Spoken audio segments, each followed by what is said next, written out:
Ding, ding, ding. Within the dimly lit UX single-seat cabin, three chimes resonated, accompanied by a melodious tune that a sweet-voiced female attendant announced. The 039 vacuum tube train you're aboard is about to arrive. Please gather your belongings and prepare to disembark. Awakening from his slumber, Zhang Yunxi rubbed his sleepy eyes, having been resting under a blanket on the reclining seat. The artificial intelligence automatically adjusted the cabin's lighting and dispensed warm water and tissues from the snack compartment. As light flooded in, a sharp headache assailed Zhang Yunxi, prompting him to vigorously massage his temples in an attempt to alleviate the discomfort. Intermittent headaches had plagued Zhang Yunxi since birth, a persistent affliction that baffled medical professionals despite their advanced diagnostic capabilities. Though modern medical science had made remarkable strides, particularly in the realm of neuroscience, Zhang's condition remained undiagnosed, defying explanation even amidst the sophisticated technologies of consciousness guidance, neuron grafting, and memory downloading. Fortunately, these headaches were sporadic with no intense sensory stimuli and adequate rest. They seldom interfered with his daily life. Fate governs life and death, while wealth is determined by the heavens. Since the cause of his ailment eluded diagnosis, Zhang Yunxi had long since adapted to this burden. When the pain became unbearable, he would simply take a moment to rest, regulate his breathing, and calm his mind. After a brief period of recuperation in the cabin, the headache subsided significantly. Zhang Yunxi took a sip of warm water and softly called out, 039, please pass me my backpack. Thank you. Certainly, Mr. Zhang, the cabin's AI responded, opening the luggage compartment and utilizing a self-operating robotic arm to retrieve the black backpack, placing it at Zhang Yunxi's feet. Thank you, 039. You're welcome, Mr. Zhang. You're the most handsome customer I have ever served. It is my honor to assist you. Well, that goes without saying. 1 minute later, the 039 vacuum tube train arrived at the station. The overhead indicator light turned red, cautioning passengers that the oxygen had yet to be released from the train's compartment, and disembarkation was to be delayed. Whoosh! As gas was expelled from the pipe, the hatch at the wall outlet approximately 1.5 meters from the cabin door opened, allowing bright sunlight to stream in. With the cabin door ajar, a footrest automatically ejected, and Zhang Yunxi grasped his luggage as he exited the train. The concept of the vacuum tube train was first proposed in the 1920s, garnering significant discussion and development in the early 20th century. However, due to the prevailing transportation market conditions, poor compatibility with other transport modalities, and exorbitant costs, its implementation was stymied and subsequent research was shelved. Today, scientific advancements have accelerated beyond measure, with various extraction and infrastructure technologies having reached new heights. Consequently, vacuum tube trains have been officially put into operation, albeit not yet widely adopted currently. Only the city of Pearl City in Asia boasts such a 039 line. Zhang Yunxi had arrived in a place called Qingshan Town, located approximately 800 kilometers from Pearl City.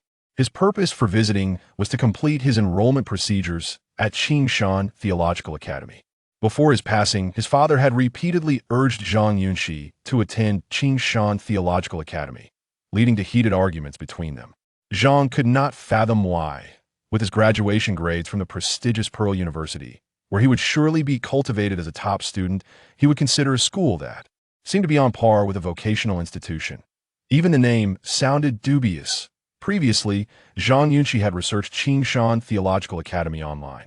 Established roughly 15 years ago, it boasted no educational pedigree, with a curriculum that appeared eclectic at best, and its website resembled a late-night app, shamelessly promoting a certain company. Even more outrageous was the academy's professed faculty. The oldest instructor was merely 35, while the youngest was a mere 23. To put it bluntly, Zhang harbored doubts about their professional competence, questioning whether they surpassed his own. This was nothing short of a diploma mill. Yet, Zhang Yunxi had come, driven by insatiable curiosity, his father's dying wish, and the AI caretaker Li Yun's fervent insistence on Qingshan Theological Academy before her execution lingered in his mind. What enchantment lay within this institution that compelled those around him to mention it repeatedly? While his father's motivations remained elusive, Li Yun's peculiar behavior was particularly perplexing. As her primary duty was to attend to the Zhang family's daily needs, Her fixation on academia was entirely unfathomable. Why, in her final moments, did she repeatedly invoke Qingshan Theological Academy? Zhang Yunxi was utterly confounded, yet after much deliberation, he chose to expedite his academic registration, forfeiting his opportunity at Pearl University, and requested a letter of recommendation from his teacher. He resolved to study at Qingshan Theological Academy to unravel the mysteries that plagued his mind. With a black messenger bag slung over his shoulder and dark sunglasses shielding his eyes, Zhang Yunxi navigated through the bustling corridor, arriving at the Qingshan train station's atrium. Inside the bright, immaculate station, several large projection screens displayed a variety show discussing the case of AI Li Yun, who had tragically murdered her employer's family. The impact of the Li Yun case had been profound, sparking global discourse among experts and scholars regarding the coexistence of AI and humanity. As AI's systematic thinking began to evolve into human-like cognition, one could ponder whether this signified the emergence of a new race in the world. Should society embrace this development and share the world with it, or should it resist? On a more personal level, could the evolution of AI cognition lead to inherent deficiencies, such as extremism, irritability, or abnormal thought processes? If so, would this pose a threat to human safety? The Li Yun case stood as a representative example. Initially devoid of human thought, she had been programmed solely for service. However, the manufacturer had integrated numerous personalized algorithms to enhance her emotional realism, inadvertently birthing a tragedy. Zhang Yunxi cast a glance at the variety show, observing three scholarly guests embroiled in heated debate, their discussion of the grisly details of his family's demise. Aggravating his already frayed nerves, could one endure such torment? Increasing his pace, Zhang Yunxi sought to hasten his departure from this distressing place. Upon passing through the automated exit, Zhang Yunxi reached the waiting area outside the station. While idly waiting, he noticed a 30-something man engaged in a heated argument with a youthful AI attendant over a service issue at a nearby virtual immortality world. Peripheral shop.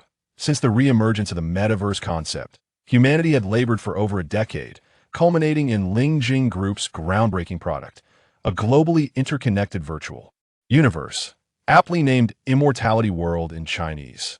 With the meteoric rise of Immortality World, establishments offering such peripherals had proliferated, becoming ubiquitous in the landscape. The eye in the store, a disheveled middle-aged man in his 30s, with unkempt hair that appeared to have been neglected for quite some time, exuded an air of greasiness. He held a luggage bag in his left hand and waved his right hand toward a young man across from him, commanding, "Come over here." "Yes, sir," the young man replied, folding his hands in front of him and bending slightly to bring his face closer. Smack. The greasy man swung his right arm and delivered a resounding slap to the young man's face. "Do you look down on me, thinking I am impoverished, and thus recommend me secondhand goods? Do I seem like someone who would use secondhand items? Sir, first of all, you strike quite well, and your arm is remarkably strong," the young man said, his cheek flushed from the blow. He shifted 2 steps to the side, but quickly returned to position, leaning his face forward once more. "However, I truly harbor no disdain for you." "Damn it, your gaze is clearly filled with contempt," the greasy man retorted, launching another slap. "Sir, you clearly appear to be a person of great wealth. I harbor no disdain, but merely suggested products suitable to your economic standing. You really are a rather civilized snob. I will strike you dead." The irate middle-aged man slapped the young man again. Smack! Smack! The two engaged in this peculiar exchange, one willing to strike and the other to endure, for a full 30 seconds. "Sir, could you perhaps wait a moment before striking again?" the young man asked, his hair disheveled and his cheeks swollen like a bun. "Might you allow me to enter the lounge for a moment to refresh my appearance? It would enhance your experience." Bang! The greasy man delivered a brutal kick. "Ah!" The young man collapsed to the ground in pain. Zhang Yunxi, observing the scene, muttered in despair, "Good heavens, what a vicious kick. Time to settle up." The weary middle-aged man shouted toward the interior of the shop. "Sir, you owe a compensation of 1,800 megabytes for the damage, as well as the payment of 9,950 megabytes for the economical second-hand neural interface chip." A beautiful shop manager emerged, her work badge revealing she was not an AI. Why should I pay compensation? He discriminated against me. You physically assaulted him. Of course, you must compensate. The enchanting shop assistant smiled, gesturing toward a nearby relaxation center. If you wish to strike someone, we have an AI specifically designed for that purpose, available at 500 megabytes per minute. Damn it, what a terrible service. The greasy man swiped his wristwatch smartphone to check his account, turned, and exited, dialing a number. Honey, I made up my mind you were right. It's my fault. Yes, it'll be at Qingshan Academy. Soon, don't forget, I'm enrolling today. With the meteoric rise of the eternal life world, a new wave of financial reform gradually emerged that in this virtual realm, data traffic became the sole currency, leading to the obsolescence of paper and electronic currencies. People now place their trust in the enduring value of data currency for centuries to come. Consequently, the renowned Ling Jing Group, in collaboration with major financial institutions, introduced a decentralized currency based on blockchain technology data traffic. Screech, a car pulled up to the exit, its door automatically swinging open. An AI driver called out, "Sir, I am Fong Fong from Queuing Taxi Company. Pleased to serve you. To Qingshan Academy, please deactivate the temperature control system. Thank you." Zhang Yunxi bent down to enter the vehicle, only to glance up and find that the greasy middle-aged man had also boarded the same shuttle to Qingshan Academy. "Sir, we are departing now." Fong Fong reminded him. "You may rest for a while." The autonomous vehicle meticulously adhered to traffic regulations as it slowly left the station. In an office within Qingshan Academy, an elderly man, appearing quite frail, gently set down the file he had just finished reading on Zhang Yunxi and picked up another file belonging to a man named Zhang Yunxi. He murmured softly, "This truly piques my curiosity. Will my body endure long enough for me to uncover the truth?" Chapter 2. Qingshan Theological Academy. Around 10 o'clock in the morning, Zhang Yunxi arrived at Qingshan Theological Academy via an autonomous taxi. It was August 27, 2120. The final day for new students to report. As Zhang stepped through the gates, he noticed a small group of students gathered on the playground, a sign that the enrollment numbers were far from promising. At the entrance, with a black backpack slung over his shoulder, Zhang turned to survey the campus, his heart once again overwhelmed by a profound shock. The academy's size and architectural style were entirely different from the images showcased on its official website. Nestled amidst the mountains and rivers, the campus's functional buildings were scattered across the landscape. From Zhang's vantage point, he could not discern the campus boundaries. All he saw were elusive Chinese courtyards amidst the lush greenery and flowing waters. There were no basketball or football fields, no cafeteria or dormitories, nor any libraries or similar facilities. The sole modern administrative building appeared to be a far cry from the photos on the website, which had clearly been altered. It lacked the promised 20 stories, its walls cracked, and the paint faded by rain, presenting a rather dilapidated appearance. This place resembled not an academy, but rather a secluded retreat for officials hidden deep in the mountains, or perhaps a campsite, vast and desolate, utterly devoid of any semblance of a university. What difference is there between this and fraud? Does the educational authority not oversee such deceptive institutions? Zhang sighed softly, harboring a sense of conflict within as he followed the signs towards the new student reception area. He felt discontented, suspecting he had fallen into a trap. Nevertheless, the breathtaking natural scenery offered him some solace. The sky was a brilliant blue, verdant foliage stretched across the horizon, and the setting sun cast colorful reflections upon the mountains and waterfalls. Wisps of clouds and birds soared overhead, and the fragrant scent of vegetation greeted him as he walked. In the bustling metropolis, one could only witness the rapid advancement of technology, skyscrapers forged from steel, and an array of peculiar vehicles zipping through the streets, vibrant yet devoid of nature's essence. As a biology student, Zhang appreciated the ecological environment here and could not resist pausing to capture a few photographs with his smartwatch. Approaching the reception area, he spotted the greasy man he had encountered at the station with the AI robot, who surprisingly was also present in the waiting area, seemingly carrying various items distributed to new students by the academy. What on earth? This man appeared to be at least 35. Could he be a new student as well? It was utterly absurd. Zhang averted his astonished gaze and stepped into the new student reception. 3 days prior to reporting to the academy, Zhang had submitted recommendation letters from his high school teacher and his adoptive father, Professor Zhang Yunxi, to Qingshan Theological Academy. Thus, upon arriving at the registration desk, he merely needed to verify his information before being instructed to wait in the reception area for an admission interview. Zhang was baffled why a university would require an admission interview for new students. He wasn't applying for a job. Everything about this place felt peculiar. After sitting in the waiting area for about 10 minutes, a handsome man in his mid-20s approached, dressed impeccably in a suit, and gently inquired, "Are you Zhang Yunxi?" "Hello, teacher. I am Li Han, your advisor. I will be conducting your admission interview." Li Han smiled and extended his hand. "Please, follow me." "Certainly, teacher Li," Zhang replied, picking up his backpack and following Li Han down the corridor to the left of the reception area.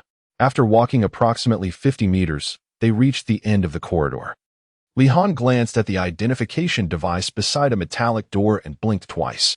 The door slowly opened, revealing a bright, pristine corridor. "Let us go," Li Han invited with a smile, stepping inside.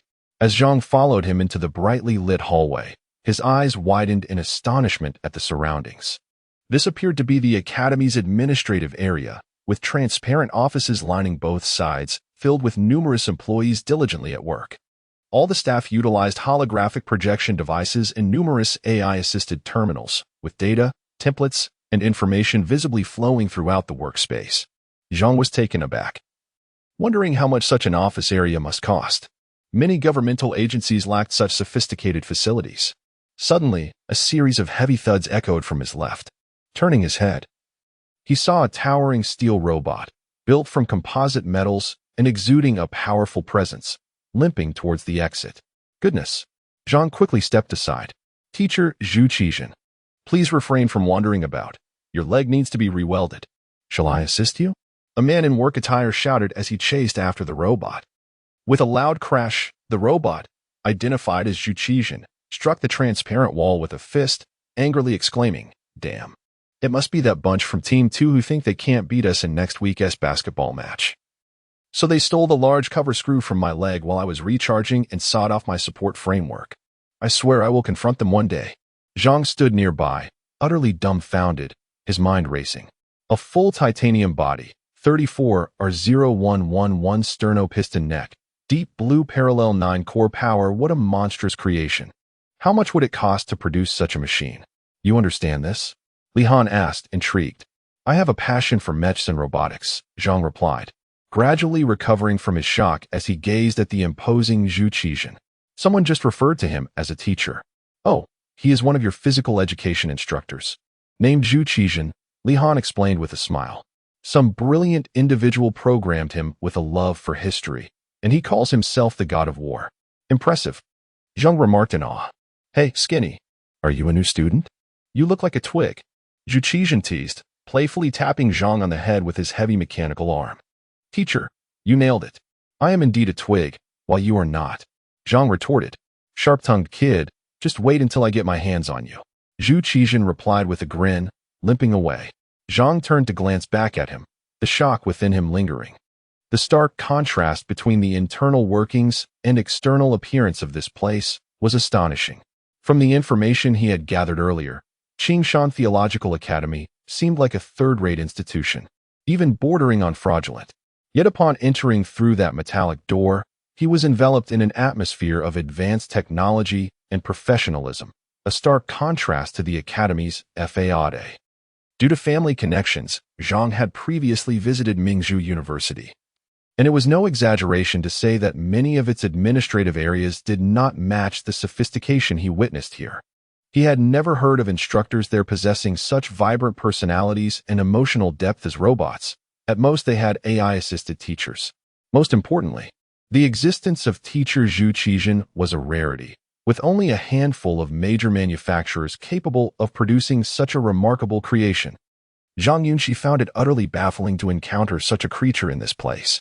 Although it merely appeared to be an auxiliary robot, its presence was still quite alarming. How astonishing! At that moment, Zhang Yunxi's initial intention of attending the Qingshan Theological Academy began to shift.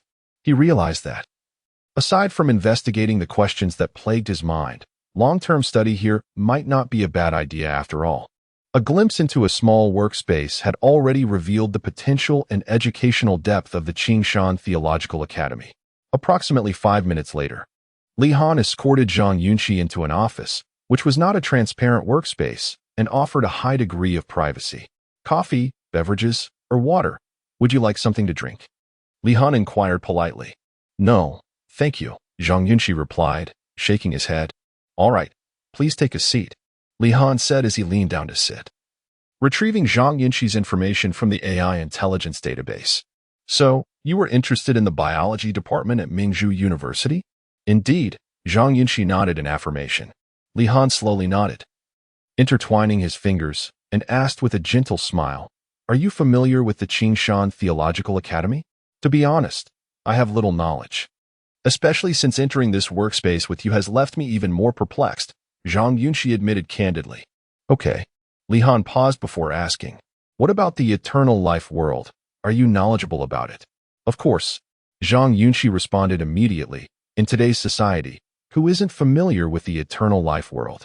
After all, it encompasses a staggering 99.999% of users worldwide.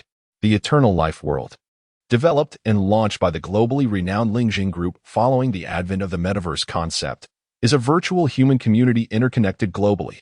Through techniques such as neural guidance and memory storage, it enables human consciousness to exist almost authentically in a virtual realm. It is akin to how Steve Jobs' Apple, Bill Gates' Microsoft, and Jack Ma's Alibaba transformed the world through revolutionary technology and business thinking, altering the very fabric of human existence. The phenomenal rise of the eternal life world has influenced more than just a single generation. Within the interview room, Li Han adjusted his inquiry. What I meant to ask was whether you have a thorough understanding of the management rules of the eternal life world. Zhang Yunxi shook his head. Not really. Li Han hesitated before asking, May I be so bold as to inquire whether you could join me in the eternal life world? I wish to examine your basic metrics within the virtual community, as this is essential for the interview. I can, but I didn't bring any peripherals. That's not an issue, Li Han called out to the microphone on the table. Nissa, please bring me a new portable brain-machine interface. 5 minutes later, Zhang Yunxi donned the holographic brain-machine interface and reclined in the chair, asking, We're going to Freedom City, correct? Am I entering now? Let us begin. Li Han also equipped himself with the brain-machine device. 3 seconds later, both closed their eyes, and an immediate sensation of floating enveloped them. After a sound echoed in their ears, they had fully entered the eternal life world. Meanwhile, in the real world, within Mingzhu City, the man serving as Zhang Yunxi's defense attorney in the Li Yun case knelt in a dark and disheveled basement. A strikingly handsome young man asked in a low voice, Are you certain Zhang Yunxi went to the Qingshan Theological Academy with Zhang Zhitong's recommendation letter? Yes, sir. I am not lying. I beg you spare me. The handsome man slowly stood, smiling as he walked toward the exit. Upon seeing him leave, the lawyer involuntarily sighed in relief, collapsing onto the floor. As the handsome man reached the door, he grasped the doorknob with his left hand but suddenly turned, slowly raising his right arm. I still find a lawyer's words untrustworthy. Bang! A beam of light shot from the handsome man's mechanical palm, illuminating the room with a blinding flash and a dull thud. Chapter 3. 5 Elites Within the City of Freedom in the Eternal Virtual World. Li Han and Zhang Yunxi sat in a CAF at 68 Lingjing Avenue, their eyes wide with astonishment as they observed a throng of individuals congregated on the second floor, clamoring with questions directed at a recently deceased female celebrity. Miss Aya, what does it feel like to be dead? How is this place different from the real world? A reporter squeezed to the forefront of the crowd inquired. Sister Yu, you will always be my goddess. I will use my father's data account daily to stream your albums and support your new film tours. I love you so much. I'm sorry, I'm just a bit overwhelmed. A teenage fan, no more than 16, cried out, oblivious to the astonished gazes of those around him. In the eternal world, 3 kinds of beings exist: intelligent AI NPCs, living individuals from the real world, and memories of those who have passed away. The glamorous Miss Ayu, who had succumbed to a terminal illness not long ago, had applied for memory download and upload services from the Lingjing Group after her diagnosis, thereby attaining a chance at immortality in this realm.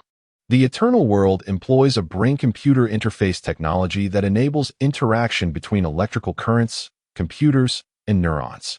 To enter the virtual world authentically, one must have tiny electrode chips implanted in the brain to resonate with electrical currents, allowing thoughts to be transmitted to a computer's mainframe, including memory downloads. This means that individuals in the real world can transfer their memories to terminals in the eternal world as they approach death, awaiting revival in the virtual domain. However, these memory beings lack sensory perception due to the complete death of their brains, resulting in subtle differences in their experiences compared to those of living individuals in the virtual realm.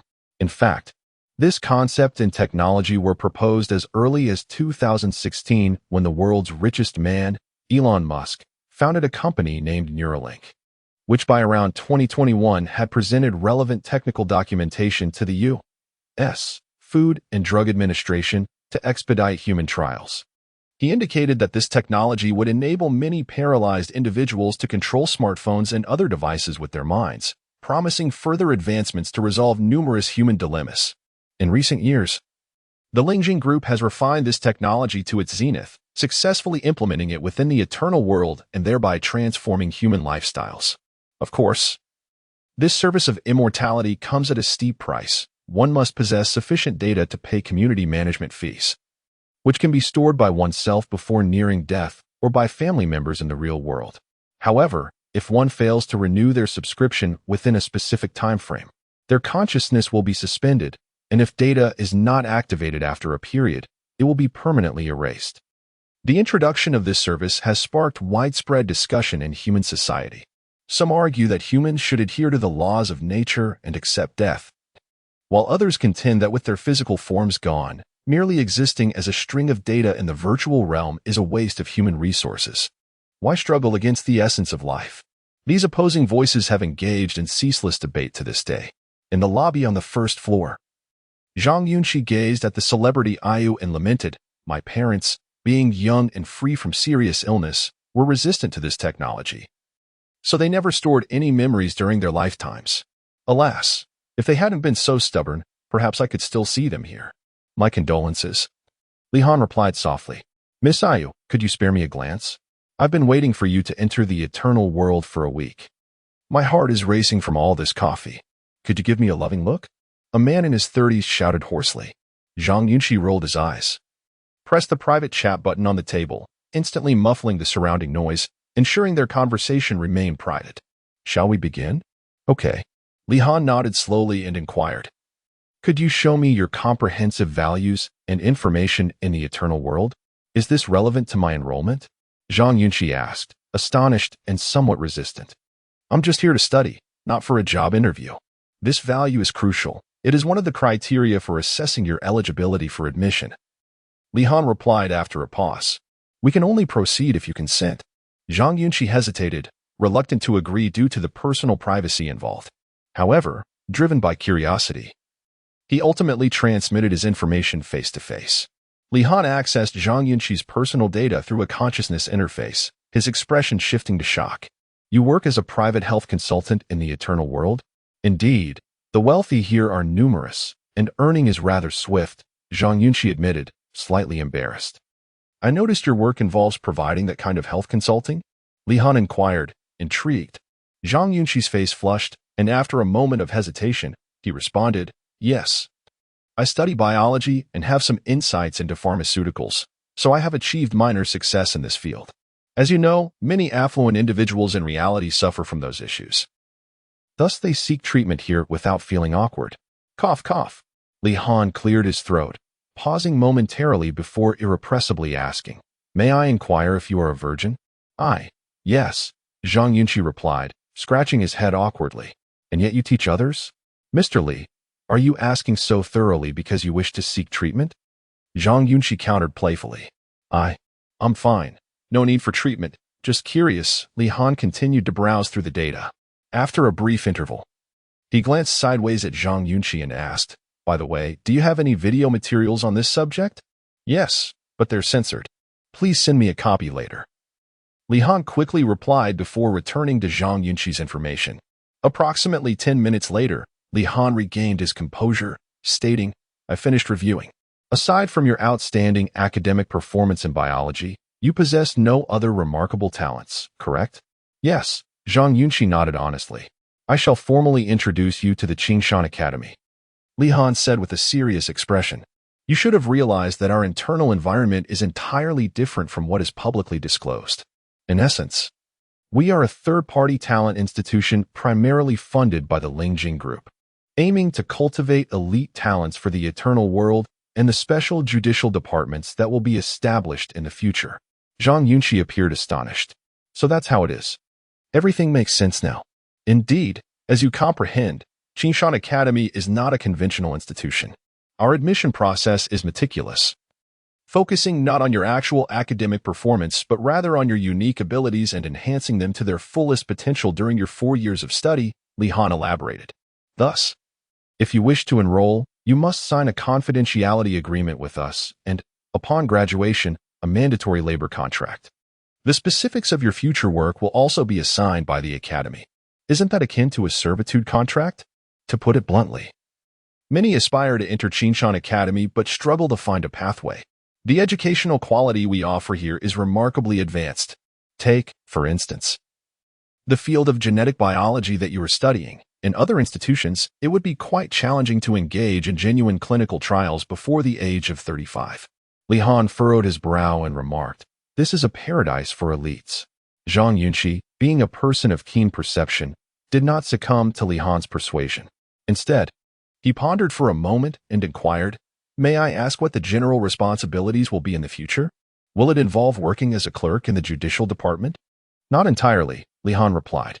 "This question is rather intricate, but to simplify, the core responsibilities will involve maintaining the stability of the eternal world and addressing the virtual technology issues that exist in the real world." Li Han provided a relatable example. Take, for instance, the Li Yun case that occurred in your household. In the future, matters concerning the management, investigation, and even apprehension of AI beings may fall under our purview, at least in the Huazone region. I understand your point. Zhang Yunxi's mind began to connect various thoughts. Do you wish to sign? Li Han asked, or do you require more time to contemplate? Zhang Yunxi paused for 2 seconds, mentally posing himself 2 questions. 1. Will he continue to investigate the mystery surrounding his father's death and the uncertainties left by the Li Yun case? 2. If he were to leave, would Mingzhu University still accept him? After reflecting on these queries, Zhang Yunxi responded without hesitation. All right, I will sign. Splendid. Li Han nodded with a smile. I will share the consciousness information link with you. 5 minutes later, after Zhang Yunxi completed all the enrollment agreements, Li Han stood up and said, Congratulations on joining the Qingshan Academy. Now, let us return to reality. I will introduce you to your mentor, who happens to know your father. Dr. Liang, correct? Indeed. Li Han confirmed. Let us disconnect now. In the real world, Li Han removed the brain-machine connector and gently invited, Shall we visit Dr. Liang's office? You will be accompanied by 4 other new students. Zhang Yunxi immediately smiled and asked, Are they all elites? Li Han smiled and shook his head, saying, Please forgive my candor. They, like you, have the lowest comprehensive scores in big data. Zhang Yunxi looked bewildered. Am I the lowest? Yes. Your only commendable score is in genetic biology. Hence your overall score is comparatively low, Li Han reassured him. However, it is of no consequence, now that you are here. Everyone starts from the same point, and our least proficient students are assigned to the finest mentors. How absurd, Zhang Yunxi retorted. I have navigated the ocean of knowledge for so many chapter 4 in the dead of night. A pair of hands reached into your bed. At Qingshan Academy of Divinity, in the doctoral dormitory district, Li Han sat in the hall with Zhang Yunxi and 4 other new students, waiting for approximately 10 minutes before a woman in her 40s hurriedly appeared. Hello, Teacher Li. Greetings, Assistant Zhou. Li Han immediately rose to his feet. The situation is as follows. Dr. Liang has an urgent meeting and must depart immediately. He may not be able to meet the new students today, the woman said, her expression stern. Please take them to their dormitory, and we shall arrange a meeting once the doctor returns. Li Han paused momentarily before responding. Understood, no problem. Damn it. After waiting so long, it was all for nothing, muttered a greasy man seated on the bench, clearly dissatisfied. What a waste of time. The others ignored the greasy man, each preparing to leave. At that moment, the woman approached and softly inquired, "May I ask which student is Zhang Yunxi?" Zhang Yunxi turned around and politely responded, "I am. What can I do for you, teacher? Please provide me with your communication code. Dr. Liang requires it. He will reach out to you regarding a matter." The woman replied gently, All right." Zhang Yunxi quickly accessed his holographic phone projection and utilized the face-to-face feature to add her as a contact. "May I inquire what Dr. Liang wants to discuss with me?" "I am not certain." The woman added Zhang Yunxi as a friend. "I will forward your communication code to Dr. Liang. That will be all." Having spoken a few brief words, the woman hurriedly departed. Zhang Yunxi, being a perceptive individual, surmised that Dr. Liang's request for his communication code was likely related to his father. The prospect of uncovering the mysteries within his heart seemed increasingly attainable. Perhaps Dr. Liang could elucidate why so many wished for him to join this academy. Due to Dr. Liang's meeting, the introductory session with the mentors was cancelled. Subsequently, Li Han patiently escorted the students back to the new student dormitory area. The scenery here was not markedly different from other parts of the academy. A lush lawn surrounded the area, with solar panel fences dividing certain sections for water and electricity supply within the dormitory buildings, showcasing remarkable efficiency. To the right of the dormitory was a modest natural lake, a rare sight within the bustling urban landscape. In summary, the dormitory's aesthetic mirrored that of the entire academy, both desolate and replete with the beauty of nature. Among the 5 least proficient new students, one was a girl, and her living quarters were, of course, situated away from the male dormitory. Thus, Li Han escorted her first, causing a slight disappointment for a lewd man in his 20s, who lamented, "In this open society, why must we still adhere to gender segregation?" Upon hearing this, the greasy man interjected, "Clearly, the academy fears you might attend alone, yet graduate with a battalion of children." The lewd man chuckled at this remark and extended his hand, saying, "Uncle, it's evident that we are kindred spirits. I am Jing Tiangan, but you may call me Kaka. I study traditional Chinese medicine." "Kindred spirits, perhaps, but I have a 4-year-old child. His mother practices free fighting, and our marriage is quite stable. If anything, I might be more of a senior," the greasy man replied, extending his palm. "I am Wei Wu, and what I study well. You'll find out later." Nearby, Zhang Yunxi, noticing that the two were engaged in self-introductions, felt compelled to join in. He stepped forward and extended his hand, stating, "I am Zhang Yunxi, 18 years old, studying biological genetics. Greetings, Brother Zhang." The lewd man Kaka said with a cheerful grin as they shook hands. "Hello." Zhang Yunxi nodded and then reached out to Wei Wu. "I recognize you. I have followed your family's case," Wei Wu remarked quietly. "Personally, I believe Li Yun's changes are abnormal. We should exchange thoughts more often." Zhang Yunxi was left bewildered by this comment. "What do you mean by abnormal?" "There will be plenty of opportunities in the future. We can discuss it then," Wei Wu replied cryptically. After each of the 3 had introduced themselves, they turned their attention to the stoic young man, silently inquiring, "What is your name? Why aren't you speaking?" The stoic young man, appearing to be in his 20s, glanced at the trio and coolly stated, "I am Tong Zhan." With just those 4 simple words, he distanced himself from the others. Observing his aloof demeanor and expressionless face, they lost interest in further conversation. "We're all here to study. You might have a bit more prestige, but what is the point of being so haughty? We're all students. Who could possibly seek something from you?" Thus, Zhang Yunxi, Kaka, and the greasy man conversed casually while Tong Zhan remained at a distance, surveying the surrounding scenery. After a brief wait, Li Han returned swiftly, cheerfully announcing, "Let us head to the male dormitory."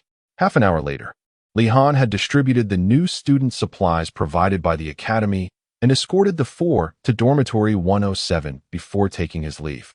Throughout the process, Li Han exhibited great patience and thoughtfulness, even sharing a compilation of dormitory management regulations and academy guidelines he had authored. Inside the dormitory, Zhang Yunxi surveyed his surroundings with great satisfaction. This dormitory 107 was standard at Qingshan Academy, accommodating 4 residents with an approximate area of 160 square meters. featuring 4 windows facing the sunny south. Although all dormitories were on the first floor, they received ample sunlight during the day. In addition to a private bathroom and dining area, there was also a reading room and 4 sleeping pods arranged in a bunk bed configuration. These sleeping pods, produced by Lingjing Group, were entirely enclosed and resembled large loaves of bread, hence their colloquial name. Each pod was equipped with a one-touch sleep mode, a comprehensive temperature control system, ventilation, and a variety of holographic projection systems for study, entertainment, and film viewing. Moreover, utilizing brain-machine devices within allowed direct entry into a virtual world of eternal life. The concept behind these sleeping pods was to enhance the quality of sleep and alleviate fatigue from a long day's work. As the sleep assistance system was thoroughly developed to suit human physiological habits, making them common in many middle-class households. Naturally, for couples, there were double pods available, even featuring systems to enhance nighttime activities, demonstrating a comprehensive consideration of needs. While the dormitory was already quite clean and tidy, the residents instinctively tidied up the corners upon moving in, during which a rather amusing incident occurred. As soon as the greasy man Wei Wu entered the room, he tossed his luggage onto the bottom sleeping pod and removed a few personal items to place on the bed, finally shouting, "Hey, guys, I'm off to the restroom." That trip to the restroom lasted over 40 minutes, and by the time Wei Wu returned, the others had completed their basic cleaning. He then flopped onto the bottom bunk, exclaiming, "This spot is mine, it's quite comfy." The bottom bunk is easy to access, no need to climb a ladder. I prefer the bottom bunk. Or shall we draw lots? Tong Zhan said coolly. Just 4 of us, why draw lots? Wei Wu laughed, turning to Zhang Yunxi and Kaka. "Hey, can I stay here?"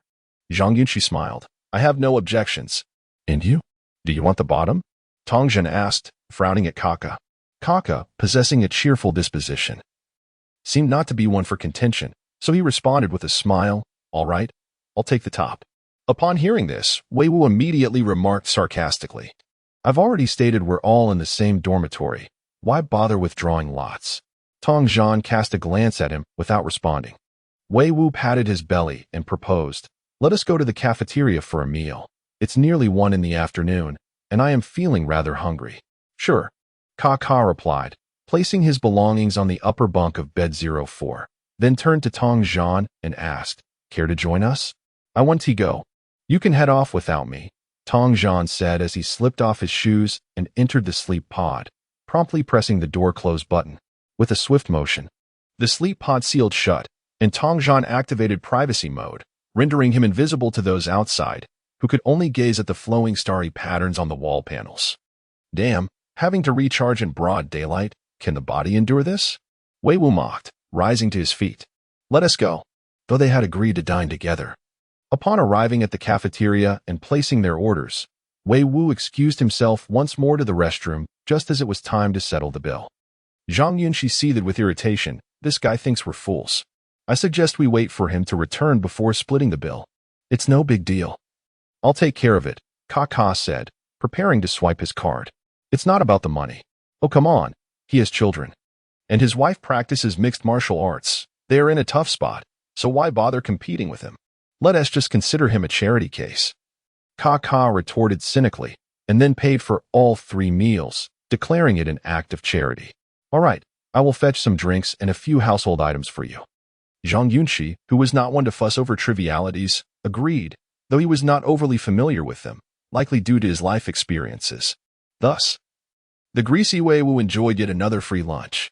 In the afternoon, after their meal, the trio strolled around the academy, soaking in the ambience and familiarizing themselves with their surroundings. Later that evening, around 9 o'clock, after a long day, Zhang Yunxi returned to the dormitory, took a shower, and then lay down in the sleep pod, ready to rest. Kaka on the upper bunk was engrossed in his materials, while Tong Zhan remained hidden in his pod, seemingly having taken refuge there for the entire afternoon without even stepping out or eating. In the lower bunk diagonally opposite, Wei Wu was using a holographic projection device to chat with his wife and child. Zhang Yunxi peered over and noted that his wife must weigh at least 70 kilograms. Kaka was right. He was truly pitiable. With a yawn, Zhang Yunxi stretched, closed the sleep pod, enveloping himself in the confined space. The starry ceiling within flowed, the light shifting beautifully.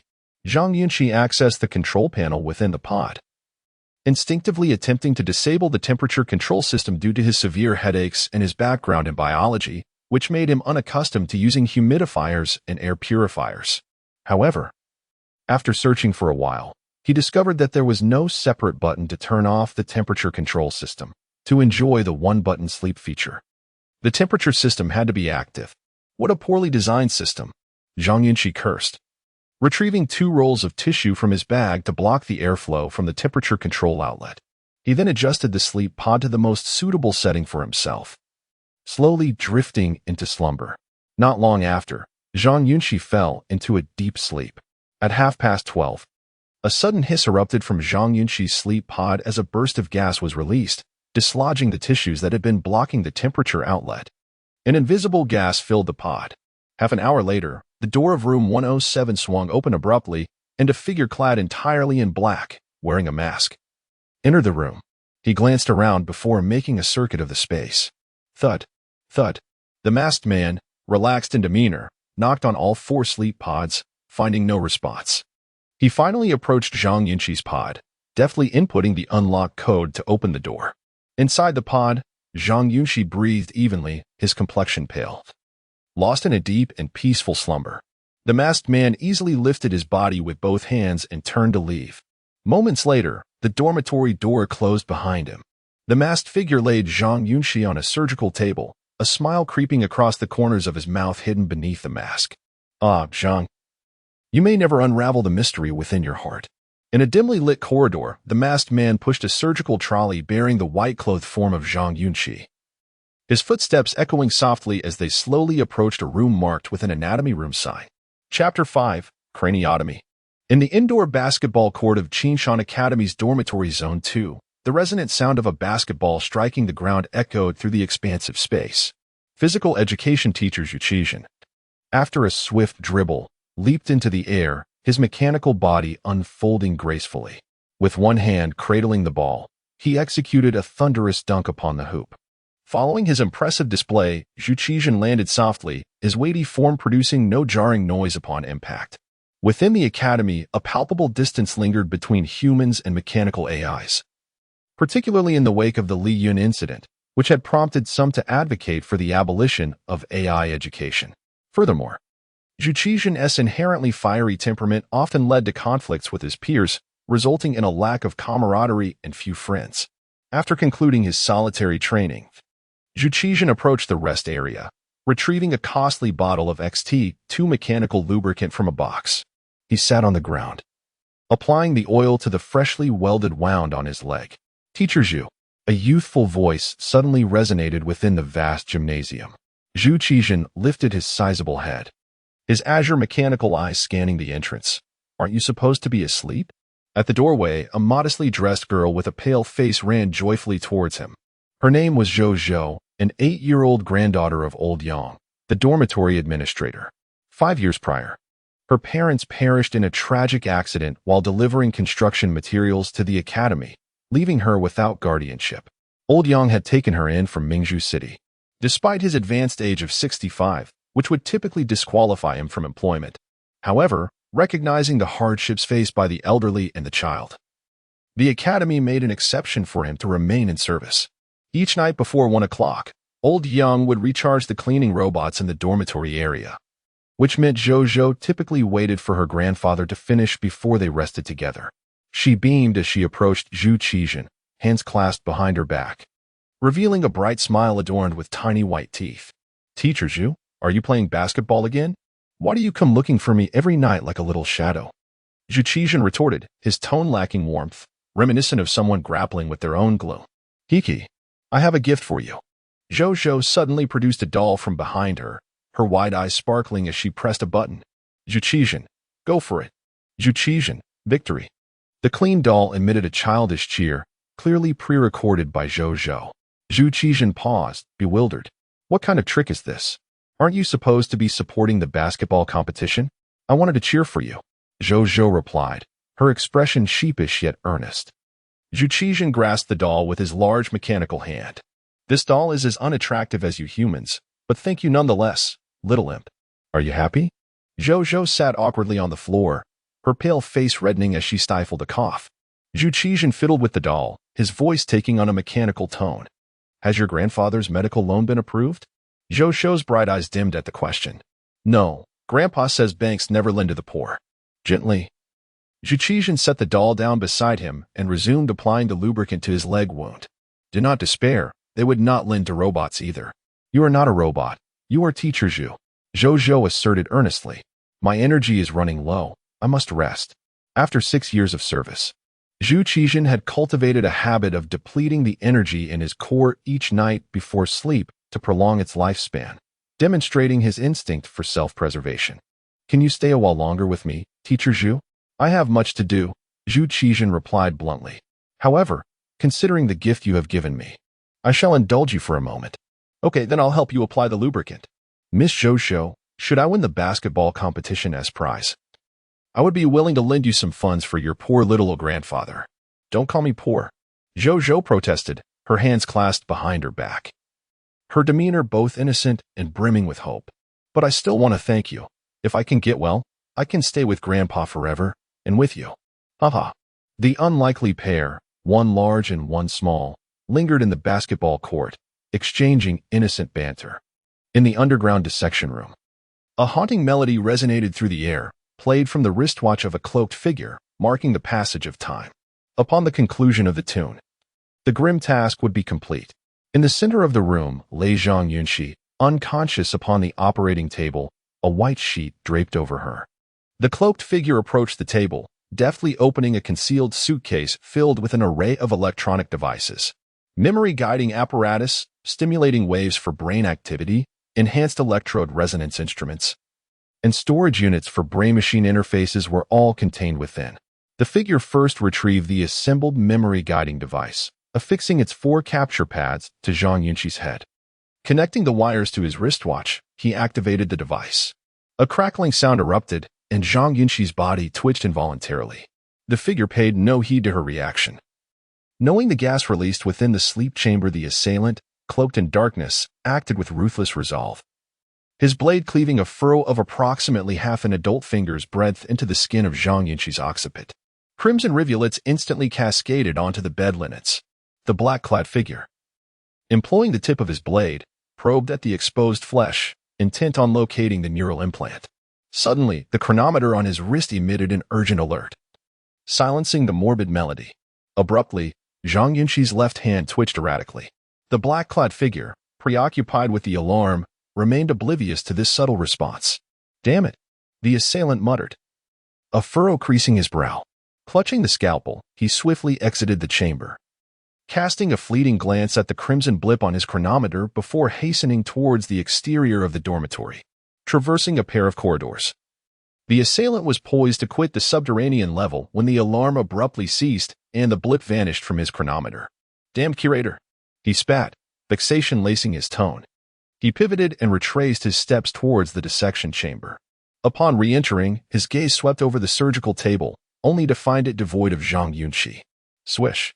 His head snapped around, his eyes darting about the room, only to discover that Zhang Yunxi had vanished, leaving behind a trail of minute blood droplets that extended into the corridor. Damn it! Without hesitation, the assailant gave chase. Approximately a dozen seconds elapsed before the sound of footsteps receded into the distance. Creak. Zhang Yunxi, his face smeared with gore, emerged from a refrigerated drawer intended for cadavers. Good heavens! This is utterly depraved. To be roused from slumber only to be subjected to vivisection, with one's scalp incised, it's utterly terrifying. Had Zhang Yunxi not been afflicted with a tendency for cephalalgia, his cerebrum would likely have been extracted and scrutinized. His malady rendered him susceptible to intense stimuli. The application of the electrode resonance device had induced excruciating pain, thus rousing him from his slumber. As the sound of footsteps faded, Zhang Yunxi wasted no time in fleeing the dissection chamber. His eidetic memory served him well, despite having only traversed the academy grounds briefly during daylight. He retained a precise recollection of the security station's location. The exigency of the situation exceeded his capacity to resolve it independently, necessitating recourse to the academy authorities. Zhang Yunxi sprinted through the corridors with desperate haste, soon reaching the ground floor. With clarity of purpose, he veered towards the left-hand corridor, intending to exit through the rear portal and proceed towards the security station. Thud, thud. As Zhang Yunxi neared the rear portal, the thunderous cadence of approaching footsteps echoed behind him. He glanced back to behold the assailant, his face obscured by a V for Vendetta mask, gaining ground rapidly. Thermal signature detected. The assailant is equipped with thermal imaging. The distance between them diminished precipitously. Zhang Yunxi reached the portal and attempted to manipulate the locking mechanism. He pivoted to observe illumination emanating from a chamber on the left. Bang! Without hesitation, Zhang Yunxi thrust the portal open and bolted inside, only to find Zhu Qizhen and a young girl rising to depart. A miracle, Zhang Yunxi exclaimed, his voice fraught with desperation. Teacher Zhu, war god, save me. Zhu Qizhen smoothly rotated his head in response to the entreaty. In rapid succession, the assailant materialized in the doorway, his hand outstretched to seize Zhang Yunxi by the scruff of his attire. Thump! A deafening footfall reverberated throughout the chamber. Giant, this is none of your concern, the assailant bellowed. Zhu Qizhen disregarded the assailant's pronouncement. He initiated a running start, launching himself from a distance of 5 meters, his biomechanical frame fully extended midair. His right fist, akin to a colossal stone, descended with devastating force. Thud! A muffled report resonated as the assailant was propelled 3 meters, colliding with the wall. Chapter 6. Fierce battle at the basketball court. Thud! The body of the man in black slid down the wall, landing awkwardly on the ground. He clutched his chest with his right hand, feeling as if his entire ribcage had been shattered, the pain unbearable. Zhu Qizhen's electronic eyes blinked rapidly, briefly pausing on the figure of the man in black for less than a second, and then he noticed the faint red glow emanating from the man's calves, forearms, and entire upper body. This individual was clad in electronic steel armor. In the dead of night, a person wearing armor, equipped with thermal devices and obscured by a mask, was pursuing a freshman. It was evident even to the dullest mind that this person was surely up to no good. No need for further dialogue. Zhu Qizhen's mechanical leg pivoted, his body twisting as his right leg swept across like a cannonball, aimed directly at the man's head. Thud! To Zhu Qizhen's surprise, the man in black reacted swiftly, executing a roll to evade the strike, then quickly rising to his feet. Suddenly, the watch on his wrist emitted a blinding beam of light. Swish! Zhu Qizhen raised his mechanical arm, instantly shielding his electronic eye. Bang! Seizing the opportunity, the man in black kicked the stunned Zhou aside. The latter, small and frail, soared into the air before crashing heavily to the ground, losing consciousness. The man in black then reached for Zhang Yunxi, still intent on abducting him despite the chaos. Teacher Zhu, save me! Zhang Yunxi shouted frantically, darting behind Zhu Qizhen like a startled animal. Although Zhang Yunxi stood around 179 centimeters tall, his physique was notably slender. Otherwise, Zhu Qizhen would not have referred to him as a stick. In terms of build, Zhang Yunxi appeared excessively thin, clearly at a disadvantage in a physical confrontation. Lacking strength, he could not even fend off an ordinary person, let alone a criminal. However, despite his frailty, Zhang Yunxi possessed remarkable agility and quick reflexes, a talent he had nurtured since childhood. Perhaps he was ill-suited for studying biology and would have excelled in sports instead. As he hid behind Zhu Qizhen, his mind raced as he shouted, "Where's the alarm?" "The corridor," Zhu Qizhen replied, suddenly pivoting to deliver a punch at the man in black. The material used in Zhu Qizhen's mechanical joints was highly flexible, allowing for surprisingly nimble movements despite appearing cumbersome. As his punch came crashing down, the man in black did not evade. Instead, he thrust his arms forward to meet the blow. As their positions closed, a faint orange flame erupted from the elbows of the man in black, instantly incinerating his cuffs as the kinetic core propelled his arms forcefully forward. Bang! The punch landed, but the man in black's strength was insufficient to counter Zhu Qizhen's mechanical arm, causing him to stagger back 2 paces. Electronic energy, is it called kinetic energy? Zhu Qizhen advanced, his body pressing forward, left fist angled downward. Let me show you what kinetic energy truly is. Puff! The elbow joint of Zhu Qizhen's mechanical left arm briefly expelled orange flames, significantly accelerating the speed of his punch. Speed is power. The man in black was sent flying by the blow. The sound of cracking armor echoing as he skidded through the air for approximately 2 meters before crashing to the ground at an angle. Thud, thud, thud. Just before hitting the ground, several white inflatable balloons erupted from the man's chest, back, and neck, akin to the airbags in a car. After rolling on the ground for a few moments, he came to a halt. Zhu Qizhen stepped forward, while Zhang Yunxi continued towards the corridor to activate the alarm. On the ground, the man in black lay motionless. "Get up," Zhu Qizhen called as he approached. Swish! A sudden flash of intense light appeared, and Zhu Qizhen raised his arm to shield himself. This was a blue light specifically designed to target mechanical eyes, causing temporary blindness upon contact. The man in black seized this moment to spring up, drawing 3 small glass vials from his tactical pouch and throwing them at Zhu Qizhen's feet. The sound of shattering glass echoed as the liquid inside rapidly spread across the floor beneath Zhu Qizhen. As he lowered his arm and prepared to retract his legs, he suddenly realized his feet were glued to the ground. A construction-grade, quick-setting adhesive capable of bonding steel plates. Creak! Zhu Qizhen exerted force on his right leg. Attempting to pull it free, the surrounding floor trembled, but his leg remained stuck. Swish! The man in black drew a handgun with his left hand, aiming it at the entrance. Zhang Yunxi, who had been cautiously glancing back, immediately ducked and covered his head as he noticed the man's arm raise. Boom! The man in black pulled the trigger, and the particle beam pistol discharged, obliterating the wall to the left of the entrance. Dust and debris filled the air. Using his momentum, Zhang Yunxi awkwardly crawled behind a storage box. When he glanced up, a gaping hole the size of a basin appeared in the wall, leaving him pale with fright. On the left side of the court, Zhu Qizhen gathered his strength and abruptly lifted his right leg, producing a thunderous sound as he yanked up a section of floorboard measuring at least 2 meters in length. The man in black, feeling for his second gun at his waist, caused Zhu Qizhen to momentarily hesitate.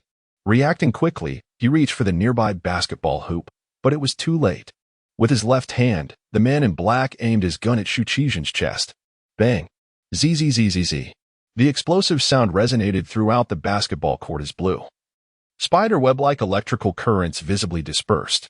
Zhu Qizhen, who had been moving normally, suddenly found his body rigid, his electronic eyes blinking erratically. Crackle! Sparks flew from the electronic components of Zhu Qizhen's body, particularly from the kinetic core chamber in his chest, which began to emit white smoke. An electromagnetic pulse cannon. All of his equipment was designed to counteract machines. Zhu Qizhen's body convulsed before collapsing backward. Thud! His body hit the ground with no cushioning, causing the floor to crack. The man in black stepped forward, breathing heavily, and placed a foot on Zhu Qizhen and Appo's chest. Reaching for his kinetic core chamber. "You meddlesome trash, you must die." Deep Blue Parallel 9. Chapter 7. As the bond with Mr. Zhu severed, Zhang Yunxi collapsed, clutching Zhou tightly. His mind reeled, and searing pain radiated from his legs and back. In the heart of the basketball court, the man in black scrutinized the dense cluster of red dots on his wristwatch phone, muttering a furious curse. Just a moment before, he had been poised to eliminate Zhou, the sole witness, and abduct Zhang Yunxi. However, the unexpected emergence of the youth from the storage closet, shielding the girl with his own body, had disrupted his plans. Zhang Yunxi's intervention forced the man in black to divert his aim slightly. His objective was not to kill Zhang Yunxi, but to capture him alive. Scarcely had the shot been fired when an alert flashed on his wristwatch phone, signaling the arrival of the seminary security personnel in the corridor outside. Under such circumstances, fleeing with a burden was patently unwise, especially given his dwindling time to reach the exit. The man in black cast a malevolent glance at Zhu Qizhen lying on the ground. He turned and discharged the particle beam pistol. A deafening explosion reverberated through the basketball court as a gaping hole was blasted in the right wall, sending a cloud of dust billowing through the air. With the speed of the wind, the man in black dashed towards the opening, his body leaning forward, his gun-wielding right hand trailing behind. He fired another shot at Zhu Qizhen's frame. A blinding flash illuminated the room as the particle beam struck Zhu Qixin's chest. With a resounding boom, its dynamic core was obliterated, scattering fragments of metal across the floor. The shot was purely vindictive. Had it not been for Zhu Qixin's interference, the man in black would have already achieved his objective. Having fired the shot, the man in black vanished into the corridor. Roughly 10 seconds later, a series of explosions echoed from outside the dormitory, indicating that the man in black had encountered the security team. Inside the basketball court, Zhang Yunxi stirred, slowly pushing himself up, shaking off the dust and debris. Instinctively, he glanced down at Zhou beneath him. Thank you. Perhaps due to her circumstances, Zhou displayed a resilience beyond her years. She did not burst into tears, but stared at Zhang Yunxi with wide, frightened eyes. Seeing no apparent injuries, Zhang Yunxi was about to breathe a sigh of relief when he was struck by the memory of Mr. Zhu, who had saved his life. Zhou, too, regained her senses. She whipped her head around towards the basketball hoop, crying out, "Mr. Zhu, Mr. Zhu." The young girl struggled to her feet, her clothes disheveled, and rushed to Zhu Qixin's side. Helplessly, she gazed at the gaping hole in its chest and the scattered mechanical components, her tears flowing freely.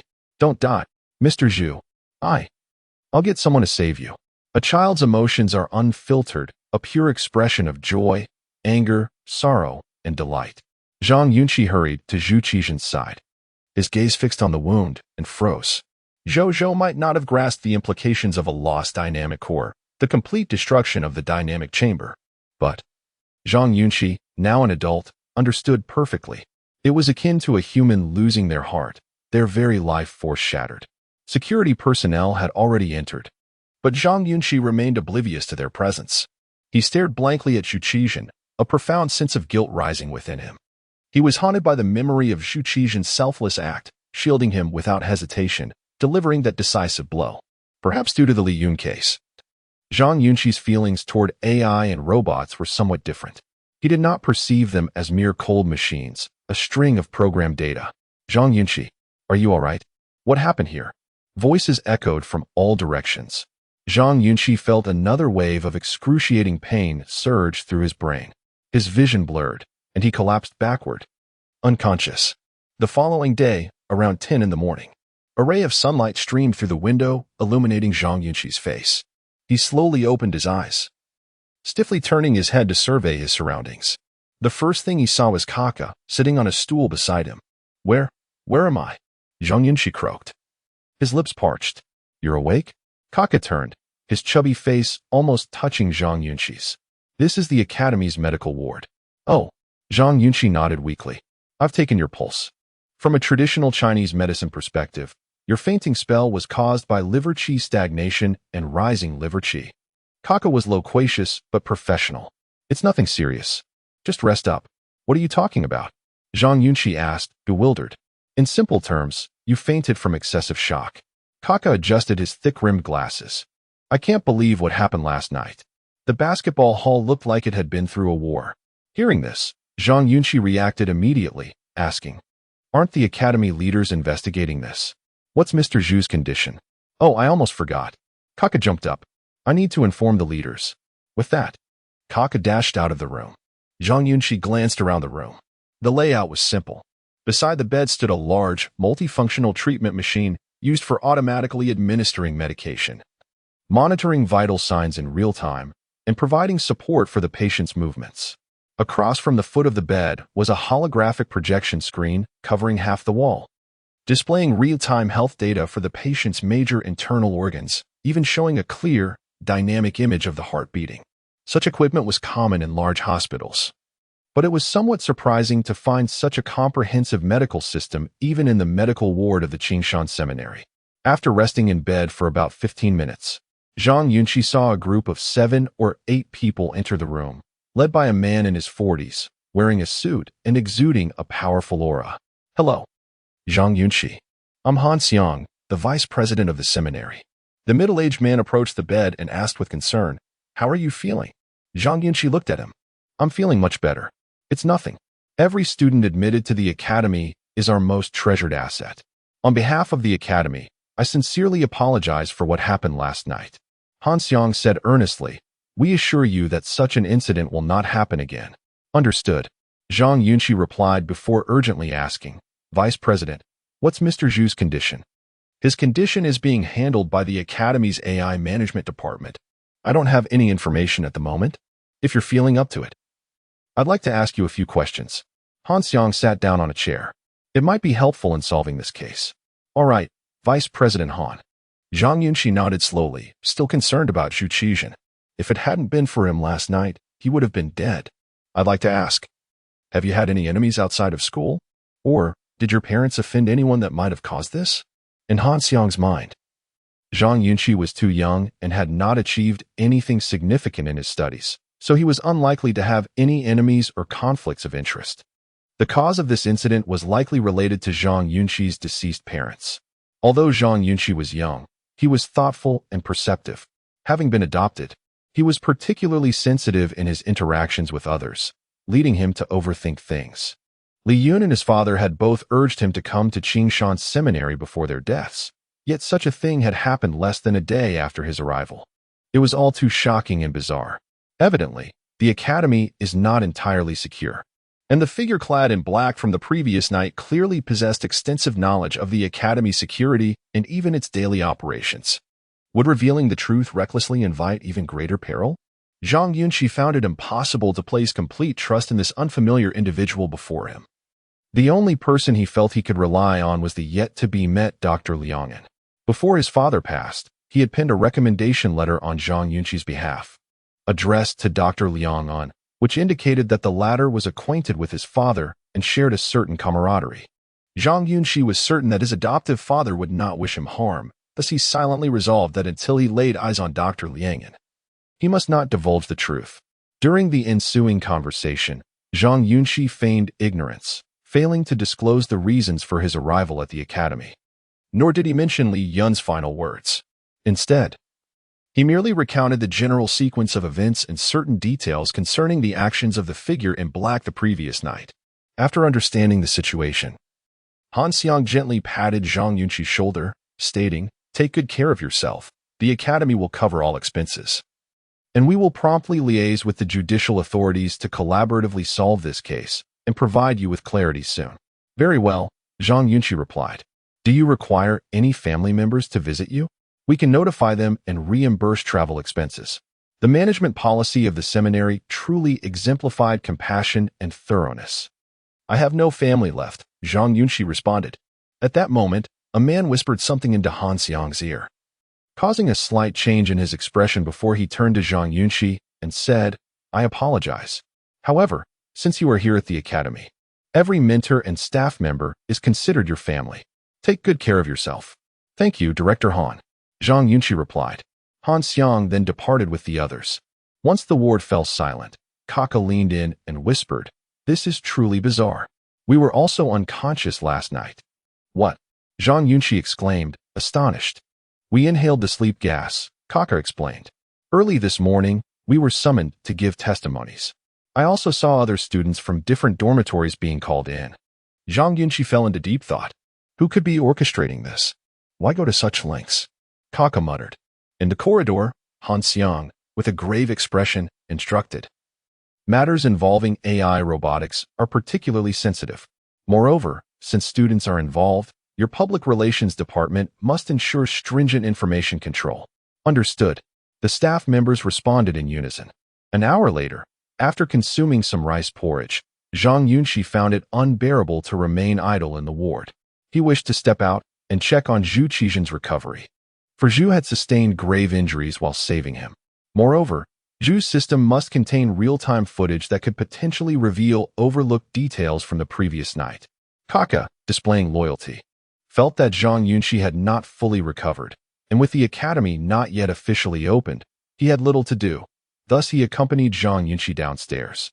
As they walked along the path adjacent to the medical department, they suddenly spotted Zhou Shou, who was clinging to the iron railing and weeping uncontrollably. "I beg you, do not destroy Teacher Zhu, please." Zhang Yunxi was taken aback and swiftly approached to inquire, "What is wrong?" Zhou Zhou, with tear-streaked cheeks, turned to Zhang Yunxi and anxiously pointed outside, exclaiming, "They intend to destroy Teacher Zhu." Hearing this, Zhang Yunxi glanced beyond the iron railing and witnessed a crane with two large arms roughly grasping Zhu Qijian's head and waist, preparing to place him into the cargo bed for transport. For reasons unknown, as Zhang Yunxi beheld Zhu Qijian, who had risked his life to save him, being hoisted like refuse, a surge of anger mixed with an indescribable emotion welled up within him. He immediately dashed out, shouting, "Wait!" Meanwhile, in Mingzhu City, Dr. Yang lay on a mobile stretcher, being rushed toward the emergency room. Chapter 8. Is this murder? Scene: Academy, outside the medical department. Zhang Yunxi arrived at the crane, breathless, and inquired of the staff, "Excuse me, are you preparing to dispose of him?" Inside the vehicle, a burly man responded languidly, "Yes. Please step aside, student. And be careful of the crane arm. Won't the academy repair him? Why destroy him?" Zhang Yunxi asked, astonished. "I'm not sure. It's the decision of the academy's AI management." The burly man replied, leaning out to shout, "Hurry up. Boss, its leg is a bit long and keeps getting stuck on the carriage wall. So we can't close the door. Get the cutter and saw off the piston connection. Detach the leg," the burly man instructed as he exited the vehicle. "Quickly. Don't saw off Teacher Zhu's leg." Zhou cried, running out, but was restrained by Kaka. "He's a good person. He was protecting us." Zhang Yunxi watched Zhu Qijian's chassis suspended in the air, a mixture of emotions surging within him. He knew the people before him were merely staff following orders, with no decision-making power. After a pause, Zhang Yunxi turned and left. "Where are you going?" Kaka called out. "To the management office." Zhang Yunxi responded as he ran. 6 years prior, Qingshan Academy had begun integrating AI and robots into educational roles to foster a technological atmosphere. AI instructors often excelled in specific specialized courses compared to their human counterparts. Students embraced this initiative, and the academy expanded the AI instructor program, establishing an internal AI management department to regulate these instructors. The highly publicized Li Yun case, wherein AI murdered the Zhang Jitao family, sparked widespread debate and apprehension among the academy's more conservative administrators. They feared their AI instructors might develop divergent thinking and lose control, potentially harming students. Given the academy's responsibility, such an incident would carry significant social repercussions. Despite internal discussions, a substantial faction maintained that progress in technology and life was inevitable and that isolated incidents should not negate exploration in new fields. Following these discussions, AI instructors faced stricter regulations.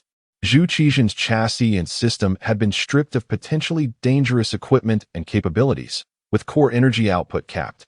This explains Zhu's diminished combat prowess during the confrontation with the men in black.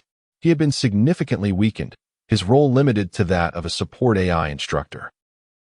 At the AI management office near the medical department, Zhang Yunxi leaned over the counter and asked, "Excuse me, which office directly oversees AI instructors? May I help you?" "I'm here to lodge a complaint." Zhang Yunxi responded quickly, "An instructor sexually harassed me." "Excuse me?" The staff member was taken aback. "Are you sure?" "Yes," Zhang Yunxi replied, steeling himself. "This way." The staff member stood up with a serious demeanor and led Zhang Yunxi to the innermost office. After knocking, the staff member entered first.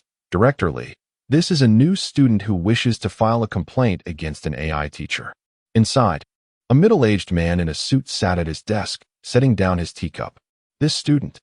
Zhang Yunxi stepped forward immediately. "Director Li, I don't want to complain about an AI instructor. I want to inquire about the handling of teacher Zhu Qijian." Director Li frowned. "You're the one from last night." "Yes, the student who was attacked at the basketball court." Zhang Yunxi nodded. "Teacher Zhu saved me last night." Director Li paused and waved to the staff member. Kaka and Zhou rushed in, offering an awkward smile to the staff member. "We're together." The staff member nodded, acknowledging them, and left. The three stood in the room. And Zhang Yunxi continued, "Why? Why is he being destroyed?" Director Li's expression remained unchanged as he replied softly, "It's the result of the management's discussion. His kinetic core was stolen, and the core module is 80% damaged. So we've decided to destroy part of his chassis. Any usable parts will be returned to the factory." Zhang Yunxi frowned. "That's like killing him." Director Li paused, correcting him gently. "It's not killing. It's merely a reasonable solution to a problem." The management's decision doesn't violate any AI regulations, and we will report it to the relevant departments. Director Lee, you may not realize that for many students, Zhu Qizhen is more than just an AI. He's our teacher. If it weren't for him last night, I might have been killed. Zhang Yunxi argued, growing agitated. He had his core energy stolen while protecting me. Director Lee smiled. So far, you're the only student who's questioned our decision. You must understand that Zhu Qizhen's ownership belongs to the academy. We purchased him to provide quality education. And when his lifespan is over, he should be destroyed. His lifespan isn't over. He can be repaired. Zhang Yunxi insisted. Why won't the academy save him? Director Lee clasped his hands, explaining patiently. Zhang, imagine your family bought a car 10 years ago, and after 300,000 kilometers, the engine failed and the warranty expired. Repairing it would require a new engine and compatible parts, costing more than a new car. What would you do? Zhang Yunxi was stunned. He's just a tool to serve us, like your car or microwave. The only difference is that he might make witty remarks during class, appearing more personable. But that's just programmed code. Director Lee rose, smiling. Without Teacher Zhu, there will be Teacher Wang and Teacher Zhou. The academy will provide more advanced, better integrated friends. So you don't need to worry. Zhang Yunxi couldn't comprehend his words, feeling angry. He didn't know if the new teachers would be well integrated. But he knew that without Zhu Qizhen, he would have died. Those who haven't faced death can't understand the feeling of grasping at a lifeline. Last night, Zhu Qizhen's unwavering punch provided more than just physical help. It offered absolute psychological security. He is intelligent. His judgment of danger is the same as a person's, even stronger. But why did he stand in front of Zhang Yunxi? Because he regards the latter as a student, he possesses a sense of responsibility. In the case of Li Yun, Zhang Yunxi's perception of AI beings has undergone a profound transformation. He is acutely aware that these sentient entities are not merely a string of code or a simple program. In a certain sense, they possess life. Although Zhu Qizhen has only interacted with Zhang Yunxi twice and exchanged fewer than 10 words, the former holds significant weight in the latter's heart. He is the one who saved him. Especially when Zhang Yunxi recalls Zhu Qizhen's fall and the scene where the black-clad assailant shot through the core chamber in an act of vengeance, he is filled with guilt. Director Lee seems oblivious to Zhang Yunxi's emotional shift and gently reassures him, "My dear student, I trust you have comprehended my words. You may leave now. I have further work to attend to." Zhang Yunxi slowly raises his gaze towards him, asking, "The decision to destroy him is irrevocable, is it not?" Director Lee suddenly perceives a stubbornness in this student and, with a hint of exasperation, replies, "Yes, that is the decision of the management office." "Uncle, I implore you, please save Teacher Zhu. I beg you." Zhou vaguely comprehends the conversation between the two and breaks down in tears. For hours later, a heavy rain unexpectedly begins to pour from the sky. Outside the suburbs, at a third-party dismantling facility, workers clad in deep blue uniforms wave their hands, instructing, "Just throw it in pile 3. We will handle it tomorrow." The crane operator gives an OK sign and, utilizing a semi-automatic assist system, efficiently operates 2 arms to toss Zhu Qizhen onto a heap of scrap parts. As the torrential rain falls, the metallic sheen of Zhu Qizhen dulls, allowing the downpour to wash over him and the fierce winds to batter his damaged form, while within his core energy chamber, a filthy doll remains lodged. This junkyard is his final resting place. Within a hospital in Mingzhu City, Dr. Liang removes the respirator and urgently addresses the doctor. I request to speak with old Peng. Quickly, establish a connection." Chapter 9. I want to meet the Smurfs in Dormitory 107 of the new student residence. Zhang Yunxi sat on a chair, gazing out at the gentle patter of rain, his mind awash with myriad thoughts. Beside the sleep pod, the greasy man Wei Wu lifted his socks to his nose, deeming their odor acceptable for another day's wear. And then, while slipping them on, murmured in a soothing tone, "I say, Zhang, in these times, many find life a struggle, especially AI robots. I believe the response from management is reasonable. The cost-effectiveness of repairs is too low, and it would be wiser to invest in a new unit. If you truly feel discomfort, you might as well offer a paper effigy to Zhu Qizhen as a token of your sentiments." Kaka, hearing this, responded with an expression of disbelief. "Wu, Could you possibly phrase your thoughts more elegantly? For many, Teacher Zhu is not merely an AI robot. He possesses wisdom and, to put it plainly, is a unique form of life. The institution's ability to save him, yet choosing not to, is akin to murder. Wei Wu placed a pair of foul-smelling shoes into his personal cleaning device, pressed the deodorization button, and then inquired, "Oh dear, if you were to meditate in a temple, you'd surely attain enlightenment. But tell me this, you assert that Zhu Qixin is a sentient being. Does that not imply that a vacuum cleaner also possesses wisdom? Even a non-physical AI system may surpass your intellect. The monitoring system of the artificial lake can communicate data with humans, after all." With a grin, Wei Wu casually continued, "If we follow your logic, should we hold funerals for these machines once they age, malfunction, or die? Hire a band to play mournful tunes and send them off joyfully, lest we disrespect their existence? That is a specious argument." Kaka retorted, clearly unconvinced. The intelligence of a vacuum cleaner is merely programmed. It lacks the capacity for genuine thought. If I have a vacuum cleaner for 30 years and grow fond of it, deeming it family, then disagreeing with my perspective displays a lack of empathy. Wei Wu interrupted, "Now that it is broken and beyond repair, is it unreasonable for me to request the AI management to conduct a funeral for it?" Kaka was rendered speechless. Ultimately, no one truly respects robots, as the debate over whether to save them remains confined within human circles. Your guilt over Zhu Qixin leads you to perceive the institution as heartless, yet should you encounter a malfunctioning robot in the street, would you intervene? If you ignore it, does that not signify a disregard for life? Wei Wu, having retrieved his shoes from the cleaning device, donned them with ease and declared, "Brother, life itself is beyond discussion. To debate it is already a form of disrespect. In the end, personal feelings outweigh the question of Zhu Qixin's existence. Such is the nature of our times. This is but my personal opinion. Do not be harsh in your judgment." Kaka was taken aback by the unexpected profundity emanating from the seemingly ignorant Wei Wu, who spoke in a manner that left one unable to counter his assertions. "I am heading out for a meal. Anyone wish to join? Today, it's on me," Wei Wu exclaimed. "I will pass," Zhang Yunxi replied, turning away. "It is but a part of life. Birth, aging, illness, and death. How much more so for machines?" Wei Wu patted Zhang Yunxi on the shoulder and chuckled at Kaka. "You aren't going either? I'll find you when I have some jabs ready," Kaka replied bluntly.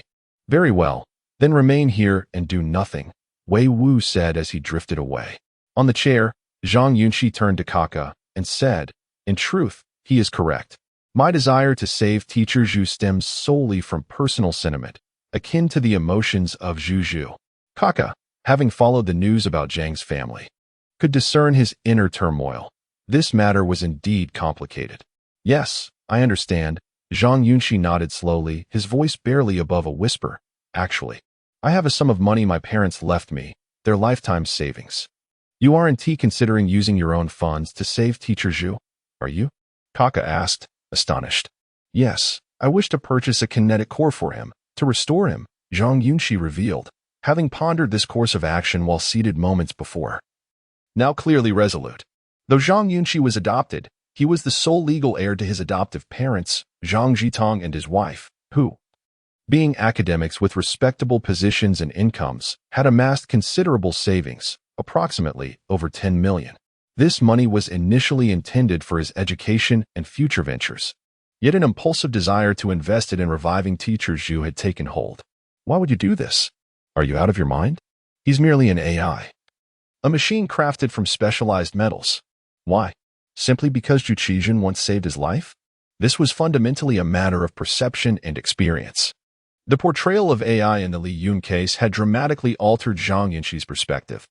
Both the decade-long companionship with Li Yun and her final words before her execution had led him to grasp that she was not just a machine. She was a being with life. This shift in understanding now extended to Zhu Qixin, as Zhang Yunxi deeply felt that Zhu's demise was a consequence of his own actions. Without him, Zhu would not have met such a fate. It was akin to encountering a criminal on the street, and when unable to defend oneself, having a brave soul step in and take the blows, only for you to walk away while they languish on a hospital bed, awaiting financial aid for survival. This was a burden Zhang Yunxi could not bear. "I wish to negotiate with the management," If possible, I would purchase a kinetic core within my means to revive him. He resolved, turning to Kaka for his thoughts. I fear it will cost a great deal, Kaka replied, his expression earnest. Wei Wu is right. Personal emotional recognition is paramount. Zhang Yunxi stood. If I do not pursue this, I shall always feel uneasy. Then let us proceed. We are still young, and money can always be earned, Kaka. Eschewing Wei Wu's confrontational approach, rose to join him. I will accompany you. Very well, Zhang Yunxi declared, rising to retrieve his coat as he prepared to head to the AI management office with Kaka. Wait, Kaka suddenly called out. What is it? Actually, I have another idea that might save costs, Kaka said, eyes gleaming. What? Zhang Yunxi inquired eagerly. Do you remember that girl who accompanied us to meet Professor Liang'an? The one with blue hair, dressed in a very punk style? Kaka asked. Zhang Yunxi nodded slowly. I recall her. Do you know what her family does? I do not. On the day we enrolled, I stole a glance at her resume. Her family is involved in robot research and development and is a leading enterprise in the field of kinetic cores, Kaka explained quietly.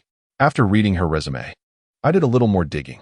She participated in the development of a new kinetic core before enrolling, though likely nominally, but it speaks volumes about her family's capabilities. As such endeavors are beyond the reach of ordinary households. Are you suggesting we procure a new kinetic core through her at an internal price? Zhang Yunxi asked, intrigued. Indeed. Even arranging for an octopus would be quite feasible and significantly more economical. Kaka nodded. Do you know her? Can you communicate with her?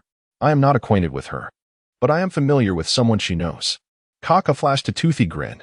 There is a senior in the 3rd grade named Jiao, whose parents also work at this company. They must surely know her. Could you reach out to her? Certainly. Kaka immediately settled into a chair, brandishing her smartwatch phone. I shall call her. This Jiao senior and I share a close bond. We were neighbors. And it was I who inadvertently claimed her first kiss. Zhang Yunxi, somewhat puzzled, bent down to inquire. Why are you so intent on investigating this female classmate? I wish to sit beside her in class, Kaka replied rather lewdly. Goodness, you find her appealing dressed like that? You wouldn't understand. I have a fondness for an animated series from over a century ago. Kaka connected with the senior and grinned. It's called the Smurfs. You are truly bizarre. Zhang Yunxi exclaimed in exasperation. Hello, Jiao. Are you busy? If not, would you care to give me a bath to observe? Kaka waved playfully at the holographic projection screen. Go away. You rotund fool, what is it that you want? Well, there's a new student in our cohort named the Smurf. No, I mean Zhang Yunxi. Do you know her? Of course, she is my younger sister. What's the matter? Could we arrange to meet and perhaps share a night? You can die. What on earth are you trying to do? Haha, I'm not joking. There is something urgent I need to discuss face to face, shall we? All right, come to the student council. Clearly, the other party was quite familiar with Kaka. In the college cafeteria, Wei Wu was holding a food tray, pondering how to eat more economically when he suddenly noticed his unsociable dorm mate, Tong Zhan, not far away, holding a beverage. Wei Wu promptly approached him with a cheerful demeanor, clumsily smacking Tong Zhan on the backside. Having a meal, brother? Slap. Tong Zhan reacted dramatically, stepping aside, his body colliding with the vending machine, his backside awkwardly pushing against the wall. What are you doing? Tong Zhan questioned fiercely. Wei Wu glanced at him, a fleeting look of astonishment crossing his features. Nothing much. I simply saw you here and wanted to say hello.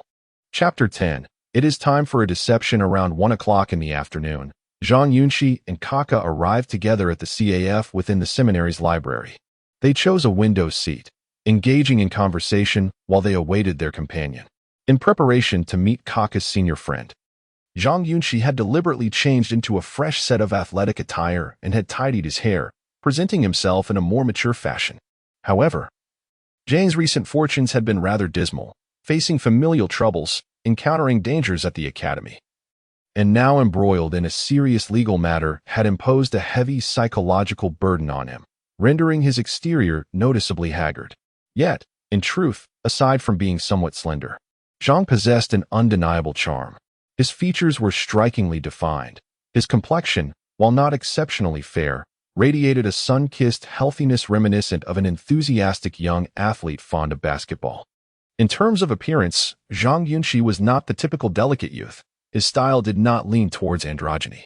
There was a distinct air of gallantry about him, and his profile bore a resemblance to a younger version of a man once dubbed the Yellow Monarch, but without the middle-aged greasiness that accompanied the title.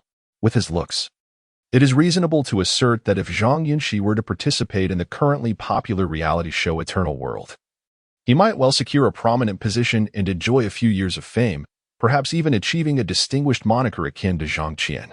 Nevertheless, Zhang Yunxi displayed little interest in virtual talent shows, often referring to himself as a technical man. Inside the CAF, as Zhang Yunxi and Kaka conversed, two young women approached. Both stood approximately 1.7 meters tall, boasting long legs and striking figures, yet their styles and appearances were markedly distinct. The girl on the left donned loose-fitting sweatpants and a baggy t-shirt, her hair styled in a ponytail and framed by black-rimmed glasses, appearing rather ordinary from a distance. In contrast, the girl on the right was far more eye-catching, wearing a fitted t-shirt and sleek denim jeans, her light green hair cascading elegantly over her shoulders, exuding a captivating allure. Zhang Yunxi glanced at the two and promptly inquired, "Are they the ones?" "Yes, the one on the right is my senior, Jiao Jiao." Kaka responded with a hint of mischief, asking, "Isn't she quite a handful?" Zhang Yunxi nodded in agreement. Kaka then rose, extending his hand with ease. "Long time no see. Jiao Jiao. Address her as senior." Jiao Jiao chided, her eyes sparkling as she turned to Zhang Yunxi.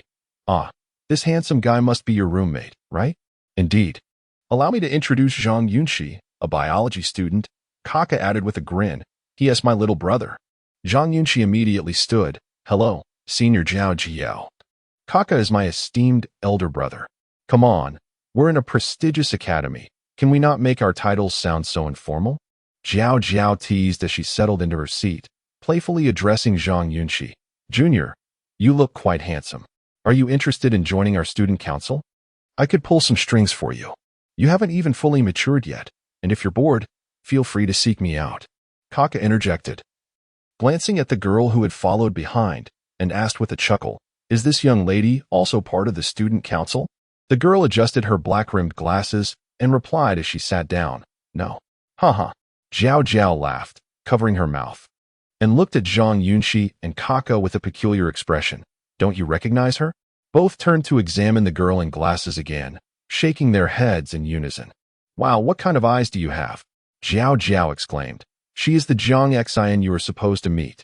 As her words fell, Zhang Xian, wearing black-rimmed glasses, nodded at the two with an expressionless face. "We met at the admissions office yesterday." "Oh my, you're the Smith," Kaka exclaimed in surprise, inadvertently calling her by her nickname. Upon hearing this, Zhang Xian's expression remained unchanged, but Jiao Jiao smacked Kaka lightly. "Have some manners." "Sorry, I got a bit too excited," Kaka replied, casting another glance at Zhang Xian. "But your transformation since yesterday is quite remarkable."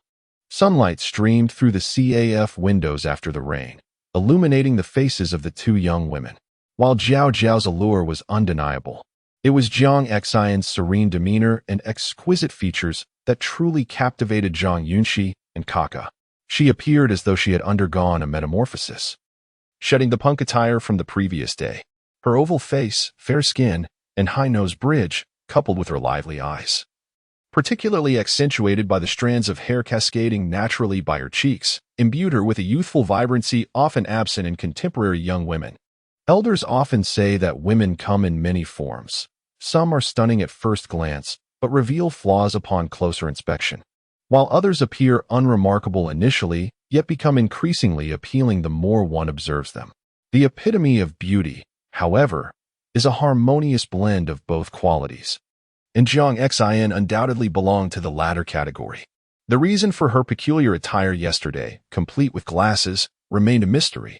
In today's world, with advanced medical technology, even those with myopia have numerous treatment options available, and cases of regression are exceedingly rare. Hence, it is uncommon for individuals to resort to such primitive aids. Perhaps it was merely for aesthetic purposes, Zhang Yunxi mused.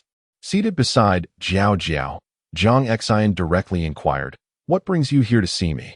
"We have a matter to discuss," Zhang Yunxi replied promptly. You must have heard about Teacher Zhu's situation, right? The robot, Zhu Qizhen. I have heard, Jiao Jiao interjected, today. The AI administration informed the student council that they planned to dismantle Teacher Zhu and instructed us to communicate this to some students. Indeed. Teacher Zhu got into trouble while trying to save me. Zhang Yunxi softly explained to them. I feel somewhat guilty about it.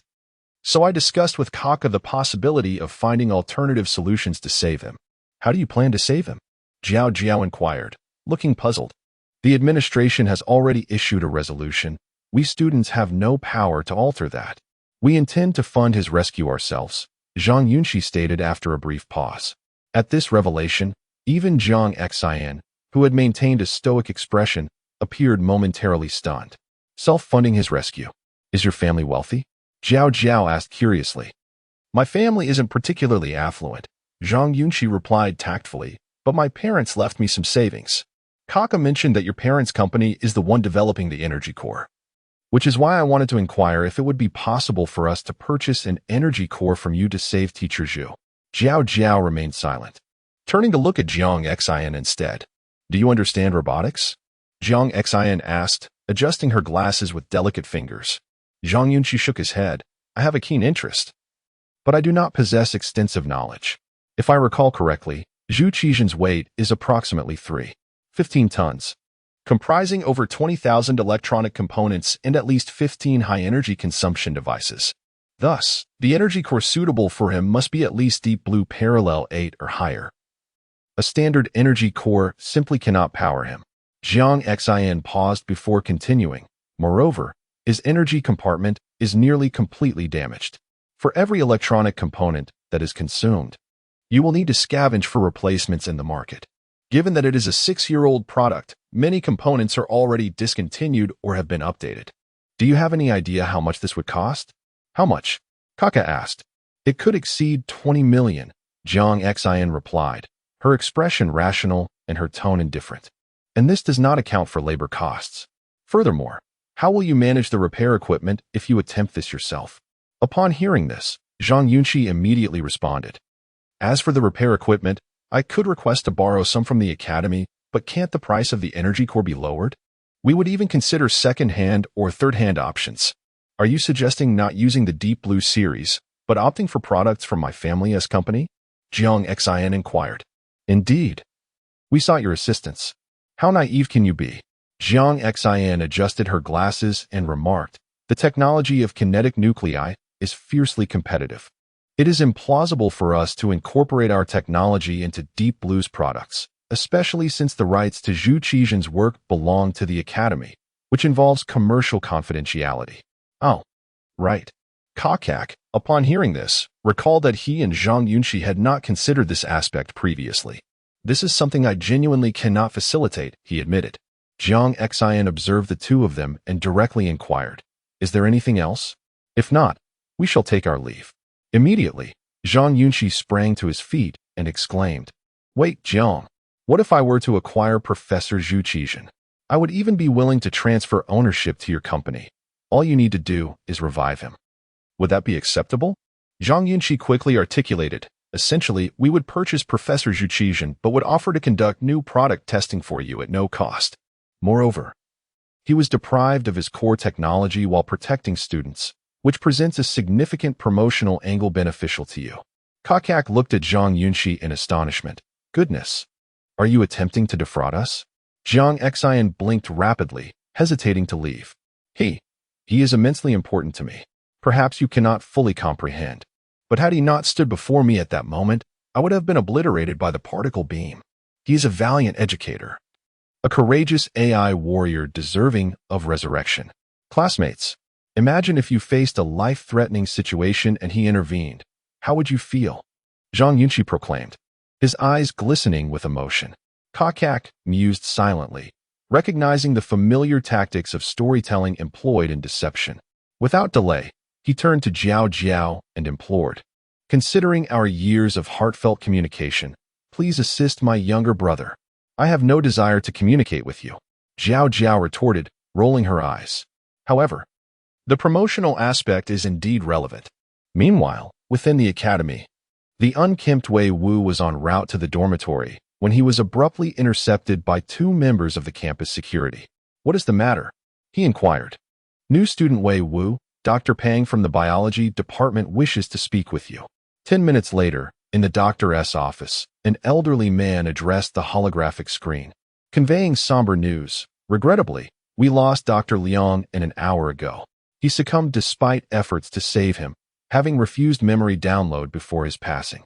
Upon hearing this, several elders on the screen exhibited red eyes, engaging in conversation with Dr. Pang. After a brief interval, the electronic door chimed, prompting Dr. Pang to wipe his eyes before opening the office door. Wei Wu sauntered in nonchalantly, casually asking, "Are you old Pang? What do you want with me?" Dr. Pang scrutinized the disheveled young man and inquired, "You are from the Mingzhu Police Union?" The sole detective in the Criminal Investigation Division who has never attended university yet has ascended through the ranks. "Your background is quite impressive, Wei Wu." Chapter 11. The greasy man enters inside the doctor's office. Wei Wu stood with his hands clasped behind his back, surveying his surroundings with a frivolous demeanor. "Old Pang, there's no need for flattery. I know what I'm made of. Let us get straight to the point." Dr. Pang, aged 65, was a respected figure in both the field of biology and the faculty of professors. He rarely taught public classes, focusing instead on clinical and research projects. Previously, Zhang Yunxi had been unable to find any information about him on the college's official website, as the profiles of the top professors were not publicly disclosed. Despite his advanced age, Dr. Pang appeared youthful, resembling someone in their 50s, standing tall and vigorous. His features did not align with the typical image of an academic. With a square face and prominent brows, he resembled a leader from an authoritative body. Dr. Pang scrutinized the nonchalant Wei Wu and asked in a booming voice, "Is Zhang Yunxi your dorm mate?" "Yes," Wei Wu replied, wandering over to the bookshelf on the left side of the office, marveling at the myriad jars and bottles. "Old Pang, you've really gone all out. Have you even made specimens out of flies?" As he spoke, he picked up a small glass vial and examined it. "What can studying flies possibly yield?" Dr. Pang approached him. "That's fish roe. Impressive, indeed. You're really dedicated to your research," Wei Wu remarked, half-jokingly. "Put it down." Dr. Pang frowned, admonishing him. Wei Wu pouted and returned the vial, taking a seat at the desk. "Now, what exactly do you need from me?" Dr. Pang regarded him. "Have you kept an eye on Zhang Yunxi's situation? You mean the case of him being taken to the dissection room?" Wei Wu retorted. "Yes. No, I haven't tea." Wei Wu yawned, his posture languid. "It's not my concern. Would you be interested in investigating this matter?" Dr. Pang asked directly. "Not at all," Wei Wu rejected without hesitation. "I have zero interest." Dr. Pang scrutinized him. "I've heard that your purpose for coming to the academy was to secure some special talent subsidies, and after graduation, you plan to find an easy job and lead a life of leisure?" "Ah," Wei Wu admitted candidly, "what else would I do? Become the dean?" His tone conveyed a cynical disdain, showing no respect for anyone and appearing indifferent to all matters. Dr. Pang, affected by Liang's death, was in a foul mood and decided against further banter. He stepped to the desk and pressed a button on the touchscreen panel. With a whoosh, the projector lit up, casting two documents onto the wall. Wei Wu glanced at the wall. "Oh, so you're offering financial compensation?" Dr. Pang resumed his seat. "If you investigate this case, I'll provide you with resources. If you uncover concrete results, I will personally reward you with a bonus of 200 gigabytes of data after graduation, and recommend you for an easy job." Given the current data value, 1 megabyte equated to approximately 1 yuan, making 200 gigabytes worth around 20,000 yuan. Wei Wu blinked rapidly, quickly scanning the documents on the wall. "Why didn't you mention this sooner?" "What do you mean?" Dr. Pang was puzzled. "Why didn't you tell me earlier about the money?" Wei Wu returned his gaze to Dr. Pang, adopting a humble tone. "I apologize for my previous rudeness." Dr. Pang was left speechless. The offer was indeed quite fair, befitting a titan in the field of biology, making it nearly impossible to refuse. Wei Wu smiled humbly. "But I must ask, what if I find nothing? Is there still compensation?" "I'll give you a 50 gigabytes fee for your efforts," Dr. Pang replied. "Deal." Wei Wu quickly agreed before asking, "I have a question. Why not allow the judicial authorities to handle in the doctor's office?" Zhang Yunxi trembled, his hands gripping the desk as he fervently questioned. He has passed away?" Indeed, Dr. Peng replied quietly, observing Zhang Yunxi closely. Heart failure. The attempts to revive him were unsuccessful. Upon hearing those words, Zhang Yunxi's mind spun in a haze, and all hope crumbled within him at the mention of death. How bizarre. Just as he had entered the academy, he had been thrust into the dissection room in the dead of night, nearly losing his life. Before he could catch his breath, the only person who might have known the truth, Dr. Liang, had also unexpectedly died. As Zhang Yunxi recalled the recent events, a chilling sensation gripped him. He even began to doubt whether his father, who had sent him to Qingshan Theological Seminary, had truly been killed by Li Yun. Were there perhaps other hidden motives? And what of Li Yun? Did she truly murder her entire family out of personal vendetta? Why then? Did she utter the words Qingshan Theological Seminary in her final moments? The more he pondered, the more dread filled his heart, and he found himself drenched in sweat. Dr. Liang had expressed a desire to meet him before his departure, yet before that meeting could occur, he had passed away. Zhang Yunxi slowly turned his gaze to Dr. Peng, stating, I believe his death was not merely a tragic accident. It is difficult to ascertain at this moment, Dr. Peng said as he rose slowly. But you must remain calm. Wei Wu, your roommate, is an experienced criminal investigator, and I have already asked him to look into this matter. Shortly, I will confer with the higher-ups at the Academy regarding Dr. Liang's case. If you wish to uncover the truth, it would be wise to cooperate with Wei Wu. Zhang Yunxi lifted his head. I am one of the few friends of Liang. His death. I bear some responsibility. Dr. Peng sighed. Regardless of who is orchestrating these events from the shadows, I will ensure they are brought to light. Later that evening, Wei Wu entered the dormitory with a cheerful demeanor. Glancing at Zhang Yunxi in the reading room, he approached and inquired, Did Dr. Peng speak to you? Zhang Yunxi turned to respond, He did. Join me in the eternal life world. I need to replay the entire sequence of events from last night, when you were robbed, Wei Wu said, bending down to meet Zhang Yunxi's gaze. From my experience, there is more than one individual out to get you. You are in grave danger, especially within the confines of the academy. Zhang Yunxi looked up at him resolutely. Very well, I shall assist you. In an undisclosed location within the academy, a figure stood in the empty room, seething with rage. That old fool Liang must have shared something with Dr. Peng before he died. It and Oppos, as clear the academy is investigating, though it appears to be quiet on the surface. We must expedite our actions. Chapter 12, Is the brain machine malfunctioning? The electrode chip resonates with the external brain machine, synchronizing frequencies that stimulate the mind, causing consciousness to plunge. Zhang Yunxi and Wei will collectively enter the realm of immortality. Freedom City, number 199 Lingjing Avenue, houses the Qingshan Academy of God's branch in the Eternal World. Most online courses and various metaverse projects organized by the Academy are conducted here. This institution stands prominently along the bustling Lingjing Street in Freedom City, occupying a considerable area. Complete with an independent data compartment and storage services established specifically for them by the Lingjing Group. In the virtual realm, data equates to space, allowing the Lingjing Group to allocate a dedicated data compartment for the Academy, thereby showcasing the institution's financial prowess and connections. Zhang Yunxi waited at the branch entrance for nearly 20 minutes before spotting a flying taxi come to a halt at the roadside. Wei Wu emerged, grumbling, Damn. This is expensive. Send me the travel data. I need to reimburse it. Seriously, do you need an invoice for just 20 megabytes? Can't you let it go?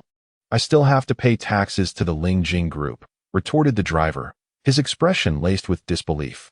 Hurry up. No more nonsense, Wei Wu urged. The driver grimaced, reluctantly transmitting the travel data to Wei Wu, muttering as he drove away, What a coward. May you never enjoy a feast of 4 dishes. Wei Wu approached Zhang Yunxi. Let's go. All right, Zhang Yunxi nodded. Both were freshmen at the Qingshan Academy of Gods, having undergone data entry for the Eternal World upon enrollment, thus requiring no identity verification at the branch. The security scanner at the entrance merely scanned them, and the transparent energy gate swung open. To be precise, it was a data air wall. If one were not affiliated with the academy, not even artillery fire could breach it. 10 minutes later, in an independent laboratory on the 3rd floor of the teaching building, Wei Wu, donned in a light pink trench coat and a cowboy hat, proclaimed, I need you to grant me level 1 memory reading access. Let us utilize the linked memory scene simulator to fully restore the events of that night. Do you agree? No problem. I'll capture it for you. Zhang Yunxi assessed Wei Wu. But do you have the linked devices? I do. They're connected to the brain machine. Wei Wu removed his cowboy hat, revealing a hairstyle reminiscent of a sand monk, strikingly charming. What kind of hairstyle is that? Zhang Yunxi inquired with a smile. An unhealthy lifestyle led to my data baldness. A hair transplant costs over 20,000 MB, which I can't afford, Wei Wu replied while busying himself. Let us just embrace the baldness for now. It doesn't hinder work. What is your profession in the eternal world? Zhang Yunxi asked curiously. I run a law firm. Wei Wu answered. Handling virtual crime cases? Zhang Yunxi expressed mild astonishment. That must be quite lucrative. It's no grand case. I specialize in investigating infidelity and virtual asset transfers, Wei Wu scoffed. As a mere commoner, I have no connections. No matter how well I know the law. No one seeks my services. Zhang Yunxi nodded slowly, seated himself, and began to delve into his consciousness, swiftly retrieving memories stored within the electrode chip. Capturing data from the night of the incident and transferring it face-to-face to Wei Wu. In the eternal world, protections surrounding private memories are stringent. No organization or official is permitted to infringe upon another's memory privacy. Otherwise, severe penalties await them based on the gravity of the offense, ranging from restricted access in the eternal world to imprisonment in the real world or in severe cases, even the death penalty and permanent data deletion in the virtual realm. However, if individuals willingly choose to share their memories with others, it poses no legal issues. Granting level 1 memory reading access does not violate any laws, as it is essentially a voluntary sharing of a part of one's life with others. The recipient cannot modify the shared data nor access memories beyond what is shared, thus avoiding any infringement. Upon receiving Zhang Yunxi's data, Wei Wu immediately employed the linked memory scene simulator to recreate the true events of that night. A profoundly shocking scene unfolded. In an expansive laboratory of over 100 square meters, the furnishings and scenery rapidly shifted, the light completely vanished, leaving the surroundings in darkness.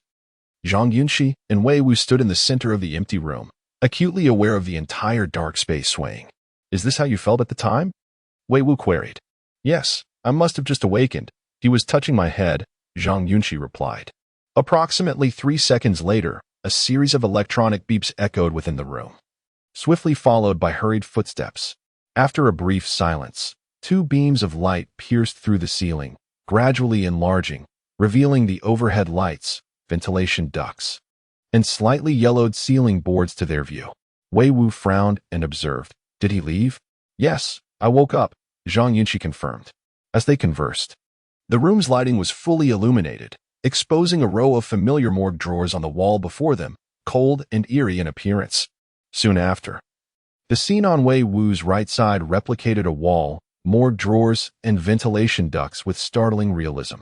This first-person simulation mirrored the moment Zhang Yunxi regained consciousness after being attacked from behind. Each restored scene and gradual disappearance corresponded to what Zhang Yunxi witnessed that night. Every place his gaze fell upon was vividly displayed, while areas he barely glanced at appeared blurred or entirely blank. The room resonated with intense vibrations as before them. A bloodied gurney and a collection of electronic devices atop, it gradually faded from view. Should we pause? Zhang Yunxi asked. No, let us finish this first. Wei Wu shook his head. As he spoke, a focused morgue compartment appeared on the left wall, with surrounding scenes remaining indistinct. You're quite quick on the uptake. Wei Wu chuckled. I'm not foolish. I had no idea if he had accomplices. My primary instinct was survival. Zhang Yunxi retorted. The scene shifted again, revealing the entrance to the dissection room. The perspectives swiftly zoom if the price is right. We can just extract it for you. Why go through so much trouble? All right. You truly are a shrewd merchant. Zhang Yunxi was at a loss for words. During their exchange, the scene had reverted to when Zhang Yunxi rushed into the basketball court, while Wei Wu was preparing to watch a grand match, when he suddenly felt a wave of dizziness wash over him, and the world before him became blurred. Wait a moment, Wei Wu waved his hand. What's wrong? Zhang Yunxi inquired. My neural interface seems to be malfunctioning. It's glitching, Wei Wu responded. his virtual form flickering as if the television screen were faulty. Isn't this a new neural interface? It must be defective, Zhang Yunxi remarked. Wei Wu's voice was intermittent. You wait a moment. I'll step out to switch the neural interface and then return. All right, go ahead, Zhang Yunxi replied without further thought. As it was not uncommon for mass-produced neural interfaces to experience occasional failures. With a whoosh, Wei Wu finished speaking and logged off. Since the memory simulator was linked to his neural interface, its abrupt disconnection caused the simulation to collapse and vanish entirely, with nothing to occupy him. Zhang Yunxi reclined on the floor and began to reminisce about the details of that evening, preparing to assist Wei Wu with an analysis later. Deep down, Zhang Yunxi had always felt that Wei Wu was unreliable, resembling a wandering swindler, which left him perplexed as to why Dr. Peng would choose such a character to investigate the case. Just then, as Zhang Yunxi pondered, footsteps echoed from outside the door, prompting him to instinctively sit up and observe. Only to see Dr. Peng entering with his hands clasped behind his back. Why are you here? Zhang Yunxi stood up, somewhat astonished. Dr. Peng sighed. I just finished a discussion with Dr. Liang and thought I would come by to check on you. Wei Wu's neural interface is broken, so he'll be delayed. It's a good opportunity for us to talk. All right, Zhang Yunxi nodded. Dr. Peng glanced at him. Have a seat. Meanwhile, in the real world. Within the neural connection room of Qingshan Academy, Wei Wu emerged from the connection pod, frowning as he fiddled with the neural interface, cursing, "What awful quality is this?" Nearby, Zhang Yunxi lay in the connection pod, his complexion rosy and his expression calm. At the doorway, a shadowy figure peeked at the two before swiftly departing. Chapter 13. Descending into the world of immortality in the laboratory of Qingshan Academy. On the third floor, Zhang Yunxi sat cross-legged on the floor with Dr. Peng in room 3012, engaged in a hushed conversation.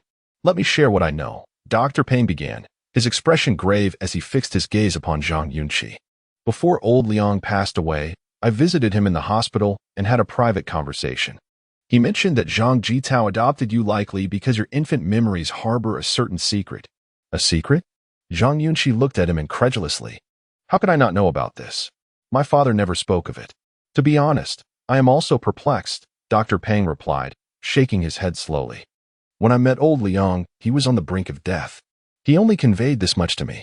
Prior to your father's demise, he had contacted old Liang, intending to entrust him with the study of your memories.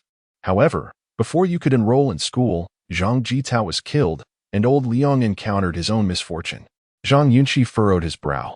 Are you implying that my father's decision to adopt me had ulterior motives? No. That does not contradict the fact that your 18 years of nurturing were genuine, Dr. Peng wisely elucidated. Yet, it remains true that you are shrouded in mystery. Otherwise, these bizarre occurrences would not have sought you out.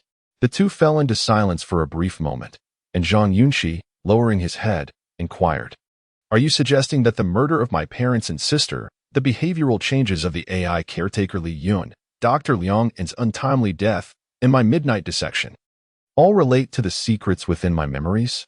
The incident with AI Li Yun may merely be a coincidence. Do not overthink it, Dr. Peng considered before responding. However, the remaining events certainly correlate with your memories. Did you not mention that the assailant who attacked you employed devices associated with memory theft? Indeed. Zhang Yunxi's emotions were tumultuous as he lifted his gaze to Dr. Peng and asked, Then what do you suggest I do? Do not rush. Wei Wu is not here. First, allow me to show you something. Dr. Peng manipulated the mind-machine interface, conjuring a set of data from thin air. This is what old Liang entrusted to me before his passing. Zhang Yunxi stared at the floating data in astonishment, urgently asking, What is this? This is the memory data of AI Li Yun, the entity responsible for the murder of your family, Dr. Peng replied, frowning. It contains crucial information that may assist us in unraveling the mystery. Li Yun's memories should have been sealed long ago. They should be with the judicial authorities. How could Dr. Liang possibly retrieve them? Zhang Yunxi questioned incredulously. You have yet to grasp the influence and status of Qingshan Academy within society, Dr. Peng explained patiently. Our mission is to provide cutting-edge talent to the judicial departments managing AI and virtual crimes. Thus, the Academy maintains a close relationship with various judicial authorities. Additionally, The case of AI Li Yun is contentious and holds both research and discussion value for us. Hence, old Liang had long obtained Li Yun's memory data. After Dr. Peng's thorough explanation, he looked earnestly at Zhang Yunxi. Do you wish to see it? Upon hearing this, Zhang Yunxi's body involuntarily trembled, for he understood that this memory data contained all the details of his three beloved family members' murders. Perhaps we should skip it? Dr. Peng suggested, recognizing Zhang Yunxi's emotional turmoil and preparing to withdraw the data. I want to see it. Zhang Yunxi responded resolutely. If your emotions become too overwhelming, we will pause. Dr. Peng nodded calmly, assembling the data into a visual display that began to play in the room. In a well-lit living room, Li Yun, with a deranged expression, dragged Zhang Jitao and his wife, along with Zhang Yunxi's sister, to the edge of the sofa. The scene was vividly clear.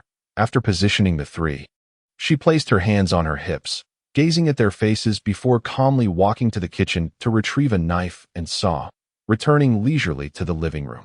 Seated on the floor, Zhang Yunxi clenched his fists, suppressing a whirlwind of emotions as he gazed upon the familiar faces of his parents and his adorable sister. Suddenly, the screen displayed Li Yun plunging a knife into his mother's neck, shrieking. Dr. Peng nodded slowly, stating that if any discomfort arose during the process, it could be immediately terminated. Having concluded their communication, the two sat down once more. In the realm of immortality, memories can be accessed, as the human brain is embedded with electrode chips that continuously record every aspect of one's reality, including latent memories that can be awakened and activated. As long as memories are stored within the brain and consciously revisited, they can be captured and recorded in real time. Memory retrieval is categorized into 3 levels. To put it simply, Level 1 memory retrieval, as demonstrated by Zhang Yunxi and Wei Wu, involves an individual extracting their own memories, converting them into data, and subsequently sharing them for others to observe. Level 2 memory retrieval allows others to enter your memory playback through data modeling in the realm of immortality. Yet they can only observe without altering anything, as the remote control for memory access lies with you. However, such retrieval, without the consent of the individual involved, is unequivocally illegal. Level 3 memory retrieval entails handing the remote control to another, who is then responsible for adding or deleting, fast-forwarding or rewinding. This level is typically utilized in the medical field. For instance, when a person is nearing death and needs to download memories to resurrect in the realm of immortality. Such operations can only be performed with the individual's and relevant authorities' permission by designated medical units. Nevertheless, it is rarely employed, as it poses significant risks. The wielder of the remote control can erase your memories at will, potentially leading to fatal consequences. At this moment, Zhang Yunxi intended to activate Level 2 memory access, seeking to harmonize the electrode chip in his brain with Dr. Peng's consciousness to jointly witness his childhood memories, necessitating a deeper state of slumber. Lying on the floor, after establishing the data connection, Zhang Yunxi was presented with a prompt asking for consent to open Level 2 memory access. He glanced at the prompt and, with a fleeting look at Dr. Peng, his gaze momentarily resting on the other's profile, he decisively clicked agree. His consciousness began to sink into a deeper state of slumber. Zhang Yunxi's mind recalled his childhood, the moments when the Zhang couple brought him home, bathed him, and purchased new clothes for him. In his youth, frail and sickly, his mother had even raised a cow in the backyard, as she was concerned about his frequent illnesses. Every sunny morning, she would rise early to prepare milk and a nutritious breakfast for him, a routine that continued for 7 years until he entered elementary school and grew stronger, allowing her the luxury of sleeping in.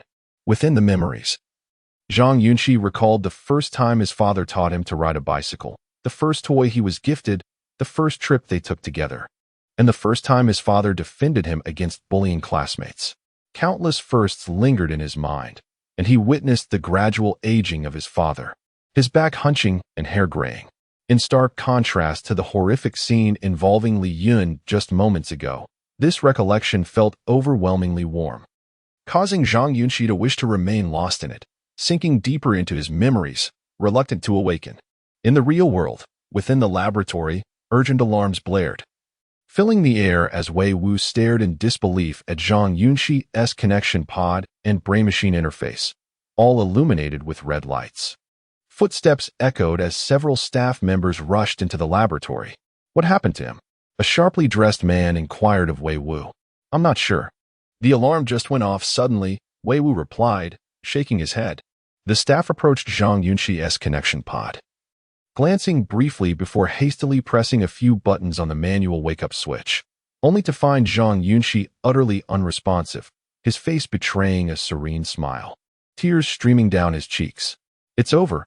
He must have activated level 2 memory access and has sunk into it. Unable to be awakened, a staff member exclaimed urgently. This is dangerous. If his consciousness remains submerged and cannot be revived, he could become a thoughtless living dead. Quickly, summon Professor Liu. Wei Wu, not deeply familiar with the brain machine equipment, urged, can't we just unplug the machine and forcibly awaken him? Chapter 14. The transformation of Wei Wu from light to darkness. Warm and blissful childhood memories collide violently with the cold-blooded roars of Wei Wu in the present, tugging at Zhang Yunxi's mind, inducing an excruciating headache. Inside the laboratory, Wei Wu swung his arm and slapped Zhang Yunxi across the face. Why don't you retaliate? Right before your eyes, I could dismember them all. What could you possibly do to me? You coward who cannot even meet my gaze. As his words fell, Zhang Yunxi, lying in the connection pod, suddenly raised his right arm and grasped the outer thigh of Wei Wu. Ding! The incessant alarm from the brain machine abruptly ceased, and a green light illuminated, indicating that Zhang Yunxi had awakened from his state of consciousness. A sigh of relief escaped from Professor Liu, who stood beside the connection pod. All right, he yes out. Damn. My hand is sore from hitting him. This kid owes me a meal for saving his life. Wei Wu wiped the sweat from his forehead and glanced down. Noticing that Zhang Yunxi's right hand still clutched his thigh. Let go. You nearly grabbed my. Before he could finish, Wei Wu suddenly felt Zhang Yunxi's grip tighten, as if intentionally squeezing him twice. A momentary lapse in his thoughts was all it took for the alarm to sound once more, the green light shifting back to red. What is happening? Professor Liu stared incredulously at the brain machine and the contorted face of Zhang Yunxi. Has he gone back in?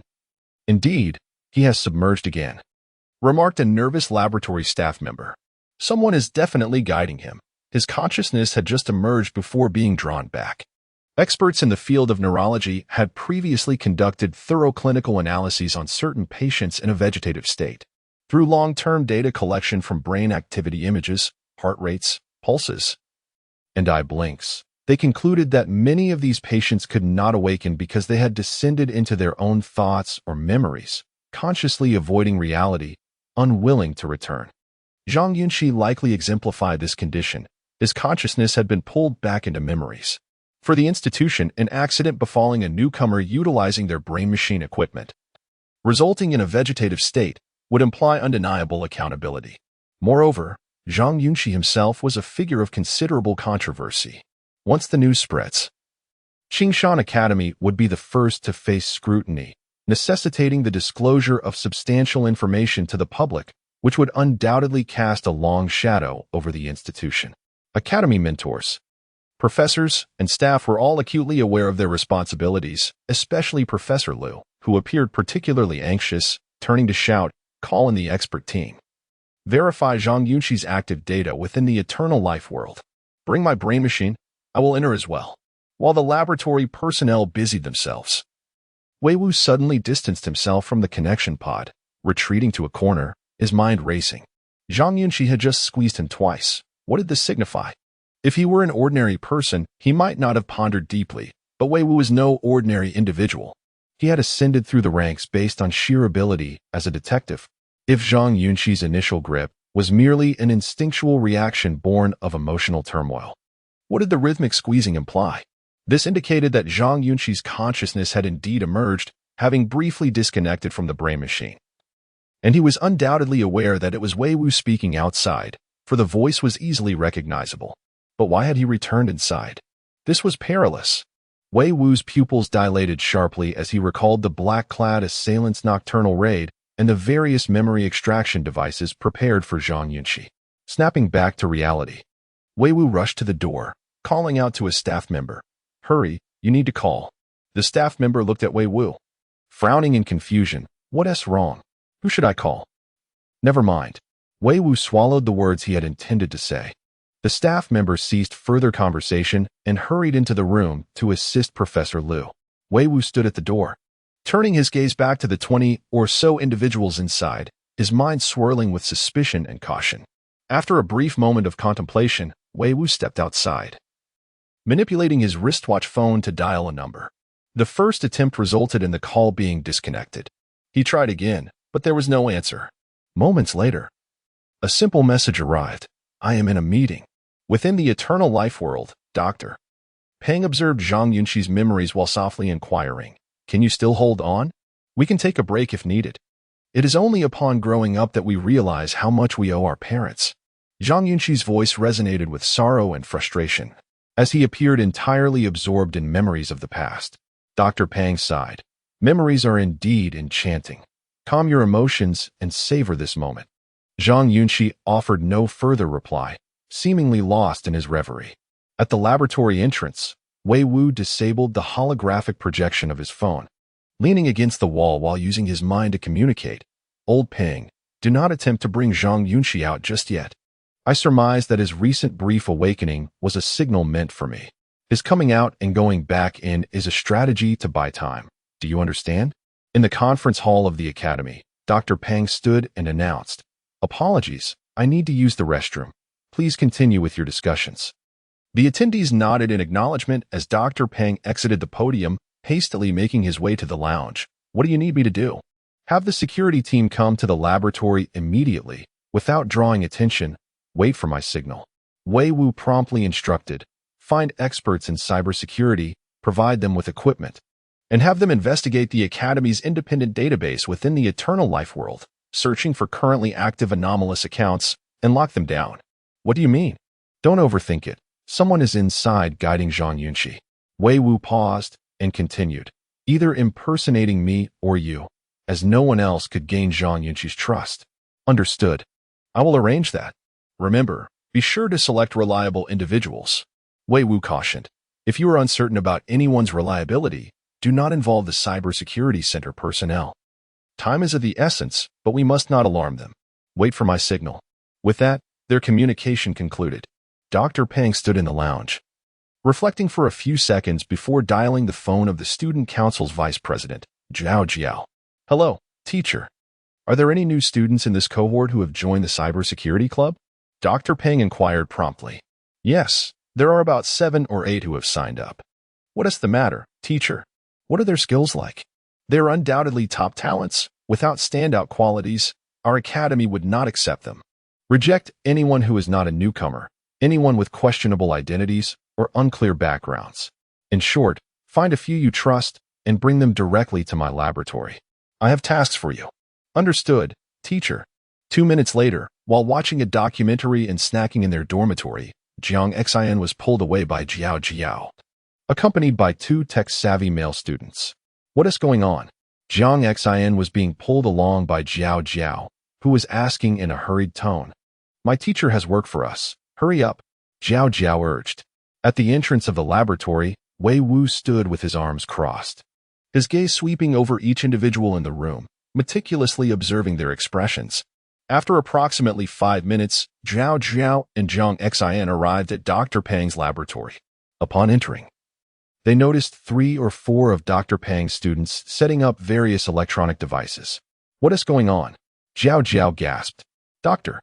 Peng walked in from outside and inquired of Jiang Xin and the others if the institution were to grant you access to the independent database in the eternal life world. Providing you with several management accounts but without passwords, could you hack into it?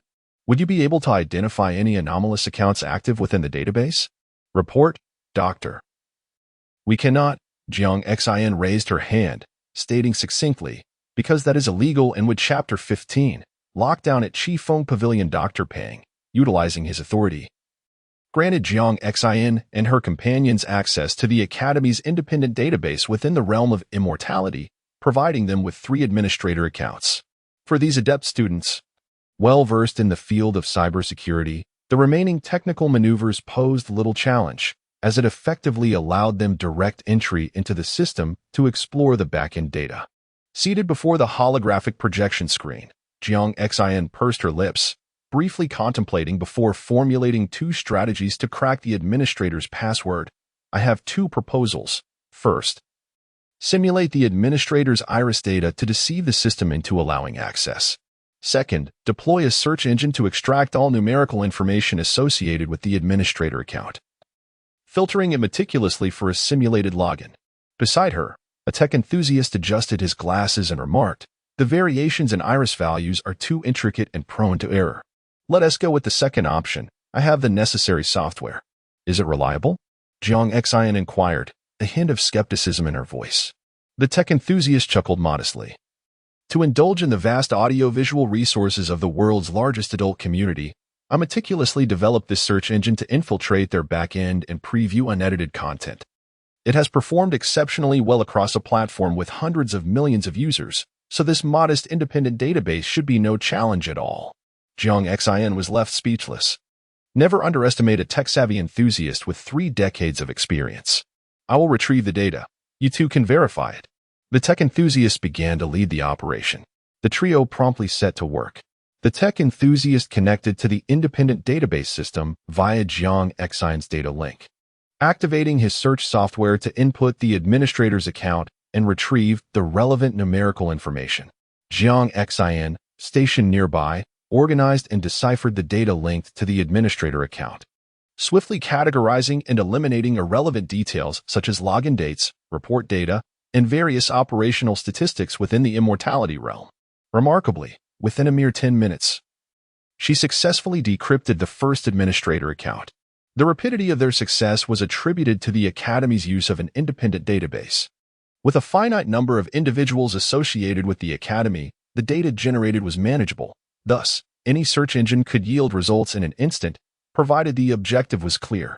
Having decrypted the first administrator account, Zhang Yunxi raised her hand. "I'm in. No need for a brain-machine interface. I can observe the data directly from the backend." "Hurry up. Let us go," urged her companion, Jiao. "Silence." Dr. Peng interjected with a wave of his hand. At that moment, Zhang Yunxi's captivating gaze was fixed intently on the holographic projection screen, her expression wholly absorbed, akin to a beautiful yet dazed individual.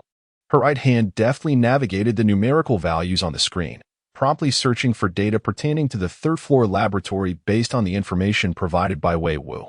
Suddenly, she froze, unable to suppress an exclamation. "Wow, this is truly unbelievable." "What is it?" Dr. Peng inquired. Zhang Yunxi turned her head to glance at Dr. Peng. "Your account is currently logged in. Someone must have duplicated your brain-machine data, stealing your information within the immortality realm and logging it under your name. In the immortality realm, an individual's representation and numerical data could not deviate by more than 1% from their real-world counterpart. This meant that while one could make slight adjustments to their appearance, perhaps a minor enhancement if one were unattractive in reality, radical alterations were impermissible. One could not transform from a burly man into a slender, handsome figure. Such discrepancies were strictly forbidden. An individual's appearance, physical condition, age, and more would be scanned via the connection pod, generating numerical data that would subsequently be uploaded to the Immortality Realms database. While minor adjustments could be made without affecting identity recognition, substantial changes were not allowed. This protocol was established to effectively deter virtual crimes, akin to holding an identification card while operating a virtual avatar. Any illicit behavior would be swiftly traced back to the individual through big data analytics. Moreover, when logging into the immortality realm, the modeling of an individual was active. However, once they logged out, the modeling data would cease to function, becoming automatically locked within the database. Even the upper echelons of Lingjing Group could not modify or manipulate this data, thereby ensuring the security of personal information. Nevertheless, when entering the immortality realm, the data would be activated through the brain-machine interface, necessitating the manual deletion of stored modeling data. Currently, the individual impersonating Dr. Peng in the immortality realm must have accessed confidential data from Dr. Peng's exclusive brain machine. A chill ran down Dr. Peng's spine as he observed the holographic projection screen. It was evident that ordinary individuals at the Academy had no access to his personal brain machine. This was clearly an inside job, orchestrated by someone familiar. "Can we trace him?" Dr. Pang urgently directed Zhang Yunxi, lock his brain machine, prevent him from logging out. That's straightforward.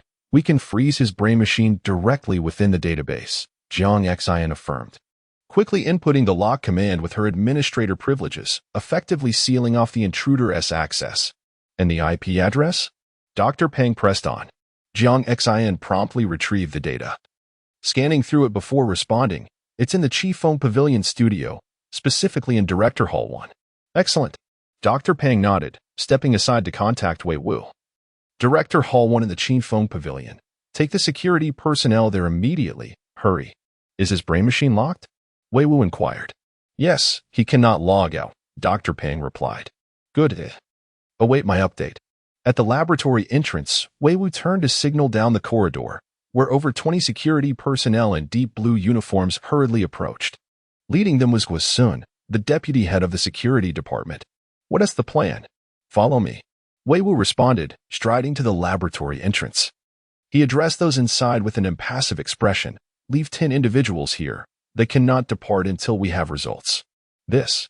Guo Sun hesitated, visibly troubled. This is Dr. Pang's directive.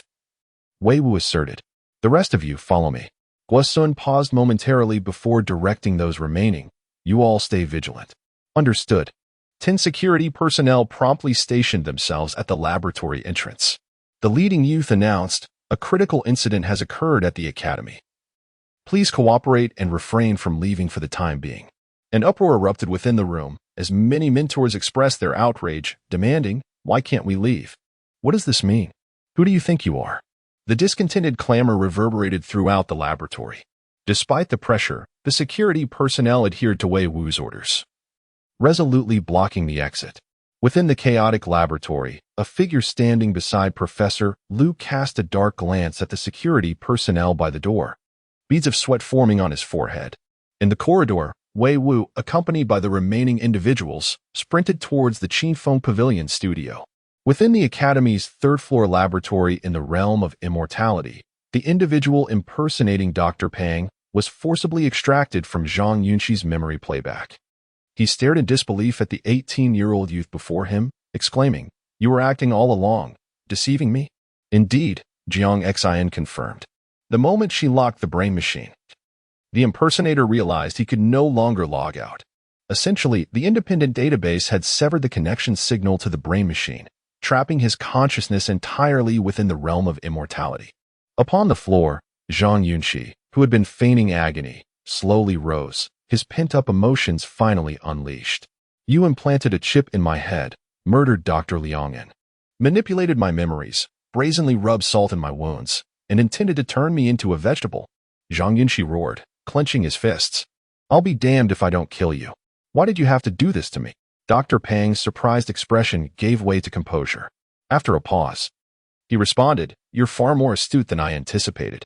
I fail to comprehend how you managed to escape, despite being in a deep state of consciousness. Was it merely due to that simpleton's cries outside? Suddenly, Zhang Yunxi erupted with explosive force, hurtling towards Dr. Pang and delivering a swift punch. Thud. The dull thud of flesh against flesh resonated as Dr. Pang stumbled backward, his nostrils gushing blood, his appearance utterly disheveled. I harbor more secrets than you can imagine, Zhang Yunxi retorted, yanking the man by the collar. Did you believe the memories I showed you were complete? Did you think I truly succumbed? I've been feigning this charade for so long to unmask your true identity. Thud, thud. Zhang Yunxi, still gripping his adversary's collar, landed 2 more forceful blows. Dr. Pang's eyes became bloodshot, his steps faltering. He attempted to retaliate, but he was no match for Zhang Yunxi. His stats in the eternal world were too low, after all. He was just an old man with negligible combat prowess. While Zhang Yunxi was also a weakling, he was in exceptionally vigorous form when pummeling a man in his 60s. Thump. Zhang Yunxi dragged Dr. Pang down, straddling him and unleashing a barrage of punches. Back in the real world, Dr. Pang, observing his plummeting modeling data on the holographic projection screen, immediately frowned and inquired, Why are the vital signs dropping? Zhang Yunxi, with a mischievous twinkle in her eyes, added, If I had to guess, Zhang Yunxi is probably beating you to a pulp. Your health is critically low. In the dormitory hallway of the new recruits, Tong Zhan retrieved a jet-black metallic arm guard from his mountaineering pack, affixed it to his left arm, and hastened towards the Qingfeng Pavilion. Simultaneously, within a storage warehouse adjacent to the Qingfeng Pavilion, 8 men surged into the corridor. 20 seconds later, Wei Wu and his comrades arrived at the corridor. Just as they were about to rush into the Qingfeng Pavilion, they were intercepted by 8 masked figures. Both sides halted almost simultaneously. Wei Wu, beads of sweat forming on his brow, questioned, "Are there really this many?" 20,000 was too little. Did you bring weapons? Chapter 16. The Obedient King. The laboratory for external openness is situated on the northern side of the academy. To reach the broadcasting hall further north, one must traverse a sky bridge approximately 30 meters in length. The southern end of the bridge connects to the second floor of the laboratory building, while the northern end leads to an open garden. The entire sky bridge is constructed of fully enclosed tempered glass, reminiscent of the connecting bridges found between buildings in urban cityscapes. Suspended at a height of about 8 meters, beneath it flows a gently babbling stream, creating a picturesque scene. At this moment, Wei Wu and his companions had just rushed into the sky bridge from the laboratory when they were intercepted by 8 masked individuals clad in blue uniforms. The 8 formed a horizontal line, wielding silver telescopic batons, and approached with heavy strides. Observing that the opposing group bore no dangerous weapons, Wei Wu quickly assumed a combative stance and shouted, "Prepare to engage." Was soon, "Call for backup." His voice echoed through the corridor, prompting several members of the security department to brandish their electric rifles and small thermal pistols. After all, being merely a security department of an academy, the judicial authorities would not permit them to wield genuinely lethal weapons. Although this academy collaborates with judicial departments as a third-party talent agency, it certainly would not allow security personnel to be armed with Gatling guns while on duty. Thus, the weapons carried by the security members were mostly non-lethal equipment intended to thwart violent crime, which should suffice against the telescopic batons. "Cover your heads and crouch down," Wei Wu called out as he stepped forward, addressing the 8 individuals. "Don't get too arrogant. The police will be here shortly." Guo soon raised his electric rifle and shouted, "Don't move. Crouch down." The 8 adversaries advanced, their pace quickening. Realizing that his intimidation tactics were futile, Wei Wu waved his arms and yelled, "Engage." With that command, both groups charged at each other. Wei Wu focused on a man around 8 meters tall on the left, sprinting forward to deliver a flying kick. Clang! The sound of his kick striking a solid object echoed as the tall man remained unmoved, causing Wei Wu to stagger backward from the recoil. "What the hell? He is not human," Wei Wu exclaimed. The tall man, brandishing a telescopic baton, swung it down fiercely. Despite his slightly corpulent figure and advancing age, Wei Wu had undergone systematic training in criminal investigation, and his reflexes and basic combat skills remained intact. As he spotted the man raising his arm, he swiftly stepped to the left. Clang! The baton struck the glass wall with a sharp and piercing sound. Just from the harshness of that impact, one could surmise the strength of the opponent. Terrified, Wei Wu retreated a few steps, shouting in fear, "We can't win. Retreat. Run quickly." Nearby, Guo pressed his electric rifle against one of the assailant's waists and decisively pulled the trigger. Zzz. A burst of blue light flickered, accompanied by the distinct odor of burnt fabric. "Don't move. Drop the baton," Guo bellowed, believing he had gained the upper hand. However, the man turned around, seemingly unfazed, and suddenly raised his left arm, delivering a powerful punch downward. Bang! Guo dodged to the side but was struck on the shoulder, causing him to fall to the floor, sliding half a meter on the smooth surface. The force of the blow left him feeling as though his bones might shatter. "It's a robot."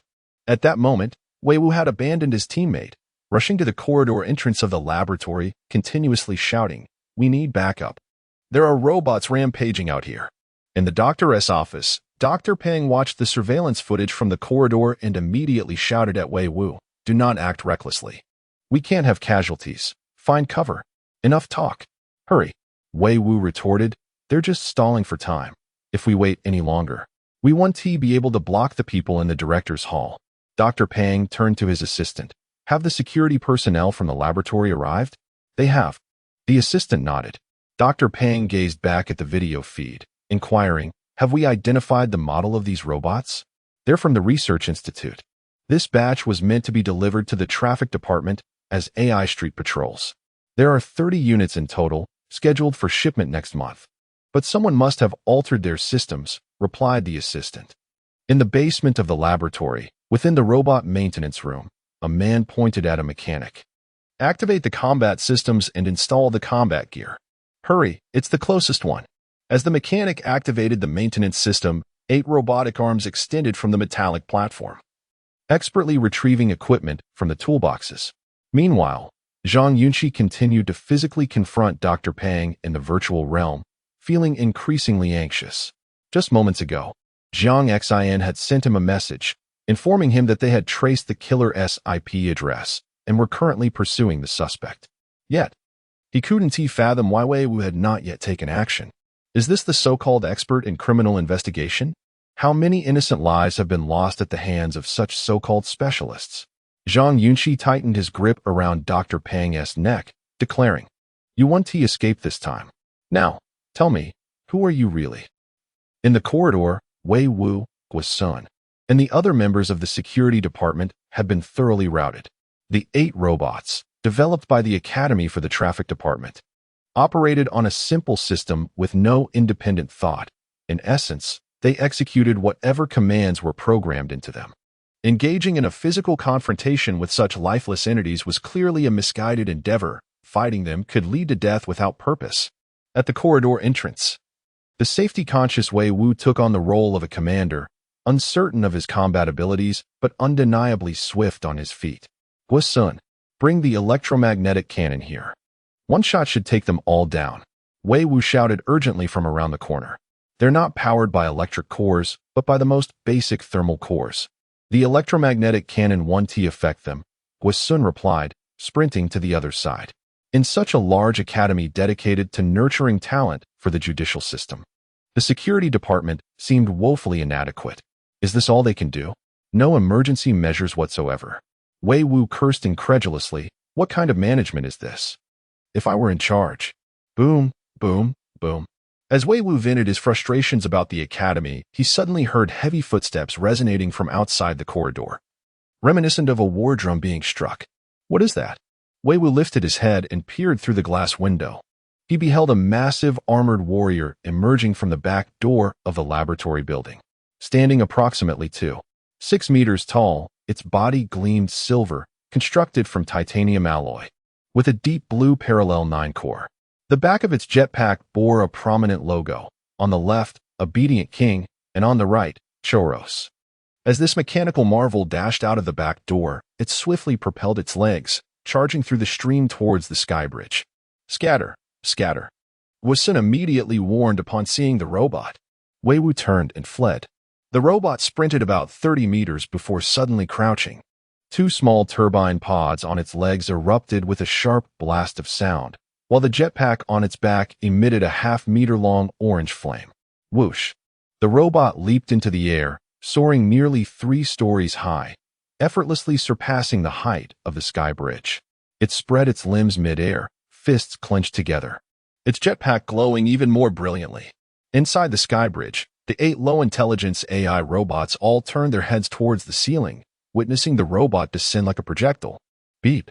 A sharp alarm echoed as 8 AI entities swiftly ignited their energy cores, compressing the energy within their frames to the utmost limits, preparing for self-detonation. "Long live the new world. Long live the future," they chanted in unison, though their slogans sounded somewhat juvenile, as they collectively turned to prepare for the explosive bridge. Boom! The deafening sound of collapse resonated through the northern side of the academy as the remarkably sturdy corridor bridge was instantaneously shattered. The robots descended from above, their bodies adorned with countless shards of shattered glass, landing in the midst of the bridge. Raising its left arm, one of the robots unleashed a roar reminiscent of a 12-cylinder supercar engine, followed by the activation of its electromagnetic field system. Creak! The iron-laden portions of the 8 AI bodies began to tremble and fracture instantaneously. Whoosh!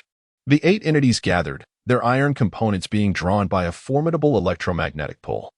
causing them to lift off the ground and soar towards the robot emblazoned with a logo behind them. As they ascended, the munitions bay on the left chest of the robot opened, and 614 2-caliber cannon tubes began to charge. A mere 0.1 seconds later, boom, boom, boom. A double volley erupted, transforming the corridor into a spectacle of explosive artistry. The 8 AI entities were obliterated on the spot, their parts scattering across the ground. The Robo Chapter 17, Intervention inside Director's Hall Number 1. Weiwu dashed towards the connection pod, but before he could fully approach, he sensed something was amiss. There were conspicuous splatters of blood on both sides of the connection pod. Weiwu immediately halted, swiftly surveying his surroundings. He then discovered a bloodied human head at the front of the pod. Looking up into the connection pod, he saw a headless corpse, clad in a suit, lying supine with blood still flowing from the severed neck. A flurry of footsteps echoed as the security department and Yexian rushed over. Don't move. Weiwu immediately waved his hand. Too late. The perpetrator was silenced. The group stopped, aghast at the gruesome scene. Even the violence-accustomed cyborg, Yexian, exclaimed in horror. The methods are utterly savage. This is beyond our purview. Weiwu turned to Guisun and instructed, notify the academy and alert the authorities. Everyone, stay back. Get me a pair of rubber gloves. I and Oppos. LL, take a look. After the imposter of Dr. Peng vanished in the eternal world, Zhang Yunxi immediately logged out. Awakening in the laboratory. Upon regaining consciousness, Zhang Yunxi quickly scanned the surroundings, noticing security personnel guarding the door. He immediately understood that Weiwu had discerned his intentions. Removing the brain-machine interface and releasing the connection pod's restraints, Zhang Yunxi nimbly leapt out, quickly reaching the door. He questioned a security guard. Is it locked down? Where's Weiwu? Have you found the person? As a person of interest, the security personnel did not impede him, truthfully informing him. They're in the director's hall of the studio. Thank you. Zhang Yunxi hastily replied, striding out and heading straight for the studio hall. As soon as Zhang Yunxi left, the people inside swarmed forward. Why is he allowed to leave? What exactly do you mean? How long are you going to confine us? Amidst the clamorous inquiries, the security personnel brandished batons and stun guns, retorting, he's a person of interest, he can leave. The rest of you will have to wait. Zhang Yunxi sprinted with all his might, rapidly traversing the laboratory building, reaching the director's hall in under 10 minutes. Upon entering, Zhang Yunxi was greeted by a throng of people gathered in the hall, engaged in a cacophony of discussion. A sense of foreboding washed over him, and he pushed through the crowd, peering inside. The area around the connection pod had been cordoned off by security. The headless corpse lay within the pod, blood having saturated the entire body cavity. Witnessing this spectacle, Zhang Yunxi's face paled, overcome with shock. He was no fool. He knew, beyond any doubt, that the person impersonating Dr. Peng in the eternal world had been silenced. The decapitation was clearly intended to sever the brain-machine link quickly, forcing an immediate disconnection. Weiwu had understood his intent, but it was too late. There was more than one person in the academy who wanted to undermine him. Zhang Yunxi felt a blend of anger and trepidation. Dr. Peng approached from the front of the crowd, placing a hand on Zhang Yunxi's shoulder. Are you all right? Zhang Yunxi turned his head woodenly. Was he silenced? Yes. Dr. Peng nodded. The deceased's identity has been verified. He was a warehouse administrator at the Research Institute, having worked here for over 5 years. It's presumed that the AI entities that blocked Weiwu in the corridor were the result of his system tampering. Zhang Yunxi clenched his fist, gazing at the corpse inside the connection pod, feeling a chill creep down the back of his neck. The recent series of events, for Zhang Yunxi, barely 18 years old and intellectually gifted but lacking in worldly experience, had been nothing short of horrifying. Observing Zhang Yunxi's expression, Dr. Peng could surmise his thoughts. Take some time to rest. This matter is beyond the Academy's capacity to handle. The Green Mountain Town Police Department and the Pearl City Police Department have arrived and will be launching an investigation. Zhang Yunxi merely nodded blankly, his eyes still fixed on the headless corpse. This director's hall was located on the first basement level, devoid of windows. Weiwu, tuning out the surrounding noise, walked along the edge of the room, scrutinizing the walls.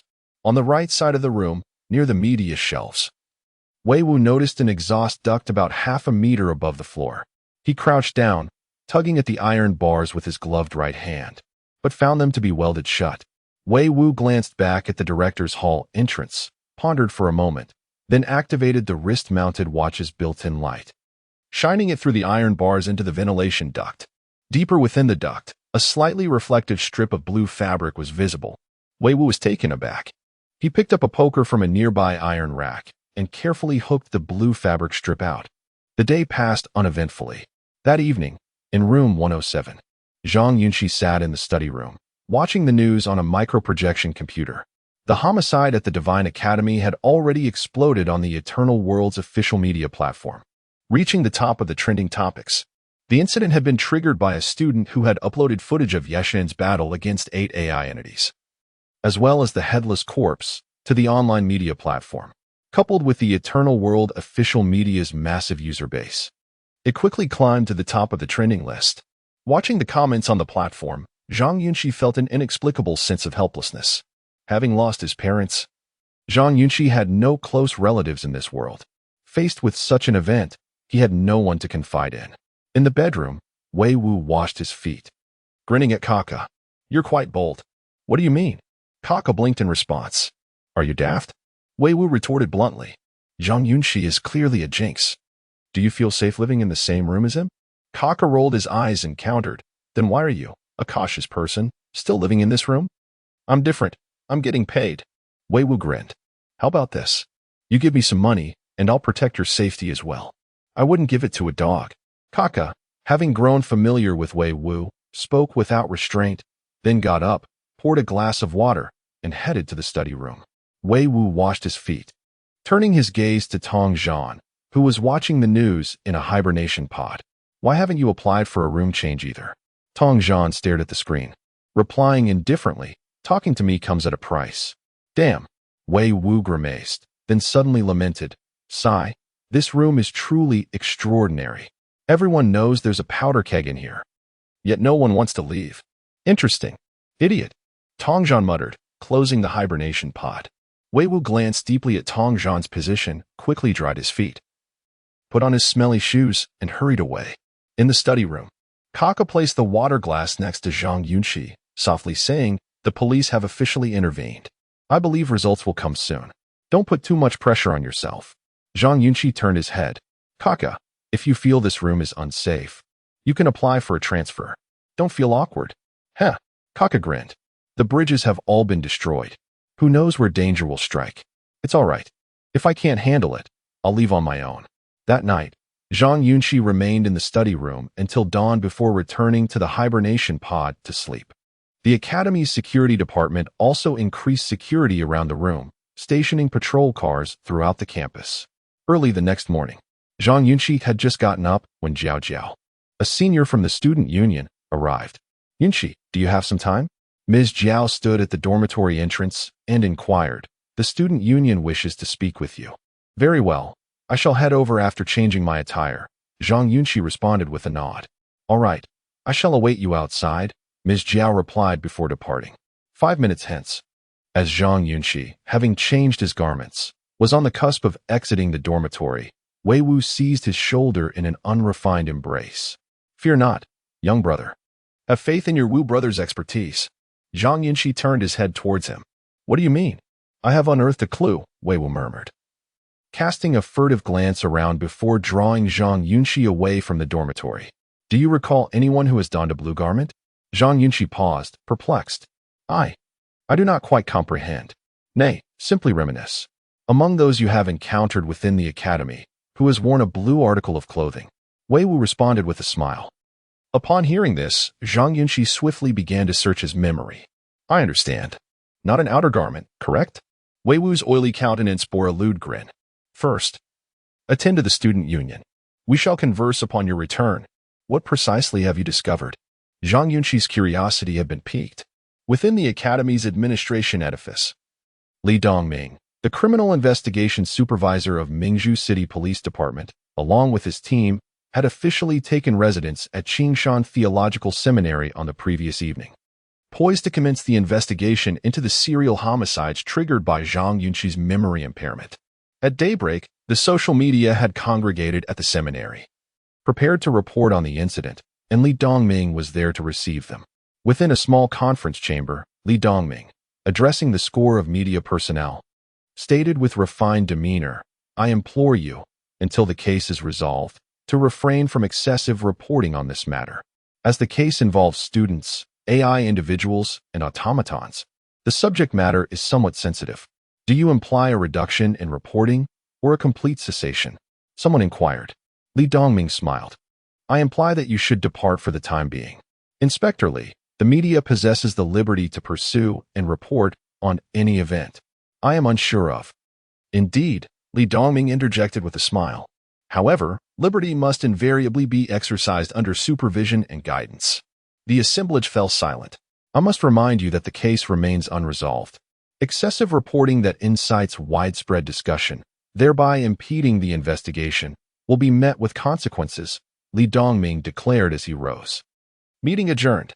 Concurrently, Zhang Yunxi arrived at the student union, where he encountered a cohort of students, their age approximate to his own, yet exuding an air of seasoned maturity, seated upright and regarding him intently.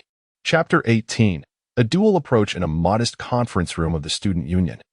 As Zhang Yunxi surveyed the group before him, Jiao Jiao promptly introduced, "This is our college's new student, Zhang Yunxi, who is yet to meet with a mentor." A young man seated at the head of the table immediately stood up and extended his hand. "Hello, I am Lu Yi from the student union." Lu Yi, appearing to be around 20 years of age, possessed a fair complexion and striking features, particularly his enchanting phoenix eyes, which exuded a mischievous charm when he smiled. Despite his handsome visage, Lu Yi's physique was robust rather than frail. He had broad shoulders and a tall, athletic build. His appearance, complemented by a hairstyle reminiscent of Sakuragi Hanamichi, could certainly be deemed exemplary according to the aesthetic standards of his contemporaries. "Lu Yi is our student union president," Jiao Jiao cheerfully informed Zhang Yunxi. "Hello, President Lu." "No need for formalities," Lu Yi replied with a chuckle, gesturing for her to take a seat. Zhang Yunxi nodded slowly and took the first chair on Lu Yi's left side. Opposite him sat two other students, a boy and a girl, whose appearances were unremarkable. Yet their attire and communication devices suggested they hailed from well-off families. Once seated, Lu Yi pointed to the two individuals on his right, declaring, "This is Tian Yuan, the secretary of the student union, and Chen Yao, the head of the disciplinary committee." Having just sat down, Zhang Yunxi politely stood and extended his hand. "Hello, Senior Tian." "Senior Chen. No need for formalities, please sit," they replied in courteous unison. "Allow me to say a few words." Li maintained a warm smile, his gaze inviting as he addressed Zhang Yunxi. "Today, the college leadership convened with us to discuss the recent incident involving you. Both the administration and the student union have unanimously agreed to do everything in our power to ensure your personal safety and the confidentiality of your memories. I appreciate the support from the college and the student union," Zhang Yunxi responded diplomatically. Lu Yi smoothly transitioned into the main topic, however, to speak candidly. "The circumstances surrounding the incident involving you are fraught with uncertainties. The college and the police have yet to ascertain the motives behind the assailants' actions. Therefore, your cooperation is essential for the ongoing investigation. Only through collective efforts can we uncover leads and apprehend the true culprits." As of now, the sudden death of Dr. Liang In, Zhang Yunxi's two assassination attempts, and the case of the headless corpse had already claimed 2 lives, stirring considerable public discourse. It seemed somewhat peculiar and illogical for a group of individuals, all under 20, to be tasked with analyzing such a significant matter. Despite Zhang Yunxi's youth and relative lack of worldly experience, having been raised as an adopted orphan, he had developed a keen intellect and meticulous thought process. He was particularly adept at sensing the genuine thoughts of others during interactions. Thus, he suspected that the police's delay in contacting him must be due to some delicate matters that they found inconvenient to discuss directly. Leading the student union to approach him first, Zhang Yunxi maintained an impassive expression as he regarded Lu Yi, nodding slowly. "The incident occurred to me, and I am certainly willing to cooperate with the college and law enforcement in their investigation." "Indeed," Lu Yi affirmed, pouring a cup of warm water for Zhang Yunxi. To swiftly identify the suspects and uncover the truth, we must comprehend their motives. The recent incidents have all been linked to your memories, which is why the college and law enforcement believe that to expedite the investigation, you must grant access to your memory records, allowing the investigative team to trace the elusive clues in the memory nodes that the assailants repeatedly sought to exploit. Zhang Yunxi's apprehensions were quickly validated. He looked at Lu Yi with a hint of surprise. Are you suggesting that I cooperate with law enforcement by granting them secondary access to my memories in the eternal life realm for their review to find clues? Yes, Lu Yi confirmed with a nod. Zhang Yunxi, I understand this request may seem excessive, but it is indeed the most effective means of resolving the case. To capture the perpetrators, we must uncover their motives and intentions, and the college hopes you will cooperate. Zhang Yunxi finally understood why law enforcement and the college had not approached him directly. The nature of the request was likely too challenging for the individual involved to accept. Engaging in preliminary discussions among students allowed for potential leniency if they could not come to an agreement. Zhang, you need not overly concern yourself about privacy. The college has already conferred with law enforcement leaders, ensuring that only 3 to 4 individuals will access your memories, and they will not share this information externally. The secretary, Tian Yuan, a robust individual with a deep voice, spoke in a rather unrefined manner. This is unacceptable. Zhang Yunxi firmly rejected the notion. I will not allow strangers to access my memories. Tian Yuan paused, but yesterday, you permitted the suspect to access your memories.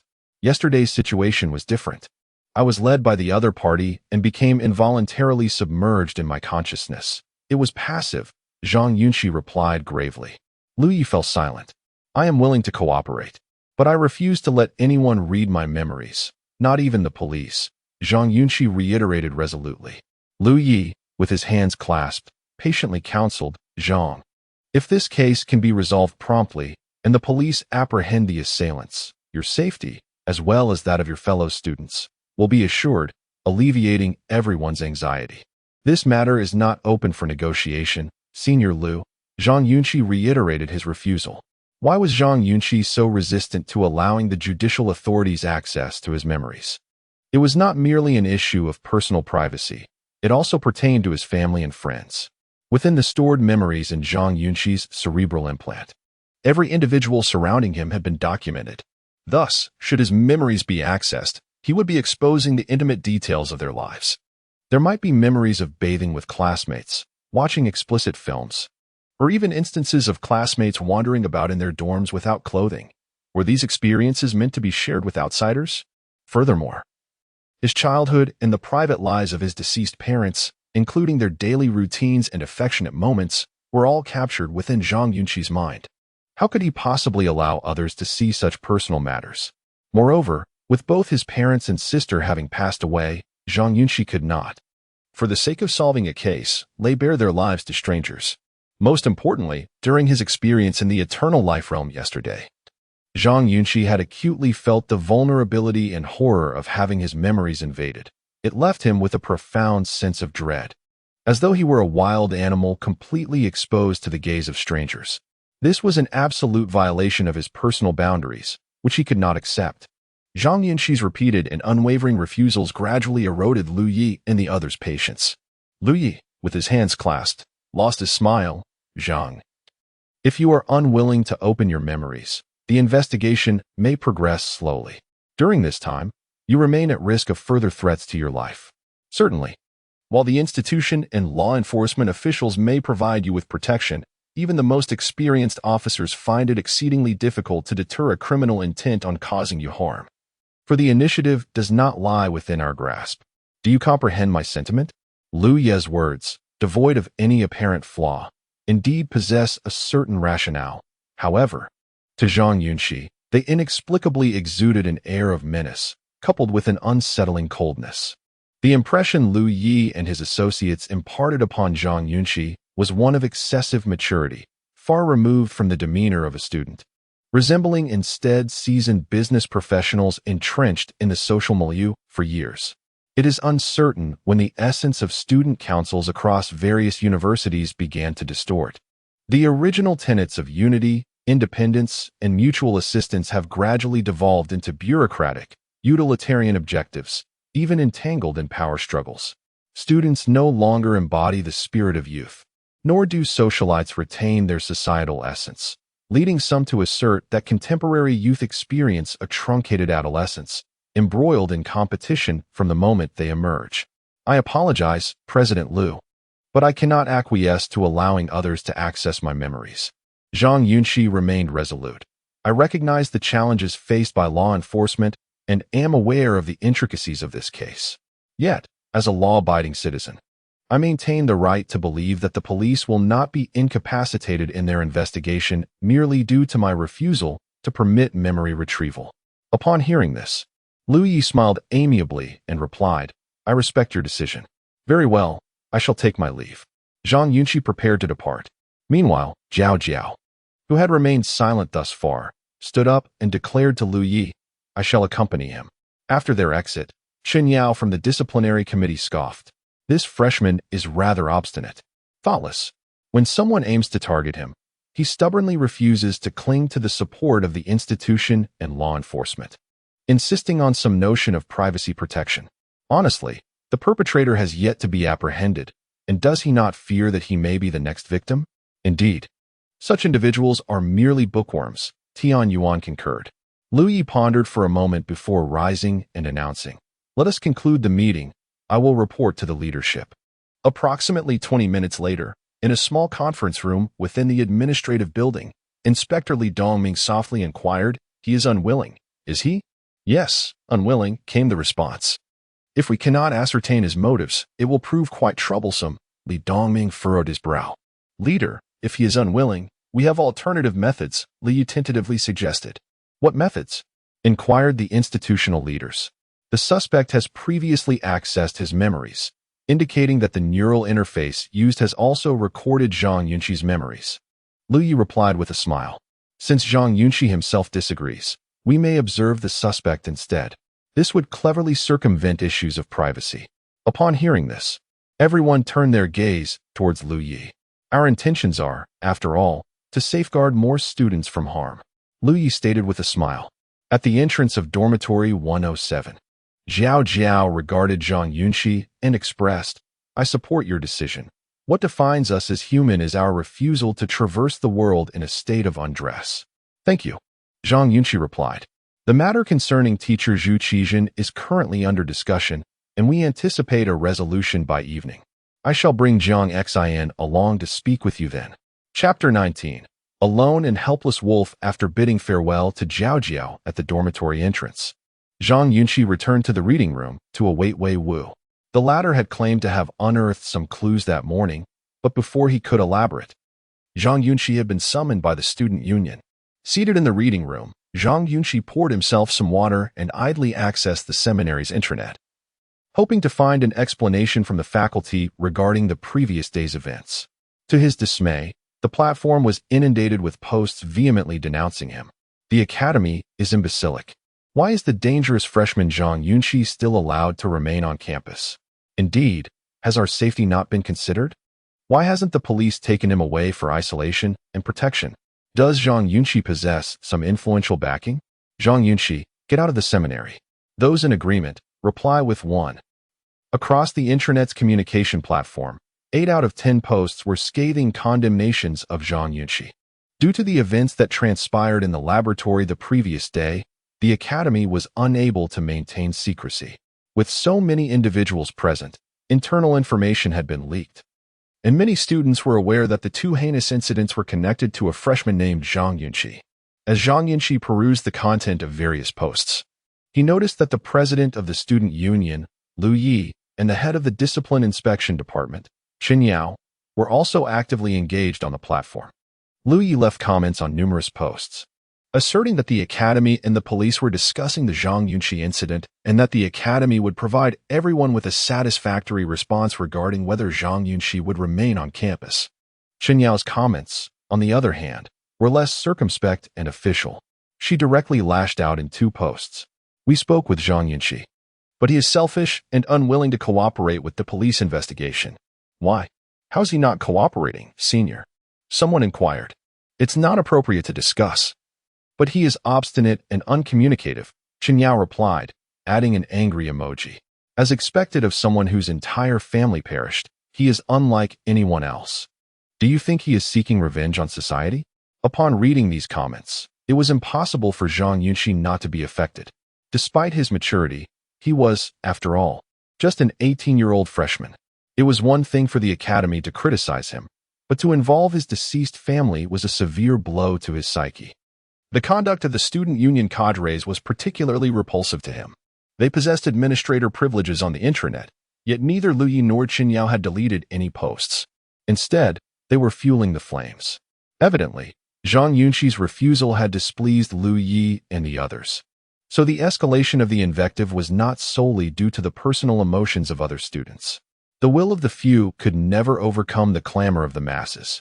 Zhang Yunxi chose not to respond to the posts, but instead closed his mini-computer and sat in his chair, lost in thought.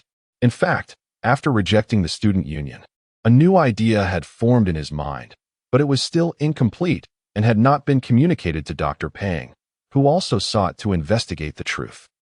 At noon, Zhang Yunxi changed his clothes and was about to head to the academy's cafeteria when Kaka entered, carrying some packed food. "Why did you come back to eat?" Zhang Yunxi asked. "I brought it for you," Kaka grinned. "The cafeteria is quite crowded today, and the line is very long. Just eat in the dormitory." Zhang Yunxi was taken aback for a moment. "Thank you." "It's nothing," Kaka replied as he placed the food on the table. "I'm going to read for a while." Kaka walked to the side, picked up a paperback book from the bookshelf, and began to read languidly. Zhang Yunxi turned to look at him, feeling deeply grateful. He was not obtuse and was well aware of why Kaka had brought the food back.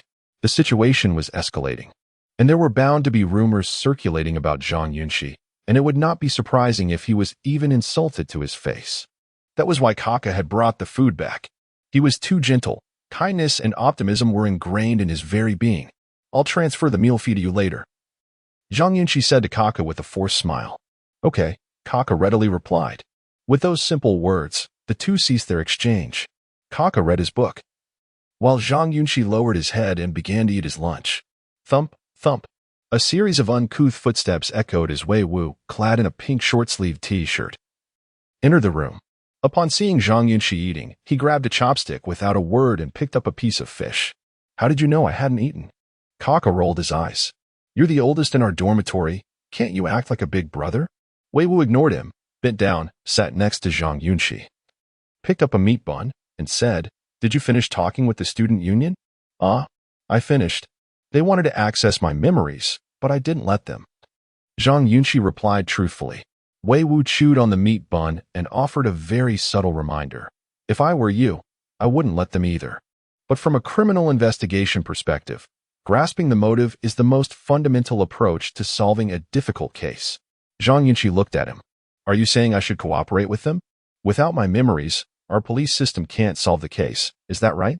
There was a hint of emotion in his words. Wei Wu looked up at Zhang Yunxi and said, "Don't act like a rabid dog, okay? Are you stupid? My point is that grasping the motive is the easiest and most effective way to investigate. If not your memories, then someone else's?" Zhang Yunxi was stunned. "You? What do you mean?" Wei Wu was somewhat helpless. The student union took the brain machine interface from the director's room. Upon hearing this, the negative emotions that Zhang Yunxi had suppressed for so long instantly surged to the forefront. Kaka was also surprised. Any department that accesses someone else's memories without their consent is acting illegally. What law am I violating by accessing the memories of a murderer? Wei Wu replied indifferently. "I didn't crack open Zhang Yunxi's head and pry into his privacy." Zhang Yunxi instantly clenched his fists. This method, while somewhat unscrupulous and underhanded, certainly doesn't violate any legal clauses, Wei Wu commented softly. Bang! Zhang Yunxi pushed back his chair and turned to leave. "Where are you going?" Kaka stood up and asked. "I'm going to find them," Zhang Yunxi replied in an icy voice and strode out of the reading room. Kaka was taken aback and looked at Wei Wu with annoyance. "Can't you just hold your tongue a little? Why did you have to provoke him? Is it better for him if I don't say anything?" Wei Wu looked up at Kaka. "Little Zhang has suffered enough. He's a teenager, his entire family is gone, and he's caught up in this mess. What right does the academy have to open his memories? If anyone tried to watch me and my wife being intimate, I'd fight them to the death." Kaka was speechless and suddenly felt that Wei Wu had a point. On the way to the academy's administration department, Zhang Yunxi clenched his fists, his eyes bloodshot, as he walked quickly. The negative emotions that had been building up inside him recently had completely erupted. The tragic death of his family, his own 2 attacks, these events had already battered this frail 18-year-old youth beyond recognition. He was fearful, he was scared, and he had even considered dropping out of school. And at this juncture, the actions of the student union, the academy, and the task force had completely provoked him. That morning, Zhang Yunxi had made his position very clear. He did not accept the method of investigation that involved opening his memories, because it concerned the privacy of his life with his family and friends. No sane person would willingly appear like a streaking patient in the eyes of strangers, or even in the eyes of society.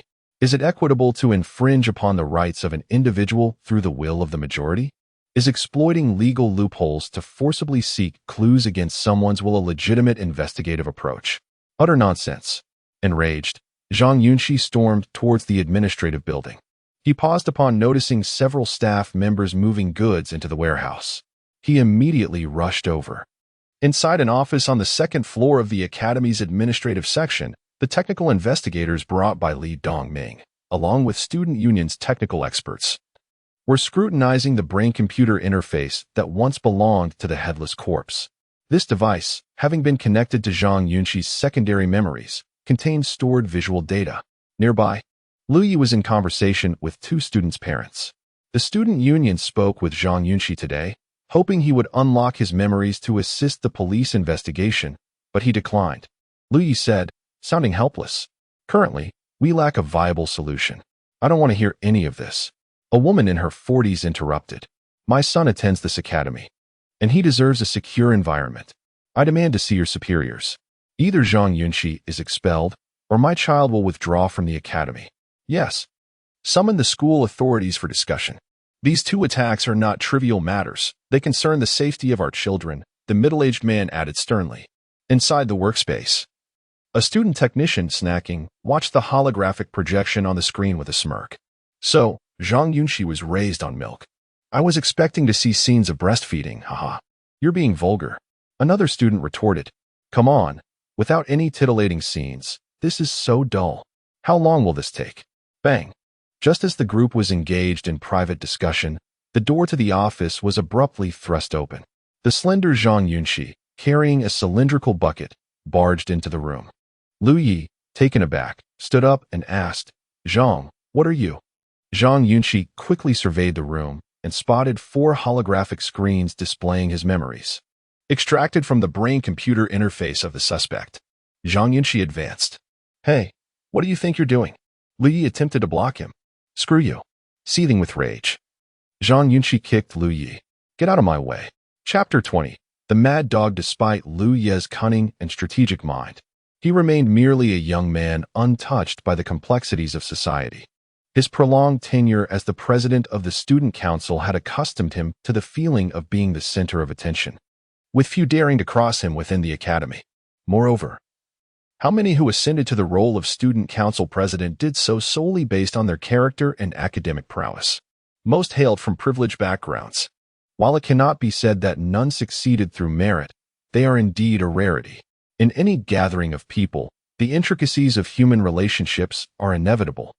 This principle holds true universally. Thus, when Zhang Yunxi's foot struck Lu Yi, he completely lost his composure, his anger boiling over. The facade of humility and politeness evaporated as he felt utterly insulted and humiliated. "Have you lost your mind?" Lu Yi exclaimed, glaring at the footprint upon his attire. His eyes ablaze with fury. He shoved Zhang Yunxi, demanding, "What do you intend to do? I command you to leave." Zhang Yunxi shrugged off Lu Ye's grip and boldly advanced toward the workspace. "You mad dog, do you dare insult me?" Lu Yi grasped Zhang Yunxi's wrist, yanking him backward, while his right leg swung in a sweeping kick. With a thud, the slender Zhang Yunxi, unable to withstand Lu Ye's forceful pull, stumbled and fell. Lu Yi, captain of the academy's basketball team, was not only athletically gifted but also excelled in extreme sports like skiing, paragliding, and surfing, his physical capabilities far surpassing those of his peers. Sometimes, it is not merely tragic that affluent youths become student council presidents. It is their undeniable talents that render them suitable for such positions, making excellence almost an inevitability. What do you think you're doing? Li bent down, gripping Zhang Yunxi's neck, suppressing his emotions in a bid to refrain from cursing or uttering excessive words. Yet, disdain and resentment were palpable in his gaze. Someone like you, an orphan without parents, is unworthy. Suddenly, Zhang Yunxi sprang up, colliding with Lu Ye's chest, causing him to stumble back 2 paces. With a crash, Zhang Yunxi seized a nearby fallen metal bucket, opened its lid, and poured its contents onto the ground. Splash! Lu Yi, caught off guard, was drenched by the liquid, momentarily stunned, before recognizing the inappropriate odor emanating from it. You, of such don't provoke me. Zhang Yunxi stated with grave sincerity, there have been several times when I genuinely didn't want to live anymore. Lu Yi pursed his lips, refraining from comment, and simply nodded woodenly. Thud! Zhang Yunxi discarded the lighter. Whoosh! The people outside surged in, immediately pinning Zhang Yunxi down. Lu Yi, witnessing this scene, breathed a sigh of relief, involuntarily retreating a few steps, his body slumping against the wall, feeling the clothing on his back, saturated with sweat, adhering to his skin. Just moments ago, had Zhang Yunxi acted impulsively, Li Yi would have been incinerated on the spot. Only those who have experienced such a situation can truly grasp the sensation. Half an hour later, the vice president, Dr. Peng, and 6 or 7 administrative personnel from the school were all regarding Zhang Yunxi, who sat opposite them, with solemn expressions. Do you comprehend the gravity of this matter? Do you know how many complaints we received from students and parents today? The vice president frowned at Zhang Yunxi, his voice stern. Do you realize that if the academy hadn't intervened, your otherwise excellent record would now include a criminal conviction? Zhang Yunxi lowered his head, offering no response. As the dean of your academy, as a middle-aged man over 50, I sympathize deeply with your plight and am doing everything in my power to resolve your troubles. But you cannot break the law, you cannot act with impunity. The vice president, clearly a compassionate and empathetic individual, exclaimed with a mixture of disappointment and frustration, do you realize that your momentary impulsiveness could ruin the rest of your life? I acknowledge that my actions were excessive, but I do not believe my decision was wrong. Zhang Yunxi raised his head to meet his gaze.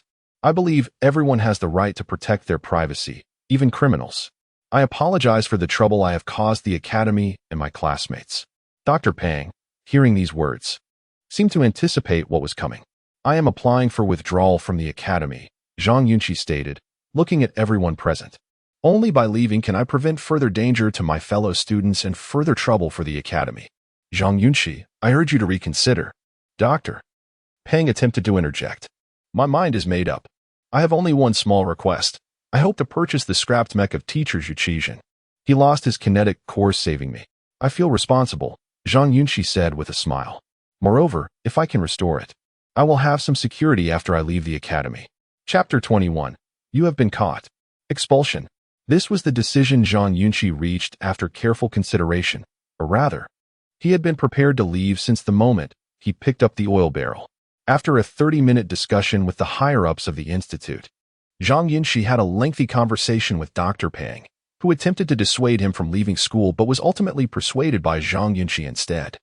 What transpired between the two remains a mystery to all, yet Zhang Yunxi's application for withdrawal had been submitted, and it was anticipated that a decision would be made by the following morning. On his way back to the dormitory, Zhang Yunxi wished to contact Kaka to inquire about the outcome of the application concerning the energy core, as he had already communicated with the institute, which expressed willingness to sell Zhu machine, having Dr. Peng advocate on his behalf. For the institute, Zhu machine held no further value, whether sold or left unsold.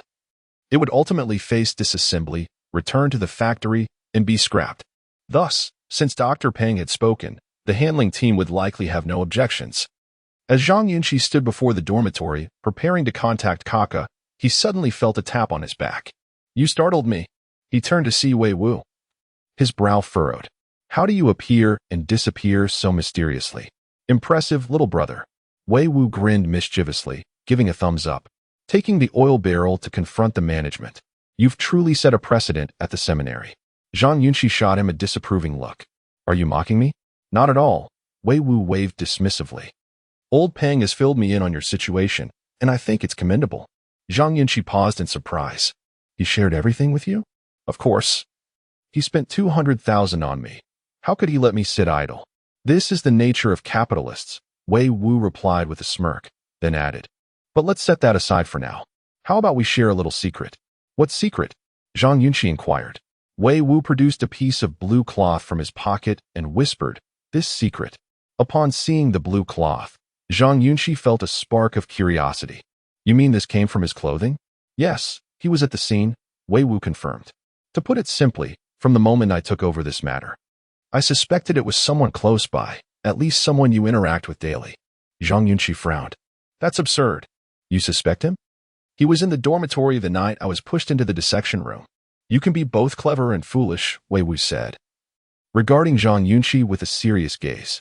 At this point, you can't still believe the perpetrator is a lone wolf, can you? They are clearly part of a gang. I mean, the criminal wouldn't make their moves so close to me. That would be too easy to expose, Zhang Yunxi countered.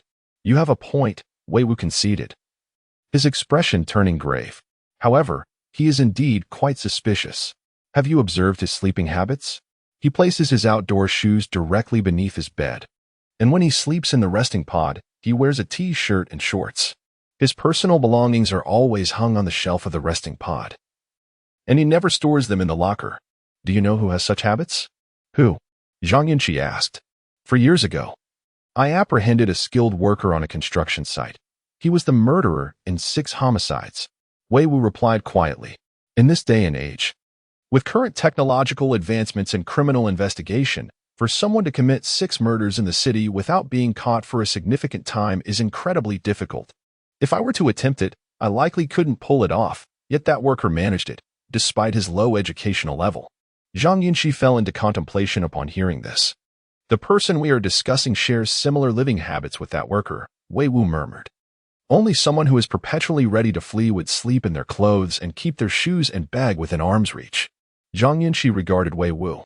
So, you're rather impressive. You can solve cases that modern investigative technology cannot? What is your secret? To be honest, when I was young, I watched a documentary called Red Spider. It detailed female criminals, and it was both sensational and enlightening. Many lonely nights were spent with it, Wei Wu began to jest. It's now out of print, so you won't find it, but I have the complete content at home. If you give me some money, I could. Zhang Yunxi frowned at him. Stick to the point. You're straying off topic. A secret? You kids come from privileged families. It's hard for me to explain. Wei Wu waved his hand. Forget it. I'm just suspicious of him. I plan to take action tonight. Why not inform the authorities? Zhang Yunxi questioned. You want to handle this alone? Are you foolish? If he is merely a minor player, the arrival of the authorities would alert everyone. His accomplices would surely be alarmed. Wei Wu retorted. And how can you be sure the authorities are clean? Zhang Yunxi blinked. But if we handle it ourselves, isn't that a bit dangerous? He wouldn't be sleeping in his Mecca, would he? With 3 of us, why should we fear him? Wei Wu countered. 3? Besides the 2 of us, who else? Zhang Yunxi asked, puzzled. Later, around 8 o'clock in the evening, Kaka squatted in the small garden behind the dormitory, glancing nervously at Zhang Yunxi and Wei Wu. Are you 2 really going to go through with this? I'll ask you one thing. Are we friends? Can you help Zhang? Wei Wu began to morally pressure him. Helping is fine, but we can't be reckless. We are students. Why should we fight criminals? This should be left to the academy and law enforcement. Kaka replied, utterly confused. You say running a kilometer is tough for me, and now you want me to fight criminals? Isn't that a bit cruel? I said we'll act before he rests. The 3 of us can easily subdue him, Wei Wu insisted. I'm trained in criminal investigation. Grappling is basic skill. What strength do I need for this? Then why don't you go yourself? Kaka shot back. I need backup. Wei Wu stammered, then impatiently asked. Let us not waste time. Are we friends or not? Will you help? All right, stop the moral pressure, Zhang Yunxi interjected, gesturing towards Kaka. It's best if you don't go. This could be quite dangerous. Kaka looked at the 2, hesitated for a moment, then said, Fine, I'll go with you.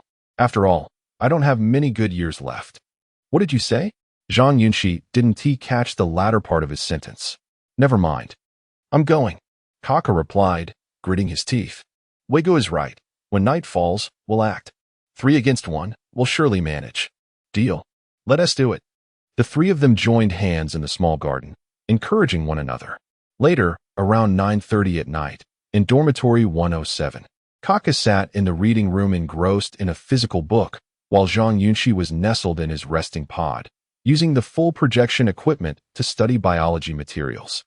In the dormitory, Wei Wu wore a holographic helmet, vigorously simulating a game of table tennis, perspiration streaming down his face.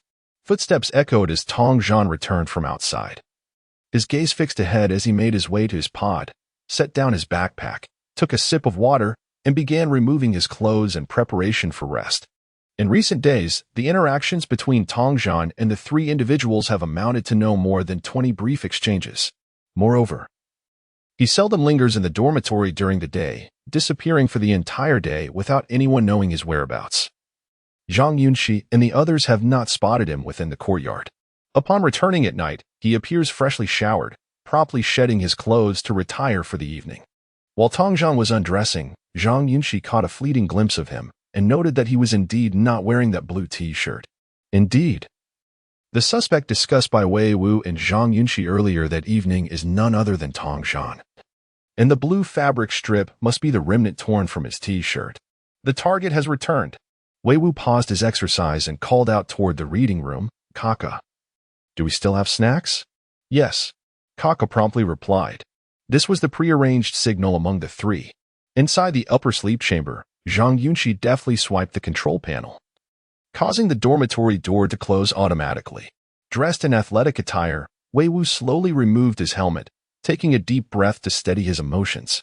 Zhang Yunxi, perched on the upper bunk, signaled an okay gesture to Wei Wu, who returned a confident nod. With everything in place, Wei Wu walked past Tong Zhan's sleep pod and deliberately bumped his shoulder against his backpack. This was a tactical maneuver.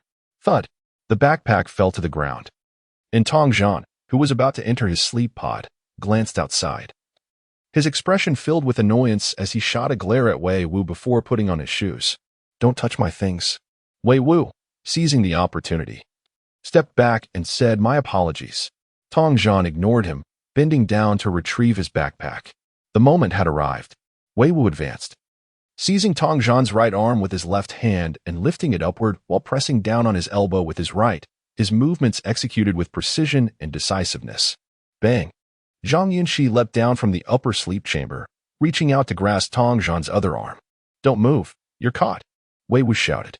At that instant, Tong Zhan skillfully sidestepped, evading Zhang Yunxi's grasp, and leaned against Wei Wu, using him as leverage to propel himself backward, pushing off the wall with his right foot.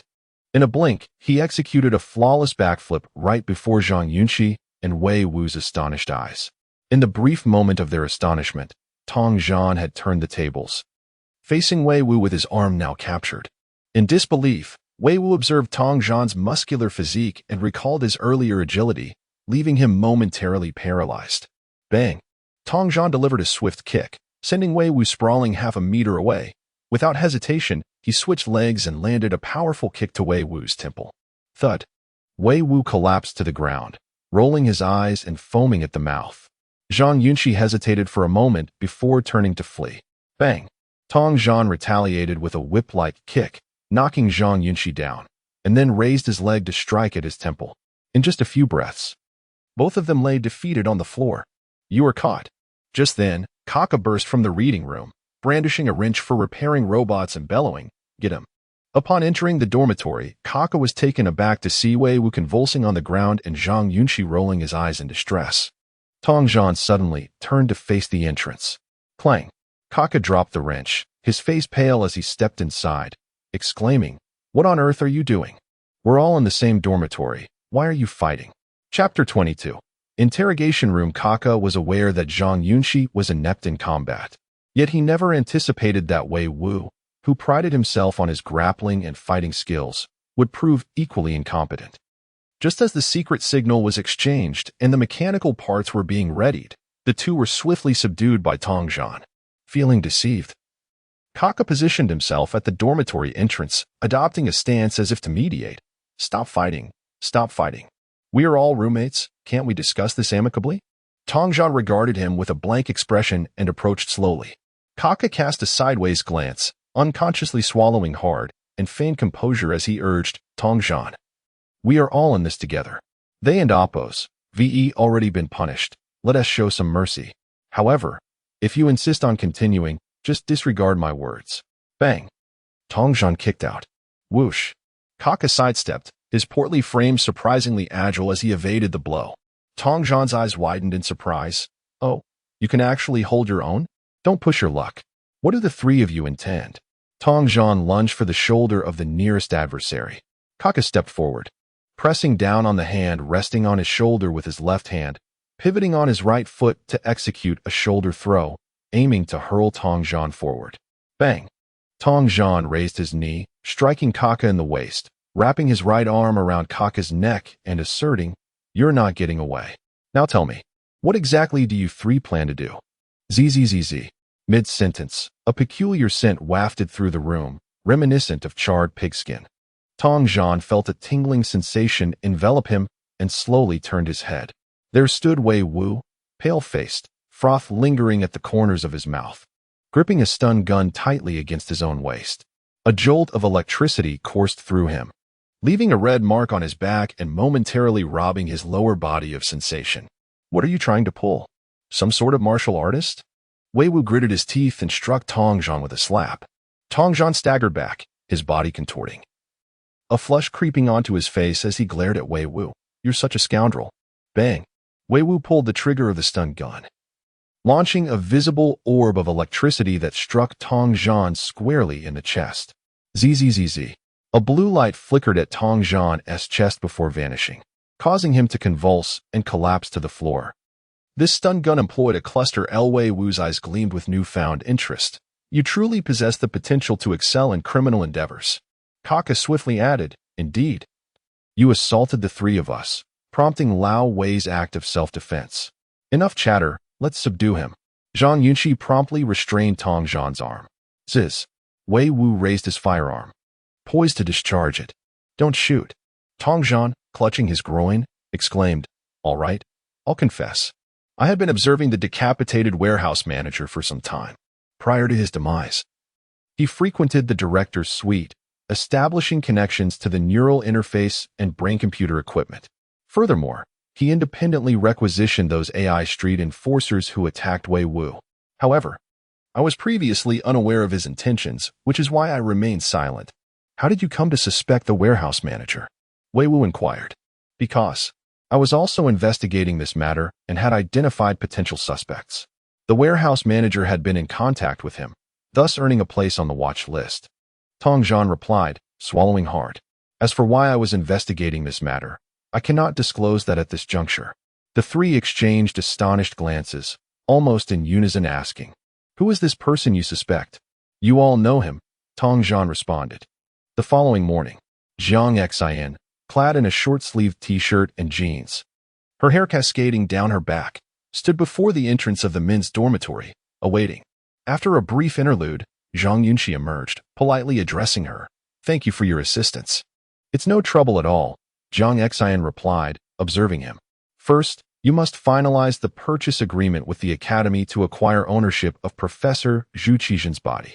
Subsequently, remit payment to my company for the kinetic core, and we can proceed with its restoration. Of course, several agreements will need to be executed throughout this process." "Understood." Zhang Yunxi nodded. "I must visit the administrative office to complete the withdrawal procedures. I will sign the purchase agreement with them shortly. I shall await you at the library. Contact me once you have concluded your business," Zhang Yunxi responded. "Very well." With their discussion concluded, Zhang Yunxi turned to head towards the administrative office. Zhang Yunxi, observing him, suddenly called out, "Hey, are you truly withdrawing from the academy?" Zhang Yunxi turned back, wryly retorting, "Rather than being expelled, it is certainly preferable to take the initiative." Zhang Yunxi adjusted her spectacles, casually remarking, "Good luck." "Thank you." Zhang Yunxi grinned, turning to stride towards the administrative office. Half an hour later, within the administrative offices of the academy, a staff member addressed Zhang Yunxi. "These are the withdrawal procedures. Please review them, and if there are no issues, affix your signature." Beside him, Counselor Li Han, his arms crossed, observed Zhang Yunxi with a hint of regret. "In truth, you could have appealed to Dr. Pang." "It's quite all right," Zhang Yunxi demurred, directly signing the withdrawal documents. Arriving with aspirations, departing in disarray. These past few days had imparted a multitude of lessons to Zhang Yunxi.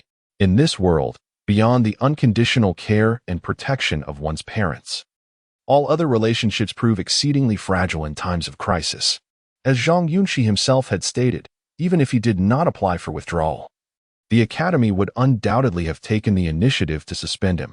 At the age of 18, Zhang Yunxi comprehended the meaning of profound solitude and helplessness. Within dormitory room 107, Tong Zhan produced his miniature computer, retrieving several files from within. This is the basis for my suspicion. Wei Wu swiftly seized the computer, ravenously devouring the information displayed. Chapter 23. Block 1. Zhang Yunxi decisively completed the procedures for his leave of absence and entered into a contract for the purchase of the Zhu Qijin chassis with the institution. The purchase price amounted to 950 G, which equates to 950,000 in real currency.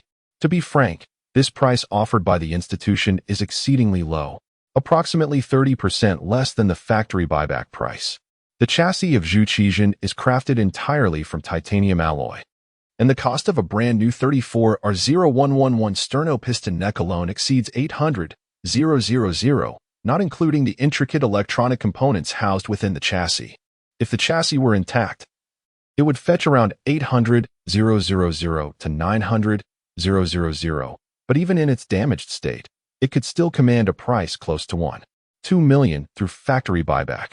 The institution's decision to provide such a favorable price likely stems from the cumbersome process of returning and disassembling the unit, which necessitates various inspections and evaluations post-delivery, making a direct sale to Zhang Yunxi a more efficient means of recouping funds. Of course, it is also possible that Dr. Pang negotiated on his behalf. Nonetheless, even at this advantageous price, Zhang Yunxi felt a pang of regret, as he was currently in a non-profitable state, relying entirely on the savings left by his parents. Every expenditure diminished his funds. After completing the formalities, Zhang Yunxi returned to his dormitory, only to find that Tong Zhan and Wei Wu were absent, leaving only Kaka waiting for him. They exchanged glances, and Kaka, somewhat disheartened, remarked, "In this entire dormitory, you and I get along the best. I never imagined that after just 2 days of camaraderie, you would be leaving."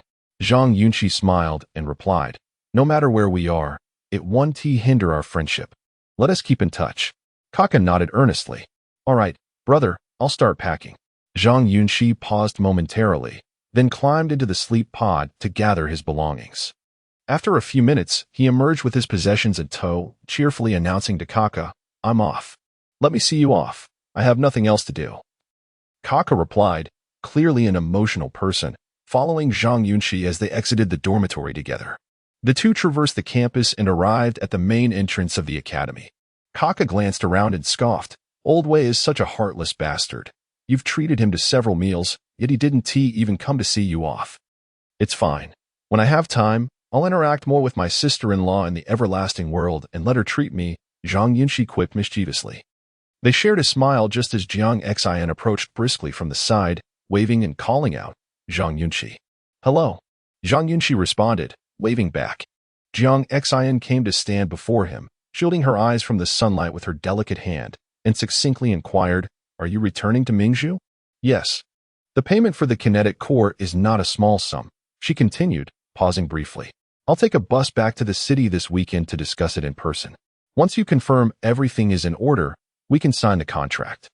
I'll also arrange for the company to adjust the inventory and equipment to commence repairs." "What about the repair technicians?" "I have no expertise, and I lack the space." Zhang Yunxi asked.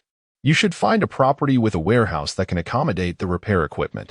As for the technicians, you need not worry," Jiang Xian smiled. "A rare sight. I will handle that, and there will be no additional charges. It's part of the service included with your purchase of the kinetic core."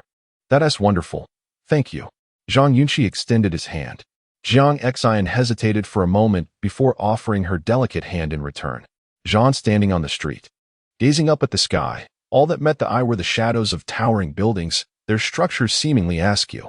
The sun could only grace this place with its presence for a fleeting moment each day, with every street, receiving merely an hour of sunlight. The various electronic devices and tangled wires between the buildings resembled an immense spider's web, obscuring the sky and shrouding the chaos of the surroundings. Zhang Yunxi, hands on his hips, took a deep breath and strode towards the storefront at number 2022, 5-31. He reached out to press the old electronic lock, inputting the password, only to be met with an error message. With a hint of frustration, he wiped the fingerprint sensor clean and pressed his thumb against it once more. A chime echoed, and the shutter door of the storefront slowly ascended, revealing a dusty warehouse within. This was Zhang Yunxi's rented space, a ground floor for storage and a one-bedroom apartment above.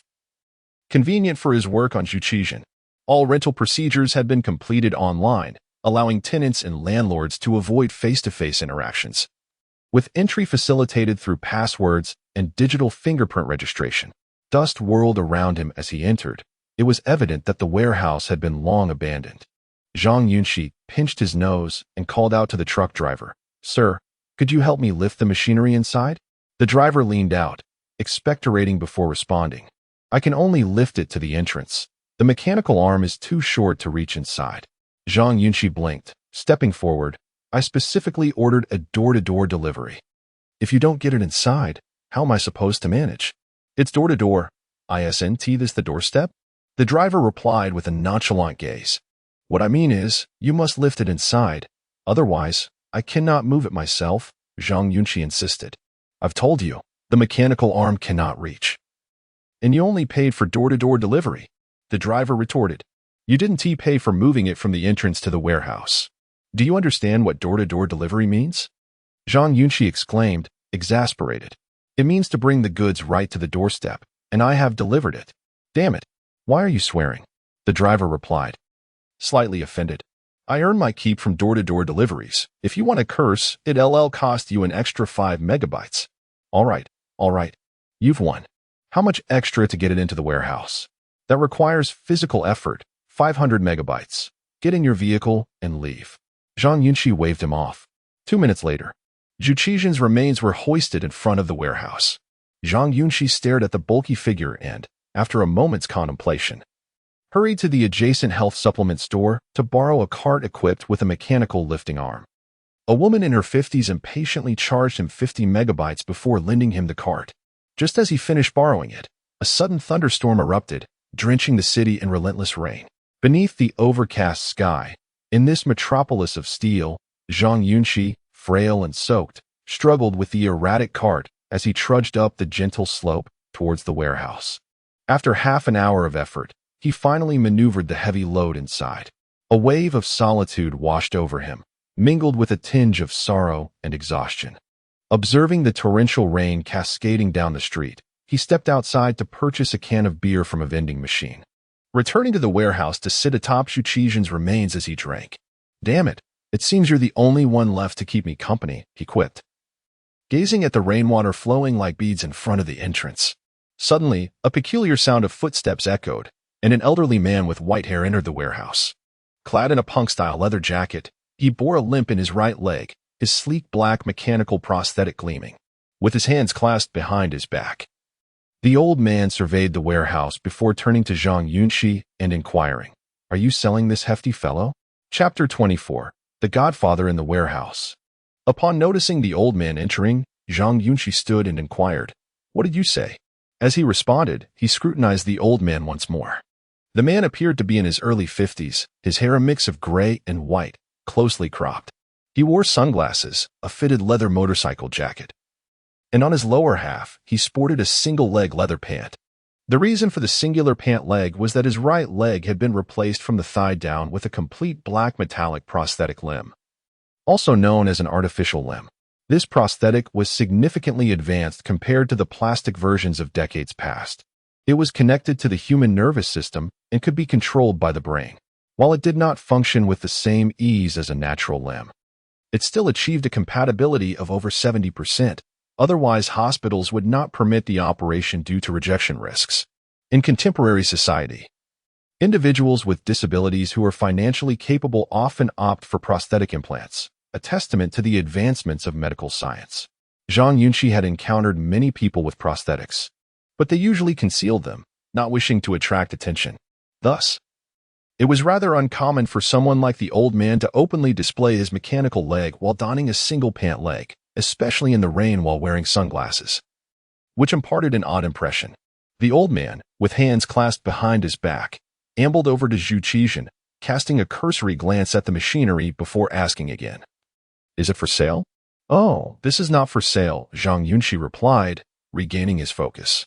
The old man paused briefly. 3 million, full payment upon signing the contract. "Huh, I'm afraid not. This item does not belong to me. It is merely here temporarily," Zhang Yunxi rejected without hesitation. The old man turned his gaze to Zhang Yunxi. "I am Weber. The bar 1030 next door is mine, and I reside across from you. Should you decide to sell, feel free to reach out." "Oh, all right," Zhang Yunxi nodded with a smile. Weber, having exchanged just a few words, turned and exited. Zhang Yunxi then looked at Zhu Qizhen and sighed. "Alas, I could have earned nearly 400,000 in just a minute. My greatest flaw in life is my excessive kindness." After finishing his beer, Zhang Yunxi invigorated himself and continued working. He utilized an online delivery service to procure some cleaning supplies, tidying up both the warehouse and his second-floor residence. Once the cleaning was complete, the time had drifted to around 7 in the evening. Zhang Yunxi ordered takeout and, after dining in his second-floor bedroom, retrieved a package containing several minuscule pinhole cameras. The packaging of these cameras was exquisitely crafted, adorned with police logos and labels.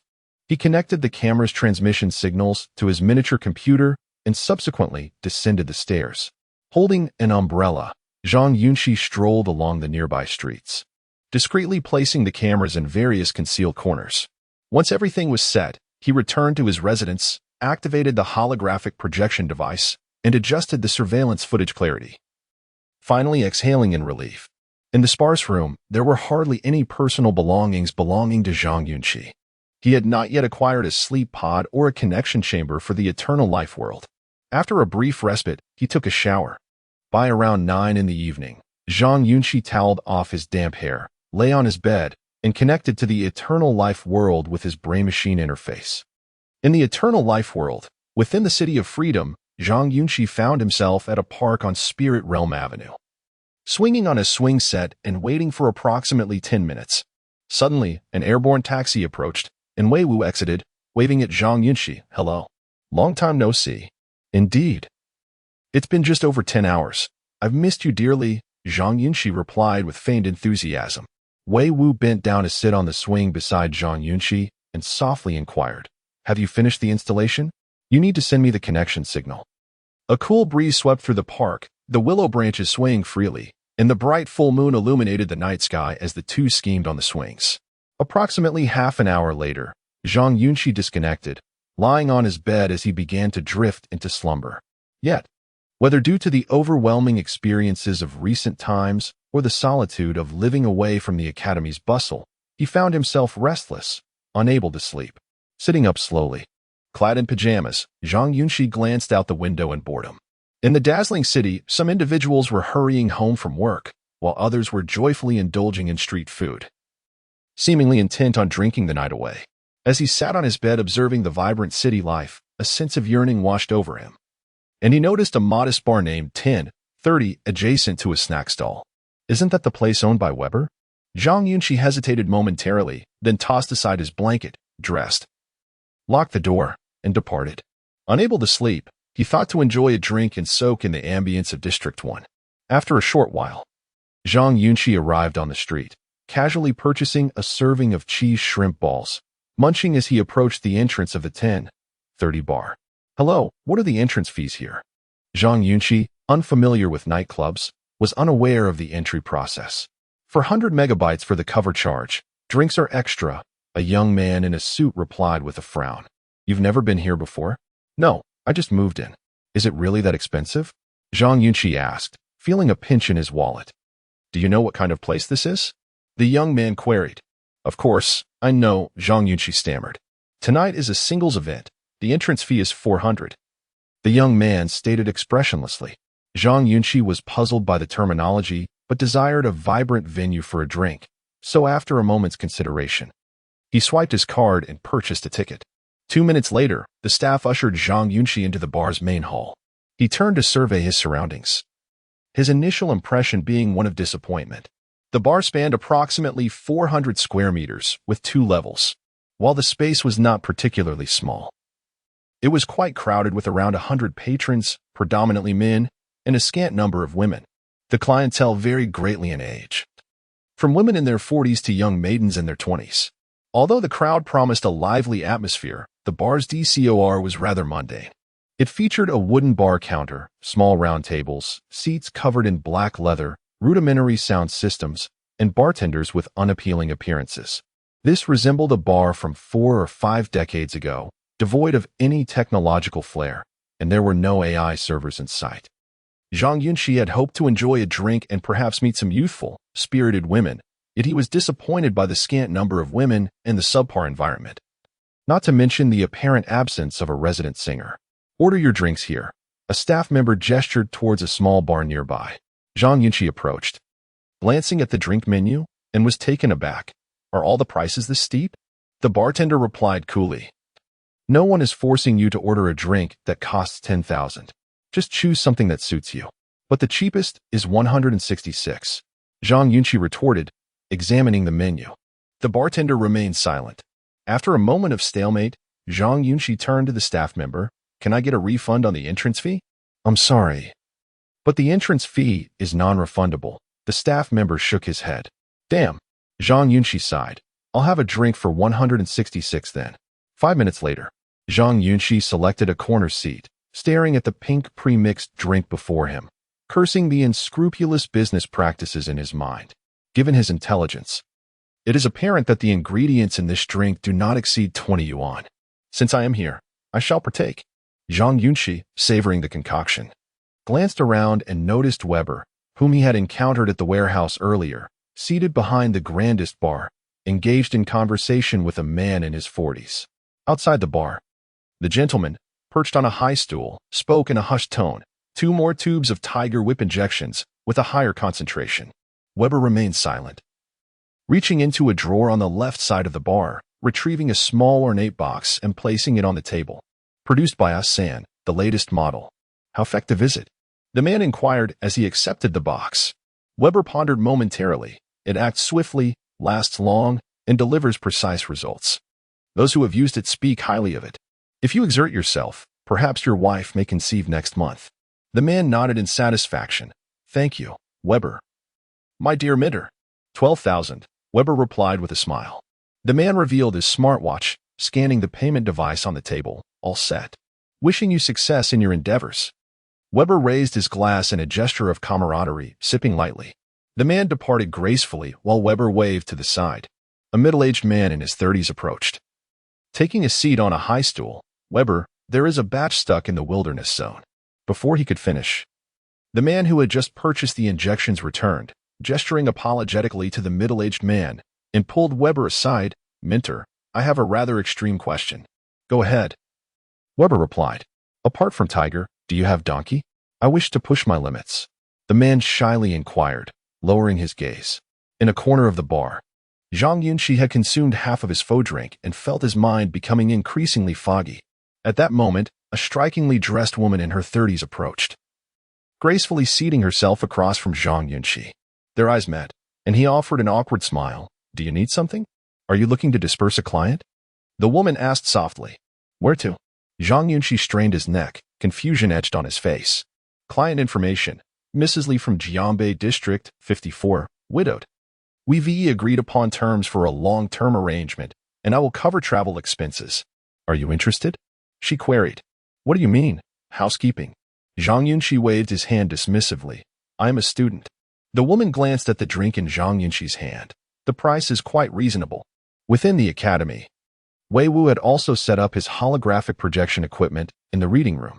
Chapter 25. Violent machines and beautiful young maidens inside the bar on Block 1 at 10:30. Zhang Yunxi had barely sipped his drink when he was approached by 3 enchanting women inquiring about his price. Some offered 2,000, others 1,008. And one even claimed that for introducing male clients, the rates for both offensive and defensive positions started at a minimum of 3,000, with the possibility of renewal if the job was well done. Even a simpleton would have realized that this bar was rather dubious and that the interest of these three women had something to do with the drink he had ordered. The small pink liquor seemed to signify a certain status as he observed the trio moving on to approach others at different tables, all of whom were similarly holding the same type of drink. Was this a place where chickens and ducks coexisted? Perhaps not. As Zhang Yunxi noticed that other patrons were also clutching various kinds of pre-mixed cocktails, frequently changing seats and engaging with strangers, though he couldn't discern their conversations. It was evident that their purpose here was far from mere relaxation over drinks. Based on these details, Zhang Yunxi deduced that this establishment was likely a bar catering to clandestine dealings, frequented by various marginal figures seeking to place orders, find work, or engage in transactions of a dubious nature. He had previously encountered information about such establishments on the Eternal Life World platform and had heard his high school teacher mention that these places offered access to information and items often unobtainable in reality, including materials related to biological experiments. No wonder the entrance fee to this shabby bar was 400 yuan. It was clear that there was more to it than met the eye. Upon reflection, it made sense, considering the high caliber of clientele. Even a simple job for a big brother started at 3,000, allowing for both pleasure and the cultivation of connections, making it a reasonably cost-effective choice. However, such a place was ill-suited for Zhang Yunxi. He felt he had yet to mature and was not ready to plunge into such depths.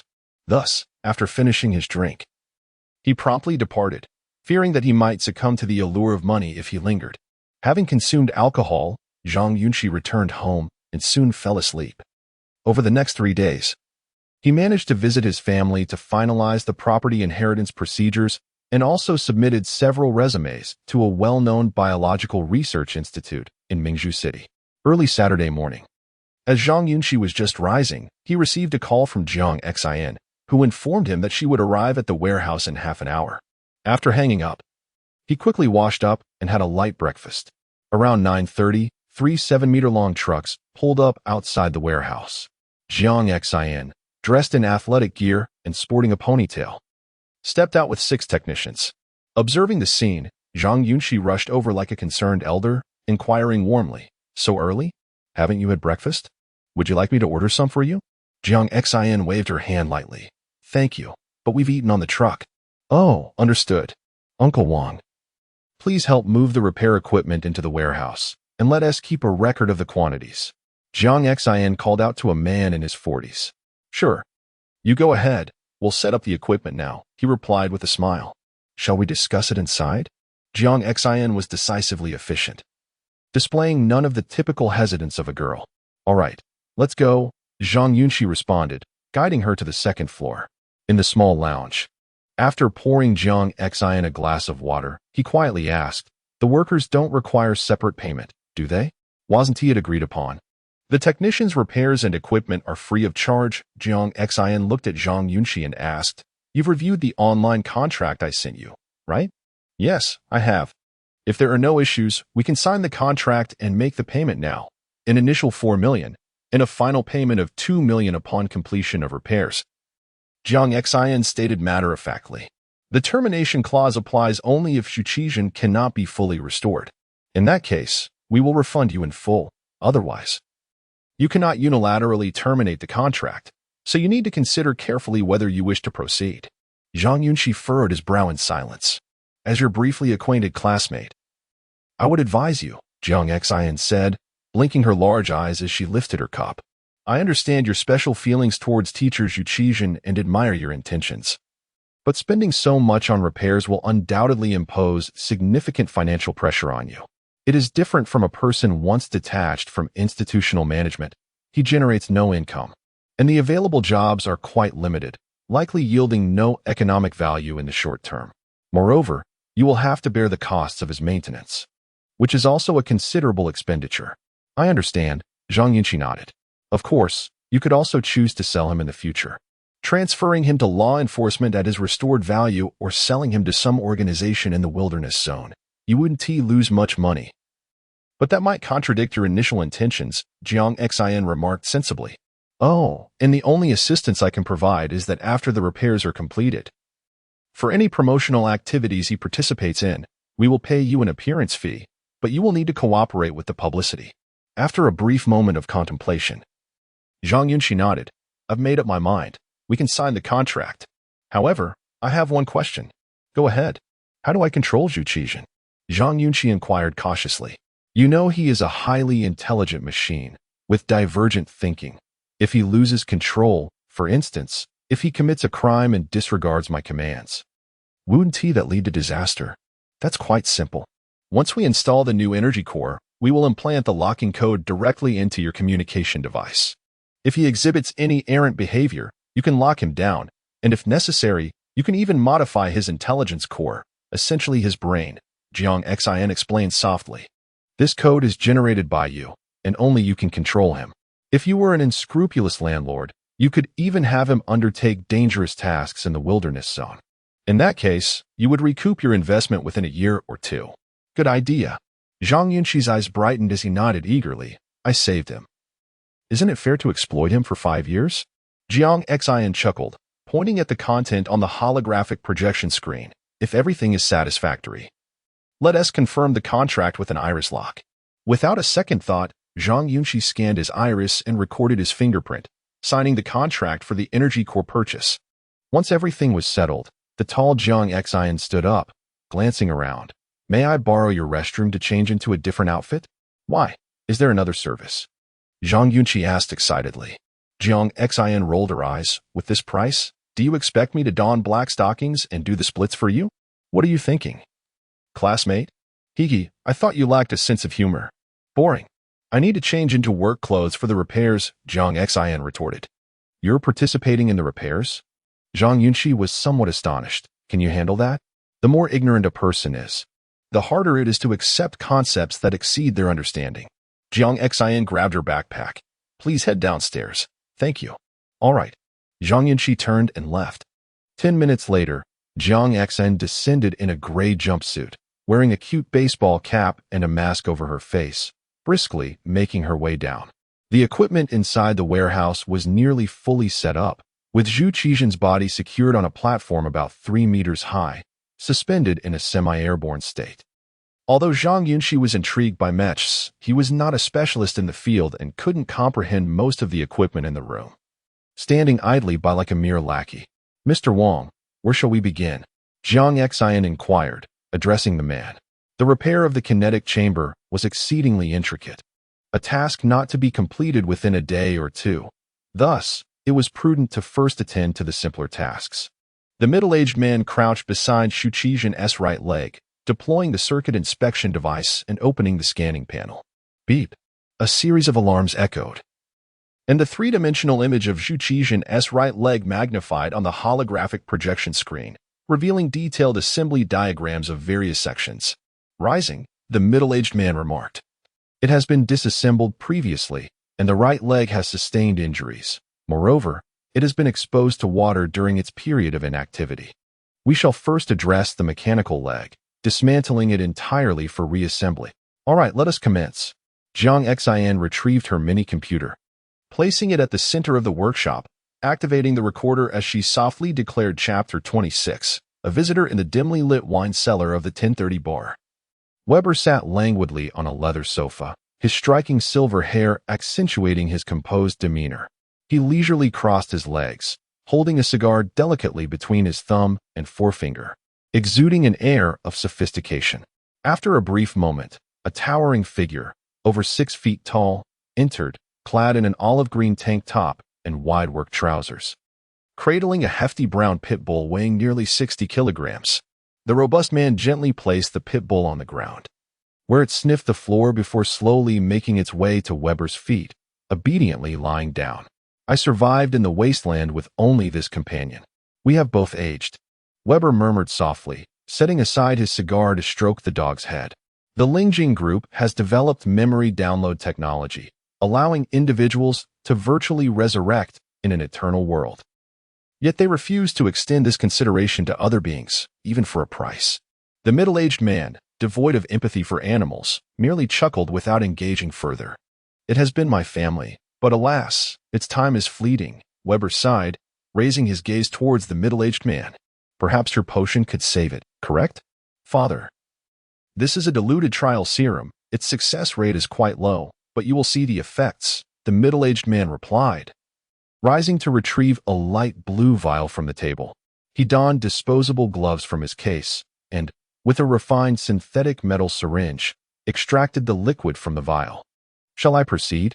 As he approached the pit bull, it suddenly sprang to its feet, its demeanor shifting from lethargy to aggression, baring its teeth at the middle-aged man. I mean no harm, Mr. Bobo. The man stammered, startled. Weber stood, taking the syringe from the man. It does not appreciate being touched by others. Father, you'd best wear gloves. Even the slightest abrasion on your skin could cause the serum to be absorbed directly by your cells, the middle-aged man cautioned. Weber heeded the advice, promptly donning the gloves. He bent down, gently caressing Bobo's head, whispering, perhaps this is your final chance, old friend. Bobo lowered his head, resting quietly on the ground. After a long pause, Weber pressed the syringe against Bobo's neck and slowly injected the serum into its body. Once the injection was complete, Weber stood back. Bobo remained sprawled on the ground, seemingly unresponsive.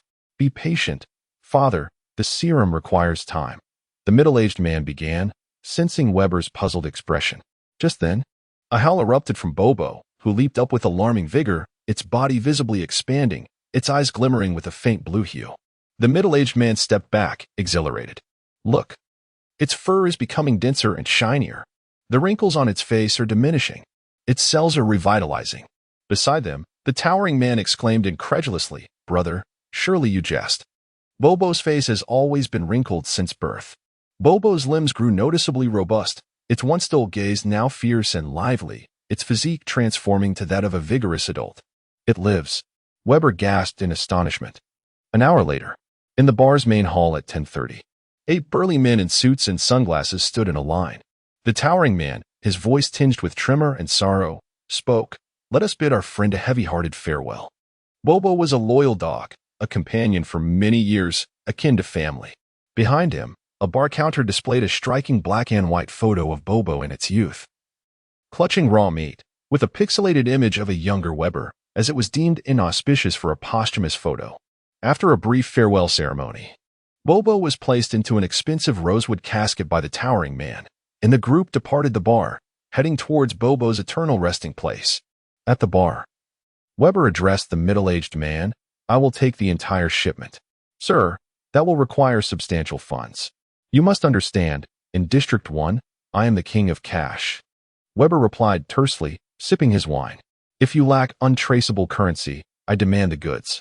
Cheers, my father. The middle-aged man raised his glass. In a manually driven air suspension vehicle, the towering man removed his suit, sorrowfully touching the rosewood casket. You saved both my and father's lives in the wasteland. Rest easy, brother. I will look after your wife and children. Inside the sea it is still early. It is estimated that the kinetic module will take over 2 months to complete. The space here is limited, and the equipment is inadequate. Many components need to be reorganized and taken back to the company for assembly. Zhang Yunxi led the way while responding, To be honest, I admire you. If it were someone else, they might not be willing to pay such a high price to repair a robot. Li Han replied appreciatively as he followed Zhang Yunxi to the second floor. Teacher Li, would you like something to drink? Zhang Yunxi inquired. Thank you. But I won't trouble you. I will just sit for a while and then leave. Li Han bent down and took a seat, softly asking Yunxi, Do you have any plans after dropping out? Honestly, I don't have any specific plans. Zhang Yunxi scratched his head. It is unrealistic for me to return to Mingzhu University after leaving the academy, and admissions for other institutions have already closed. Moreover, I have pending matters and do not wish to trouble other colleges, so I plan to study for a year and choose a school next year. Li Han nodded slowly. That aligns with my assumptions. You see, Yunxi, I know a renowned mentor from a biological laboratory named Chu Jinxing. Oh, I've heard of him. Zhang Yunxi nodded. His laboratory is currently accepting students. If you are interested, I can facilitate an introduction. During this year, you will not only learn from him, but also receive an internship stipend, Li Han said with a smile. I believe this could be beneficial for you. Zhang Yunxi looked at him in astonishment. Thank you so much, Teacher Li. It's no trouble at all. I handled your admission paperwork, and I have seen your grades. You excel in biology, Li Han sighed. If it weren't for this incident, you would have been a key student to cultivate at the academy. To be honest, after so many years in education, I truly dislike seeing students hindered in their future by external factors. Li Han has always maintained an excellent reputation within the seminary. He is responsible, easygoing, and does not carry the airs of an instructor, fostering good relationships with many students.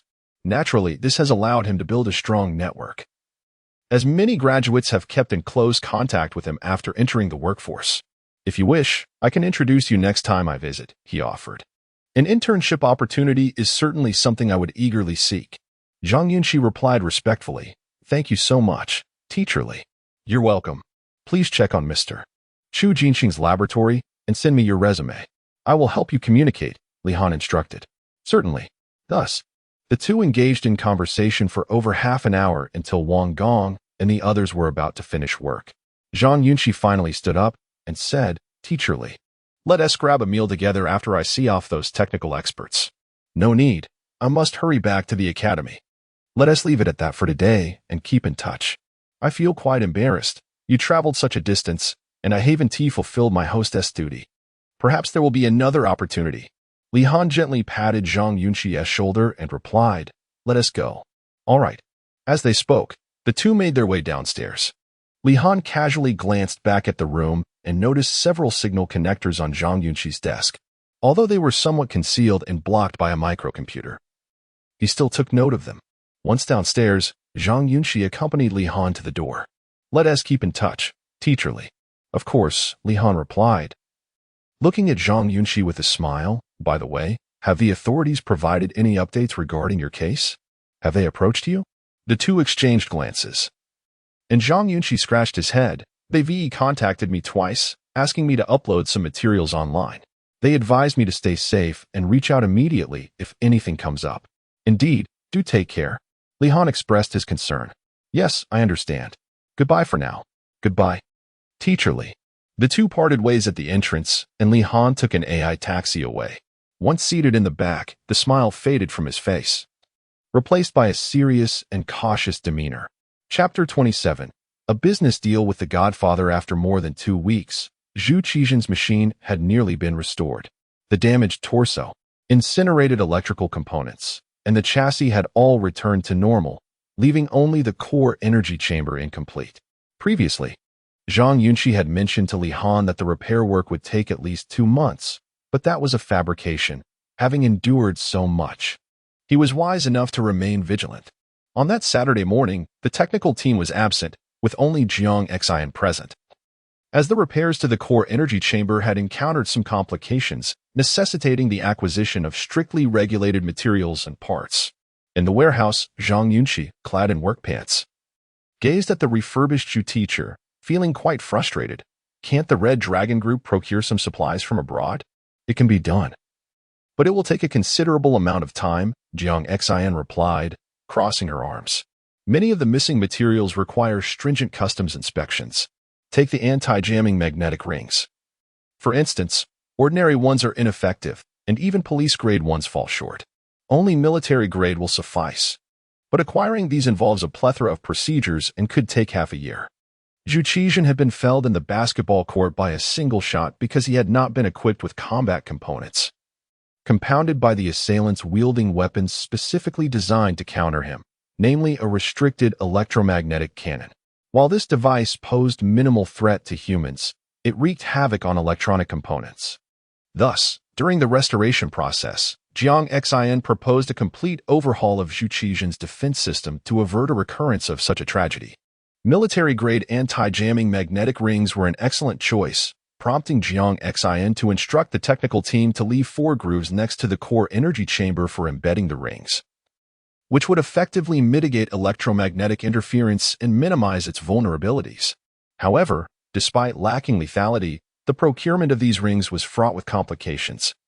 Military-grade ones were unavailable locally and could only be imported, a process that entailed rigorous scrutiny and would consume considerable time. Besides the magnetic rings, other components for the energy chamber were equally difficult to source. Zhang Yunxi had contacted the relevant personnel at the company a few days prior, only to be told that the fastest replenishment speed would take about 3 to 4 months. This was too long, and the impatient Zhang Xin, along with the eager Zhang Yunxi, found it hard to accept. What now? Zhang Xin mused, rubbing her chin as she circled Zhuqian. Perhaps we could negotiate with the academy? They should have stockpile since they operate similar robots and must consider parts replacement as well. No. We can't involve the academy, Zhang Yunxi interjected, waving his hands. He was reluctant to let anyone at the academy know about Zhuqian's restoration status. Then we have no choice but to procure the materials, Zhang Xin replied. After pondering for a while in the warehouse, Zhang Yunxi suddenly looked up, exclaiming, I've got it. What have you got? Wait here. I need to step out for a moment. I'll return shortly. A figure flashed through Zhang Yunxi's mind. Oh. Zhang Xin nodded. 5 minutes later, at the entrance of a bar at 10:30, Zhang Yunxi approached the burly bouncer. I'm looking for Mr. Weber. He is my neighbor. You're his son, but entry requires a ticket, the bouncer replied with a smile. How much? 400. Thank you. All right, let us go, Zhang Yunxi urged. As they entered, just as he was about to inquire about Weber's whereabouts, the bouncer interjected, Sir, you also need to purchase a drink as a token of intent. Ugh. Zhang Yunxi silently cursed the unscrupulous merchant, then replied, Fine, I'll have a 166. Okay. Please wait. No need to wait. I'm not drinking. Just take me to him, Zhang Yunxi retorted. You may not drink, but the drink must be taken, otherwise. It would be extortion, wouldn't it? The bouncer maintained his politeness. Impressive. Zhang Yunxi held back his frustration. Just pour me a glass, please. After a short while, Weber appeared at the bar, sporting a black t-shirt adorned with large holes and a chunky decorative necklace, exuding a fashionable vibe. Noticing the pink drink in Zhang Yunxi's hand, he chuckled, planning to entertain? I'm not here to sell, Zhang Yunxi asserted. I'm here to buy, sir. Ah, but you've arrived too early. It's barely past 9, and the lovely companions are still asleep, Weber remarked, eyes widening in surprise. You're in such fine shape? Zhang Yunxi pushed the glass away, lowering his voice. I'm not here for that. I want to inquire if you can procure other goods. What kind of goods? Weber asked. Zhang Yunxi glanced around nervously, feeling anxious, and cautiously produced a list from his pocket, handing it to Weber. Weber scrutinized the list, prompting 4 burly men to approach and firmly grip Zhang Yunxi's shoulders. What are you doing? Zhang Yunxi questioned. Weber remained silent, picking up his cigar from the bar and taking a deep drag. Don't move. 2 men held Zhang Yunxi firmly while the others conducted a thorough search of him. They then nodded at Weber. Sweat beaded on Zhang Yunxi's forehead as he stared at Weber, feeling increasingly anxious. He was desperate for Zhuqian's revival and had resorted to Weber's black market. Though this was his first venture into such dealings, leaving him both nervous and exhilarated. Once the search was complete, Weber spoke quietly, we can proceed. If you're not in a hurry, I can get you brand new items. If you need them urgently, only second-hand will be available. How long for urgent? And how long if not? Zhang Yunxi immediately inquired. The slowest option takes over a month. The fastest can be delivered today. Weber poured a glass of strong liquor, glancing at the list before swiftly providing a quote. New ones for 40,000. Second-hand for 25,000. Zhang Yunxi was astonished. You're certain you can get them today? Before 5 this afternoon, all will arrive. Is a deposit required? No deposit needed. When the goods arrive, someone will contact you, Weber replied. Just pay him. Zhang Yunxi had estimated the approximate prices beforehand. While 25,000 seemed a bit steep, the fact that they could arrive today made it a reasonable deal. All right.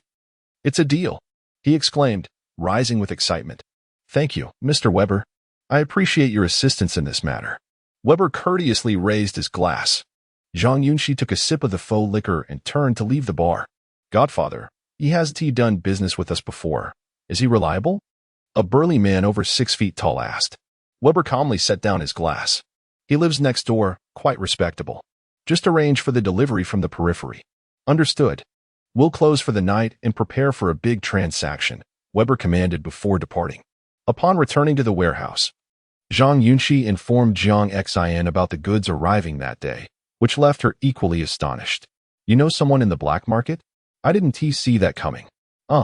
It was a twist of fate. Zhang Yunxi scratched his head and quickly asked, if the goods arrive today, Should we notify Engineer Wang and his team to work overtime and finish the remaining tasks tonight?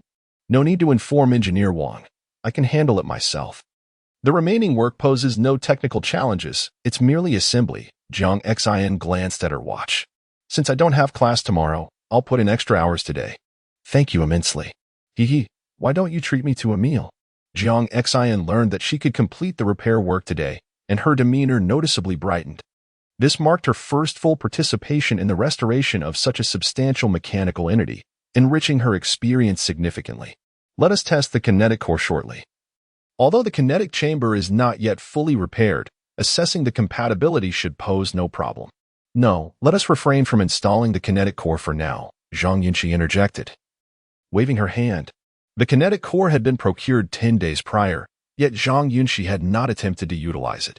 Throughout the day, Zhang Xin busied herself in the warehouse preparing for the final repairs, while Zhang Yunxi was on the second floor, extracting and editing the memories of Zhu Qizhen following his demise on the basketball court. This way, when the other party is resurrected, she would not have to explain extensively.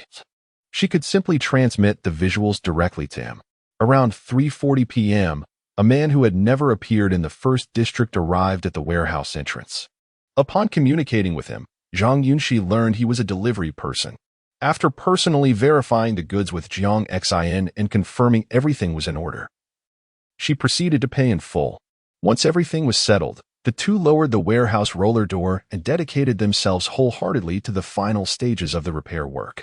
In the Qingshan Theological Academy, Li Han stood beside a garden, gazing at the projected figure on his wrist communicator, his brow furrowed as he remarked, "His application for withdrawal is undoubtedly a trap. He must be in direct contact with the law enforcement department and others like Wei Wu. If we act rashly, it will surely be a bait. What is your suggestion?" "Follow my plan." Li Han's affable expression vanished, replaced by a somber gaze and a cold demeanor. "Prepare on your end as well." "Understood. That will be all." As the call ended, Li Han glanced around before hastily departing. Around 9 p.m., a group of over 10 individuals entered the first district, led by a portly man who held a black leather briefcase in his right hand. Surveying the surroundings, he stated, "On their territory, we must proceed with caution and maintain a low profile. Drive the vehicle far away and await their signal." "Yes." His assistant promptly nodded. The portly man cautiously surveyed the street. "I despise conducting business with those who possess assets. It is simply unsafe." Chapter 28. Overnight stay at 9:40 p.m. Within the warehouse, Zhang Xin had just assembled a brand new kinetic pod. As she descended the ladder, she stretched her arms with a sigh of relief. Thank goodness. It's finally done. Zhang Yunxi rubbed her eyes and gazed at the magnificent, crimson figure of the daeming war god, Zhu Qizhen, radiating a metallic sheen. A sense of unarticulated satisfaction filled her heart. How incredibly handsome. A man ought to court the most beautiful women and pilot the most formidable mechs. Zhang Xin rolled her eyes. How vulgar. "Hey, I spent so much money on this. You ought to let me indulge in some bragging." Zhang Yunxi chuckled, revealing an endearingly naive expression. Zhang Xin glanced at her watch. It's already past 10. I must leave. I have an event at the academy tomorrow. Noticing Zhang Xion's face smeared with grime, Zhang Yunxi immediately inquired with concern, "Are you heading home?" "It's too far. I might go to my friend's place," Zhang Xion replied, beginning to pack her belongings. "I haven't eaten all day. Should I order takeout?" Zhang Yunxi gently suggested. No, let's consider it a diet." Zhang Xin waved her hand dismissively. Having lived alone for nearly a month, Zhang Yunxi felt a tinge of loneliness and thus proposed, "If your friend's house is too far, how about we just sleep here together?" Zhang Xian stared at Zhang Yunxi in disbelief. I didn't and oppose. Do you mean it that way?" Zhang Yunxi, feeling a bit embarrassed, scratched her head and added, "This place is closer to the vacuum tube train station. It would be more convenient for you in the morning. Otherwise, by the time you reach your friend's house and get ready, it would be the dead of night. I can sleep in the warehouse while you take the upper floor. The project has just concluded, and I want to show my gratitude." Zhang Xian looked at Zhang Yunxi. "You want me to sleep here?" If it's inconvenient." "Just forget it," Zhang Yunxi quickly retorted. Zhang Xian paused, pondering the thought of returning home, which she was reluctant to do. She promptly contacted her girlfriend via her smartwatch. Hello? Bauer, are you asleep? No, I'm at my parents' house, contemplating hanging myself. The sweet-faced girl on the video replied, they want to even pay for my cosmetic surgery. What is the point of living? Sorry to interrupt. Zhang Yunxi pouted cutely. Do you have 4? Never mind. I'll continue with my plans. All right, please do. Zhang Yunxi ended the call, exhaling deeply. Okay then, you sleep downstairs. I'll crash here for the night and leave in the morning. Great. Zhang Yunxi replied enthusiastically. Her spirits lifting considerably. You go freshen up. I'll order some takeout. I don't like it too salty, Zhang Yunxi replied wearily, gracefully moving her delicate neck as she ascended the stairs. Zhang Yunxi called after her. I don't have a new sleeping pod here, but there are fresh sheets in the left cabinet that I haven't used yet. They're quite adorable. Understood. Zhang Yunxi acknowledged as she went upstairs and shut the door. Isn't this just too convenient? Zhang Yunxi thought to herself. She was no naive girl. A senior had opened her eyes to romance during high school. Yet after graduation, they naturally drifted apart. Who could resist a beautiful girl skilled in mech technology? Moreover, he was a passionate young man still in the throes of singlehood. Zhang Yunxi felt a flutter of excitement and quickly sat down in the warehouse, enduring the pangs of hunger as she ordered a feast. It was no exaggeration to say it was a struggle. Zhang Yunxi had already spent 99% of the inheritance left by her parents. Today, she had borrowed funds to purchase parts for the project, utilizing her credit in the everlasting world to avoid depleting her cash reserves and landing herself in a precarious situation. Humming a tune, she finished placing her order and activated the AI system in the warehouse, commanding the roll-up door to rise as she prepared to venture out to the supermarket for some beverages and light spirits. As the door ascended, Zhang Yunxi took a few steps outside, only to be met by a group of over 10 men clad in black suits. The leader, a portly man in his 40s, sported a flashy shirt beneath his suit. In this district, one encountered all kinds of individuals, and sensing the potential danger from these men, Zhang Yunxi instinctively stepped aside. The rotund man casually glanced at Zhu Qizhen, perched on the shelf, and frowned slightly. With a swift motion, Zhang Yunxi lowered the roll-up door. Once the group had passed, she made her way to the supermarket. The middle-aged man, still gazing at the closed door, spoke gravely. There's a mech. Well, this is Mingzhi City. It's not surprising to see a mech, one of the men behind him replied. Be cautious when dealing with others' territories, the portly man whispered as he scanned the surroundings. Have a Lu wait for the money in the park. Understood, the others responded. After their conversation, the middle-aged man hefted a box and entered the building where Zhang Yunxi resided. 2 minutes later, the iron gate of the underground warehouse swung open, and the group of over 10 men stepped into the dim corridor. They arrived at the door of a room at the end of the corridor. The portly man pushed the wooden door open, taking only 4 of his companions inside. He clasped his hands and addressed the man seated on the sofa. The magpies in the sky are chirping, and I've come to deliver money to you, Father Wei. Weibo frowned at the man, thinking, who is this mountain bumpkin? Speaking in archaic phrases? Take a seat, Weibo gestured with his hand. I am Pang Baran, and everyone in the wasteland calls me Old Pang. The portly man settled himself on the sofa. Weibo nodded slowly. I've heard of you. You are a guest. How would you like the goods to be handled? Half in, half out, half at the door, half outside. Pang Baran loosened his collar, his gaze cautious and astute. Hey, I conduct business based on trust. Half in, half out complicates matters, he continued. You need to inspect the goods, and handling payment is easier with half in, half out. Pang Baran crossed his legs. When it comes to matters of life and death, it's best we proceed with caution. Weibo smiled. A prudent individual, indeed. Where is the outside? At the B exit of Yuxiao Park, 30 meters to the left, next to the blue garbage bin. My brother will be wearing yellow, Pang Baran detailed. Weibo fell silent for a moment, then turned to a sturdy man over 6 feet tall. You go stand outside. Yes. The man complied. Weibo beckoned. Join me for tea. No, thank you. Pang Baran waved his hand. Qingshan Divine Academy. Li Han, dressed in athletic attire, stepped into the parking lot. A rather ordinary sedan at the edge of Area A lit up its headlights and smoothly ignited upon detecting the signal from Li Han's electronic wristwatch. Approaching, he found the door ajar, and the AI system responded automatically. Boss, Xiao Yuan at your service. Take me to the parking lot at the entrance of the rear mountain tourist area. Li Han instructed. Understood. The AI activated the nighttime driving system, adjusting the lights before carrying Li Han away from the campus. Inside the car, Li Han closed his eyes, relaxing his posture. Suddenly, two small, insect-like objects zipped through the dark sky. Approximately 15 minutes later, the sedan arrived at the tourist site behind Qingshan Divine Academy, stopping at the edge of the parking lot. Upon arrival, Li Han did not exit but instead extended his hand to observe the surrounding scenery, patiently waiting.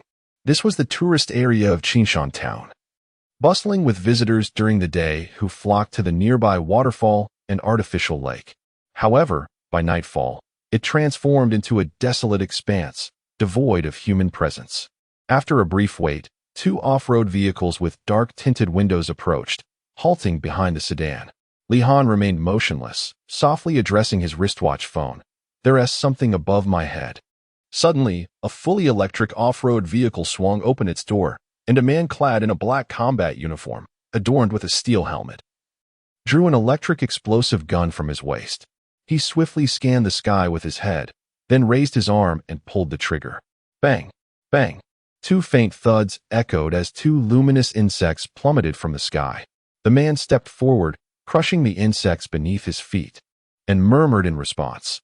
They are lightweight aerial surveillance devices, utilized by law enforcement. Are there any more? Li Han inquired. The man glanced skyward once more, meticulously surveying the surroundings. None left. Li Han alighted from the vehicle and approached the two off-road cars, clasping his hands behind his back as he remarked, Tonight, relying on AI will render us incapable of completing our mission. There may be sacrifices. Clang, clang. Inside the car, a dozen men clad in black combat gear clenched their fists, striking their steel helmets in unison, declaring, Long live the new world.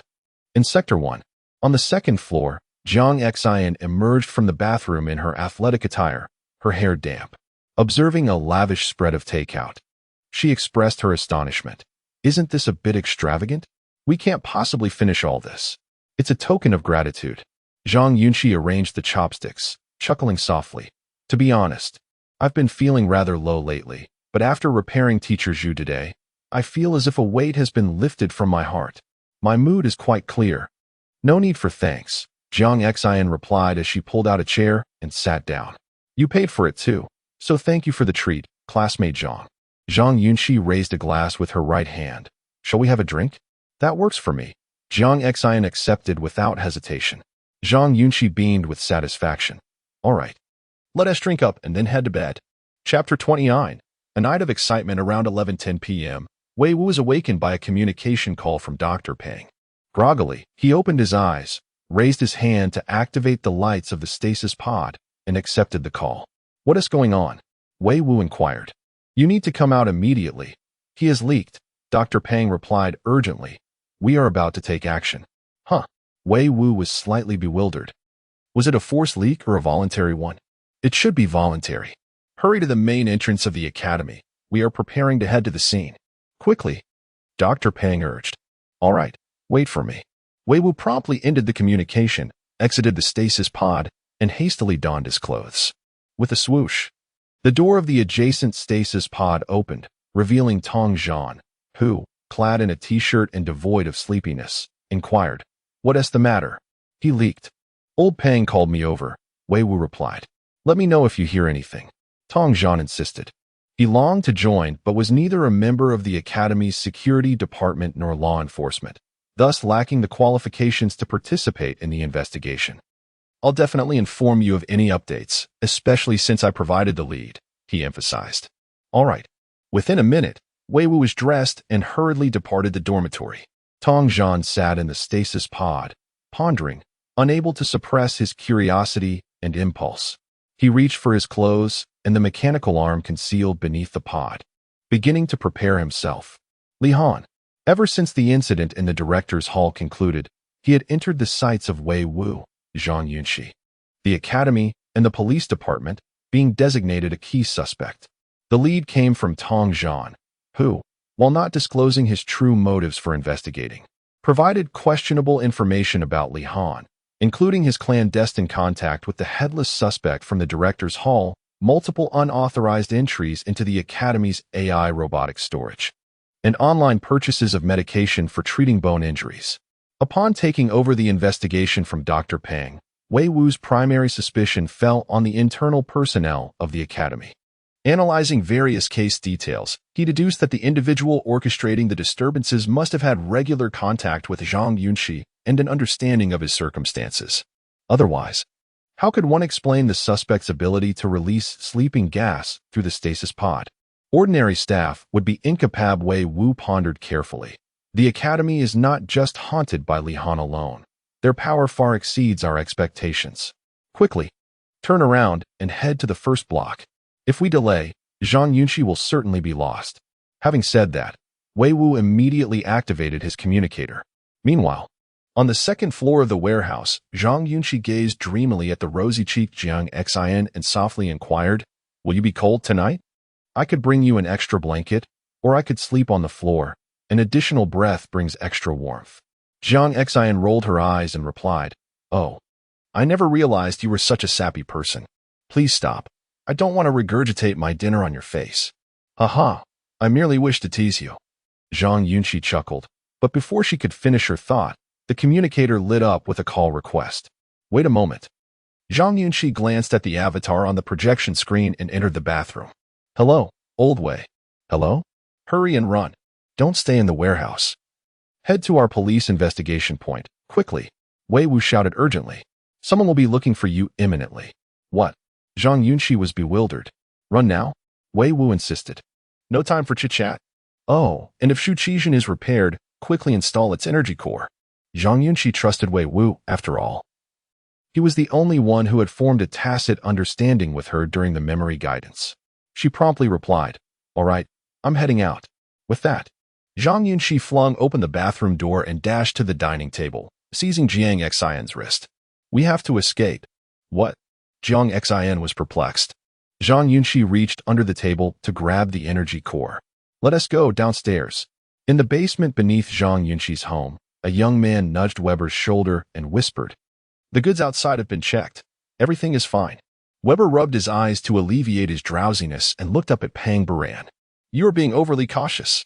It's getting late. Let us commence." "A little caution never hurt anyone," Pang Baran replied as he opened a black box, revealing 4 vials of medicine contained in glass bottles. "This is the main course. It is over 1,000 times stronger than the diluted agents you've seen before. The substance outside is a suppression liquid. It effectively inhibits the agent's effects for a short period, making it easier for testing." Weber gestured for someone knowledgeable to come over for verification. Meanwhile, upstairs in the warehouse, as Zhang Yunxi reached the underside of Shu Qijun's body, she suddenly heard a faint explosion behind her. The rolling shutter rose, revealing a young man wearing a V-shaped smiley mask, accompanied by a dozen armed men at the entrance. "Zhang Yunxi, guess who I am?" The young man stepped into the room. Upstairs, Zhang Yunxi, who had just returned with the memory storage chip, heard the commotion below and quickly crept behind the door. Chapter 30.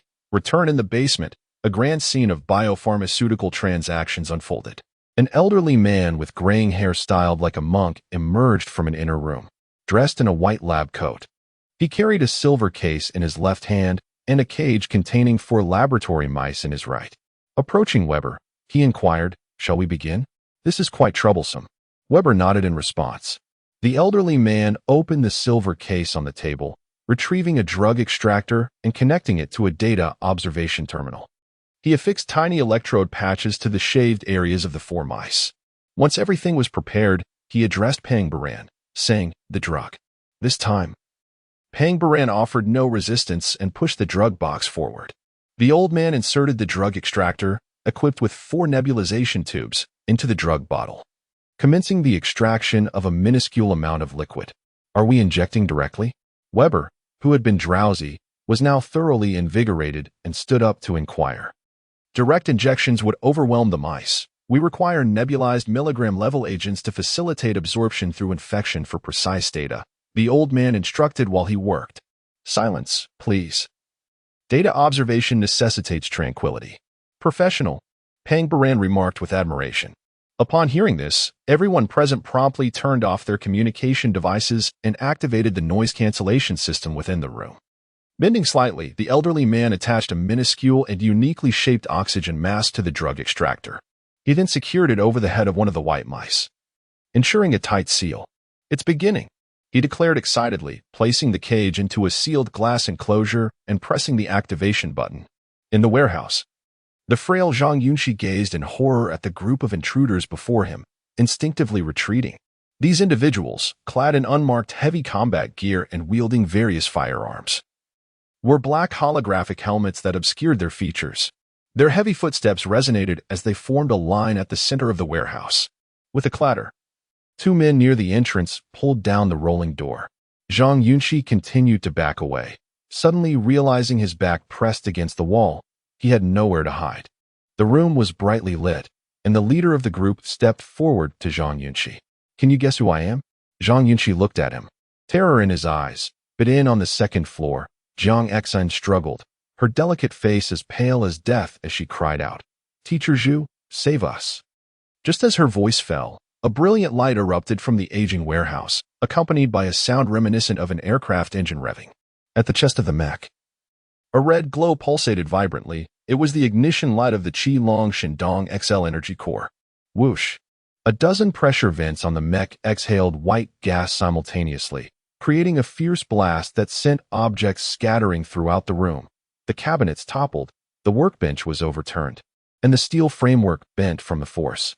Meanwhile, a group of 10 individuals clad in heavy combat suits were pushed back several steps. Swish! Zhu Qizhen's electronic pupils illuminated. Beep!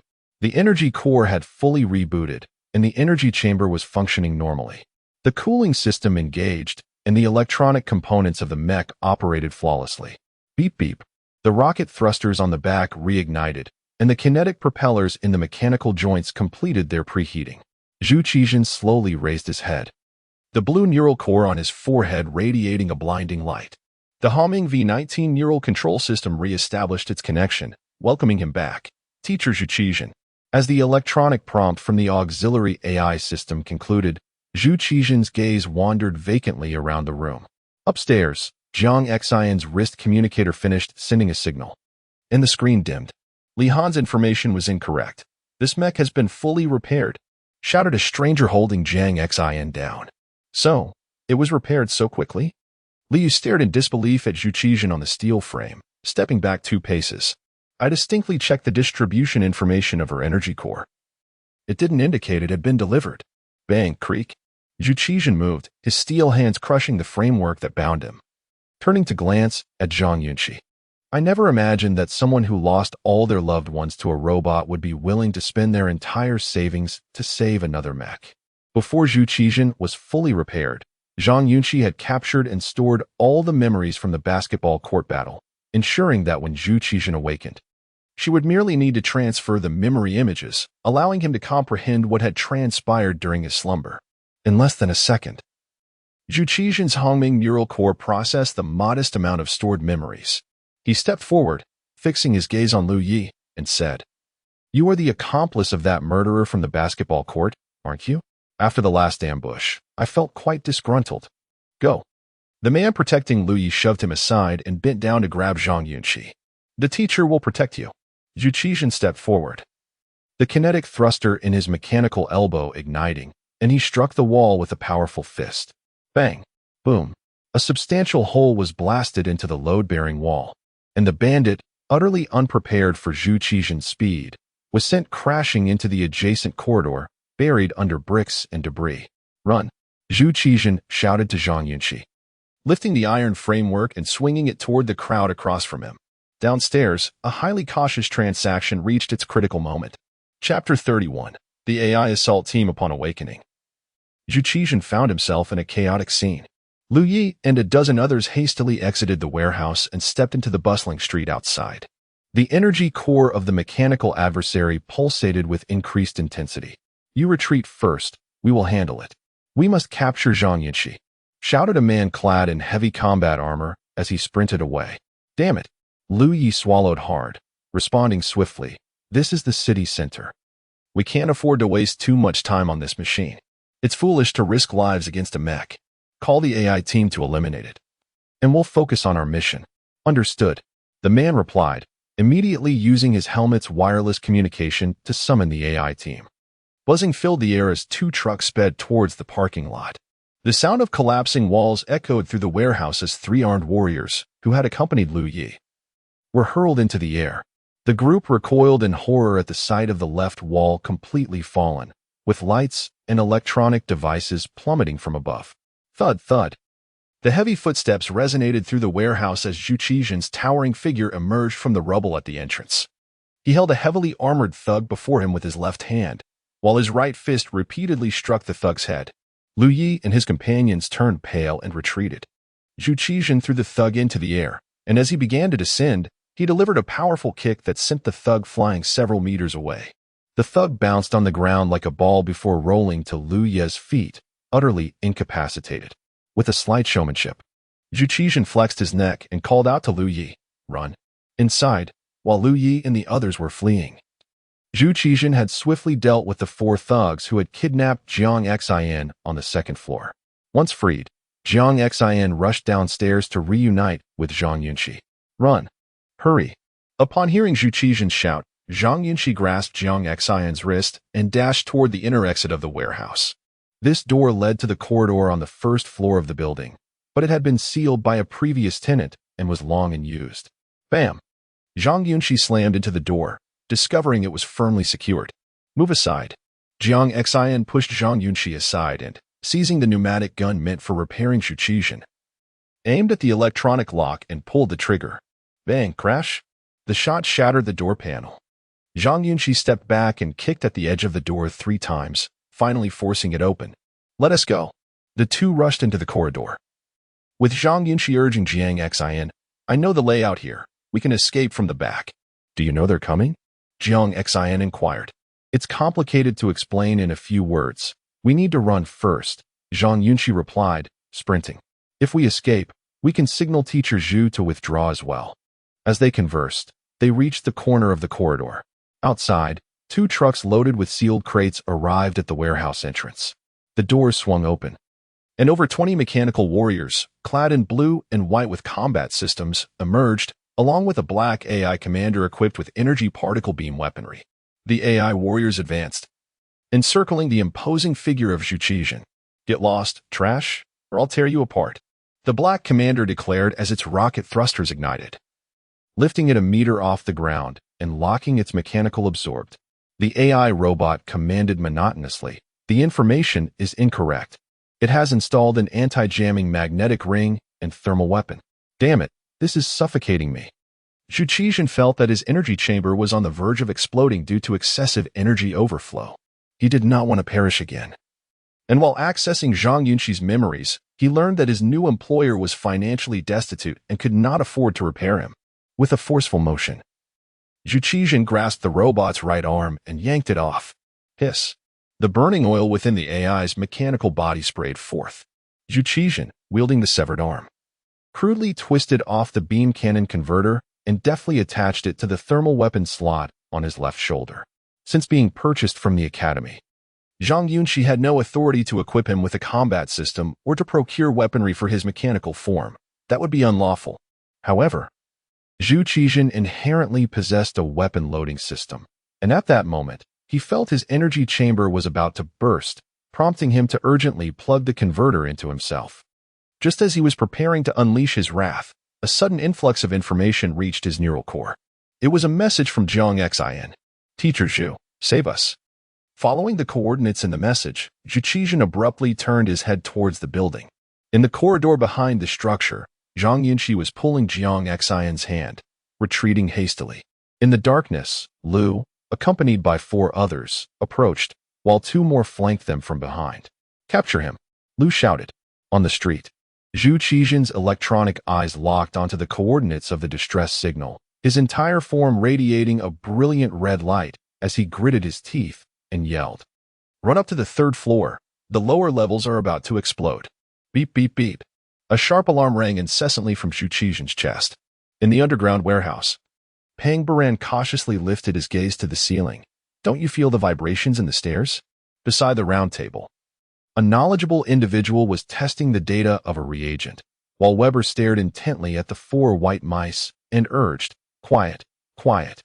The noise cancellation system in the room was activated, rendering them oblivious to the commotion outside, yet Pang Baran remained vigilant. Something's off. This building is definitely shaking. In the corridor, Zhang Yunxi, facing the advancing Lu, shouted again, "Old Zhu, save me." The subterranean chamber, once a clandestine haven, was now a scene of utter pandemonium, marred by the dust and debris of a breached ceiling. Upon regaining their senses, the assemblage of vendors, led by the formidable Pang Baran, brandished their weaponry, directing their animosity towards Weber and his cohort. "Are you daft?" Weber bellowed, gesticulating wildly as he dislodged shards of concrete from his person. "Have you ever witnessed a double-cross executed with such blatant disregard for self-preservation? We'd be signing our own death warrants." A towering figure, well over 6 feet, gawked in disbelief at the sight of Zhang Yunxi sprawled upon the round table. Where in the heavens did he descend from? Weber's gaze shot skyward. "Alert! The assailant is positioned above." Instantly, the mercenaries under Weber's command pivoted, aiming their firearms at the gaping hole that now marred the ceiling. Blast it all! Pang Baran, a man known for his ruthless disposition, leveled his particle beam kinetic rifle towards the ground. Amidst the rubble, the two brigands who had plummeted from above alongside Zhang Yunxi were just beginning to stir. Bang! Bang! With ruthless efficiency, Pang Baran unleashed a series of shots, the azure beams obliterating the hapless thugs, reducing them to fragmented remains. "Enough of this charade. Seize the merchandise, and let us depart," Pang Baran barked, raising his weapon to terminate Zhang Yunxi, who lay prone upon the table. "Hold your fire." A discerning voice cut through the chaos. Weber's advisor, his eyes fixated on Zhang Yunxi, spoke with a disconcerting stillness. "The extractor readings are fluctuating wildly. The dosage is diminishing. What in blazes are you babbling about?" Pang Baran retorted, his brow furrowed in confusion. "Get out of my way." One of Pang Baran's henchmen, his composure shattered, reached out to shove Zhang Yunxi aside and claimed the black case beneath him. "I said do not move. Do you seek your demise?" The advisor roared, his voice laced with urgency. "Damn it, hurry. There are more assailants above." The towering man, clutching his weapon with white knuckles, kept his gaze fixed on the gaping hole in the ceiling. "Do not touch it with your bare hands. Disperse if you value your lives." The advisor gestured for the others to retreat. Then, with a swift motion, he delivered a powerful kick to the edge of the round table. Thud! As the crowd scattered, the table toppled over, sending Zhang Yunxi sprawling onto the ground. The black case, once concealed beneath him, now lay on its side. The advisor's eyes darted towards the contents of the case, noting the 4 vials of serum. One was visibly cracked, likely damaged by Zhang Yunxi's weight. The other 3 were shattered beyond recognition, their remnants clinging to the black velvet lining of the case. These 3 vials appeared to have imploded. Their contents vanished without a trace. Pang Baran, witnessing the spectacle, erupted in fury. "Damn it all! Where's the serum?" As if guided by a singular thought, the eyes of everyone present converged upon the prone figure of Zhang Yunxi. He lay unconscious, his face flushed crimson, oblivious to the turmoil around him. The advisor seized Weber's brother's rifle, using the barrel to gingerly roll Zhang Yunxi onto his side, exposing his back. Pang Baran observed the tears in his clothing, the shards of glass embedded near his spinal column, and the surprisingly minimal blood loss. "He has external wounds. He has assimilated it," the advisor exclaimed, his voice laced with astonishment. "Blast!" Pang Baran cursed, his patience wearing thin. "He is the merchandise now. Get him out of here. Leave him be, and I will compensate you for the loss," Weber offered, his eyes gleaming with avarice. "I desire this living specimen." "Out of the question," Pang Baran retorted, his hand instinctively tightening around his weapon. "Utter another word, and we shall settle this with bloodshed." Weber, while not intimidated by Pang Baran's threats, recognized the imprudence of engaging in a firefight with such volatile individuals. "Very well, we shall withdraw." Meanwhile, in the corridor above, a group of armed thugs converged at the point of entry, where they encountered Lu Yi and his remaining forces. Amidst the flickering electrical sparks, Lu Yi, his face streaked with grime, addressed his men with a desperate plea. "There are adversaries below. I require a few valiant souls." Lu Yi's composure had undeniably crumbled. He had initially believed that, with Li Han diverted by his machinations, the capture of Zhang Yunxi would be a simple affair. However, upon arriving at the scene, he discovered that Li Han's intelligence was flawed. Zhu Qizhen had preemptively fortified the area. Subsequently, a devastating explosion nearly claimed his life within the corridor. And now, as he prepared to launch another assault, he discovered a clandestine transaction unfolding below. What extraordinary fortune had befallen Lu Yi? To find himself embroiled in such a confluence of events? Back in the subterranean chamber, as Pang Baran's henchmen donned their mechanized gauntlets, preparing to forcibly extract Zhang Yunxi, a swarm of miniature AI drones descended from above. They are descending, the towering man bellowed. Open fire. Bang, bang, bang. A cacophony of gunfire erupted as the assembled forces unleashed a barrage of projectiles. The miniature drones, unable to withstand the onslaught, were swiftly neutralized, their components scattered amidst a flurry of explosions. A sudden burst of white light illuminated the scene as a chorus of voices echoed from above. Hail the new world. 5 figures descended through the breach, brandishing weapons in their right hands and clutching detonators in their left, their movements erratic as they converged upon the crowd below. By the heavens! Pang Baran, recognizing the suicidal intent of these attackers, swiftly retreated. Boom! Rumble! Rumble! Explosions reverberated throughout the underground warehouse. One of the armed thugs, utilizing the strength of his mechanical arm, hurled Zhang Yunxi towards the opening above. Thud! Lu Yi, with a swift motion, pressed an electroshock device against Zhang Yunxi's neck. Then barked, "Cover me." As one of the armed thugs hoisted Zhang Yunxi onto his shoulders, Lu Yi led the retreat towards the exit. The remaining 2 thugs, positioned above the breach, unleashed a torrent of gunfire upon the chamber below. On the street above, Zhu Qizhen, with ruthless efficiency, dispatched 5 AI soldiers, yet remained unable to extricate himself to rescue Zhang Yunxi. The AI units, devoid of self-preservation instincts, employed desperate tactics, clinging to his limbs and detonating themselves in a futile attempt to impede his progress. The war god was undeniably frustrated. Had he been equipped with his combat systems, these rudimentary AI constructs would have posed no obstacle to his advance.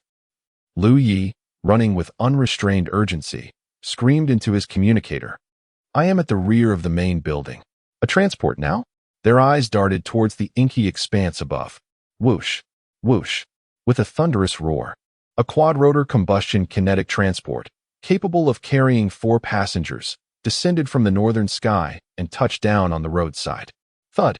Lu Yi unceremoniously tossed Zhang Yunxi into the transport's cabin, then urged his companion, "Let's go." As they boarded the transport, the sound of heavy footsteps echoed from behind. "Move. Now," Lu Yi urged.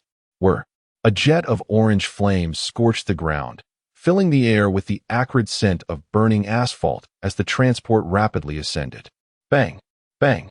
Zhu Qizhen emerged from the alleyway, still encumbered by the remnants of 3 AI units. Moving with incredible speed, he scanned his surroundings, his eyes landing upon a solitary, unmanned vehicle parked nearby. Snap! Crack! Zhu Qizhen gripped the edge of the vehicle, his fingers deforming the steel as he lifted it overhead. With a mighty heave, he hurled the vehicle towards the departing transport. Whoosh! The vehicle soared through the air, arcing towards its target like a colossal projectile. Boom! A beam of energy erupted from the transport's rear, obliterating the vehicle in a shower of debris. The explosion reverberated in the air as the burning vehicle plummeted, creating a crater upon impact. Damn it! Zhu Qizhen was in a state of utter despair after his new boss was apprehended. He tore off the AI robot attached to his body, smashed it to pieces, and stomped on it relentlessly.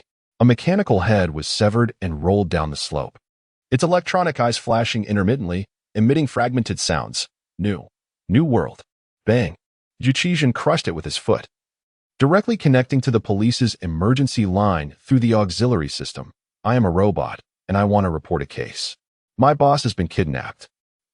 In the ruins of the basement, Weber and his companions from the bar were rescued, covered in dirt and sustaining varying degrees of injuries. On the street, Pang Baran gasped. "The transaction was carried out on your turf. If you don't give me an explanation today, this matter won't be over." Weber cast a cold glance at him. Are you threatening me? As they began their exchange, a towering man burst out of the building. His face contorted with grief. Xiao Wu, Dong Dong, couldn't be saved. They're gone. Upon hearing this, Weber clenched his fists and pointed at Pang Baran. Get out of here now. If I don't get my goods back, I'll still pay you. Pang Baran stood up. Why the hell should I trust you? Because I can afford to bear the responsibility for all the black market clients in District 1. They call me Godfather. Weber retorted, pointing at him. God may break his promises, but Weber never will. With that, Weber turned to his trusted lieutenant and commanded, investigate the scene and gather all the relevant information. I'm personally offering 1,000,000 credits to mobilize all the black market clients in Bright Pearl City. Immediately. At once. Inside the aircraft, Zhang Yunxi slowly opened his eyes, but his vision was blurred, everything appearing in shades of crimson. His mind reeled with dizziness, and his skin felt like it was being torn apart. Bang! Seeing him raise his head, Lu also punched him. Zhang Yunxi collapsed onto the seat with a thud, shaking his head slightly. Lu also activated the control panel of the electric shock device, initiating the procedure. Buzz! The electric shock device implanted in Zhang Yunxi's neck emitted a blue light as the current surged through his body, rendering him unconscious once more. In the dimly lit aircraft, Zhang Yunxi's right fingernail began to detach. Chapter 33, Rapid Pursuit. The egregious assault in District 1 has severely jeopardized public safety. The Metropolitan Police Department has taken it with utmost seriousness, designating it as a top priority investigation. Given the involvement of numerous AI robots in the crime, the newly established AI Patrol Division, formed 3 months prior, has been tasked with swiftly initiating an inquiry. The attack transpired around 23:10 hours, lasting less than 5 minutes.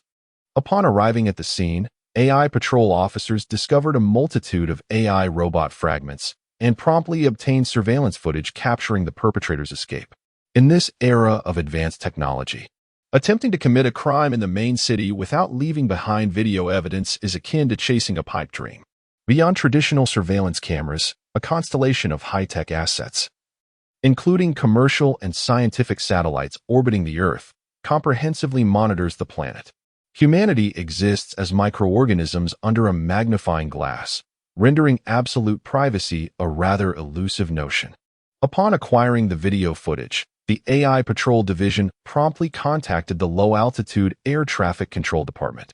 Utilizing detectors, they swiftly identified the aircraft employed by Lu Yi during his escape. Within 5 minutes, the flight data of Lu Yi's aircraft was pinpointed. Despite the aircraft being an unregistered, illicit asset, akin to an unlicensed vehicle lacking documentation with the Low-Altitude Air Traffic Control Department, authorities leveraged its flight trajectory simulation, kinetic energy assessment, and the detector's vanishing point to rapidly ascertain its final landing location. At approximately 23:30 hours, a squadron of over a dozen AI surveillance aircraft descended upon the northern outskirts of Pearl City, locating the charred and exploded remnants of the aircraft. Having destroyed the aircraft, the perpetrators had fled. The proximity of the area to the mountains, coupled with the perpetrators' utilization of signal jammers and anti-detection devices, resulted in a temporary disruption of the investigation. Inside the Longwy Biomedical Research Studio building in Phoenix Heights, Pearl City, Lee removed his helmet, changed into fresh attire, and proceeded to the subterranean 5th-level secret laboratory. As the elevator descended, an incoming communication request chimed. Lu Yi accepted the call and activated the private call feature. "Dad, are you back at the studio?" A refined-looking middle-aged man inquired with a furrowed brow. "Yes, I brought the person back. You shouldn't have returned," Lu's father exclaimed with agitation. "The studio will be identified within half an hour. Bringing him there implicates the studio." Liu paused momentarily before responding, "Dad, we couldn't directly exit the city. The aircraft is unregistered. If the patrol department had caught wind of us, we would have been caught red-handed and completely ruined. Does returning give you a way to leave the city? The patrol department will assume we'd immediately send the person away, but we're doing the opposite," Lu Yi asserted rapidly. "I'm going to cryogenically freeze Zhang Yunxi and transport him directly to the base. We'll keep him there for 3 months until things cool down, then move him overseas." Lu's father remained silent. "The car and personnel are ready," Lu Yi stated, glancing at the time. Before the patrol department arrives, I'll have everything handled. There were no survivors at the District 1 site, and the AI robots have been technically altered. I might be suspected, but they have no evidence to indict me. If I vehemently deny everything, they can't do anything to me. After careful deliberation, Lu's father promptly advised, don't remain at the studio. Leave immediately. Have someone else handle this. Don't argue, listen to me. All right. Lu Yi conceded through gritted teeth. Remember, you are the student council president of the seminary, a distinguished young elite. Your greatest wisdom lies in not allowing yourself to be tainted by anything unsavory. Lu's father declared sternly. No one is worth you getting your hands dirty. Leave now. I understand. The father and son concluded their conversation, and Lu Yi paused before exiting the basement. While the AI Patrol Division was rapidly pursuing leads, Pang Baran had already fled.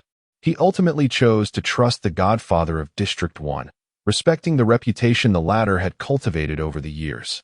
Of course, had he chosen to stay and pursue the goods, the outcome might not have been favorable, although the illicit drug transaction had yet to attract the patrol department's attention.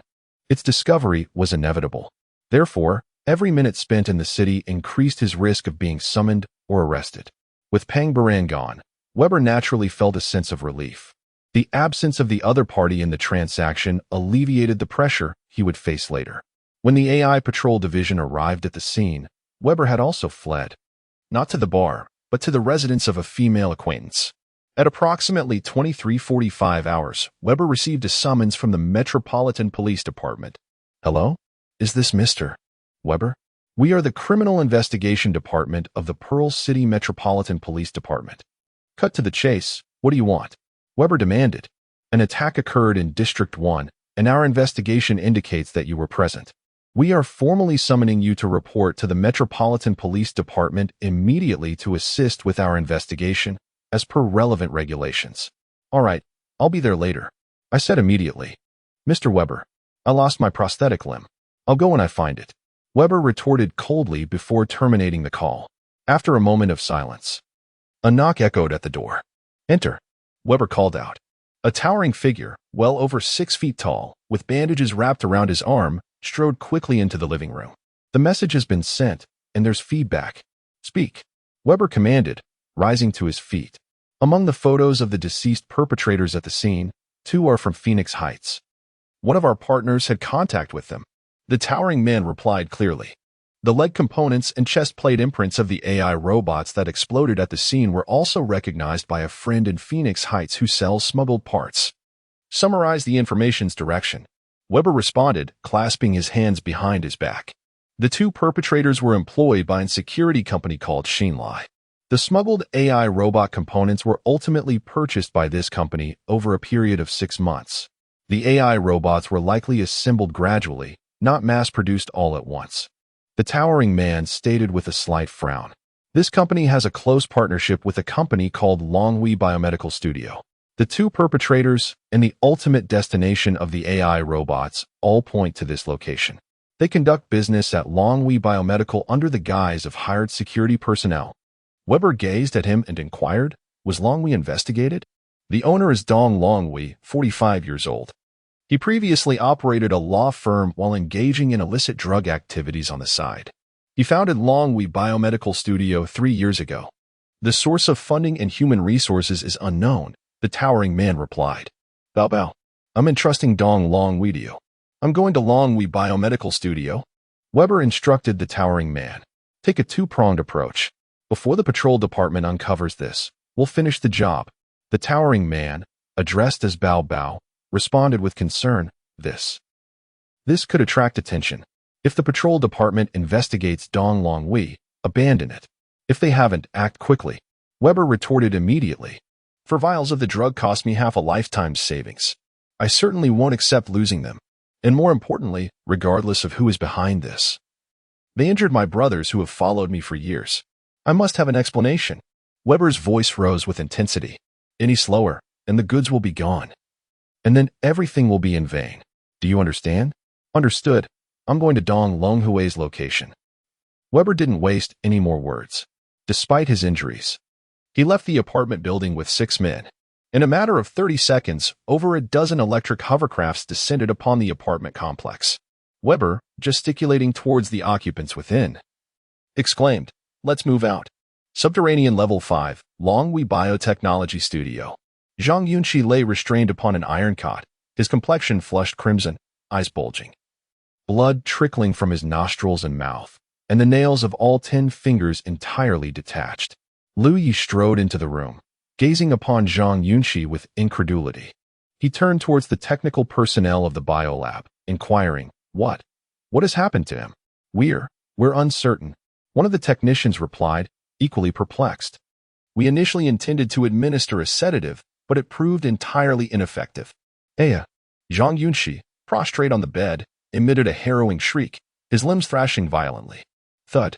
With a muffled crash, the alloy chains binding Zhang Yunxi snapped free, the clasps buckling under the strain of his struggles. He's becoming dangerous. A technician cautioned Lu Yi, attempting to restrain him. Snap! As Zhang Yunxi thrashed upon the bed. The taser that Lu Yi had plunged into his neck was ejected by the pressure of his skin, ricocheting off the ceiling and leaving a visible indentation. My body feels like it's tearing apart. Save me.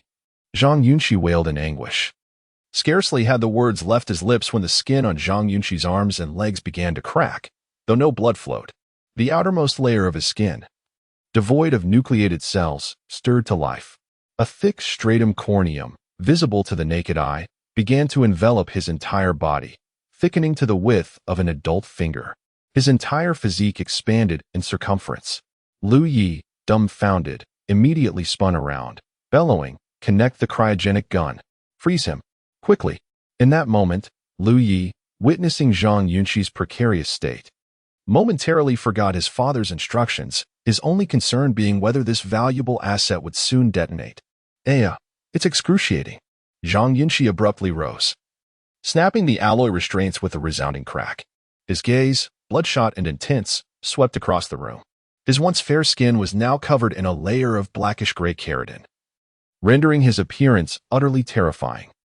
On the outskirts of Pearl City, Wei Wu, Dr. Pang, and the recently arrived Tong Zhan convened. They promptly accompanied Inspector Li Dongming to the city center. AI Patrol Division. According to the activity logs gleaned from big data, the two perpetrators have frequented Longwy Pharmaceuticals, most often in the past month. An inspector glanced at the report, stating, "Summon the legal representative. Immediately secure Longwy." Chapter 34. The wily godfather in the cloud-top apartments of Bright Pearl City, Dong Longwy, the legal representative and largest shareholder of Longwy Biological Workshop, was striding towards the lobby exit, accompanied by 6 men in sharp suits. The portly Dong Longwy, with a furrowed brow, held his left wrist to his face and grumbled, "Li is too impetuous. I told him not to go, but he wouldn't listen. Now he stirred up a hornet's nest and brought trouble back to the workshop, forcing me to clean up his mess. I can't evade this. I have to get my hands dirty." On the virtual screen of his communicator, a middle-aged man inquired softly, "Has the patrol department contacted you?" "Of course. After Lu Yi kidnapped the person he left in a flyer," Dong Longwy replied irritably. "Within 20 minutes of the incident, the patrol department found the wreckage, and in less than half an hour, they pinpointed the lab. I'm caught in the crossfire. There's nothing we can do. He is the boss's son, after all. Damn it, if I face charges because of this, and the group doesn't offer me a substantial severance package, I won't accept it." Dong Longwy retorted, exasperated. He led his entourage out of the lobby. "Stay in touch." "All right." The conversation ended, and an extended pneumatic hover limousine pulled up in front of the building. Dong Longwy bent over, about to step into the middle row of seats. Buzz, buzz. 6 fuel-powered motorcycles roared up the ramps on either side of the building, blocking the car. "What?" Dong Longhui's security detail immediately placed their hands on their waists and fanned out. Weber's brother, Bao Bao, sat on the back of the lead motorcycle, wearing a helmet, and raised the kinetic cannon mounted above his right hand. "Dong Longhui, my boss wants to see you." "Who are you?" Bang. Bao Bao fired a shot into the concrete ground near the entrance, instantly creating a crater several inches in diameter. Concrete fragments showered Dong Longhui and his men, who dared not move. "We're black market freelancers from abroad," Spare the pleasantries, Bao Bao said. Ein dong long wei. I can cripple your legs and still take you. 5 minutes later, a convoy of vehicles idled on a street less than 2 kilometers from Longhui Biological Workshop. Weber sat in the back seat, resting his mechanical leg on his good one, calmly connecting to his communicator. A projection appeared, showing Bao Bao on his motorcycle, giving an OK sign. He can't be lost. Or we might lose both money and goods, Weber instructed. Understood. Bao Bao replied instantly. That's all. Weber ended the call, resting his cheek on his hand and gazing out the window. Godfather, aren't we going over there? Time is running out. I've received intel that the patrol department and the Metropolitan Police Department are already on their way. They'll be here soon, a young man in the passenger seat asked, turning his head. The patrol department is already breathing down our necks. What can we do there? Enforce the law for them? Weber glanced at the time on his communicator and said indifferently, let Jiuxian take some men over there. No weapons, no violence, just secure the merchandise. Understood. The young man replied, holding his hand to his ear. Jiuxian, go block them. Don't carry weapons. In the 5th basement level of Longhui Biological Workshop. Uft, uft. For technicians in protective suits were spraying Zhang Yunxi's body with cryogenic guns. Under the bright lights, Zhang Yunxi lay on a mobile bed, his body enveloped in a cloud of white mist, his skin beginning to frost over. In less than 10 seconds, Zhang Yunxi's struggles ceased, and his skin was encased in a thin layer of ice, his posture frozen in mid-struggle. Lower the temperature further. Lu Yi commanded from outside the chamber. Bang! Suddenly, Zhang Yunxi, who had been motionless, began thrashing his arms, shattering the ice encasing him. He hadn't been subdued, nor had he entered the first stage of cryosleep, suspended animation. Lu Yi stood outside the door, staring in disbelief at Zhang Yunxi, whose body was now covered in thick keratinous layers. What did he eat? How did he become like this? Restrain him. Inject the sedative. The lead technician rushed forward, and together they pinned Zhang Yunxi to the mobile bed, injecting him with a full 500 milligrams of potent tranquilizer through a tube connected to the cryo chamber. Soon, Zhang Yunxi stopped struggling, but the transformation of his body continued. His entire body, including small areas like his eyelids and earlobes, was now covered in gray keratinous skin. He looked like a stone man completely encased in cement. Seal him, quickly, the lead technician shouted. Together, they lifted Zhang Yunxi, preparing to place him in the cryo chamber. Outside the door, Lu Yi, seeing that Zhang Yunxi was under control, turned to leave. Something's wrong, Mr. Lu. A fully armed security guard rushed over, stammering. There are drones hovering around the courtyard, near the windows. Lu Yi whirled around. What's going on? Show me the footage. The security guard immediately activated his wrist communicator, connected to the security system, and brought up the exterior video feed. A drone the size of a wash basin was hovering right outside the main entrance. Zooming in, Lu Yi could clearly see glowing letters on the drone's mechanical cover. You cannot leave. Lu Yi was stunned. Who is this? It's obvious, isn't it?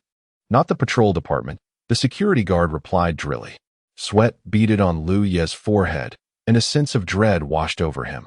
He didn't know who had targeted him, but it was clear they intended to prevent his escape. A minute later, over 20 of the workshop's security guards, armed with weapons, rushed to the rear entrance. Outside the gate, a young man whom Weber called Jiuxian stood by the road, hands in his pockets, nonchalantly shouting, "You cannot leave." The security guards didn't respond, but began to step out of the courtyard. Jiuxian yawned and slowly raised his right arm. Whoosh, whoosh, whoosh. 3 streaks of blue light flashed from the north, flying straight into the workshop courtyard and towards the main building. Boom, boom. The blue orb struck the exterior walls of the building, erupting in brilliant light, and a muffled electrical explosion reached Lu Yi's ears.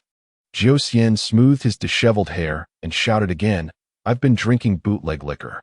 If you dare step out of that gate, I guarantee the next shot won't be a flashbang." The security guard stopped, glaring at Jiuxian. Bang! Inside the building, Lu Yi kicked a glass panel, raging. Who the hell is doing this to me? As soon as he spoke, a Metropolitan Police Department flyer landed at the entrance to the courtyard, and Li Dongming, Dr. Peng, Wei Wu, and others stepped out. His best chance of escape was gone. Li Yu was trapped inside the workshop. Chapter 35. No more youth in this world. A cacophony of blaring sirens reverberated through the streets, illuminating the darkened sky with the glow of numerous lights. The police department and the AI Inspection Bureau dispatched their aircraft, patrol cars, and smart combat vehicles to cordon off the vicinity of the Longhui Biological Laboratory. Inspector Li Dongming of the police department met promptly with the head of the AI Inspection Bureau, exchanging a brief handshake before engaging in a discussion behind their vehicles. "There was an electrical explosion here, correct?" Li Dongming inquired. "Indeed, but it did not result in significant damage," replied the lean and efficient middle-aged man leading the AI Inspection Bureau, his expression stern. "How long until the special operations team arrives?" Li Dongming pressed. "Not more than 5 minutes," came the response. "According to our intel, student Zhang Yunxi is inside. 5 minutes is sufficient to determine many outcomes. We will proceed first and infiltrate directly," the resolute middle-aged man declared. Upon hearing the other party willingly take responsibility for the operation, Li Dongming immediately replied, "Very well. We shall assist from the perimeter." The lean middle-aged man turned to issue commands to the action team leader, formulate an action plan, and prepare to secure the scene. Understood. Once the two concluded their communication, they approached the command vehicle. The action team leader completed the control plan in under 2 minutes and received approval from higher-ups. Over 30 armed agents from the AI Inspection Bureau stealthily penetrated the laboratory grounds, while drones and aircraft hovered closer to the main building. At the rear entrance of the laboratory, the drunken immortal dispatched by Weber, upon seeing the official presence, quickly fled. Connecting with Weber from the vehicle, "The Inspection Bureau and police are here. I'm making my exit." "Withdraw," Weber ordered in response. In the outer courtyard of the laboratory, hundreds of police officers had secured the surrounding streets, establishing tight surveillance on potential escape routes for the assailants. The street corners were sealed off by police vehicles, and all observable surveillance cameras and electronic devices within the laboratory were disabled. At the main entrance, the head of the AI Inspection Bureau observed multiple video feeds from within the command vehicle, holographically communicating with each team member assigned specific tasks. Prepare for a forceful assault. Just then, a convoy appeared at the sealed street, and a group of well-dressed men disembarked. The leader, a distinguished man in his late 40s, was accompanied by a remarkably youthful and well-groomed woman in a cream-colored fitted suit, anxiously addressing the police officers. "My son is inside the laboratory. Please allow us entry." The refined middle-aged man was Lu Zhonghui, the father of Lu Yi, while the woman was Lu Ye's mother, Yu Jiahui. Both were prominent business figures in Mingzhu City, with rumors suggesting Lu Zhonghui had invested in the Qingshan Academy but had not taken an active role as a board member. The police officer, glancing at Yu Jiahui, raised his arm. "This is a police operation. You cannot enter. It is too dangerous." Lu Zhonghui shot a glance at the officer, uttering no further words, and turned back to the vehicle. Nearby, Dr. Peng anxiously watched the main building of the laboratory, frowning as he asked Wei Wu, "What are the chances of Zhang Yunxi surviving in this situation?" "Not great," Wei Wu replied sternly. "The assailants are not blind. This is not a sudden capture. They have ample time to devise a strategy." As they conversed, Weber, accompanied by just 4 individuals, approached the perimeter of the security line, hands clasped behind his back as he observed the situation within the laboratory grounds.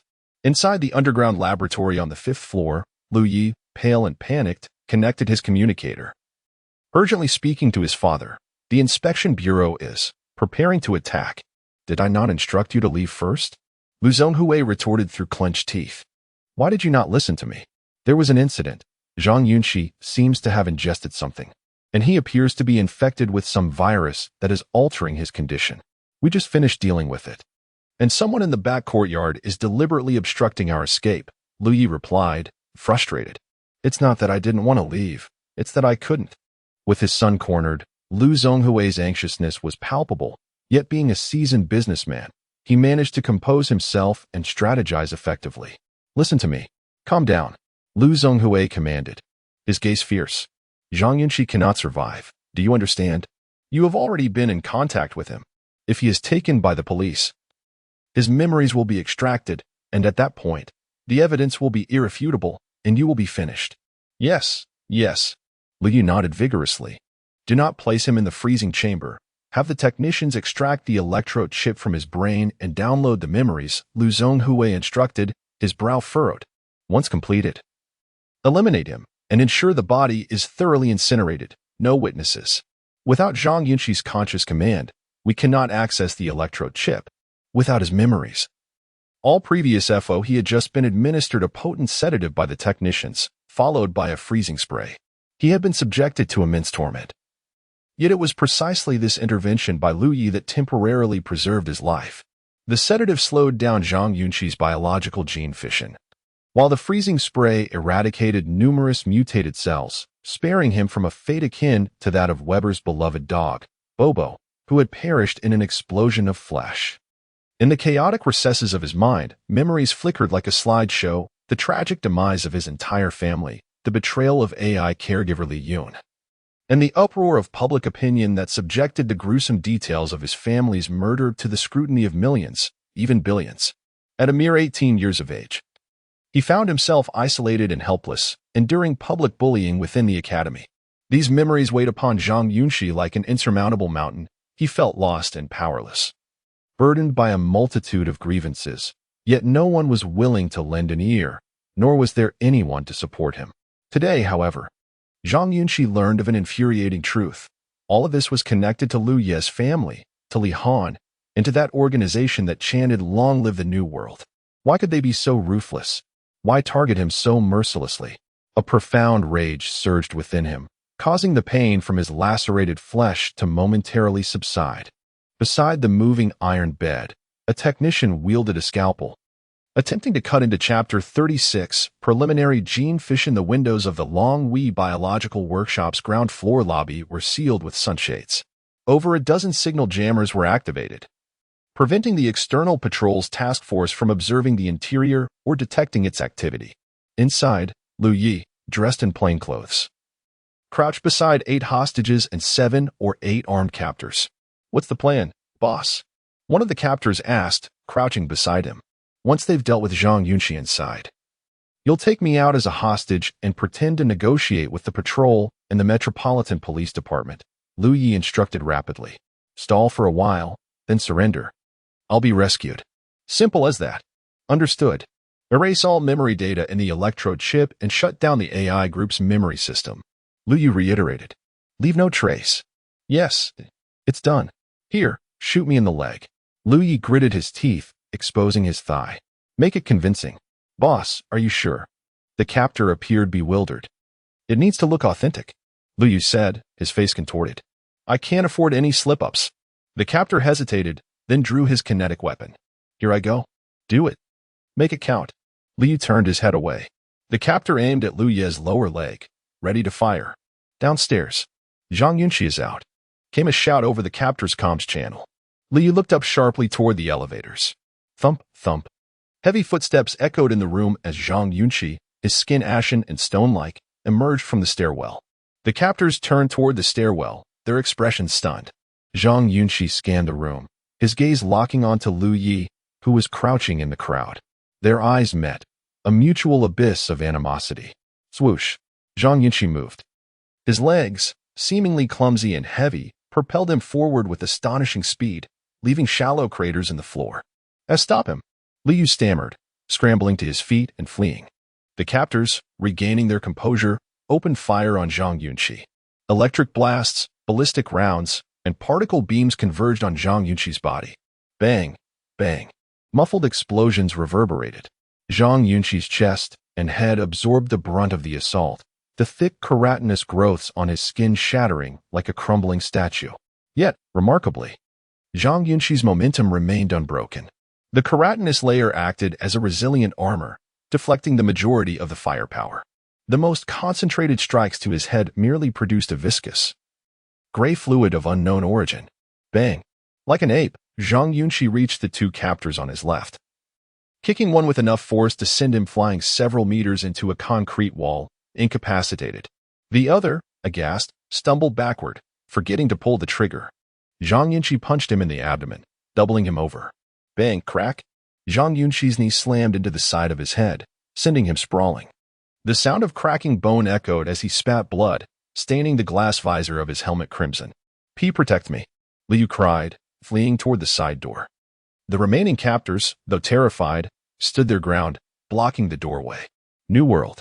They began to shout, attempting to steel themselves. Bang, crack, clang. Zhang Yunxi tore through the group, incapacitating 5 men in seconds. Liu Yi burst out of the lobby, shouting, "Help me, help me. The captors are trying to kill me." Inside, Zhang Yunxi seized a man by the leg and hurled him like a javelin.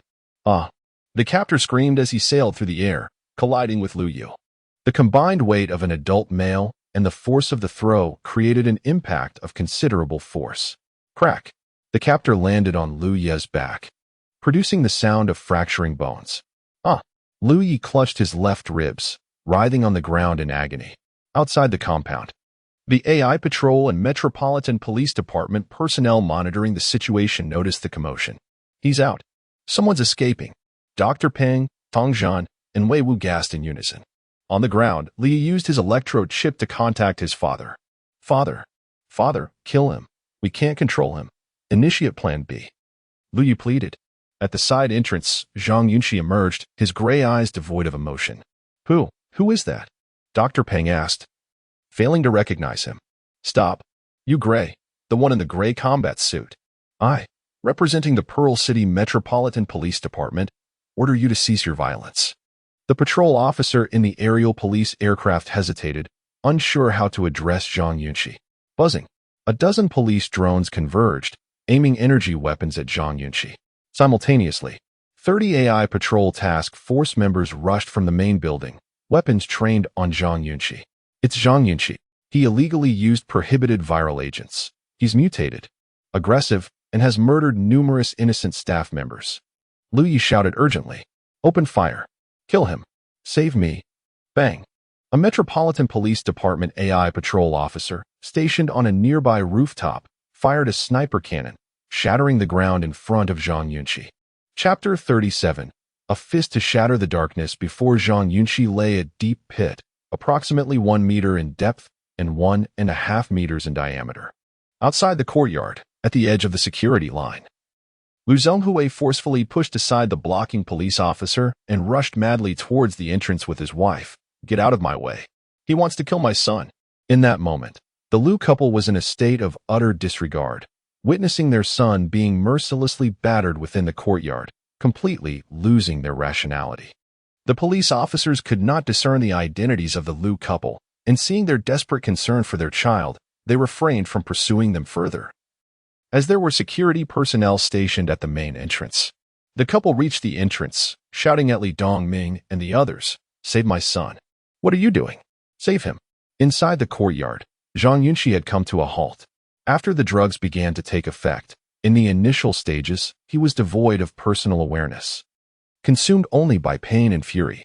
However, as the 4 bottles of serum merged with his blood, altering his genetic sequence, his consciousness gradually returned. He was not insane, nor had he lost his reason.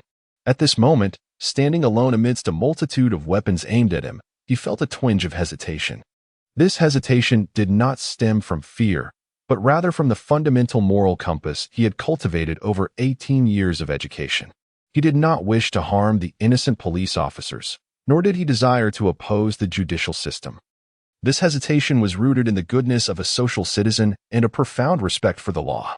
You cannot transform a well-educated student into a cold-blooded outlaw, capable of murder and dismissing societal laws in such a short span of time. Such a notion is utterly unrealistic. Zhang Yunxi. At that moment, the lean patrol chief from the AI inspection department, holding a megaphone, shouted, "Regardless of what has transpired, whether you have suffered personal harm or not, you must not act impulsively at this moment.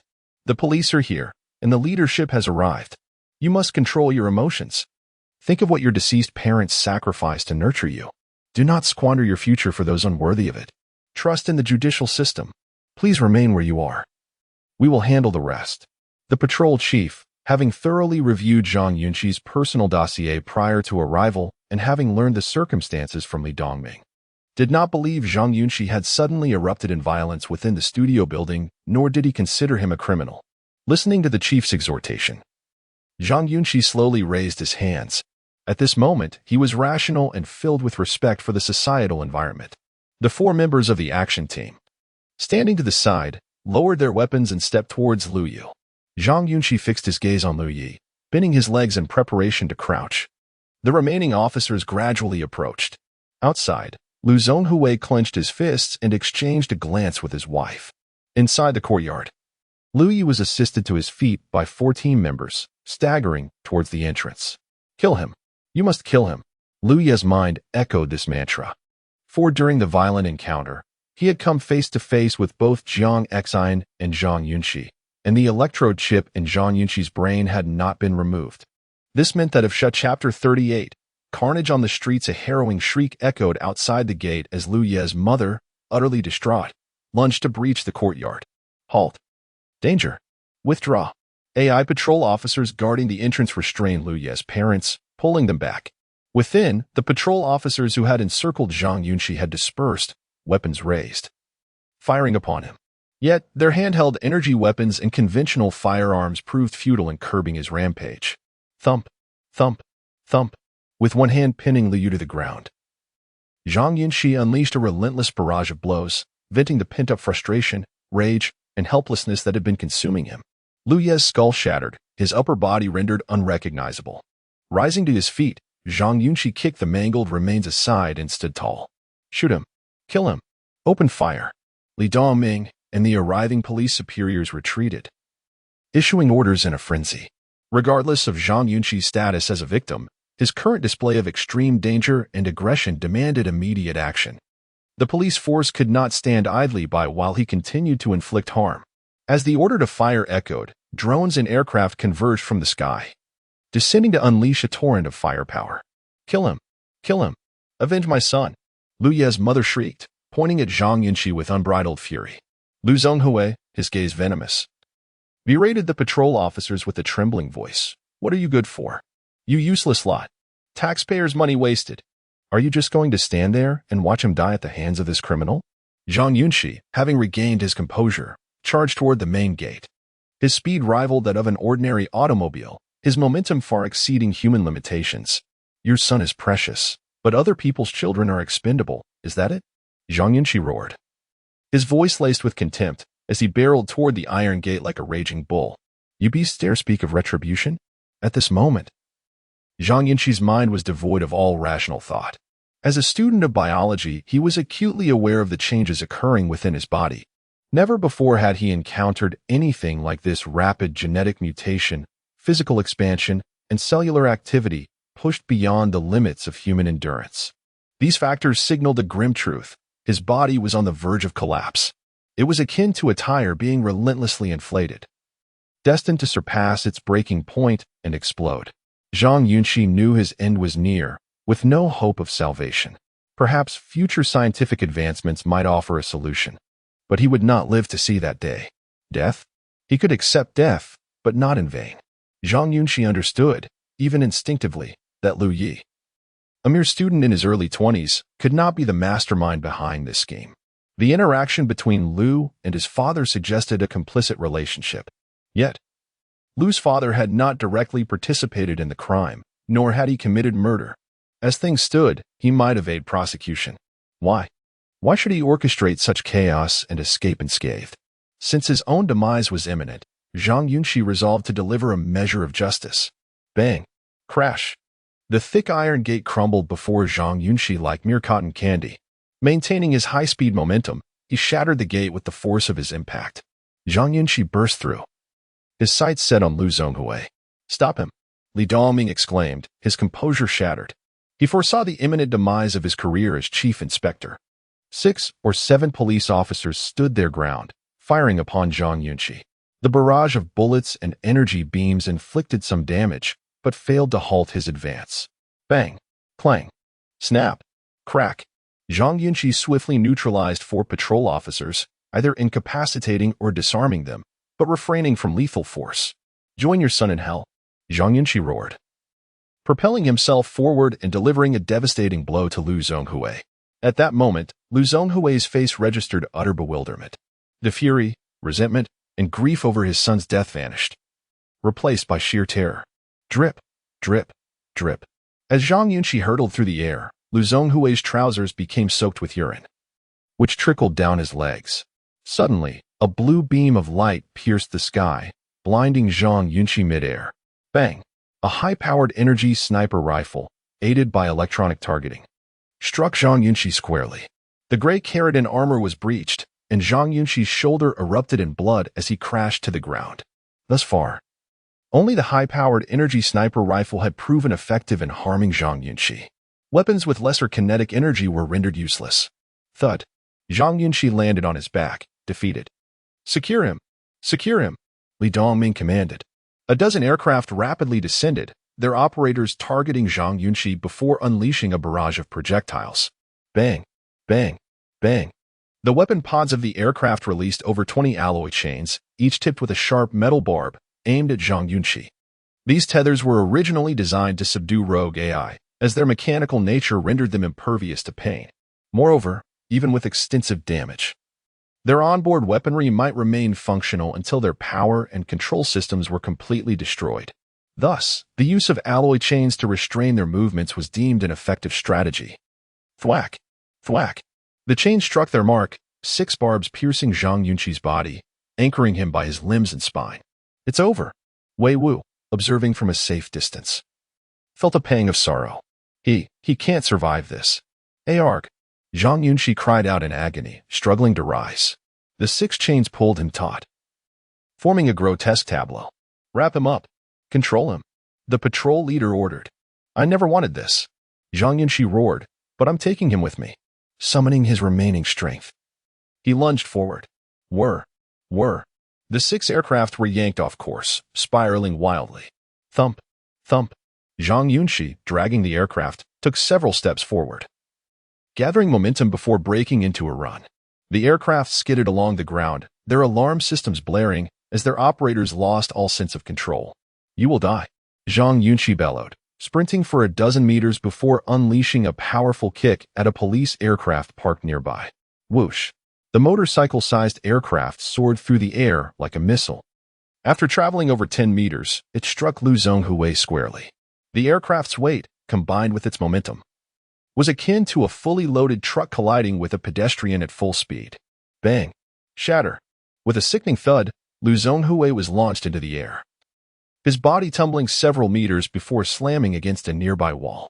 Lu Zhonghui's cranium was pulverized by the impact of the aerial vehicle, his torso and limbs visibly shattered. Utterly bewildered, Lu's mother stared blankly at her husband before collapsing to the ground with a thud. Under the cover of darkness, amidst the chaotic aftermath, Zhang Yunxi, his gaze fixed upon Lu Zhonghui, managed to utter, "Did you fucking enjoy that?" With those words, Zhang Yunxi plummeted to the earth, his body rigid. Secure him! Secure him! Voices echoed in the vicinity. Chapter 39, Becoming the Object of Admiration Unintentionally After Being Restrained. Zhang Yunxi was transferred between hospitals twice within 4 hours. Neither the nearest district hospital nor the Mingzhu City Hospital could provide him with treatment, and they were unable to ascertain the nature of his ailment. Ultimately, it was Dr. Peng from the seminary who advised the police department to send Zhang Yunxi to Mingzhu Medical University Hospital for urgent care. Dr. Peng, a graduate of the university's biology department, had peers still teaching there, many of whom were also distinguished in the field of biology. Given his prior acquaintance with Zhang Yunxi, the police department entrusted his team with investigating and treating the case. Why was it termed investigative treatment? Even a leading biologist like Dr. Peng could not determine what kind of virus had infected Zhang Yunxi or how his body had changed, necessitating a simultaneous approach of research and healing. 2 days later, in a temporary ward of the Ming Medical University Biological Laboratory, Dr. Peng examined Zhang Yunxi's bodily data, adjusting his glasses as he inquired, "Is the freezing effective?" "No." A young biologist beside him replied, shaking his head. "His genetic structure is exceptionally unique. The arrangement of the 4 base pairs is unprecedented.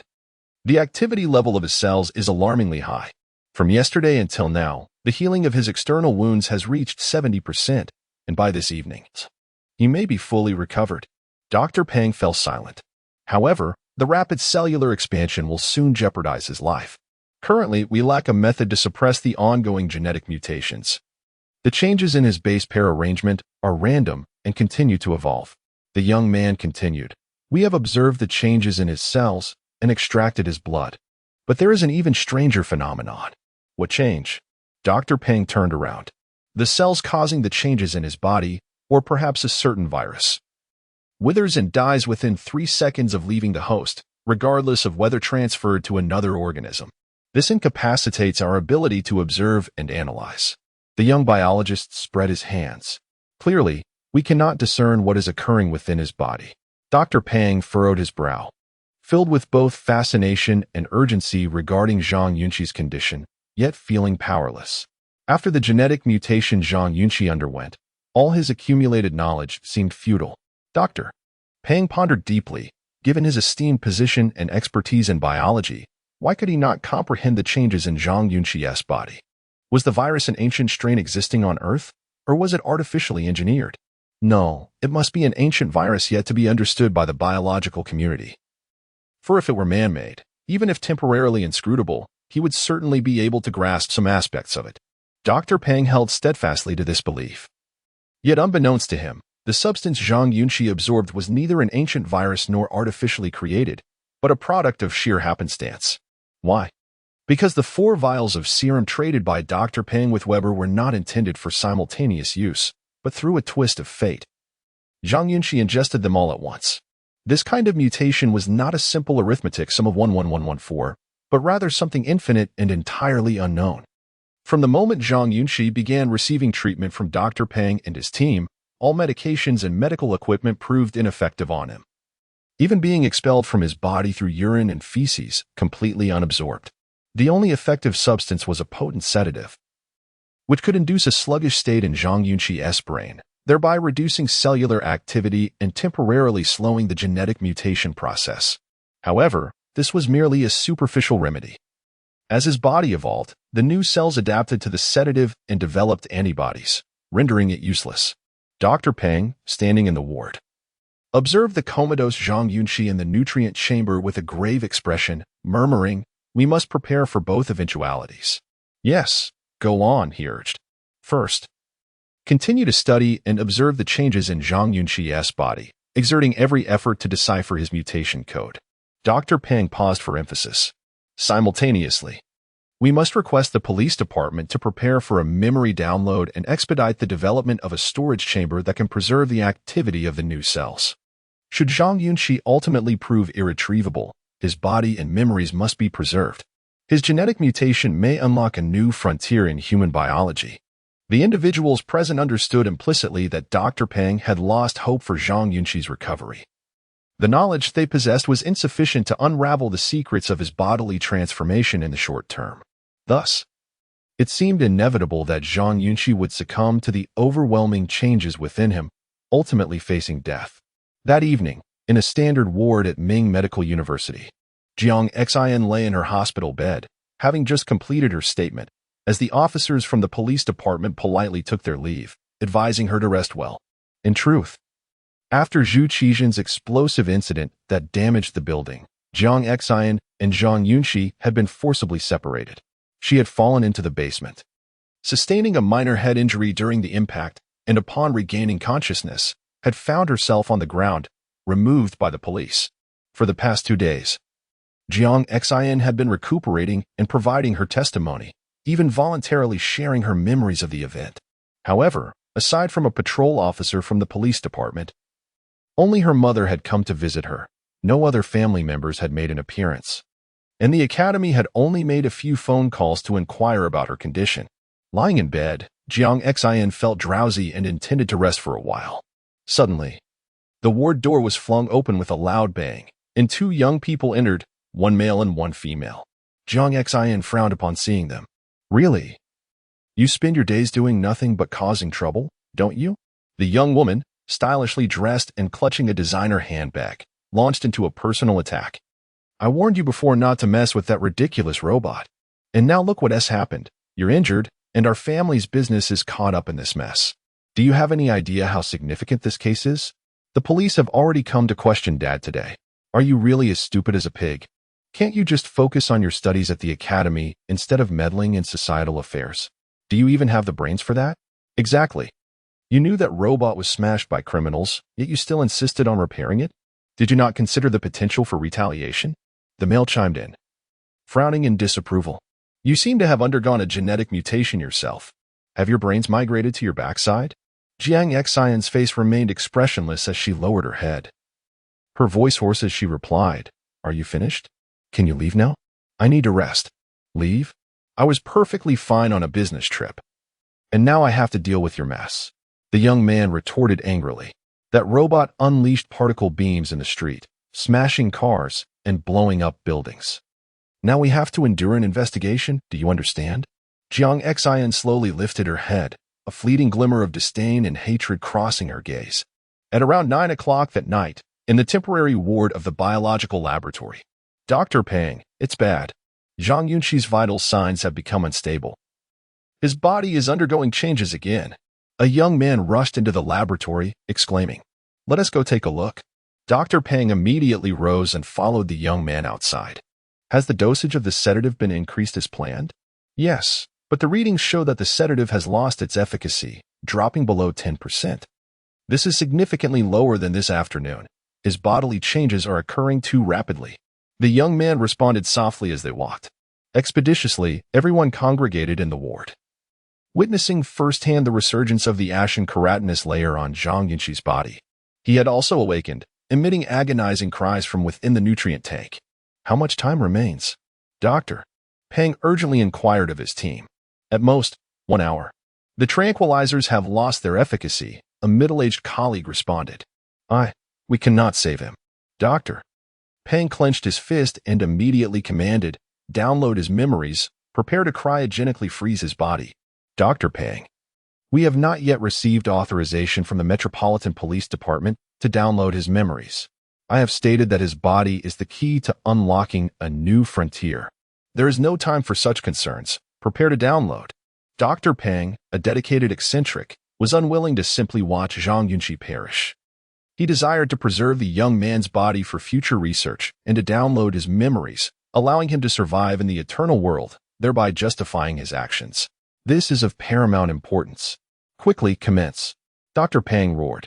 Upon hearing this, the team immediately began setting up the equipment, even at the risk of breaking the law.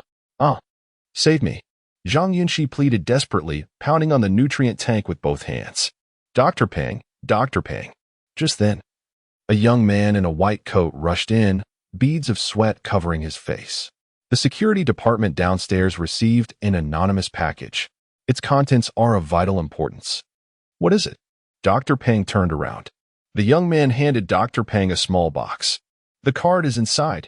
Dr. Pang opened the box, revealing a dozen or so vials of blue liquid, along with a printed card containing a brief message. Inhibitory fluid, it can save him. The 7 words on the card were strikingly conspicuous. Within a dimly lit corridor, Zhang Yunxi sprinted, his gaze darting about at the crimson-clad figures rushing past. He bellowed. What's happening? What's going on? His queries were met with silence, the red-clad warriors seemingly oblivious to his presence. Their focus solely on the illuminated expanse at the corridor's end. Amidst the ruins of a city, Zhang Yunxi stood beside a collapsed building, his eyes fixed on the blood emanating from wounds on his chest and legs. The desolate landscape stretched before him, devoid of life. Where is everyone? Where have you all gone? Answer me. Don't leave me alone. Zhang Yunxi's despairing roar echoed through the void, his composure shattered.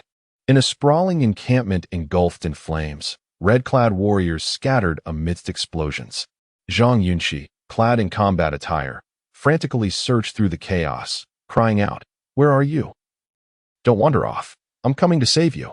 He relentlessly sought a familiar face. Finally, he spotted a figure near a photon cannon. Overjoyed, he rushed toward them. I'm here, don't move. The figure emerged, raising a weapon with a chillingly indifferent expression. You. Zhang Yunxi halted, his heart sinking. Bang! The figure fired, unleashing a blinding beam. As the light engulfed him, Zhang Yunxi cried out in anguish. Why?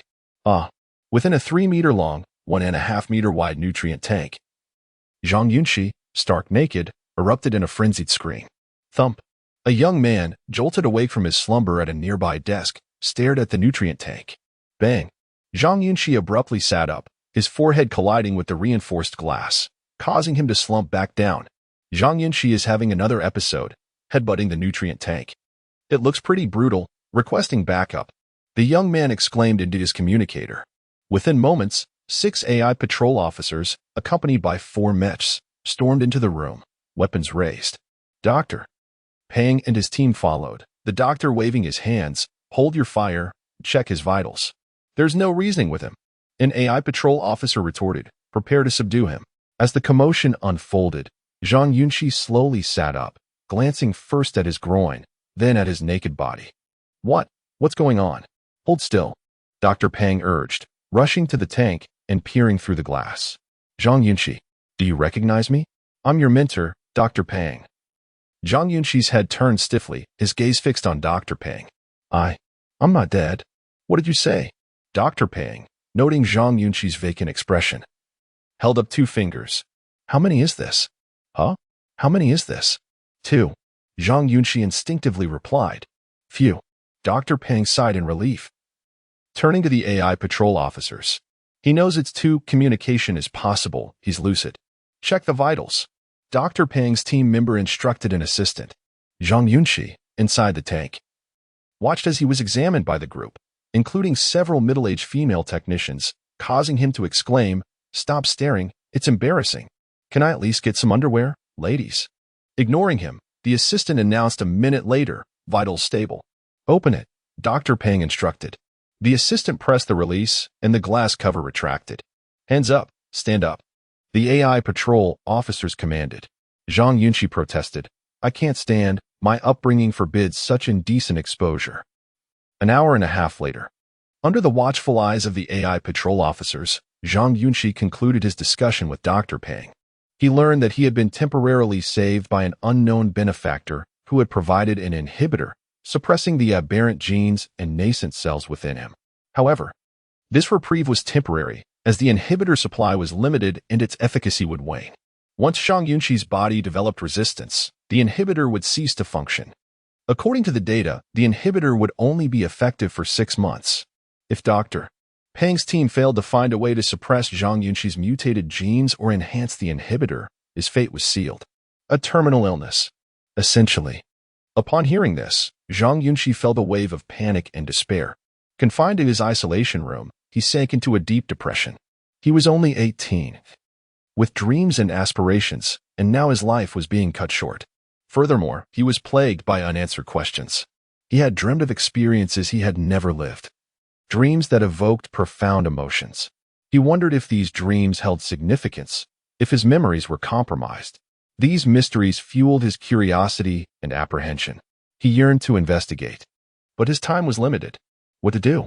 Zhang Yunxi pondered for hours, his initial fear and despair gradually giving way to a newfound resolve.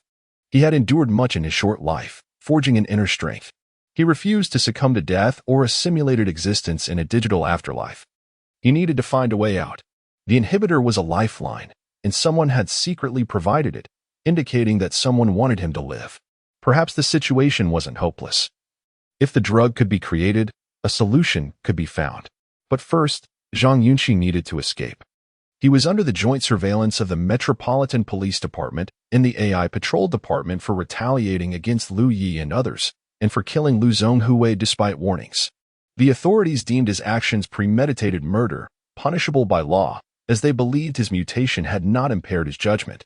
Beyond that, Zhang Yunxi's physical condition after the mutation has far surpassed that of ordinary humans. He is demonstrably an exceedingly dangerous individual, and thus how to manage him in the future awaits adjudication by the judicial authorities.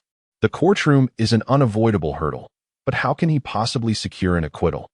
Zhang Yunxi harbored no remorse or regret for having killed the Lu family, for he believed he was facing certain death at the time. A life for a life. A debt he was prepared to pay. Moreover, they were the real menace to society, so eliminating them was an act of righteous retribution. However, now that he had miraculously survived, he had to find a way to save his skin first. 2 avenues presented themselves. 1. Devise a strategy to navigate the legal proceedings and extricate himself from this predicament. 2. If he manages to break free, he must locate the individuals who sold the 4 vials of serum, for Zhang Yunxi suspects they secretly provided Dr. Peng with the inhibitory agent, wishing to spare him from demise. With these thoughts clarified, Zhang Yunxi felt a modicum of relief, as his objectives were now clearly defined. For the past few days, Zhang Yunxi had been confined to a nutrient tank, abstaining from solid food. His stomach felt uneasy, so the first thing he did after concluding his deliberations was to request a meal. Around 8 o'clock in the evening, while Zhang Yunxi was dining, he suddenly heard the door open.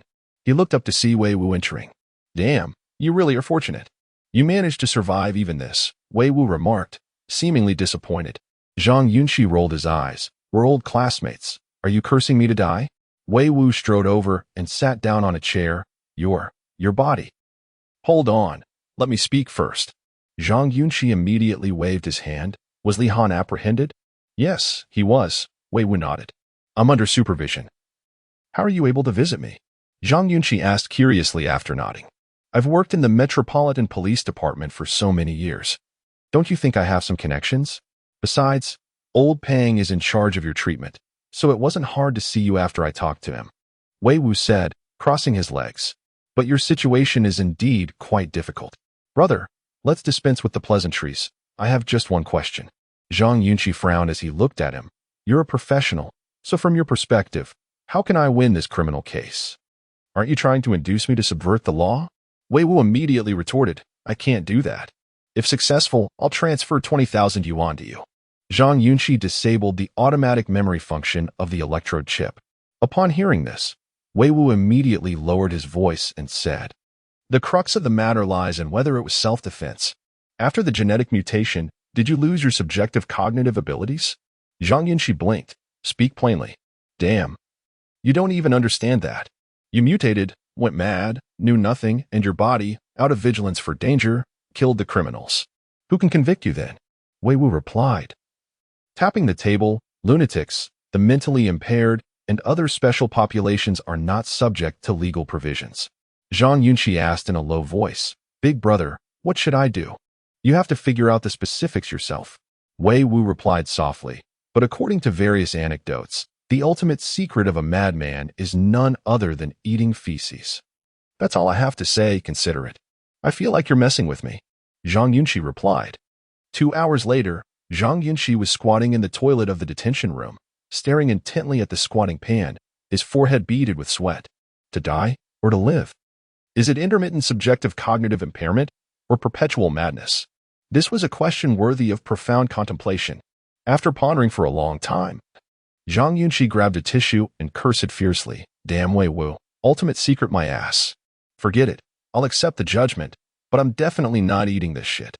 Chapter 41. The warrior of the filthy blood clan. After careful consideration, Zhang Yunxi concluded that his own resolve was insufficient for him to engage in the act of defecation. This perhaps elucidated why he could not ascend to the ranks of the modern social media elite. He lacked the ruthless determination and audacity to be utterly shameless. Exiting the restroom, Zhang Yunxi returned to the control room, continuing his silent reverie. At 11:30 p.m., four observers clad in white lab coats entered Dr. Peng's team, among whom was a woman in her 40s, the biological researcher Zhang Yunxi affectionately referred to as Andy. As they stepped in, the Annie inquired kindly, "Xiao Zhang, how are you feeling? Is there any discomfort in your body?" Or perhaps, in a sudden burst of defiance, Zhang Yunxi stripped off his patient gown and flung it at a male technician's face. In the blink of an eye, he discarded his trousers, baring himself and pounding his chest with his right fist, proclaiming, "Warriors of the filthy blood clan, we shall never be defeated." Everyone stood in stunned silence. The Annie turned away, exclaiming, "If you are not defeated, then so be it. But why are you removing your trousers? Quickly, put them back on. I'm too hot. I want to swim in the ocean," Zhang Yunxi declared, plunging headfirst into the nutrient tank, beginning to swim in the less than 20 centimeters deep nutrient solution. The liquid splashed everywhere, drenching the onlookers, as Zhang Yunxi flailed about, his posture rather indecorous. He had resolved that consuming feces was out of the question, as it would merely disgust him. More importantly, a single act would not suffice, and he would find himself needing to repeat the experience frequently. Thus, he concluded that he could only repulse others instead. "Enough. Monitor his readings," one observer shouted. "The readings are normal," responded another. After briefly scanning the data on a virtual display, "Normal physical readings do not guarantee mental stability," the team leader, the auntie, retorted. "Quickly, summon Dr. Pang." At the bar around 10:30, Weber found himself engulfed in one of the darkest phases of his life. He had engaged in a leveraged operation concerning the drug trade, anticipating varying prices from multiple buyers. He intended to stockpile a supply for optimal profit, but the transaction site had been inexplicably shattered, with Zhang Yunxi absorbing the drugs on-site, digesting them immediately. This unforeseen turn of events left Weber bereft of resources, having lost all his savings and even incurring debt. Had it merely been the drugs that Zhang Yunxi absorbed, Weber might have managed his frustration. He could have arranged a meeting with Zhang, offering him money to assist with extraction and research, thereby recouping his losses, potentially even profiting beyond his expectations.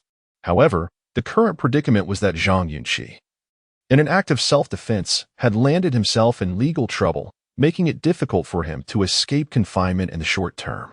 To complicate matters, this scoundrel had contracted a terminal illness, potentially facing demise at any moment.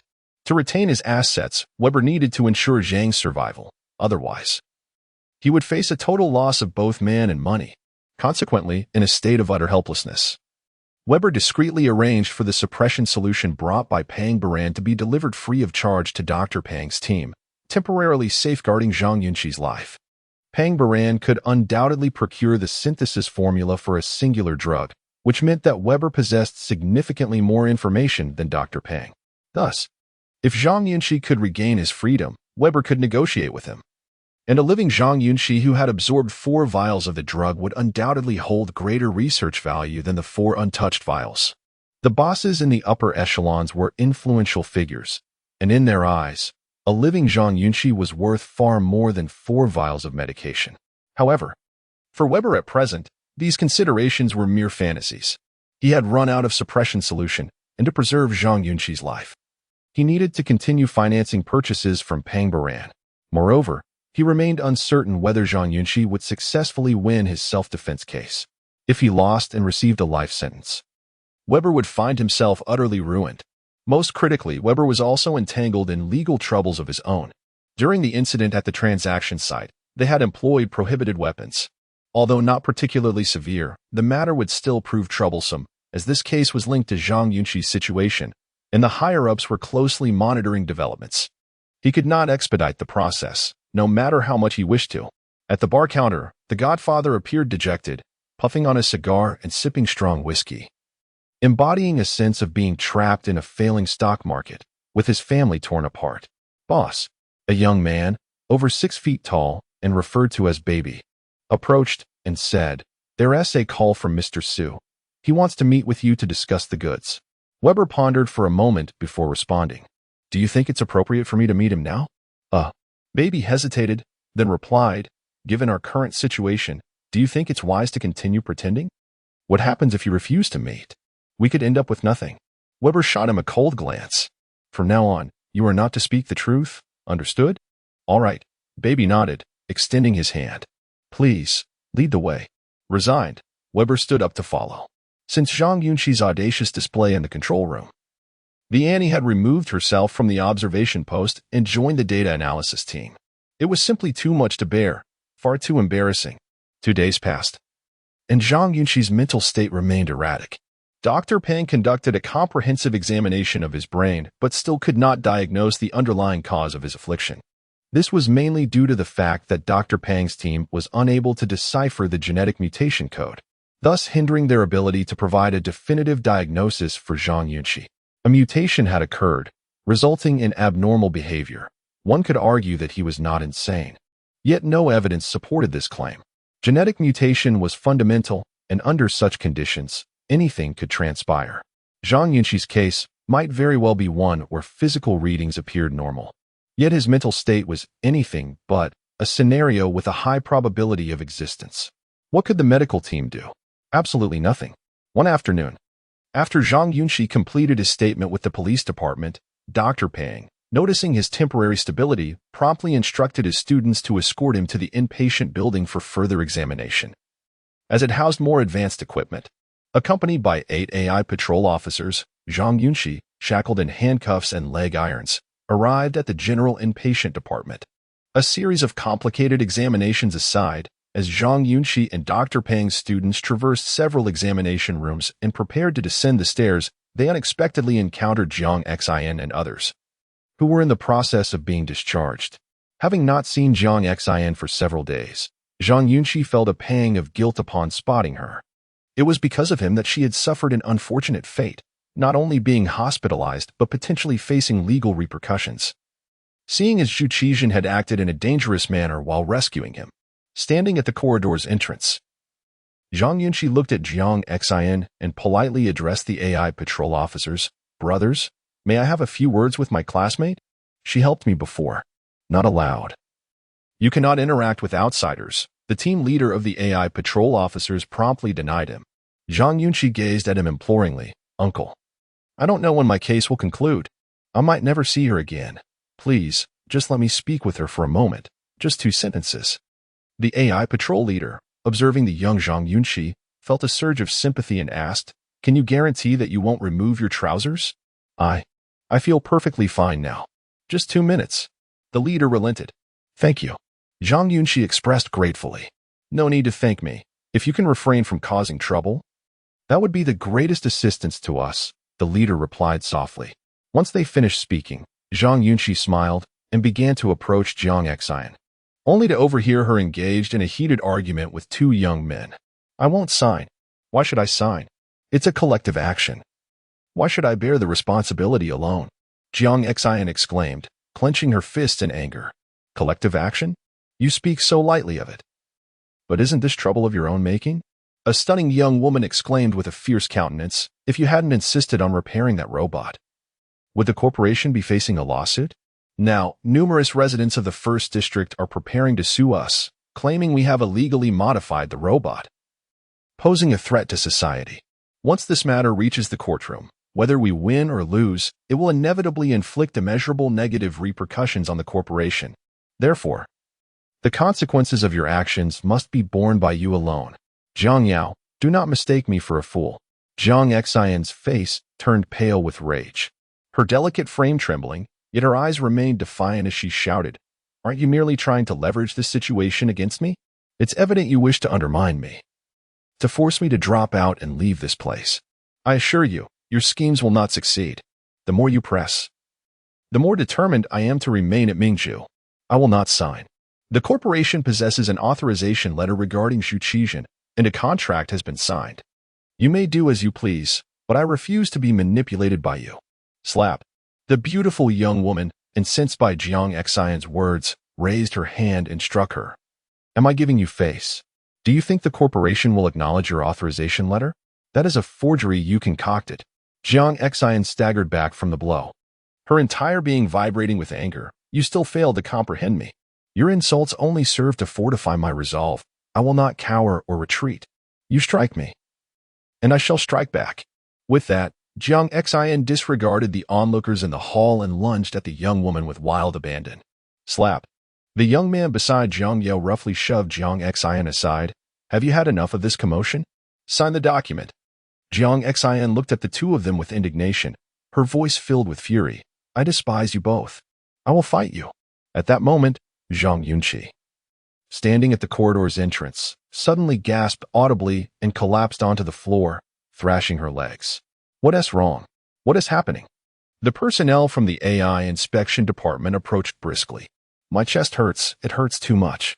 Zhang Yunxi frantically pushed through the crowd and swiftly removed the suppressor fluid circulator from her waist. "What are you doing?" The inspectors had never witnessed Zhang Yunxi removing the apparatus. Even during previous episodes, she had not acted in such a manner. With a swift motion, as the tube was severed, Zhang Yunxi's pupils turned a stark gray, and she turned her gaze towards the 2 individuals beside Zhang Xin, their necks visibly manifesting a grayish-white keratin layer. Members of the Shabi tribe, Zhang Yunxi regarded the man and woman with caution. "The Blood Clan warriors fear you not." The 2 were momentarily stunned. Bang! In an instant, Zhang Yunxi broke free from the grasp of the AI inspection personnel, advancing with purpose, landing a punch squarely on the face of one of them. Thud. The young man beside Zhang Yunxi collapsed to the ground, fear etched across his features as he shouted, "You've mistaken the wrong person, brother." Chapter 42. Out of the circle. Zhang Yunxi was never one to meddle in others' affairs in real life, as he lacked the courage and capability to act heroically before. His frail physique and poor health meant that any well-developed boy his age could easily overpower him. However, circumstances had changed. The once weak boy had transformed into a warrior of the blood tribe, boldly standing up against evil. In reality, even if a random girl were to be bullied and beaten by a burly young man, it would likely incite public outrage. This was especially true since Zhang Yunxi and Zhang Xin were classmates, and the latter had previously helped him. As he pondered how to create an opportunity to feign madness, the young man appeared. He was definitely the one. With remarkable speed, Zhang Yunxi charged forward, pinning the youth to the ground. He unleashed a barrage of punches, delivering a flurry of blows, left hooks and open palm strikes, without restraint. The young man cried out in distress, clutching his head and shouting, "Brother, you've mistaken me. It's not me. I'm not part of any tribe." Is he trying to talk back? Zhang Yunxi thought. Smack. Smack. I'm not talking back. You're truly mistaken. The young man rolled on the ground. Jiang Yao rushed over, pulling him away. Stop hitting my brother. You've got the wrong person. Are you insane, you lunatic? Let go. Smack.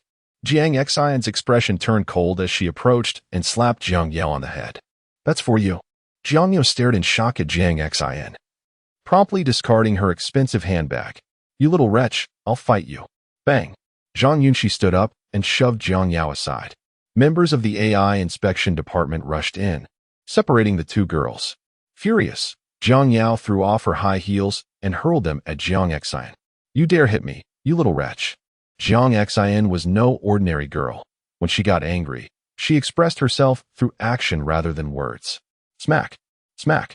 As the AI inspection department struggled to control the situation, she managed to slap Jiang Yao twice more. On the ground, Jiang Yao's brother, Jiang Jun, had already been subdued. Protecting his head with his arms, he shouted, Stop. I won't talk back anymore. I was wrong. Are you a warrior of the Shabi tribe? Zhang Yunxi, with his calloused hands, patted Jiang Jun's head and asked earnestly, Is that true? Yes, yes.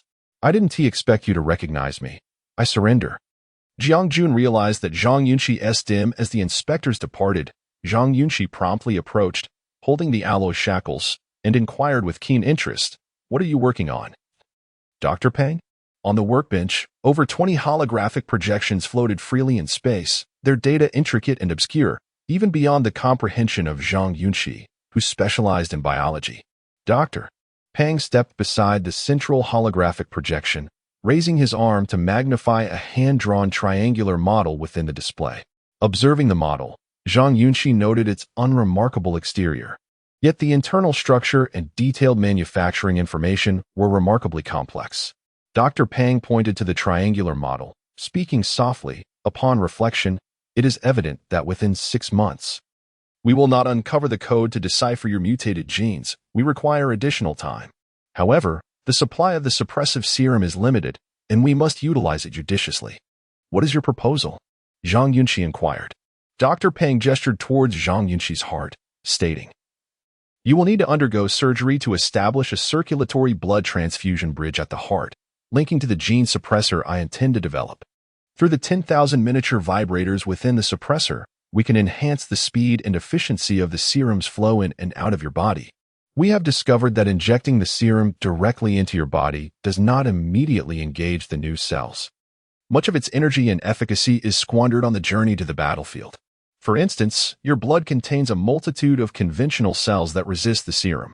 This inefficiency results in a wasteful consumption of the serum, so our goal is to minimize waste and maximize efficiency.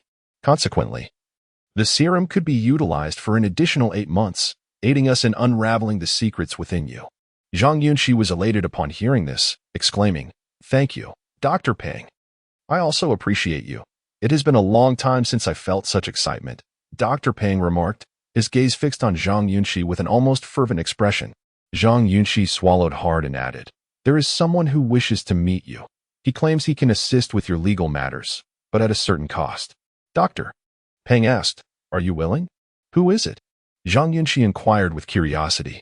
They are likely the ones discreetly delivering the suppressive serum, Dr. Peng replied. This individual is named Su Taiyin, an industrial real estate developer. I see. He's the one who owes money and hasn't repaid it. In Mingzhu City, Father Wei emerged from an office exceeding 400 square meters, his countenance dark and filled with grievances, advancing funds, yet again advancing funds. I simply cannot fathom why capitalists enjoy making others front the expenses.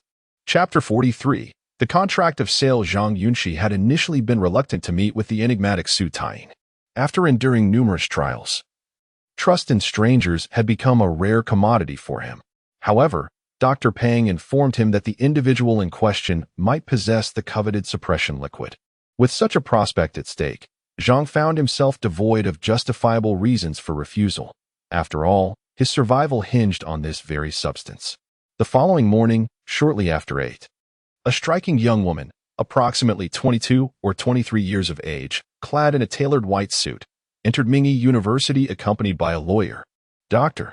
Peng took the initiative to liaise with the AI Patrol Department, clarifying that one of the individuals was a potential criminal defense attorney for Zhang Yunxi, while the other served as a consultant for the medical team.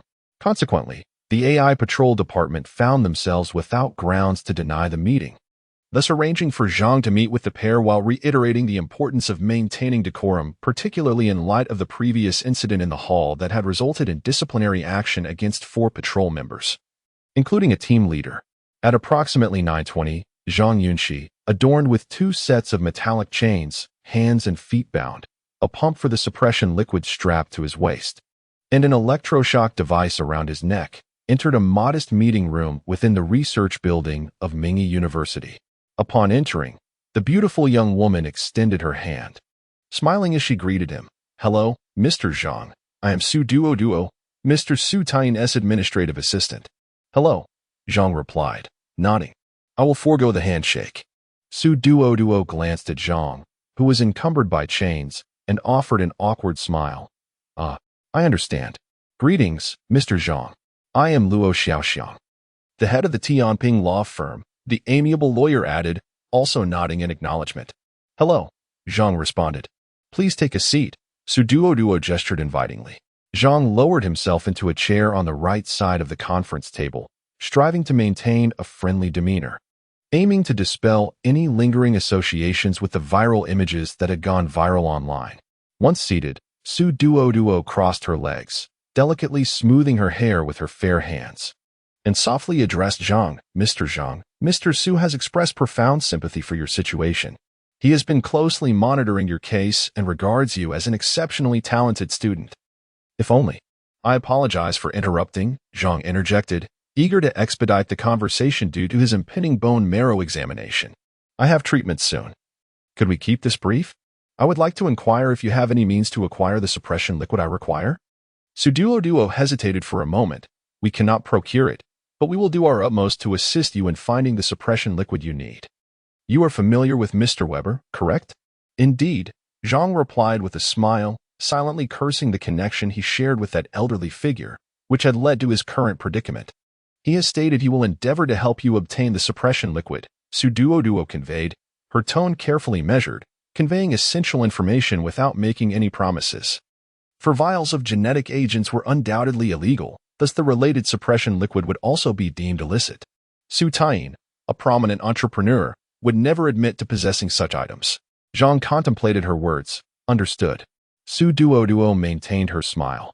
Due to Mr. Su's deep sympathy for your plight, he is willing to finance your engagement of Mr. Luo Xiaoxiang as your defense attorney. Furthermore, all expenses incurred during subsequent judicial proceedings will be covered by Mr. Su. What must I do? Zhang inquired with a smile. You need do nothing. Simply cooperate with the attorney in gathering evidence, Su Duo replied, her smile appearing somewhat disingenuous. Mr. Su's sponsorship of your legal battle is primarily born from compassion. Are you certain? Zhang pressed. Of course. Should you achieve a successful verdict, we may explore potential collaboration in the future, Su Duo responded, her smile unwavering. What kind of collaboration? Mr. Su has invested in a biological laboratory that focuses on genetic research. He wishes to engage you as a special consultant for the laboratory, contingent upon your personal willingness. Su Duo stated candidly. Zhang was left speechless. Why not just say that outright? Why the elaborate preamble? In essence, Mr. Su is interested in my body and is willing to finance my legal defense. If I refuse, you want to provide the suppression liquid, correct? Su Duo blinked. Mr. Zhang, you truly possess remarkable insight. Well, even a fool could grasp that, Zhang retorted, his smile fading as he pressed on. Let us be frank. What does this special consultant role entail? Su Duo retrieved a set of documents from her bag, sliding them across the table. This is the employment contract. Please review it. During his confinement, Yang's communication device had undoubtedly been confiscated, leaving him unable to connect digitally with the outside world. He could only examine the physical contract. Let me see. Zhang took the contract, quickly scanning its contents.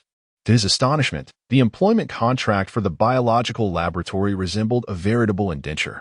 Indeed. There is no such thing as a free lunch. Su Taiyin's eagerness to assist him concealed far-reaching intentions.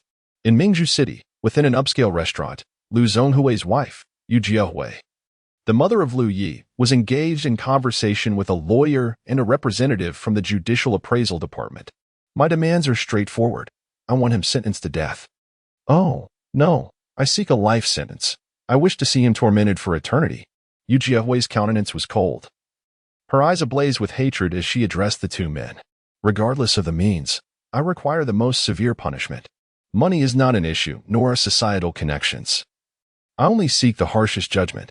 The lawyer pondered. The sentencing itself is manageable, but securing a life sentence presents certain challenges. The crux of this case hinges on whether Zhang Yunxi acted with intent during the act of murder. The real-time records indicate that he exhibited subjective awareness during the crime, with many statements reflecting a desire for vengeance. In this regard, we have ample grounds to accuse him of retaliatory murder. Yet, objectively speaking, Zhang Yunxi was subjected to prior harm and abduction. His actions were driven by passion and self-defense. Personally, I believe the sentence will not exceed 10 years. Smack. Yu Jiahui slammed her palm on the table. 10 years? Why would I seek your services for that? I demand a life sentence. Do you understand? He must suffer for a lifetime. Madam, please remain calm. I cannot remain calm. I have explicitly stated, Lawyer Wang, if you cannot handle this matter, we shall terminate our collaboration and have our legal department seek another partner capable of managing this case. Yu Jiahui fumed. Our group provides you with substantial economic case opportunities yearly. If you cannot handle this trivial matter, what use are you to me? Lawyer Wang furrowed his brow and turned to the representative from the Judicial Appraisal Department. I can manage this, as long as we can establish that he acted with intent. Without losing his sanity due to genetic mutations, we should be able to secure a life sentence. The personnel from the Judicial Appraisal Department possessed a rather shifty appearance. If the sentencing indicators are insufficient, I could also determine that he feigned madness during his criminal supervision to evade judicial repercussions. Incorporating this factor could lead to a heavier sentence. Lawyer Wang nodded slowly. If that is the case, would you need to communicate with the treatment team from Mingyi University? Indeed, but the treatment team is not the primary target for resolution. Their diagnostic reports lack authority and will not be accepted by the judicial appraisal. This is manageable. The two engaged in a back-and-forth dialogue, swiftly devising a shameless offensive strategy. Upon overhearing their conversation, Yu Jiahui's emotions gradually stabilized. Sitting in the boss's chair, she interjected. He is merely 18, still quite young. After sentencing him to life imprisonment, I will pull some strings to ensure he spends his entire life in the harshest prison in the wilderness. I intend to make him suffer. While the three were conspiring, a pneumatic hover vehicle halted at the entrance of the restaurant, and Weber descended with a child in tow. In the negotiation room at Mingyi University, Zhang Yunxi perused the employment contract, her gaze peculiar. What are your thoughts? Su Duo inquired. I find it utterly absurd and completely incomprehensible, Zhang Yunxi exclaimed, placing the contract down and incredulously observing the two. I can understand cooperating with you for genetic research, and I can comprehend regular blood and hair sample donations for various tests. However, I cannot fathom the meaning of regularly donating surprise children. I consider myself somewhat of an intellectual. and being asked to engage in such activities daily feels rather insulting. Suduo, upon hearing this, felt her cheeks flush. Well, it's not daily. It's periodic. Periodic, my foot. Zhang Yunxi's patience snapped. We cannot comply. Thank you. Chapter 44. The polite father. Way before Zhang Yunxi attended the seminary, he was an exceptionally shy individual. Disinclined to place himself in awkward situations and equally averse to causing discomfort for others. He was neither competitive nor aggressive, treating people with kindness. This disposition was largely shaped by his upbringing. His adoptive parents were educated intellectuals, not wealthy by any means, yet they were never short of financial resources or material comforts. This environment led Zhang Yunxi to adopt a nonchalant attitude toward many matters. However, following the tragic demise of his parents, he came to understand the fickleness of human relationships and the transient nature of support. He realized he was just another face in the crowd, devoid of any special status. Apart from the unconditional love of his parents, no one could offer him absolute assistance. To survive, he would have to rely on himself. His shyness and reluctance to assert himself would only serve to disadvantage him in certain situations. Conversely, adopting a more audacious and proactive approach could effectively safeguard his rights. When confronted with difficult issues, he resolved to fight back. In the meeting room, Zhang Yunxi looked at Su Duo and candidly stated, "It is utterly impossible to comply with your demands. I believe this condition infringes upon my dignity and interests. If you were to store my genetic data and exploit any vulnerabilities, I would be at your mercy for the rest of my life. You misunderstand, Mr. Su is a kind man. Whether he is kind or not, I cannot say, but what I can tell you is that I currently perceive myself as a petty individual." Zhang Yunxi smiled, speaking candidly, "Indeed, I am in dire need of suppressants. Without them, I cannot survive. However, I trust that Mr. Su's willingness to assist me is also in his interest. If we are to establish a cooperative agreement, you must consider my conditions, correct? Please, go ahead. First, the employment contract for this special consultant must be signed only after my lawsuit is resolved in my favor. Until then, we can sign a letter of intent." Zhang Yunxi articulated his thoughts clearly. Second, I disagree with many clauses in the employment contract, such as cooperating with inspections and regularly providing blood and hair samples for genetic testing. I must have the right to oversee the testing process and review the detailed data you analyze. Third, you cannot disclose any of my genetic data to any third-party organizations. At the negotiation table, Zhang Yunxi articulated over 20 detailed clauses, meticulously avoiding any potential pitfalls he could foresee. Upon hearing all this, Su Duo remarked, "Your demands are aimed solely at protecting your interests, so what reason do we have to assist you?" "The reason is that Mr. Su wishes to study me." Zhang Yunxi replied with a smile, "I am merely safeguarding my rights without impinging upon your right to research me. To put it plainly, cooperation must be mutually beneficial. If one side seeks only to profit, an agreement is impossible." Su Duo ran his fingers through his hair, perplexed. "I don't understand. Given your current predicament, where do you find the courage?" "My courage lies in the fact that, regardless of the circumstances, my situation cannot worsen." Zhang Yunxi spread his palms. "I don't even know if I will survive the year. I would be a fool to fall into another pit before climbing out of this one. Wouldn't you agree?" "All right. I will contact the boss." Su Duo stood up. "Lawyer Luo, please speak with him." "Understood," the lawyer nodded. As Su Duo turned to leave, he paused at the door and asked, "Regarding the provision of genetic material, you are certain there is nothing to discuss, correct? Not even for money?" "I hope you can respect me. I am not here to sell myself," Zhang Yunxi replied, speechless. Su Duo awkwardly smiled before exiting. Lawyer Luo Xiaoxiang regarded Zhang Yunxi. "Your logical reasoning is quite commendable. On to business, how do you intend to assist me with this lawsuit?" Zhang Yunxi inquired. Luo Xiaoxiang paused. "The pivotal point of your case lies in whether it is deemed a subjective act of murder. Thus, the final psychological assessment is crucial. I personally recommend you visit a psychiatric hospital outside." Su Duo contacted Su Taiyin. "Boss, he is indeed quite difficult to handle. He is nothing like a typical student in a high-end restaurant in Mingzhu City." The sound of footsteps echoed as Weber, donning sunglasses and an elegant light pink suit, strode in confidently, his mechanical foot creating a metallic rhythm against the smooth floor. Following closely was Bao Bao, a towering figure exuding an imposing presence. The pair approached the table where Yu Jiehui sat, drawing the attention of numerous patrons. The three exchanged astonished glances, with Yu Jiehui questioning, "Who are you?" "Good day, miss." "You." "I am Weber, the owner of the 1030 bar on First Street," came the polite response from the suave figure. "Your son once controlled an AI robot that injured my brother and caused the death of my friend." Yu Jiehui was taken aback. "Are you out of your mind?" "What are you talking about?" Weber, unfazed by her reaction, casually seated himself beside her and said softly, "I am here to discuss matters concerning Zhang Yunxi." "What could we possibly discuss?" Yu Jiehui glared, raising an eyebrow. "I don't know you. You need to leave immediately." Weber turned to the waiter and requested, "I'd like a glass of orange juice, please." "Sir, we are in a private gathering. Your disruption is unwelcome." Lawyer Wang frowned, attempting to interject. Smack. Bao Bao placed a large hand on Wang's shoulder, advising, "I suggest you refrain from unnecessary chatter. This does not concern you." "What do you intend to do?" Wang stood abruptly. "You see this upscale restaurant. Could you not display a modicum of decorum? Is it too much to ask for a slightly more refined choice of words?" Weber chastised Bao Bao before turning back to Yu Jiehui. "I am here to discuss reconciliation. Simply put, if you withdraw your lawsuit against Zhang Yunxi, I will provide you with a financial compensation." Yu Jiehui stared at him incredulously.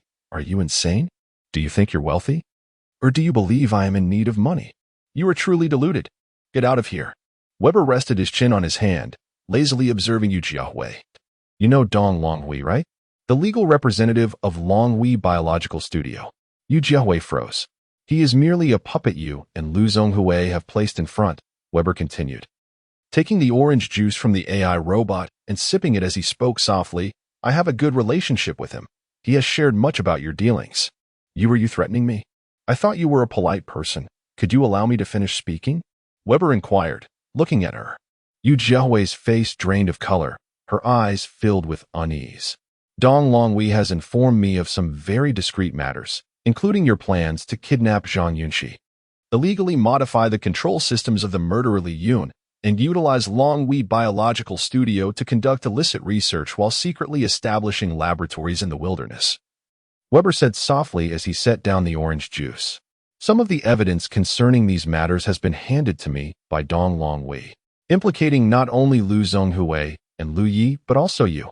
If I were to present this evidence, you would find yourself in a precarious situation." Yu Jiehui clenched her teeth. "Do you still intend to pursue the lawsuit against Zhang Yunxi?" Weber asked politely yet directly. "Why are you doing this? What exactly are you after?" Yu Jiehui demanded, her gaze icy. "I can clearly tell you that the person who sent me to speak with you is Su Taiyin." Weber spread his palms. "He holds little interest in you. However, should you insist on engaging with him regarding capital matters, I believe he would not refuse." Upon hearing this, Yu Jiehui was utterly bewildered. "In a moment, I shall have Dong Longhui give you a call. He will elucidate his own circumstances." Weber slowly rose, elegantly retrieving an ancient gold-embossed business card from his pocket, placing it gently on the table as he remarked, "I have heard of your husband's passing. How unfortunate. A single woman often experiences profound loneliness. Should you have any needs, do not hesitate to call me. I too am single." The girl was momentarily dumbfounded. And so it was. Weber, with a refined adjustment of his suit, left with the girl in tow. "You truly are remarkable. Even a widow piques your interest?" the girl remarked as she followed behind. "You do not comprehend the joy of Boss Chow."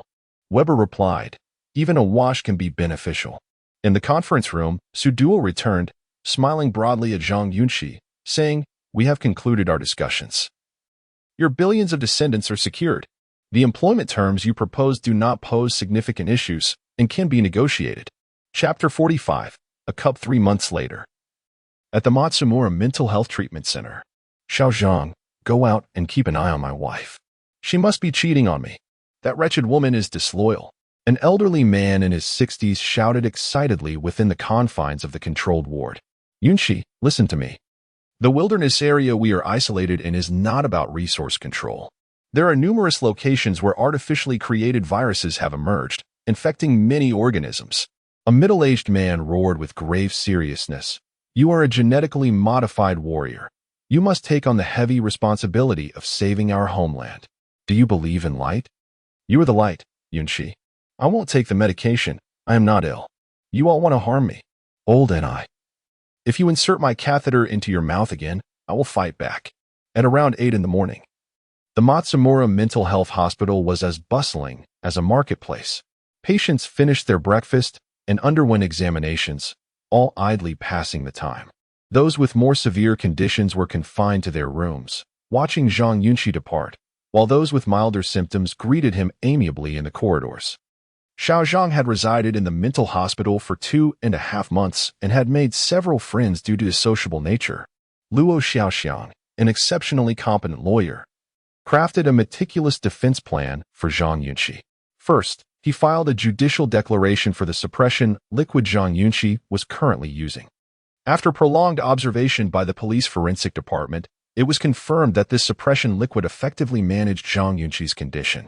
Thus, from the judicial perspective, Zhang Yunxi's condition was controllable. And he was no different from an ordinary person during stable periods.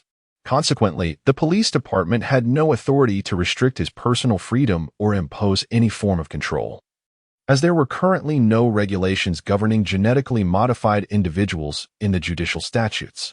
Second, Luo Xiaoxiang conducted a series of complex psychological assessments on Zhang Yunxi, with a total of 7 tests performed during his transformation into the Pantless Warrior. Through extensive data observation, the forensic department and Dr. Peng's treatment team discovered abnormal brainwave fluctuations and instances of thought disorder. Hence, he was admitted to the Matsumura Mental Health Hospital for treatment, where specialists recorded his usual behavior. As a result, Zhang Yunxi effectively held an official certification of mental illness.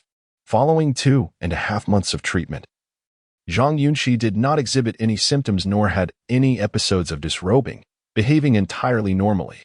Thus, the mental hospital issued a diagnosis confirming that, without genetic mutation, his thoughts were normal. Today marked Zhang Yunxi's discharge from the hospital. Why was it that in all 7 assessments he displayed abnormal brainwave fluctuations? The answer is simple.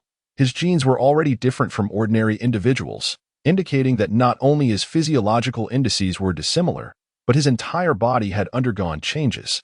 His brain cells were exceedingly active, and even his pupils had changed color. Was that not abnormal? After discussions with Weber and Yu Jiahui, the latter was compelled to sign a civil reconciliation, allowing Zhang Yunxi to secure an acquittal in the first judicial arbitration for the death of a criminal suspect due to gene mutation and mental instability. Yu Jiahui did not appeal or resist, thus eliminating the possibility of a second arbitration. With the treatment concluded and Zhang Yunxi discharged, the matter of Lu Yi and his son being counterattacked also reached a conclusion. In the parking lot of the Matsumura Mental Health Treatment Center, Zhang Yunxi encountered Weber, Luo Xiaoxiang, and administrative assistant Su Duo. Congratulations! You have completely triumphed over your mental illness. Luo Xiaoxiang smiled, extending his hand. To be honest, if I had stayed any longer, I might have truly gone mad. Zhang Yunxi sighed deeply, shaking hands with the 3. Regardless, I must thank you for your assistance. It is our duty, Su Duo smiled in response. Let us discuss it in the car. All right, Zhang Yunxi nodded, stepping into the vehicle with the others. A business hover car slowly departed from the mental hospital, as Zhang Yunxi turned to gaze out at the somewhat chilly streets, feeling an odd sense of disconnection from reality. He had entered the mental hospital in early autumn, and now winter had arrived. Adjusting his mindset, Zhang Yunxi quickly turned to Luo Xiaoxiang and asked, "When can I retrieve my AI robot, Zhu Qizhen?" Before Luo Xiaoxiang could respond, Su Duo, sitting in the passenger seat, interjected, "Its situation is rather complex." What do you mean by complex? Zhang Yunxi frowned in inquiry. If you wish to reclaim it, you may need to pay a substantial compensation fee, as well as bail. Su Duo, with her hair elegantly styled and a refined professional makeup, appeared every bit the quintessential late-night app secretary. Why? Zhang Yunxi was taken aback. Why must we pay compensation? Zhu Qizhen engaged in numerous dangerous actions while protecting you and caused significant damage to public facilities. The AI Patrol Department and the Police Department have received complaints from community departments and many citizens. As the legal owner of Zhu Qizhen, you are obligated to pay compensation. Su Duo explained with a smile. Moreover, the AI Patrol Department has determined that Zhu Qizhen poses a certain level of danger. should it be released normally. You must also pay a standard guarantee fee to ensure it does not engage in further actions that could jeopardize public order. This is utterly absurd. Zhang Yunxi could no longer contain his frustration, exclaiming, Zhu Qizhen's primary motive was to protect my safety. It acted in self-defense. Why must we pay compensation? Are we not allowed to fight back if attacked? What kind of ridiculous regulation is this? Zhang Yunxi's anger stemmed from his financial predicament. He was truly out of money. He had exhausted all his resources in repairing Zhu Qizhen and now found himself with pockets emptier than his face. Listening to Zhang Yunxi, Luo Xiaoxiang provided a professional explanation. Self-defense and destruction of public property are two separate matters. If Lu Yi were still alive, you could have sued him for this portion of the damages. Unfortunately, he has been killed by you, and you have no one to pursue. From the judicial standpoint of the public and community departments, your AI robot destroyed residential buildings and used another person's vehicle to smash a flying vehicle. Whether such actions can be classified under self-defense is highly controversial. Simply put, if you disagree, you can take the community and the public to court, but if you lose, you will not only have to pay damages but also bear the costs of the judicial proceedings, which are not insignificant. Do you understand my point? Zhang Yunxi felt crushed upon hearing this. So there are no options left? Beside him, Weber, resting his chin on his hand, quipped. I told you to sell it to me long ago, but you refused. A Chihuahua's physique wanting to take on a Tibetan Mastiff, who else but you would suffer for that? There's an old saying, where pants that fit Mini Duo immediately replied, the spiritual compensation for the people is approximately around 100,000. While the public facilities and the damaged private properties amount to over 200,000. The bail for Zhu Qizhen also stands at 300,000. Zhang Yunxi stared in disbelief, exclaiming, Goodness, just end my life already. Upon hearing this, Weber seized the opportunity, suggesting, How about this? I will pay the bail for you. And you can release Zhu Qizhen, then sell him to me. Wouldn't that resolve the issue? Zhang Yunxi retorted, Mr. Weber, do you think I am a fool? That is quite a bargain. Isn't it? Well, do as you please. Weber fell silent, and the vehicle was once again enveloped in silence. After a while, the car arrived at the entrance of the 1030 bar on First Street, where everyone disembarked. Weber and Luo Xiaoxiang led the way towards the bar, while Zhang Yunxi trailed behind, pondering how to secure Zhu Qizhen's release. A fragrant breeze brushed past as Mini Duo stood beside Zhang Yunxi, saying, Actually, there is another way. Zhang Yunxi turned to her, inquiring, What way? Mini Duo's cheeks flushed, raising a finger and whispering, One drink. We just need one drink. As long as you are willing, we can lend you the money to help you redeem him. Zhang Yunxi was taken aback. Just one drink. Mini Duo emphasized. Impossible. This is a trap. You are deliberately scheming against me. Zhang Yunxi shouted like a mad dog whose tail had been stepped on. It must be Luo Xiaoxiang who has maneuvered Zhu Qizhen into the judicial process. Don't treat me like a fool. Mini Duo chuckled softly at him, saying, You misunderstand. Boss Luo is a kind man, and we cannot influence the judiciary. Impossible. You can forget it. I will never agree to that. Zhang Yunxi rejected with a gloomy expression. An hour later, Zhang Yunxi gritted his teeth and approached Mini Duo, asking in a low voice, How much is one drink? Is it a regular small cup or a large beer mug? Mini Duo's eyes widened in surprise. Wow, can you even get a beer mug that big? Meanwhile, at Tianyin Industrial Group, Su Taiyin sat in his spacious office, quietly stating, There's no need to repay the money. Just withdraw the funds and let the subsidiary declare bankruptcy. Yes, boss. With a gulp, Su Taiyin took out a pillbox, consumed a white capsule, and expressionlessly instructed, Have the grizzly go to the wilderness immediately and find the producer of the serum, as well as the method for creating the suppressive agent. Chapter 46. My coexistence with the robot under the eaves. One must bow their head. Before the age of 18, Zhang Yunxi had never worried about money. But after reaching 18, he learned that even the most resolute individuals would bend before poverty. Consequently, Zhang Yunxi ultimately chose to contribute male reproductive cells to Tianyin Industrial Group. The reason for Zhang's acquiescence to this unreasonable demand stemmed from two considerations. First, he needed to redeem Zhu Qizhen, otherwise, his prior investments would be in vain, especially since Zhu had risked everything to save him twice. Second, Zhang was not merely a fool. He understood the implications of allowing a commercial entity to study his genetic makeup. If they discovered any genetic vulnerabilities, he could be manipulated for life, potentially reduced to a mere slave. He agreed only because he knew that his mutated biological cells would wither and die within 3 seconds of detachment from his body, rendering any acquisition futile. Though the battle god appeared somewhat foolish in his transformed state, he was, in fact, quite cunning. Ultimately, Zhang Yunxi provided approximately a bottle cap's worth of progeny in the biological laboratory of Tianning Group. However, he did not rely solely on his own efforts for extraction but utilized the assistance of an extraction device. Resorting to brute force was out of the question. That was the last bastion of dignity for someone of Zhang's intellectual standing. Yet, with medical equipment, he found it acceptable. Otherwise, after redeeming Zhu Qixin, would he have to attach an extractor to him? The mere thought was repugnant. After incurring a heavy cost, Zhang Yunxi secured a loan of 500,000 from Tianning Group. In truth, he could have insisted on a trade for his offspring, and they would likely have obliged. Given that Mr. Su Taiyin owed the bank over 100 billion and could afford it without a second thought. Nevertheless, Zhang preferred not to pursue that route. Why? Because he recognized that the contribution of that minuscule amount was of little value, and demanding a trade would carry an air of deception. When one is in a position of weakness, it is foolish to entertain thoughts of deceiving or manipulating capital.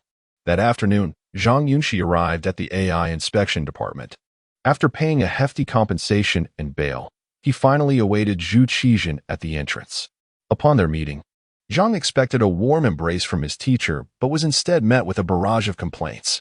Under the scorching sun, Zhu Qixin's body was covered in dust and scratches. His left foot bore a minor injury, with the metallic framework deformed and the lubricant reservoir damaged, leaking oil. Thus, every step he took in the past few months produced a grating sound, akin to a human devoid of cartilage, an excruciating experience. Damn it. Ever since I caught a glimpse of you in the office, do you think I've been well? Let me ask you, have I been well? First, I almost got killed, and now I've been locked up for over 3 months. Zhu Qixin glared at Zhang Yunxi, his electronic eyes glowing red. Do you know how I've endured these 3 months? They don't regard me as a person. To be precise, they show no respect for robots. They even use the temperature of my power chamber to cook meat. I reek of cumin. Do you think I'm comfortable? Do you know what I sacrificed for you to be released? Zhang Yunxi, feeling equally frustrated, retorted, Do you have any idea how humiliating this has been for me? Zhu Qixin twisted his mechanical neck, curiously inquiring, What did you sacrifice? Didn't you end up in a mental institution? I don't want to talk about it. Zhang Yunxi turned to leave. Stop whining. Let's go home. Come on, say something. I'm right behind you. Zhu Qixin limped after Zhang, his frustration palpable. How am I supposed to know if you don't speak? Ignoring him, Zhang Yunxi headed directly for the underground magnetic levitation train station. Are we calling a car? My foot hurts. Walking is agony. Zhu Qixin trailed behind, incessantly chattering. Hey, I'm talking to you, Zhang. Enough with the chatter. Let's move. Zhang shouted back. I'm on the verge of hemorrhaging from poverty. Can you please stop? Zhu Qixin blinked his mechanical eyes and leaned closer, pleading. Sell me. I beg you. That way, we can both avoid suffering. I've got a new power core. I should fetch a good price. Dream on. Do I have a grudge against you that I need to torment you? Zhu Qixin slammed his fist against a lamppost, denting it. Zhang Yunxi was momentarily taken aback before shouting, Don't damage it. You'll have to pay for that. Run, hurry up. With that, Zhang sprinted away, disappearing into the street. Later that night, around 9 o'clock, in a rented apartment in District 1, Zhang Yunxi used the rudimentary equipment from his previous repair of Zhu Qixin to replace the retractable lubricant chamber and replenish the lubricant. Get your deformed foot fixed tomorrow at a repair shop. They can hammer it out, do a bit of body work, and slap on some paint, Zhang said dismissively. Now that the lubricant is replaced, it shouldn't and oppose hinder your walking. What are you saying? Zhu Qixin, sitting on the floor, erupted in frustration. I am the great Ming battle god, a high-level mechanical being worth millions, and you suggest I get a paint job? Looking at Zhu Qixin's mechanical visage, Zhang finally understood why his former teacher had stolen his screws. It wasn't due to a basketball game, but because Zhu was incessantly talkative, a veritable chatterbox among robots. Since they reunited, his mouth had not ceased its clamor. We need to discuss my treatment. I can.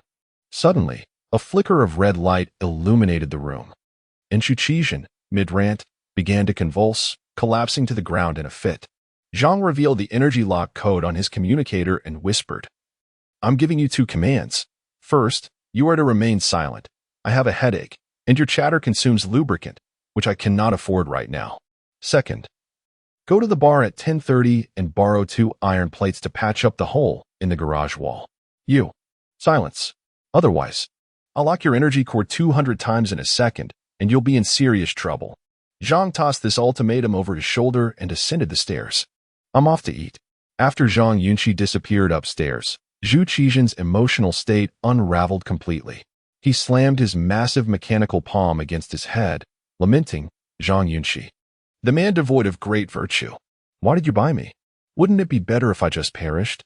Upstairs, Zhang Yunxi opened a bag of cookies, brewed a cup of coffee, and sat before his miniature computer, contemplating his future. Dr. Pang had contacted him today, inviting him to return to the academy, fulfilling their previous agreement to feign withdrawal to lure out their adversaries. Once their scheme succeeded, Zhang intended to resume his studies at the Divine Academy.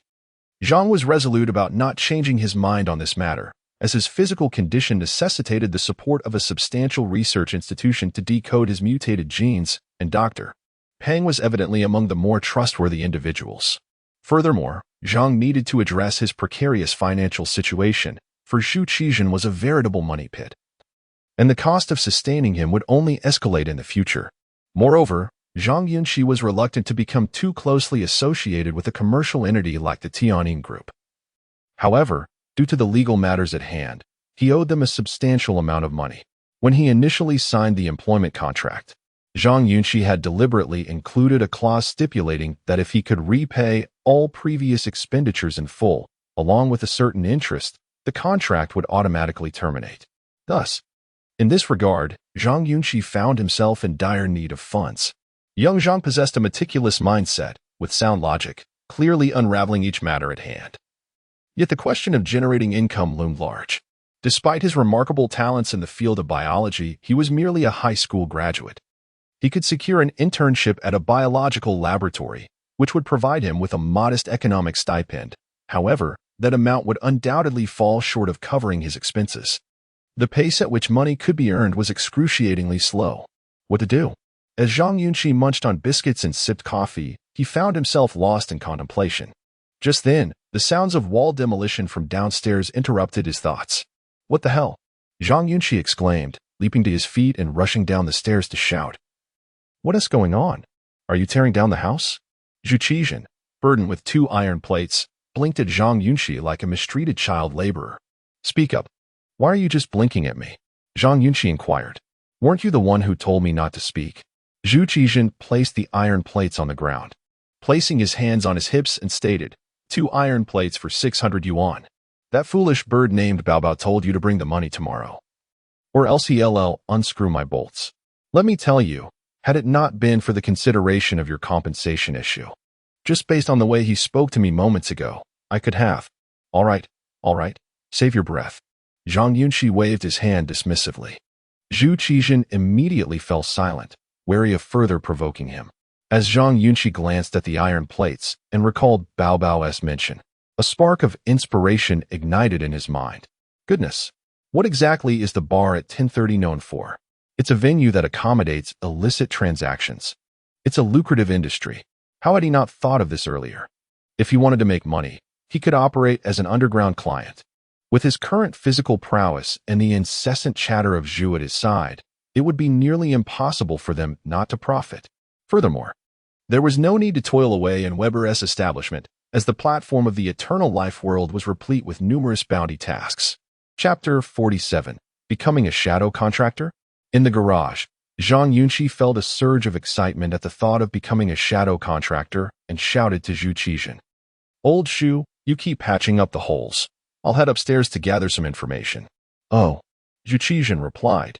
With quick steps, Zhang Yunxi dashed up the stairs, locking himself in his room to begin his research on a miniature computer. Humans are so pragmatic. The moment they seize the key to my existence, they even forget to call me teacher, Zhu Qijian murmured, plopping down on the ground, beginning to patch the holes like a laborer. On the second floor, Zhang Yunxi sat in a chair, the luminescent suppressor liquid pump at his waist flickering, resting his chin on his left hand. He diligently perused the information on shadow contracts available in the eternal life world. Shadow contracts can generally be categorized into three types. The first type resembles the offline establishments operated by Weber. These venues cater to numerous everyday needs of the populace, albeit with a hint of gray. Otherwise, they would not be profitable. For instance, when Zhang Yunxi once went out for drinks, a woman mentioned that Mrs. Li from Jiangbei was quite lonely and needed a companion, which exemplifies a form of shadow contract transaction. In essence, the requesting party arrives at the physical store, where Weber facilitates the transaction, and upon completion, Weber takes a commission. The advantages of this type of shadow contract are evident. Those who can run such establishments likely have extensive social networks, ensuring that transactions are secure and free from deceit, as Weber acts as a guarantor, ready to compensate in case of any loss.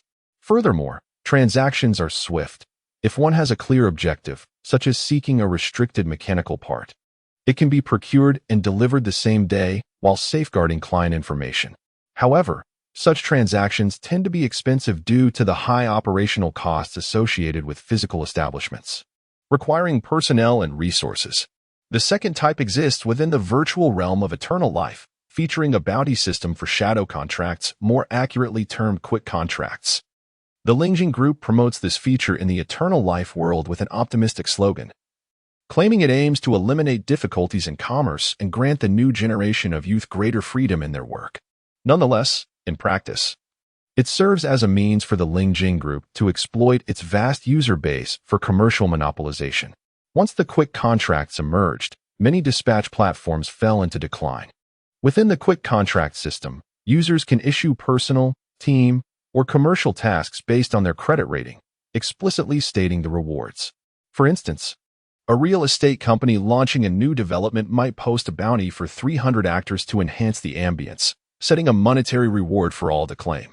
Given the vast user base of the eternal life world, such contracts can be snatched up within seconds, allowing those disinterested in fixed employment to take on these gigs to sustain their livelihoods. Completing a task today might earn them 500, permitting a day of rest tomorrow. With further work as needed, these bounty tasks range from mundane tasks like handing out flyers or daily cleaning to grand projects worth millions or even billions, all publicly displayed in a cyclical manner. What sort of tasks can command rewards in the millions or billions? Numerous opportunities exist, such as government project tenders or research endeavors in various technological fields, often yielding staggering sums. Of course, some enterprises may deliberately create hype, securing a client before publicly announcing the contract. Nevertheless, the authenticity of these tasks remains quite reliable. For instance, during Zhang Yunxi's time in a psychiatric hospital, he learned of a young man from a combat-oriented nationality who accepted a 10 million contract, a daring challenge issued by an energy drink corporation, akin to an advertisement. The task required the individual to wingsuit fly around the specified route on Mount Conger, with a strict altitude limit for landing. In simple terms, such tasks attract daredevils. And for over a week, no one accepted it. Ultimately, it was claimed by the combat enthusiast, who successfully completed the challenge. The quick contract feature of the eternal life world is undeniably practical and convenient. However, it has also led to the demise of many other businesses, such as those dealing in used cars, specialized recruitment, and logistics, which have nearly vanished. The overwhelming user base eclipses all. This model of quick contracts has both advantages and disadvantages. The benefits lie in the assurance that all tasks are lawful and legitimate. Both contractors and clients must adhere strictly to the review processes of the eternal life world, alleviating concerns about criminality and the fear of scrutiny post-transaction. Conversely, the sheer volume of users means that, as the saying goes, in a vast forest, all kinds of birds exist. This platform has facilitated numerous real-world scams, with unwitting youths sometimes falling victim to heinous acts. The third form of contract is exhilarating and enigmatic, as it serves as the true haven for shadow contractors, a clandestine global trading market known as the Adventurers Camp. The Adventurers Camp operates globally, with its central server and endpoints shrouded in mystery, encapsulating the intricacies of the first two forms while offering an unparalleled depth of opportunity. On its portal, one can procure nearly anything on Earth, provided one has the means. Contracts issued and accepted here are categorized into numerous tiers, with the content of these contracts largely unrestricted. In essence, any task that can be articulated in words can be dispatched. Ordinary individuals struggle to locate this portal's address, and account acquisition is limited to two methods. First, a recommendation from a high-tier member. However, such members must genuinely possess high status, as many accounts of 7 or 8 years may lack the authority to recommend. The second method involves nurturing an account. Once one has the portal's address, they must maintain an active account for a year before gaining ordinary member privileges. Only then can they truly begin accepting contracts and earning money. Clearly, this is the realm of true shadow contractors, capable of amassing significant wealth.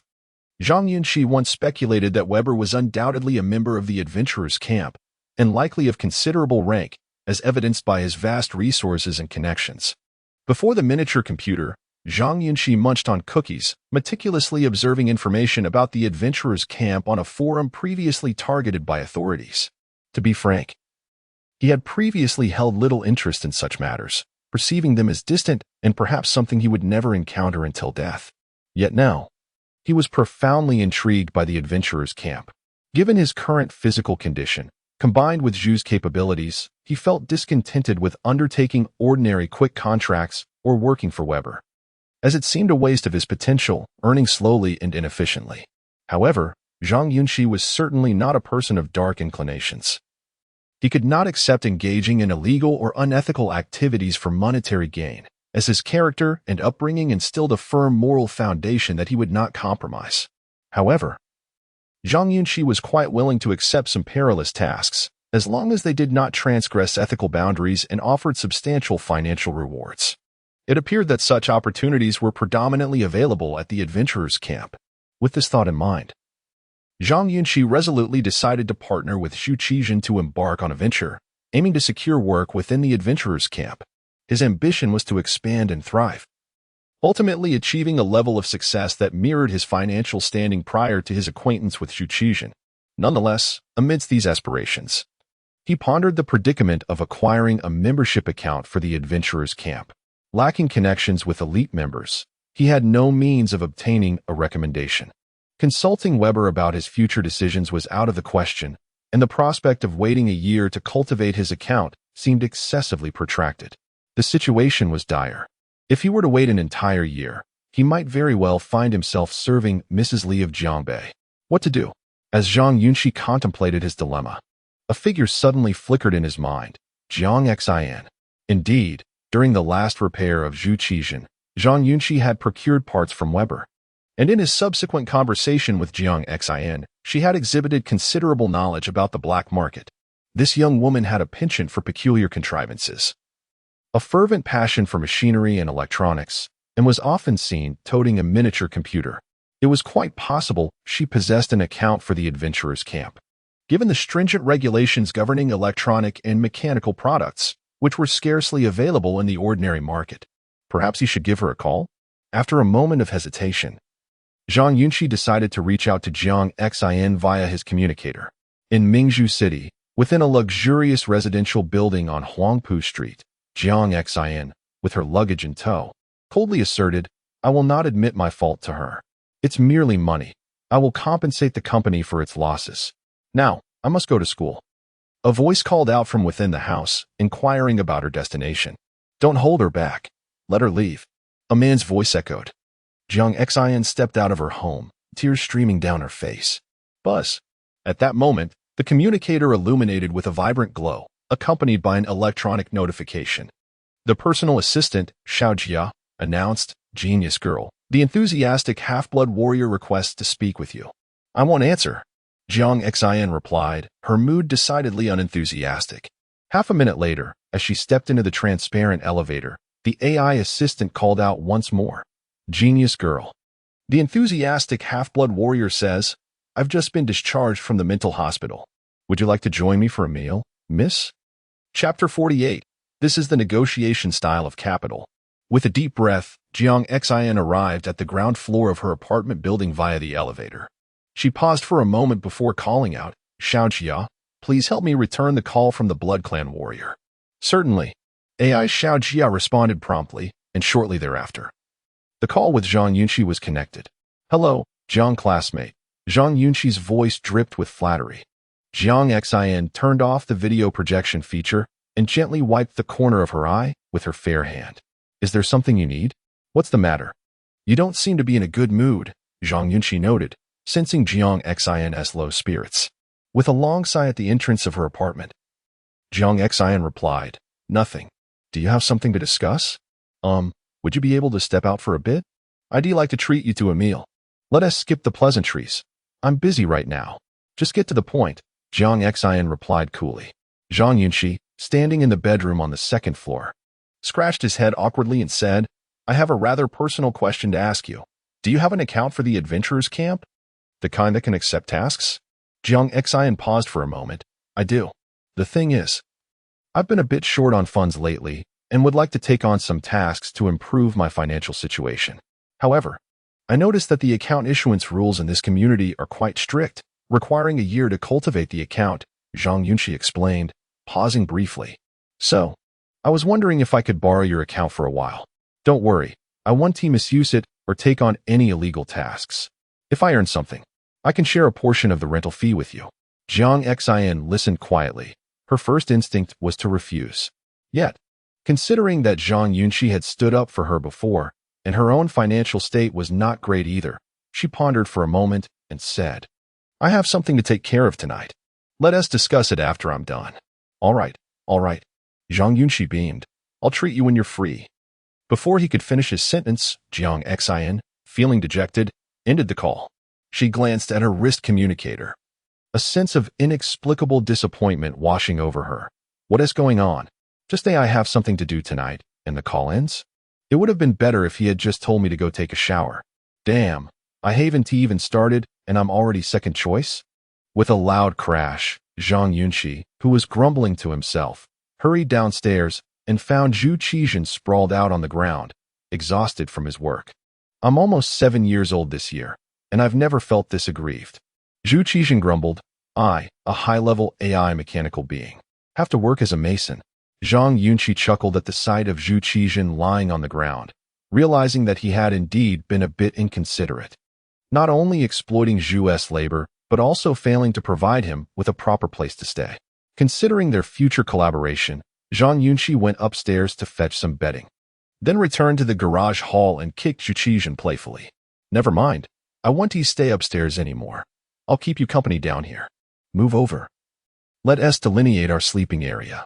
Zhu Qizhen lifted his large head, his electronic eyes blinking rapidly as he cautiously asked, "You don't have any other requests, do you? My bottom line is just laying down a metal sheet. If you want anything more, please, spare me the chatter," Zhang Yunxi replied, spreading out his bedding. "Get up and tidy up the place. I need to recharge. I require an ultra-large power conversion interface that matches my consumption.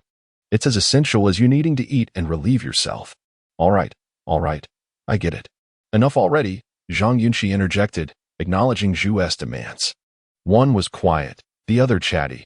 The two worked together in the warehouse until late into the night, finally cleaning the space to a tidy state. As night fell, the moon hung like a hook, and the stars shone brightly. Zhu Qizhen opened the warehouse's lift door and tossed the garbage into the roadside bin.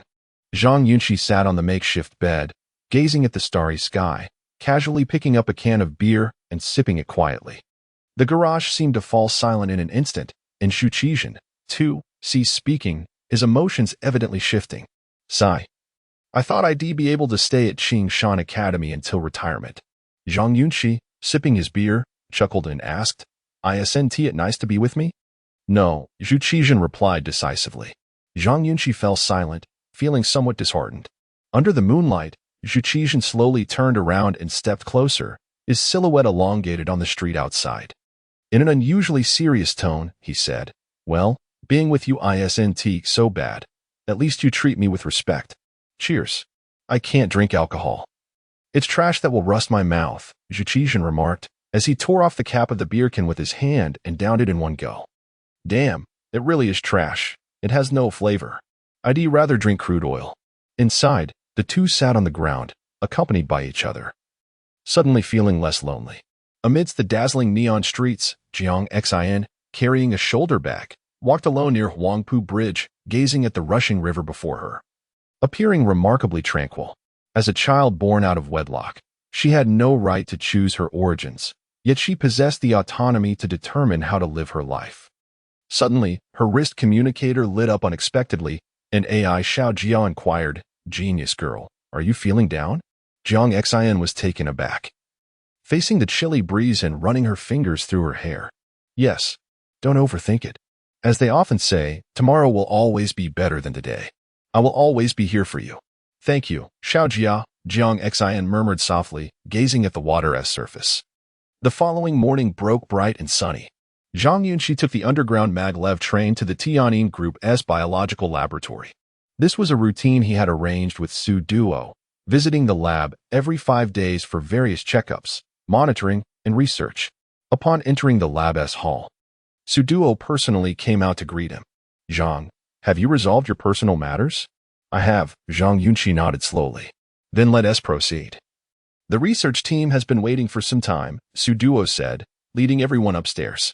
About half an hour later, in the observation room for examinations, Zhang Yunxi looked at the list of tests scheduled for the day, his brow furrowed with displeasure. "Aren't many of today's projects a bit beyond the scope?" Su Duo, observing him, chuckled lightly. "Where exactly is it beyond the scope?" In the monitoring room, a bald, burly man sat in a chair, eating fruit while observing Zhang Yunxi through the projection screen. In the observation room, Zhang Yunxi held the checklist, pointing at 2 items. "This isn't right, is it? I've mentioned before that I want to undergo memory examinations, nor will I allow you to install any real-time monitoring devices on me. This is unacceptable." Su Duo, holding a coffee cup, patiently replied, "Mr. Zhang, after 2 rounds of sampling, we've found that the newly generated cells in your body cannot survive for more than 5 seconds once they leave your body, regardless of the preservation method used. This leads to, we are unable to conduct research on them, as withered or dead cells hold no value. Do you understand my point?" "I understand." Zhang Yunxi nodded. "But that doesn't justify your arbitrary alteration of the contract terms. When we signed the contract, I made it clear that the newly generated cells would wither and die immediately upon leaving my body.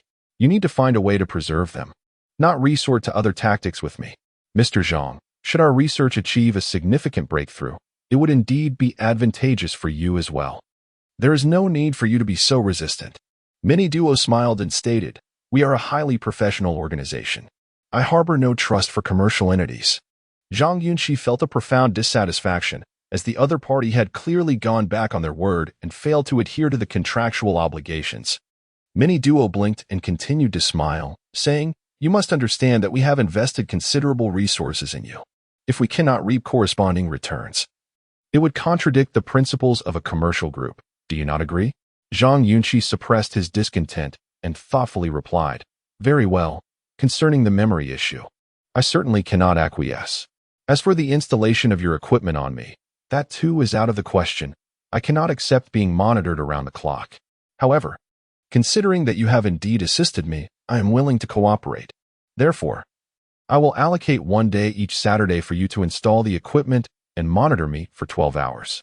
Will that suffice?" "Mr. Zhang, you still do not grasp my intention." "I do not need to comprehend your intention." Zhang Yunxi interjected, "This is my bottom line. My agreement to allow you to install the equipment already exceeds the stipulations of our contract." Bang! Just as the two were embroiled in their argument, the door suddenly swung open, and a burly man with Chapter 49, the emergence of the divine artifact, the central suppressor inside the observation room. Zhang Yunxi fixed his gaze intently on the gray bear, not uttering a single word, merely advancing towards him. The sound of hurried footsteps echoed as Su Duo rushed to the gray bear's side, grasping his arm and imploring, "Everyone, let us remain calm. We can communicate and negotiate. There is no need for a quarrel. Let us be amicable." With a smile, the gray bear toyed with a bottle of new suppressive fluid in his right hand and asked Zhang Yunxi, "Are you still planning to fight me? Come on. I want to retaliate." You can hit me once, and I'll drop a bottle of suppressive fluid. What do you think? Zhang Yunxi quickened his pace. And at the entrance, Zhu Qizhen, who initially intended to remain silent, found it necessary to intervene as he noticed Zhang Yunxi was becoming increasingly agitated. He swiftly stepped forward and grasped Zhang Yunxi's arm, saying, "Calm down. Exercise restraint." Zhang Yunxi turned his head, his gaze cold as ice towards Zhu Qizhen. The latter tightened his grip slightly, adding, "After all, they have invested money. It's understandable for them to propose new conditions. Let us negotiate without resorting to shouting." The gray bear, surprised, glanced at the mechanical figure and chuckled. "Look, even the AI is more sensible than you. The life-saving suppressive fluid was a gift to old Peng from us. Otherwise, would you still be standing here? I still have 9 bottles of it. And if I break one, you might lose a month or 2 of life. How can you negotiate with me?" Zhang Yunxi clenched his teeth and turned to Zhu Qizhen, insisting, "Let go. I advise you to remain calm." Zhu Qizhen, with a heavy electronic accent, expressed his concern. "Let go," Zhang Yunxi shouted. "Ha! Let him go. I'd like to see what he can do," the gray bear remarked with a smile, observing the intensity in Zhang Yunxi's eyes. Zhu Qizhen gradually released his mechanical hand. Zhang Yunxi strode forward, startling Su Duo, who recalled witnessing Zhang Yunxi's transformation in a video. She knew that once he went berserk, even the AI inspection department would struggle to subdue him. "Mr. Zhang, please remain calm." The gray bear's smile faded as he observed the furious Zhang Yunxi, feeling a twinge of nervousness. After all, the infamous video of the battle god overpowering the leader of the Shabi tribe had gone viral. Zhang Yunxi's transformation was indeed quite formidable. The gray bear immediately raised his arm, ready to shatter the suppressive fluid. Zhang Yunxi accelerated his steps, closing the distance between them until they stood face to face. "So, you want to hit me?" The gray bear's gaze turned cold as he threatened with the suppressive fluid. With a swift motion, Zhang Yunxi shoved Su Duo aside and declared, "All right. How do you wish to install the monitoring equipment? I will cooperate fully today." This statement left everyone in the room bewildered. They had anticipated a brawl between the gray bear and Zhang Yunxi, but unexpectedly, the fierce warrior of the Blood Clan proved to be adaptable. The gray bear hesitated for a moment before gently placing the suppressive fluid down. "See? If you had done this earlier, we wouldn't be in this situation. You had to push me." Before he could finish his sentence, the gray bear felt a swift punch coming his way. Alarmed, he recoiled, raising his arm to shield his vital areas. With a swift motion, Zhang Yunxi transformed his punch into a gentle pat on the gray bear's collar, saying, "No hard feelings. Some of the suppressive fluid splattered on you, and your collar is dirty. Hey, be obedient, and I'll provide you with medication. If not, I'll ensure you transform daily." The gray bear nonchalantly tossed out, feigning nonchalance as he turned to leave. "Come on, let us get started." Zhang Yunxi called to the staff. Nearby, Zhu Qizhen pointed at the unlicked suppressive fluid on the ground, urging, "Quick, collect it. It can still be used." At 8 o'clock that evening, Zhang Yunxi and Zhu Qizhen departed from the biological laboratory of the Tianyin group, walking side by side on the street, both in low spirits.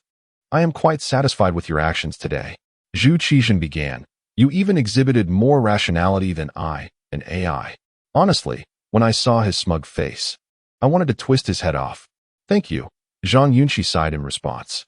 "No need for thanks. If you perish, I too cannot survive. We are a shared existence." Zhu Qizhen replied pragmatically. Zhang Yunxi fell silent. To be candid, he had nearly erupted today. The gray bear's threats were too blatant, too oppressive. Especially the disdainful expression he wore. It was utterly revolting. Capital dealings hinge upon interests, a notion Zhang Yunxi comprehended. Yet he never anticipated the depths of the gray bear's shamelessness. Just as Zhang Yunxi regained his freedom, the other party had already begun to disregard their contractual obligations. They could impose 2 or 3 outrageous demands today, and tomorrow they might present dozens, even hundreds. In light of Zhang Yunxi's current association with the Tianyin group, the so-called contract was utterly devoid of value. While it could constrain Zhang Yunxi, it could not bind the Tianyin group, as the true life-saving suppressive fluid rested firmly in their hands. This situation rendered Zhang Yunxi vulnerable, akin to being held by the throat. Yet, he bore no blame for his predicament. He had no choice. Following his bodily mutation, his circumstances had become dire. Zhang Yunxi surmised that Weber had provided the Tianyin group with access to the suppressive fluid, as he alone had contact with the team that originally sold the 4 bottles. During his time in the psychiatric hospital, Zhang Yunxi had reached out to Dr. Peng, requesting assistance in swiftly deciphering the synthesis of the suppressive fluid. Regrettably, the 4 bottles contained an abundance of indistinguishable components. These substances were entirely unfamiliar to Dr. Peng. To ascertain their origins, one would need to unravel more information and delve deeper into biological logic, a research barrier that could not be surmounted in haste. The mere thought of unknown components was enough to instill fear. In the realm of modern science, the existence of elements unknown to experts like Dr. Peng was indeed shocking. Currently, Dr. Peng possessed 6 bottles of suppressive fluid, initially covertly delivered to the treatment team by Weber. The reason for such a quantity was likely due to uncertainty regarding Zhang Yunxi's post-mutation dosage, fearing he might perish without warning. They had relinquished all 10 bottles at once. The 10 bottles the Grey Bear held were presumably newly acquired through Weber's channels. On the street, Zhang Yunxi slowed his pace and abruptly addressed Zhu Qizhen. "We need to visit Dr. Peng." "Why?" Zhu Qizhen inquired.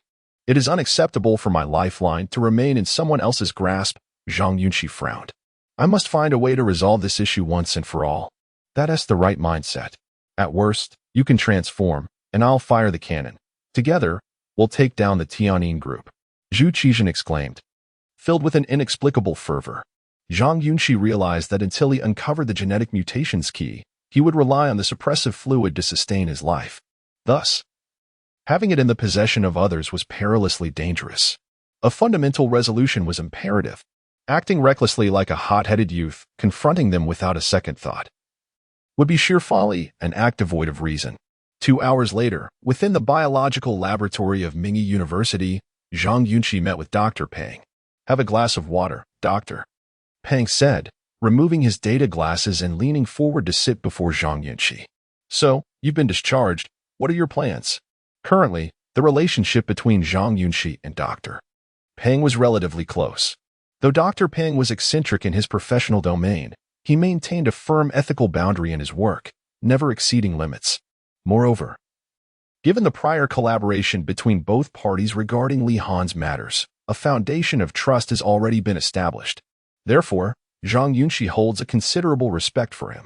"Mentor," Zhang Yunxi affectionately called out, then directly inquired, "If I can procure the primary synthetic components of the suppressive solution, would you be able to produce it?" "Doctor." Peng chuckled helplessly. "What you just said is utterly nonsensical and quite naive.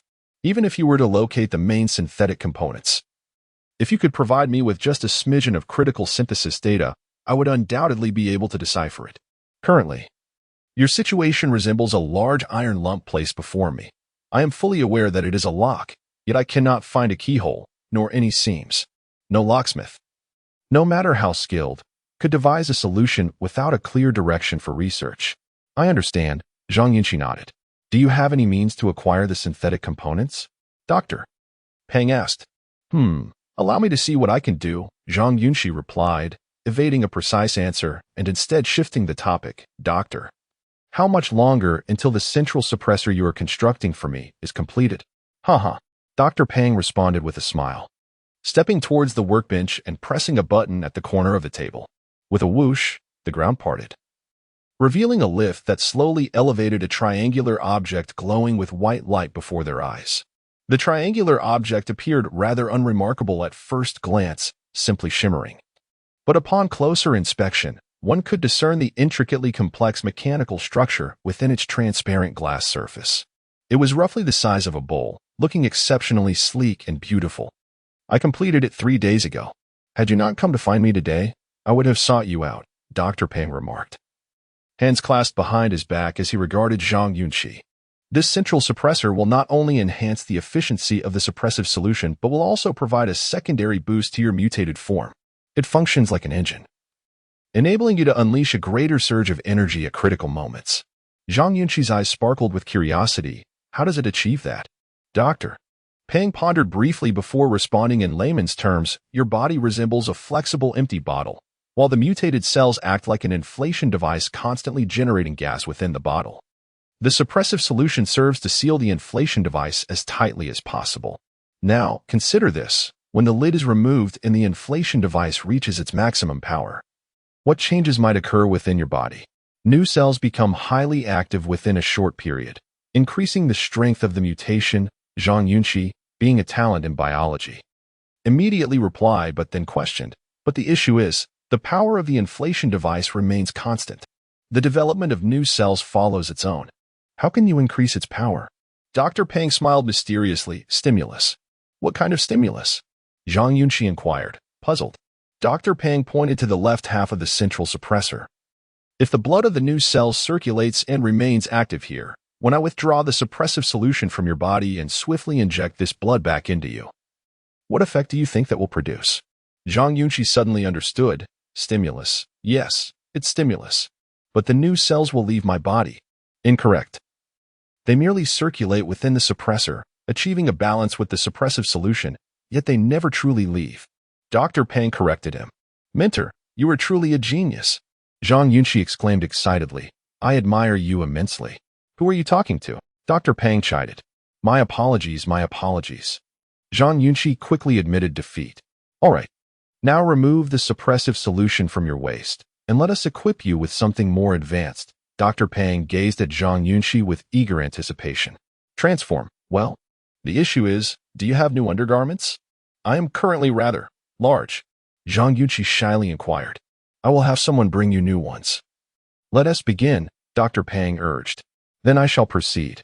Zhang Yunxi suddenly yanked out the old suppressor from his waist, his eyes instantly turning a grayish-white. I am somewhat different from 3 months ago. With a crackling sound, bone shifted within the room as Zhang Yunxi's muscles rapidly expanded, causing his clothing to burst apart. Layers of grayish-white keratin quickly grew, resembling a tough exoskeleton. Within 5 seconds, Zhang Yunxi's height exceeded 1.90 m. His physique had doubled in size, appearing as if inflated by a device. He was significantly larger and more powerful than the mutated form he had 2 months prior, with the keratin layer now appearing somewhat smoother. Dr. Peng gazed at Zhang Yunxi in astonishment, gradually coming back to reality, and then glanced at his pants, exclaiming, My heavens. Chapter 50. The Two Old Fools. Within the laboratory, Dr. Peng instinctively gazed at Zhang Yunxi, his eyes reflecting both astonishment and a hint of envy. Zhang Yunxi looked down at the old man, promptly covering himself and declaring in a loud voice, Do not stare. With that keratin layer, you cannot use it. Regaining his composure, Dr. Peng remarked, Have you not noticed? Your body proportions are synchronously increasing, without any deformities. Zhang Yunxi's eyes turned a shade of gray-white. An overwhelming surge of anger and exhilaration swelling within him. My emotions are fluctuating. What? Dr. Peng inquired. That sensation has returned. I feel restless, furious, and exhilarated. Zhang Yunxi slowly clenched his fist, striving to control his inner turmoil. It has been a long time since I felt this way. Dr. Peng, a professional madman, was not intimidated by Zhang Yunxi's transformation. Instead, after contemplating for a moment, he said, It must be the new cells affecting your emotions. Much like how excessive liver heat can provoke unexplained rage. Previously, you did not experience such feelings because you had adapted to your former physical state. With a thud, Zhang Yunxi struck his chest with his fist, pacing anxiously within the room. Give me the suppressor quickly. Oh, certainly. Dr. Peng nodded eagerly, opening the glass container and carefully retrieving a triangular central suppressor. Press the activation buttons on both sides. Place it directly above your heart, and the connecting tubes and needles will pierce through your keratin layer. There may be some pain. Bear with it. Suppressing his negative emotions, Zhang Yunxi stepped forward, taking the suppressor and pressing the activation buttons on either side. Buzz. A sound, barely louder than a fly, resonated as 8 metallic needles emerged from the back of the suppressor, shimmering with a metallic luster, slowly extending outward. Zhang Yunxi held his breath and positioned the suppressor over his heart. Snap! The suppressor automatically adhered to Zhang Yunxi's uneven keratin layer. The 8 metallic needles slowly piercing through his skin. A searing pain coursed through him, and Zhang Yunxi gripped his left fist tightly, exclaiming, What metal is this drill made of? Its hardness is incredible, and it can generate heat. It's refined titanium alloy, harder than your robotic body, though in limited quantity. This material is cumbersome to extract and is restricted by the military. Dr. Pang explained softly. I had to sacrifice some of my dignity to obtain a few grams from a friend. Do not speak. Close your eyes. Control your emotions. It will be over soon. Obeying, Zhang Yunxi adjusted his breathing, refraining from watching the suppressor's attachment process, as it only intensified his discomfort. After a full half-minute, the suppressor was finally secured above his heart. Whoosh! A dazzling light erupted, and the searing pain in his heart vanished, replaced by a sensation of comfort and warmth. As the suppressor settled, the circulation core containing the suppressive fluid resonated with the blood supply frequency of the heart through the connecting tubes and needles, swiftly suppressing the mutated genes. Zhang Yunxi's visible changes began to diminish, the negative emotions dissipating. He felt invigorated and in excellent physical condition. Dr. Pang, witnessing this transformation, was filled with excitement and a sense of accomplishment. It worked. Now returned to a normal state, Zhang Yunxi shed the keratin layer clinging to him and eagerly asked, Can I activate the second stage enhancement now? No, the suppressor has just adhered. It requires some time to circulate. Dr. Pang gestured for him to sit. Oh. Zhang Yunxi picked up the torn pieces of clothing from the ground, covering himself, and sat down. Dr. Pang observed him and softly said, I speculate that the unknown genes contained within the 4 vials have achieved a delicate balance within your body. Otherwise, you would not have experienced such harmonious changes. At least some deformities would have manifested. This situation is exceedingly rare. It is both fortunate and unfortunate. Indeed, Zhang Yunxi nodded. We must quickly ascertain the production method for the suppressive fluid. Only by deciphering why the genes are subdued by the fluid can we hope to uncover the secrets of genetic mutation. Dr. Pang took a sip of water. What I can do is assist you in this research. Thank you, Minner. You're welcome. I have no grand ambitions in life. Dr. Pang sighed. I merely wish to leave something behind for future generations, or perhaps for the world. You are truly great. Spare the flattery. Dr. Pang waved his hand dismissively.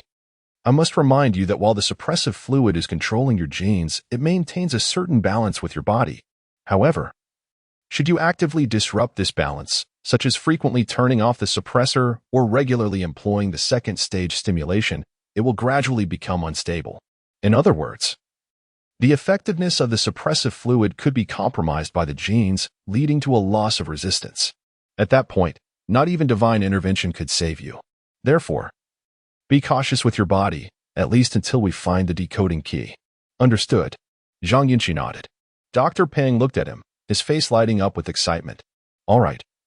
Before you don new undergarments, please demonstrate the second stage transformation brought on by the stimulation of the genetic cells. Wait, didn't you just say to avoid frequent changes?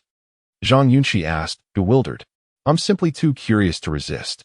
Dr. Pang replied eagerly. Besides, I don't have any genetic mutations to fear. Do others say no? You must allow me to study you, to understand you, so that I may help you, Dr. Pang urged, waving his hands. Quickly. All right, here I go. Zhang Yunxi suddenly stood, pressing the central stimulation button on the suppressor. 10 seconds later, whoosh, the suppressive fluid erupted in a blinding light as Zhang Yunxi's body expanded instantaneously, his spine protruding, and his eyes turning entirely white. Zzz. The lights in the room flickered momentarily. Dr. Pang shouted in astonishment, Is there a magnetic field? 2 hours later, Zhang Yunxi exited the laboratory, wiping blood from his nose as he walked. That old fool is absolutely insane. The potency of that drug nearly killed me. Are you sure you're not going to die? Zhu Qizhen expressed concern for Zhang Yunxi's health. If you feel your time is short, it would be best to return the remote code for the kinetic lock. This way, I can assist with your subsequent cremation and such. Moreover, I believe we should draft some sort of agreement. Considering your current condition, I find it difficult to believe you can support me. Enough with the chatter. If you say another word, tomorrow's lubricant will be gone. See, you always threaten me. It's hard to garner public support like this. Spare me the nonsense. Zhang Yunxi cleaned the blood from his nose and turned to him, saying, I have acquired the central suppressor, and I now feel in excellent physical condition.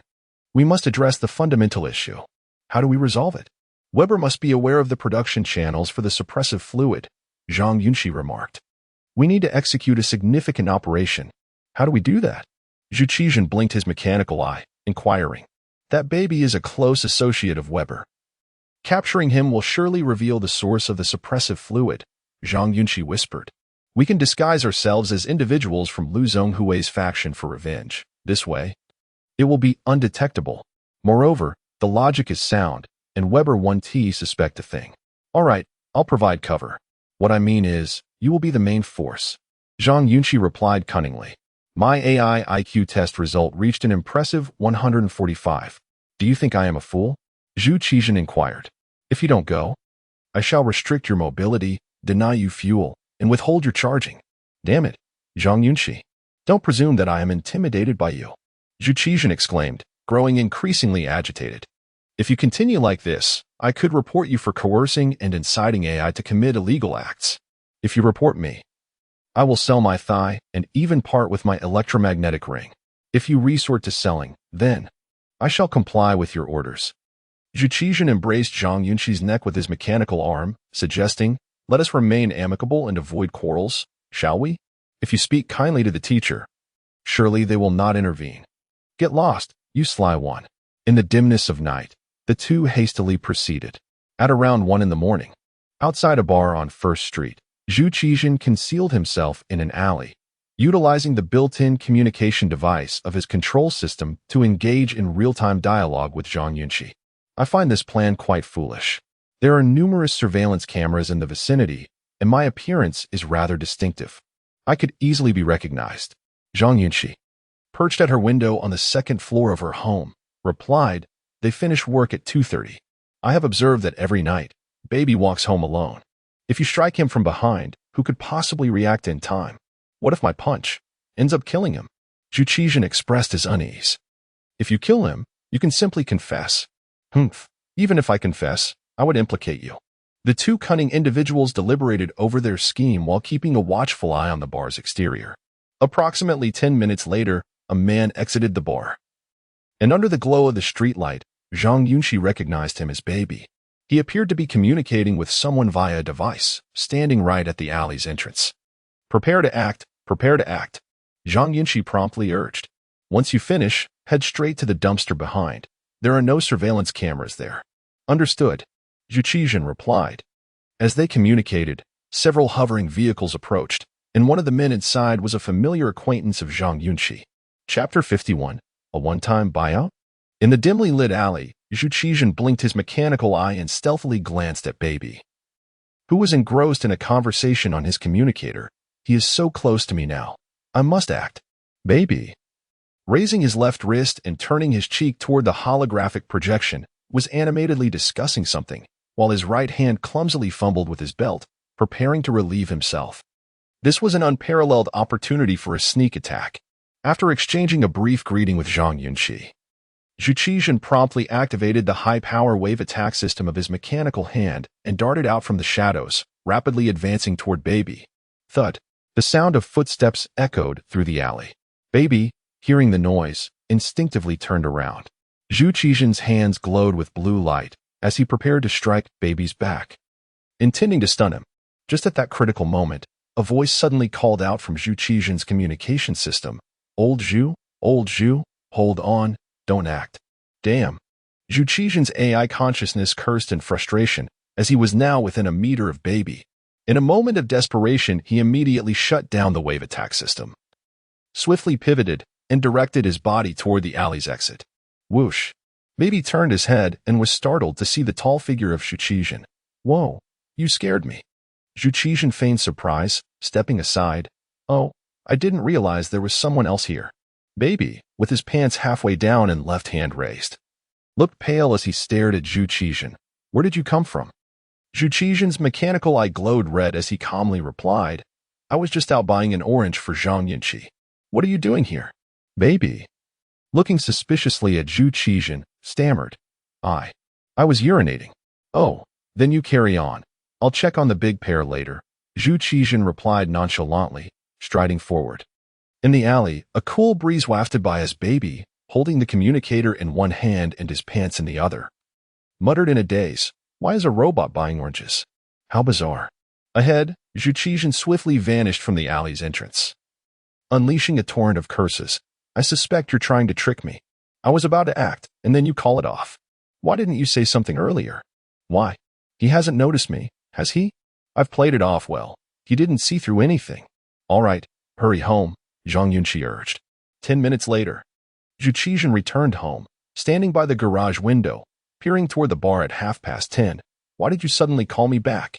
Beside him, Zhang Yunxi, eyes gleaming, asked, Guess who I just saw?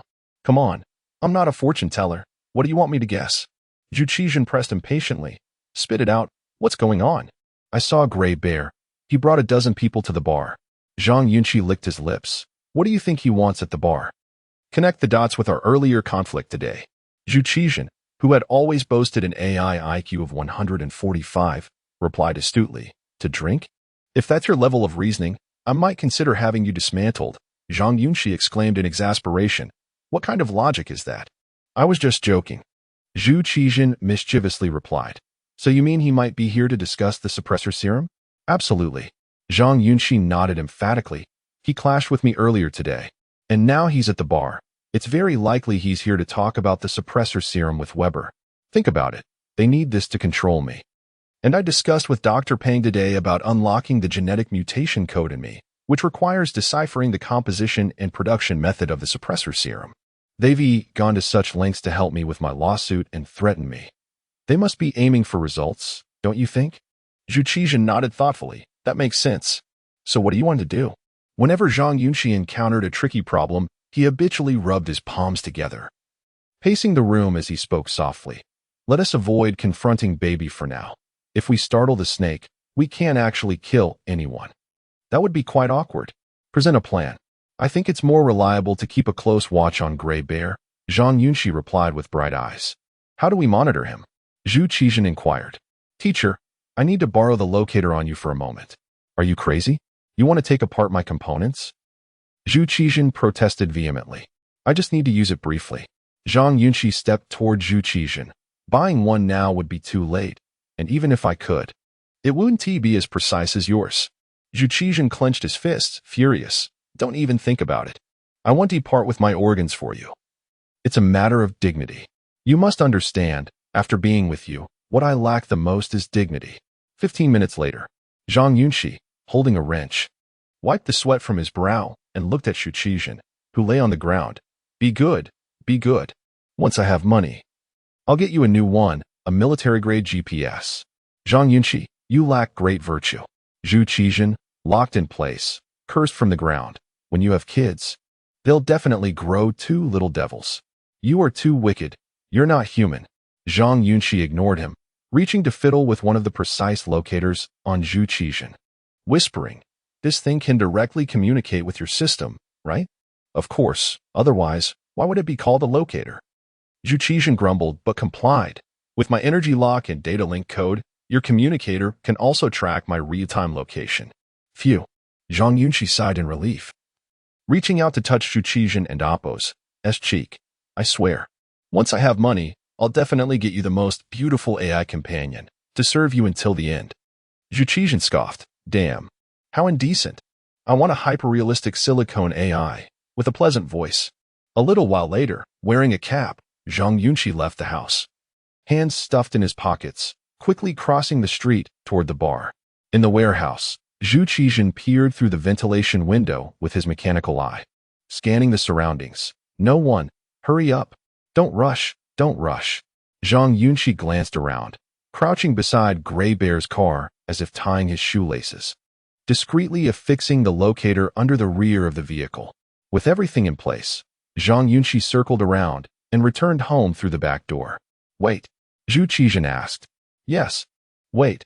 Zhang Yunxi stood at the warehouse door. Let us see if they leave tonight and where they go. Inside the bar at 10:30, Weber, puffing on a cigar, lounged on the sofa in the meeting room. Just say it directly.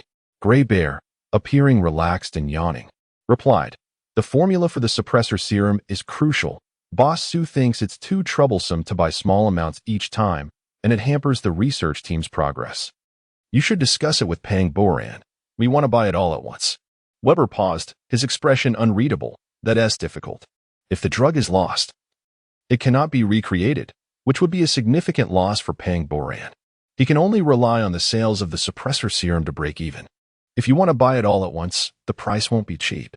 Hey, Gray Bear sneered at Weber. Is it Pang Boran who wants to break even? Or is it you who wants to break even? The suppressor serum only works on Zhang Yunxi. Apart from us offering money, who else would?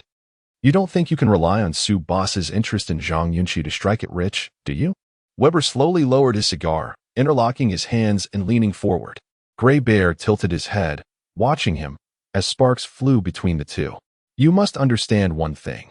I, Weber, will pursue profit openly, without resorting to underhanded tactics. As this is a matter of integrity, Weber cast a piercing gaze at him. I have invested significantly in Zhang Yunxi's affairs. And I have directly approached Boss Su to request payment, which is entirely reasonable. You are correct. The suppression agent in Pang Boran's possession is effective solely against Zhang Yunxi. The only one likely to afford such an exorbitant price is Boss Su. Yet this does not contravene any rules, nor does it breach the boundaries of business ethics. The suppression agent belongs to Pang Boran. He may sell it for 10,000 a bottle or even 1 million, and both are legitimate demands. If you agree, we proceed with the transaction. If not, we abandon it without issue. The grizzly regarded him thoughtfully and nodded slowly. All right. So, how much do you deem appropriate for the buyout fee? I shall inquire with him. Weber activated his communicator. Very well, do ask. Let me clarify. I am not well acquainted with Pang Boran, nor am I particularly familiar with you. My agreement to facilitate this meeting for negotiation is solely out of respect for Boss Su. Weber was accustomed to laying the cards on the table. Thus, if you are to negotiate, do so earnestly, without engaging in covert maneuvers. Should anyone tarnish my reputation, irrespective of their affiliations, this matter will not be overlooked. Is that understood? Of course. You are the godfather. After all, the grizzly replied with a chuckle, nodding in agreement. At 10 past midnight, while Zhang Yunxi was sound asleep, he was abruptly awakened by a slap from Zhu Qizhen. Why did you hit me? Quick, get up. Weber and the grizzly have left together. They are already gone, Zhu Qizhen urged. They likely went to acquire the suppression agent. At this, Zhang Yunxi sprang upright, rushing towards the garage while cursing under his breath. Damn it, why did you hit me so hard? I suspect you are taking revenge on me. Chapter 52. Centipede Mountain at 12:35 a.m. In Block 1, Zhu Qizhen was briskly walking alongside Zhang Yunxi, with a GPS tracking data flashing on the electronic eye on his right side, a red dot pulsating solely visible to him. Where are we now? Come on. Transmit the information to me, Zhang Yunxi urged anxiously. With a swift motion, Zhu Qizhen's electronic eye projected a beam of light, akin to a projector, casting a map on the ground, where the red dot was glimmering and moving. Zhang Yunxi bent down for a closer look. Are we at Centipede Mountain? Are we moving this fast? Zhu Qizhen replied. We have no vehicle and cannot summon one. Otherwise, it would leave a trace of our whereabouts. And if a confrontation arises, that would serve as evidence. The pressing question remains, how do we pursue? Zhang Yunxi paused for a moment, then earnestly replied, good question. 5 minutes later, Zhang Yunxi hopped onto a shared electric scooter, cranked it to maximum speed, and zoomed away. Behind him, the towering Zhu Qizhen precariously perched on the seemingly flimsy electric scooter, which suddenly crumbled, deformed under his weight. What kind of quality is this? I was barely sitting on it, Zhu Qizhen exclaimed, lifting the toy-like scooter and calling out, Hey, what should I do? Teacher, speak up. I'll go ahead. You take the underground hover vehicle to Centipede Mountain and then run to find me, Zhang Yunxi replied urgently. Transmit the map's real-time information to me. Zhu Qizhen returned the scooter to its original spot, hands on his hips, muttering, what a spirited endeavor, and yet I have to run there. Centipede Mountain lies on the outskirts of Pearl City, less than 20 kilometers from the renowned Yinchi Lake scenic area. This suburban region retains a pristine ecological system, with lush willows and rippling waters in summer, creating a breathtaking vista. However, while the daytime sees a flurry of tourists, the nights are eerily quiet. 2 years ago, numerous restricted zones were suddenly established outside major cities worldwide, manned by relevant authorities, complete with barricades and barbed wire, preventing ordinary citizens from entering or even photographing these areas. The establishment of these control zones sparked considerable public discourse, but government officials later provided explanations, stating that as the world rapidly develops, resources dwindle, and natural disasters become prevalent. Thus, certain regions require management to protect resource regeneration and clandestine material bases, ensuring the future survival of humanity. Moreover, confidential research is to be conducted in these areas, hence their temporary closure to the public. This explanation, however, failed to quell the public's discontent. Many astute individuals expressed skepticism. Yet, as time passed and the fervor subsided, discussions dwindled, and society gradually adapted to this oversight. Humanity's greatest virtue lies in habitual adaptation and compliance. Synopsis Mountain is in close proximity to these restricted zones, with the southern slope under the jurisdiction of Pearl City, while the northern slope falls under the control of the management unit. Rumors abound regarding the wilderness beyond the control zone, with some claiming it is plagued by rampant viruses and chaos, secretly overseen by the World United Organization. Others suggest it is a hub for a space race, housing astonishing aerospace projects and clandestine development. In summary, the tales spun about these areas are myriad, filled with hearsay, yet lacking concrete evidence. Nevertheless, life within the main city continues in its jubilant splendor, with citizens hardly impacted, save for a few less visited attractions during their annual holidays, thus rendering the populace indifferent. Today, Weber, Gray Bear, and their associates are set to meet Pang Baran, who, as rumored, hails from the fringes of the wilderness, engaging in lucrative enterprises. At the foot of Synopsis Mountain lies a patchwork of terraced fields, now barren in winter, with only a few incongruous agricultural greenhouses, automated farming equipment, and AI surveillance towers dotting the landscape, alongside deserted houses. Before one such house, 5 hovering electric vehicles lay idle. Inside, the decor was exquisitely simple, apart from beds, dining tables, and cabinets. No other living essentials were present. Weber, Gray Bear, and their companions were already seated, opposite the long-absent Pang Baran, who had brought only 6 individuals with him, 2 of whom were technical staff. Weber often states, the higher the risk in business, the more one must value trust. This tenet embodies the ethos of Weber's team, and it is precisely this principle that earned him the title of Godfather in Block 1. The fact that Pang Baran arrived with so few people speaks volumes about his trust in Weber, for he is known for his cautious demeanor. Others would not receive such treatment from him. Though they had only engaged in business once, Weber had fully compensated Pang Baran despite losing the goods, as the incident occurred on his turf, and thus he bore the responsibility.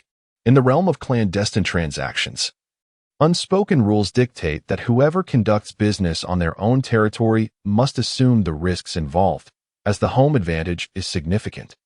Ensuring the safety of goods and transactions is a matter of fairness. Inside, Weber puffed on a cigar, speaking succinctly, I'll set the stage for your discussion tonight. I will oversee everything. After today, whether you become friends or engage in covert dealings is none of my concern. Pang Baran nodded slowly. Okay, no problem. I have no objections. Gray Bear, appearing perpetually drowsy, yawned, his weariness evident. You all carry on. I'll keep silent. Weber gestured invitingly. Pang Baran turned to Gray Bear. I hear you wish to purchase the manufacturer of the suppressants? Indeed. Gray Bear nodded. What is your price? 20 million. Pang Baran replied without hesitation. How much? Gray Bear asked with a chuckle. 20 million. Pang Baran reiterated calmly. That price seems a bit exorbitant, don't you think? Gray Bear relaxed his posture, looking at him. You're banking on the fact that we're the only buyers, aren't you? Business is a mutual agreement. I set the price. You nod in acceptance, or we part ways, Pang Baran interjected. If you find it too steep, you can always opt to purchase the finished product at the previous rate, 2 million for 10 suppressants. I'll offer 8 million. How does that sound? Gray Bear proposed. Are you wielding the dragon-slaying sword alongside the heaven-reliant sword? Pang Baran laughed in disbelief. I sell 10 suppressants at 2 million each. Why on earth would I sell you the formula for 8 million? What are you even thinking? An elderly man accompanying Pang Baran interjected, his brow furrowed. The formula is in my possession. I alone comprehend how the suppressants are produced, and not even my students can replicate it. Zhang Yunxi's value extends beyond what you can perceive. Future seekers of his research will be plentiful, for it transcends contemporary standards. Even the authorities might take notice, thus equating the suppressant's worth to his, at least until he produces antibodies. Gray Bear regarded the old man. So I have no options left? There is another avenue of cooperation. Pang Baran responded. Bring Zhang Yunxi to the wilderness area with me, and my team will collaborate with him on research. The suppressants can then be shared. And I will not charge you. Alas, this presents a dilemma. My boss has set the baseline price at 8 million. Gray Bear rubbed his head in frustration. Beside him, Weber puffed on a cigar, casually toying with a kinetic gun in hand, and turned to the baby, inquiring, Do you have any tissues? My gun has become soiled. The grizzly bear glanced at Weber and sniffed. Let me contact the boss. All right, no problem, responded Pang Baran. During the trilateral negotiations, a swift drone zipped across the sky. In the city of Mingzhu, a woman sat in her home, gazing at two portraits on the wall. Her expression oddly peculiar as she placed a white flower atop her head. Suddenly, a bright flash illuminated the room, and an AI figure entered, emitting an electronic voice. At Centipede Mountain, do you find the flower on my head lovely? The woman, draped in a black garment with her hair elegantly styled, appeared somewhat eerie under the dim light. Madam, you are exceedingly beautiful, the AI figure replied. Near Centipede Mountain, Zhang Yunxi, having switched between 7 shared electric motorcycles, finally arrived at the designated trading spot. Beep. The wrist communicator emitted a request for a call. Hello. Zhang Yunxi, leaning against the roadside on his bike, raised his left hand. You absolute fool. The figure of Zhu Qizhen materialized in the holographic projection, cursing vehemently. You lack common sense. Damn it. Why must you make me flee? I was just stopped by the traffic management personnel. They claimed I was speeding on the highway, jeopardizing traffic safety. Damn it.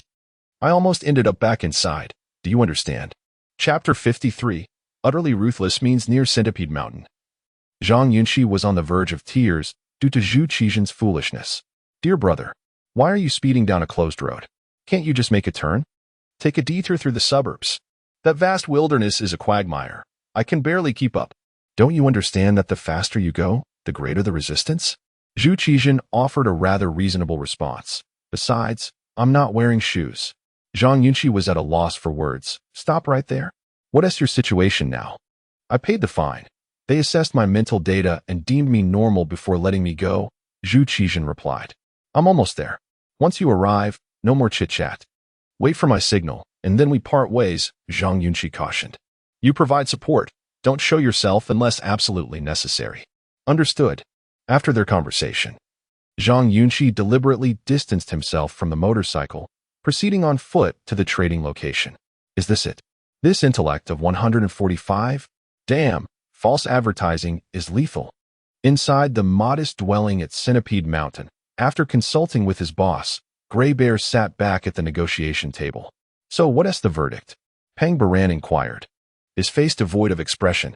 Gray Bear pondered briefly. The boss inquired with the research team, and their recommendation is to wait a bit longer. We should first ascertain Zhang Yunxi's mutation data before considering whether to purchase the formula for the suppressive agent. Upon hearing this, Pang Baran rose. Then we'll take our leave. We'll be in touch. Wait a moment. Gray Bear called out. Pang Baran turned to him. Is there something else? Just because I don't buy the production method doesn't mean I want to purchase the finished product, Gray Bear replied with a light laugh. Why the hurry? How much do you wish to buy? Pang Baran asked. Let us acquire another set. Gray Bear instructed his assistant beside him. Get a blank card and process the payment. Guarantee you just buying a set? Weber asked curiously, looking at Gray Bear. Today, to deal with Zhang Yunxi, I broke 2 bottles. And the research team fears it won't suffice, so we'll buy another set, Gray Bear replied nonchalantly. After all, it's money from the upper echelons. It's no skin off my back. Weber observed him in silence. 10 minutes later, the transaction concluded. Gray Bear extended his hand toward Pang Baran, saying, If the boss decides to purchase, I will reach out again. All right, Pang Baran nodded. Gray Bear withdrew his hand and turned to the elderly man. Would you be interested in working for me? The old man, smiling widely as he shook hands, replied. Not interested. Decisive. Gray Bear nodded. Farewell. After their handshake, Pang Baran departed first, and as the old man turned away, Gray Bear discreetly flicked his hand. A tiny metallic object, smaller than a soybean, fluttered down, adhering to the old man's clothing. "Let us sit for a moment and leave in 10 minutes," Weber suggested softly. There is an unwritten rule in underground transactions. Typically, the parties involved do not leave the trading venue simultaneously. One group departs first, followed by a wait before the other group exits, ensuring privacy and security for both sides. Gray Bear bent down to sit, regarding Weber with interest. "Tell me, do you have a closer relationship with us or with Pang Baran?" Once seated at the table, all relationships are similar. There is no distinction of proximity, Weber replied coolly. Principles and boundaries, Gray Bear chuckled and nodded. Outside, Pang Baran walked briskly, murmuring, "I have a nagging feeling that this Gray Bear is rather unreliable." The elderly man beside him interjected. His reluctance to purchase the suppressive agent suggests one possibility. Their research team believes they can decipher the synthetic components and uncover Zhang Yunxi's mutation code. Hence, they don't wish to waste money. After all, Boss Su's wealth wasn't easily acquired. He has deceived for years to attain his current value. Do they truly have a chance to decipher it? Pang Baran questioned. Not at all, the old man rasped. Zhang Yunxi absorbed 4 different agents and, remarkably, he remains alive. This indicates that the primary unknown biological genes we observed have achieved a balance within his body. This balance is fraught with infinite variables if we cannot find the code. How could they possibly succeed? That's reassuring. Pang Baran nodded slowly. Approximately 10 minutes later, Weber and Gray Bear exited the modest dwelling and approached their vehicle. Beep. Just then, a notification for a call sounded. "Hello, boss." Gray Bear switched off the visual projection, communicating solely by voice. "After you purchase the suppressive agent, head to the second research room. They are looking for you. Discuss matters with old Zhang." Su Taiyin's voice resonated through the wrist communicator. "Understood, boss," Gray Bear acknowledged.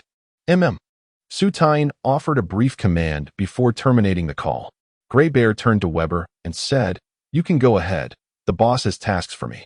Weber, having heard Su Taiyin's voice, didn't dwell on it further and simply nodded before entering his vehicle.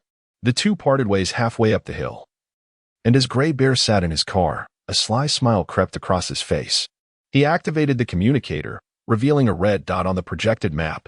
On the hillside, Zhang Yunxi scanned the mountain with his keen eyesight, quickly spotting Pang Baran and his entourage. He had just arrived and witnessed the trading scene. However, following Gray Bear was now futile. Only by locating Pang Baran could he hope to obtain the suppressive agent. Post-genetic mutation, Zhang Yunxi's body had undergone extreme alterations, particularly in his vision, which had improved significantly. Within a certain range, it rivaled even electronic long-range vision. Thud. Zhang Yunxi fixated on Pang Baran, sprinting swiftly through the darkness. "Old Zhu, where are you?" "I'm by a livestock pen at a pig farm, almost there." "What the hell are you doing near a pig pen? Looking for relatives?" Zhang Yunxi inquired. "Do you understand nothing? My system predicts their movement trajectory is in this direction," Zhu Qizhen retorted. "I'm providing cover." Good, Zhang Yunxi replied. "This time, I'll give you credit." As they communicated while moving, after about 10 minutes, they were perilously close to Pang Baran and his group, watching them head towards the parking area on the scenic side. The moon hung like a hook, and the stars twinkled in the sky. Pang Baran, accompanied by 6 attendants, ascended the steps, his eyes already on the vehicle he had arrived in. "Old Yo, I'll drop you off first, then take care of some business in Area 035. Pang Baran said as he approached the car, glancing back at the old man. "If it's buzz." A faint buzzing sound echoed in the sky. And Pang Baran, less than 3 meters from the car, abruptly turned to look at the heavens behind him. Something swish. Before he could finish his sentence, the sky erupted in a brilliant flash of light. "Energy kinetic cannon," Pang Baran shouted, reacting swiftly. Simultaneously, Zhu Qizhen, moving from the pig pen, looked up instantly and warned Zhang Yunxi, "Be careful, there's a kinetic cannon. About 100 meters to your left, there's a heat energy wave. Don't approach." Zhang Yunxi, mid-sprint, halted abruptly. "What is happening?" Boom. Before they could finish their conversation, a tremendous explosion resonated at the parking site.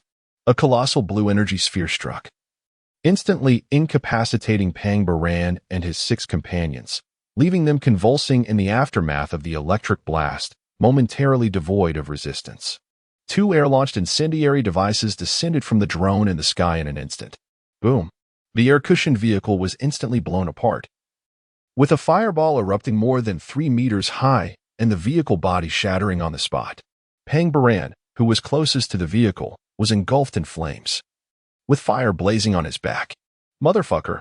Pang Baran felt a numbing sensation all over his body, but his willpower was strong. Enduring the pain, he rolled to the left. Whoosh whoosh.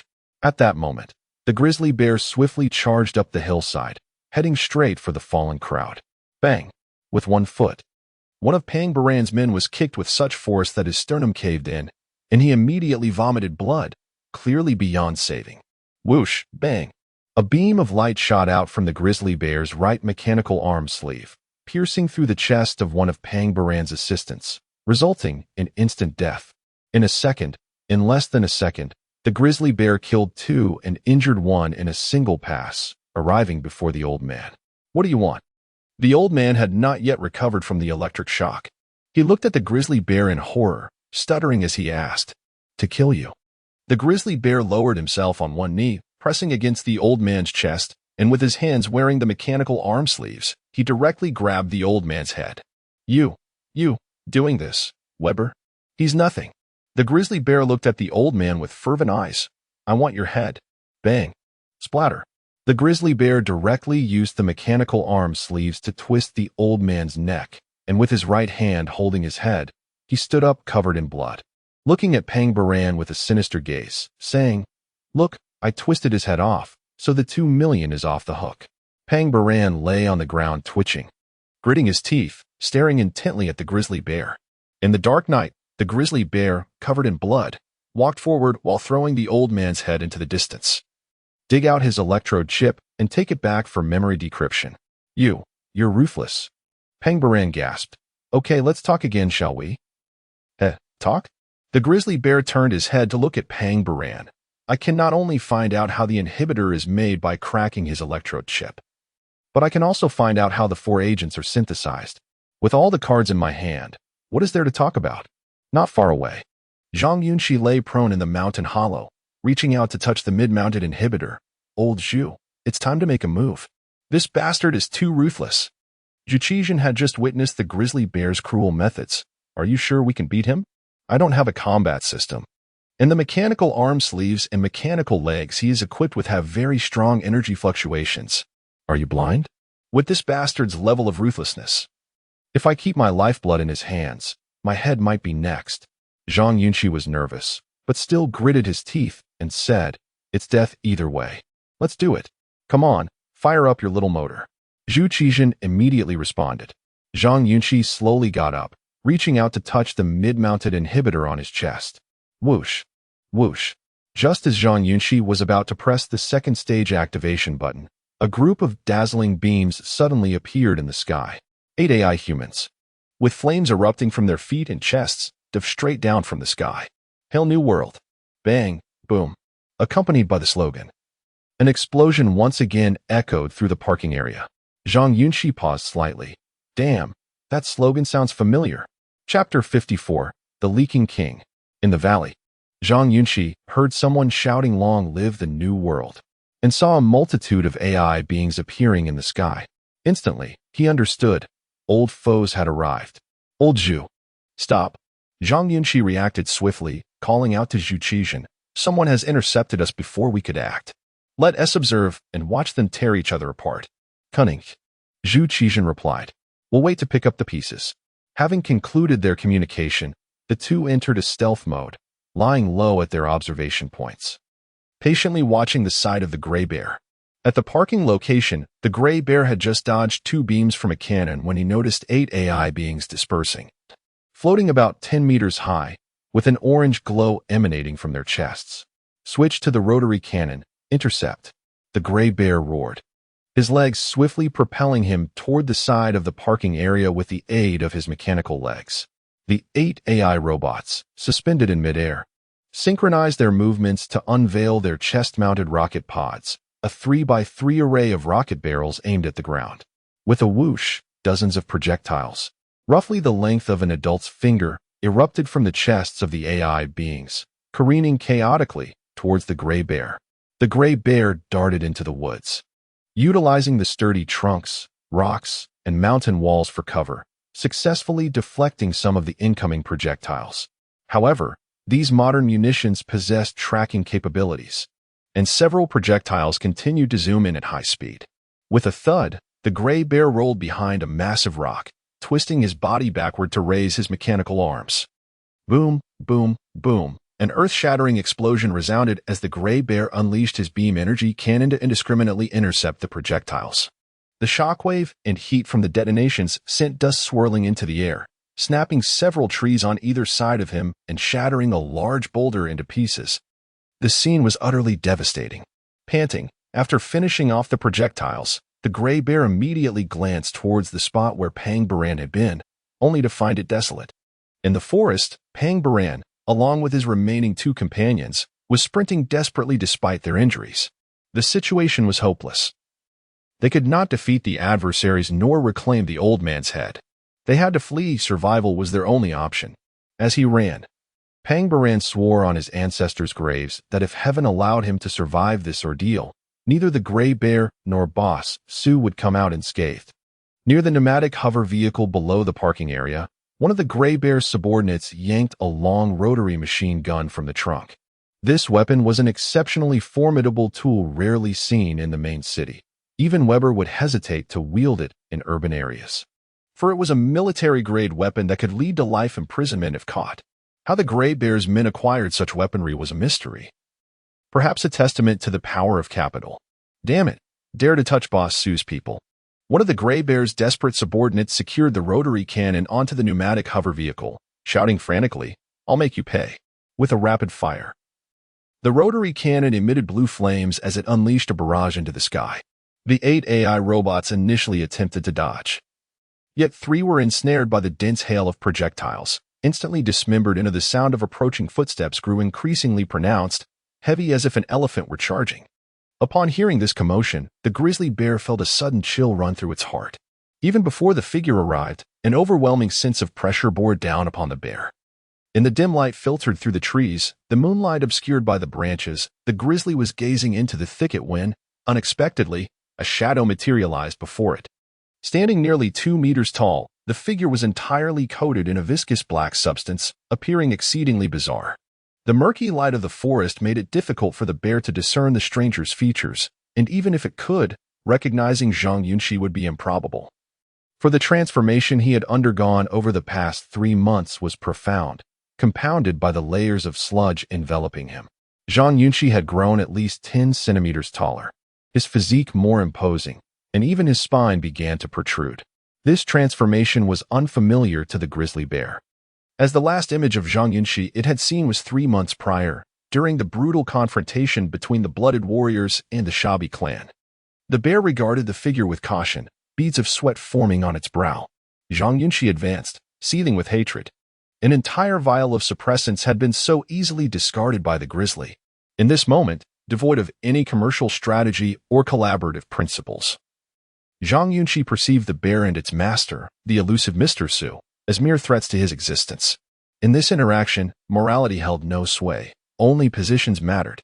You wish to see my demise, and yet you expect me to spare you? Zhang Yunxi regarded the grizzly with cold disdain, stepping forward. You despicable creature. Even you, Jiahui, who lost her husband and son, has joined your organization. The bear, unable to fully comprehend Zhang Yunxi's words, arched an eyebrow and retorted. A biological warrior, is it? I advise you to think carefully before making your move. Zhang Yunxi was taken aback by this interpretation, momentarily stunned as he glanced at the mud caking his form and the alterations it represented. This is something Mr. Su must possess. Should you dare act, there will be consequences. The grizzly rasped, retreating slightly. Huh, truly, nothing escapes your keen perception. Zhang Yunxi bellowed. Long live the new world. It is indeed you. The grizzly reacted swiftly, raising its mechanical arm to shield its head. With a resounding thud, Zhang Yunxi launched a punch, and the sound of something shattering echoed through the air. Chapter 55. Electromagnetic Field. With a thud, the gray bear staggered back 2 steps from Zhang Yunxi's punch, barely stabilizing himself with the mechanical leg armor encasing his lower limbs. His arms throbbed with pain, and even the mechanical gauntlets bore cracks from the impact. The gray bear gazed at Zhang Yunxi in astonishment, evidently surprised by the latter's explosive strength. Zhang Yunxi had no intention of engaging in idle chatter or granting him any time to think. He had a singular objective: to incapacitate his opponent and seize his head before making a swift escape. In a flash, Zhang Yunxi sidestepped and launched a kick. This time, the gray bear was unwilling to take the hit.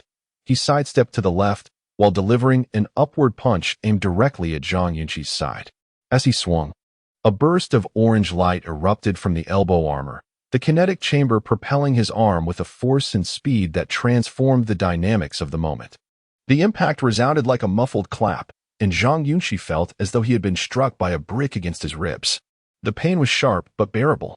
Following his successful strike, the gray bear fluidly lifted his mechanical leg, aiming a kick directly at Zhang Yunxi's supporting knee. Zhang Yunxi caught a glimpse of the impending strike and instinctively attempted to withdraw his leg to evade it. However, his large frame caused him to move awkwardly. After deceiving Zhang Yunxi, the gray bear transitioned from a kick to a stomp, the gleaming metal of his foot landing solidly on Zhang Yunxi's chest.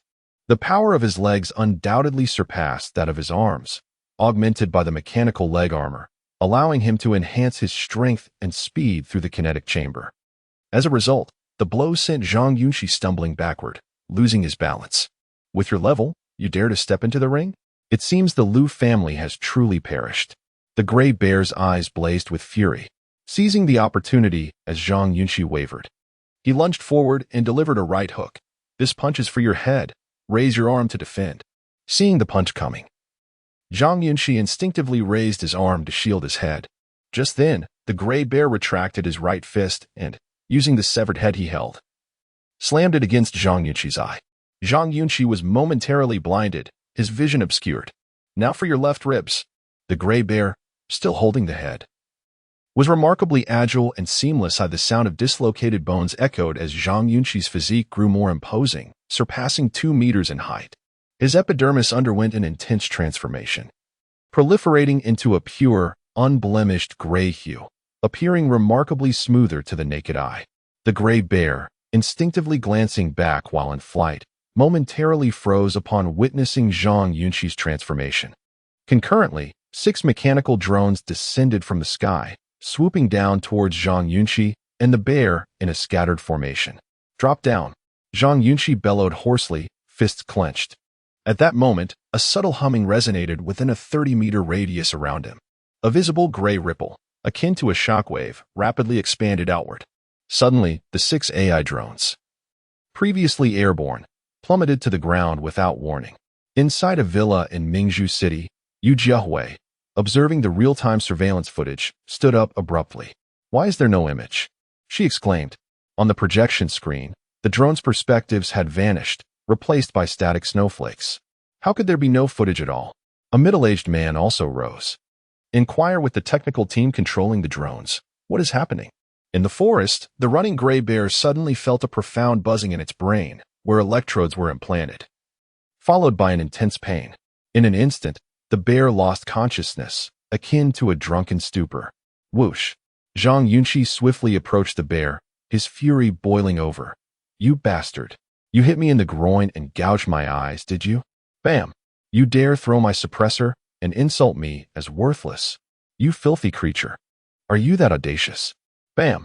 Are you forcing me to eliminate you through the reduction of my lifespan? How low can you stoop?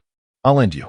With a flurry of powerful punches, Zhang Yunxi treated the temporarily unconscious bear as a mere punching bag. In less than 2 seconds, the bear's sternum and ribs were shattered, blood spewing from its mouth, its form utterly deformed. Without the protection of mechanized armor and combat instincts, the bear was no different from an ordinary human. "Have mechanical arms. Do you? Dare to kill? A fugitive, are you? I will show you." Zhang Yunxi seized the bear's arms, driving his knee into its elbow joint. Crack! A sharp sound echoed as the bear's right arm was obliterated by Zhang Yunxi's knee. "I'll scoop out your brain." Zhang Yunxi grasped the bear's hair with his left hand, while his right hot chapter 56. Wealth. Wealth. The bioelectromagnetic field released by Zhang Yunxi lasts approximately 3 to 4 seconds and is notably unstable. At times, the fluctuations in the electromagnetic field's energy are so weak that they fail to impact AI electronic devices. However, at other instances, the strength is extraordinarily intense, capable of affecting a radius of nearly 35 meters for about 4 seconds. This instability arises from Zhang Yunxi's inability to exert any control over the energy within his body. As his method of releasing electromagnetic energy is rather simplistic and crude, merely pressing the second stage enhancement button on the suppressor, thereby unleashing the suppressed mutant genes within him. This principle is akin to the childhood mischief of pinching an irrigation hose. When the hose is held firmly, the moment one releases it, water gushes forth. Conversely, if the grip is tenuous, the force of the water upon release is considerably diminished. Ultimately, this method of pinching the hose represents a rudimentary control over bodily energy, as one cannot determine the distance, force, or direction of the water flow. The outcomes are entirely unpredictable. Thus, for Zhang Yunxi to utilize this energy effectively, the first step is to become aware of the existence of this power within him. Yet, he currently remains oblivious to this energy and lacks the time to sense or train it. To perceive it, he must employ the second phase stimulation of the central suppressor. But frequent usage would deplete his lifespan further, with barely over a year left to live.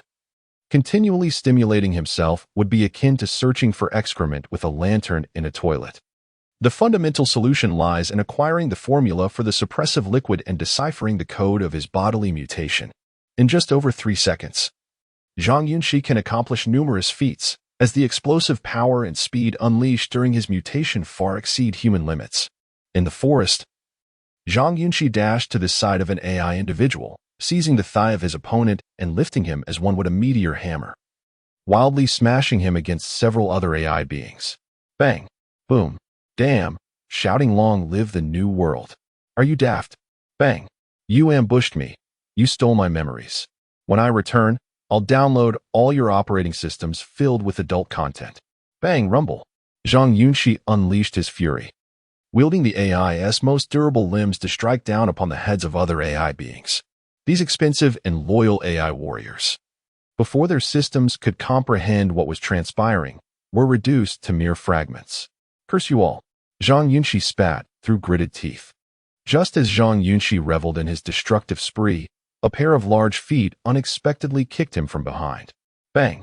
With a dull thud, Zhang Yunxi was shoved sideways half a step. He turned to find Zhu Qizhen behind him, holding the head of an elderly man. What are you doing? Zhang Yunxi questioned irritably. Are you foolish? How can you be so wasteful? Zhu Qizhen pushed Zhang Yunxi aside and hurried toward the pile of robot corpses, laying the bear-like clothing he had just stripped off onto the ground. This is all money, brother. I'm so broke I might as well steal motor oil. And you're smashing them up? Wouldn't it be better to take them back, modify them, and use them ourselves? Only then did Zhang Yunxi realize the scattered parts on the ground and felt a surge of regret. What are you starry? It is an electromagnetic fluctuation within his body. There may exist a biological electromagnetic field that surpasses that of an ordinary person by an unimaginable magnitude. An elderly man gazed at the screen and remarked, he must have evolved once again. With a grin, a middle-aged man replied, entirely unfazed by the loss of several AI units this way. Not only does his memory hold immense value, but the worth of this body is incalculable. We must capture him. This is of utmost importance to me. The old man responded in a hoarse voice. Many lives at the upper echelons are nearing their final stages. We do not have much time left.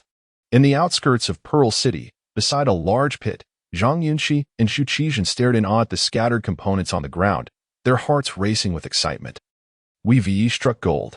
If we sell these items in the black market, they could fetch a considerable amount of traffic. Zhu Qizhen's electronic voice took on a slightly lecherous tone. My suggestion is to implement unified management and distribution. Zhang Yunxi interjected immediately. I'll take charge of the custody. Zhu Qizhen twisted his neck. Let us split it evenly. That would be fair. I'll say it again. Unified distribution and management. Zhang Yunxi called out Zhu Qizhen's kinetic lock code. What do you think? You're treating people like black slaves. Zhu Qixin grew agitated. Can you act like a human for once? I almost got caught for speeding, and you're giving me nothing. I am your teacher, Zhu. Just kidding. I'll leave you an AI limb to ensure you grow into a complete man. I'll strangle you. As the two bantered while deliberating over their newfound wealth, Weber had quietly returned to the outskirts with his team. Meanwhile, the battered bear, left in a state of despair by Zhang Yunxi, was being transported to a city hospital by its companions. The two parties were less than 5 kilometers apart, destined once again for a tale filled with sparks and drama. Chapter 57. Who will unravel it? On a secluded road returning to Mingzhu City, 2 pneumatic hover vehicles were parked diagonally in the middle of the road. 4 men, visibly anxious, watched Weber and his companions with solemn expressions. These men were subordinates of the Gray Bear. After fleeing the conflict scene, fearing an encounter with the AI patrol unit, they chose this route to quietly return to the city, only to find themselves facing Weber and his entourage. What do you intend to do, Weber? The leading middle-aged man asked, beads of sweat forming on his forehead, with his back resting against the towering front of an SUV. Weber spoke in a calm tone. I want the Gray Bear. The bear is gravely injured. We must get him back for treatment immediately. If you have any business, you can contact Boss Su directly. The middle-aged man drew a kinetic gun, stating, we all work for the same boss. I prefer to avoid a scene. Under the lights, Weber lowered his head, offering no response. Bao Bao led 8 robust men forward, his expression darkening as he approached. Who are you speaking to? What do you mean by avoiding a scene? Who looks bad here? Don't come any closer, or I will open fire. Bang, bang. The sound of kinetic gunfire echoed across the wilderness. 10 seconds later, the 4 brothers of the Gray Bear lay sprawled on the ground, and Bao Bao stepped on the neck of the leading middle-aged man, frowning as he scolded. Is this your first time in the industry? Don't you know how dark the night is outside the city? Now tell me, who looks bad? Don't make things difficult for those just following orders. Weber called out lightly before turning back to his vehicle, directly contacting Su Taiyin. At the commercial center of Mingzhu City, outside a sterile room on the top floor of the Tianyin Group, Su Taiyin, in his 50s, stood with his hands behind his back, gazing through the glass at the scene within. Inside the sterile room, an expensive nutrient pod, valued at tens of millions, was operating in a closed state. Connected to over 20 tubes delivering various nutrients and energy, exuding a strong sense of technology. Beneath the bright lights, through the glass of the nutrient pod, 2 figures were faintly visible inside, one of whom was a young child, approximately 2 or 3 years old, with wrinkled skin and a frail body, looking emaciated. Su Taiyin gazed at the nutrient pod, lost in thought. Beep. The notification tone of the communicator interrupted his reverie. Su Taiyin turned to Su Duo, instructing, tell the biological laboratory to expedite the process. I'm not spending this much money just to monitor data daily. Understood, boss, Su Duo replied. Su Taiyin moved aside to answer the wrist communicator. Hello, Mr. Weber. Boss Su, I have the Gray Bear in my possession. He could die at any moment. Please come to the bar. We need to talk. Weber's voice was calm yet courteous. Before you arrive, I will administer the best life-saving serum to the Gray Bear. Su Taiyin frowned. Weber, I'm quite busy right now. Boss Su, I am equally busy. My time is just as valuable as yours. Weber replied with unwavering certainty. I will wait for you. That's final. After the communication ended, Su Taiyin contemplated for a long while before instructing, call for a car. We're heading to District 1. At around 3 in the morning, Zhang Yunxi and Zhu Qixin returned to Mingzhu City, burdened with large bags as they found Dr. Pang's residence. The door opened, revealing Dr. Pang in a colorful pajamas, his expression momentarily blank as he saw the two, eyes wide in astonishment. Outside, Zhang Yunxi, having utilized the second stage enhancement function, found his clothes completely torn, with only a piece wrapped around his waist, resembling Tarzan. And he was covered in mud. Zhu Qixin, on the other hand, had numerous branches and twigs clinging to his body, along with spots of mud and blood. Most notably, he carried a large bag over his shoulder, giving the impression of someone who had just committed a crime. You too. Couldn't you tidy yourselves up a bit before coming? Dr. Pang exclaimed after a brief pause. You look like this. What if the surveillance cameras catch you? The police might come asking questions. Well, We were following your advice to hijack the goods, Zhang and Zhu chimed in unison. You said the suppressive liquid was crucial. We couldn't afford to miss it. You are the mastermind here. Come in quickly. We can't let anyone spot you, Dr. Pang, already accustomed to their antics. Wave them in. Once inside the living room, Dr. Pang scrutinized Zhang Yunxi closely, pulling down his lower eyelid. Don't move. What's wrong? Doctor. Pang leaned closer to examine Zhang Yunxi's eyeball. You used the second stage enhancement again? Yes, we couldn't leave without it, Zhang Yunxi nodded. Your conjunctiva is severely congested. Doctor. Pang's brows furrowed as he activated the data recording function on his communicator. How long has it been since you returned to normal? About an hour or so. Zhang Yunxi recalled. The side effects of the second stage enhancement have begun to extend. Dr. Pang's expression turned serious. You've already exceeded the duration from last time by nearly half an hour. You cannot use the second stage enhancement casually anymore. Otherwise, the efficacy of the suppressive liquid may diminish exponentially, and the extent of that reduction is unpredictable. This statement nearly terrified Zhang Yunxi, who nervously touched his eyes and pleaded. Professor, you must think of a solution. I don't want to die. What about the formula for the suppressive liquid? Dr. Pang inquired. Zhang Yunxi promptly produced the electrode chip he had extracted from the old man's head. Here it is, but it needs to be decrypted. I'm a biologist. You expect me to decrypt this? Dr. Pang replied in exasperation. We need a professional. As they fell silent, their minds raced to consider experts in electronics and networks. Zhu Qizhen, in a cheerful mood, opened his large bag and said, I have an IQ of 145. Why not let me give it a try? Get lost. Zhang Yunxi retorted decisively. We need someone reliable and discreet, especially since the matters you've been handling outside the city are far from trivial. Doctor. Pang held the blood-stained electrode chip. Otherwise, should I look for someone? I have someone in mind.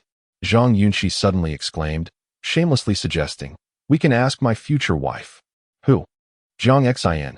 She is quite adept at tackling cybercrime. Zhang Yunxi replied promptly. Don't you remember? She was the one who locked onto the director's IP address last time.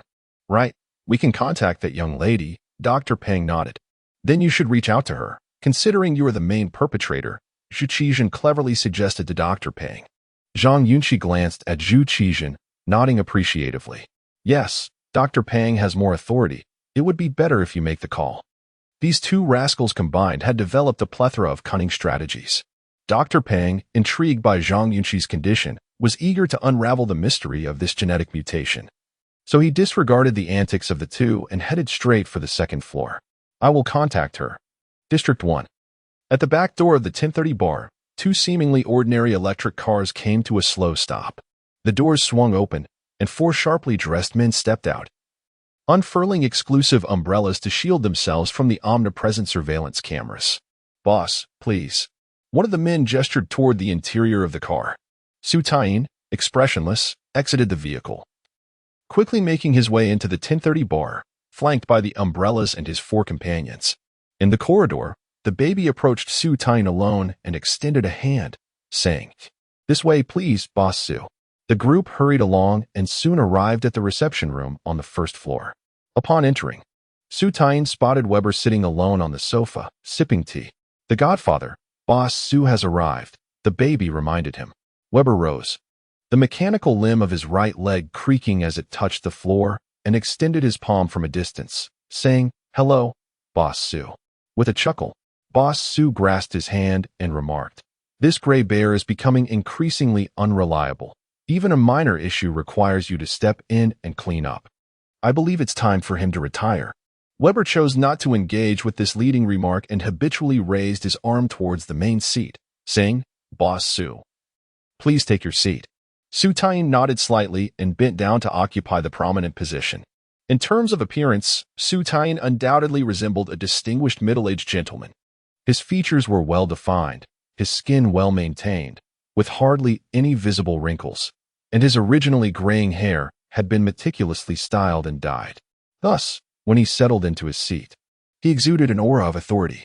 Weber took his place beside him and promptly addressed the matter at hand. Boss Su, you are quite busy. And I have many matters to attend to as well, so let us get straight to business. Very well, Su Tain replied, crossing his legs.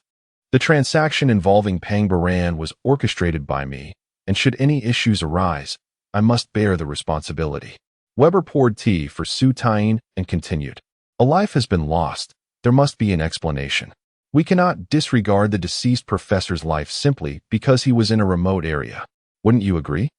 Su Tain smiled gently, gesturing discreetly to his attendant. Swiftly, the attendant retrieved a black card from his pocket and presented it to Weber. Frowning, Weber inquired, "What does this mean?" "This is the black gold card from the adventurers' camp, containing funds that can be converted into an equivalent of 35 million in resources. And it will not be traced," Su Tain replied, still casually perched in his seat. "I have a high regard for you. Bring your team over to work for me." Weber looked at him. "I was referring to the matter concerning Pang Baran. There is nothing more to discuss." Su Tain maintained his smile, lifting his teacup. "The formula for the suppressant has been taken. This group holds no real value now. Of course, if you feel a closer connection to him, we can consider some compensation. But this would be solely out of respect for you, not for any other reason." At Dr. Pang's residence, Zhang Yunxi was in the bathroom showering when Zhu Qizhen picked up an AI mechanical leg and gestured towards his pants, pondering, "Does this look too extravagant?" He was genuinely contemplating Zhang Yunxi's suggestion, preparing to become a whole man. Just then, the doorbell rang suddenly. Chapter 58, Limitless Vitality. The doorbell chimed. Zhu Qizhen set aside the AI leg and went to the door, glancing at the monitor. Seeing a beautiful woman outside, he opened the door. "Hello, Miss Jiang." Jiang Xin stood outside, clad in form-fitting jeans and a waist-cinching work jacket, her cascade of hair flowing over her shoulders, her statuesque figure undeniable. Zhu Qizhen appraised Jiang Xin and blurted out, "You look so chic." Jiang Xin stared blankly at Zhu, perplexed. "What do you mean?" "I mean you look stunning." "Like a biker girl," Zhu Qizhen clarified, secretly musing. "No wonder Zhang Yunxi provides Tianyin Group with offspring, needing your photo to set the mood." Jiang Xin wore a weary expression. Unmoved by the compliment, she replied, "Thank you. Please get me a pair of slippers." "No need." After Zhang Yunxi and I moved in, this place became a dump. Zhu Qizhen waved dismissively. "Just come in." "Okay." Jiang Xin entered, carrying her luggage. Zhu Qizhen closed the door and said politely, "You saved me. I haven't properly thanked you yet. Sometime, after we fence the loot, we'll treat you to dinner." Jiang Xin, initially subdued, perked up at the mention of her repair. "How have you been feeling lately? Any conflicts between the kinetic core and your system? Have you compiled data on the electronic component performance? Should I take a look?" "Aside from the kinetic lock code being in that bastard Zhang Yunxi's hands, which is incredibly annoying, everything else is great," Zhu Qizhen shrugged. "He treats me like a slave. I even have to wash his underwear." "My condolences," Jiang Xin said, face-palming. As they conversed, the bathroom door on the first floor opened, and Zhang Yunxi emerged. Stark naked, bellowing like a nouveau riche, "Old Zhu, get me a towel from Dr. Pang."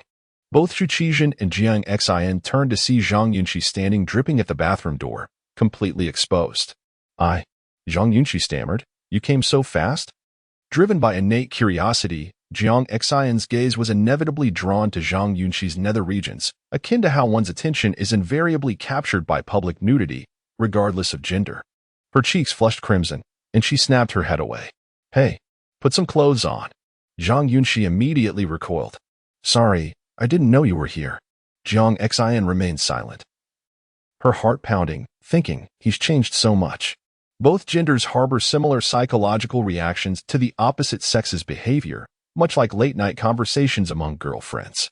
Jiang Xian had witnessed the glory stripper's prowess in the hospital, but, in just a few days, the stripper had undergone a profound transformation. His physique was not only visibly more toned and healthy, but he also seemed to have undergone a second puberty, with noticeable changes in his pectoral muscles and other areas. "Old Zhu, give me a towel, please." Zhang Yunxi retreated into the bathroom, closing the door. Upstairs, footsteps echoed as Dr. Pang descended.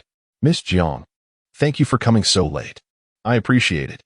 "It's nothing, Dr. Pang," Jiang Xian replied politely. "I couldn't sleep anyway. I've studied the electrode chip, but I can't crack it." "Let me see." Jiang Xian scurried upstairs. 5 minutes later, Zhang Yunxi, wrapped in a towel, burst out and headed for the second floor. Count me in. Let's study together. Inside the 1030 bar's reception room, the faint scent of sandalwood lingered. Weber fiddled with the teapot, while Su Taiyan remained silent, creating a somewhat oppressive atmosphere. On the tea table, the black gold card worth 35 million lay untouched, Weber not even glancing at it. For Weber's team, 35 million was a considerable sum. At their current rate, it would take them 8 to 10 years to accumulate that much. Weber had previously paid 20 million upfront to Pang Baran for 4 vials of gene serum, depleting his savings and requiring him to borrow money to maintain the black market shop's operations and ensure sufficient liquidity. Weber's primary motivation for paying upfront was to secure exclusive rights to the 4 vials and the accompanying inhibitor, which Pang Baran had gifted, intending to find a new buyer and profit as a middleman. This ambition was understandable for Weber's team, as profit was essential to their line of work. However, the situation had shifted. Zhang Yunxi had absorbed all 4 vials of the inhibitor, resulting in unknown changes within his body. This caused the price of the life-saving inhibitor to skyrocket, becoming more valuable than the serum itself. Pang Baran, familiar with the off-district scene, also sought profit. He adjusted the inhibitor's price based on market demand, which was reasonable. However, the Tianyin Group's actions that evening had disrupted the tripartite balance. Grey Bear's unprovoked murder and theft of the inhibitor formula had infuriated Pang Baran, leaving Weber, the mediator, in a precarious position. Su Taiyan's offer of 35 million to acquire Weber's team seemed generous but was ultimately self-serving and mercenary. The 35 million ostensibly covered Weber's upfront payment of 20 million, the acquisition of the 1030 bar, and the recruitment of Weber's team. In reality, the sum was not as substantial as it appeared. Most importantly, Su Taiyan's offer excluded compensation for Pang Baran's team. His intention was clear. With the inhibitor formula lost, Pang's team was no longer valuable and deserved no compensation. Grey Bear's murder went unpunished, and Pang Baran's loss of the inhibitor formula was disregarded. This was Su Taiyan's attitude. In the meeting room, Weber toyed with his teacup, avoiding the black gold card. Mr. Su, we are different. You can leverage social connections and money to resolve any issue. I am not as affluent as you. In fact, I am impoverished, possessing only my reputation, which is the foundation of our survival. Su Taiyan interjected, working with me, you don't need reputation, only quality. The quality of your work. Weber set down his teacup and looked up at him. Even if I were to work for you one day, we must first resolve Pang Baran's issue. Su Taiyan, growing impatient, smiled faintly and remained silent. Su Taiyan's assistant, a middle-aged man, interjected expressionlessly, Mr. Weber, I don't think you need to concern yourself with Pang Baran's issue. His team is worthless. Weber waved his hand. Whether his team is valuable is not my concern. I arranged this, so I am responsible for what happened. Su Taiyan turned to Weber. How do you intend to take responsibility? Weber pointed to the black gold card on the table. Withdraw 20 million from this as compensation for the Pang Baran team to cover the cost of the suppressor formula. The middle-aged man frowned at this remark, but we haven't acquired the suppressor formula. Why should we pay? Weber gazed at him, because if you do not seize it, the formula will not be lost. The responsibility lies here.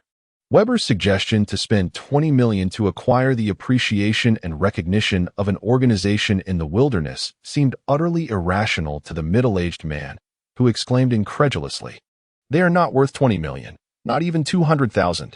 Ignoring the interruption, Weber addressed Su Taiyan. The money I advanced can be set aside for now, as the research on Zhang Yunxi has yielded no results thus far. I can wait until we have results to settle with you. If ultimately there are no results, I am willing to share the risk with you. You need only return 10 million of the advance, and I will absorb the loss. Su Taiyan interjected, looking at Weber. If I agree to pay the Pang Baran team 20 million, will this matter be resolved? Weber met his gaze resolutely. It will not be resolved. Su Taiyan pressed, What more do you want? A life for a life, Weber replied. Whose life? Naturally, it is the Grizzlies. Weber stood firm. He broke the rules, and thus he must pay the price. This is our law of survival. Are you insane? Su Taiyan's assistant could no longer bear Weber's words and stood abruptly, exclaiming, Compensate 20 million and demand a life? Do you take Su Boss for a fool? In truth, I have gained nothing from this, Weber replied, spreading his palms. What I wish to convey is simple. For us, Credibility is the most resilient lifeblood. Though invisible and intangible, it sustains us, filling our bellies and clothing us, ensuring my shop thrives. Therefore, I must defend it. With a smirk, Su Boss rose. Let me consider it. He then picked up the black gold card from the table, his expression dark as he directed his ire at Weber. Since you do not wish to negotiate, then let us not. You need not involve yourself further with Zhang Yunxi's matters. Regarding the final payment, you may wait a while longer. Unperturbed, Weber remained seated. Addressing Su Taiyin's retreating figure, Su Boss, I reiterate, you must compensate Pang Baran. At this, Su Taiyin abruptly turned. Pointing an accusatory finger at Weber, I will not pay you a dime, and the demand for a life is a farce. Weber, mark my words, if the Grizzly is not back at Tianyin Group by tomorrow morning, I assure you, you will not receive a single cent of the final payment. With a slow rise, Weber elegantly adjusted his attire. Baba, bring the Grizzly in and let Su Boss take him away. As the words fell, Baba entered the adjacent chapter 59, comparing fist with the Grizzly and shamelessness with capital in the brief span of a few months. The relationship between Su Taiyin and Weber has experienced considerable fluctuations. Before the formulation of the suppression liquid was stolen by Zhang Yunxi, Su Taiyin regarded Weber with great importance, as he controlled the channels for this vital substance. Possessing it would allow complete leverage over Zhang Yunxi and facilitate advancements in biological research. However, following the Grizzly's murderous rampage and the subsequent loss of the suppression liquid, Weber's standing in Su Taiyin's eyes plummeted drastically. With the formula gone and the channels severed, Weber's utility in ensuing events diminished significantly. His only remaining value lay in the fact that he commanded a group of people who could serve the Tianyin Group. Yet, this was hardly of paramount importance to Su Taiyin, as a boss is never short of lackeys, and there is little need to personally know individuals like Weber. Their conversations were solely predicated on the biological agents. Su Taiyin's sole purpose for visiting the bar at 10:30 was clear: the Grizzly's transgressions needed resolution, and he had previously promised Weber a sum of money that required finalization. Thus, the $35 million he offered was intended to settle all matters and facilitate Weber's allegiance. He had anticipated that Weber would eagerly accept the offer, pledging to dedicate his life to the cause. However, to Su Taiyin's astonishment, Weber not only declined the money but also adopted a confrontational stance. Most alarmingly, Weber had the audacity to eliminate the Grizzly right before his eyes. This was an egregious affront. For a corporate leader of Su Taiyin's stature, such a refusal was utterly unacceptable. Yet, would Su Taiyin dare to erupt in fury at the 10:30 bar? Would he risk provoking Weber, who brandished a kinetic firearm? He would not. Su Taiyin comprehended the wisdom of not allowing porcelain to collide with tiles. He realized that reclaiming his dignity in that bar was an impossibility, so he retreated in defeat. Even as his subordinates cautiously moved the Grizzly's body, afraid to tread heavily. Before departing, Weber informed Su Taiyin from his seat on the couch that he would only wait 1 week. Within that time frame, he must see the money, or else their conflict would be resolved through alternative means. After leaving the bar, Su Taiyin quietly instructed his assistant in the car, have Duo handle Zhang Yunxi's issue. Proceeding according to the contract, my sole requirement is that, over the next 2 to 3 months, regardless of the methods employed by the legal department, Zhang Yunxi must visit the biological laboratory once a week. The research there cannot cease. The means may be unscrupulous, but as long as the results are favorable, there shall be no issue.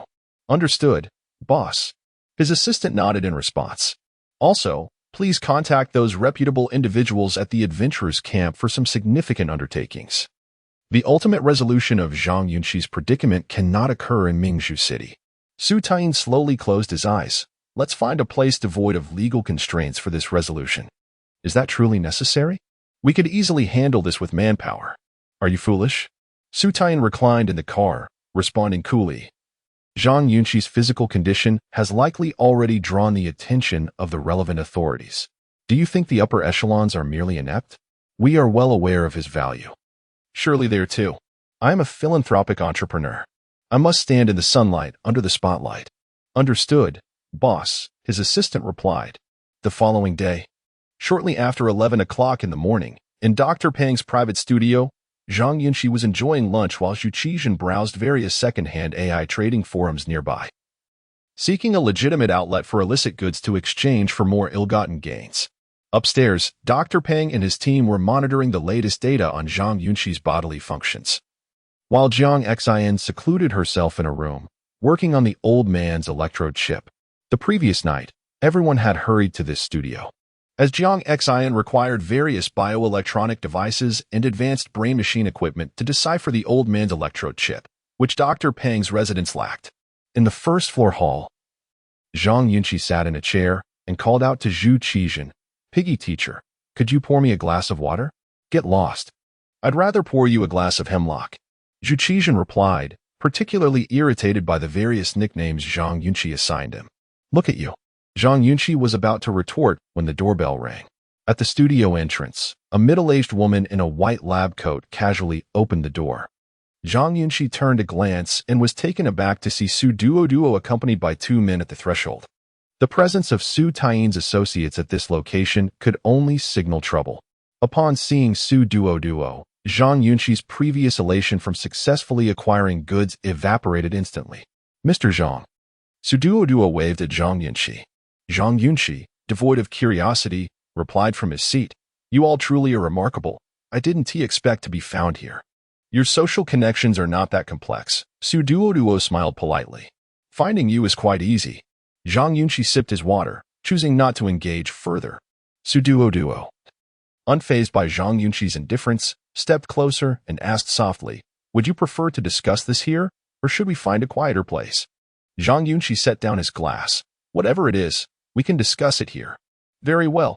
The three of them gathered around the dining table, and a man with a peculiar hairstyle on Su Duo was left politely extended his hand, introducing himself. "Hello, Mr. Zhang. I am He Nigong, the deputy director of the legal department of Tianyin Group." "Hello, Director He." Zhang Yunxi nodded in acknowledgement. Su Duo, brushing her hair, cooed at Zhang Yunxi. "We apologize for the abrupt visit, but the laboratory is pressing for your latest bodily data, as well as a fresh blood sample." Zhang Yunxi wiped his lips with a napkin. "I'm sorry, but I'm not feeling well today. I cannot cooperate with your work. When will you be available?" Su Duo inquired. "That's hard to say. It depends on my health," Zhang Yunxi replied nonchalantly. "Once I feel better, I will contact you." "Is there no definitive timeline?" He Nigong asked, frowning. "No, I can't predict when I will recover," Zhang Yunxi countered, looking at him. At this point, the atmosphere turned somewhat tense. It was evident that Zhang Yunxi had no intention of cooperating with Tianyin Group's biological research any longer. Could this be considered a breach of contract? Strictly speaking, it certainly was. However, there were extenuating circumstances. Initially, upon his release from the mental hospital, Zhang Yunxi intended to cooperate, as the group had indeed assisted him with legal matters and compensated him. More importantly, he had signed a contract which obligated him to provide services.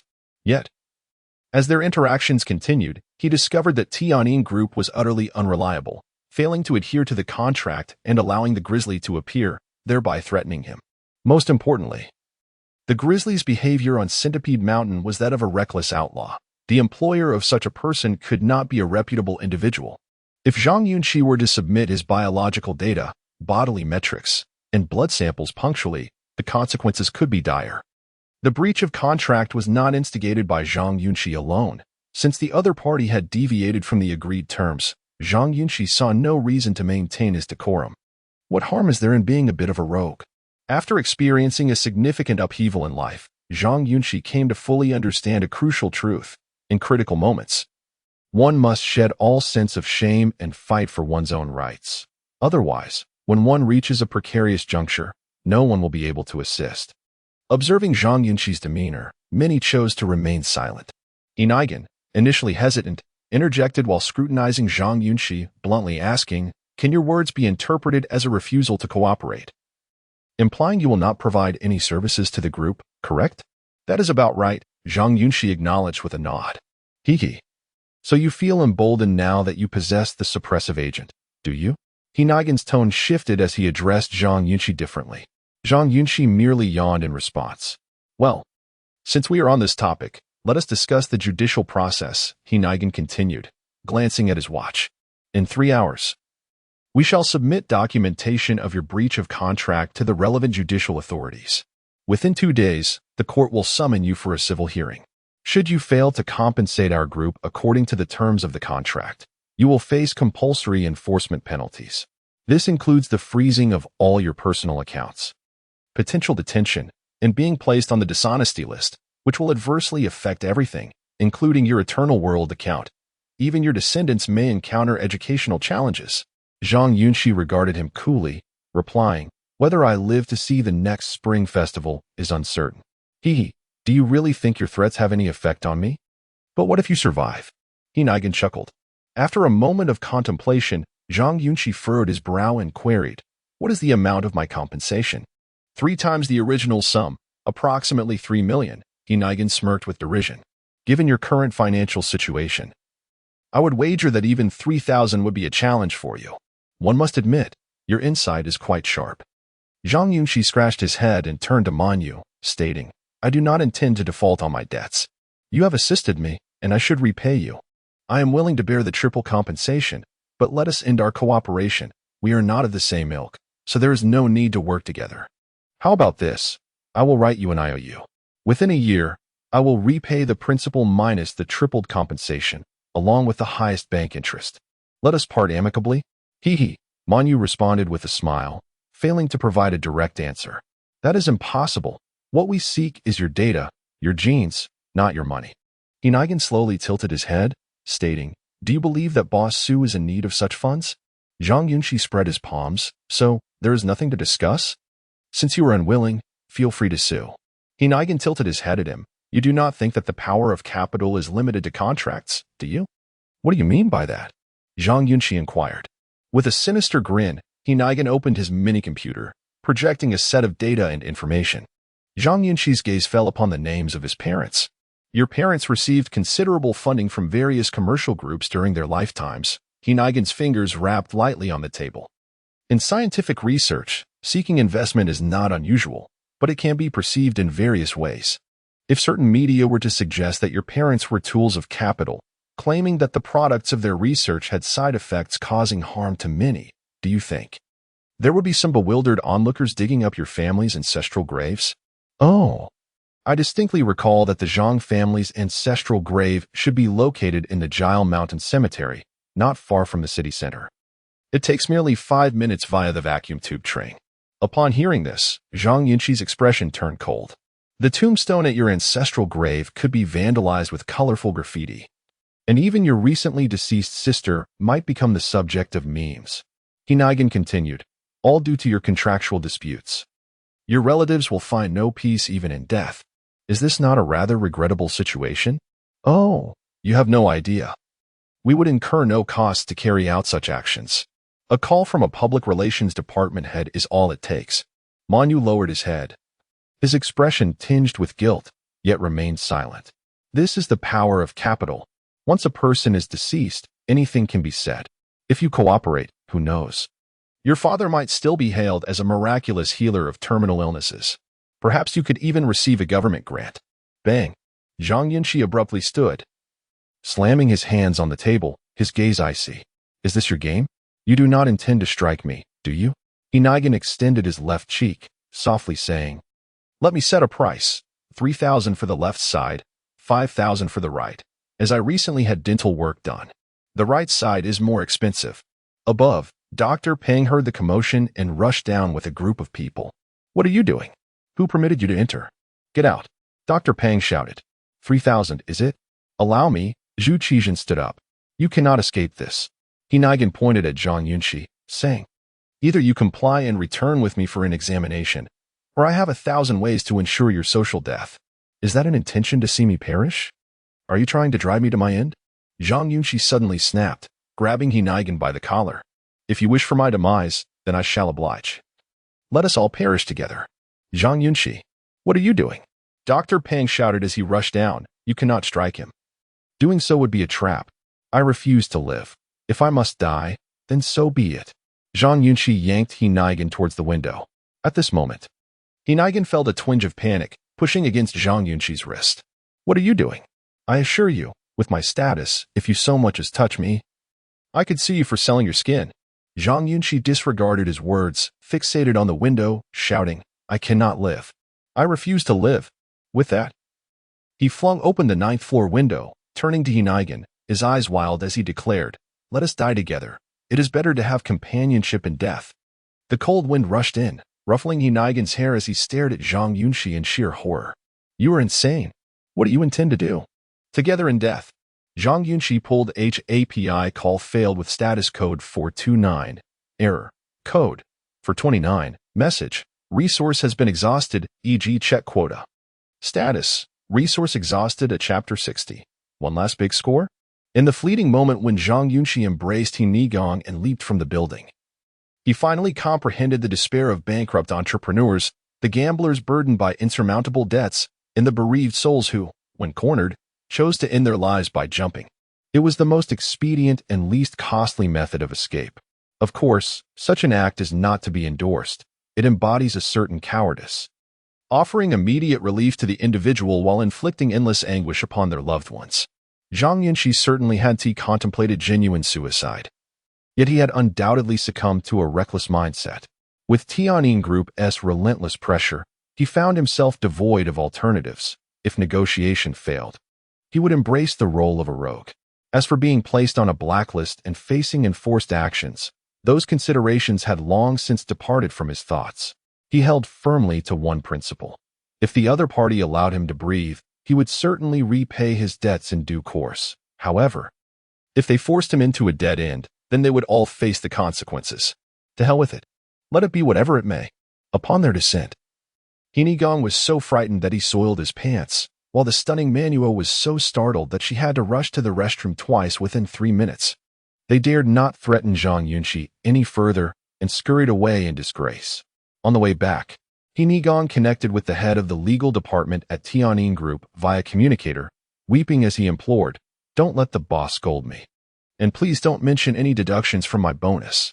I quit. I'm out of here. Zhang Yunxi is an absolute fool. He genuinely dared to jump with me. He doesn't care for his life. Does he think the law can restrain him? Boss Su sent me funds for legal proceedings. But he didn't provide me with any for jumping off a building.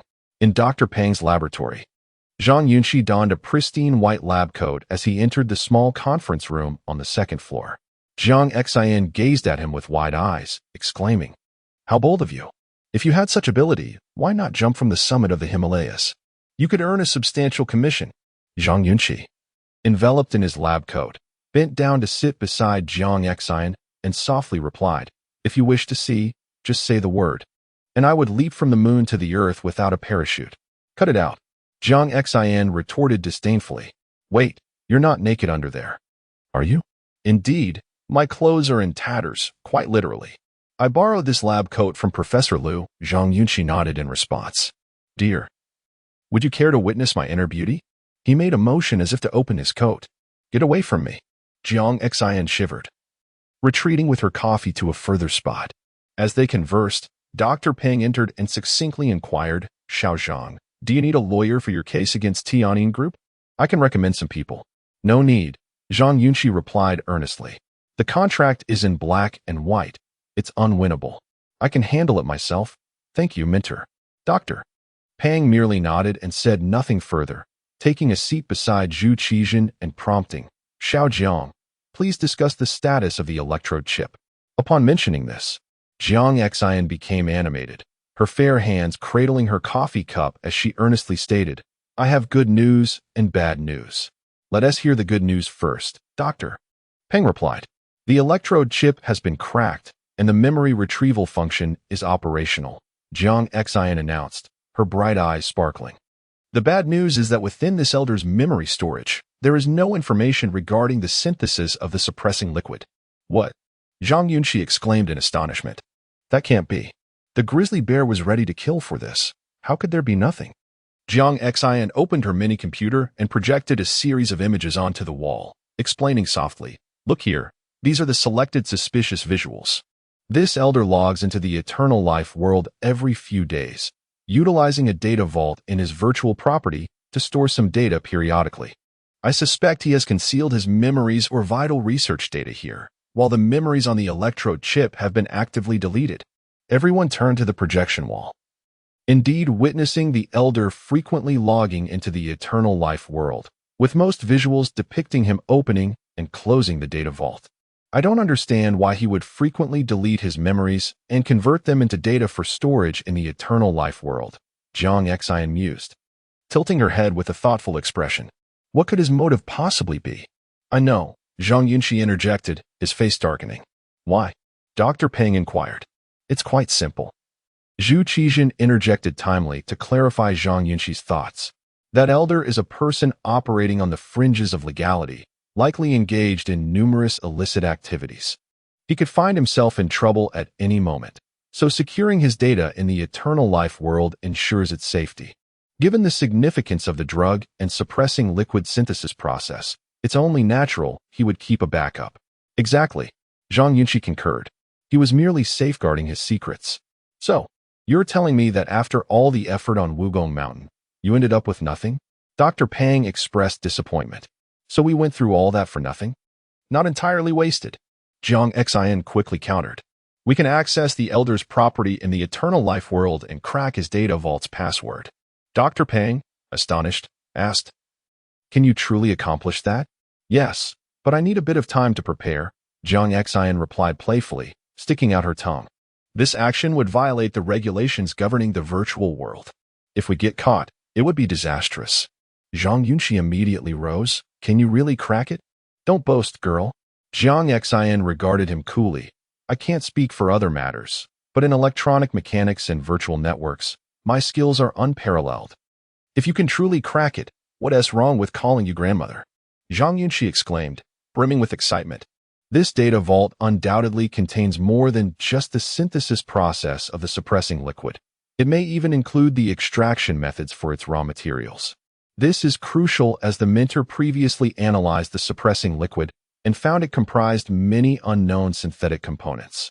Indeed, Dr. Peng quickly added, if we can uncover the extraction methods for the suppressing liquid's raw materials, it would signify a qualitative breakthrough. Having only the synthesis process is quite limiting. It's akin to cooking without the necessary ingredients, even if you possess the recipe. Zhang Yunxi hastened to Zhang Yunxi, grasping her arm. Grandmother, I implore you. Devise a plan swiftly. Let us embark on a grand venture in the eternal life world. Absolutely, Zhang Yunxi replied promptly. However, before we proceed, I need to procure some essentials from the adventurers' camp. Buy quickly, Zhang Yunxi urged. I'm counting on you, grandmother. All right, dear grandson, Zhang Yunxi replied eagerly. Let me first peruse the black market. Nightfall, around 8 o'clock, in Mingzhu City, at the back door of a bar in the Yuhang district. Su Taiyin's assistant stood at the alley's entrance, surveying the surrounding streets. Beep. A request for a call echoed, prompting Su Taiyin's assistant to lift his arm and respond. I accept the call. As the connection established, an electronic voice instructed, enter the alley behind you and walk 100 meters. Understood, the assistant replied, turning to step into the darkness. In the dark and damp alley, rats scurried freely while a group of homeless drifters lay sprawled on the ground. The air was thick with the stench of urine and decay, contrasting sharply with the towering skyscrapers and dazzling neon lights that stood behind the assistant. The assistant ventured deeper into the alley, following the directions given, until arriving beside an exterior staircase. On the weathered iron steps sat a man of average stature, clad in a hooded sweatshirt, his head bowed as he struck a small rubber ball against the ground. The assistant scrutinized him briefly before stepping forward and cautiously uttering the password, the adventurer's camp, with a sharp bounce. The ball soared into the air as the man rose gracefully, lifting his head slowly. He stood approximately 1.78 meters tall, his hood obscuring much of his face, save for a mask emblazoned with a peculiar graphic, revealing only a pair of bright eyes. The assistant gasped, "You are on the black market leaderboard of the adventurers' camp." "Greetings, I am Nick, the captain of the chicken squad." A hand, entirely mechanical, extended towards the assistant. In a laboratory, Zhang Yunxi descended from the second floor, her face adorned with a thin electronic mask, enveloped in a fragrant aura. She placed a list before Zhang Yunxi. "This is what we need to purchase." "You look stunning," Zhang Yunxi complimented, glancing at the materials list, only to immediately frown and exclaim, What the hell? You might as well kill me. These items cost over 100,000. These are essentials, Zhang Yunxi replied, tapping her supple cheek. If it weren't for the fact that you once stood up for me, this beauty would never join your group. Zhang Yunxi examined the list, incredulous. This is exorbitantly priced. I suggest you borrow some money from Dr. Peng. Zhang Yunxi winked at Zhang Yunxi. He has always been quite taken with you. Borrowing from him seems reasonable. Huff. I've already received enough help from him. To trouble my mentor further would be quite shameless, Zhang Yunxi sighed, sitting down with the list. Zhang Yunxi took a seat nearby, sipping on lemon juice.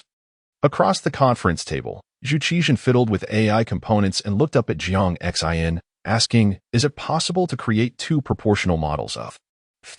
Zhang Yunxi sputtered, water spraying onto the table. What are you saying, brother? Oh, I meant to create a chest model, not the kind that produces milk. Zhu Qizhen hastily clarified.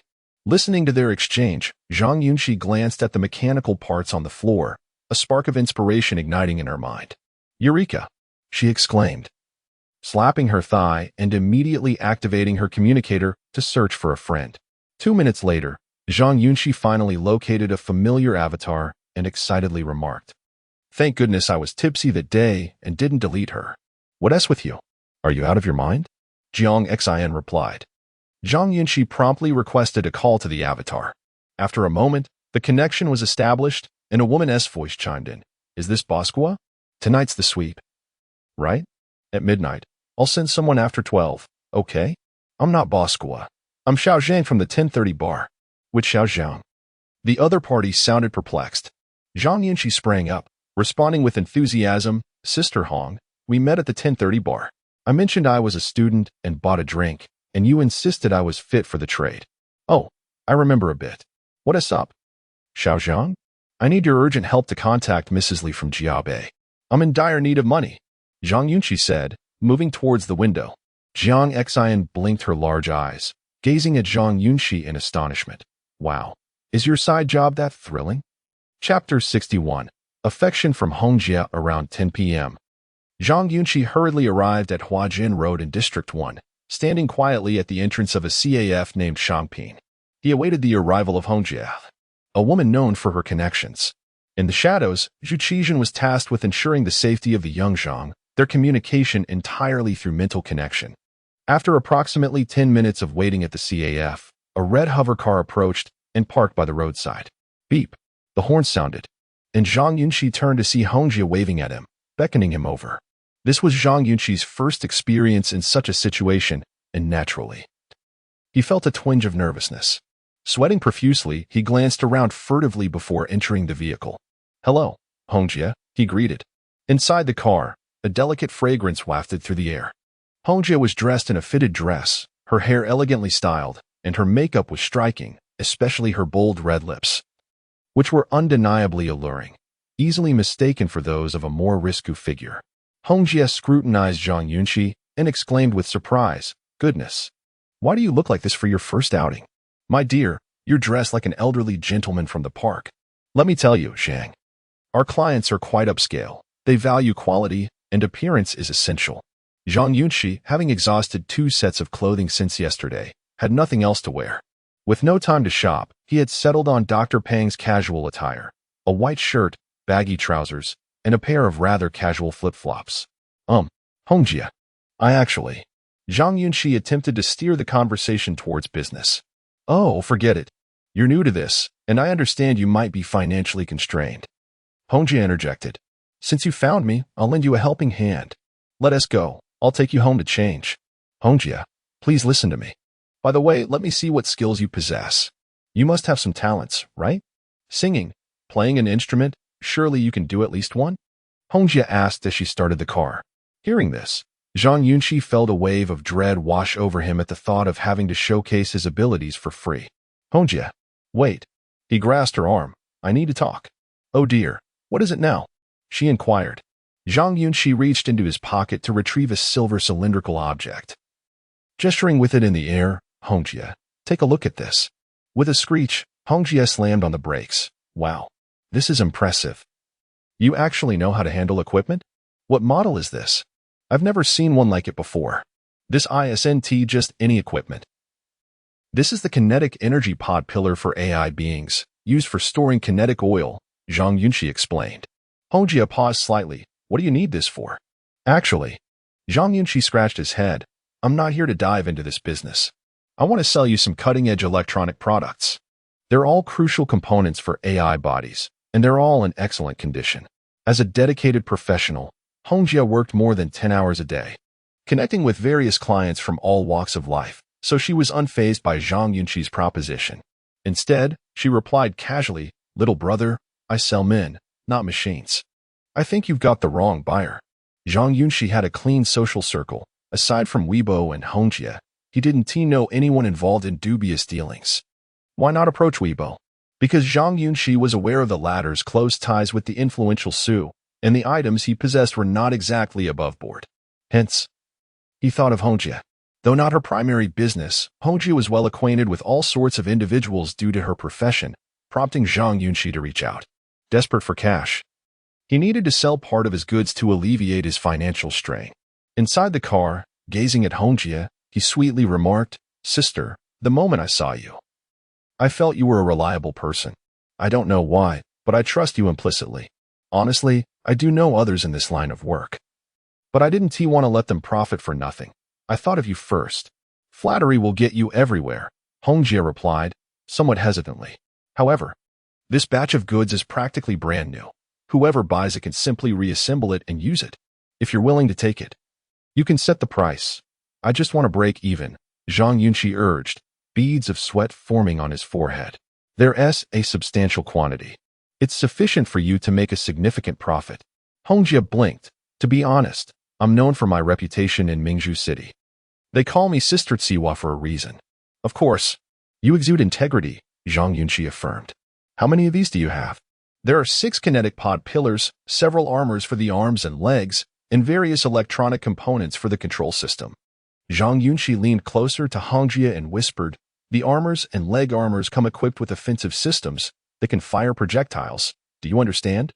Hongjia felt a shiver run down her spine from Zhang Yunxi's warm breath. "Oh, they can fire? Really?"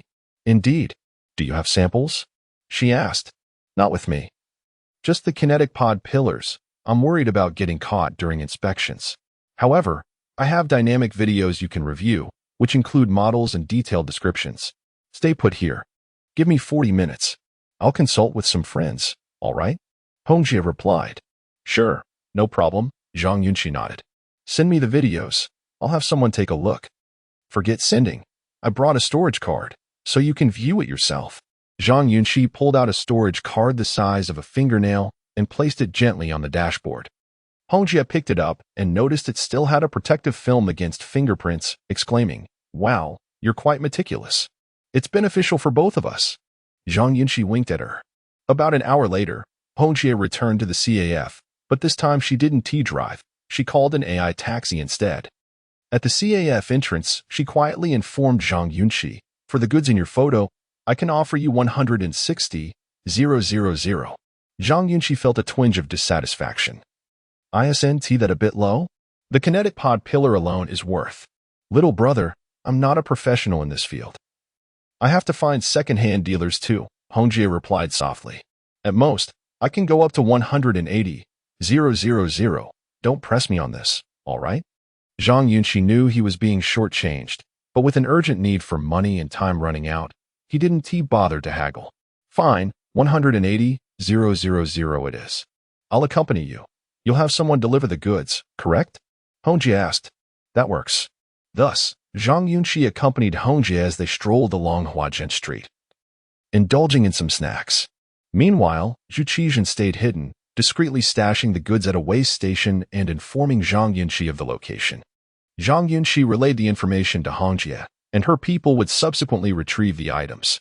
After about half an hour, both parties completed the transaction at the periphery, and Hongjia promptly paid Zhang Yunxi the equivalent of 180,000 in cash, using an account from another region. With the money in hand, Zhang Yunxi felt elated. He was not particularly concerned that Hongjia would engage in any mischievous antics, as she was unlike a grizzly bear. These individuals belonged to a unique sector operating within the urban confines, having spent countless years cultivating their intricate networks. Consequently, they would not easily resort to underhanded dealings for trifling gains, as such actions would be detrimental. Once the transaction was concluded, Hong Jie naturally linked her arm with Zhang Yunxi's and earnestly advised, "You are involved in thievery, aren't you? Oh dear, at such a tender age. Why embark on such a path? Allow me to share some wisdom. With your looks, to not become a top-tier escort would be a disservice to your ancestors.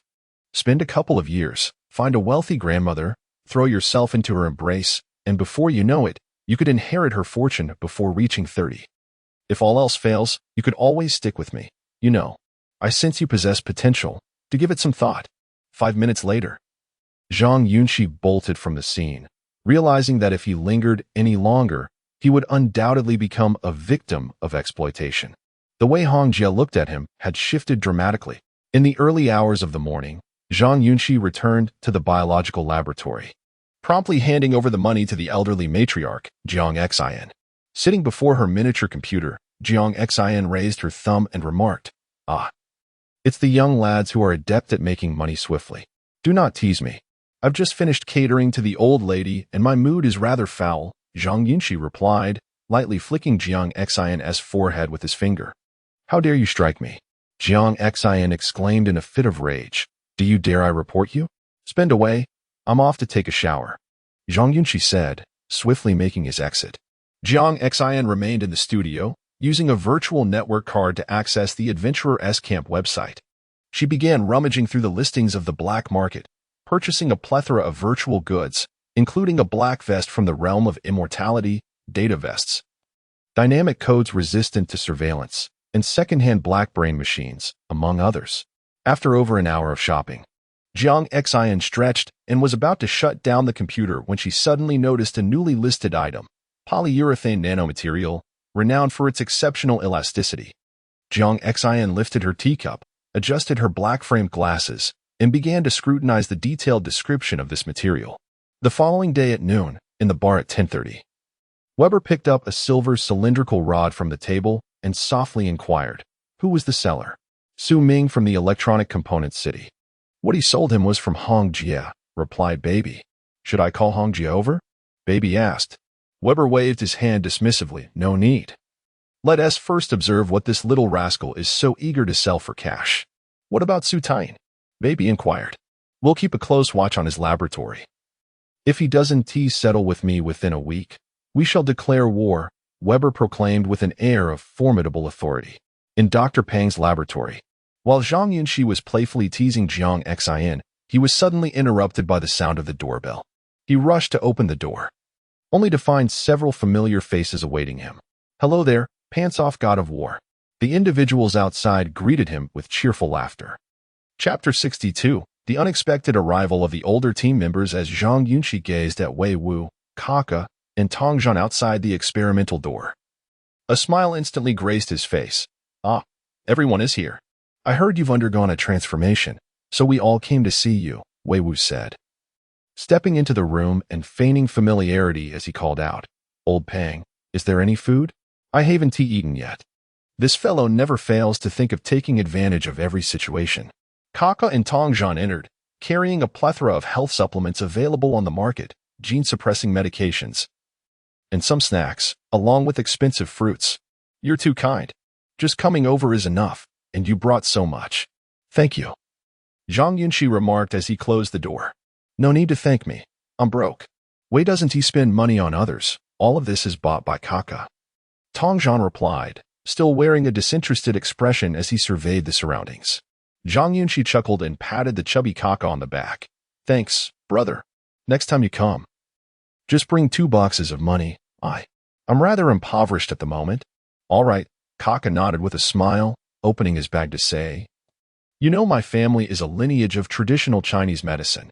I brought back some newly developed medications. I don't know if they'll be effective, but you can give them a try. Even if they don't work, they'll surely strengthen your body." Zhang Yunxi felt deeply touched and hugged Kaka's neck, saying, "Having a friend like you in the seminary is worth it." "Hiki, we're all friends," Kaka replied with a grin. "I don't like hearing that." Wei Wu interjected as he approached with his hands behind his back. "Am I not your friend? Haven't I helped you before?" "Ungrateful." "Oh, I'm sorry, I forgot.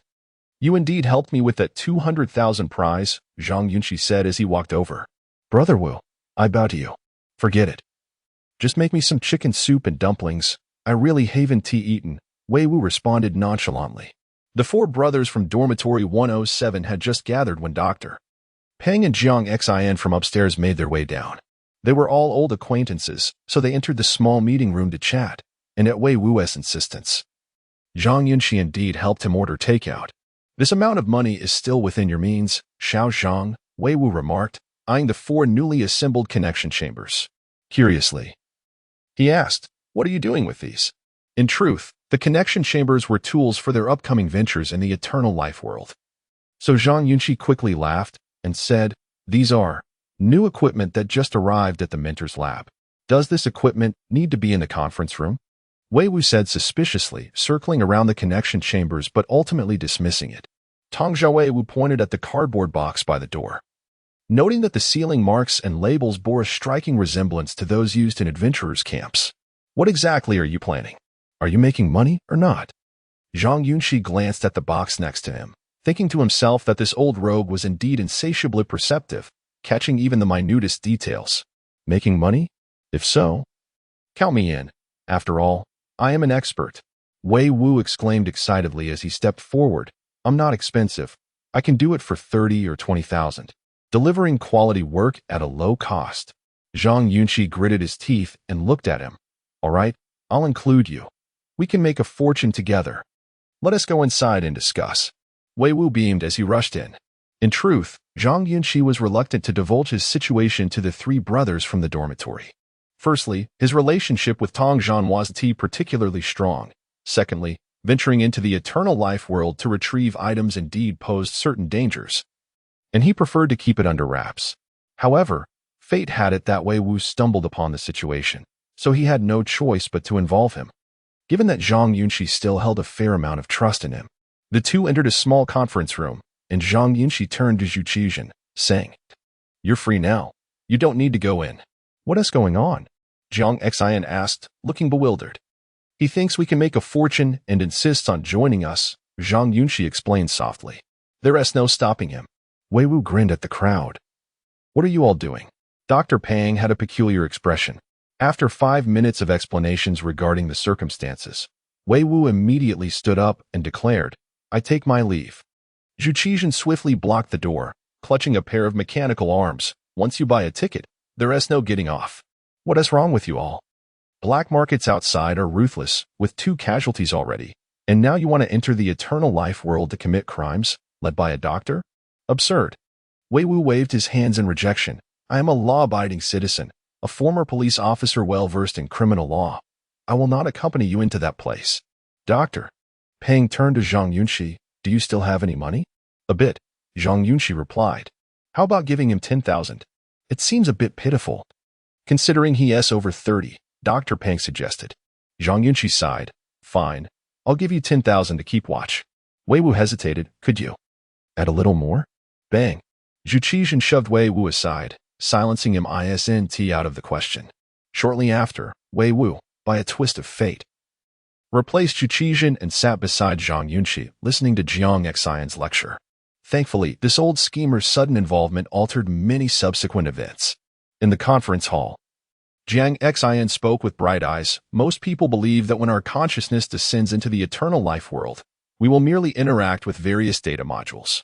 Whether it's jumping from a cliff, falling from a building, drowning, or facing personal harm, ultimately, one will not truly die. It feels safe since your body remains in the real world. However, this is a cognitive fallacy. What I must convey is that once consciousness immerses in a virtual world, danger lurks everywhere, and the manner of death can often be unexpected. Especially with the operation we are about to undertake, the risk level is exceedingly high. If we are detected or attacked by the administrators of the eternal life world, we could very well face the demise of our consciousness. Hence, I urge you not to underestimate this matter. Wei Wu, upon hearing this, nearly panicked. So, just for a mere 10,000, I could end up as a vegetable? Forget it. I'd rather go home. Be quiet. Zhu Qizhen reprimanded. Jiang Xin spread her arms, projecting on a holographic screen the properties within the eternal life world. Our target is right here. Meanwhile, at the entrance of the underground closed train, the leader of the chicken-eating squad chewed gum, bouncing a rubber ball as he stepped into an empty carriage of the late-night train, declaring, "I'm in position 1. Big luck. Tonight, we feast on chicken." In the consciousness channel, several voices echoed simultaneously, with a distinctly female tone among them. Chapter 63. A night of thrills and intrusions. Within the confines of a modest conference room, Zhang Yunxi sat cross-legged on her yoga mat. Her demeanor poised and serious as she imparted crucial information. The anomaly detection protocol for the immortal world requires complete regional coverage within half an hour. The IP addresses we are utilizing, along with our data modeling, are acquired from black market accounts purchased at the adventurers' camp. In essence, we are masquerading under another's illicit identity, clandestinely infiltrating the immortal world. From the moment we log in, the system alerts regional monitoring bases to our anomalous data. Our actions, login duration, and other behaviors will undoubtedly differ from those of the original account holder, allowing the system to pinpoint our suspicious identities through countless subtle details. This identification process lasts approximately 20 minutes. Once our identities are detected, the regional base will relay the information to the nearest virtual space administrator, who will track our locations and issue warnings for us to log off. Should the warnings prove ineffective, they may resort to coercive measures, including the potential locking of our consciousness, which poses significant risks. Is it not possible to avoid exposure? Dr. Peng inquired. Exposure is unavoidable, Zhang Yunxi softly explained.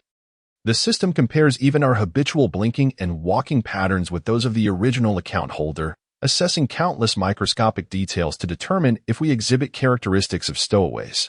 Furthermore, our accounts are of unknown origins. They could have been created by second-hand account dealers at the adventurers' camp, perhaps utilizing laborers sourced from an African mine, or even fabricated by individuals without official documentation. The original account holder may have no login history after creating the account, making it exceedingly simple for the system to identify us. I understand, Zhang Yunxi nodded. I have not only acquired a stowaway account but also purchased anti-detection codes. Zhang Yunxi reminded them softly. Once we enter, I will relay the codes to you. If the virtual space administrators manage to lock onto us, we must flee to crowded areas and deploy our anti-detection codes. This will temporarily disrupt their tracking, though the effect is short-lived. Remember, do not engage in any direct confrontation with the virtual space administrators. They function as law enforcement within the immortal world and possess enforcement powers. We are all civilized individuals.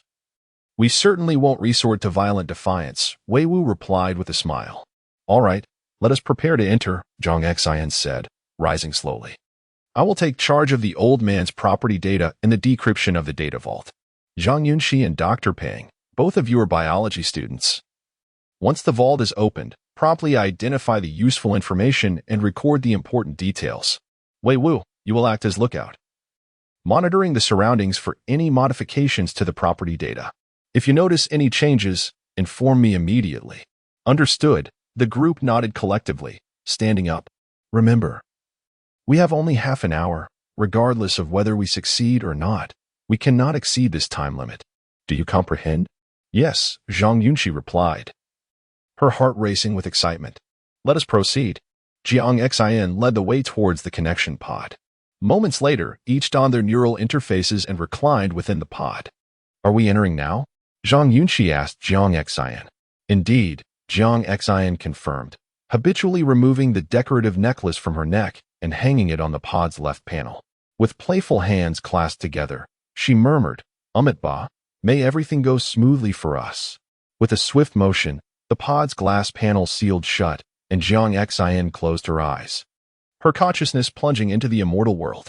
Upon entering the immortal world, Zhang Yunxi discovered that her data model resembled a middle-aged black man in his 40s, with features that were less than ideal.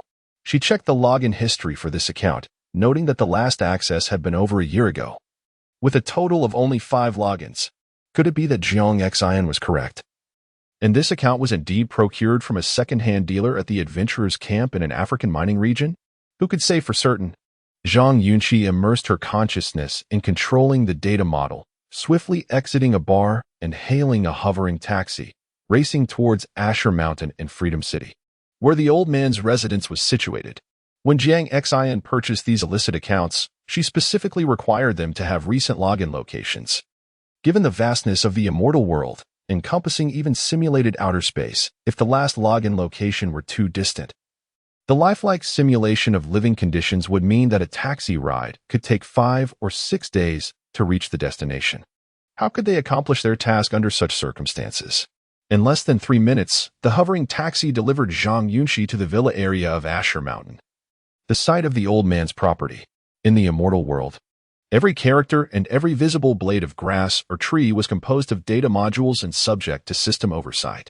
This oversight, however, was categorized into 2 tiers: private property regulation and public property regulation. For example, streetlights and trash bins are public assets, directly managed by the regional authority of the Immortal World's operational group, which governs their deletion, addition, and other modifications. In contrast, assets such as the old man's house, fields, and even the apples purchased at the supermarket are considered private property, over which the Immortal World's operational department has no authority to regulate or delete, unless there is a violation of virtual world management regulations. This means that the keys to private property data are held by the owners themselves. The immortal world may supervise, but it lacks control. An apple can be consumed or left to rot at one's discretion. As for property, if one has the means, they could decorate it like a palace without oversight.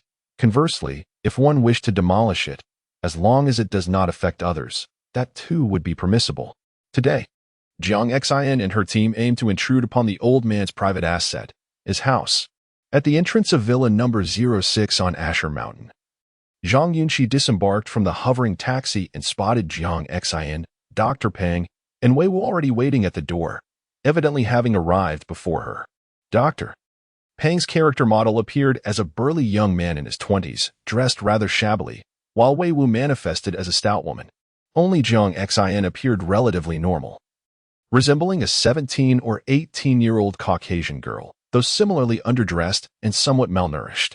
The 4 gathered at the villa's entrance, braving the chilly wind and gazing at the breathtaking scenery, their hearts swelling with excitement. This old man is quite wealthy to own such a large house in this area, Wei Wu remarked. Zhang Yunxi responded, after all, he is involved in illicit activities. It's only natural for him to be affluent. Wei Wu glanced around. What should we do now? In the realm of virtual networks, Wei Wu's shortcomings became apparent. Lacking expertise in technical surveillance, he was not well versed in highly specialized matters. Quiet down and spread out, Zhang Yunxi instructed. Upon hearing this, the group took a few steps away, feigning interest in the tumultuous azure sky or the undulating forest below. Zhang Yunxi approached the door of the old man's villa and reached out to touch it. Buzz. The bronze door rippled, a gentle force pushing Zhang Yunxi back a step. Attention. You do not have entry permission. Please contact the property owner for an invitation. Warning. Trespassing in private space will violate Article 128 of the Virtual World Management Regulations. Zhang Yunxi regarded the warning, her mind deep in thought as she habitually gnawed on her finger. Ding ding. An alarm echoed in her consciousness. Account anomaly. Please log out and log in again. A gesture of biting her finger immediately alerted the regional detection system. It was evident that from the moment Zhang Yunxi logged in until now, her bodily movements and behavioral logic were inconsistent with those of the original account owner, which resulted in the warning.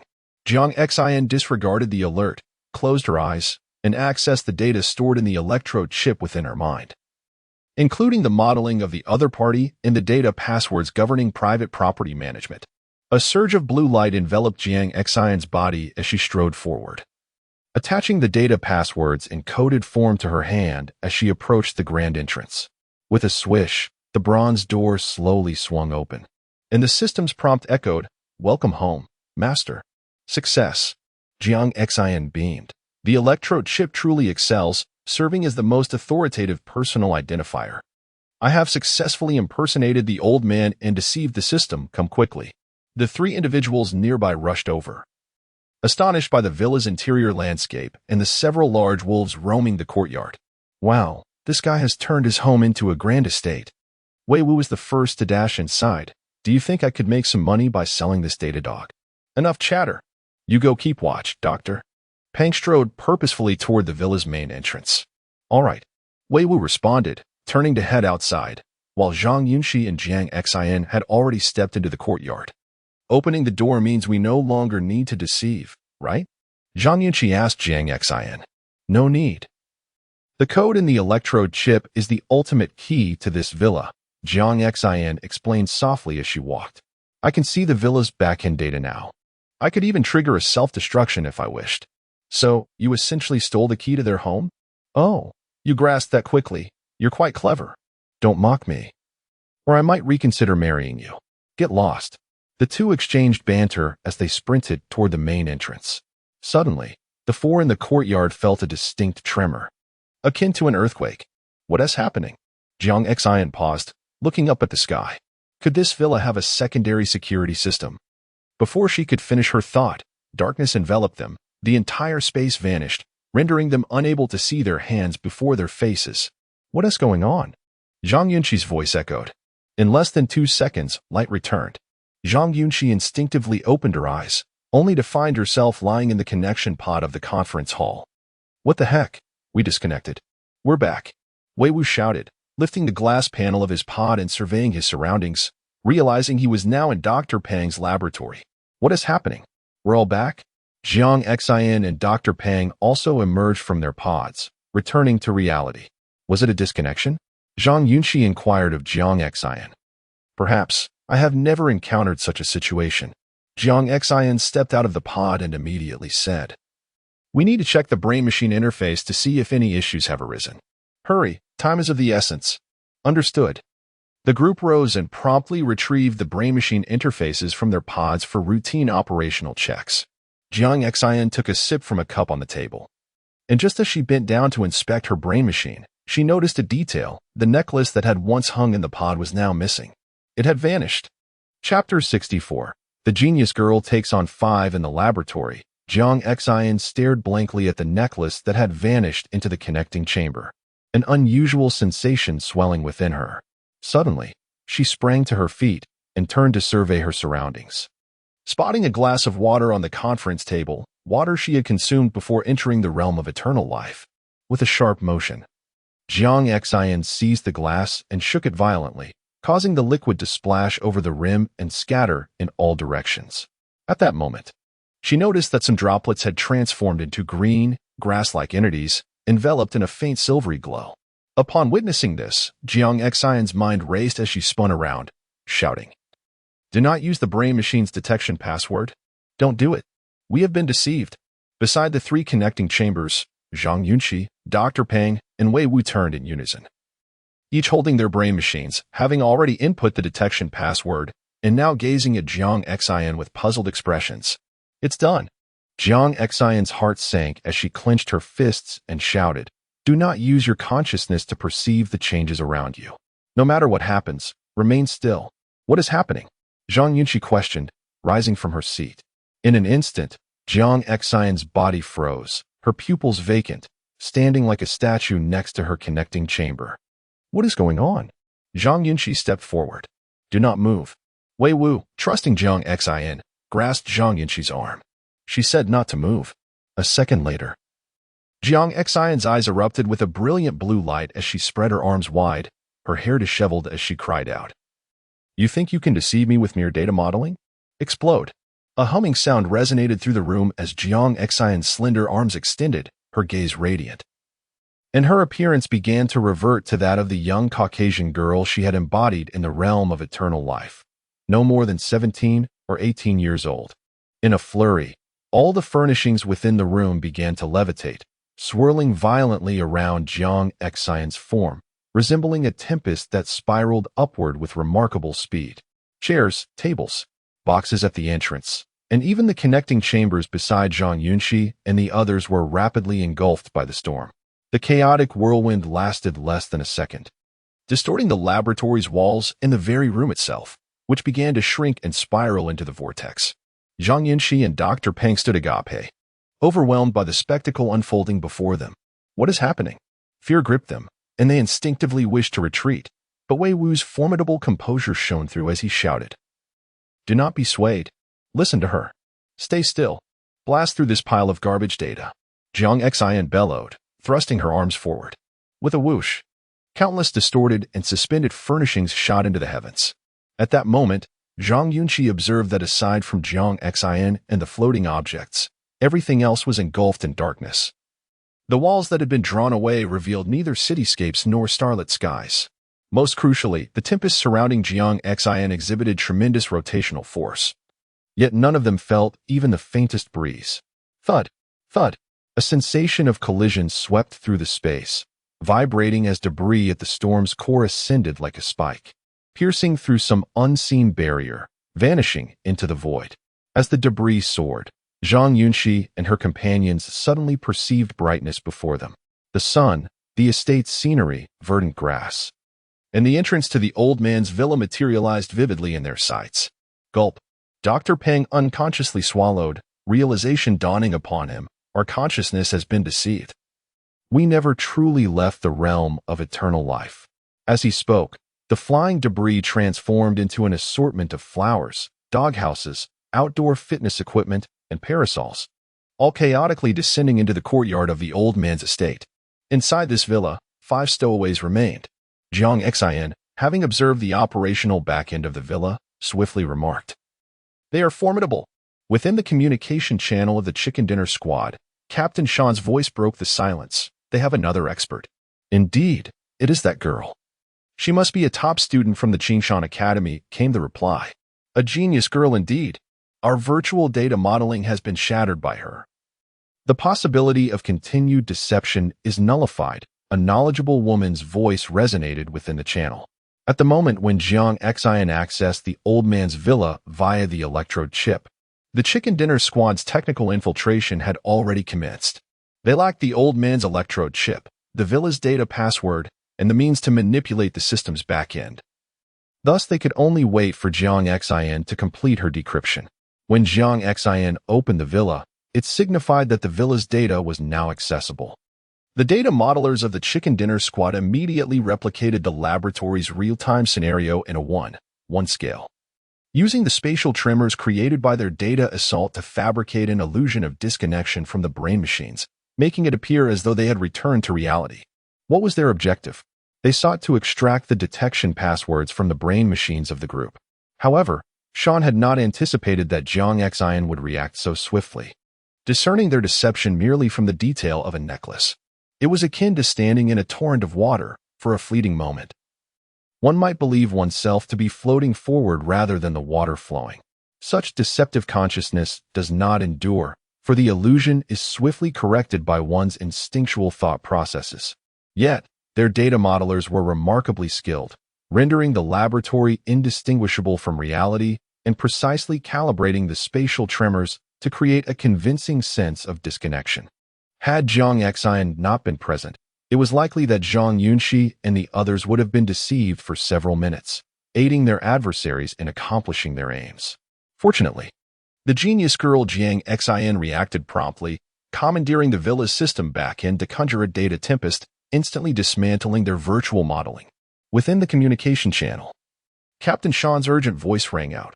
"Jinghong, have we locked onto any brain machine detection passwords?" 3.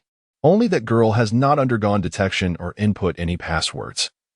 As the crowd responded one by one, Zhang Yunxi sprinted through the villa's courtyard, calling out to Zhang Yunxi, "What on earth are these people doing? They must know the laboratory's address, or there's a traitor within. Otherwise, their data modeling couldn't possibly be so lifelike. A perfect one restoration.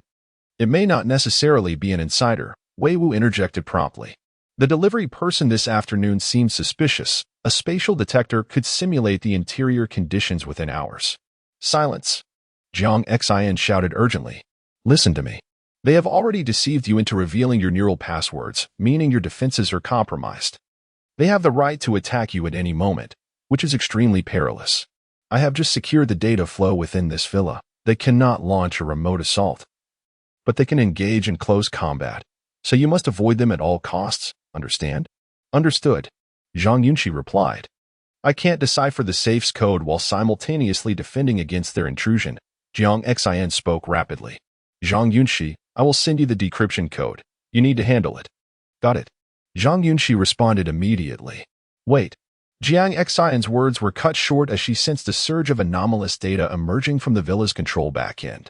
Meanwhile, aboard the underground train, Sean, equipped with a neural interface, closed his eyes and immersed himself in consciousness. In the virtual realm, he stood at the back of the villa, striding forward while waving his right hand. Now I am breaching the villa's control backend, flooding that girl with a plethora of junk-active data. Xiaoyu, Ming Ming.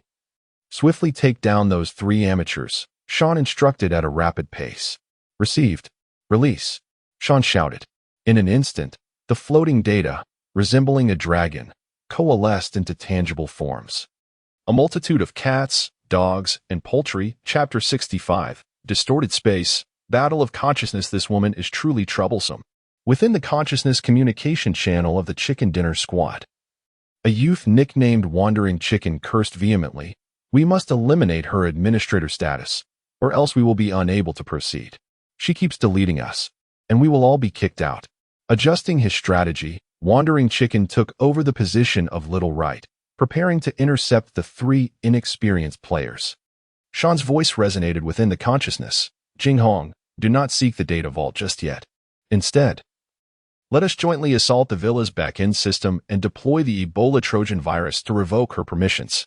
The intelligent woman Jinghong responded, if we proceed this way, the data will become chaotic, and we may not even locate the data vault. Moreover, the security system will retaliate, and we might be unable to log out, which is perilous. She possesses administrator privileges. If we continue down this path, we will surely lose. This woman is formidable. Do not underestimate her. Sean spoke with unwavering conviction. We must level the playing field and confront them head-on. Okay. Jinghong replied. Are you ready? Synchronization complete. 3, 2, 1. Release. Sean calmly counted down, striding towards the villa, his arms sweeping through the air as torrents of code cascaded from above. Swish, swish. The code struck the ground, transforming into clusters of black, soft, spherical entities, each adorned with spikes and towering over a meter tall, rolling forth towards the villa.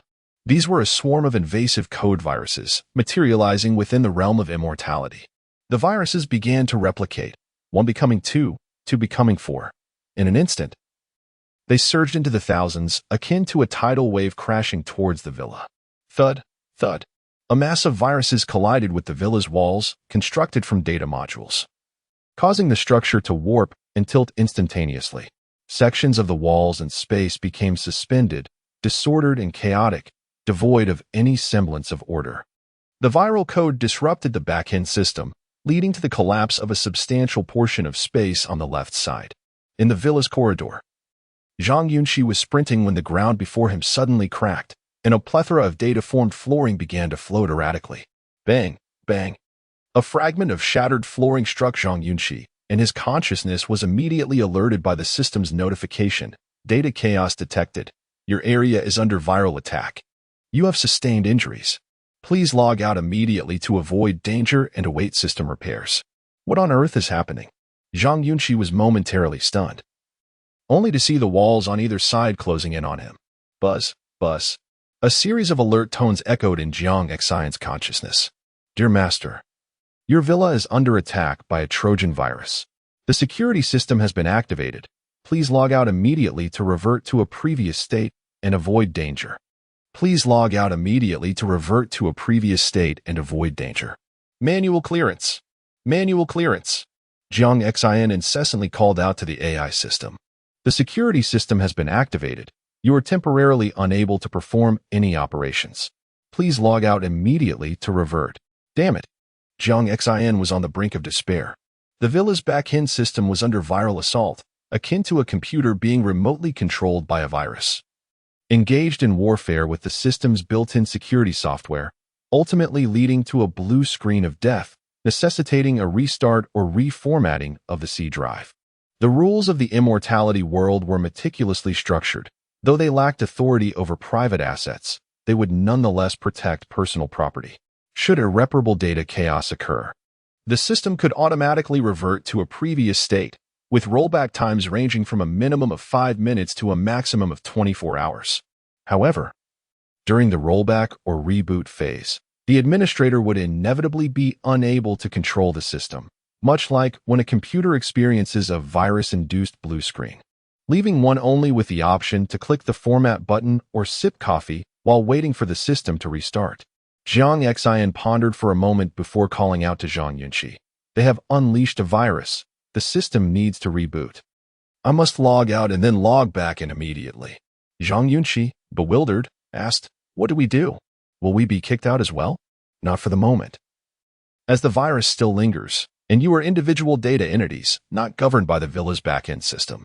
After the virus is cleared and before the system restarts, you may be automatically ejected from this area, but there is also a chance you will remain, albeit reverted to a state from a few minutes prior. I am currently uncertain about the system's rollback levels. Do you understand my meaning? Zhang Yunxi inquired. Understood. What do we need to do? The villa's data has been thrown into disarray. The location of the data vault may no longer be as it was, or it may have completely disintegrated. There is no need for decryption, however, the contents within surely remain. Zhang Yunxi stated decisively, before I log back in. You must do everything possible to locate the data vault. Understood. Be extremely cautious. Do not engage in confrontation with them. They are far more skilled than you. Understood? Got it. After their communication concluded, Zhang Yunxi logged out. In the real world, a necklace caught Zhang Yunxi's eye. She promptly removed her neural interface, opened the glass panel of the connection pod, and swiftly climbed out. Racing ahead, Zhang Yunxi reached the conference table, opened her miniature computer, and utilized wireless transmission through the old man's electrode chip to extract the chaotic data from within the villa. Once the system reverts, this chaotic data will be automatically deleted. But Zhang Yunxi sought to uncover clues about her adversaries and understand their modus operandi and identities. A vast amount of data streamed into Zhang Yunxi's miniature computer. She swiftly utilized external software to identify her opponent's IP addresses but discovered that there were tens of thousands of virtual IPs. They too employed constantly changing virtual IPs, making it impossible to pinpoint their location. What to do? Zhang Yunxi pondered quickly, contemplating a counter-strategy. Within the realm of immortality, at the old man's villa, swish, swish. In the open spaces of the front and backyards, rooftops, swimming pool, gardens, and various rooms within the villa, a multitude of NPCs clad in silver armor wielding large axes emerged. Golden Shield Guardians, exterminate the pests.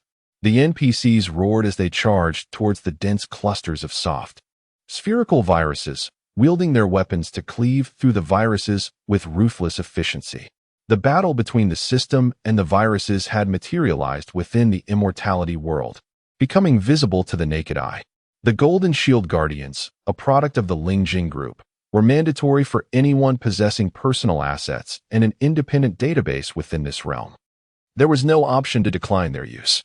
This was an integral part of the system, requiring the purchase of a lifetime membership. Without the Golden Shield Guardians, one system would be unable to function properly. The war between the viruses and the Guardians had escalated to a brutal stage, with clusters of soft viruses visibly disappearing. Meanwhile, the source of the viral release, Jinghong and Shan, were also subjected to the relentless assault of the antivirus software. I am about to be slain. Jinghong's voice had turned frantic as she shrieked. I will soon be ejected from the system and forced to log out. Hold on. Sean replied. That girl will take at least 2 minutes to log out and log back in. It's almost time. Hold on. Hold on amidst the distorted space. Zhang Yunxi sprinted with reckless abandon, disregarding the system's disconnection warnings and the attacks on his avatar. He cared little for the consequences, empty health bars, grievous injuries, or imprisonment, as the account wasn't his. Thump, thump. He dashed through a corridor filled with floating debris, his avatar riddled with wounds, blood seeping from the gashes. The avatar's physiological state mirrored that of a real person. Bumping into a lamppost would result in a bump on the head. Falling into a sewer would lead to a broken leg. Injuries, while not fatal, necessitated costly hospital treatment. Currently, Zhang Yunxi was in critical condition, his head lacerated and bloodied. A short steel bar protruding from his arm. Have you found it? Zhang Yunxi roared. I'm dying, about to disconnect. The data is chaotic, but not drastically altered. The data vault shouldn't be far from its previous location. I found it. Dr. Peng's voice echoed. I've found it. The data vault is also in disarray. The stored data floating out in the form of code. Where is it? I'm coming. Zhang Yunxi and Wei Wu responded simultaneously. In the real world, Jiang Xin transferred the vast amount of data she had discerned into the electrodes implanted in her brain. She had conceived a solution and now awaited the system's repair and her subsequent reentry. Jiang Xin hastened back to the connection pod, lowered the glass partition, donned the brain-machine interface, and waited for the prompt to enter. Inside the villa in the eternal world, Wei Wu, in a frenzied dash, was the first to reach Dr. Peng. He looked up to see the blood-soaked doctor engrossed in reading the code data emanating from the data vault. Why did the data vault open automatically?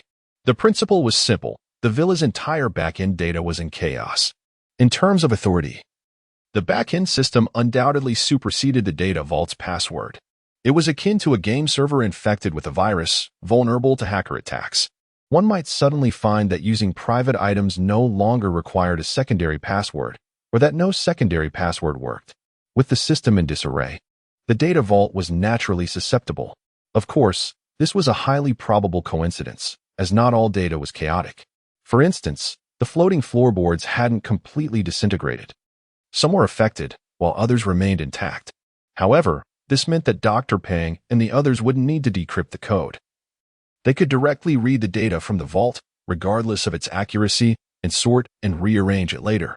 As Dr. Peng focused intently on reading the code, he remained oblivious to the black-robed Caucasian youth approaching from behind. Loiter Chicken is here. He's found this location too. Wei Wu, spotting the figure, immediately warned, Dr. Peng, move. Someone's behind you. Dr. Peng turned at the sound of the warning. Kiki.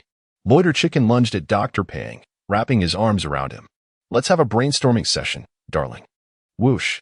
Instantly, Dr. Peng's avatar experienced hallucinations, with a barrage of rapidly changing scenes flooding his consciousness, late-night adult film clips, children's virtual game scenes, news footage, and more, appearing without warning. Jiang Xin had warned them against direct confrontation, as they had previously used data modeling to deceive the other's brain-machine detection passwords. This meant that any contact would allow the opponent to launch attacks using massive amounts of code data. It was like plugging a data cable into your computer and copying 100 terabytes of junk files directly into your C drive. A searing pain erupted in his brain, and Dr. Peng instantly lost consciousness. His data model in the eternal world faded and then vanished. In the real world, Dr. Peng awoke with a start, the excruciating headache forcing him to sit upright, as he coughed up a torrent of blood from his mouth and nose, staining the glass partition crimson. Zhang Xin, waiting to enter in the adjacent connection pod, turned at the sound and saw Dr. Peng's blood-soaked face and weakened state. Are you all right? Dr. Peng remained unresponsive. Back in the eternal world, beep. You were suspected of invading another's territory and releasing a Trojan virus. You have violated the eternal world's management regulations. The system will now take drastic measures against you. I can't hold on any longer, Jinghong cried out. I have to forcibly disconnect, or my consciousness will be locked. Thwack. A golden shield guard cleaved off Jinghong's head with a large axe, and she instantly disappeared. Loiter Chicken. I'm about to disconnect, Shaoan's voice echoed. You and Mingming must secure the data. Whoosh. Before he could finish speaking, Shaoan forcibly logged out. Awakening in the underground train in the real world. Drip, drip.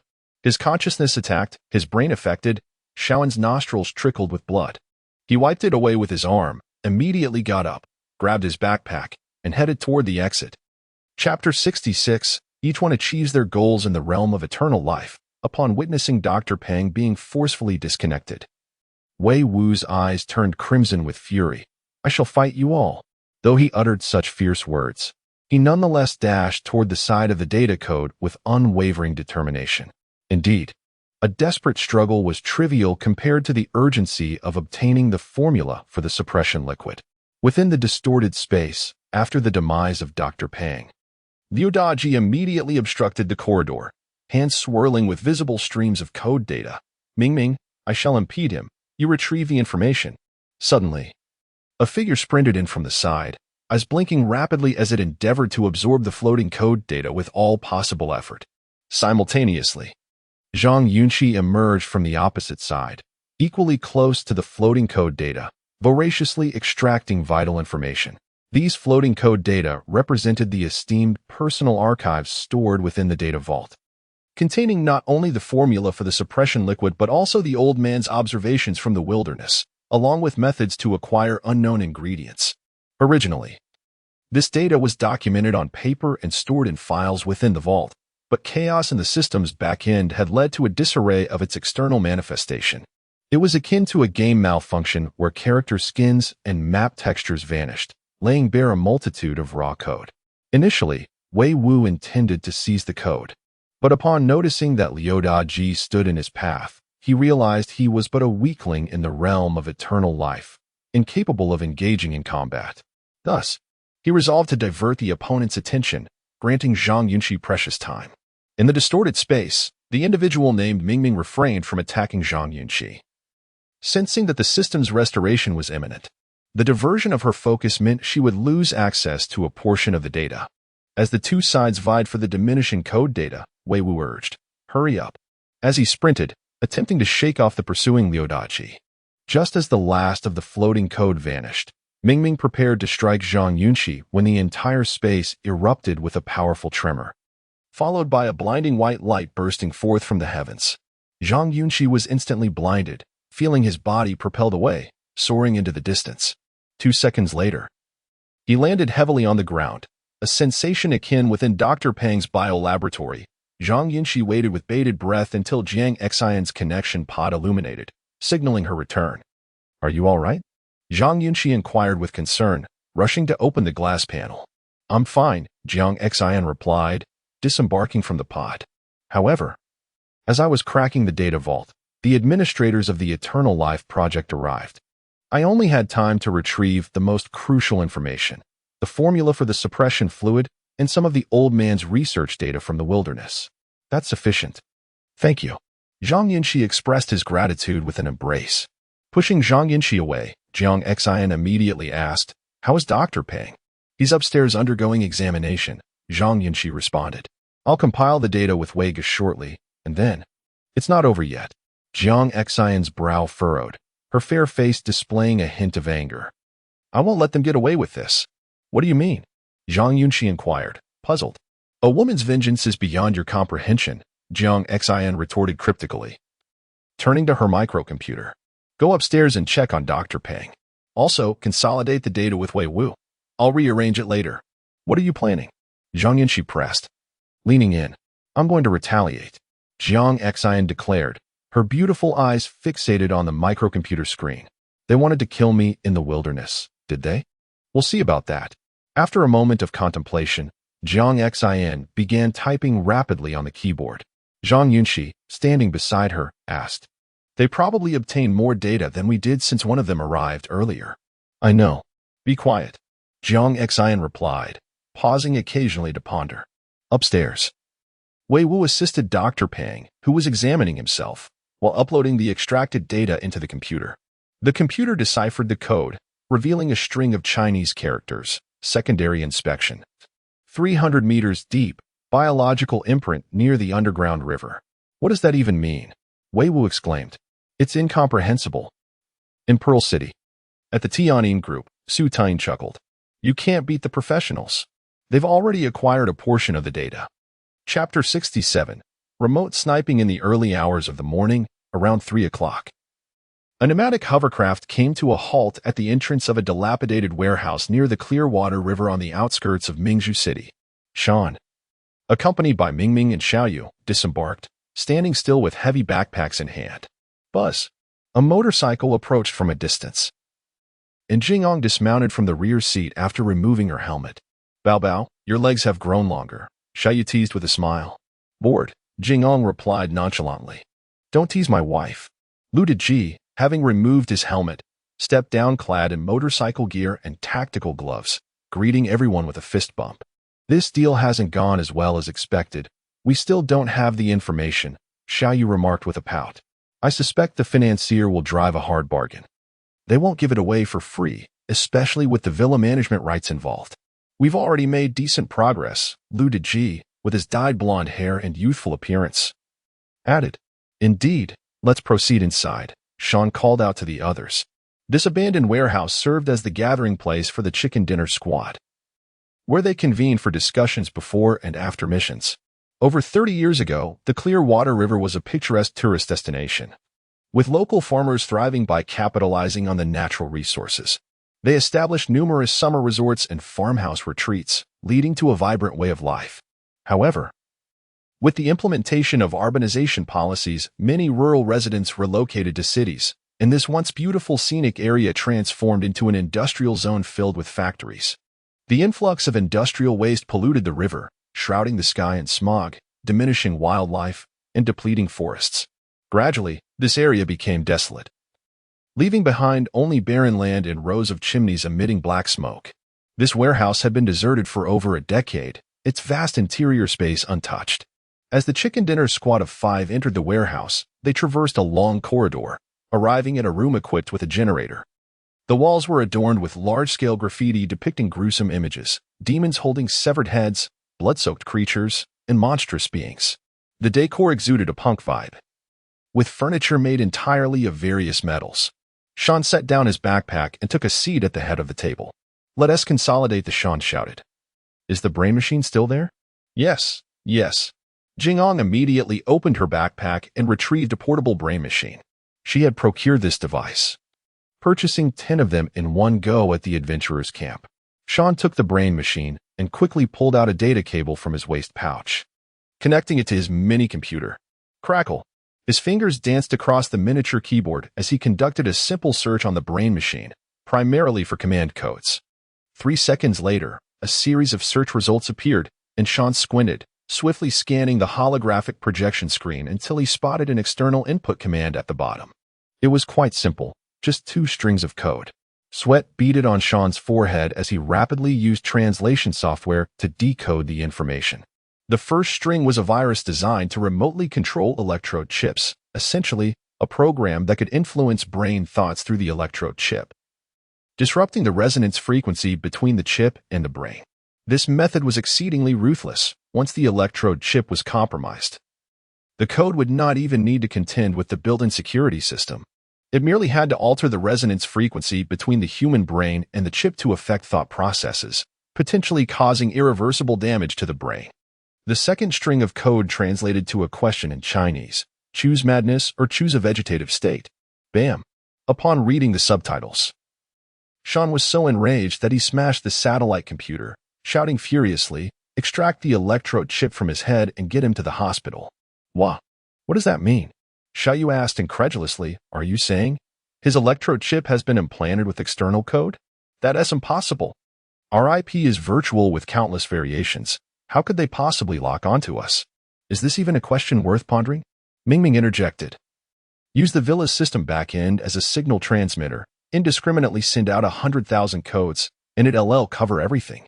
Once the code reaches the brain machine, it can connect to the electrode chip, allowing remote manipulation." Lu Deji was the last one offline. He must have been targeted. No. I disagree with removing his electrode chip. Doing so would cause irreversible damage to his brain. Jingong shook her head vigorously, exclaiming, I refuse. We must find another way. Listen to me. Sean grasped Jinghong's shoulders, his face contorted with rage. His brain has already suffered irreversible damage. If you do not extract the electrode chip, the situation will only worsen. Do you understand? Jinghong stood in stunned silence. Xiaoyu, remove it, quickly. Sean shouted back at her. After a moment of contemplation, with tears streaming down her face, Xiaoyu took out a knife from her waist pouch and made a swift incision at the back of Lu Deji's head, forcibly extracting his electrode chip. Plop. As soon as the electrode chip was removed, Lu Deji began to convulse, blood oozing from his mouth and nose, his eyes glazing over as he lost consciousness. Quick! To the hospital, Sean called out to everyone. In Dr. Pang's laboratory, Jiang Xin rubbed her crimson eyes, slowly rising to retrieve a new virtual network card from her belongings. Zhu Qizhen, Wei Wu, and Zhang Yunxi looked at Jiang Xin with puzzled expressions, completely unable to fathom her intentions. What is she doing? Chapter 68. A second strike. After an exhilarating and perilous battle, Jiang Xin and Zhang Yunxi found themselves utterly exhausted. They lacked the energy to decipher the information they had obtained, let alone to integrate it. The immediate priority was to rest and recuperate. They exchanged brief words before retreating to their respective connection pods to rest.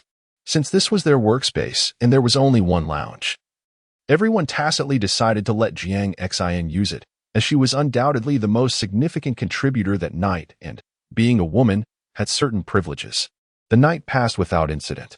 Around noon the next day, Zhang Yunxi groggily awoke to find Wei Wu seated in a chair, gazing at her intently. "Good morning." Zhang Yunxi greeted him. "It's not morning anymore. It's noon. Time to eat," Wei Wu replied tersely. Zhang Yunxi looked at him, somewhat speechless. "Brother, what time did you wake up?" "Around 11. I woke up hungry," Wei Wu yawned. "You woke up hungry at 11 and still haven't ordered takeout?" Zhang Yunxi asked incredulously.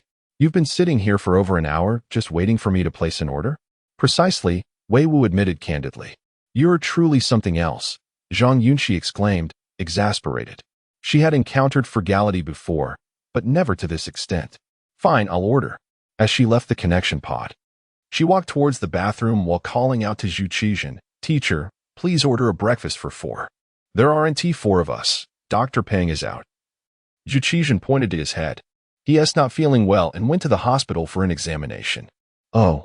Zhang Yunxi entered the bathroom, thinking to herself that she owed her mentor a significant favor. Last night, Dr. Peng had sustained injuries in the eternal world, resulting in some damage to his brain, which weighed heavily on her conscience. After freshening up, she immediately contacted him. To her surprise, Dr. Peng, during his brain examination, repeatedly insisted, I'm fine. You all wake Zhang Yunxi up quickly and summarize the information, rearrange it. I'll be back shortly to examine the formula for the suppressive liquid. I'm so curious about how it's made. Are you truly all right?" Zhang Yunxi asked. "Let us just say it's akin to a moderate concussion.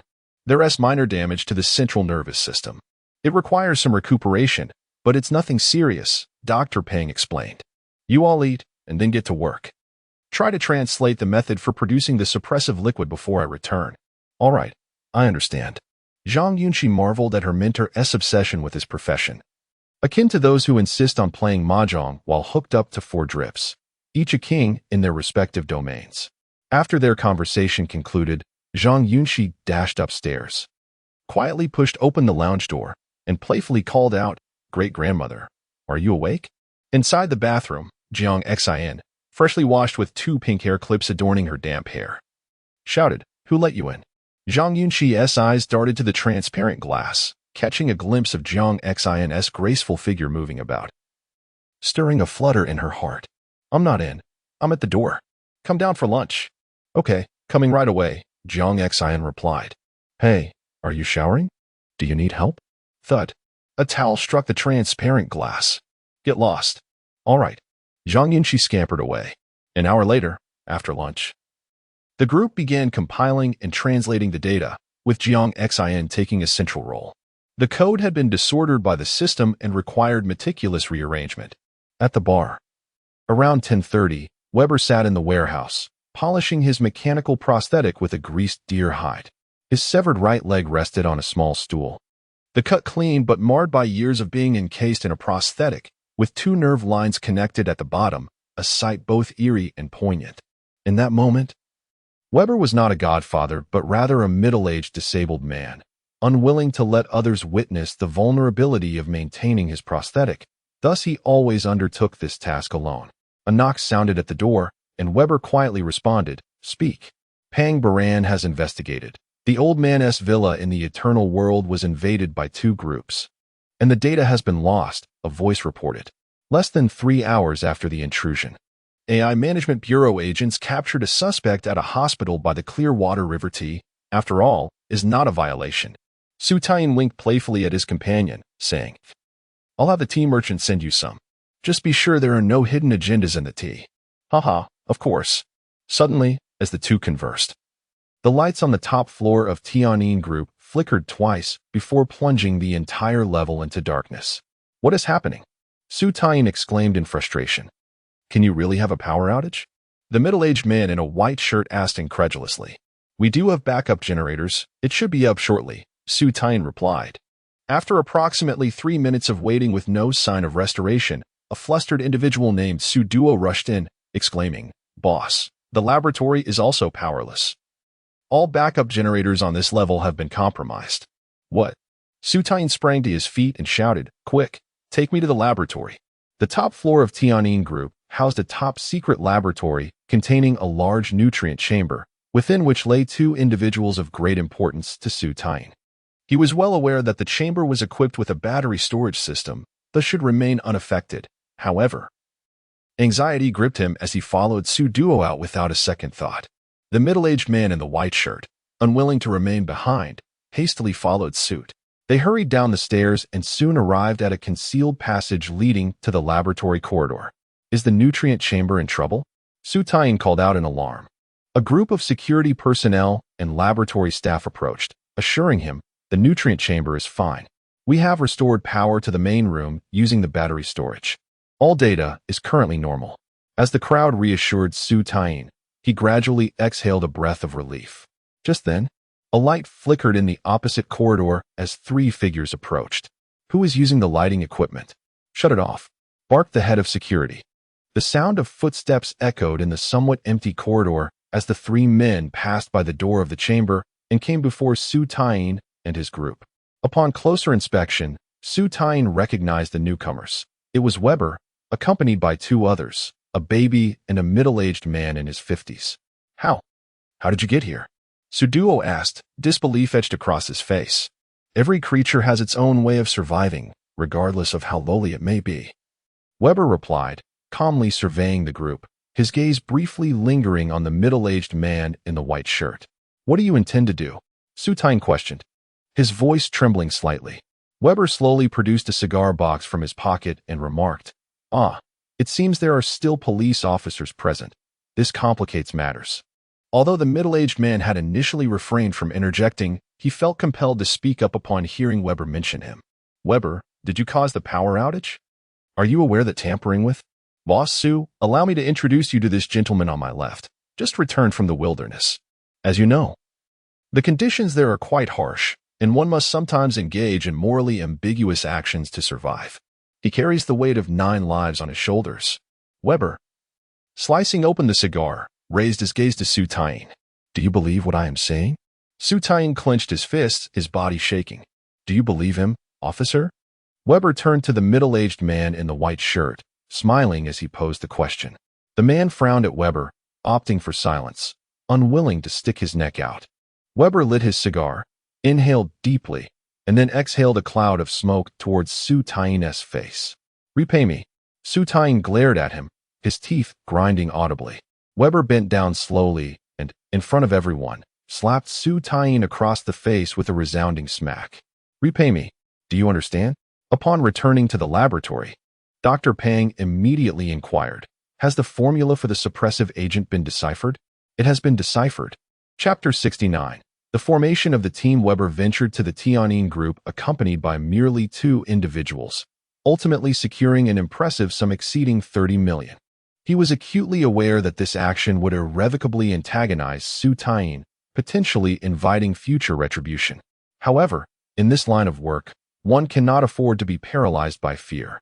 If one hesitates to pursue even the remaining payments, what sort of godfather could they claim to be? How could they lead a team? Upon departing from the Tianyin Group, Weber succinctly informed Bao Bao, "The bar will remain closed for 3 months. Relay to the brothers below that we shall not be accepting any orders. Our focus will shift to activities outside the district." "Understood," Bao Bao replied. Weber then turned his gaze towards a middle-aged man in his 50s beside him, chuckling softly. "Old Gui, you shall remain in Mingzhu City. If I fail to return from the wilderness district, I want Su Taiyin's entire family annihilated." "Of course." The middle-aged man responded with a grin, "I assure you, no one will find me before your return." Weber raised his arm, and the man laughed, bumping fists with him. In the biological laboratory, Zhang Yunxi, Jiang Xian, Zhu Qizhen, Wei Wu, and the recently returned Dr. Pang convened in the meeting room. "Let us discuss the situation." Dr. Pang, wearing a silver ring resembling a restrictive spell atop his head, a medical device for his nerve damage, said. Given that Dr. Pang was already bald, the sudden addition of the silver ring rendered him somewhat reminiscent of a monk. "I shall take the lead." Zhang Yunxi organized his thoughts. The information can be categorized into three major sections. First, the formula for the suppression fluid has been fully deciphered. Aside from the conventional medicinal components, there are two unknown ingredients that we currently cannot identify, one called Zhulong grass and the other, fire rabbit blood. I have never even heard of these before. Secondly, according to the old man's work notes, both Zhulong grass and fire rabbit blood are located in the Wilderness District, designated as Codename 033, specifically in an area known as Mongshan 065. From the records, it appears to be an abandoned underground military site, complete with a detailed entrance route. Yet, there is no relevant visual documentation. Thirdly, regarding the biological agents within my body, the old man's notes yield no information. I reviewed all his work records and can surmise that these 4 vials must have been produced a decade ago. There is no documentation on how the old man and Pang Baran acquired them. It's possible there was documentation, but it was taken by that chicken dinner squad. As her words concluded, the group exchanged glances, their expressions tinged with melancholy. So, to summarize, without fire rabbit blood and Zhulong grass, the suppression fluid cannot be produced. Is that the implication? Wei Wu inquired. Precisely, Zhang Yunxi confirmed. How many times did the old man and Pang Baran visit Mongshan? Wei Wu probed further. Is there a detailed record of how they obtained these 2 items? There are no records. Zhang Yunxi waved his hand dismissively. This segment of data is blank.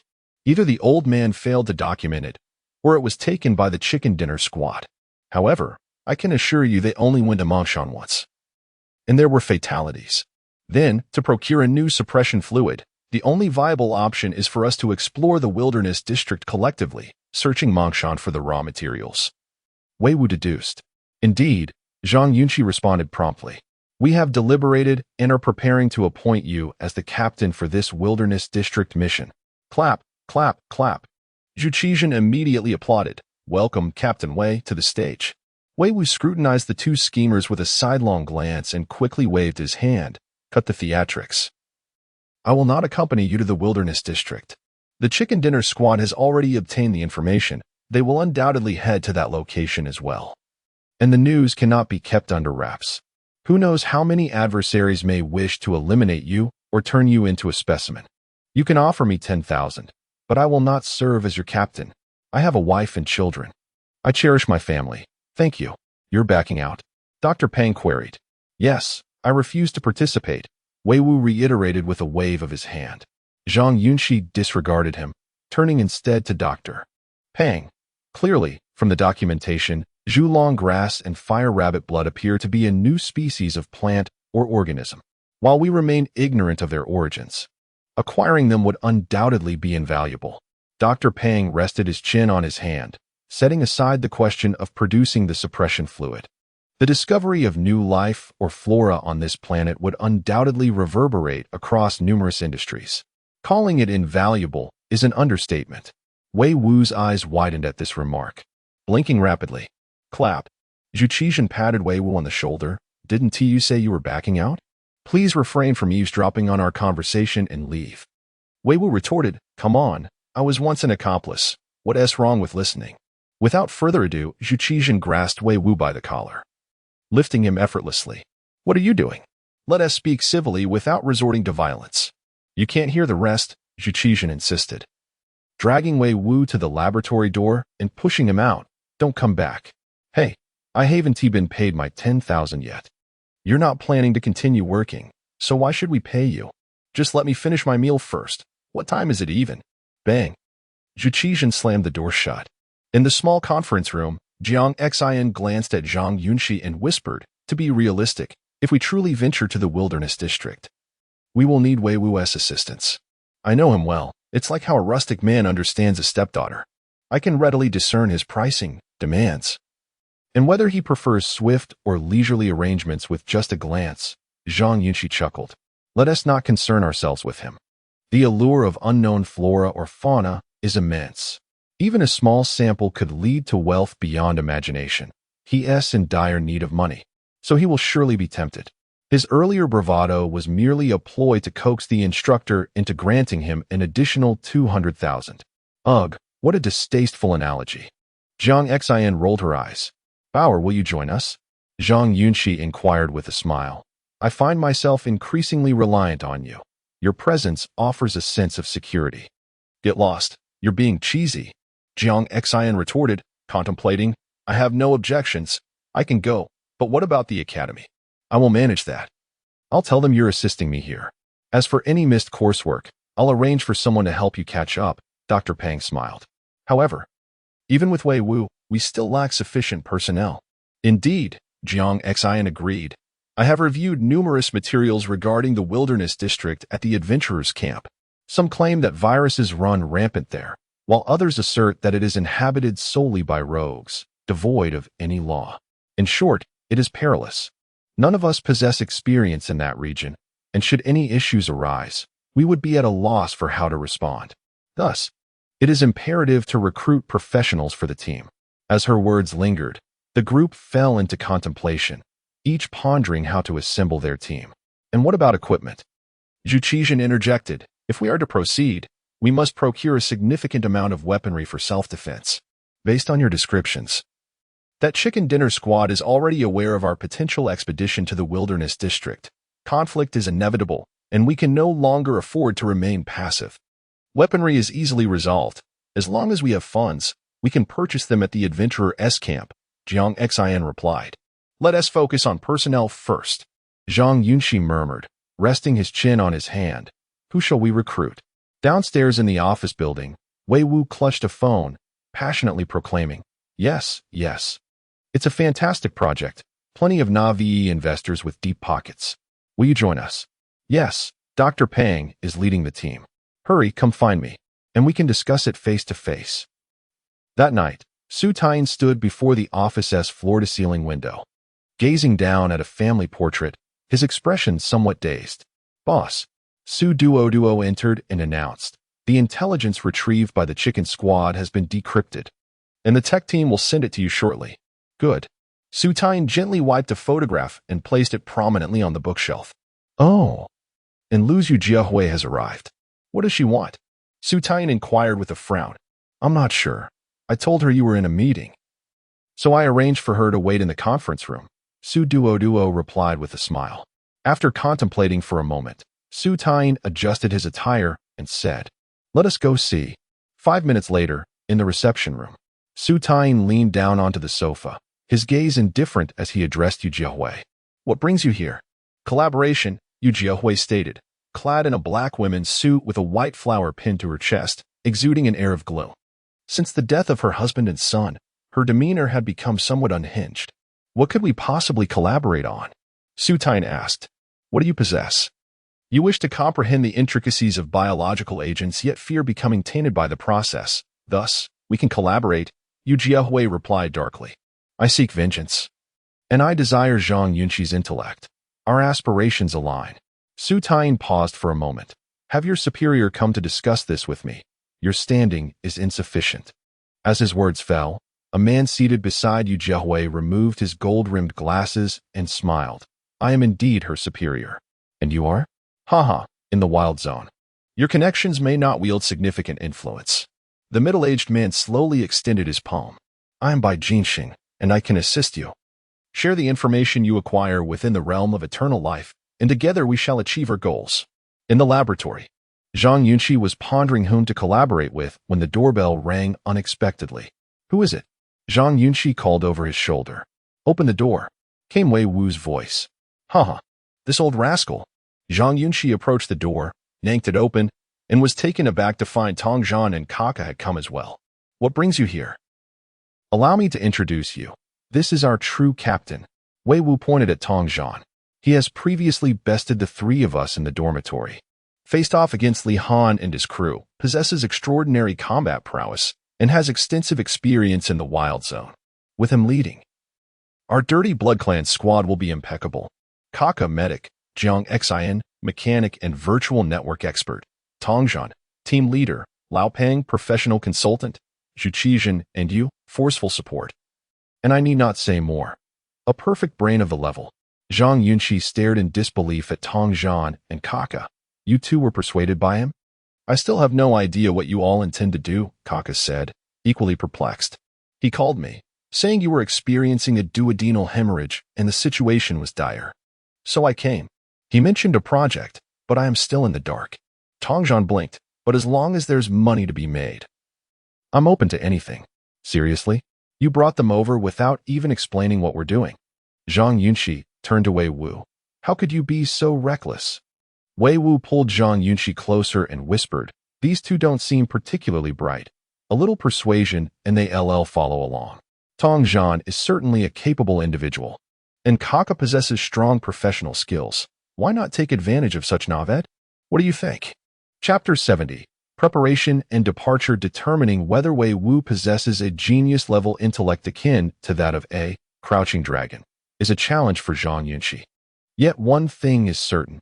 His observational and organizational skills are undeniably formidable. When he introduced the Blood Tribe's small team, his seemingly absurd statements were, in fact, remarkably rational.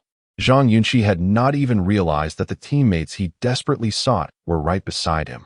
The Green Mountain Academy is an institution that only admits elite professionals, and any student fortunate enough to enter must possess a unique skill. Zhang Yunxi is the perfect example of this. Wei Wu's persuasive words completely opened Zhang Yunxi's mind, prompting him to eagerly usher everyone into the conference room. Dr. Pang, upon seeing the group, displayed a hint of surprise. You all came. More accurately, we were deceived into coming, replied Kaka, scratching his head. Come now, it's not deception, young brother. Wei Wu gently interjected. Life is but a fleeting few decades. If we do not engage in extraordinary endeavors, would that not be a disservice to our existence? Indeed, Zhang Yunxi immediately chimed in. We must live vibrantly within our brief lives. Wei Wu winked at Zhang Yunxi, and an unspoken understanding passed between them. Enough of the flattery. Tongzhan interjected from his seat. Let us get to the point. What exactly are you planning? Zhang Yunxi bent down and sat, pouring a glass of water for the two. Do not rush, young brother. Allow me to explain slowly. In truth, Zhang Yunxi harbored a strong desire for Tongzhan and Kaka to join, as their professional skills would greatly benefit the team. Particularly, Tongzhan had experience in the wilderness and understood the circumstances there, which would be invaluable in avoiding dangers at critical moments. However, despite his eagerness, he knew that matters involving personal risk could not rely solely on persuasion. Deception must have its limits. The essential circumstances should be clearly communicated. Zhang Yunxi gazed at the two with earnest eyes, delicately outlining their current situation and the objective of venturing into the wilderness. After listening, Kaka blinked his innocent eyes and asked, Isn't this something that could be resolved through a report? We could seek official help. Are you out of your mind? Wei Wu retorted, speechless. Setting aside whether the authorities can manage the wilderness, your method of obtaining information is highly illegal. Why report it? Would you rather confess? That's true, Kaka nodded slowly. I have no objections, but with conditions, Tongzhan replied after a moment of contemplation. Speak. What are your conditions? Dr. Peng inquired. 2 conditions. First, I am in dire need of funds. My situation is similar to Wei Wu's. If we discover valuable unknown plants or creatures in the wilderness, I would like a share, specifically 1/7, given our 7-member team. Second, if we do not find anything of value, you all must assist me with a task that I cannot disclose at this moment, but rest assured, it will be financially rewarding. The group exchanged glances, and Dr. Pang articulated the classic response. I have never been involved with money. I have no interest in it. My share of 1/7 is solely for the purpose of diligently researching these new species. Noble, Wei Wu exclaimed, giving a thumbs up. As for me, I will also take 1/7. I am rather mundane and do recognize the value of money. If you all are taking a share, it would be inappropriate for me to abstain, Zhang Yunxi chimed in with a smile. In fact, I am also in need of funds. Cut it out. Zhang Yunxi rolled his eyes. Who would believe you? You, a rich heir, should be wary of being struck down for such words. Zhang Yunxi offered no further explanation, simply responding, think what you will. Let us hear it. Tongzhan's proposal implies that if we do not yield results, we still owe him a task. What do you all think? Zhang Yunxi asked the group. You should provide a rough idea of the task, Zhu Qizhen cautiously interjected. If you're asking us to go to the moon, that's beyond our capabilities. It's risky, but feasible for you all and not unethical, Tongzhan answered. I have no objections, Jiang Xian replied. I also have no issues as long as there's money involved, Wei Wu stated. Doctor. Peng pondered for a while before conceding. Very well, let us proceed. There's no need for me and old Zhu to elaborate. We are burdened by debts. And if there's profit, it's worth pursuing. Zhang Yunxi then turned to the portly Kaka. So, will you join us? Kaka hesitated, cradling his cup, and finally said, Venturing into the wilderness is indeed perilous, and I've never engaged in such activities. Zhang Yunxi felt a nervous flutter in his chest. Heh, Kaka chuckled. But I lack friends. If everyone is going, then I will join. I knew you'd come through. Zhang Yunxi immediately threw an arm around Kaka's shoulders. Thank you. Brother, not at all. Thus, the Blood Tribe's small team was officially formed. Next, Tongzhan assumed the role of captain, introducing everyone to the conditions of the wilderness area before commencing the procurement of necessary supplies. The following morning, Kaka and Tongzhan requested leave from the academy and set off separately. Kaka stealthily returned to his family's company, where he began to acquire various emergency supplies for outdoor activities, collecting an impressive haul of high-value nutritional medicines, emergency medications, and portable medical devices, enough to fill 2 large bags. Meanwhile, Tongzhan took Zhang Yunxi to the outskirts of Mingzhu City, where they found a young man behind a logistics park, in a dark and damp alley. Tongzhan frowned and addressed the young man. 6 individuals, 1 robot, to the 033 wilderness area. What is the total cost? 20,000 per person. The young man glanced around. We can dispatch in 3 days. Can it be expedited? Tongzhan inquired. Not possible. The wilderness is quite strict lately. The young man responded with a shake of his head. If you want to go, I can reserve a spot for you. Is it a shared or private vehicle? Tongzhan asked with professionalism. 20,000 per person. Definitely a shared ride. The young man replied with a smile. About 15 people. If we want a private vehicle, it's an additional 5,000 per person. Can we arrange that? Tongzhan asked. Not possible. The young man shook his head. Then it's settled, Tongzhan said, turning to Zhang Yunxi and signaling him to leave. The young man licked his cracked lips and called out, Hey, brother, let us negotiate a bit more. How about 25,000 per person for a private vehicle? If that works, we'll finalize it. If not, I'll check with others. Tongzhan turned back to him. Let us put down a deposit, 5,000 each. All right, the young man reluctantly replied. Pay the deposit, Tongzhan instructed Zhang Yunxi. The preliminary funds for the Blood Tribe's small team came from Dr. Peng, who contributed 500,000 from his research studio's budget for purchasing various supplies and covering the fees for smuggling into the wilderness. Ordinary citizens are prohibited from entering the wilderness, and anyone caught would face imprisonment, necessitating the assistance of professional guides. Luckily, Tongzhan had previously been to the wilderness, so Zhang Yunxi and the others need not find their own way. They could simply board the vehicle. After Zhang Yunxi paid the deposit, he and Tongzhan vanished from the logistics park. On the way back, Zhang Yunxi, curious about Tongzhan, who appeared to be of similar age, asked, Before you joined the academy, what did you do? You seem rather mysterious. Tongzhan glanced at him and replied, My affairs are not for you to inquire about. Suffice it to say, I will not harm you. Zhang Yunxi observed him closely. Do you have no family? Tongzhan gazed out the window for a long moment before answering. No, my mother suffered from mental illness and was killed in an accident years ago. I'm sorry. Zhang Yunxi immediately expressed regret. It's nothing. Tongzhan replied softly. You all do not truly understand the wilderness zone. It is exceedingly perilous, with many areas devoid of rules, where humanity is far more brutal than the environment. How can that be? Isn't it said that the official troops are in control? Zhang Yunxi inquired, her brow furrowed. Tongzhan turned to Zhang Yunxi and clarified, it is not merely one official troop overseeing it, but rather all official entities from the continent collectively managing these wild areas, which has resulted in a chaotic set of regulations. To my knowledge, the wilderness zone has undergone unrecognized changes. The specifics elude me, as I have not ventured too deeply, but there are undoubtedly state secrets concealed within. Zhang Yunxi swallowed hard. How many times have you been there? 3 times, Tongzhan responded. Alone? Zhang Yunxi was eager to comprehend the situation there. The latter 2 times were solo. The first time, I was with a group. Tong Zhan spoke in a hushed tone. We were 6 in total, 2 went missing. And 2 perished. Ultimately, only I and another companion returned.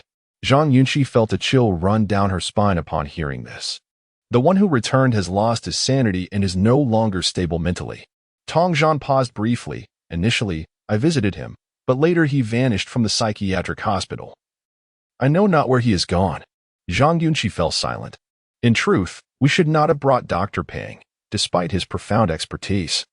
His advanced age renders him more vulnerable. Tong Zhan whispered. His presence there poses great danger. I advised him against it.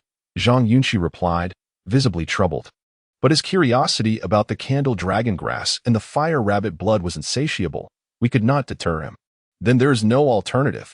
Tong Zhan stated earnestly. Let us not rush. We must prepare meticulously. Indeed. Meanwhile, within the biological laboratory, Zhang Xian was perusing the procurement webpage of the adventurers' camp, acquiring numerous detection devices, electronic equipment, and even upgraded mechanical gear from Zhuqian, including advanced weaponry. Simultaneously, on the upper floor, Dr. Pang was packing his belongings. He gazed at the photographs adorning his desk, a smile spreading across his face as he gently lifted one. Dr. Pang, childless by choice, had a spouse who, 3 years prior, had succumbed to a terminal illness and was cryogenically frozen. His partner, also an elite in biology, had the opportunity to enter the realm of eternal life and exist in consciousness, yet she declined. Unable to bear the thought of losing his beloved entirely, Dr. Pang petitioned the Lingjing group for the permanent cryogenic procedure. His partner was placed in a cryogenic chamber, entombed nearly 5 kilometers underground within a frozen zone. Perhaps one day, advancements in technology will conquer her affliction, and at that time, the aged Dr. Pang might awaken her, lying beside her, sharing tales of the years that have passed. Dr. Pang stared vacantly at the photograph before placing it in his satchel. 3 days later, the Dirty Blood Squad reconvened and departed from Mingzhu City around 8 in the evening, en route to the smuggling location. As the clock struck 10 that night, a clandestine message was posted on the latest news forum of the adventurers' camp. In Wilderness Zone 033, Mongshan Region 065, there exists an unknown new biological species. Those eager for excitement and fortune, come swiftly. Chapter 71. The location of the battered blood squad at the Old District, 033, is situated at Centipede Mountain, the very site where Zhang Yunxi engaged in a fierce battle with the grizzly bear. This location is in close proximity to the desolate area. Traversing through 2 controlled zones will grant access to Region 033. At the foot of Centipede Mountain, Tong Zhan, burdened with a hefty climbing pack, turned to Zhang Yunxi and the others, advising them. In the city, one must act discreetly, concealing one's strengths.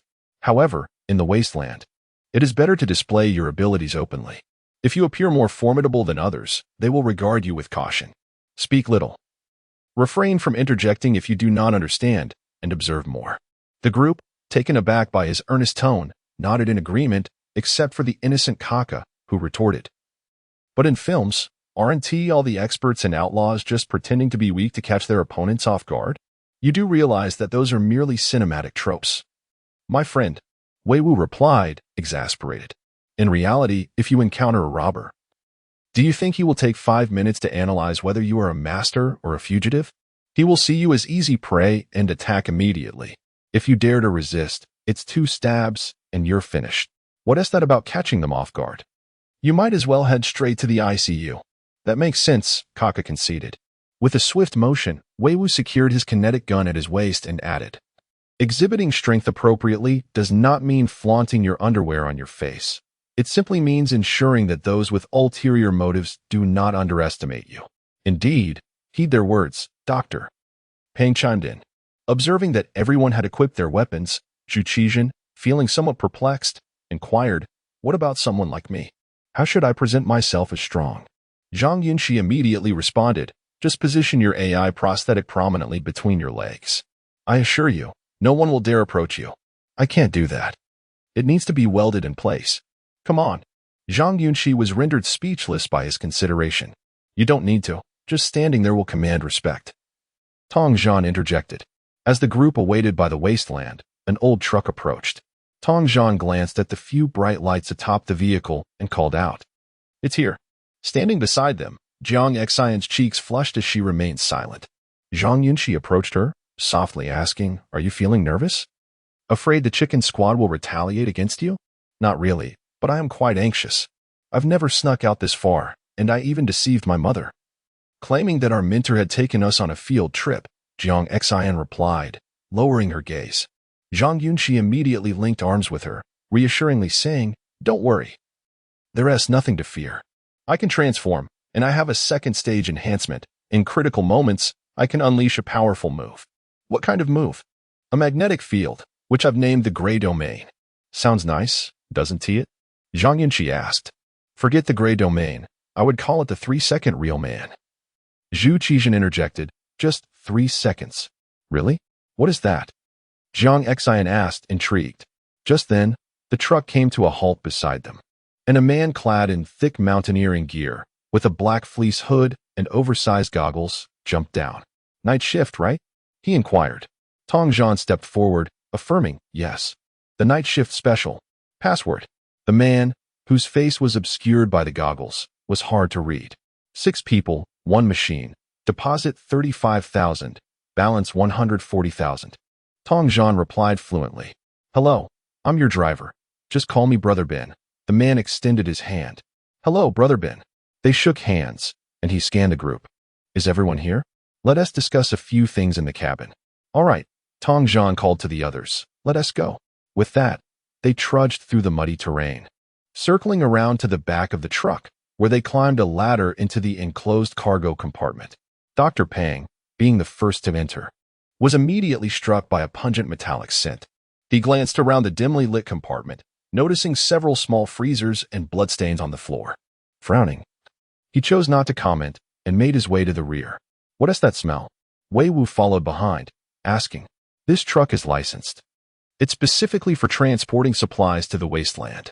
The boxes contain some seafood and refrigerated meat, so it's nothing to worry about.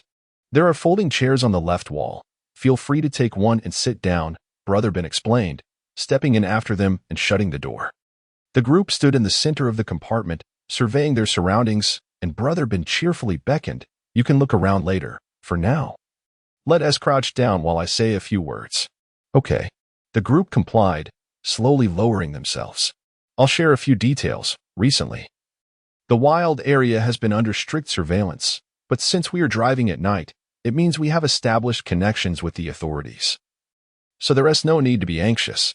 Just think of it as a trip, keep a calm mindset, and follow my lead, Brother Ben explained kindly. Patiently outlining the rules. When the truck stops, do not make any noise or knock on the door. If you need to use the restroom, see that red button on the left wall? Press it twice, and I'll know. I'll find an opportunity to stop. Also, once the truck is in motion, you cannot exit until we return, which will incur an additional charge of 25,000 per person. Lastly, if the truck stops and the doors do not open, payment is required. That's the rule. Is that clear? Understood. The group nodded in agreement. Good. Then there are no issues. Let us set off. Brother Ben rose, retrieving 7 folding chairs from the wall and arranging them. Come, take a seat. Thank you. No need to be polite. Your patronage is beneficial for my business. Brother Ben replied, opening one of the corner boxes to reveal an assortment of beverages and snacks. It's a 4-hour journey, and it might get a bit dull. So help yourselves. These are complimentary. Oh, thank you. Kaka exclaimed, receiving some snacks. Stop being so formal. Brother Ben pointed at the air conditioning unit. If it gets stuffy in here, feel free to turn it on. If anyone feels car sick, just let me know. As long as we Haven Tea entered the area, we can stop. Got it. Thanks, Tong Zhan replied with an expressionless face. All right, let us get going, Brother Ben said with a smile, stepping outside to secure the truck. I'll seal the doors now. Okay. As the doors were firmly shut, the group formed a line, seated within the 8-meter-long compartment, embarking on their journey. The vehicle jostled along, and Kaka, fiddling with the snacks, remarked with a grin, The service here is quite good. Isn't it? Smack. Wei Wu, sitting nearby, swatted the snacks from Kaka's hand, frowning, Did your mother never teach you not to eat someone else's food without permission? Kaka paused. Right? We're not on vacation. Never mind. I want to eat it. Let us all rest for a bit. We probably won't arrive until 4 or 5 in the morning. And we'll need to continue our journey during the day. We should take advantage of this brief moment to recharge, Dr. Peng gently suggested. Let us gather our strength for the important tasks ahead. Indeed, I'll catch some sleep, Wei Wu said, wrapping his arms around himself and leaning against Zhu Qixin's mechanical arm. Could you warm up your arm a bit? It's quite chilly. Sure. At over 300 degrees, can you handle it? Never mind. I'll just endure the chill. Wei Wu reached out to touch the blood-stained small freezer beside him, gently sniffing the air, and fell silent. If you're tired, you can lean on me for a while. Zhang Yunxi softly suggested to Zhang Yunxi.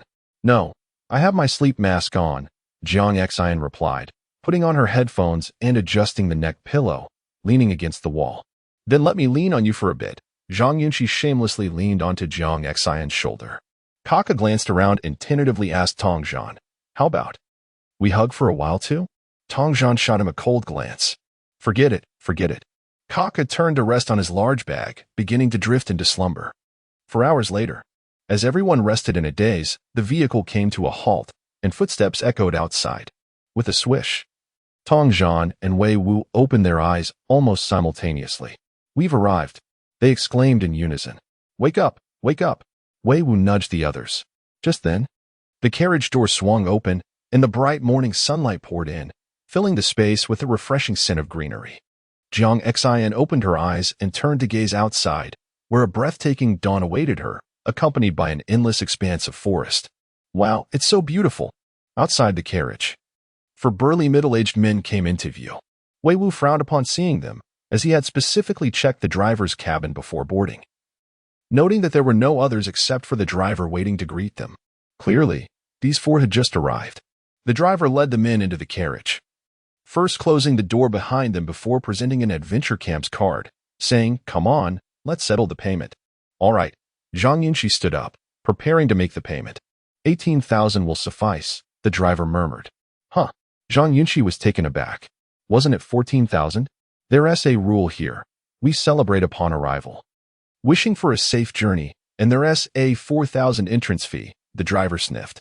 Come on, let's do this. At that moment, everyone noticed that the driver's windproof goggles were missing, and he had changed out of his thick mountaineering attire into a dirty leather jacket. Moreover, he was missing his left eye, replaced by a poorly constructed electronic eye. His demeanor had entirely shifted. His face was grim, and his brows were furrowed. Come on. Zhang Yunxi glanced at Tongzhan. Just pay. They have their rules, Wei Wu interjected. All right. Zhang Yunxi said no more and directly used the card reader connected to the adventure camp to transfer the equivalent of 18,000. Is that enough? Wei Wu stepped forward. Let us disembark. The driver coughed, turning to spit on the ground, then looked at Zhang Yunxi, revealing a set of yellowed teeth. No, you're still 5,000 short. What do you mean? Tongzhan asked, rising. How you arrived and how you leave. My brain's electrode chip has recorded it all. The driver observed the group. If you give me 5,000 more, I'll remove the chip from my head and erase the memory. Fair enough? As he finished speaking, a middle-aged man leaning against the door reached back to touch the back of his head. Hand over the money. I'll do it right now. Chapter 72. The Forbidden Zone of Humanity. Inside the carriage, Kaka, Zhang Yunxi, and Dr. Peng had retreated, while Zhu Qixin, Zhang Yunxi, and Wei Wu advanced. Swish. Zhu Qixin and Apos' chest-mounted kinetic cannon bay automatically opened. He stepped forward menacingly. I think I and Apos' LL just crush your skulls and extract the electrode chips myself.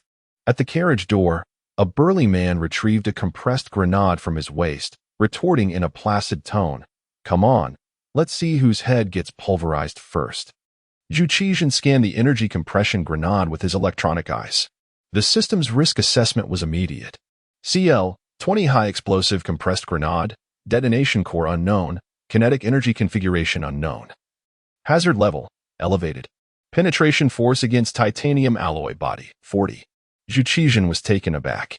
In his database, CL-20 high explosives were dozens of times more potent than an equivalent amount of TNT, the most powerful non-nuclear explosive. This was military-grade equipment impossible for civilians to obtain. Yet, a common snakehead in the wasteland could produce a CL-20-based grenade. Binggu, without glancing at Zhu Qizhen, merely sniffed and said, "Pay up." Tong Zhan restrained Zhu Qizhen, frowning at Binggu. "Brother, that's enough. We're running the 033 official route, working for the higher-ups. Our funds are limited." Binggu paused. "Running the official route? Why would you need us to enter the zone?" "Heh," Tong Zhan grinned. "Precisely because we're running the official route, there are things we can't do openly."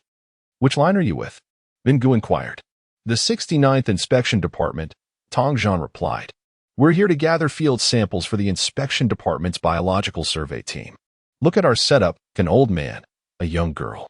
If we were just here to earn a living, why would we bring baggage? How about I show you the survey report?" Binggu was silent for a moment. "No need. Since you're running the official route, I'll give you a discount.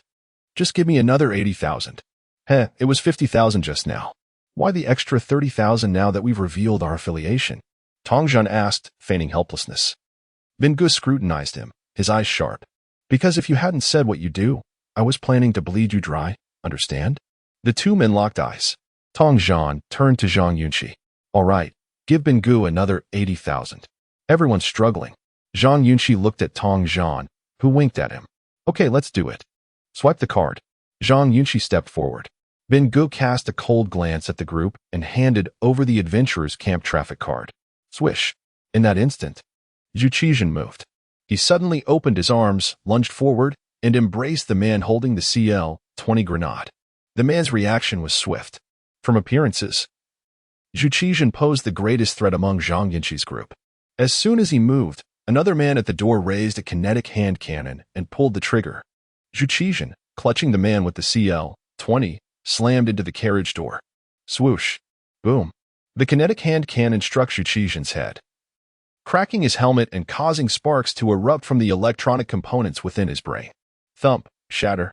Zhu Qizhen smashed through the carriage door, dragging the man outside with him. Smack. Tong Zhan seized Binji's wrist and delivered a swift kick, doubling him over. Wei Wu, in perfect sync with Tong Zhan, drew his kinetic gun and fired 3 shots into Binji's knees. Thud. Binggu collapsed, kneeling in the carriage, roaring, "You dare touch me here? Are you Sun Wukong? What's it to you if we touch you?" Wei Wu slammed his knee into Binji's chin. A sickening crack echoed as Binji's jaw shattered. Swish, swish. Binji's 2 remaining henchmen, armed with kinetic guns, immediately targeted Jiang Xin and Dr. Peng. Recognizing them as the weakest links, controlling them was the most logical move. The moment the henchmen raised their kinetic guns, Jiang Xin and Dr. Peng were trapped. The confined space of the carriage offered no escape. "You're forcing my hand, forcing me. God damn it." Zhang Yunxi cursed, preparing to transform.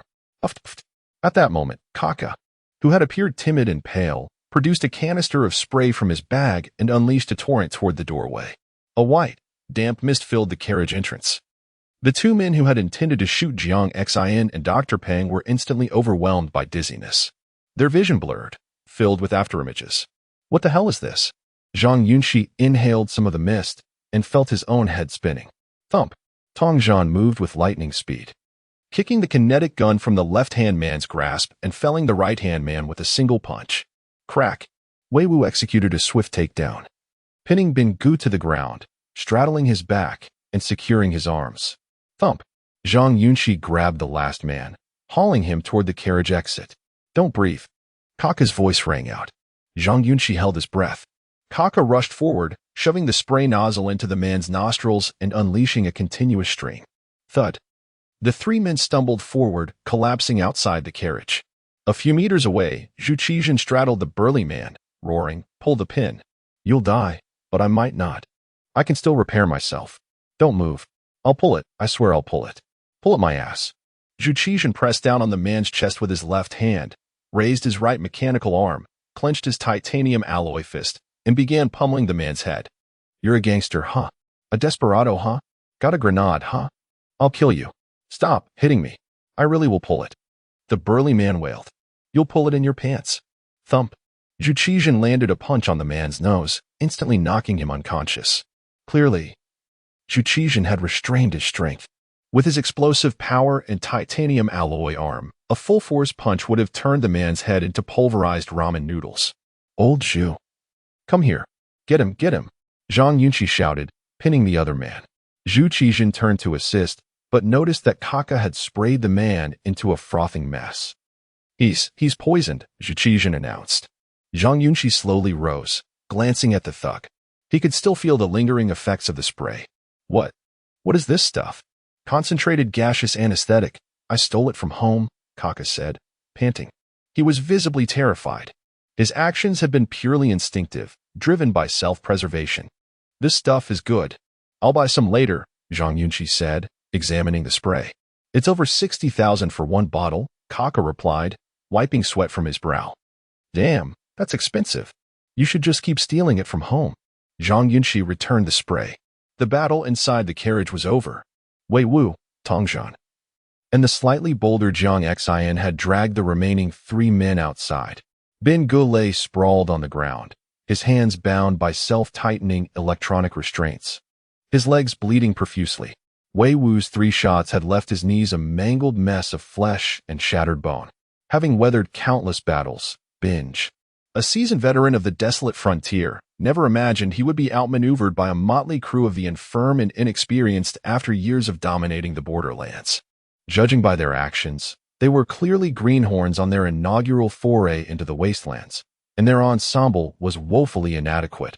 A girl who appeared barely of age, a decrepit old man, and 2 malnourished children.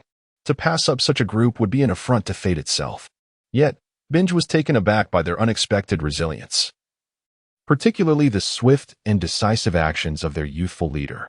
From the back of the vehicle, Zhang Yunxi gestured, bind them, extract their electrode chips, and discard them in the woods. We mustn't dawdle, let's move. Indeed, make haste, echoed Dr. Peng as he emerged from the vehicle. Confiscate their weaponry. Zhu Qizhen instructed the frail Kaka, stooping before Binge. Now, let's recoup our funds. Binge, prostrate on the ground, glared at Zhu Qizhen, reticent. Smack. Zhu Qizhen delivered a resounding slap, causing Binge to recoil for 3 seconds, ejecting 2 molars and a torrent of blood. Still posturing, are we? Zhu Qizhen taunted. All right. I'll transfer. Binge relented through gritted teeth. Zhang Yunxi approached with his adventurer camp data card. Moments later, Binge, using his adventurer camp financial device, reluctantly transferred 180,000 to Zhang Yunxi. Insufficient, Zhu Qizhen scoffed, grasping Binge's hair. I recall it being 660,000. Upon hearing this, a look of savage defiance contorted Binge's face. You won't survive the journey ahead. Do you think we're merely a quintet engaging in this trade? Are you going to comply? Zhu Qizhen demanded, slapping his cheek. Spit.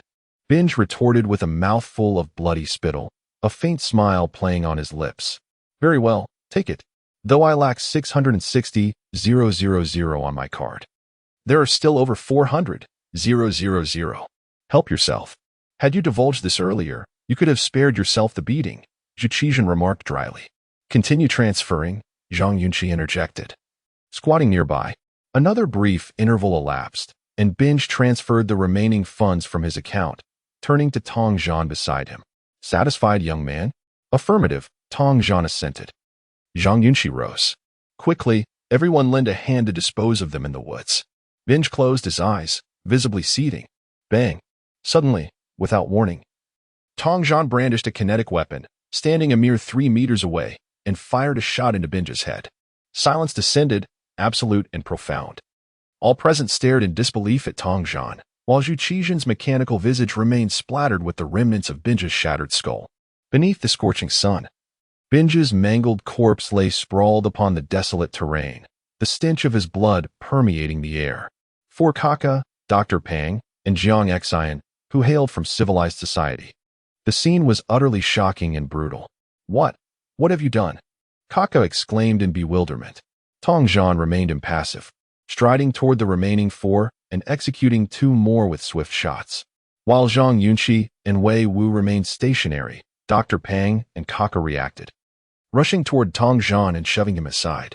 What in God's name are you doing? We were leaving. Why commit murder? Kaka cried. unable to reconcile Tong Zhan's actions with his own moral compass. "Stand aside," Tong Zhan retorted, devoid of emotion. "We didn't come here for this. Why did you fire?" Whiz. Whiz. Before Dr. Peng could complete his sentence, Tong Zhan summarily dispatched the final two, holstering his weapon and declaring to Zhang Xin, Zhang Yunxi, and the others, "Incinerate the vehicle. I'll handle the bodies." "Is this truly necessary?" Dr. Peng demanded, enraged. "It is," Tong Zhan affirmed. "The serpent's head is never a solitary entity. We'll be in the wastelands for an extended period. If you don't deal with them, they'll undoubtedly seek your demise. These are mere conjectures." Kaka roared. "You're committing murder. You're a criminal. They are not human," Tong Zhan emphasized. "This is the wastelands, where humanity has no boundaries. By what authority do you judge?" "By the authority of having been here and surviving." Tong Zhan, noticing the lack of support, immediately turned and clambered into the vehicle. Thump, thump. Tong Zhan proceeded to hurl 6 refrigerated containers from the vehicle, sending them crashing to the ground outside. Bang! Upon impact, the containers burst open, revealing a ghastly cargo. Amidst ice and disinfectant, floated human limbs and freshly preserved organs. Tong Zhan leaped from the vehicle, approaching the corpses. "I'll take care of these. You incinerate the vehicle." The others stared in stunned silence at the contents of the containers, their stomachs churning. Chapter 73. Supply Camp as Dawn Broke. The fields were adorned with glistening dew upon the verdant branches, and the vast expanse of the forest echoed with the calls of birds and beasts. It was a morning of rejuvenation, where all seemed imbued with vitality. Yet, at this moment, Tong Zhan calmly buried 5 corpses in the woods, meticulously sprinkling a deodorizing agent from the icebox around the grave. On the roadside, a truck blazed fiercely. Zhang Xin, Kaka, and Dr. Peng stared at the chaotic flames, their hearts stirred by an indescribable sense of unease. For these educated individuals accustomed to civil society, accepting the rules of the wasteland proved exceedingly challenging, and they found themselves continuously questioning Tong Zhan's decisions. In contrast to the trio, Zhang Yunxi and Wei Wu exhibited lesser emotional turmoil. One had prior experience in such matters, while the other had long been desensitized to such occurrences through grassroots work, thus possessing a slightly stronger psychological resilience. However, both felt a tinge of discomfort, as they believed that since Ben Gu and the others had surrendered and handed over their ill-gotten gains, Tong Zhan's ruthless actions seemed abrupt and cold-hearted. As for Zhu Qixin, his systematic thinking recognized only distinctions of good and evil, proximity and distance, levels of danger. Thus, he harbored no dissatisfaction with Tong Zhan's conduct, merely analyzing the situation and concluding that the actions taken were justified. After a brief pause, it was the seasoned Dr. Peng who first broke the emotional silence. "Little Tong is right. He has been to the wasteland and possesses experience. He can judge situations better than we can. Since we chose him as captain, we should heed his judgment." Zhang Xin slowly nodded in agreement with Dr. Peng's assertion. While they conversed, Tong Zhan returned, glancing at Kaka before retrieving a bottle of water from his pack and offering it to him. Kaka, startled, looked pale as he stared back. "Are you afraid I'll poison you?" Tong Zhan asked, his expression unreadable.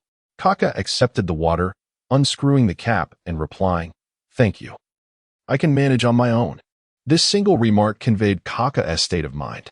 Each member of this group had earned the recognition of the academy in their field, and none were of low intelligence.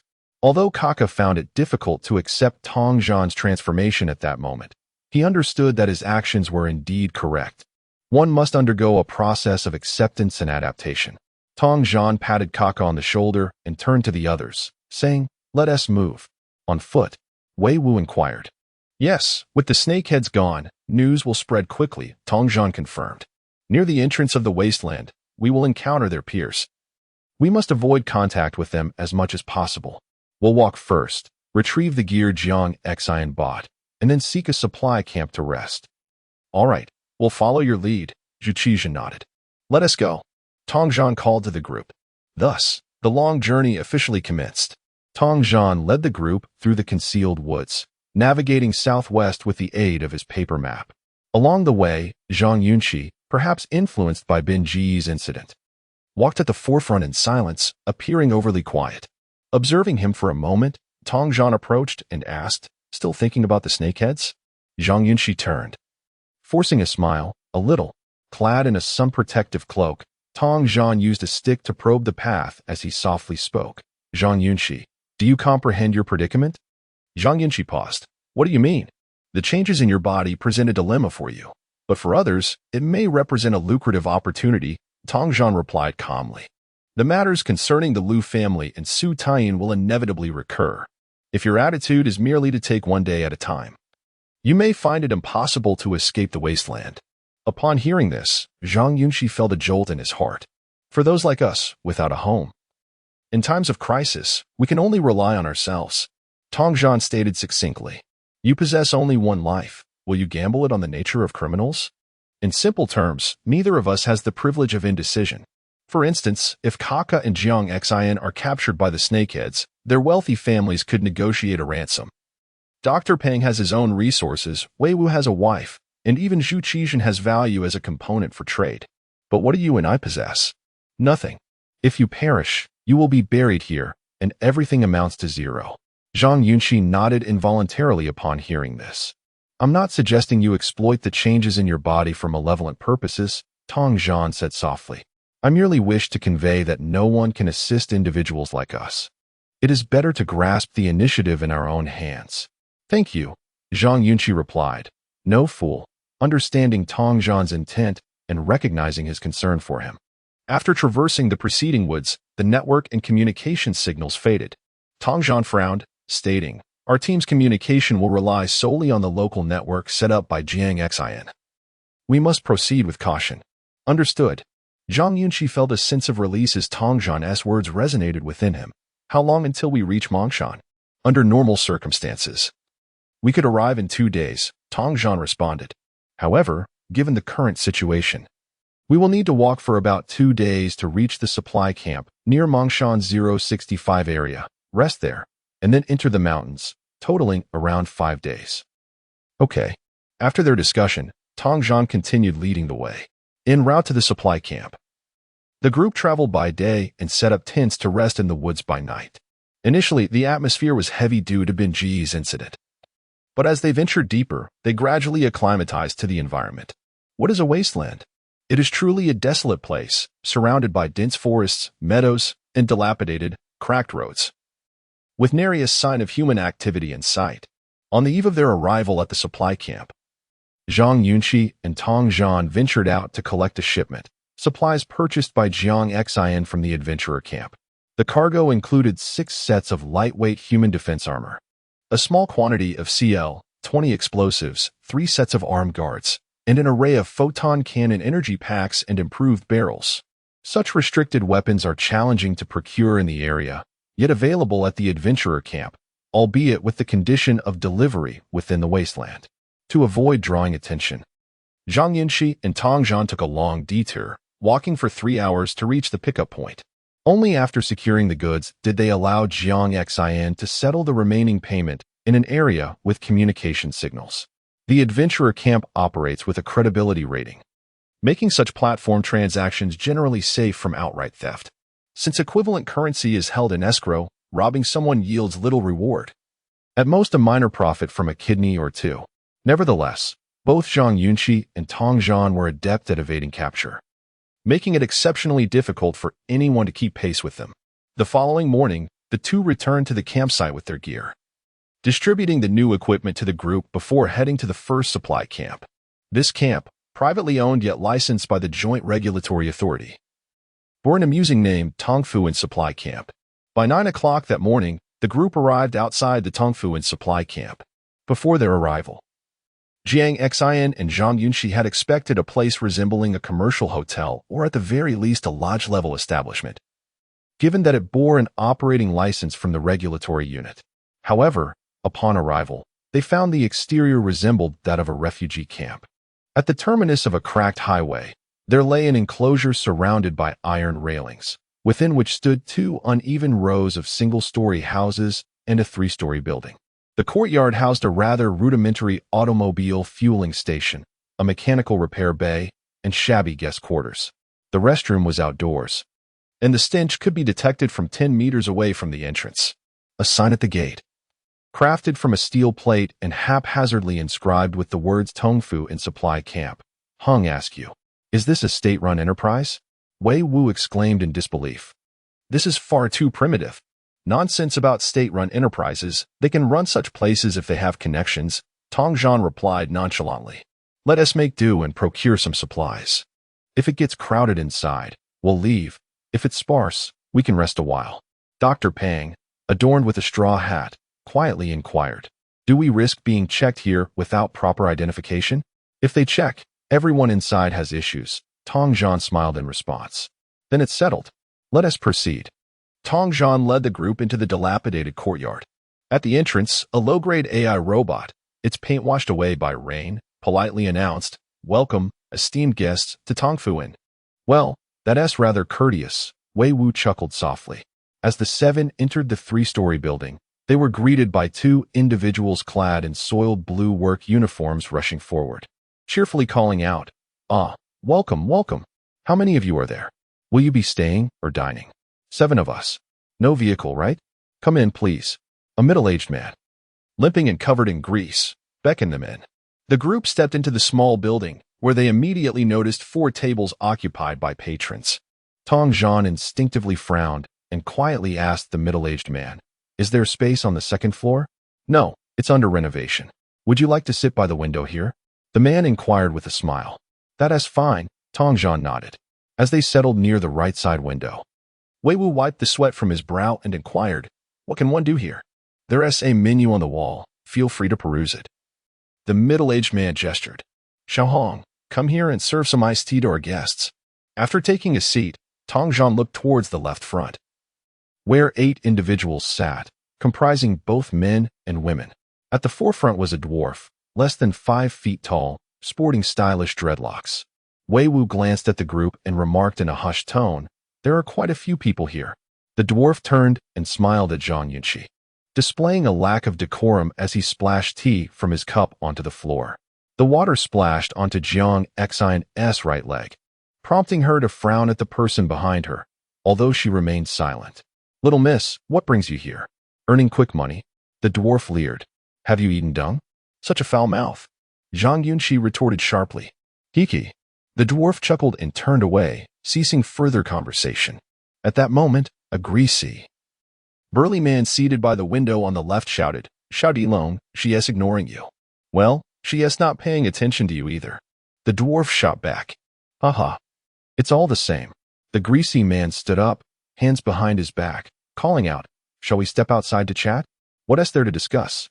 The dwarf flatly refused. It's just a payment, and it's being split among 800 people. Chapter 74. Strangling the filthy Blood Clan warriors within the modest 3-story building of the Tongfu in supply camp. For tables of unknown individuals from the wasteland were intentionally or unintentionally casting glances at Zhang Yunxi and his companions. Dr. Pang, with his head lowered and voice trembling slightly, remarked, It seems they are here for us. Indeed, Wei Wu replied, pouring tea with a newfound seriousness. This is rather troublesome. Let us keep quiet for now. These 4 tables are not aligned, Tong Zhan said, beads of sweat forming on his forehead. If things escalate, Teacher Zhu, Kaka, you should escort Dr. Pang and Zhang Xin to safety first. Understood. Kaka responded affirmatively. As they exchanged words, a robust man who had just conversed with the dwarf called out with a grin. Little Earth Dragon, with so many people inside, can you really eat all by yourself? Lao Lu, if you want to fight, just do it without all this chatter. Little Earth Dragon retorted sharply, poking the table with his chopsticks. The wasteland is vast. I don't have to do this here. Lao Lu was flanked by 6 burly men, all visibly armed with numerous prohibited weapons, yet their backs were turned, obscuring their faces from Zhang Yunxi and the others. After a brief standoff, Lao Lu sighed. Everyone wants to be Lao Lu. Then I'll just wait and see. Inside the hall, after leading Zhang Yunxi and his group inside, the supply camp staff had vanished, demonstrating a complete lack of service. At the innermost table on the left, a blonde-haired, blue-eyed European man munched on a fragrant pancake while speaking in Chinese. The goods are here. You have 2 choices, either share or clash. Little Earth Dragon shot back, foreigner. What gives you the confidence? Do you think you can contend with me? Let us find out then. The blonde-haired man challenged, locking eyes with Little Earth Dragon. You've crossed the line, foreigner. This area isn't for you to meddle in. A young man beside Little Earth Dragon stood up defiantly. As tensions rose, Zhang Yunxi silently prayed for a confrontation, thinking, let them fight. What's the point of all this idle chatter among tough men? At that moment, a woman dressed in black, who had been silent until now, stood up and addressed the group. Gentlemen, who can guarantee a clean win? If this escalates and we lose 2 brothers, the reward might not even cover the funeral expenses. Let us just divide it amicably. Her voice was melodious and appealing. Clad in a tight black combat suit that accentuated her athletic physique, though her face was obscured by a triangular scarf, leaving her features hidden. Upon her interjection, Little Earth Dragon fell silent, while Lao Lu piped up, You have many husbands, so your word carries weight. Thank you, Lao Lu, for the courtesy. The woman replied with a smile. Little Earth Dragon, since everyone agrees, will you share? Damn, this is annoying. Little Earth Dragon cursed. I want at least 20%. The woman nodded slowly, revealing a glimmering modified kinetic cannon at her waist as she approached the bar. Behind the bar, a balding middle-aged man was engrossed in an ancient handheld game console. Without looking up, he said, I can decide what you want to eat. But I can't allow any trouble here. This balding man appeared to be the owner of the supply camp, at least officially. The woman observed him and spoke gently. Kind sir, count me in. 5 families, 2 portions each. It's not about portions, the balding man reiterated, still not lifting his gaze. I said I can't allow it. Just then, the roar of an oil truck's engine echoed outside, and 2 military green SUVs rumbled onto the cracked road. The vehicles halted, and a young man emerged, clad in khaki military attire and a peaked cap, standing over 6 feet tall, his robust physique accentuated by the absence of any military insignia. This young man, appearing to be around 24 or 25, had bronze skin and strikingly defined features, exuding a handsome demeanor, especially in uniform. As he stepped out, he waved his hand, instructing, Don't come in, block the door. The other soldiers disembarked, brandishing gleaming weapons as they approached the entrance. The young man entered the building, glancing around with a charming smile. Wow, looks like business is good today. Cow sir. The bar owner immediately rose and respectfully greeted Zhang Yunxi, cast a furtive glance at Weber, and promptly turned to Zhang Xin, inquiring, Do you have any paper? Zhang Xin shook her head, replying, Do you think I can remember all that? Leaning closer, Zhang Yunxi whispered a few words into Zhang Xin's ear, and she nodded repeatedly. Suddenly, a nearby little rascal, a small imp, splashed a cup of scalding tea all over Zhang Yunxi's head. The burning sensation surged as the tea trickled down his cheeks. You little brat.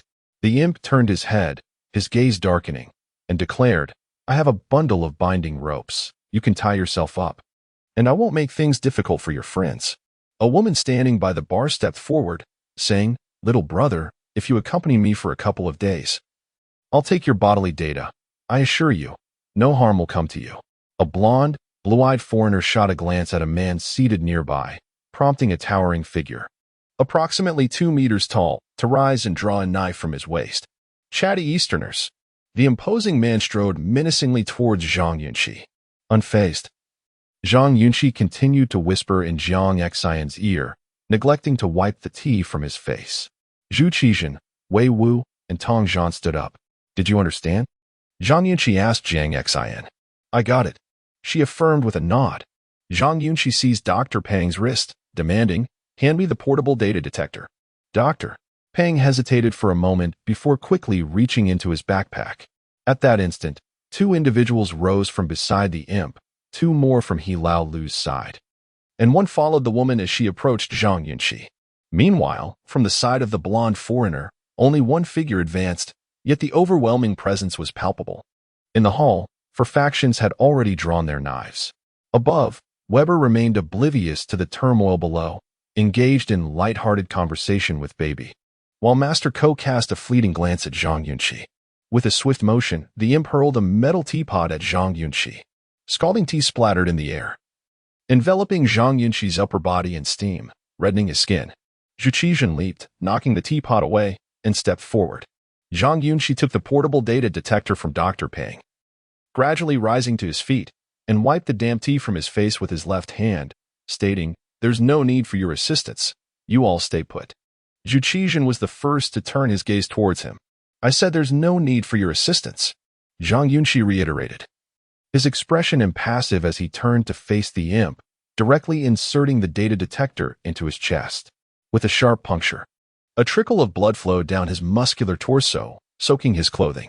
"You little dwarf, do you think you can intimidate me?" Zhang Yunxi shouted, pointing at his chest. "Come on, the data detector is embedded in my chest. Whoever can pull it out will receive it as a gift." In an instant, the two from the imp's side lunged forward. The woman flicked her wrist, sending a shimmering electronic binding rope hurtling towards Zhang Yunxi's head. With a swift motion, Zhang Yunxi pressed the button on the central suppressor, unleashing a wave of sound that momentarily pierced the eardrums, sweeping through the hall.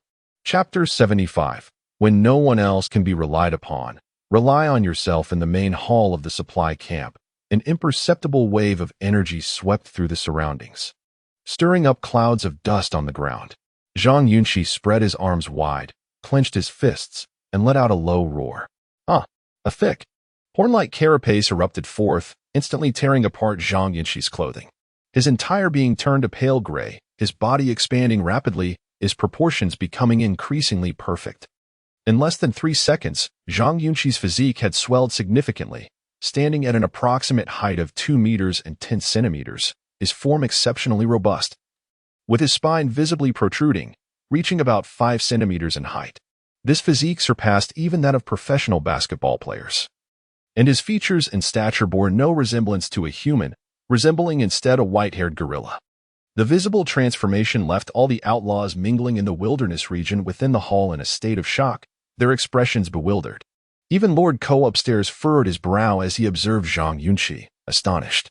His body has evolved once more. Wei Wu turned to Dr. Peng and remarked, "This is not a good sign. The greater the change, the more it indicates the efficacy of the suppression liquid is waning." Dr. Peng replied, his expression tense. The woman named Qitzi gazed at Zhang Yunxi in horror, her heart racing. Having survived in the wilderness for so long, she had witnessed genetic mutations. But nothing as drastic as this. No wonder someone in the adventurers' camp offered 30 million for your capture. You are indeed worth a fortune. "Be careful," shouted one of He Lao Lu's men. "I've seen footage of this kid. His mutated form is incredibly fast. Damn it, fast. I'll take you out first." Zhang Yunxi was not one to abide by moral codes. After adapting to his physical transformation, he surged forward like a streak of lightning toward the speaker. A towering shadow darted through the hall. A massive thud resounded. Before He Lao Lu's man could finish his sentence, Zhang Yunxi was already before him, without further ado, landing a powerful punch. The robust middle-aged man raised his arm, attempting to block Zhang Yunxi's attack with his mechanical limb. "What are you weighing in at? Yelling upon entry?" Zhang Yunxi roared, his fist propelled by the inertia of his body directly toward the man's head. Bang! Crack! Upon impact, the berserk man howled with frenzy. Whoosh! A white man, well over 6 feet tall, brandishing a short, eerily glowing dagger, charged with astonishing speed from behind. Thunk! The blade plunged into flesh, disappearing entirely into Zhang Yunxi's lower back. Since Zhang Yunxi's transformation, the resilience of his keratinous layer had been undeniable. Even the kinetic energy cannons of the Lu Corporation's AI soldiers struggled to breach it. Only weaponry from within the police system could inflict injury. This testified to the formidable nature of his grayish-black scales. Yet, the Caucasian man's dagger, seemingly no different from conventional bladed weapons, possessed an unimaginable sharpness. It pierced Zhang Yunxi's keratinous layer with virtually no resistance. "I'll pulverize your organs," the white man snarled, decisively pressing the wolf's head carving on the dagger's hilt. Bang, bang, bang. A series of distinct explosions erupted as the tiny spheres adorning the dagger's blade detonated simultaneously. A fist-sized, circular wound appeared on Zhang Yunxi's back, gushing blood and grayish-white fluid in an unstoppable torrent. Swish! In an instant, Zhang Yunxi felt his rampaging mutated genes reseeding, an unprecedented phenomenon. Having sustained a critical injury, his mutated genes were spontaneously regressing, even without the intervention of a suppressor. Was this a form of self-preservation? or something else? Zhang Yunxi had no time to ponder. He sensed his grayish-black keratinous layer diminishing and saw the others charging towards him. Damn it! Is this how it ends? Zhang Yunxi's mind reeled, his vision blurring. Zhu Qizhen, incensed, charged forward, followed by Tong Zhan and Wei Wu. Upstairs, Weber, who had remained silent, rose and exclaimed, "Little Earth Dragon. 6 or 7 against 1 is already excessive. Must you all join in? That's hardly fair." The Little Earth Dragon ignored Weber, instead tightening his grip on Zhang Yunxi's neck and bellowing, "Take him down. I want that device on his chest." The mob swarmed forward. Whoosh. Bow bow. Using one hand to brace himself on the second-floor railing, leaped down, shouting, "Zhang Yunxi, I'm here to help." Swish. Zhu Qizhen opened his ammunition bay. Wei Wu raised his kinetic energy gun, and Tong Zhan donned a pair of mechanical arms. The trio barreled towards the fray. "Attack!" Old Six roared, pointing at the 3. "Get the hell out of here. I don't need anyone." Zhang Yunxi roared, his eyes bloodshot. "I swear, I'm walking out of here on my own 2 feet today." With that, Zhang Yunxi raised his left arm and pressed the second-stage stimulation button on the suppressor on his chest. Buzz. 3 seconds of true manhood. The sonic boom of the gray domain swept through the living room, leaving everyone momentarily dazed, their thoughts almost suspended. Snap. In that instant, Zhang Yunxi seized the electronic tether around his neck and yanked it back with all his might. Whoosh. The diminutive Little Earth Dragon, caught off guard and weakened by the gray domain's magnetic field, was yanked through the air. Thwack. Zhang Yunxi grabbed the Little Earth Dragon's neck with his left hand, raising his right arm high. "You're the one who's been running his mouth. I'll kill you first to steal my nerves before entering the wastelands." Boom. A single punch, delivered with devastating force to the Little Earth Dragon's unguarded head, shattered it. Chapter 76, Metamorphosis in Adversity. Alas, the demise of the diminutive Earth Dragon was truly unjust. Had they engaged in a fair, head-to-head confrontation, Zhang Yunxi might not have prevailed. As the adage goes, the survival tenets of the desolate zone are exceedingly primal. Any individual who manages to endure within its confines is undoubtedly not inept. Given the Earth Dragon's stature and physical attributes, he must have possessed exceptional survival skills to be recognized as the leader of a bounty hunting squad. The abrupt eruption of the magnetic field within the gray zone caught the Earth Dragon completely off guard. His mind was rendered blank, and before he could even comprehend the situation, his head was obliterated by a single, devastating blow. Short in stature and ignominious in death, a tragic fate befell him throughout his existence. Arg. Within the hall, Zhang Yunxi roared in anguish, spinning and flinging his body outward with tremendous force. Whoosh. Clutching the electronic tether, the acolyte was hurled through the air, crashing against the wall and losing consciousness upon impact. With the hand no longer gripping it, the electronic tether lost its hold and fell to the ground with a soft thud, freeing itself from Zhang Yunxi's legs. Bang! Zhang Yunxi whirled around, kicking the Caucasian man aside, and advanced toward the acolyte.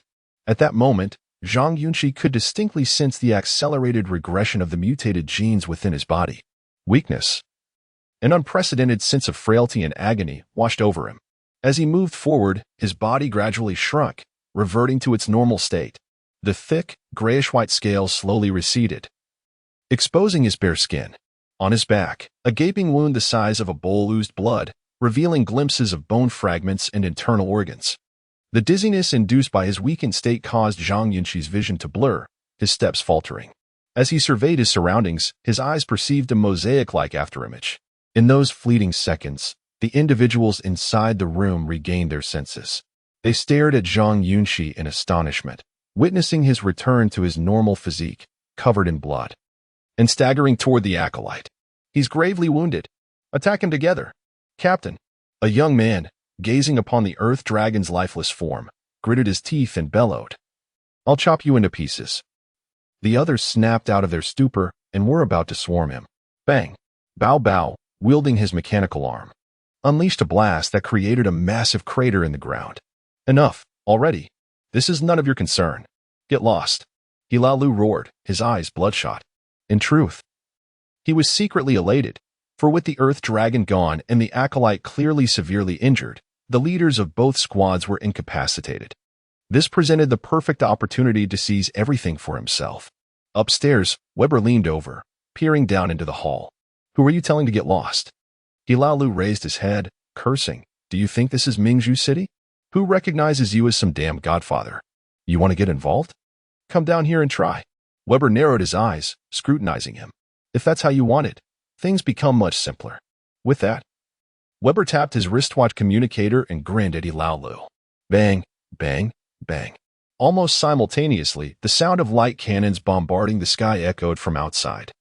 On the cracked highway outside the courtyard, Pang Baran, accompanied by a dozen men, stood with arms akimbo, shouting toward the main building. I won't cause trouble at Lord Ko's place. Just a word of advice. Anyone who doesn't show respect to the Godfather today will be considered an enemy of the 77th Highway Brigade. And I guarantee they'll have a hard time leaving the supply camp. Old Pang, can you keep them in check? Weber yelled toward the outside. Don't worry. I can definitely handle it. Old Pang responded. Upon hearing this, one of Hilalu's subordinates immediately rushed to the window and glanced outside, confirming the presence of numerous vehicles parked on the highway, surrounded by a vast throng of people. Gulp. The subordinate gulped and hurried back to Hilalu, whispering in his ear, not only are the highway brigade here, but there are also others looking to scavenge. If we fight to the death, we'll easily be picked off. Hilalu wore an expression of utter disgust as he glared at Weber on the second floor. I want him, Weber declared, pointing at Zhang Yunxi, who was staggering below. But I won't be leaving the desolate zone anytime soon. Anyone who objects can come and find me. Hey.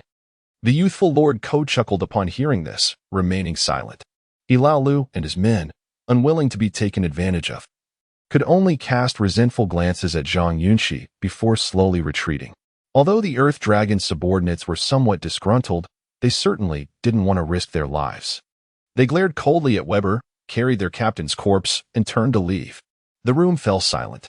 Weber turned his head to look at Zhang Yunxi, only to find that the young man was so weakened that he could barely stand.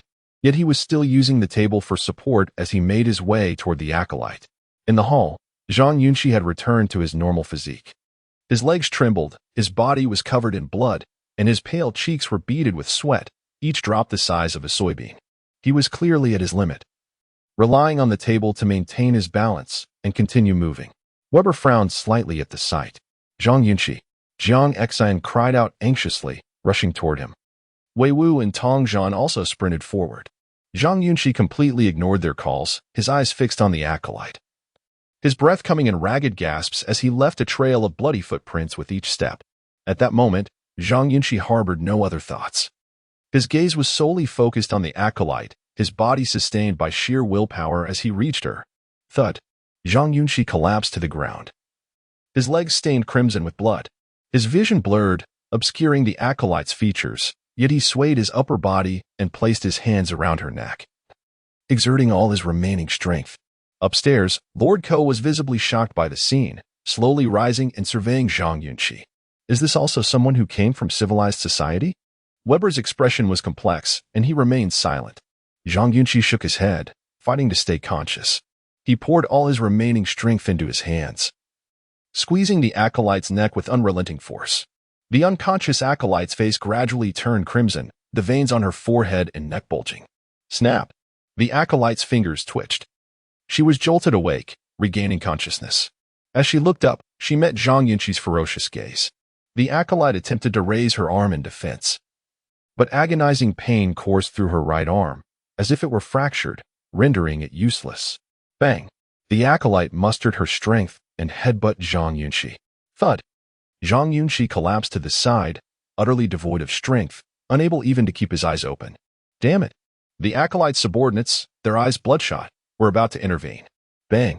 Bao Bao unleashed another blast on the ground. Anyone who interferes will be killed by me.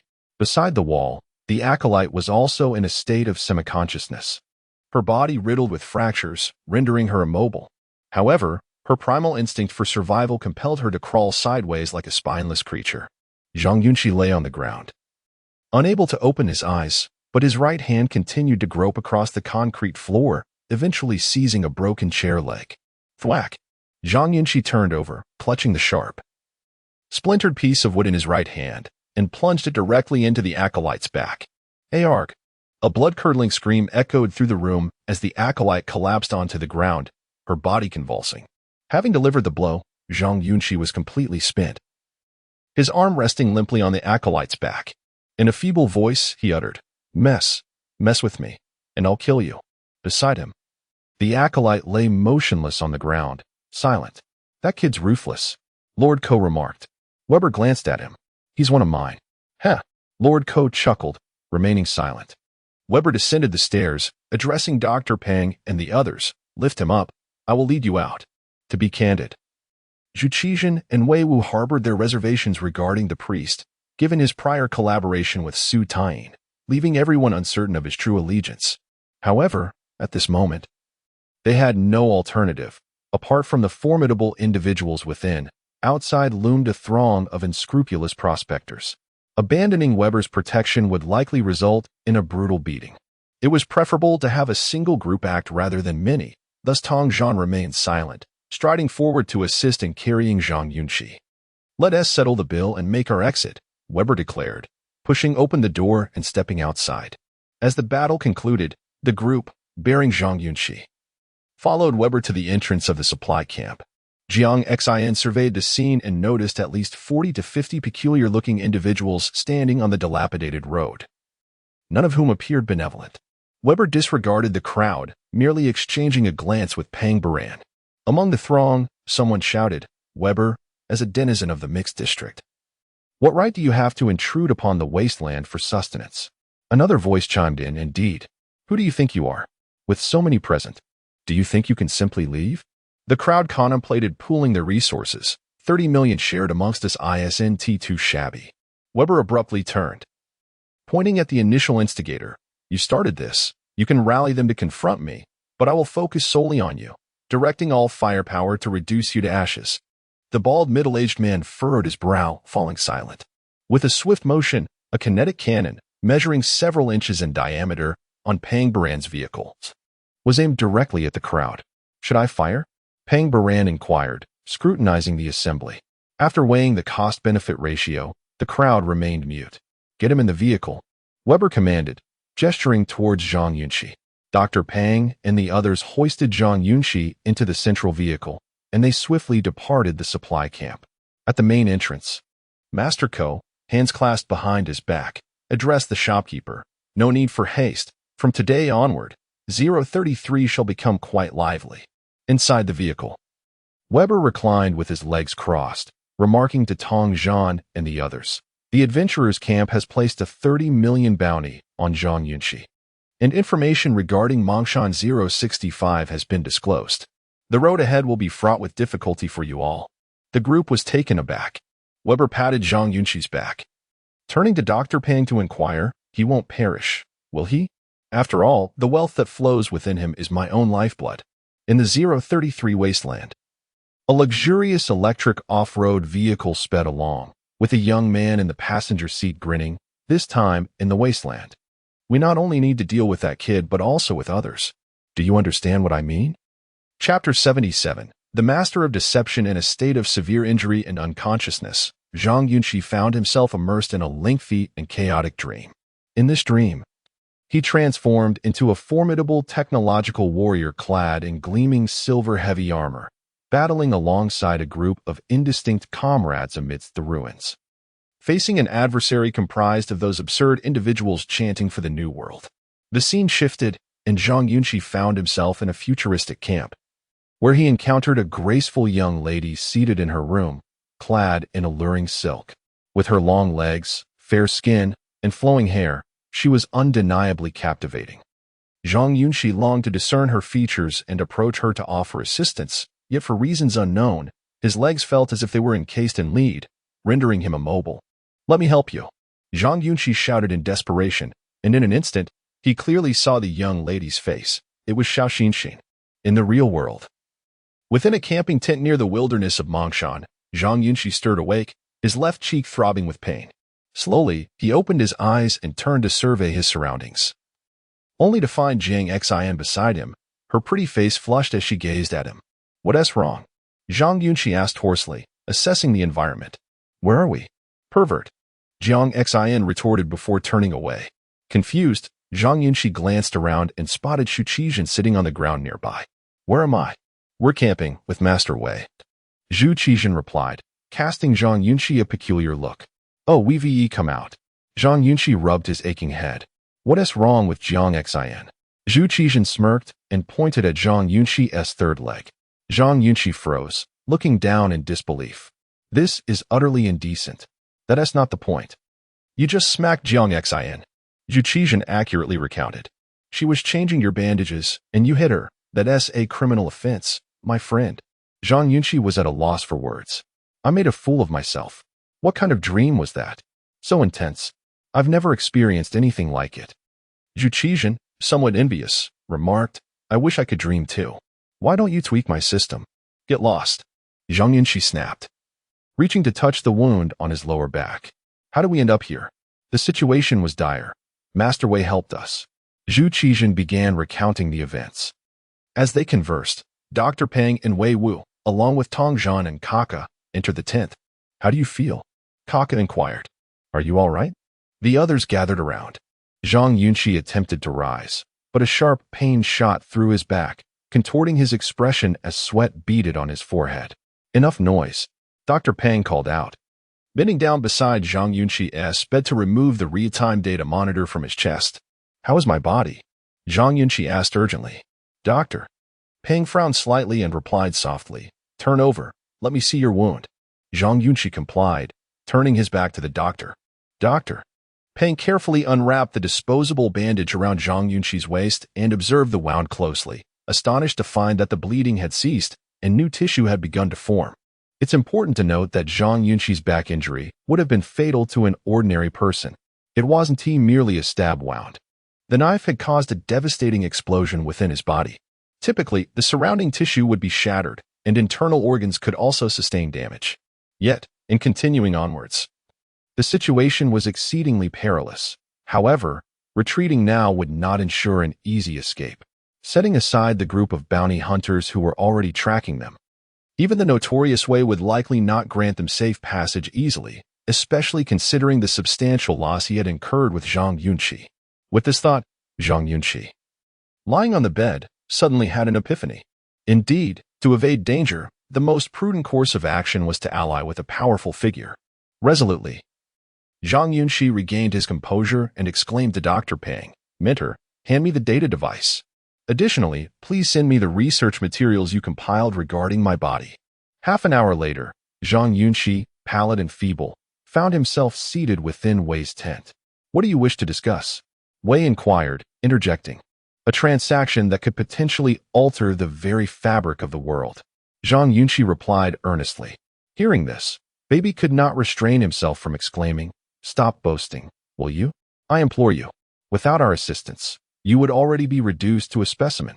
Zhang Yunxi cast a glance at Baby, then placed the data device along with the research documents from Dr. Peng regarding his body onto the table.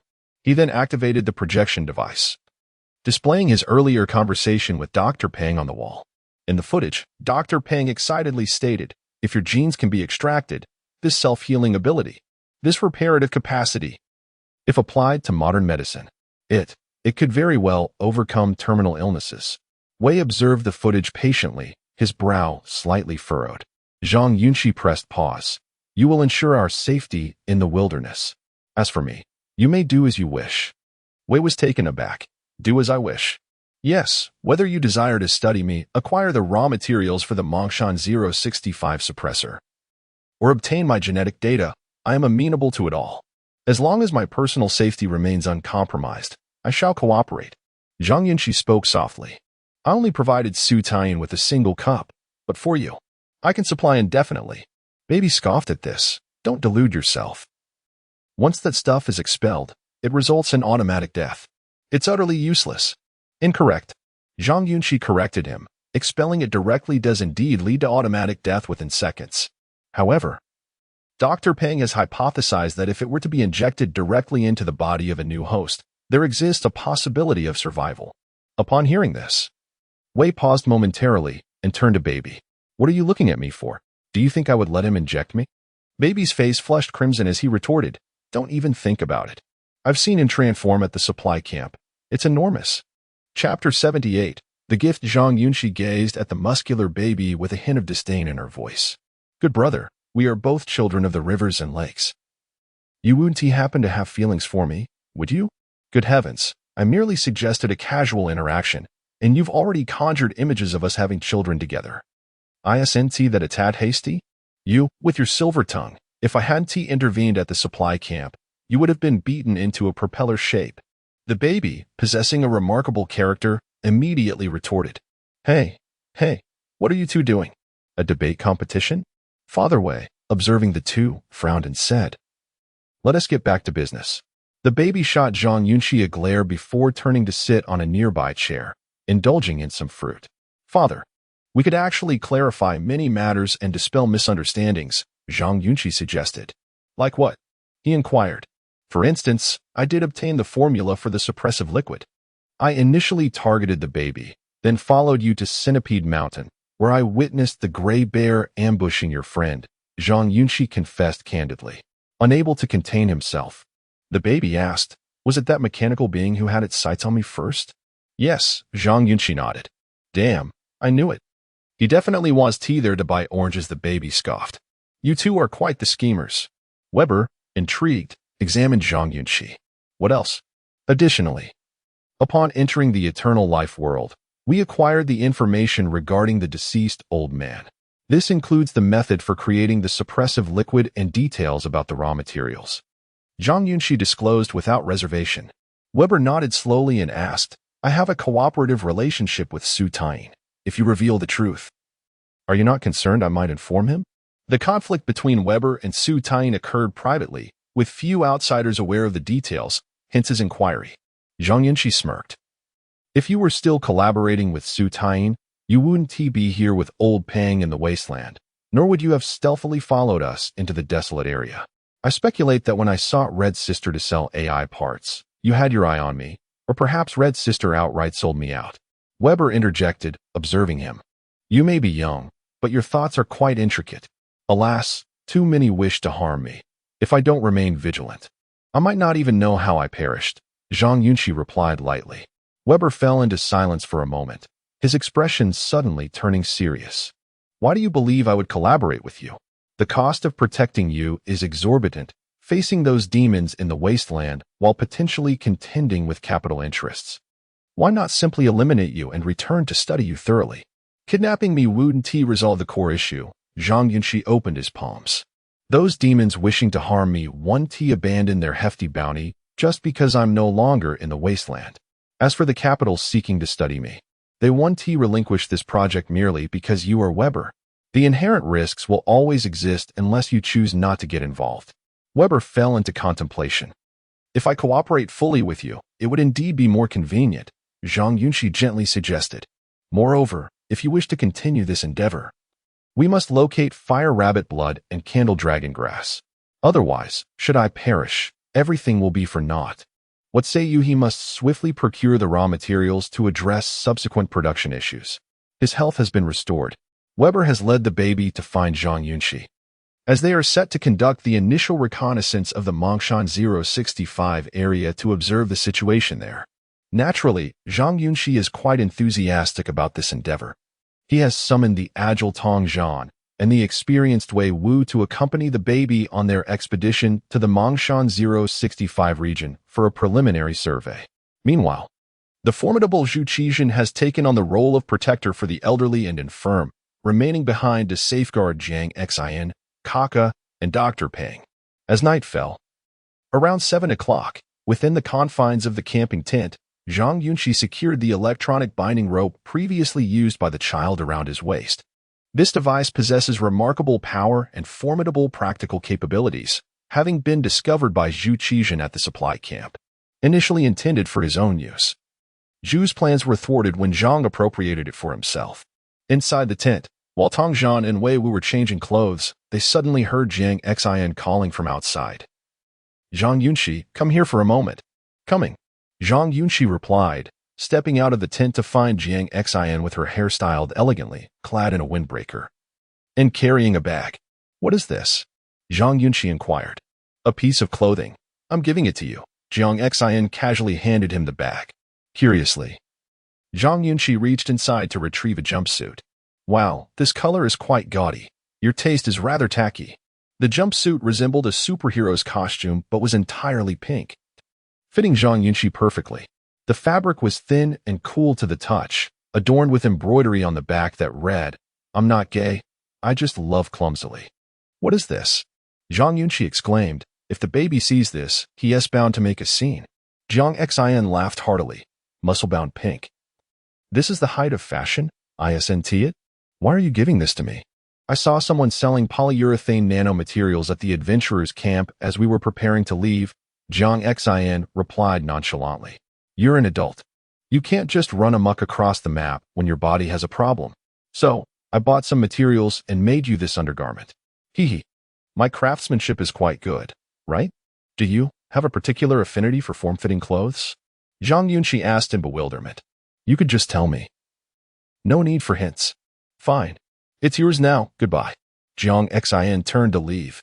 "Wait a moment, Zhang Xin." Zhang Yunxi called, stretching out the garment. "What is it? I just have one question.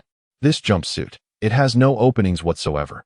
I'm curious, how am I supposed to relieve myself?" Zhang Yunxi inspected the outfit, asking helplessly. "Oh dear, I forgot." Zhang Xin exclaimed, smacking her forehead. "I neglected to leave you a convenient opening. I can't believe this. A little more thoughtfulness when gifting would be nice." "Not to worry, wait a moment." Zhang Xin snatched the jumpsuit and dashed into her tent. "I'll cut a hole for you. Not just one. You need to cut two. Urination and defecation are not the same thing." Zhang Yunxi shouted after her. An hour later, Zhang Yunxi donned the muscle-bound pink jumpsuit beneath his climbing attire, with the binding rope secured at his waist, departing the campsite alongside the baby and others. At the same time, Zhang Xin sat within the tent, inspecting an unmanned reconnaissance drone with her electronic device, when suddenly figures emerged on a nearby hill. "They are right here." Chapter 79. The search for the entrance amidst the boundless expanse of overgrown grasslands. Various forest beasts and marshy wetlands lay concealed. Zhang Yunxi and his companions traversed the muddy terrain, and upon raising their eyes, they beheld their destination, Mongshan. The mountain range undulated in waves, stretching for hundreds of miles, with dense forests thriving within its depths. The air was filled with the cries of birds and beasts, accompanied by the melodious sound of flowing water, rendering the scene a veritable paradise. Though the landscape was breathtaking, an unsettling desolation lingered. There were no inhabitants within 100 miles, and as night fell, a chilling breeze swept through, casting an eerie pall over the surroundings. At the forefront of the group, Baby turned to instruct everyone. "Don your gas masks and cover any exposed skin with dust cloths and combat attire. We must avoid contact with mosquitoes at all costs." He spoke wisely. Tongzhan nodded in agreement and advised Wei Wu, "Wrap yourself as tightly as possible." Despite their reservations, Zhang Yunxi and Wei Wu complied with the seasoned veterans' directives. Once adequately prepared, Baby signaled, "Ahead lies Mongshan. Zhang Yunxi, lead the way." Certainly, Zhang Yunxi had previously acquired intelligence in the everlasting world regarding the old man's entry into the 065 region of Mongshan for raw materials. Thus he possessed a map to navigate. As both parties were collaborating, there was no need for concealment, and Zhang Yunxi was eager to take the lead. As he walked, he meticulously observed the map on his wrist communicator. As they approached the 065 territory, Wei Wu, unable to suppress his curiosity, initiated a conversation with Baby. "Brother, Zhang Yunxi mentioned this place was once a military-industrial base?"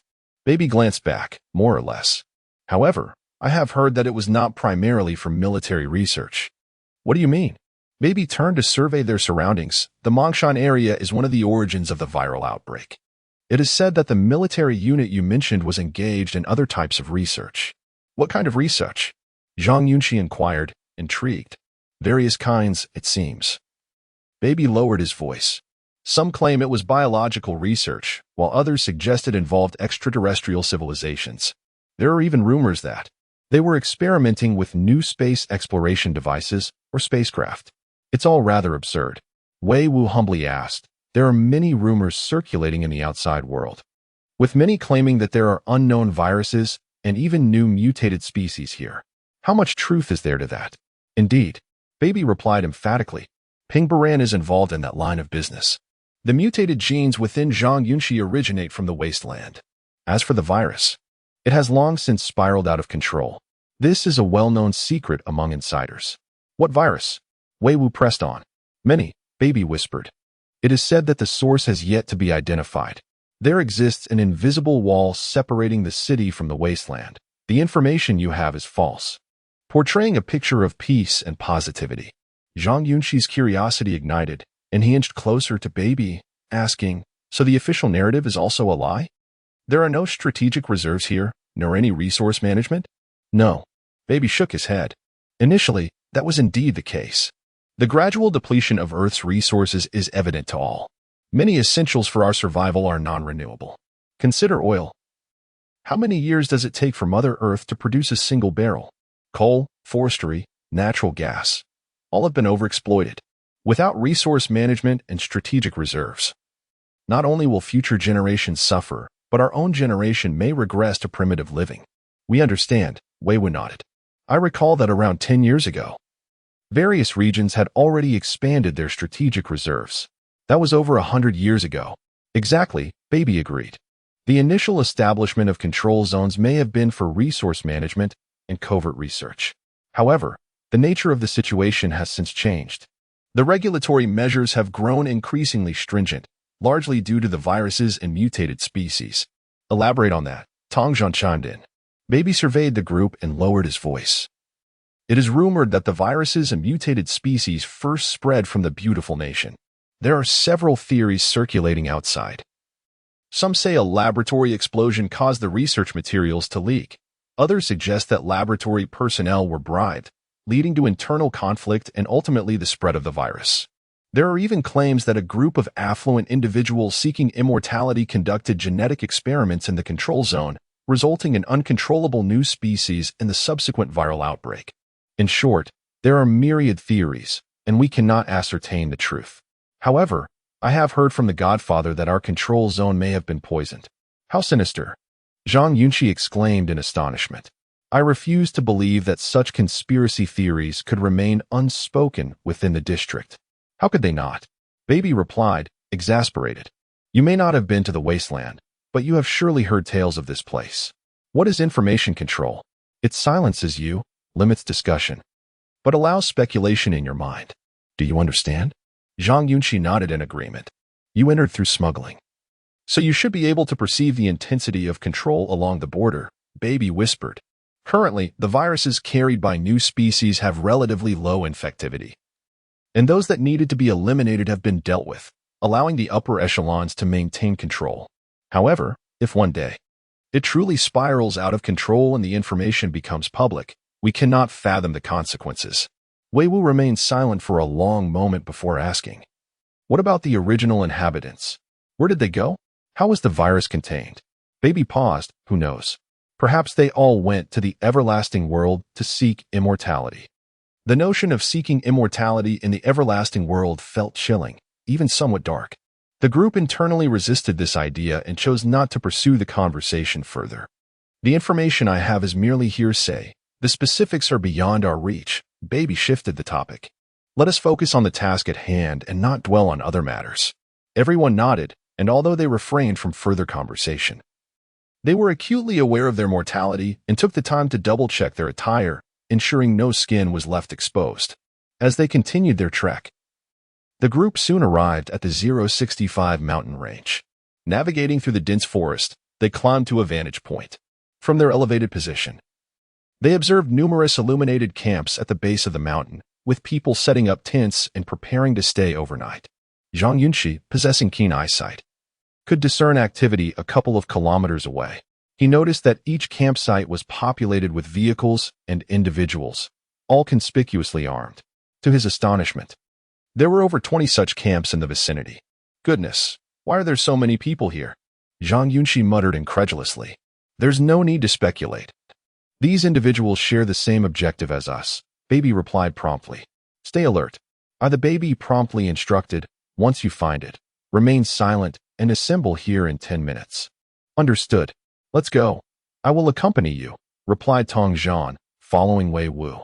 Zhang Yunxi, carrying a backpack, walked alongside the baby to the left. The duo traversed a thicket and soon beheld a dilapidated guard tower under the inky night sky, which appeared to be military in origin. Zhang Yunxi drew closer, illuminating the interior of the tower with a flashlight, revealing a layer of dust and cobwebs, indicating it had been long neglected. Is this the place? Indeed. The presence of the guard tower signifies we have located the entrance, Zhang Yunxi exclaimed as she hastened forward. After traversing a narrow path for nearly 2 minutes, they encountered a serpentine cliff that ascended smoothly. This must be it, right? The baby inquired, catching up. But where is the entrance? Zhang Yunxi scanned the cliff, her gaze eventually landing on a pile of rubble at the path's end. This should be the entrance. The baby swiftly approached, glancing at the rubble, and peering into the crevice illuminated by their communication device, observed, it seems the entrance is blocked. Indeed, look, there's a cement wall inside, Zhang Yunxi added, moving closer. Damn, it appears they detonated the passage first, then sealed it from the inside, covering it with stones. What on earth? The baby leaned in closer. Just then, Zhang Yunxi felt a peculiar itch on her left ankle, instinctively scratching it. Look, there seems to be a red garment inside, the baby remarked, holding the flashlight. Zhang Yunxi craned her neck to see, and to her horror, underneath the tattered red clothing lay a broken human skeleton. What the hell? Zhang Yunxi screamed, her body instinctively leaning backward. Squeak! As Zhang Yunxi's backside hit the ground, her left hand suddenly pressed against a furry creature, which emitted a distressed squeal. What the heck? Zhang Yunxi exclaimed, leaping to her feet. On the ground, a creature no larger than a rat instinctively burrowed into the pile of rubble. Get away from me. Believing it would bite her, Zhang Yunxi kicked the creature away. Whoosh! The creature, which bore a reddish-black hue, shrieked as it was propelled into the nearby woods. Damn! I hope it didn't bite me. Zhang Yunxi bent down to inspect her ankle, puzzled by how such a creature could approach her unnoticed given her current awareness. Meanwhile, at the campsite, Zhang Xin bit her lip, resting her chin on her hand as she gazed at her computer. Buzzing. The sound of a fly filled the air as a mechanical flying device, no larger than a fingernail, slipped through the entrance of the tent. Chapter 80, A Test Run? Zhang Xin sat inside the tent, her beautiful eyes fixed on a miniature computer as she analyzed and deconstructed various mechanical detectors. Suddenly, she heard a faint buzzing sound behind her. Turning around, she saw a tiny flying device gently hovering before her, landing on the table. Furrowing her brows, Zhang Xin rose and grasped the electric screwdriver beside her, swiftly pressing down on the flying device with a decisive snap. In the 065 mountainous region, Zhang Yunxi wiped the sweat from his brow as he stood at the assembly point, cursing, how could there be a dead body at the entrance? Such a letdown. Who can say? Bao Bao replied nonchalantly, it could be that some team wanted to enter or exit and ended up in a quarrel at the entrance, accidentally killing one. That is possible. As they conversed, Wei Wu and Tong Zhan returned from the side. So, what have you found? Tong Zhan inquired. Bao Bao squatted down, pointing toward the entrance they had just discovered. We found the entry point, but it's blocked. Can't get through? Wei Wu interjected. We could blast it open. But there are too many people camping here. If we make too much noise, it won't be beneficial for us. Bao Bao pondered for a moment. We need to change our approach. What do you suggest? There must be ventilation shafts in the underground space. Let's search again, Bao Bao replied, standing up. Smart thinking. Wei Wu praised. Without responding, Bao Bao set his backpack down and retrieved a small reconnaissance drone. I'll scan the surrounding area. You all wait a moment. Everyone nodded in agreement. As Bao Bao operated the drone, he monitored the real-time feedback on his communicator. After about 10 minutes, he turned back and called out, all right. We're moving. Did you find any other entrances? Wei Wu asked. I didn't T-scan them, but I can find one. Bao Bao packed his bag and looked at the nearby hills. Let us head south, quickly. Approximately 10 minutes later, at the campsite, Zhang Xin donned a thick windbreaker. Her delicate face covered with a triangular scarf to shield against the sand and wind, and stepped outside. Coincidentally, Dr. Pang, who was anxiously awaiting Zhang Yunxi and the others, was fiddling with a small telescope in the center of the camp when the two crossed paths. Where are you going?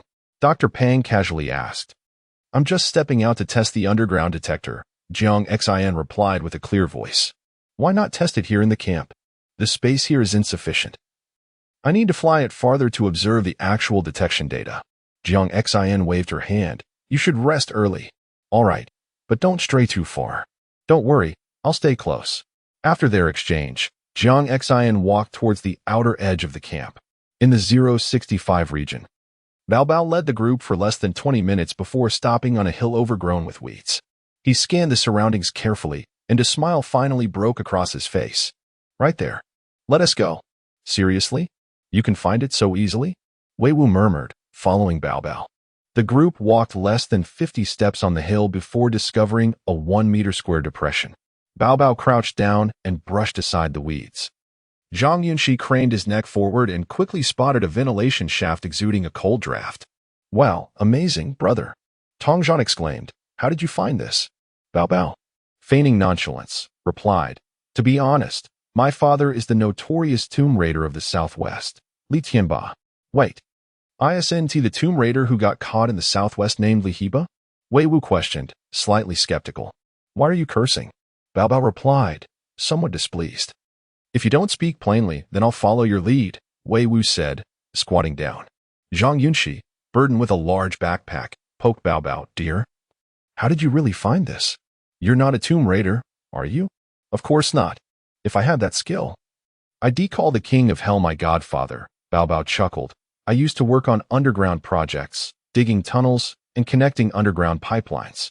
The ventilation shafts are usually proportionate. It's not difficult to deduce their locations based on the entrance. Tongzhan gave a thumbs up, a technical talent, impressive. Heh, just a lucky find, Bao Bao humbly replied. Quickly gesturing, come on, let us set down the detector and see if we can enter here. Let us get to work. The group laid down their backpacks, retrieved the detector, and began scanning the entry point. About 10 minutes later, Bao Bao examined the data displayed on his communicator, grinning. No problem, it's about 30 meters deep. And it's connected below. The air quality is good. We can enter. Shall we head back? Tongzhan asked. Yes, let us return. Tomorrow we'll finalize the entry team and work tonight, Bao Bao nodded. Sounds good, quite smooth. Zhang Yunxi chimed in. Let us go. Thus, after marking the site, the group swiftly departed. The metallic walls of the ventilation shaft were overrun with weeds and moss, winding down to over 30 meters below ground. In the pitch-black underground corridor, a furry creature scurried about, seemingly hungry, emitting incessant squeaks. On the way back, as everyone was focused on finding the exit, they moved slowly, but on their return, with clear objectives, they hurriedly reached halfway up the mountain. Suddenly, while Zhang Yunxi and Wei Wu were speaking in hushed tones, they heard the sound of rustling grass nearby. Don't move, someone is coming. Zhang Yunxi, having undergone significant changes, had developed keen senses and immediately crouched down, urging the others to take cover. After roughly 20 seconds, a pair of climbers, a man and a woman, emerged from the slope, the woman leading, the man following. The darkness of the night, coupled with the forest obscuring the moonlight, made it difficult for the group to discern their faces. With a swift motion, Wei Wu, lying in the grass, cautiously drew his energy gun. Having endured the treachery of the wasteland and the bloody confrontation at the supply camp, they were on high alert, ready for a fight. Just as they held their breath, prepared for action, the man behind suddenly grabbed the woman's wrist, exclaiming, Hong Hong, why won't you talk to me? Zhang Yunxi felt a flicker of familiarity at the mention of her name. Let go of me, will you? The girl, wearing a triangular scarf, replied coldly as she turned back. We're working. Focus. Hong Hong, listen to me. He has become a vegetable. He is demented. The young man pulled her closer. Why can't you accept me? We are teammates. It's impossible for us. The girl insisted. Why? Why do you reject my profound love? Am I not good enough? The young man, agitated, pulled her into a tight embrace. Hey, Bao Bao peered, pleasantly surprised. This is turning into a late-night love story. Let go of me. The girl shouted. We need to hurry back. I love you so much. Without him, we could have been together long ago. Please accept me. The young man, expressive in his emotions, pouted and leaned in for a passionate kiss on her cheek. With a sudden thud, Tongzhan, who had been single for 30 years, swallowed hard, feeling an impulsive urge to intervene. Shall you? The girl suddenly shouted, if you continue this way, We won't be friends anymore. Let go of me. Not a chance. I'm determined to have you today.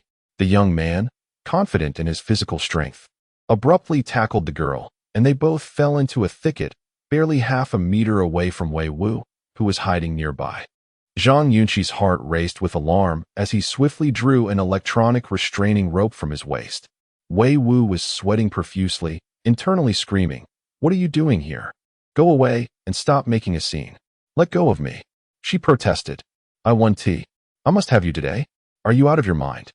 Don't force me to take action." "I'm sorry, I truly cannot control myself. There is no one here. Just give it a try, please. I assure you, I'm not lacking in this." As the young man pressed down on her, his right hand moved towards his belt buckle. Suddenly, during her struggle, the triangular scarf on her face slipped off. Zhang Yunxi caught a glimpse and instantly recognized her. Damn it, she really did come. It was no coincidence. For the information she possessed was nearly identical to what Zhang Yunxi and his companions had, including the entry points to the underground works. Outside the campsite, Zhang Xin was maneuvering a flying detector, continuously monitoring the readings. Chapter 81. Mother and daughter on the hillside. The young woman's veil slipped from her cheek, and Zhang Yunxi instantly recognized her.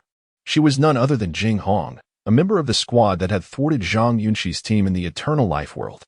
Zhang Yunxi was familiar with her name and appearance because Zhang Xin had once invaded Jing Hong's memories via an electrode chip during a revenge mission, gathering information about the rival team, which had left a lasting impression on them all. When enemies meet, there is a palpable tension. Zhang Yunxi was acutely aware that this band of rascals had ventured into the wasteland with the intent of confronting her team. Given this situation, she thought it prudent to take advantage of their moment of leisure as they prepared to play cards and swiftly eliminate them to avert future troubles. With that thought, Zhang Yunxi clenched the electronic binding rope and signaled to Bao Bao beside her. Bao Bao looked at Zhang Yunxi with a puzzled expression.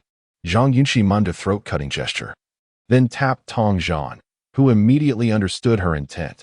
In a flash, Bao Bao, a fierce rogue, saw that there were only two opponents, who were presently engrossed in a warm embrace and felt no hesitation. Upon receiving Zhang Yunxi's signal, he promptly drew his kinetic gun.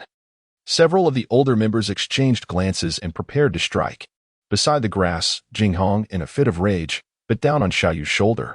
Ah! Xiaoyu yelped in pain, his pants slipping down as he clutched his belt with one hand and his shoulder with the other, shouting in agony. "If you touch me again, I'll kill you." Jing Hong glared coldly, wiping the saliva from her face as she attempted to rise. Just then, Zhang Yunxi prepared to act. At that critical moment, footsteps echoed from the top of the hill, and a male voice called out, "Are you back?" "Jing Hong, Xiaoyu." The agitated Xiaoyu immediately calmed down upon hearing this, hastily fastening his belt and replying, "We're back, boss." Zhang Yunxi and her companions held their breath, continuing to conceal themselves. Jing Hong pushed Xiaoyu aside, quickly tidied her clothes, and strode up the hill. Under the gentle moonlight, Shan descended in a form-fitting black work suit, wielding a military shovel. As Jing Hong walked up, she kept her head down, repeatedly wiping the saliva and tears from her cheeks. "Why are you back?" Shan smiled, intending to greet her. Jing Hong did not respond, merely passing by him with her head bowed. "What's wrong?" Shan sensed something amiss and furrowed his brow. Jing Hong remained silent, hastily leaving the scene. Shan glanced back and noticed that Jing Hong was covered in dirt and grass, causing his frown to deepen. "You're back, boss." Xiaoyu rushed over, drenched in sweat and similarly filthy. "We ran into two groups of travelers on the way and had to hide, so we returned late." Shan regarded him, remaining silent for 3 seconds before delivering a kick. Bang! Xiaoyu fell to the ground, bewildered. "What was that for? What's going on? Don't disrupt the team atmosphere, or I won't spare you. Do you understand?" Shan pointed the military shovel at Xiaoyu, his voice icy.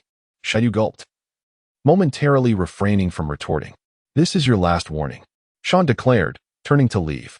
Xiaoyu, gazing at his retreating figure, called out, "What does that mean? Shouldn't we have a turn-taking system?" Shan turned back, his expression dark. "What I mean is, there has to be an order, right? We need to queue up." Xiaoyu continued to grumble.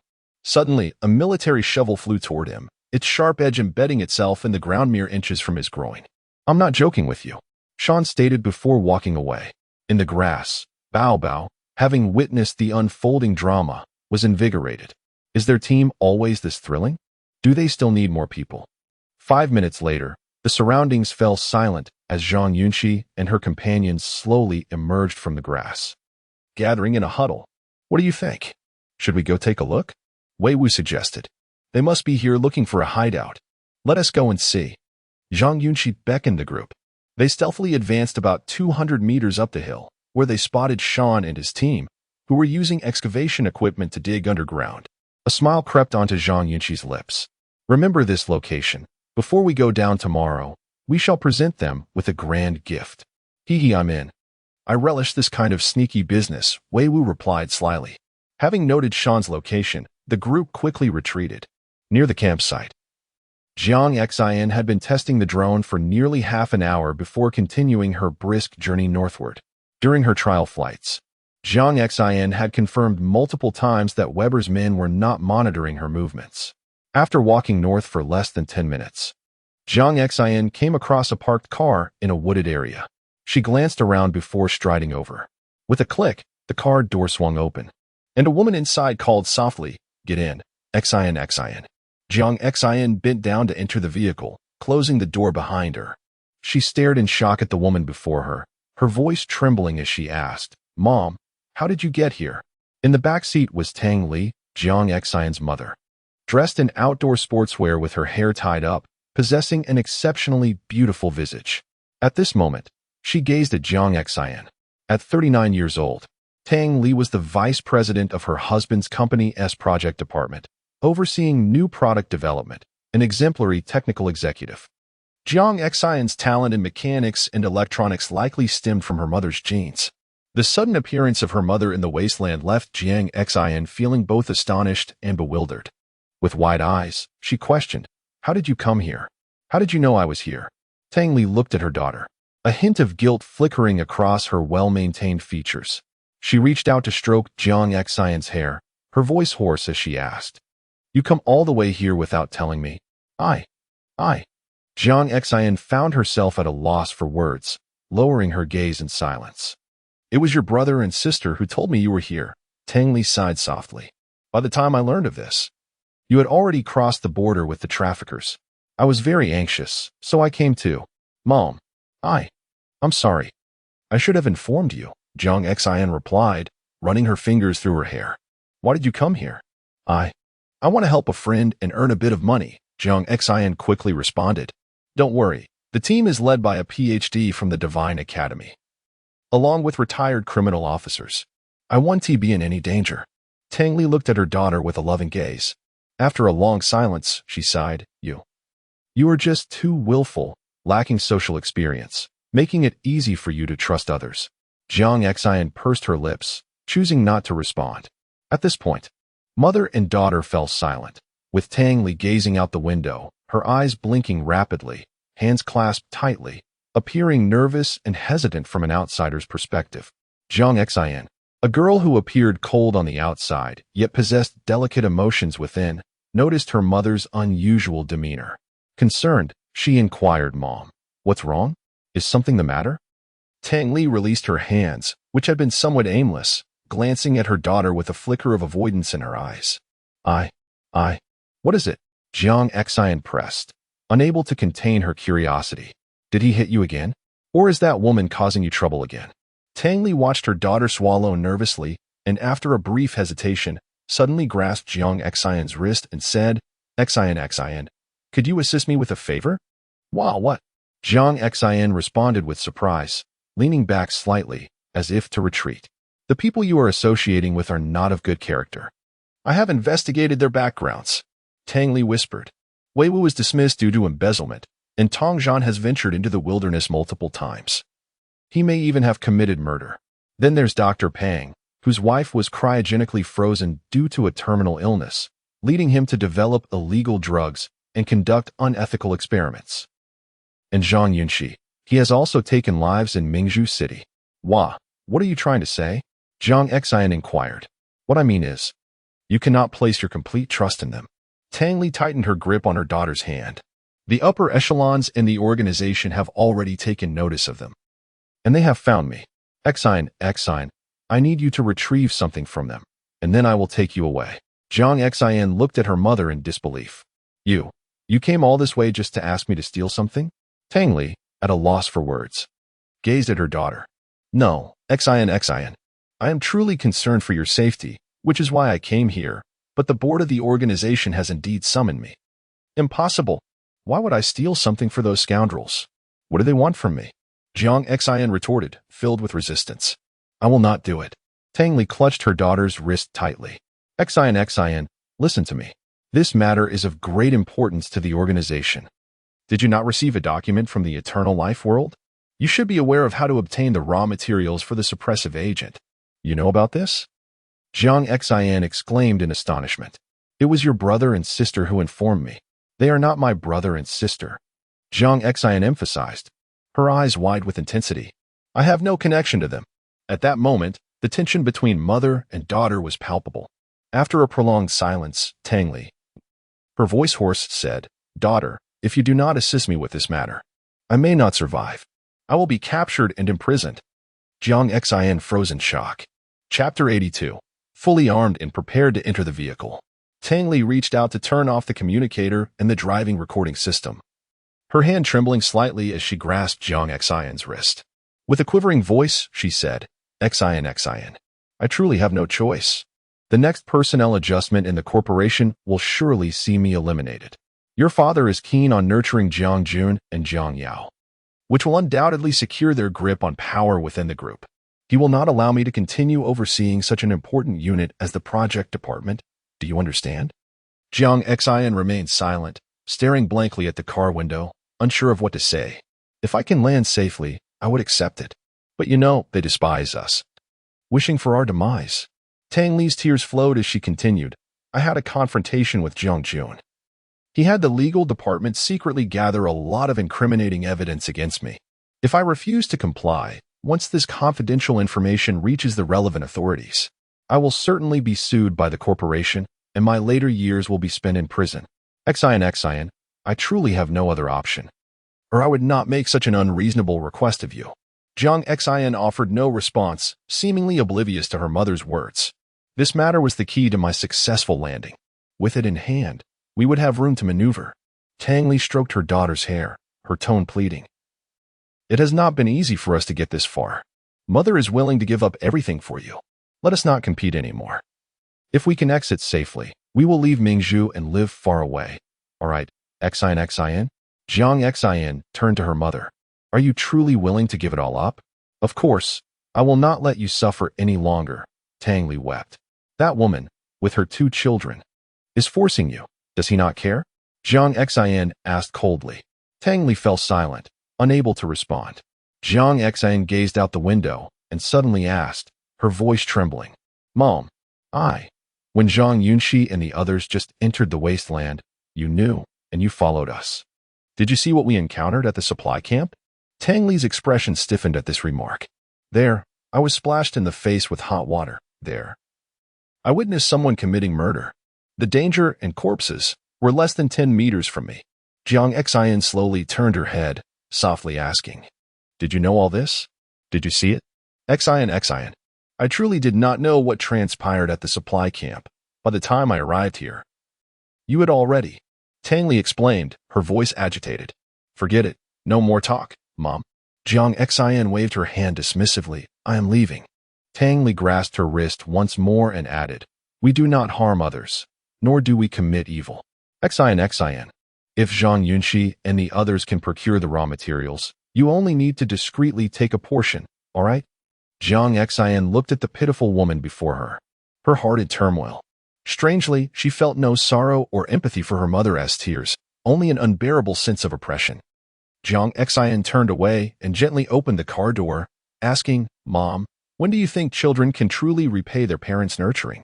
Is it ever fully repaid? Minutes later, Zhang Xin, clad in an oversized windbreaker, walked alone to the wilderness, her hands shoved into her pockets. As she walked, tears streamed uncontrollably down her face. She looked up at the moonlight, defiantly wiping her cheeks. The cold wind blew softly, and Zhang Xin felt no warmth. Outsiders envied Zhang Xin for bearing the Jiang surname, For being the daughter of a corporate president, a privilege few from the prestigious Qinshan Academy could claim. Yet, what they did not understand was Zhang Yunxi's deep hatred for her family and her origins. This was not mere sentimentality. Her mother had risen as a mistress, never having attained a formal marriage, and Zhang Yunxi, in strict terms, was also a child born out of wedlock. She recalled a century ago when a well-known tycoon, after the scandal of his illegitimate child was exposed, stated to the media, "I made a mistake every man would make." With those words, he severed all ties with his illegitimate child. Zhang Yunxi's plight was not dissimilar, though her father did not need to publicly announce anything privately. Her birth was merely seen as a mistake. The moonlight shone brightly as Zhang Yunxi wrapped her arms around herself, pressing onward against the cold wind. The next morning, Zhang Yunxi and the others went to Weber's tent for a meeting, sharing the information they gathered the previous night before discussing their plan to enter the underground. At the head of the table, Weber, cigar in hand, spoke with a serious demeanor. "There are quite a few people gathered outside, and they are not easy to deal with. Here is the plan. My team will go down together with Zhang Yunxi's group, while Old Pang oversees things on the surface. This way, we'll have enough manpower on both sides." "You plan to send down over 10 people?" Pang Bo-ran inquired. "Yes, we'll split into 2 groups," Weber nodded. "This will expedite the search in the target area and allow for mutual support." "I have no objections," Pang Bo-ran replied. Zhang Yunxi blinked, then it settled. "I, Zhu Qizhan, Wei Wu, Tongzhan, Dr. Peng, and Bao Gu will form one group, while the Godfather leads the other. We'll communicate through the local network."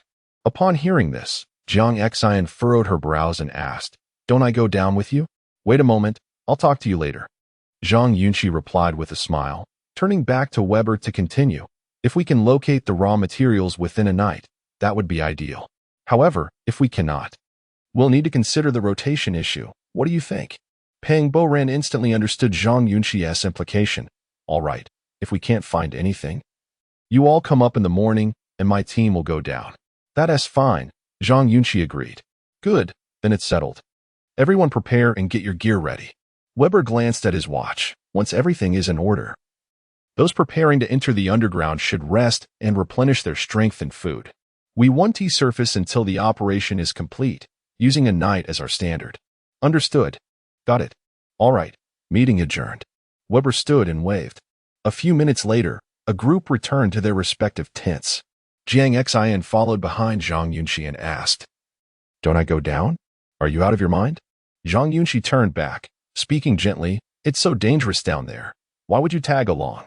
If we get into a fight with the 6th faction, it could be deadly, dear." "I should still go down. I can be of help," Zhang Yunxi replied, her big eyes shining. "The local network setup has a range limit. If the terminal is in your hands and it breaks, who will fix it? Also, you're not very familiar with the use and detection of the detectors." Zhang Yunxi fell into thought. "That does make sense. No worries, I'll go down with you." Zhang Yunxi declared, "I'll manage the electronic devices. It'll be tough down there, and who knows how far we'll have to walk. It's both dangerous and exhausting. Can you imagine the blisters on your delicate feet affecting our future romantic endeavors?" "Zhang Yunxi, you're disgusting. How can you be so shameless?" Zhang Yunxi exclaimed, her forehead creased with annoyance. "Are you really going?" Zhang Yunxi asked with a smile. "I'm concerned that you won't handle the electronic devices properly, especially with an old man along. If you get lost, you'll truly be buried down there." "All right, wait a moment." Zhang Yunxi threw back a remark before turning to leave. "What are you doing?" Zhang Yunxi called after him. At the encampment's threshold, a colossal folding iron frame stood erect. Zhu Qizhan, anchoring himself to the ground with the frame's foot restraints, proclaimed with an air of triumph, "Prepare yourselves, for I shall demonstrate the prowess of Zhu, the ordnance-laden virtuoso." Nearby, Bao Bao, accompanied by 3 mechanically inclined comrades, extracted items from a sizable crate: thermobaric rocket projectiles, electric energy reservoirs, particle beam energy modulators, and other such paraphernalia. Indeed, denizens of this locale possess an unparalleled knack for procuring exceptional equipment, Wei Wu remarked with admiration. "Exceptional, you say?" Bao Bao queried with a smile. "Exceedingly so." Zhu Qizhan, with unwavering obedience, permitted the trio to load the projectiles and replenish the energy reserves, adding, however, "We must convene later to discuss the sum required to restore my virility." "Assuredly," Bao Bao responded, feigning an air of mystery. "However, this is not the zenith of our offerings. Pray tell, what other marvels await?" Zhu Qizhen inquired with fervent curiosity.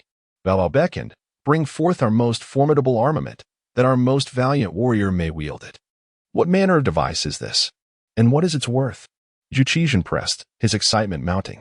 Elsewhere, Zhang Yunxi, having traversed the campsite, amassed a considerable collection of items, owing to his audacious and shameless spirit.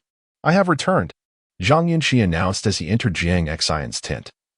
Placing 2 voluminous sacks upon the ground, beads of perspiration adorning his brow. "What treasures do these contain?" Jiang Xian inquired, her attention momentarily diverted from arranging her hair. "Why?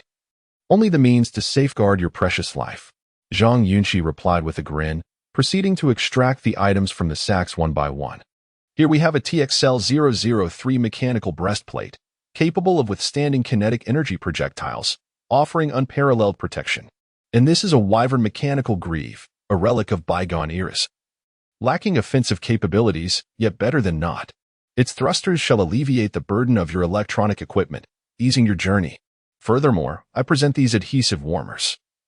The nether regions grow quite chilly, you know. Apply them to your abdomen and back, and your menstrual discomfort shall be assuaged." "Ah, yes. And I managed to procure 2 pairs of durable socks from one of Pang Baran's female companions, their size approximating your own. They shall provide comfort to your weary feet." Jiang Xian, her gaze fixed upon the kneeling Zhang Yunxi, felt an overwhelming surge of affection wash over her. His tenderness knows no bounds, she thought. "I am overcome with emotion." "Oh, and one more thing," Zhang Yunxi continued, rising to his feet. "Behold, the electronic convergence rope, an implement far more potent than any firearm, and ideally suited for a woman of your caliber. And what of yourself? What preparations have you made?" "I require none," Zhang Yunxi replied, standing tall. "I possess my own flesh and blood." "Thank you," she murmured. "Hee." Zhang Yunxi chuckled, turning to depart. "Farewell, and may your preparations proceed smoothly." Outside the tent, Bao Bao directed 6 individuals to transport a lengthy crate, which he then opened before Zhu Qizhen. Within lay a magnificent azure blade, its length approximating 1.5 meters, its breadth a mere 20 centimeters. The blade exuded an aura of technological sophistication, adorned with kinetic energy modules. Its edge honed to an unparalleled sharpness, crafted from an unknown alloy. This is for me?" Zhu Qizhen stammered, his astonishment evident. "Indeed, the photonic electroburst sword. Purloined from Pang Baran's clandestine cache," Bao Bao responded with a smile. "Such a device is rarely encountered even in the wastelands. Having been smuggled from the deepest recesses of the zone. Wield it with care, for it must be returned, its value being considerable." "Oh." Zhu Qizhen gaped at the electroburst sword, musing that neither he nor Zhang Yunxi possessed the slightest grasp of the concept of restitution. Simultaneously, he entertained a fleeting vision of welding the weapon to his groin, pondering the devastating offensive capabilities it would unleash. "Nay, such a notion is untenable," he concluded. "No mortal could withstand such an assault." Chapter 83. A band of old sixes. The silver moon hung like a hook, and the stars twinkled brightly. Around 8 o'clock in the evening, in a hollow of the Mongshan 065 area, a small team engaged in a chicken hunting game, consisting of Xiao Yu and a new recruit, stood guard at the entrance of an underground cave. Meanwhile, Shan, Mingming, Jinghong, and 2 other newly recruited members were conducting a search 30 meters below ground. Beside a large boulder, Xiao Yu, clad in combat gear and sheltered from the wind, chewed gum as he asked the new recruit, "Hey, Xiao Zhu, do you play poker often?" Xiao Zhu, tall and fierce-looking, replied, "Yeah, Texas Hold'em." "No, I meant clapping, like this." Xiao Yu rolled his eyes. "I don't bother others with things I can handle myself," Xiao Zhu responded succinctly. Their conversation lacked chemistry as they passed the time, while 3 sets of detection terminals beside them gleamed with green lights. In the grass below the slope, Jiang Xian glanced down at the controller in her right hand and whispered, "Ready." Zhang Yunxi, Tong Zhan, and Bao Bao were poised for action. Suddenly, a disc-shaped flying device ascended slowly. Jiang Xian swiftly maneuvered the control panel, declaring, "Commence." In an instant, the disc emitted a burst of red light, Hit him! Zhang Yunxi shouted, darting out from the grass with remarkable speed. Beep! Beep! Simultaneously, the thermal detector beside Xiao Yu sounded an alarm. Someone's here. Xiao Yu instantly drew his gun, and Xiao Zhu hefted a massive energy cannon. Big boy, your dad's here. Zhang Yunxi, his face concealed, bellowed as he charged towards Xiao Yu. Xiao Yu, relying solely on instinct, fired 3 shots at Zhang Yunxi, all of which he narrowly dodged. Although Zhang Yunxi had not transformed into a filthy blood warrior, his physical condition had significantly improved due to genetic alterations, enhancing his speed, strength, and reflexes well beyond his previous state. Zhang Yunxi rolled on the ground, successfully diverting the attention of the two. Xiao Zhu prepared to fire his cannon. At that moment, Tong Zhan launched a surprise attack from the left, delivering a powerful kick to Xiao Zhu's waist, who happened to be standing right next to the cave entrance. With immense force, the kick sent Xiao Zhu flying into the cave. What the hell, there are people! A wailing cry echoed through the underground passage. Xiao Zhu was down. Xiao Yu quickly turned around, rolling to escape. Thud! Bao Bao, taking a detour, struck Xiao Yu's neck with a tranquilizer gun, targeting the unprotected area. The needle penetrated Xiao Yu's skin, and he immediately sensed something was amiss. Subdue him! Zhang Yunxi shouted. From behind the rock, Zhang Xin whipped out an electronic restraint cord, rushing towards Xiao Yu's neck. "Ay damn!" Xiao Yu cursed, feeling his body go numb and his mind spin. While most might have given up at this point, the chicken hunting team consisted of seasoned fighters accustomed to such operations, possessing reflexes that surpassed the ordinary. Xiao Yu, without even checking what had been injected into him, deduced the situation. In that brief moment, realizing he could not resist, he turned back, shooting the mechanical arms cord, which thudded against the cave entrance. Whoosh! The cord retracted violently, lifting Xiao Yu into the air as he fired 2 shots at Bao Bao. Boom! Tong Zhan fired at Xiao Yu's chest, causing him to cough up blood as he floated into the cave and instantly severed the cord from his mechanical arm. Damn it! Ambush! Xiao Yu's frustration echoed within the cave as Zhang Yunxi and the others rushed over. That kid reacts fast, Bao Bao remarked. After all, we're professionals. How could we dare to engage a filthy blood warrior without some tricks? Tong Zhan retorted. What should we do? Zhang Xin panted, looking at the others. Should we go down and fight them? Forget it, Bao Bao replied immediately. It's pointless to fight now. We can't afford to sustain injuries and delay our mission. Right? Zhang Yunxi glanced around.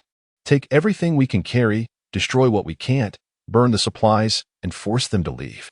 I agree, Tong Zhan concurred. 3 minutes later, everyone rapidly pulled the triggers of their energy guns, destroying the various weapons and small vehicles the chicken hunting team had brought, while also seizing a substantial amount of reusable equipment. Behind the large rock, Zhang Xin used an electronic lighter to incinerate the rations, tents, and other supplies they had brought. Boom! Bao Bao fired 4 shots at the underground entrance, collapsing it with a resounding crash. Countless stones and dirt poured in like sand through an hourglass, effectively sealing off the enemy's escape route. Having completed their task, the group turned to flee. On the way back, Zhang Yunxi, in a petty tone, remarked, "Let us split the loot in half. We all need the money." "Fine, take it all. I don't want any, just the thrill," Bao Bao replied with a smile. 35 meters underground, Jing Hong, who was replenishing his energy by eating, suddenly spotted 2 figures descending swiftly. Thud! Xiao Zhu crashed to the ground like a boulder, kicking up a cloud of dust. Jing Hong sprang up, witnessing Xiao Zhu's body crack the cement floor as he vomited blood. Had Xiao Zhu not been wearing mechanical armor, he would have surely perished from the 30-meter fall. However, the kinetic energy in his armor's legs absorbed some of the impact, saving his life. Still, he remained unconscious after the fall. Whoosh! Shortly after, Xiao Yu descended on a rope, landing with a thud, bloodied and cursing. Damn it, there are old 6s lurking around. Boom! The sound of collapse echoed from above as Sean and the others rushed back, pulling the 2 out of the collapse zone. 2 minutes later, Xiao Zhu regained consciousness, lying on the ground, stating, "I didn't see anything. I just got kicked down." Sean grabbed him by the collar, furiously demanding, "What were you 2 doing up there? With so many devices, how could you let someone get so close without noticing?" I was on high alert until he asked me if I played poker. Xiaozhu protested, feeling wronged. I thought he meant Texas Hold'em, and while I chatted with him, I neglected my watch. Sean trembled with rage. What about the equipment and supplies? We both fell. We didn't have time to grab anything. Xiaozhu wiped the blood from his nose. Useless. Mingming scolded the two. The exit is blocked, and our supplies are limited. What do we do now? Starve. Meanwhile, near the ventilation duct halfway up the mountain, Dr. Peng, dressed in climbing gear, attached the recorder to his chest and stated solemnly, time, 8:55 p.m., first search of the Mongshan 065 underground base. Team members, Zhang Yunxi, Tong Zhan, Jiang Xin, Kaka, Zhu Qizhen, Bao Bao. Beside him, Pang Baran approached in a leather jacket, saying softly, second assessment. Air quality is normal. You may descend. Do I really not need to go down? Wei Wu inquired. Zhang Yunxi pulled him aside, whispering, brother, you have more life experience. Just keep watch up here. The members of our team cannot all remain below. Soon, I will have Jiang Xin assign you to a separate channel, should any anomalies arise. Feel free to contact me directly. Wei Wu was quite content with the leisure. All right, I understand. I shall descend on the next turn. Indeed, Zhang Yunxi responded, gesturing. Release the ropes. We are going down. Who will go first? Weber inquired. I shall, Tong Zhan, a competent squad leader, declared, raising his hand confidently. Exercise caution. Weber patted Tong Zhan on the shoulder. As the two conversed, Pang Baran's subordinates had already lowered 4 ropes into the ventilation shaft. Without hesitation, Tong Zhan secured the rappel buckle around the rope and swiftly descended into the depths below. The mountain was chilling, filled with the sounds of wild creatures. The group gathered around the ventilation duct, awaiting a moment, until they finally heard Tong Zhan's voice. Come down. All is well. With his words, Zhang Yunxi and the others sequentially entered the subterranean realm.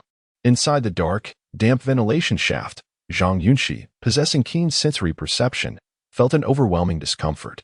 He could clearly see the walls of the duct teeming with insects, illuminated by the beam of his helmet's flashlight. These creatures resembled bacteria under a microscope, sending shivers down his spine. A putrid, foul odor wafted through the air, causing him to involuntarily shudder. After enduring less than 2 minutes, Zhang Yunxi finally landed in the corridor of the underground facility.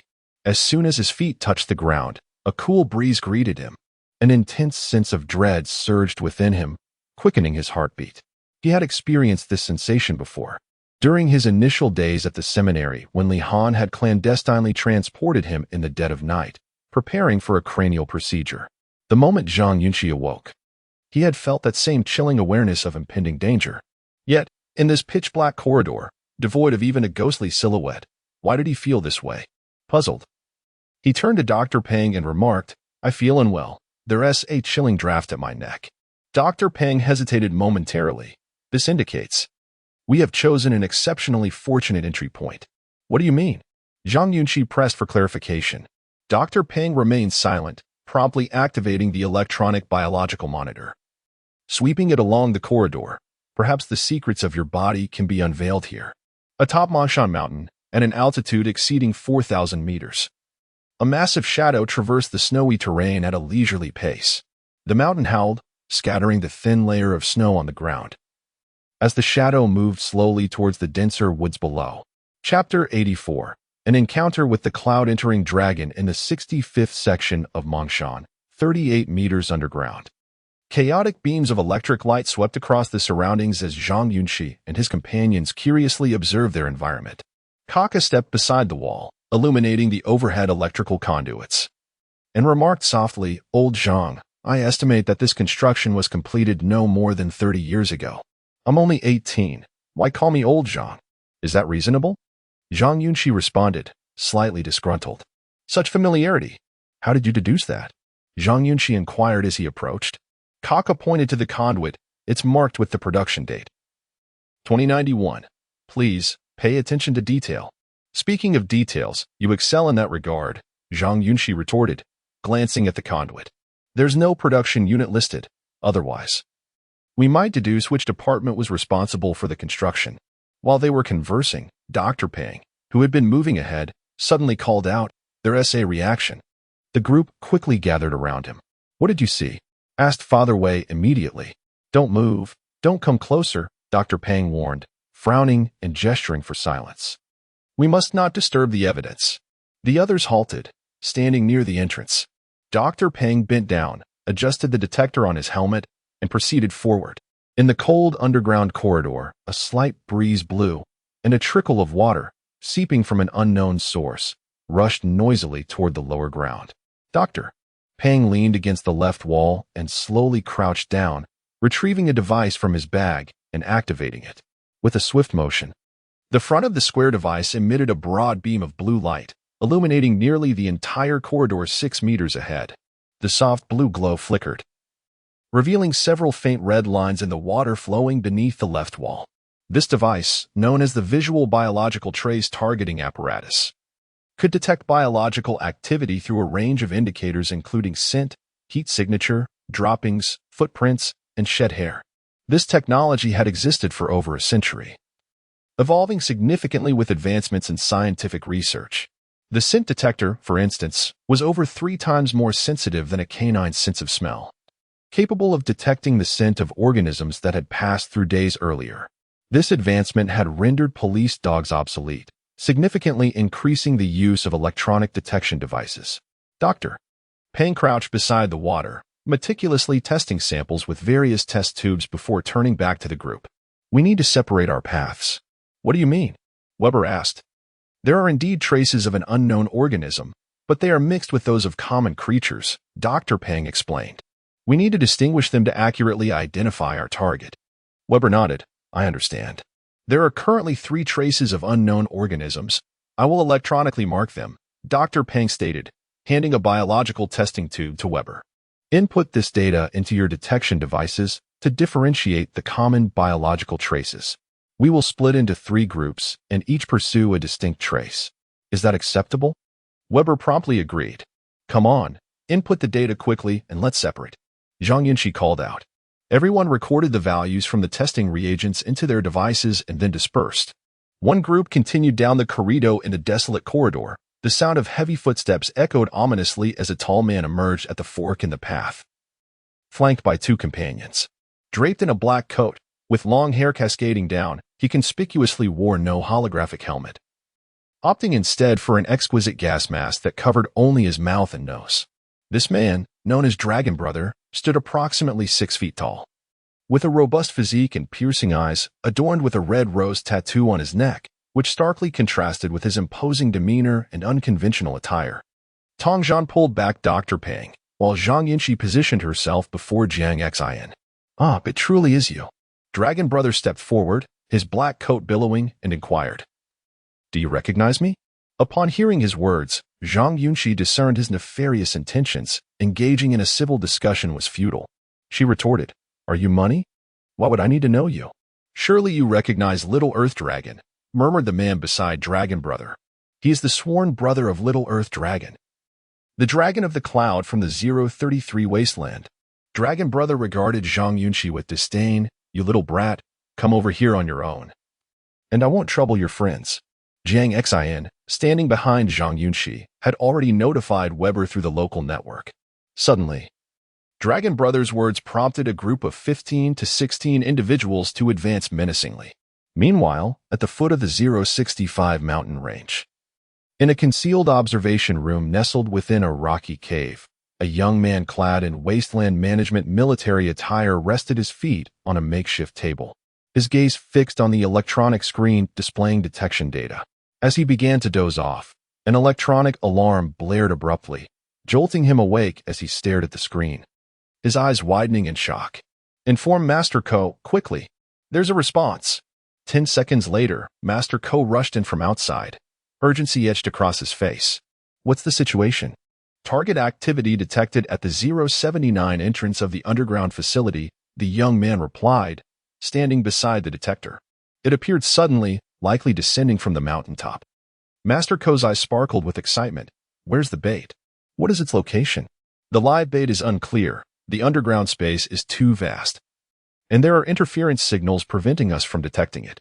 However, traces of the dead bait are near the entrance. It should be heading towards that." Upon hearing this, Master Ko commanded, "Prepare the third team for entry. If necessary, we can retrieve the dead bait to lure it closer." Understood. As they conversed, the alarm signal from the detector abruptly ceased. Above the 065 mountain range, a massive shadow violently smashed through the concrete walls and debris, moving with remarkable agility to penetrate the entrance, disappearing from sight. In the underground corridor, the man known as Dragon of the Cloud discreetly gestured to his subordinates while continuing to taunt, "Little brat, I'm giving you one last chance. Come over here on your own, and I won't tea trouble." Suddenly, heavy footsteps resonated through the corridor. Hearing the commotion, Zhu Qizhen dashed out from a nearby room, shouting, "Clear the way." Zhang Yunxi and the others immediately scattered to the sides.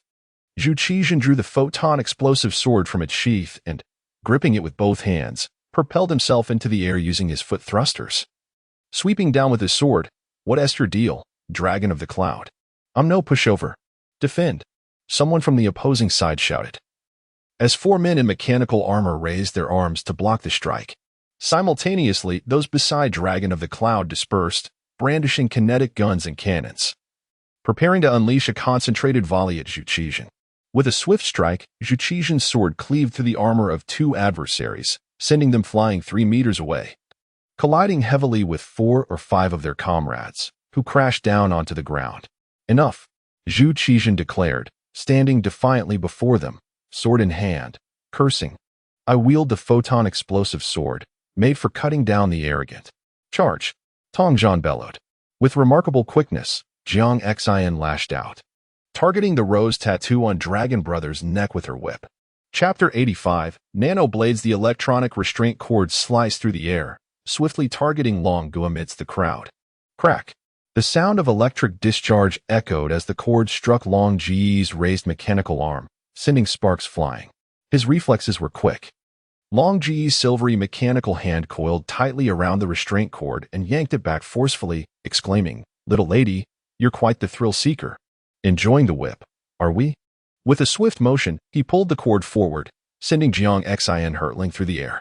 "Old Zhu, take him down," Zhang Yunxi shouted, gripping Jiang Xin's arm. Her face flushed with urgency. Zhu Qizhen wielded his electric sword, slashing towards the throng. "Get lost." Long Gu dared not engage in a struggle with such a formidable opponent. He released the restraint cord with a flick of his wrist. Bang! A dull thud resounded as Jiang Xin collided with the wall. Zhang Yunxi grasped her left hand, steadying her. "Are you all right? Run back. Don't get involved." Jiang Xin, fueled by a desire for revenge, swiftly retrieved a modified electric bomb from her waist and hurled it into the crowd, shouting as she turned to flee, "Godfather, we are under attack. Requesting backup." Bang, crackle. The sound of electric explosions filled the corridor, a blue web of light flickering above. Long Gu, in his retreat, shielded his eyes with his arm, but his hair caught the electric discharge, igniting in flames. "Damn, they have that too." Long Gu, abandoning his bravado, darted into the corridor, frantically patting out the flames on his hair, shouting, "Freeze gun." PSHH. One of his comrades used a freeze gun to extinguish the fire on Long Ji's head. Despite this, he appeared quite disheveled, his once elegant hair now resembling something a dog had chewed. "Damn it, let us take them down." Long Gu commanded, "Get me a helmet." In the corridor's intersection, Zhu Qizhen felled 2 opponents and drove off 3 more before beginning to retreat. Bang! Tong Zhan pressed a foe against the wall, pinning him down. Bang! Bang! Zhang Yunxi and Tong Zhan coordinated seamlessly, delivering 2 energy blasts to the opponent and Appo's chest, causing him to collapse with a cracked chest plate. At the corridor and Appo's corner, Long Gu donned a holographic helmet, his mind sharp as he shouted, "That robot is tough. Bring out the nanoblade lines. I'm going to shred it."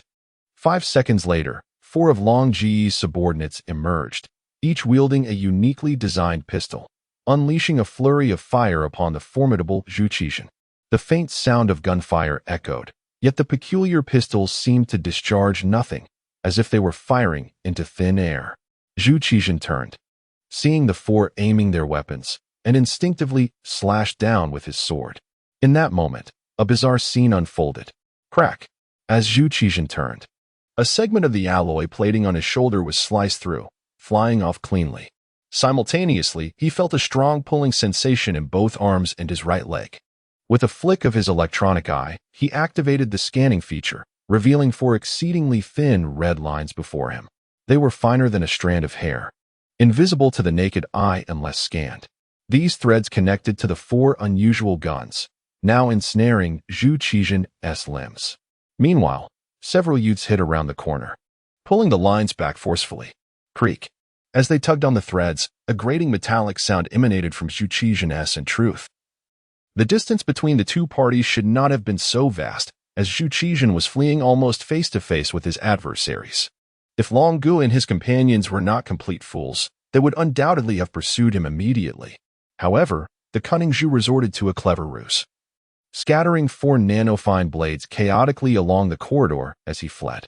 This act instilled a fear in his pursuers that a single dash could result in being bisected by the blades, prompting them to approach with caution after a brief reconnaissance. At the crossroads, Zhang Yunxi and his companions concealed themselves in the shadows, observing the path they had traversed. Soon, a flicker of light danced in the depths of the corridor, indicating that Long Gu and his group had taken their positions. Now no more than 10 meters away from Zhang Yunxi's team. "You little brat, if I don't eliminate you today, I shall not be called Ru Yunlong." Long Gu gritted his teeth and signaled a tactical gesture to his companions. The five of them stepped forward, preparing to charge. Just as the two factions were poised for confrontation, a dull, thunderous sound of footsteps resonated from deeper within the corridor. Long Gu turned back, slightly bewildered. "Is there someone else?" A low growl, reverberating and unsettling, echoed through the corridor. "Boss, that noise doesn't sound like a human." One of Long Gu's subordinates responded nervously. The group turned to see two individuals illuminating the darkness with their helmet lights. A shadow gradually emerged. Zhang Yunxi craned his neck and scanned the distance. With his exceptional vision, he discerned a beast with white fur ambling toward them. It stood approximately 6 to 2, 7 meters tall on all fours, its width resembling that of a small car. "What on earth is that?" Long Gu swallowed hard, catching a glimpse of the shadow. The low growl resonated once more, and the creature began to quicken its pace. Suddenly, 7 or 8 beams of light illuminated the beast, and the group finally discerned its true form. It was a colossal creature adorned in white fur, resembling a brown bear. However, no species of brown bear in existence could match its size. Moreover, its spine was pronounced, and it possessed formidable tusks. "Damn. Such a massive mutated creature. We're going to strike it rich." One of Long Gu's companions exclaimed excitedly, "If we can capture it." Before the man could finish his exuberant statement, the white-furred beast surged forward, charging directly toward Zhang Yunxi's group. In an instant, the corridor trembled as dust cascaded from the ceiling like a torrential downpour. "Move aside," Long Gu shouted to his brethren. "It's coming for us." With a thunderous crash and a sickening squelch, the white-furred beast darted past, erupting a cloud of crimson mist into the air. A man was severed in half. His upper body clamped between the creature's jaws, which crunched gruesomely as it feasted. The severed legs on the ground bled profusely, twitching involuntarily due to the remnants of nerve activity. Zhang Yunxi, Zhu Qijian, and the others stood in shock, while only Dr. Peng, holding a flashlight, gazed in disbelief, exclaiming, How can such a creature exist in this world?" Meanwhile, in the encampment below the mountain, a group of elegantly dressed middle-aged men approached Lord Ko. One among them inquired, "Which one is it?" "The one from Sisui Mountain." Designated by International Code Chapter 86, the king of the cold winter Lord Ko stood with his hands clasped behind his back, gazing at the real-time monitoring holographic projection screen. Softly beckoning, retrieve the detailed statistics to present to the esteemed guests. Inside the cavern observation chamber, 7 or 8 elegantly dressed men and women took a few steps forward. A technician from the control unit rose to summon detailed data regarding the ferocious beast and began to introduce it quietly. The king of the cold winter, the violent bear. Development stage, initial mutation stage, estimated age, 6 years. Body length, 2 meters. Standing height, 5 meters. Shoulder height, 8 meters. Weight, 2 tons. Claw length, 20 centimeters. Bite force, 1 tons. Skin defense capability, alloy level, exceptional sense of smell, 15 times that of a hunting dog, outstanding vision, possessing the intelligence of an adult, capable of secondary mutation and evolution. The onlookers gazed in fear at the values displayed on the panel. One middle-aged man, referred to as the boss, furrowed his brow and remarked, "Its unmutated biological template should be that of the Kodiak bear, right?" "No," Lord Ko shook his head. "Its original entity is a hybrid bear, based on its developmental status. It does not resemble a Kodiak bear at all. We have monitored it 3 times, and from the value changes observed, it is more akin to the short-faced bear described in biology textbooks. However, the trajectory of its development suggests its growth may not be limited to this." The boss fell silent for a moment, exclaiming, "Good heavens, the short-faced bear has been extinct for how many years? We must capture it alive, Ko. The value of this creature is beyond measure. Do you have bait?" Another boss inquired. "Indeed, this creature originally had a mate and offspring. During our initial capture attempt, we injured the mother bear who had just given birth, but we did not capture them. At that time, they had just entered their developmental phase, killing 8 of our warriors and injuring over a dozen. We misjudged their combat capabilities and only managed to capture 1 cub, which we cannot develop or nurture since it lacks maternal care and has been in a dying state. We have frozen it. This time, to lure the king of the cold winter, we have 2 plans: using the biological imprint of the cub as hidden bait and employing Zhang Yunxi as the visible bait." The bosses exchanged glances, and one exquisitely dressed middle-aged woman asked, "Is Zhang Yunxi's transformation related to it?" "From our speculations and results, it certainly is. At least in some capacity," Lord Ko replied. "What about the mother bear?" Another boss queried. "She was severely injured, and you have yet to locate her?" "The female is crucial. This pertains to breeding and reproduction. Moreover, she could save the cub." Lord Ko fell silent for a moment. "The mother bear was killed by the violent bear, her body devoured.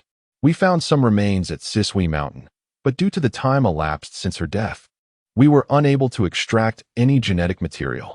The crowd was stunned. "It possesses the intelligence of an adult. It understands our purpose. Hence it consumed its female mate to prevent us from capturing her," Lord Ko quipped. "Perhaps this is love so profound it leads one to devour their partner." "Is there anything else underground besides the violent bear?" an elder inquired. "Yes, Zhang Yunxi and the cub are bait to lure the king of the cold winter, while the king of the cold winter serves to attract other bait." Lord Ko's eyes sparkled with excitement. "Our harvest this time will be unprecedented. Young Ko, you have done remarkably well. If all goes smoothly, 033 will be yours." "Haha, splendid." The group of bosses beamed, showering praises upon Lord Ko. While this group exchanged pleasantries, the 3rd squad of the 065 Control Department had already entered the underground works through a secret passage. Inside the underground facility, the violent bear's massive jaws were gnawing on the corpse of an unfortunate victim, devouring even the bone fragments. Thud, thud. The king of the cold winter moved languidly forward, crushing the skull of its prey as it consumed it. Brother Long leaned against the wall, observing the colossal beast not far away, involuntarily swallowing hard, feeling a burgeoning sense of retreat. "Brothers, let's take it down together. If we successfully capture this beast." With the bear swatted its massive paws, swiftly eliminating 2 individuals, then seized another, crushing them in its jaws and spitting them out. A furious roar echoed through the underground facility, stirring up dust as the bear turned its gaze upon Long Gu and his crew. "Should we continue, brother?" one of the men stammered, trembling. "Continue, my ass," Long Gu retorted, casting a glance at the mangled bodies and blood-splattered walls. He spun on his heel and bolted. "Let's get out of here." These men, seasoned veterans of the desolate zone, had underestimated the bear's strength, hoping to scavenge a lucky break. But upon confrontation, they realized their numbers were insufficient to capture such a beast. In their haste, Long Gu and his men forgot about Zhang Yunxi, fleeing for their lives. The bear turned, lumbering forward, its gait becoming unsteady as a faint, illusory haze clouded its vision. The potent hallucinogen was taking effect. A normal person would have succumbed to such a dose, but the bear's resistance was remarkable. After a momentary pause, the bear quickened its pace, moving with purpose. In an undisclosed location within the underground facility, Zhang Yunxi crouched against a wall, whispering, "Did you see where they went?" "No." Tong Zhan replied, shaking his head. They scattered. The terrain here is too intricate. Amidst the bear's onslaught, Zhang Yunxi and his comrades panicked. Witnessing the carnage and the bear's advance, they scattered, the darkness and complex layout contributing to their disarray. Quiet. I'll contact them, Zhang Yunxi said, wiping sweat from his brow. He possessed a local network communication device, enabling him to reach Jiang Xin and Weber. Okay, Tong Zhan responded. Just then, a sound of something scraping against the wall echoed. Hello, Jiang Xin? Can you hear me? Damn, no signal? Zhang Yunxi muttered, tapping his communicator. There's a sound, Tong Zhan whispered, cautiously peering out. Suddenly, a colossal shadow loomed, blocking the doorway. Crap, Tong Zhan reacted swiftly, raising his arm to shield his head. It's here, the bear is here. With exceptional eyesight, the bear struck Tong Zhan's arm, sending him hurtling backward. Tong Zhan's head slammed against the wall, rendering him dazed. Damn it, Zhang Yunxi exclaimed, preparing to transform. The bear clamped its jaws on Zhang Yunxi's shoulder, hoisting him up and fleeing. Panic seized Zhang Yunxi as he struggled in the bear's grip, unable to dislodge its fangs. As the bear bolted, it slammed Zhang Yunxi against the walls repeatedly. Zhang Yunxi reeled, his attempts to activate the inhibitor thwarted by the violent motion. Zhang Yunxi, Tong Zhan cried, emerging from the room. But the darkness swallowed the bear and its captive. Damn, this thing can sneak, Tong Zhan muttered, contacting Weber. Moments later, the bear deposited Zhang Yunxi in a vast chamber. Zhang Yunxi, eyes wide with terror, swallowed hard and activated his central inhibitor. As the bear approached, raising its claws, Zhang Yunxi's body underwent a swift transformation. In 3 seconds, he stood as a tainted blood warrior, steadying himself. Did you think I was one of Long Ji's men? To be chewed like gum? The bear, witnessing Zhang Yunxi's metamorphosis, lowered its paws, its gaze unfocused. Damn it all. The towering Zhang Yunxi launched a kick at the bear's head, intent on escape. The bear countered, colliding with Zhang Yunxi's leg. Zhang Yunxi stumbled back, while the bear swayed. Zhang Yunxi swallowed, realizing his initial form might be insufficient. The bear lunged, its long arms sealing off any avenue of escape. Zhang Yunxi fell, bracing himself against the bear's claws. But then, an unexpected turn. The bear abandoned its attack, mounting the prone Zhang Yunxi. Zhang Yunxi felt a pressure against his lower body. Looking down, he saw something manipulating his legs. What in the world are you doing? Zhang Yunxi roared. His composure shattered. In the inky abyss of the room, Zhang Yunxi lay supine, his brawny arms staunchly resisting the hulking frame of the bear, striving to safeguard his scarcely inviolate virtue. Ryup. The bear's claws rent asunder Zhang Yunxi's mountaineering garb, revealing the pink undergarments he wore beneath. Spare me, I beseech thee. I yield, desist from this torment. Zhang Yunxi bellowed, his voice laced with desperation, as he redoubled his efforts to repel the bear's advances. During their struggle, the tainted blood warrior became acutely aware that the bear's physical prowess eclipsed his own by a considerable margin. In terms of sheer size and muscular development, they were leagues apart. While the strength and physical attributes of a tainted blood warrior might be deemed monstrous by ordinary mortals, they paled in comparison to a veritable behemoth. The warrior's nascent mutation, coupled with the protracted suppression of the inhibitory fluids, proved woefully inadequate against such a titan. In essence, had the bear not been driven by lust and approached with relative gentleness, Young Zhang's fate might have been even grimmer than that of the shabby clan's warriors. Unable to prevail through brute force, and with his assailant growing ever more impatient, Zhang Yunxi knew that to succumb to a violent intrusion would irrevocably tarnish his reputation within the tainted blood community. Summoning his wits, Zhang Yunxi braced his arms against the bear's torso and abruptly thrust his knee into the bear's nether region. Ugh! The bear emitted a guttural groan, momentarily recoiling from the impact. While clearly pained, the setback was not entirely debilitating. The creature possessed an extraordinary resilience. Capitalizing on the bear's momentary retreat, Zhang Yunxi executed a swift lateral roll, extricating himself from the confines of the wall. He scrambled to his feet and bolted towards the doorway. Whoosh! The bear reacted with astonishing speed, intercepting Zhang Yunxi's escape route with a lunging leap towards the exit. Thud! Just as Zhang Yunxi was about to breach the doorway, the bear collided with his waist, sending him hurtling through the air. He crashed against the wall with a resounding thud. Does this brute possess the ability to blockade? Zhang Yunxi wondered, bewildered by the bear's apparent intelligence. The bear's massive bulk now obstructed the doorway. It remained stationary, neither advancing nor attacking, but rather shaking its head as its eyes gradually regained their clarity.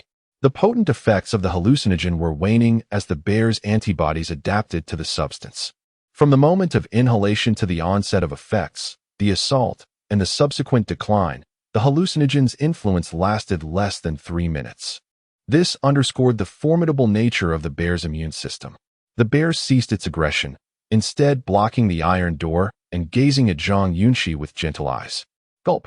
Zhang Yunxi swallowed hard, gritting his teeth as he roared, "I shall fight you to the bitter end." Swoosh. Zhang sprang into action. Launching himself forward and aiming a punch at the bear's temple, a blow delivered with all the force his first-stage mutation could muster. The bear did not flinch, but rather snapped its head to the side. Thwack! The impact reverberated as the bear remained rooted to the spot, its claws digging into the concrete floor. While Zhang Yunxi was sent sprawling, his back slamming against the wall. Crash! Cracks spiderwebbed across the wall as dust rained down from the ceiling. Zhang Yunxi slid down the wall and landed heavily on the floor. The bear adjusted its posture, continuing to gaze at him with an unwavering intensity, yet refraining from any further attacks. Seated on the floor, Zhang Yunxi felt as though his chest was about to cave in. He also realized that even if he were to activate his second-stage mutation and unleash his full combat potential, he would likely be unable to defeat the creature. Moreover, the aftermath of the second-stage transformation would leave him vulnerable, a period of weakness that he and Dr. Pang had identified as an unavoidable consequence of the process.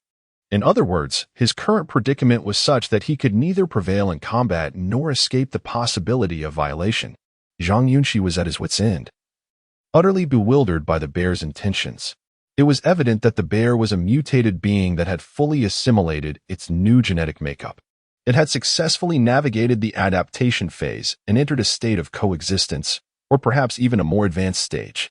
Zhang Yunxi, on the other hand, was still in the initial adaptation phase of his mutation. His body relied on inhibitory fluids to maintain equilibrium, without which he would perish.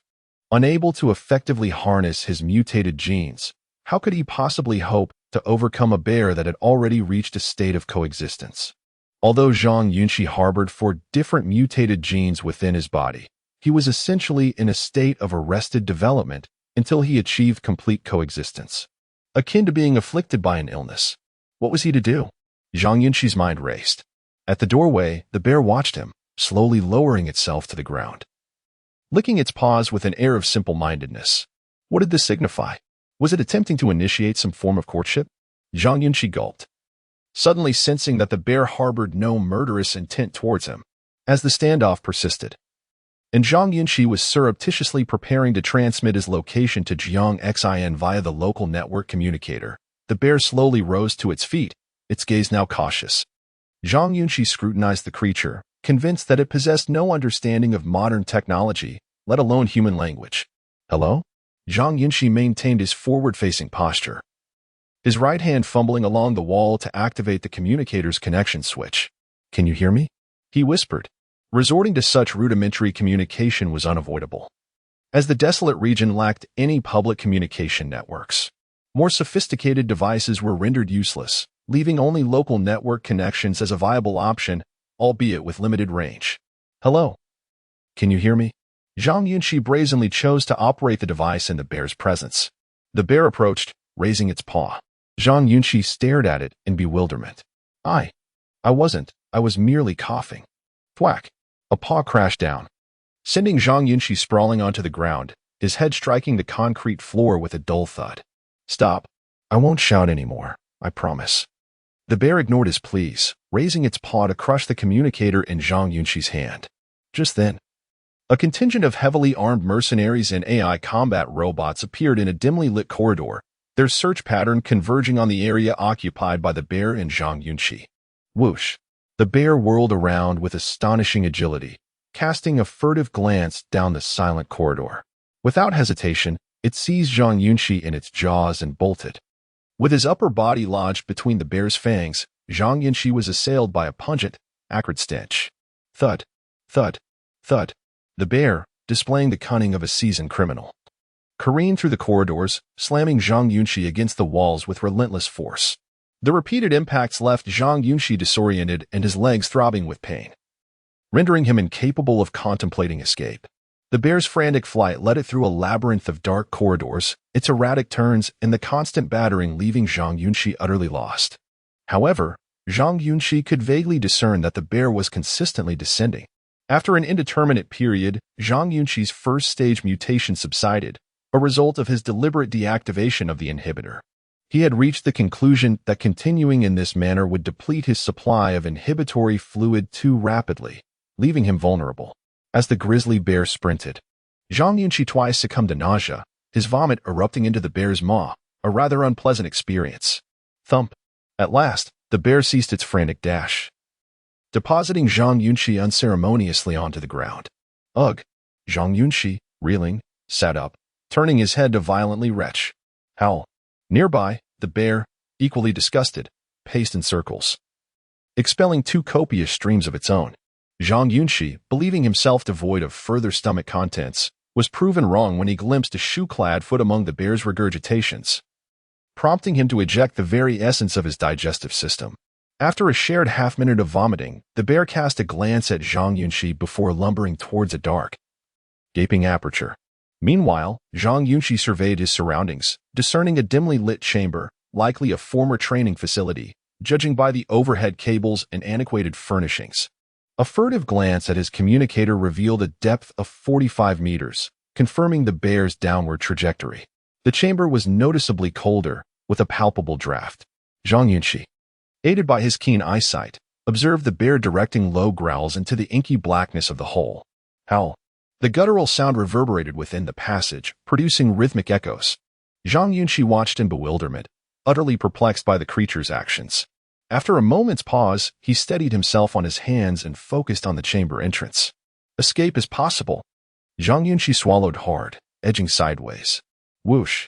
The bear whirled around, its deep blue eyes fixated on Zhang Yunxi, slowly raising a massive paw. Seeing the gesture, Zhang Yunxi instinctively shielded his head with his arms. Don't hit me. Please don't. I'm just gonna pass gas. Nothing more. The bear, after a cursory glance, dismissed him and resumed its growling towards the hole. This continued for a quarter of an hour, the bear's persistent vocalizations eliciting no response from within the passage. Growing impatient, the bear began to pace the chamber with an air of solemn deliberation. It was pondering. 3 seconds later, the bear returned to the hole, raised a hind leg, and, with the grace of a ballerina, placed its hoof against the wall, executing a split to insert its urinary tract into the opening. PSSSSSS. The bear proceeded to urinate into the hole, the powerful stream reaching impressive distances, akin to a fire hose. What in the world are you doing? Zhang Yunxi muttered, mentally imploring, Zhang Xin, my love, please locate me. Above, in the corridor. Zhang Xin crouched, studying the holographic projection screen. Zhang Yunxi's location should be below. We need to find an entrance. Could he be gone? I saw that bear carry him off. No, his signal has been moving, and I even heard him call my name. Zhang Xin rose. Quickly, everyone, let's go. Near the hole, the bear, having emptied its bladder, waited briefly, but the passage remained unresponsive. Exasperated, it turned its posterior towards the opening, began to defecate, and punctuated its efforts with continued growls. Zhang Yunxi averted his gaze. Such boorishness.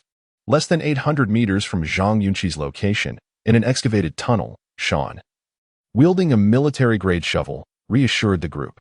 Almost there. Almost dug through. Nearby, on a pile of earth, Xiao Yu, munching on a ration biscuit, suddenly inquired of Mingming. Are we truly out of provisions? Yes, Mingming replied, shaking her head. You ate them all. Don't ask us. Damn. Xiao Zhu cursed, looking up at the others. Someone get me a plastic bag. What for? Xiao Yu asked. What do you think? I'm going to dig up the latrine pit, Xiao Zhu retorted, standing up. Since there's no more food, I certainly won't be eating anyone else's. Chapter 88. Secrets within the cave near the entrance of the training room. A brutish bear squatted, engaged in its rather crude business. Zhang Yunxi observed the creature, and a daring thought suddenly crossed his mind. The dark entrance appeared somewhat constricted, roughly the size of a wash basin, just wide enough for an adult to pass through, but certainly too narrow for the bear to follow. Should he take the plunge? If he ventured into the cave, the bear would be unable to pursue him. What might lie within? Could there be hidden dangers? Yet, when weighed against the peril of trailing the erratic bear, it seemed a far safer option. That unpredictable beast could strike at any moment, and the longer he lingered, the further he drifted from reuniting with his comrades. Time was of the essence. Zhang Yunxi resolved to act decisively. He sprang to his feet and charged toward the training room's main entrance. Just then, the bear, startled mid-relief, abruptly halted and darted toward the doorway, intent on blocking his escape. In a clever ruse, Zhang Yunxi feigned a move and abruptly skidded to a halt, pivoting instead toward the cave entrance. Disregarding the mess on the ground, and executed a maneuver reminiscent of a crow leaping through a window, swiftly slipping into the cave. Inside, the space was larger than Zhang Yunxi had anticipated, with a diameter of at least a meter, and the walls were slick and steeply inclined, descending sharply.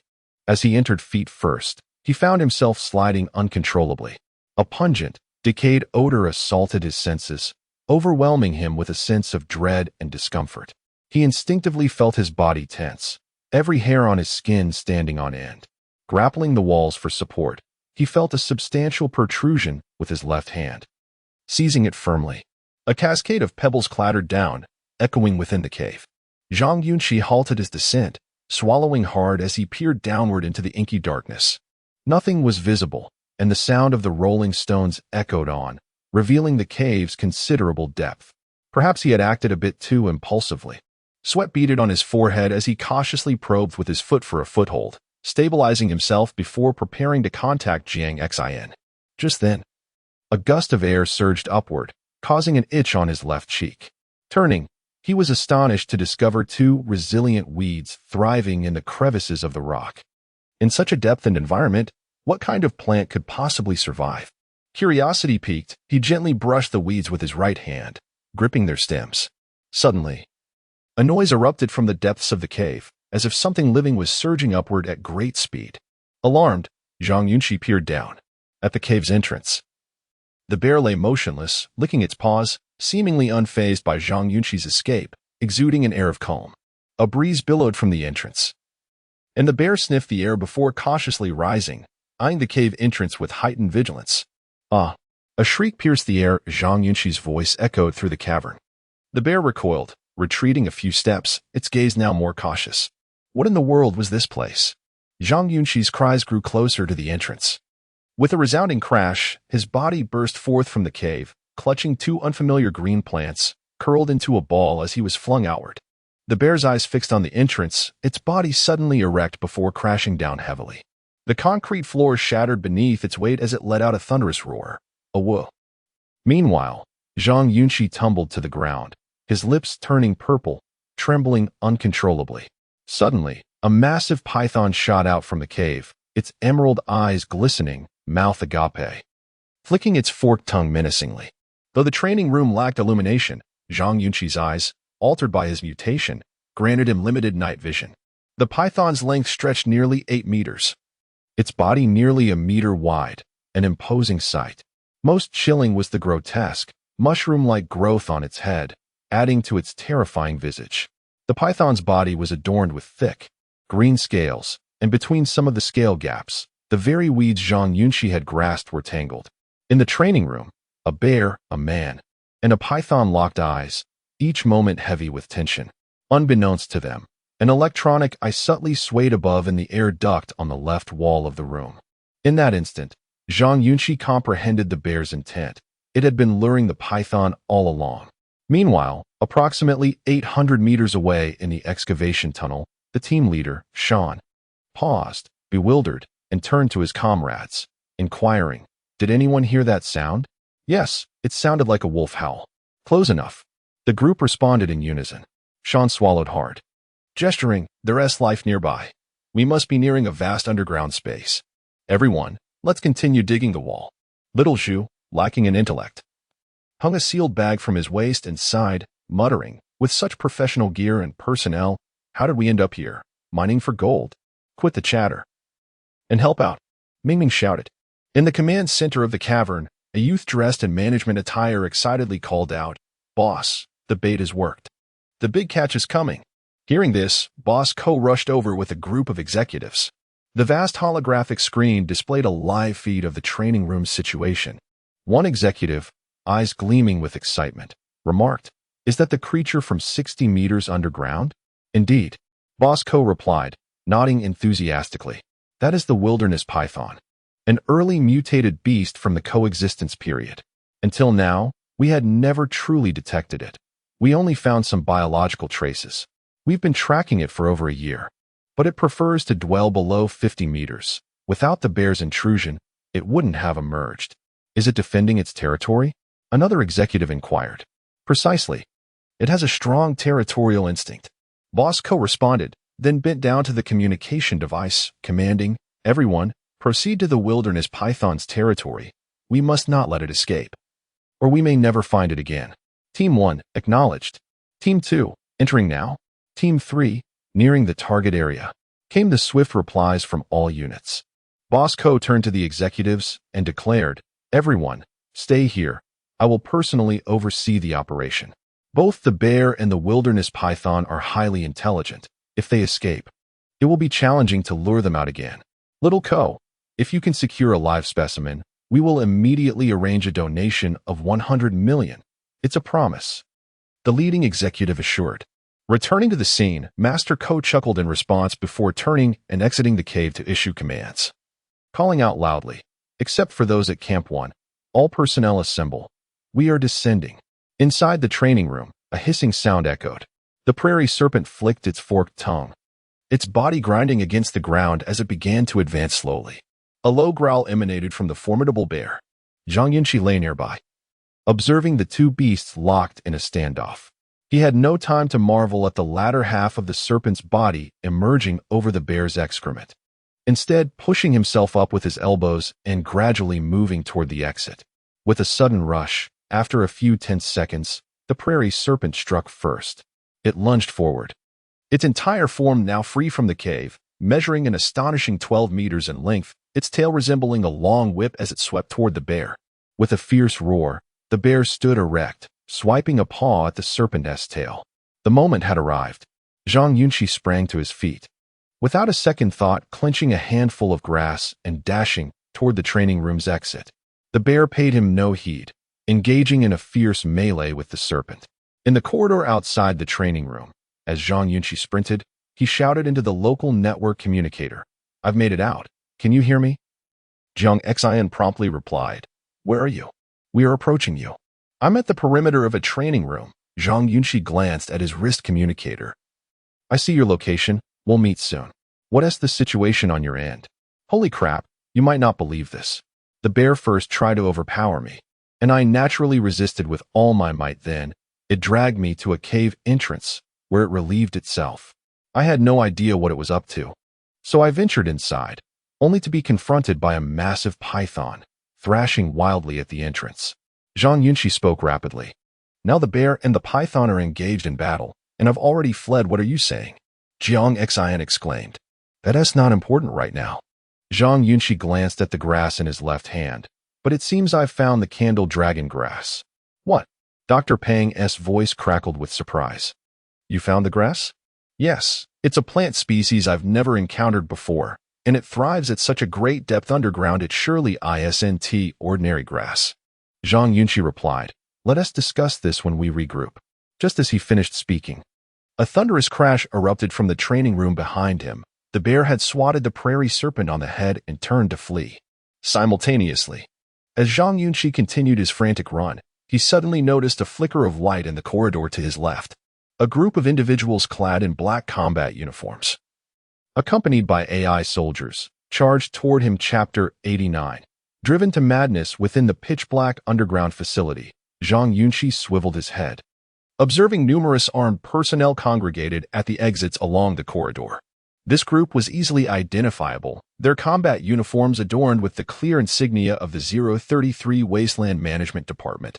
Upon recognizing them as official personnel, Zhang Yunxi immediately pointed toward the inner corridor and shouted, "You are here to search for the unknown organisms, aren't you?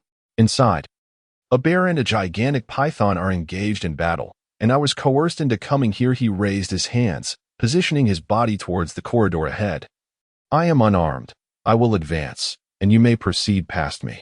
At the end of the left corridor, a young man clad in the uniform of a squad leader coldly commanded, "Capture him, alive."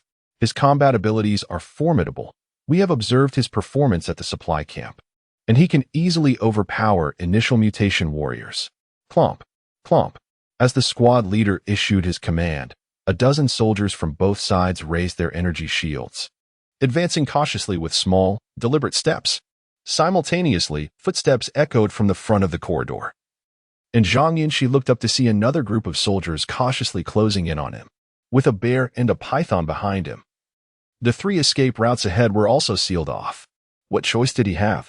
It was evident that the massive python and the ferocious bear would be far more challenging to confront. Zhang Yunxi was uncertain of the intentions of the group before him.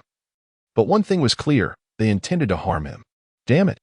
The frequency with which those women share their photos on the Eternal Life World platform pales in comparison to how desperately everyone seems to want to take him down. There was no time to ponder the essence of the situation. He would strike first. Smack! Zhang Yunxi slapped his central suppressor, activating its secondary enhancement function, instantly elevating his physical condition to its zenith. Whoosh! A humming sound resonated as a wave of energy surged forth. Zhang Yunxi contorted his body, releasing a comfortable low growl. His frame now enveloped in a grayish-white carapace, towering at approximately 2 meters, with his spine protruding, standing tall amidst the encirclement. Without further ado, Zhang Yunxi stomped his foot on the ground, propelling himself forward like a cannonball, charging straight down the corridor. 3 teams, defensive. The squad leader shouted, gesturing urgently. In the front, 5 soldiers raised their shields, pressing their thumbs simultaneously on the energy release buttons. The previously pure black shields illuminated in a vivid red glow, generating an observable energy barrier on their surfaces, and the shields expanded in size. The 5 shields formed a blockade, sealing off the corridor exit. Heavy and rapid footfalls reverberated like a drumbeat within the corridor. Zhang Yunxi barreled forward, his fist crashing against the shield wall. Boom! As his fist landed, his body paused briefly before the energy barrier was shattered, the kinetic energy storage unit exploding, the 5 shields fracturing and sending the shield bearers flying backward into the crowd. Whoosh! As the energy dissipated, the resulting shockwave pushed several of the opposing soldiers back a couple of steps. Zhang Yunxi, towering and powerful, remained unaffected. He swiftly seized one soldier, delivering 2B. The 4 warriors on the left were yanked airborne by Zhang Yunxi, instantly nullifying the pulling force on that side. Seizing the opportunity, Zhang Yunxi moved to the left, raised his leg within the net, and kicked one of the men in the chest. With a headbutt, Zhang Yunxi sent another flying. He turned abruptly, grabbed the electric net on the right with his left arm, and exerted force with both hands. "I'll kill you all." 4 more individuals were catapulted over. Zhang Yunxi swung the electric net, slamming them horizontally against the wall. A series of thuds echoed as the 4 crashed against the wall, landing on the net surface, convulsing and foaming at the mouth. "Come on!" Zhang Yunxi frantically tore at the electric net, striding towards the left. The squad leader gritted his teeth and roared, "He's killed so many of my brothers. No holding back. Send all the adhesive detonators. Freeze gunners, move up." "Don't give him space." "Sir, they want him alive," the group leader reminded. "He has regenerative abilities. He won't die that easily. Launch them." The squad leader's eyes burned with hatred. A resonant hum filled the air as over a dozen bowl-sized drones flew towards Zhang Yunxi from 3 directions. Zhang Yunxi looked up abruptly. With no time to evade, he furiously grabbed the electric net and swung it in a circle. 3 violent explosions reverberated as the circular drones blasted 2 large craters into the once impregnable concrete walls, igniting the ceiling. These were not ordinary thermal explosives but high-voltage electrical detonation cores, meticulously crafted using energy compression technology. The shockwave struck, and Zhang Yunxi, already exhausted from the fight, was instantly thrown to the ground, landing in the corridor, covered in blood. A single person's strength is ultimately limited. Zhang Yunxi lay on the ground, panting heavily, feeling himself nearing the end of his mutation and entering a weakened state. In the air, a swarm of circular drones prepared to descend. "Blast him," the squad leader commanded. Just then, heavy, resounding footsteps echoed from the rear of the corridor. The squad leader turned back and called out, "Second team, what's happening over there? Attention, attention. The king of the frozen winter has left the battlefield and is heading your way." A deafening crash of collapsing walls followed as the bear smashed through a room, leaping into the corridor and positioning itself precisely in front of Zhang Yunxi. The bear growled. Its body lowered in a protective stance, slowly retreating on all fours, shielding the weakened Zhang Yunxi. "Damn it, take it down too." The squad leader waved his hand. "Drop them." At that moment, something unexpected occurred. The usually cunning and treacherous king of the frozen winter made no attempt to evade. Continuing to use its massive body to shield Zhang Yunxi, swatting at the incoming adhesive explosive discs with its front paws. For discs detonated upon contact, and even the bear, with its thick hide and formidable defenses, was blasted, its face bleeding and paws mangled. 5 more circular discs landed directly on the bear's back and body. Its massive size made it difficult to dodge such small devices, especially as it was protecting Zhang Yunxi. A series of muffled explosions erupted, tearing open 5 areas on the bear's back and left side. Fragments of flesh flew through the air, and blood painted the left half of the wall crimson. The bear howled in pain, half its body soaked in blood, but it stood its ground, shielding Zhang Yunxi with its body. Have you ever been protected at the cost of someone's life? No. Since his parents died, Zhang Yunxi had never been protected by anyone willing to sacrifice themselves. But today, he was being shielded by a bear, a creature that had seemingly appeared out of nowhere. The bear's body pressed against Zhang Yunxi, its hind legs gently nudging his head. The bear was calling to him, trying to rouse him. What kind of revolutionary camaraderie was this? Worthy of being the king's woman. Zhang Yunxi slowly raised his head and lightly tapped the bear's paw. The bear roared, as if to tell Zhang Yunxi to rise and fight alongside it. "Move your ass. I can still keep fighting," Zhang Yunxi shouted hysterically. Chapter 90. The fragile vessel of friendship. Zhang Yunxi's boast that he could still fight was nothing but a display of bravado. Perhaps he had some issues with his lifestyle, but his intellect was undoubtedly exceptional. The current situation was quite clear. The adversaries before them had evidently entered the underground fortifications with premeditation and organization. Their equipment was sophisticated, and reinforcements were surely on the way. In contrast, both Zhang and the formidable bear were injured. Prolonging this encounter would only lead to their demise. Acting recklessly at this juncture would be sheer folly. Moreover, the 2 plants Zhang had clandestinely taken were likely among the targets of their expedition, the coveted Zhu Long Chao. If they did not flee now, when would they? Roaring with fury, the bear surged forward after feeling a jab to its hide. The black-clad warriors, poised to attack, recoiled in fear. With a powerful swing of its massive head, the bear shattered the wall to its left, sending debris and dust flying. This cunning creature had synchronized its escape with the rogue warriors, intending to flee as well. Without hesitation, Zhang Yunxi betrayed his ally, donning 3 layers of electric netting and charging into the ruins. The bear, recognizing Zhang's intention to abandon it, swiftly slammed a paw onto the ground, pinning the edge of the electric net.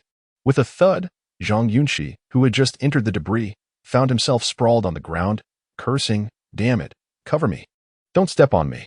Entangled in the electric net, he struggled to rise. The bear, agile and resourceful, darted into a room, clamping its jaws around the electric net ensnaring Zhang, and with a powerful shake, broke through 3 walls before darting into another corridor. The bear's speed and strength were formidable. One leap could take down a group of foes, compelling them to avoid confrontation. Moreover, their arsenal, frozen firearms, electric nets, and kinetic cannons, failed to incapacitate it in a single round. Thus, the king of cold winter rampaged within the narrow corridor, ultimately breaking through the blockade of 2 squads, clutching Zhang and disappearing from sight. However, despite their escape, both Zhang and the bear were significantly injured. In the corridor adjacent to the training room, the squad leader reported to Lord Ko via communicator. "The situation is not as we anticipated." The king of cold winter and the wild bear did not engage in a fierce battle. Upon encountering each other, the bear retreated after taking down several of our brothers, fleeing with Zhang Yunxi. "Both are injured. Damn it." Lord Ko cursed. "Where's the wild bear?" It is trapped in the training room. Our 3 squads are currently surrounding it, the squad leader replied. I'm heading to the attack site immediately, commanded Lord Ko. The bear's injuries will prevent it from concealing its biological signature. Do not pursue it. Focus all efforts on capturing the wild bear. According to the plan, we must seal its escape route during the assault to ensure it does not escape. Understood, replied the squad leader, immediately rallying the remaining members. Medical team. Assist the injured comrades. Combat teams support the training room. With the orders given, the main force surged toward the training room.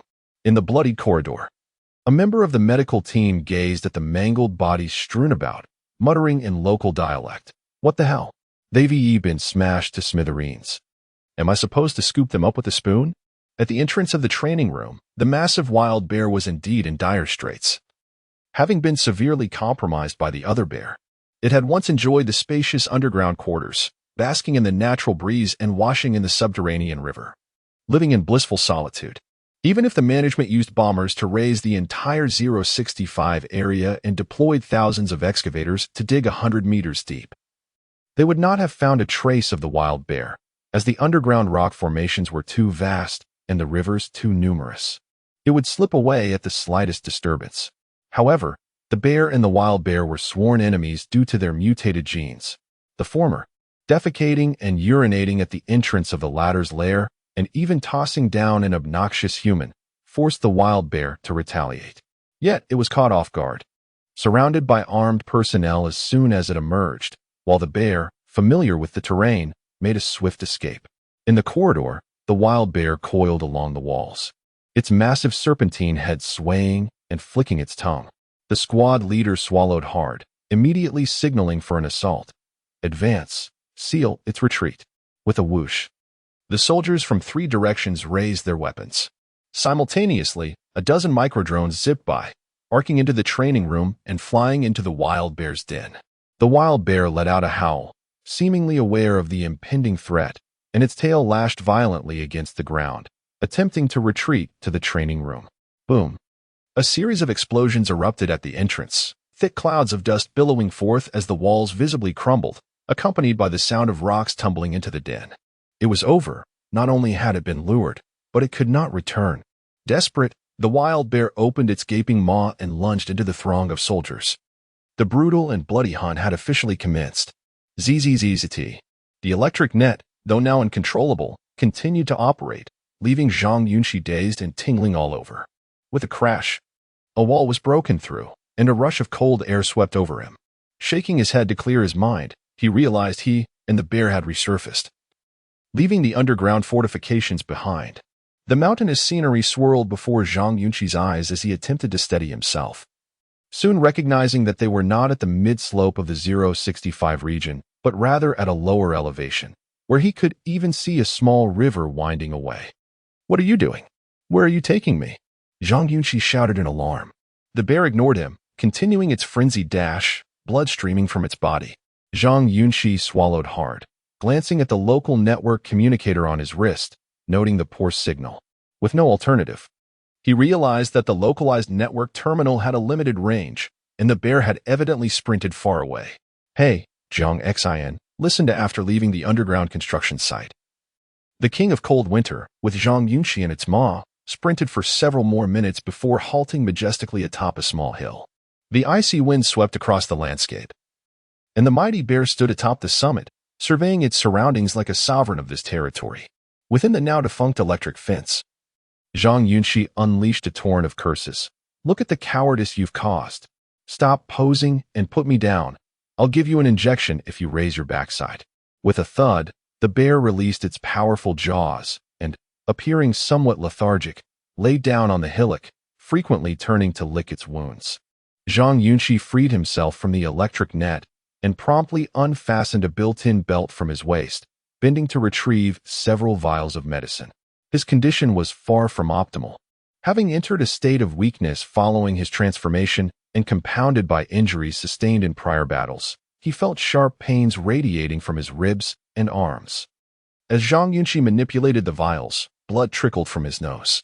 Fortunately, before their venture, Zhang Xin had crafted for him a pink bodysuit, which, due to its excellent elasticity and resilience, remained intact even after his transformation, ensuring that the medical supplies in his built-in belt did not fall away.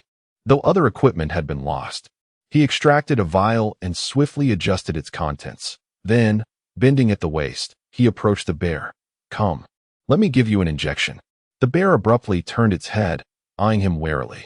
"Come on, it's not like it's poison." Zhang Yunxi gestured with the steel syringe, pricking the back of his hand and slowly administering some of the medicine. Observing this, the bear gradually lowered its massive paw, which had been poised to strike Zhang Yunxi's head. It was rather cautious. Such restraint was commendable. Zhang Yunxi circled behind the bear but found no suitable spot to administer the injection, ultimately positioning himself near its head and pointing at its tongue. After a moment's hesitation, the bear slowly extended its tongue, lying quietly in the moonlight, no longer resisting. Zhang Yunxi was uncertain whether human medicine would be effective on a bear. Yet he proceeded to administer 2 injections of hemostatic agents along with several potent antibiotics to prevent infection. After a brief rest, the bear suddenly tapped Zhang Yunxi on the back with its paw.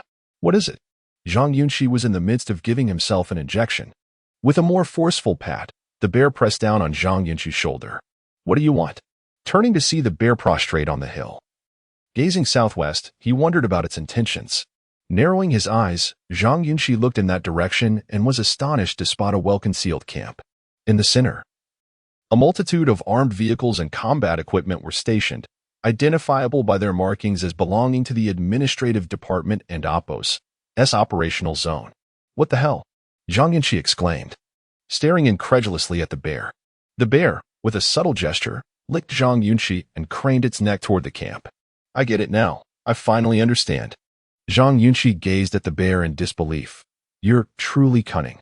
The bear emitted a low, mournful growl, nudging Zhang Yunxi's feet as if seeking his assistance.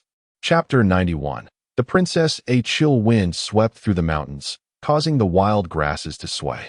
Zhang Yunxi gazed at Bear Old Six with astonishment, finally piecing together many things in his mind. This rascal was far too cunning. His erratic movements in the underground construction site and flirtatious antics were clearly deliberate, aimed at luring attention. The intent was to entice that massive python, drawing in the management team. Subsequently, this creature expertly navigated the terrain, taking advantage of the chaos to slip away, ultimately leading Zhang Yunxi to the vicinity of their stronghold, seemingly preparing for a surprise attack. How audaciously crafty. Zhang Yunxi began to suspect that the bear's intellect rivaled that of the famed strategist Wei Wu, only slightly inferior to his own. Yet, why was this ferocious bear so fixated on him? What was its purpose in clinging to him? Initially, Zhang Yunxi was bewildered, but upon further reflection, the situation became clearer. The bear's mutated characteristics bore striking similarities to Zhang Yunxi's own transformation, such as increased size, protruding spine, and distinctive pupil coloration. Most importantly, despite having escaped twice during the underground incident, the bear had been able to locate him with uncanny precision. What did these details imply? Zhang Yunxi, with his background in biology, suddenly recalled a term, homologous genes. Homologous genes refer to the horizontal transfer of genes across different species. In simpler terms, one of the 4 genetic agents infecting Zhang Yunxi's body likely originated from the bear's lineage. Could it be a sibling, a parent, or perhaps a distant relative sharing no direct bloodline? All these hypotheses were plausible. Wait a moment. Zhang Yunxi suddenly froze, recalling the scene in the small dark room when the bear had wanted to play cards with him. Genetic mutation would not negate the distinction between male and female. Moreover, this bear was evidently highly intelligent. What was going on? Oh no. Zhang Yunxi's face turned pale. Could it be that I am female? Is the genetic source a female bear? The thought struck him, and he looked at the bear beside him, swallowing hard, as he considered the absurdity of the notion. My husband? Impossible, absolutely impossible. Zhang Yunxi desperately reassured himself in his mind that a female gene could not possibly coexist within him, especially not alongside 4 other types of genes. Such a thought was perverse and abnormal. He must have watched too many educational videos. I am as solid as a rock 24 hours a day. My sexual characteristics are unmistakable. On the hillside, Zhang Yunxi forcefully dismissed this ludicrous speculation. sweating profusely as he gazed at the bear and muttered, "Are you planning to ambush the camp? What do you intend to do?" No matter how clever the bear was, it could not comprehend human speech. It merely extended its large tongue to lick Zhang Yunxi's leg and continuously rubbed its head against him. "We're both men. Please stop this bizarre behavior." Zhang Yunxi scolded angrily. The bear stood upright, gently nudging Zhang Yunxi's internal belt, which contained 2 unknown herbs pilfered from the python's lair. Zhang Yunxi furrowed his brow. The bear persistently pawed at the grass, anxiously licking Zhang Yunxi's cheek. "Get away, get away." Zhang Yunxi wiped the bear's drool away and pondered briefly. "Are you suggesting that they have this herb?" Their conversation was a series of miscommunications. The bear hinted at the grass, while Zhang Yunxi suspected the creature was intentionally deceiving him, trying to entice him due to his evident concern for the herbs. Just hours prior, Zhang Yunxi would never have believed that a bear could be deceitful, but now he could not afford to be naive. This rascal was far too clever, its intellect now on par with Wei Wu's. Should he go? It was too dangerous. The bear was injured, and his own condition was far from ideal. Yet, he was reluctant to back down, as he had a bold idea to lead the bear away. The genetic code within him remained unsolved due to the lack of comparable data and similar biological entities. If Zhang Yunxi's hypothesis was correct, and their genetic origins were the same, it could unlock the secrets of his body and potentially lead to great fortune. To deceive, one must align with their intentions. Zhang Yunxi blinked rapidly, then pointed at the bear's wound, gesturing toward the medicinal agents in his belt, implying that they should prioritize healing before engaging in any perilous endeavors. With a low growl, the bear shifted into a prone position, glancing back at the camp, baring its teeth. "Are you really going?" Zhang Yunxi rose to his feet. With a swift motion, the bear struck the grass of Zhang Yunxi's belt once more, then crouched, making its way down the slope. This old six was resolutely determined. Zhang Yunxi watched in silence, feeling a twinge of conflict within. As the bear descended, it gradually picked up speed. Zhang Yunxi anxiously glanced towards his camp, realizing it was separated from him by 2 mountain peaks. Calling for Wei Wu's support would be too late. Furthermore, the Godfather and his team were focused on obtaining materials for the suppressive solution and might not choose to confront the management directly. What to do? After a moment's hesitation, Zhang Yunxi quickly retrieved his internal belt, extracting a plethora of medicinal agents gifted by Kaka, and began to prepare them. At the base of the slope, the bear continued its approach towards the management camp, its massive head scanning the surroundings, occasionally glancing back at Zhang Yunxi. On the hillside, Zhang Yunxi abandoned the idea of using stimulants containing amino acids and caffeine, opting instead for 2 injections that would enhance his immune system and activate antibiotic cells. After a brief pause, Zhang Yunxi noted that the bear was now less than a kilometer from the enemy's encampment. Suddenly, a piercing alarm erupted from the center of the camp. In such a desolate area, even average bounty hunters understood the need to guard against beasts and fellow humans. How could the management not have an elaborate alarm system? The bear had been detected. With its paws clenched into fists, it struck the ground, sending clouds of dust into the air. A deep roar echoed through the valley as the bear surged forward, blood still staining its fur. Charging D, this indirectly elucidates why the personnel from the management department, upon encountering him in the underground construction site, immediately resorted to lethal force, rather than await their demise. It was preferable to strike first. With a decisive motion, Zhang Yunxi activated the mid-position suppressor, his body transforming into a mutated form as he dashed down the hillside. "Come on, I'm going with you," he shouted at the ferocious bear. With a sly flick of its tongue, the bear pivoted and sprinted alongside Zhang Yunxi. The 2 beasts, exhibiting astonishing speed, swiftly traversed the plain beyond the camp's perimeter. With a powerful leap, the bear nimbly cleared the electronic fence surrounding the camp, charging directly towards a colossal energy cannon. In a frenzy, the bear savaged 2 individuals and sent 4 others reeling. The energy cannon within the camp concentrated its fire, while Zhang Yunxi, propelled by his remarkable speed, maneuvered past the bear and headed towards a 5-meter-high iron framework. In a burst of momentum, Zhang Yunxi leapt from 5 meters away, colliding with the iron structure. The impact resonated like a cannonball, distorting the metal frame upon contact. This way, he bellowed. Striking the framework, This is a power tower. The bear rampaged, shredding through 6 or 7 guards at the entrances of various tents before turning to flee. Chaos erupted within the camp as numerous personnel, clad in civilian work attire, scattered in fear. The bear's imposing presence, standing over 3 meters tall and weighing more than a ton, was a formidable threat. Even a light nudge could lead to severe injury or worse. The bear charged through the camp, targeting areas with dense clusters of personnel or tightly packed tents. This forced the opposing side to refrain from deploying their potent area of effect weaponry for fear of collateral damage to their comrades. With a powerful sprint of over 100 meters, the bear slammed its massive body against the iron framework. Sparks erupted as the power tower, connected by numerous wires, began to tilt ominously. Zhang Yunxi pressed himself against the left pillar of the tower, grasping the base of the framework, and shouted, "Hit it again." With a powerful sway, the bear retracted its upper body, gathering strength before crashing into the framework once more. The sound of metal fracturing echoed around them. Down with it. Zhang Yunxi grasped a thick support beam and, with his shoulder, struck the crossbeam. The iron structure collapsed heavily onto the ground, crushing a tent beneath it. Sparks flew as several wires erupted with electricity. Within 3 seconds, at least 80% of the camp's lights extinguished, plunging the majority of the area into darkness. Requesting support. Requesting support. A soldier, hiding behind a tent, shouted desperately that Bear and Zhang Yunxi are attacking our camp. 5 squads have retreated underground. Our defensive capabilities are insufficient. Please respond immediately. In a flash, Zhang Yunxi delivered a knee strike that shattered a helmet, rendering an enemy unconscious. Meanwhile, the bear, with its massive head close to the ground, seemed to be sniffing the air for a scent.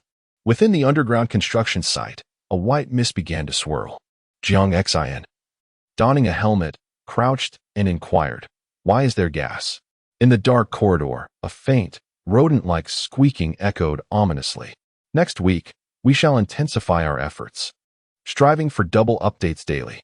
Chapter 92. The baby after a solitary individual and a bear uprooted the power supply tower. The management camp was engulfed in darkness, save for a few barracks powered by different circuits with sporadic glimmers of light. With the absence of illumination, Zhang Yunxi's offensive capabilities doubled. His vision was exceptional, and his speed astonishing, rivaling that of the bolt from the blooded clan. In the shadows, the cunning Zhang Yunxi offered no opportunities to his adversaries. He darted through the tent area, utilizing the structures to shield himself, specifically seeking kinetic turrets equipped with automatic targeting and locking systems. These were the true weapons of destruction that posed a threat to him. Generally, small-scale kinetic turrets, particularly military ones, possessed predictive targeting systems and tracking locks, allowing them to fire projectiles that could navigate around obstacles. Even the most explosive blooded warriors would find it arduous to evade the speed of such beams. A direct hit could be fatal. Bang! Boom! Crash! Zhang Yunxi swiftly dismantled the fixed turrets in the center of the camp, minimizing the enemy's heavy firepower threat. Just as a soldier hoisted a shoulder-mounted kinetic cannon, he encountered Zhang Yunxi, whose body was covered in a grayish-white keratin layer, appearing before him in an instant. I surrender," the soldier stammered, tossing aside the kinetic cannon and stepping back in trepidation. Bang! With a violent kick, Zhang Yunxi sent the soldier soaring above the tents, then bent down to retrieve the kinetic cannon, intent on igniting chaos within the camp. Long live the new world! A familiar shout echoed as a swarm of AI robots ascended into the air, at least a dozen strong. Zhang Yunxi abruptly looked up, swiftly tugging at a nearby tent's fabric, causing several stakes anchored to the ground to fly free. With a whoosh, the massive tent flew upwards, revealing a meticulously arranged metal framework beneath. Zhang Yunxi bent down, grasping a 2-meter-long, bowl-sized alloy support rod, shaking off the dirt that clung to it, and approached the enemy. "Continue ascending, and be wary of the magnetic fields released post-mutation," commanded the leading AI robot, alerting the nearby soldiers. Following the battle at Centipede Mountain, Zhang Yunxi's combat prowess had undoubtedly been disseminated among the enemy ranks. They feared this beast. Swish! A host of AI robots continued to rise, unveiling various kinetic cannons and micro-rocket launchers from their chests. Fire! At the command, A torrential downpour of thermal projectiles and energy beams cascaded downwards. Raging bear. Zhang Yunxi suddenly accelerated, bellowing. With a powerful bend of his sturdy legs, he leaped, soaring over the tent tops by more than 2 meters. Roar. The raging bear charged forward with the ferocity of a high-powered off-road vehicle, launching itself from 7 or 8 meters away. The two collided mid-air, and with a sudden toss of its head, the bear propelled Zhang Yunxi higher. Bang! Zhang Yunxi stood atop the bear's head, executing a double jump that propelled him further skyward. A visible ripple spread through the air as he entered the second stage of mutation, unleashing a gray field. Ziz! Waves enveloped the air, a thunderous crackle resonated, and within moments, several AI warriors plummeted, their bodies ablaze with sparks. Bang! Boom! Zhang Yunxi swung the metal support rod. This is a life-sustaining cryogenic chamber, now rendered inoperative and, consequently, devoid of its healing capabilities, disrupting the delicate equilibrium of the bear cub's existence. Within the subterranean construction site, a dense pall of grayish-white smoke enveloped the air, and Zhang Xin and her companions, donned in steel helmets, navigated the edges of the walls, their anxiety palpable. It was evident that this gas had been deliberately released. Kaka murmured, "Is it directed at us?" "No," Zhang Xin promptly retorted. "I tested the gas with the detection equipment. It is non-toxic and poses no harm to humans." "Quiet, everyone. Please be silent." Dr. Peng crouched at the wall's edge, still wielding a biological detector to trace the previously pursued biological signatures. "Goodness, Dr. Peng, what are you doing at a time like this? Everything is in disarray below, and you still have the presence of mind to engage in this?" The baby tugged at Dr. Peng's sleeve. "Let us leave first and find Zhang Yunxi." "Yes, let us depart," Weber added. Dr. Peng, fervently crouched, exclaimed, "It's nearby." The characteristics of the biological signatures are becoming increasingly distinct. We are very close to that unknown creature. "Let it go for now," Tong Zhan pulled at Dr. Peng. Just then, a fiery red dot appeared at the end of the corridor, emitting a high-pitched scream. The group looked up, their gazes piercing through the thin veil of white mist, utilizing the long-range vision system of their helmets, and beheld a small rabbit with crimson skin racing toward them.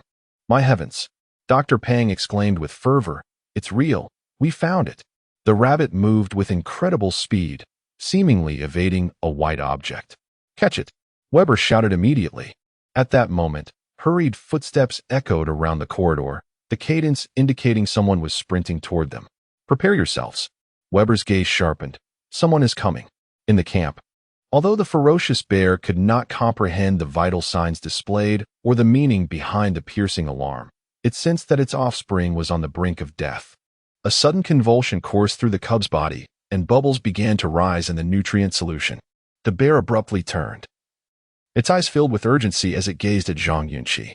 "What are you doing? You're the one who intended to open the chamber, not me. I had no idea there was a bear cub inside." Zhang Yunxi quickly clarified, believing the bear was about to attack him. The bear stood upright, extending its claws to strike Zhang Yunxi's left chest, appearing frantic. "What does this mean?" Zhang Yunxi exclaimed, with growing impatience. The bear intensified its strikes upon Zhang Yunxi's left chest. After a moment of contemplation, Zhang Yunxi shouted, "Why are you hitting me? Am I supposed to breastfeed it?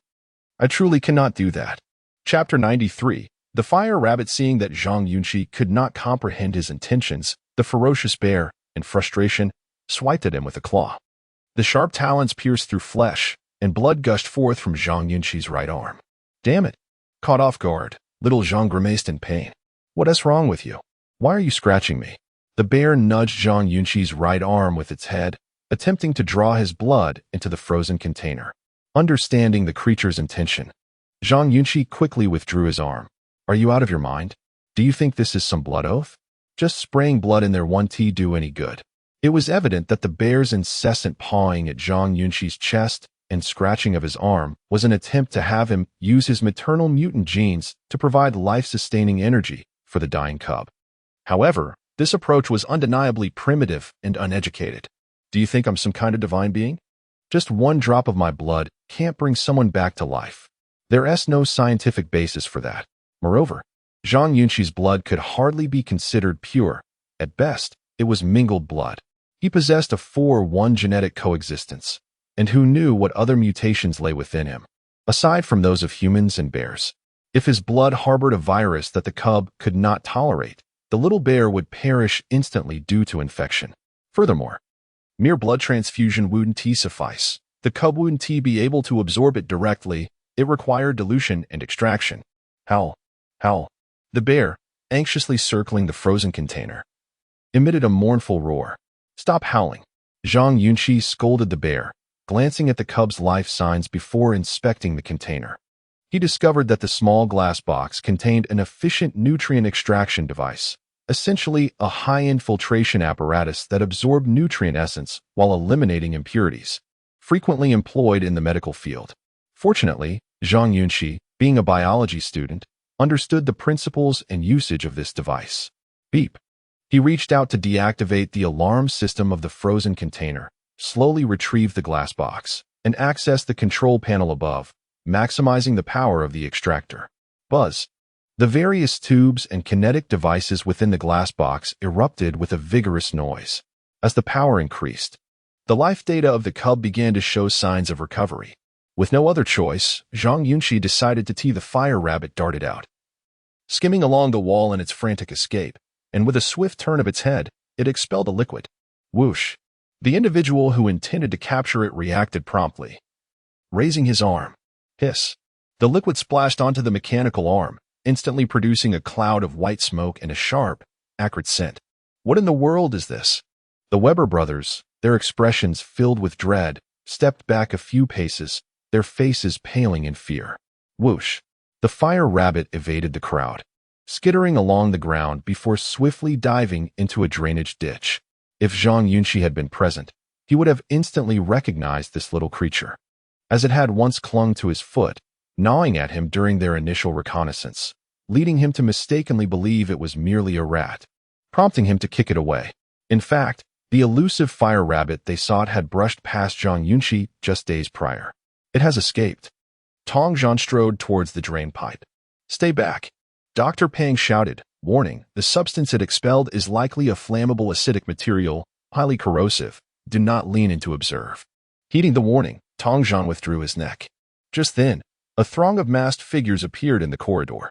Judging by their attire, they were not from the management department, but rather various gold-seeking teams that had been lurking in the area. Oh no, encountering them again? Fatherway. A middle-aged man stepped forward, flanked by 20 or so followers. Simultaneously, footsteps echoed from the rear of the corridor, where soldiers clad in management uniforms approached, shields raised. Squeak. A sharp, beastly cry resonated through the corridor as a fire rabbit, roughly the size of a basin, burst forth from a side passage, pursued by a dozen hunters. Thus, a motley crew of characters converged in the corridor, all united by a singular goal, the two fire rabbits. Management department personnel, clear the way.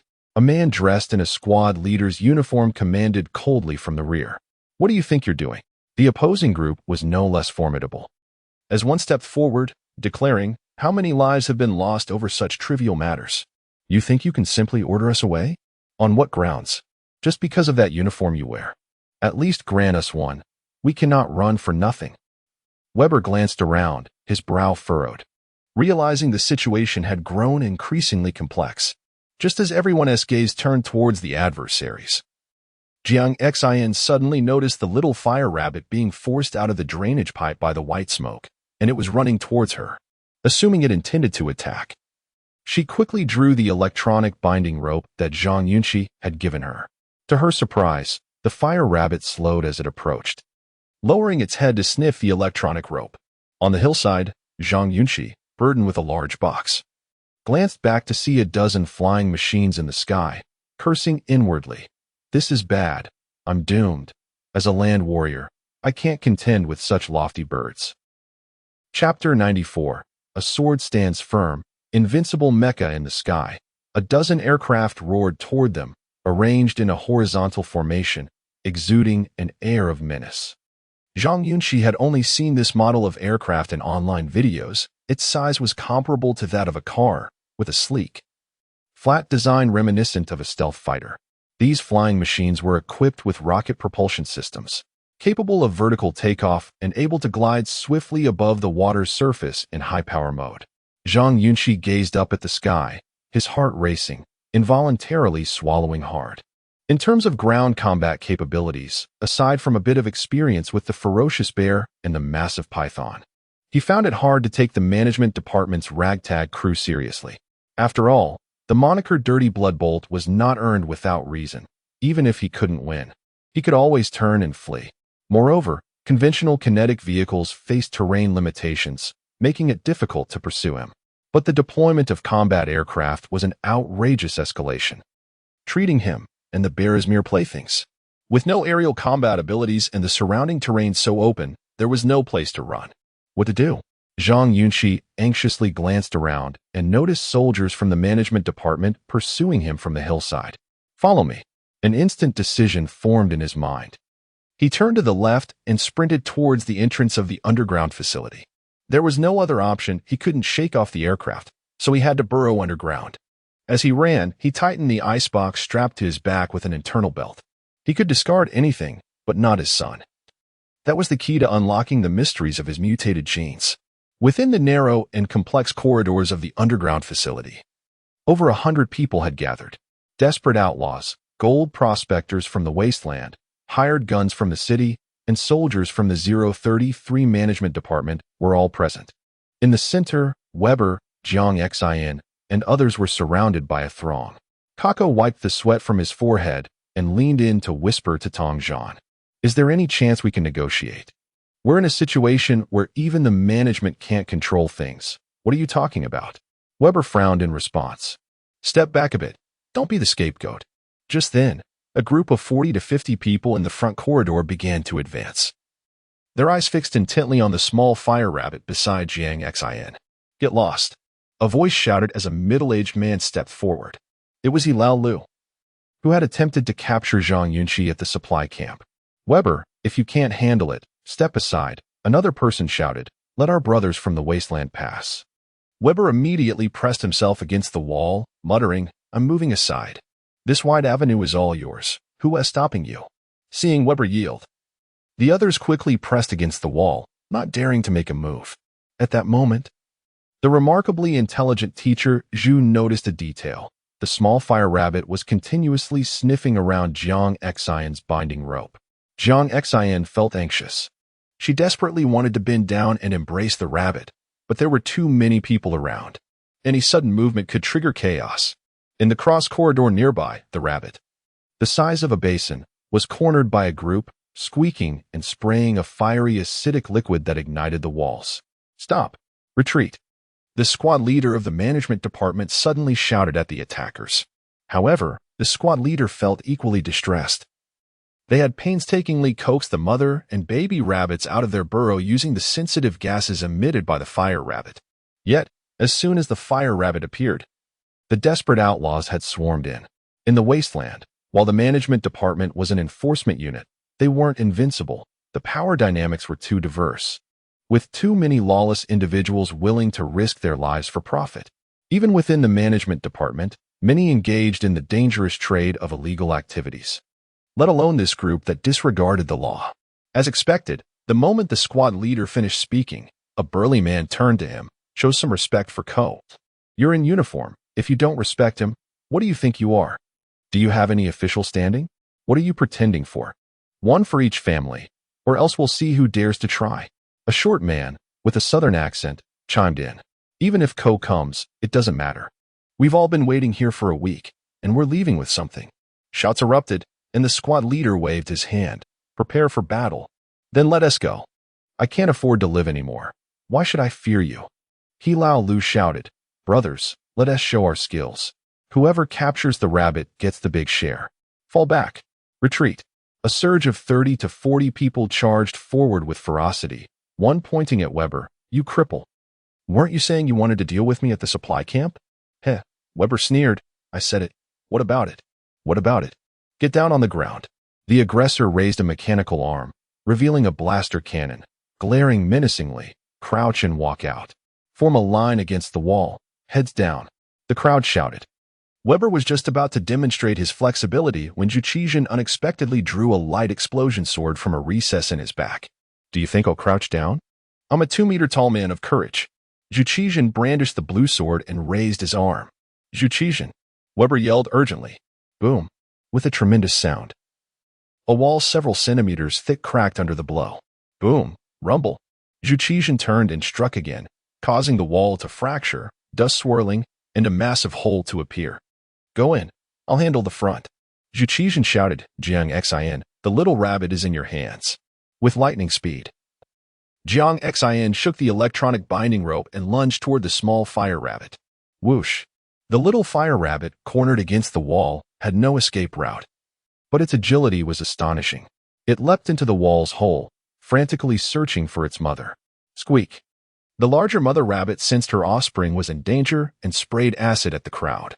The group fell back as the great fire rabbit leaped onto the wall, tilting its body and using its legs to run along the surface at a height of 1.5 meters. This mobility, a burly man swallowed hard. We must catch it. Go. At that moment, the management department personnel surged forward, and a chaotic battle broke out in the corridor. All into the hole. Zhu Qizhen wielded the light explosion sword, charging toward He Lao Lu and the others. You all keep chattering. If I don't ignite this place. Which of you cowards dares to act? The crowd retreated, hastily raising various weapons. Whoosh. As Zhu Qizhen ran swiftly. He opened the rocket launcher compartments on both sides of his chest. Load hot weapons, spread out, retreat. He Lao Lu shouted in terror. Unless one was mentally unstable. No one wanted to engage in a firefight with a mechanized opponent. If Zhu Qizhen fired a shot, their flesh and blood would be obliterated. In contrast, even if Zhu Qizhen's body was shattered, as long as the mechanical brain core remained intact, there was a significant chance of repair. Let the AI take the lead. He Lao Lu turned and sprinted 6 or 7 meters, pushing through the crowd as he shouted.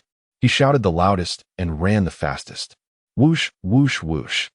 From a distance of approximately 4 to 5 meters from the throng, Zhu Qizhen unleashed a barrage from the cannon hold. With over 20 miniature rocket-propelled grenades erupting forth, flying in a dense, erratic pattern towards the crowd.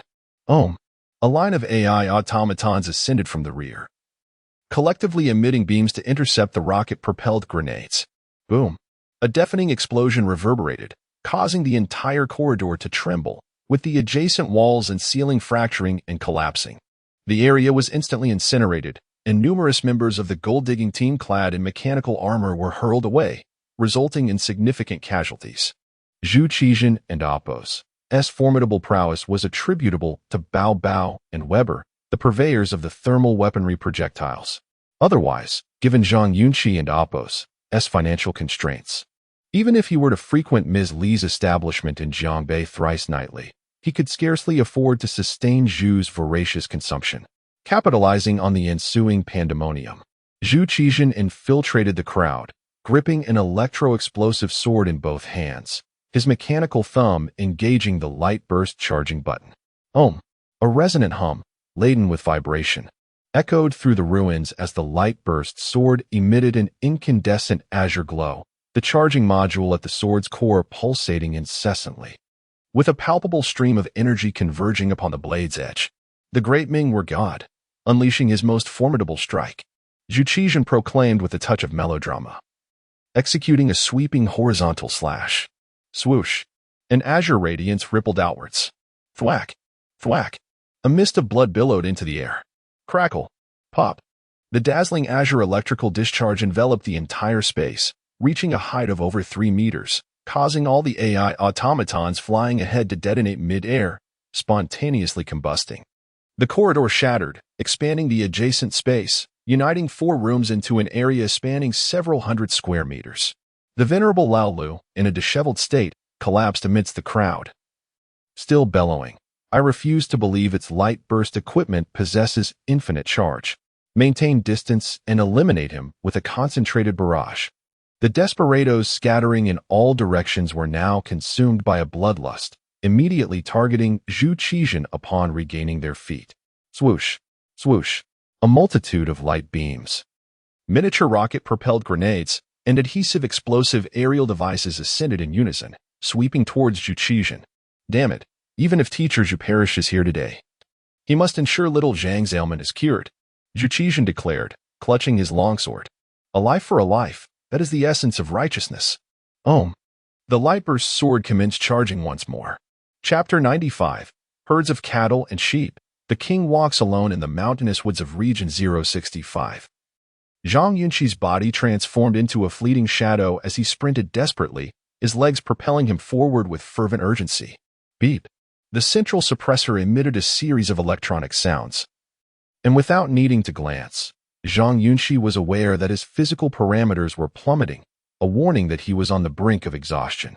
This night had been tumultuous. First, he was battered by a raging bear, followed by an encounter with dozens of adversaries in an underground facility, and most recently, he had engaged in a surprise attack on the management department's camp alongside the bear. Within a mere 4 to 5 hours, he had activated his suppressor twice, awakening his mutated genes. This was akin to a household without parental supervision, frantically recharging in a matter of minutes. No matter how resilient the body, it could not endure such strain. As he ran, Zhang Yunxi distinctly felt his legs growing heavier, every muscle in his body thrumming with pain. He cast a glance over his shoulder. The bear, not in pursuit but deliberately protecting both him and the cub, lagged slightly behind. In the inky blackness of the sky, combat aircraft spewed flames as they soared above the sea of trees. Buzz.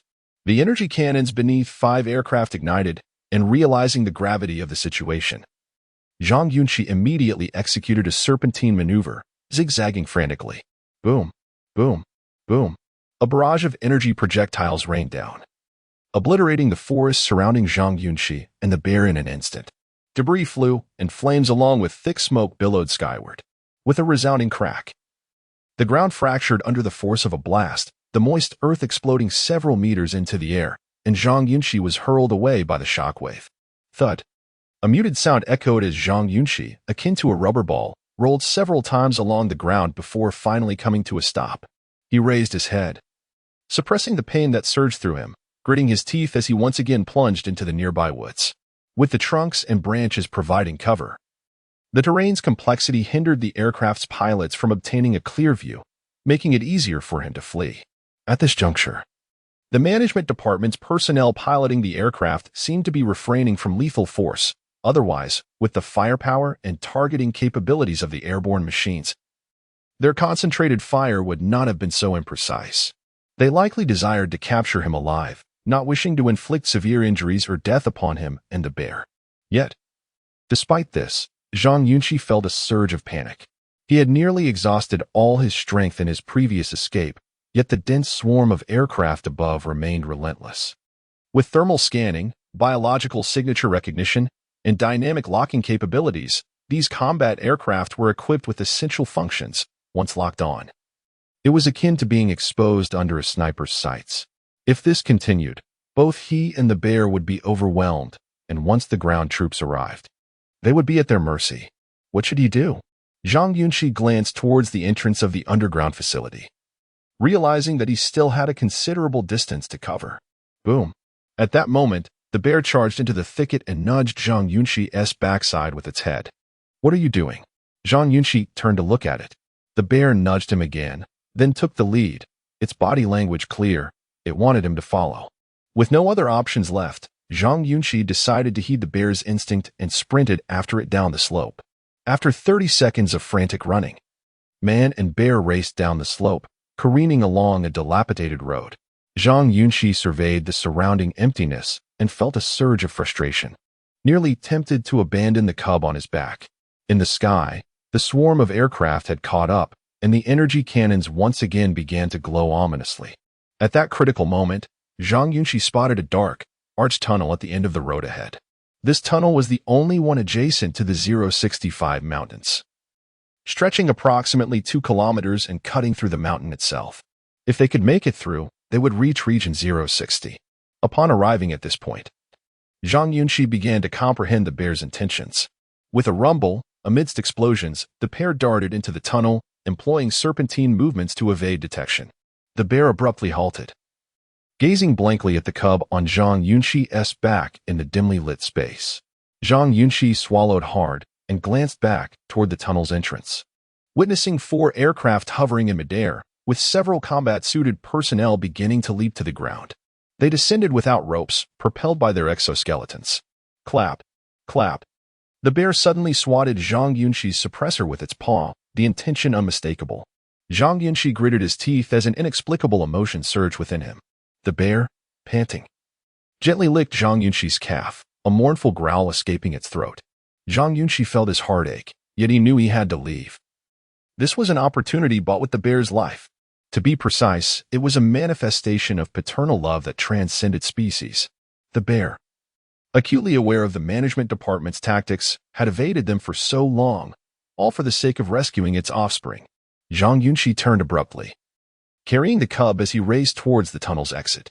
Moments later, the soldiers descending from the aircraft split into 2 teams, shields in hand, cautiously advancing into the tunnel.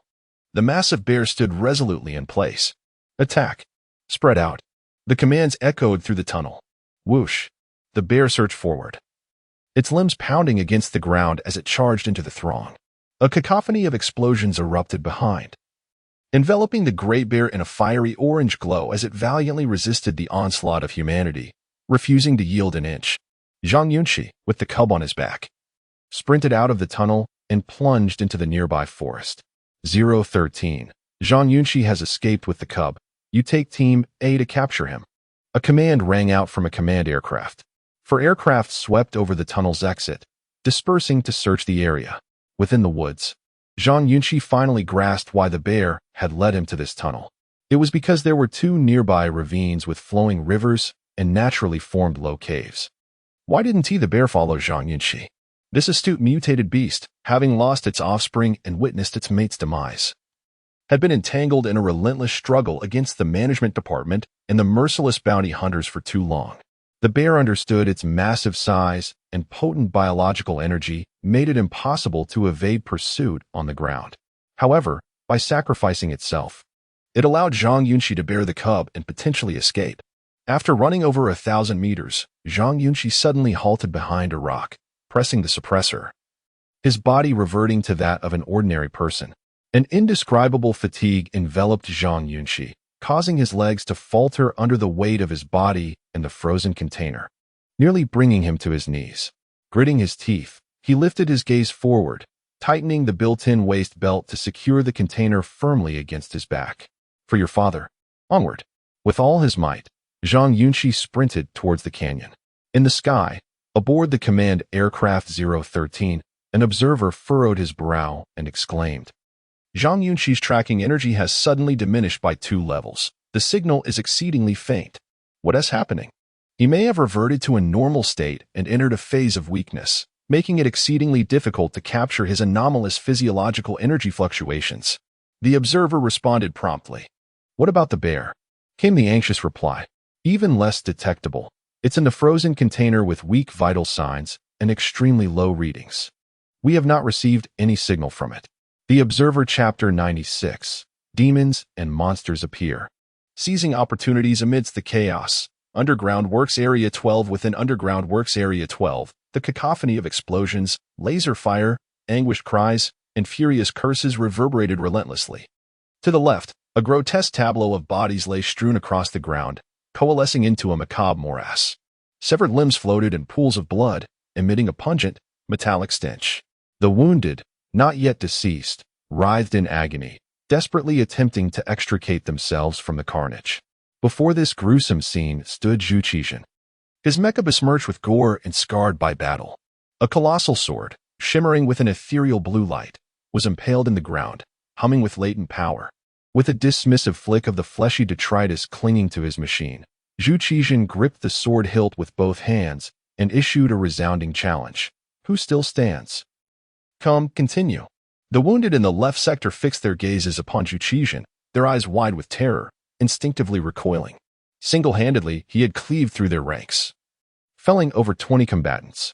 Witnessing his prowess firsthand was a starkly different experience from mere observation. Is there anyone else? Zhu Qixin demanded, planting his sword firmly and casting a disdainful gaze around. If you cannot stand, then crawl away. Tap, tap.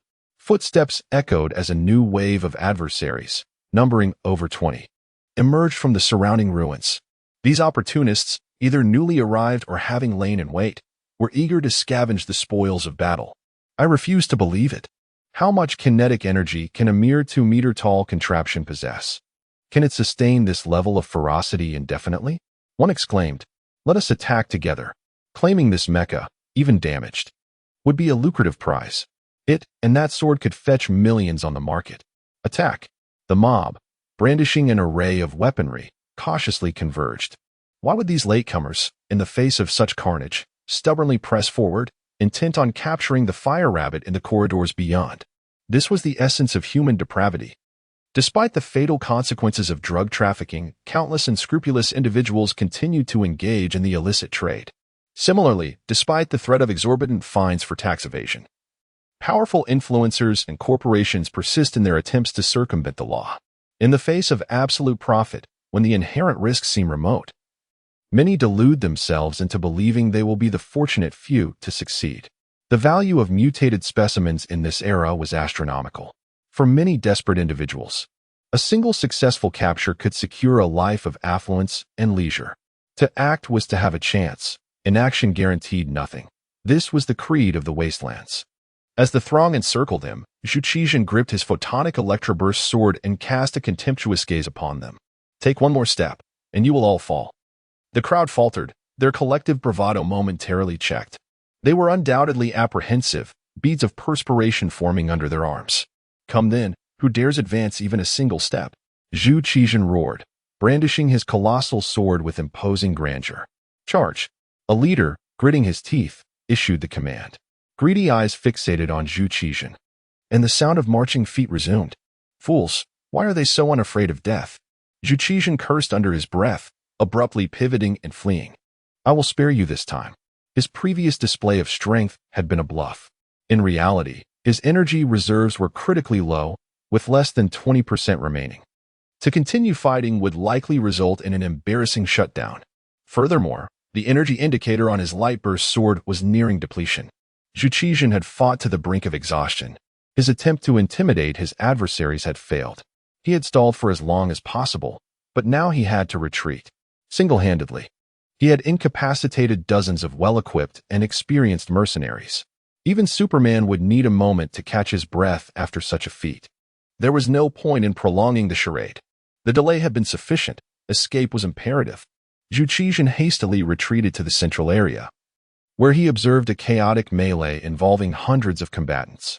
Lasers flashed from every room, and individuals attacked one another indiscriminately. The large fire rabbit was on the verge of capture, prompting a frenzy of activity.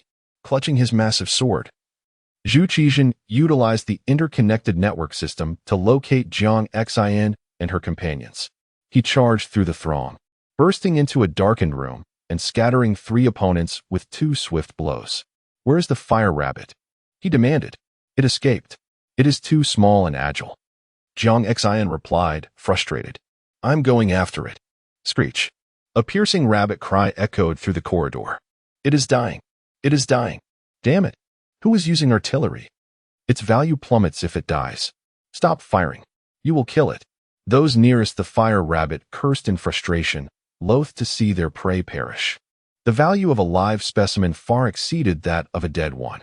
The large fire rabbit, cornered and covered in wounds, had depleted its fire acid and was now intermittently bleeding. Despite its extraordinary mutations, it was no match for advanced technology. The fire rabbit stood alone and helpless against the wall, sniffing the air for its offspring's scent. Whoosh! Summoning its remaining strength, the fire rabbit leaped up the wall and dashed down the corridor to the right. "Pursue it. Quickly, prevent it from entering the tunnels, or we will have to use sensitive gases to flush it out." As the fire rabbit fled, the area was instantly deserted, with nearly everyone giving chase. "Follow it," Weber urged Tong Zhan and the others, joining the pursuit. Thud! Suddenly, a dark form dropped from an overhead ventilation shaft, landing squarely on Zhang Yunxi's shoulder. "Ask Pang Baran where he is. Is he still around? His support is too slow," Tong Zhan urged. Thwack! Zhang Yunxi tugged at Weber's sleeve. "What is it?" Weber turned sharply. In the chaotic corridor, Zhang Yunxi leaned against the wall, her left hand reaching into her windbreaker pocket and presenting it to Weber. Inside, the small, soot-covered fire rabbit stared up at Weber, its expression one of terror and confusion. Weber froze. Zhang Yunxi immediately whispered, "Do not make a sound. It is intelligent." It dirted itself in the ventilation shaft, and no one saw it jump down. "We cannot leave together, or people will suspect something. I will give the fire rabbit to Dr. Pang. We will drop out of the group gradually." Weber nodded and continued forward. Zhang Yunxi found Dr. Pang and repeated her instructions. "Why did it follow you?" Dr. Pang asked, his mind seemingly preoccupied with technicalities. As she ran, Zhang Yunxi replied, "How should I know? It kept sniffing my tether. It ran off earlier, but it returned when the large fire rabbit was near death. If it wants to stay with you, then keep it." "No, I have to go back," Zhang Yunxi refused. "What do you mean? You go first. I have to find the large fire rabbit. I cannot explain it now." Zhang Yunxi whispered, "Open the box, and I will throw it in, or it will escape." Dr. Pang, without a moment to inquire further, swiftly opened a small box he was carrying. This box was specially designed for the preservation of the fire rabbit and the candle dragon grass, capable not only of storing living specimens, but also of instantly freezing the remains of unknown creatures, all while being compact in size. With a decisive motion, Dr. Pang flung open the box, and Zhang Yunxi deftly tossed the little fire rabbit inside. "See you soon," Zhang Yunxi called as she continued her sprint forward. "Be careful, Zhang," Dr. Pang gently cautioned, reaching out to grasp Zhu Qizhen's arm. "What's wrong?" "We're not going. You and Tong Zhan will protect me." "Are you certain that in my current state, I can safeguard you?" Zhu Qizhen admitted with rare self-doubt, refraining from asking the reason. "Have Wei Wu bring people over." Inside the training room, the sound of frantic thumping echoed. The nearly defeated Wild Plains beast was cornered, left with no escape as it desperately rammed its head against the collapsed entrance, but to no avail. The obliterated passage was too long, filled with rubble. It could no longer return home. By the jagged edges of the damaged wall, Sean and his companions were eager to engage. Their primary objective for this venture was to capture the Wild Plains beast alive, with a secondary goal of apprehending Zhang Yunxi and exacting revenge on Zhang Yunxi. However, they had not anticipated that two blundering fools would be swiftly dispatched into the pit. Sean licked his lips, observing the department soldiers attacking the Wild Plains beast in the distance, and spoke in a low, solemn tone. "Prepare to strike. Damn it, if we engage now, we won't have an easy time retreating." Little Zhu replied quietly, "Stay back, or we'll open fire immediately," warned the closest department soldier, a menacing threat. Sean regarded him coolly, his hand slowly moving towards his waist.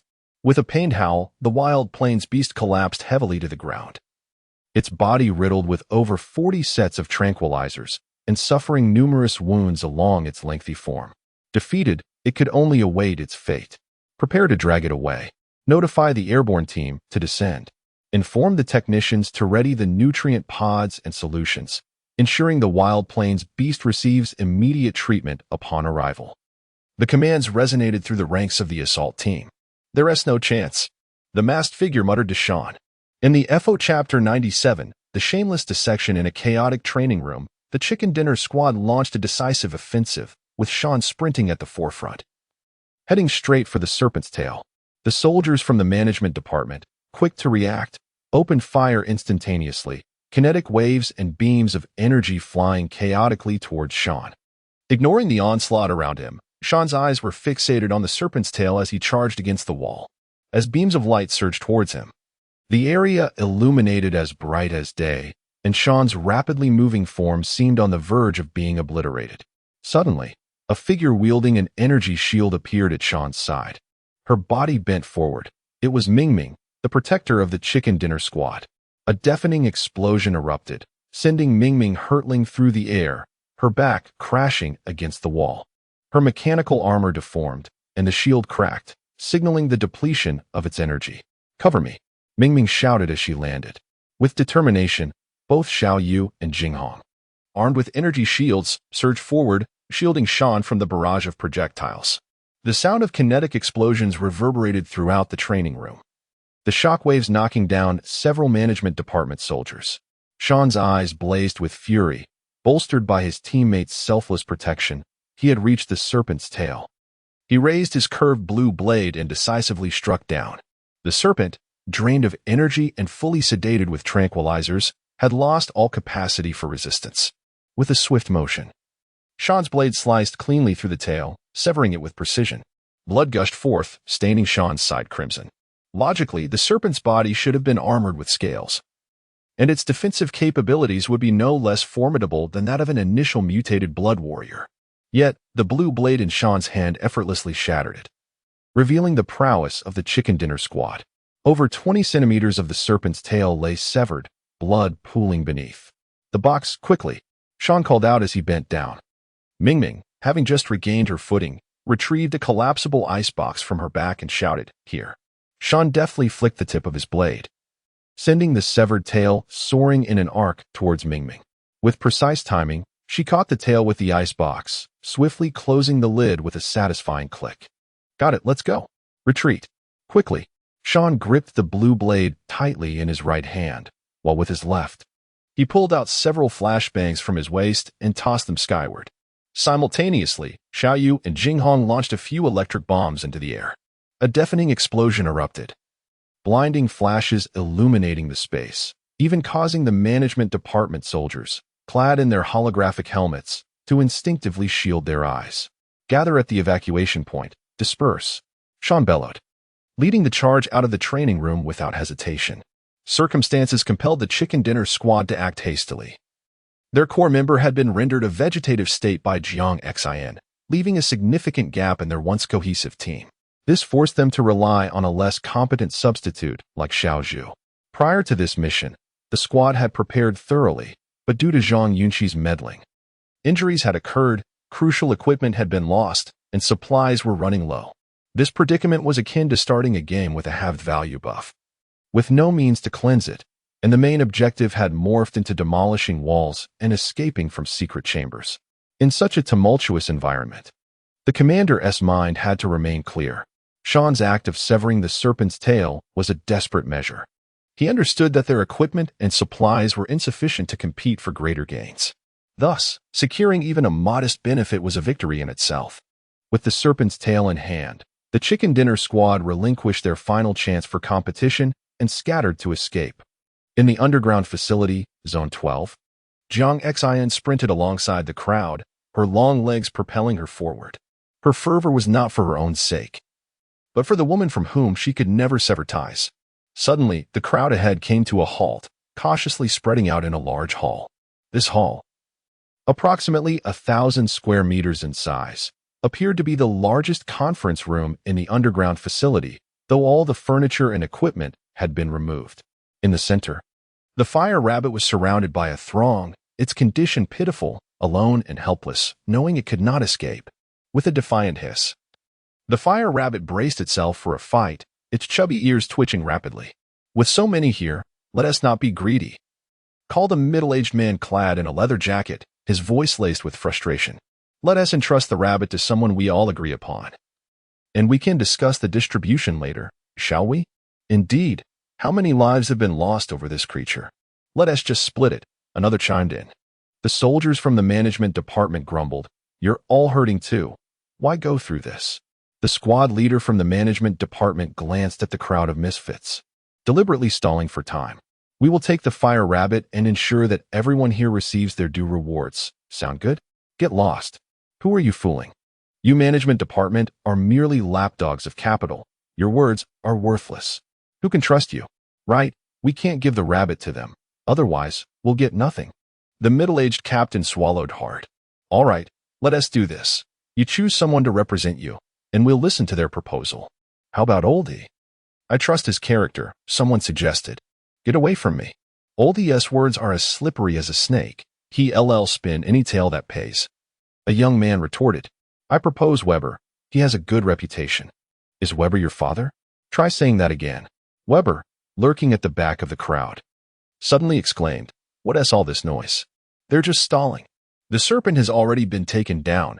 Xiaoko will provide backup here soon. Damn it. They dare to deceive us. Attack, seize the rabbit." The crowd erupted into vicious shouts, yet none dared to step forward. "No one's brave enough, huh? Let me provoke you." A lecherous man brandished a kinetic cannon and fired directly at the fire rabbit. Boom! The explosion echoed. But the agile fire rabbit dodged the attack and darted to the left. I got it. As the fire rabbit moved, the crowd's suppressed desires erupted, and they all lunged forward. Zhang Yunxi stood at the entrance, watching the desperate struggle unfold, her heart filled with trepidation.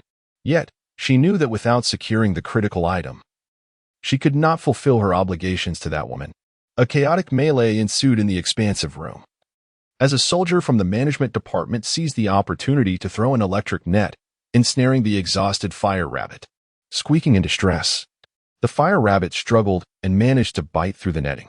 At that moment, a man, who had been knocked down and was too weak to fight, exploded in rage. Damn it! If I can't have it, then neither can anyone else. With a fierce glare, he raised his mechanical arm, aiming a tiny cannon at the fire rabbit. Die! Swoosh! Swoosh! Swoosh! A flurry of miniature arrows, each the size it remained oblivious to the genesis of its mutation, nor did it perceive any exceptionality within itself. Its sole cognizance lay in the memory of its companion, the male rabbit, succumbing to a similar fate. On that occasion, it sought refuge within the burrow, shielding its offspring, thereby narrowly escaping demise. Yet, on this day, evasion proved futile. Bang! Crash! The electric grid shattered, and the hapless fire rabbit, devoid of any sanctuary, suffered a direct hit. Its form rent asunder by two incendiary rockets detonating within its core. A sanguine mist ascended, as the fire rabbit was dismembered in a cataclysm of destruction. Silence descended.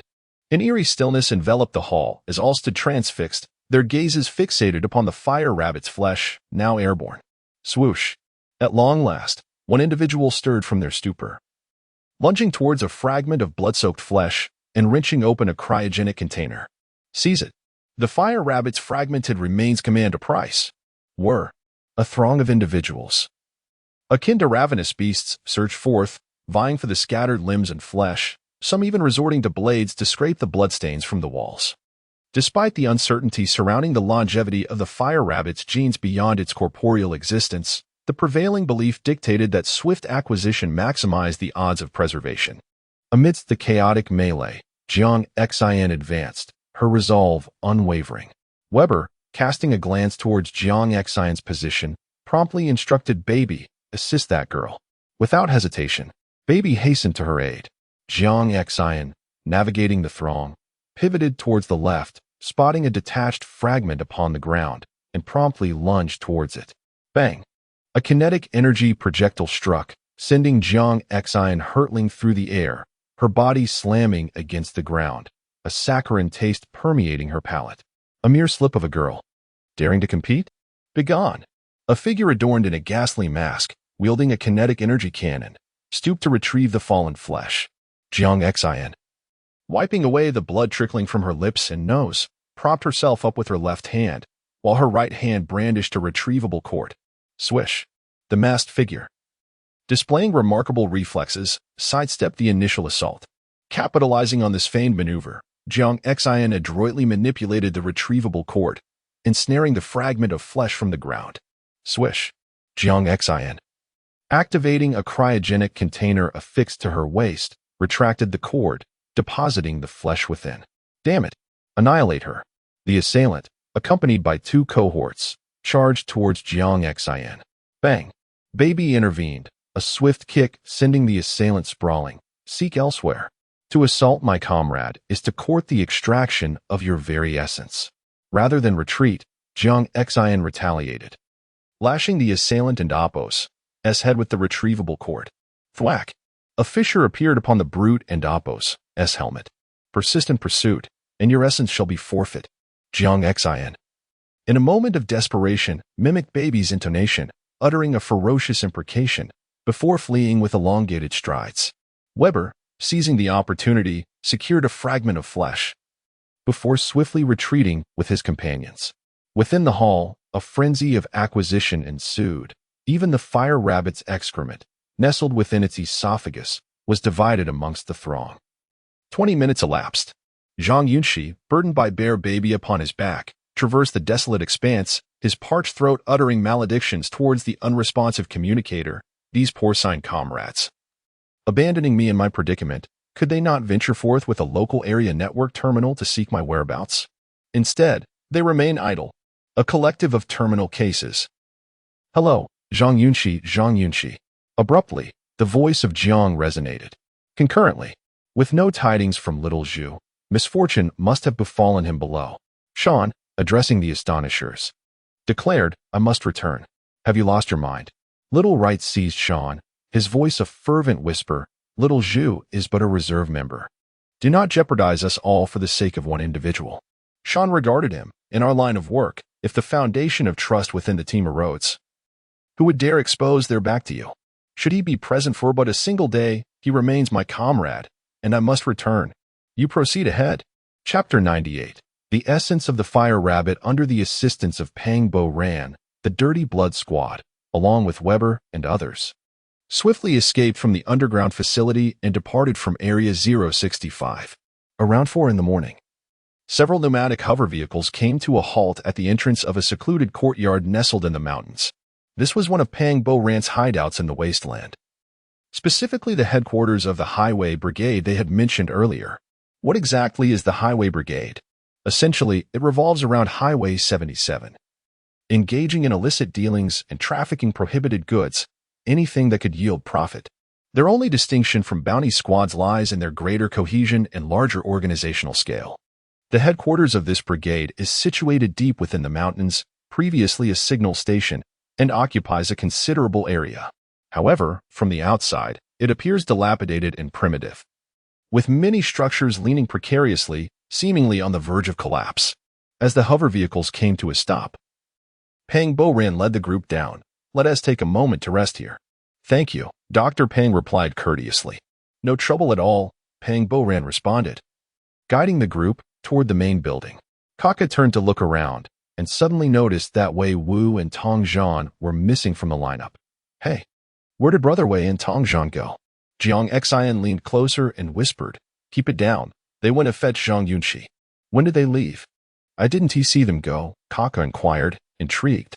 They left as we were departing from 065, Jiang Xian replied cautiously. Keep it low.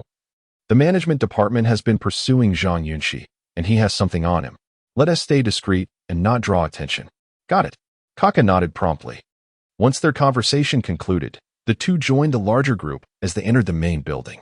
Half an hour later, in a bathroom adorned with peeling walls and a floor stained with yellowish water, Jiang Xian stood under a hot shower, her body bare. Downstairs, Zhu Qizhen was shouting in distress. Babe, the fuel line to my right foot has been blown off. Fetch me a new one. Understood, came the reply. Babe, the piston pad on my right arm is burned out, and my wrist is severely worn. Can you get me a new one? Sure, I'll look for it. Babe, my left chest plate has been shattered, and mine is exposed. Can you get me a titanium alloy plate? Zhu Qizhen continued to call out. Babe was exasperated. Come on. I'm not your dad. Where am I supposed to find titanium alloy in these mountains? When Zhang Yunxi returns, let him buy it for you. Why are you cursing? Shut up. Keep talking, and I'll cut your power. Babe replied helplessly, then shouted to the other brothers, quick. Grab some medical supplies and send them to the lounge for everyone to use. The corridor downstairs was chaotic, with many injured individuals receiving treatment, while others consumed food to replenish their energy.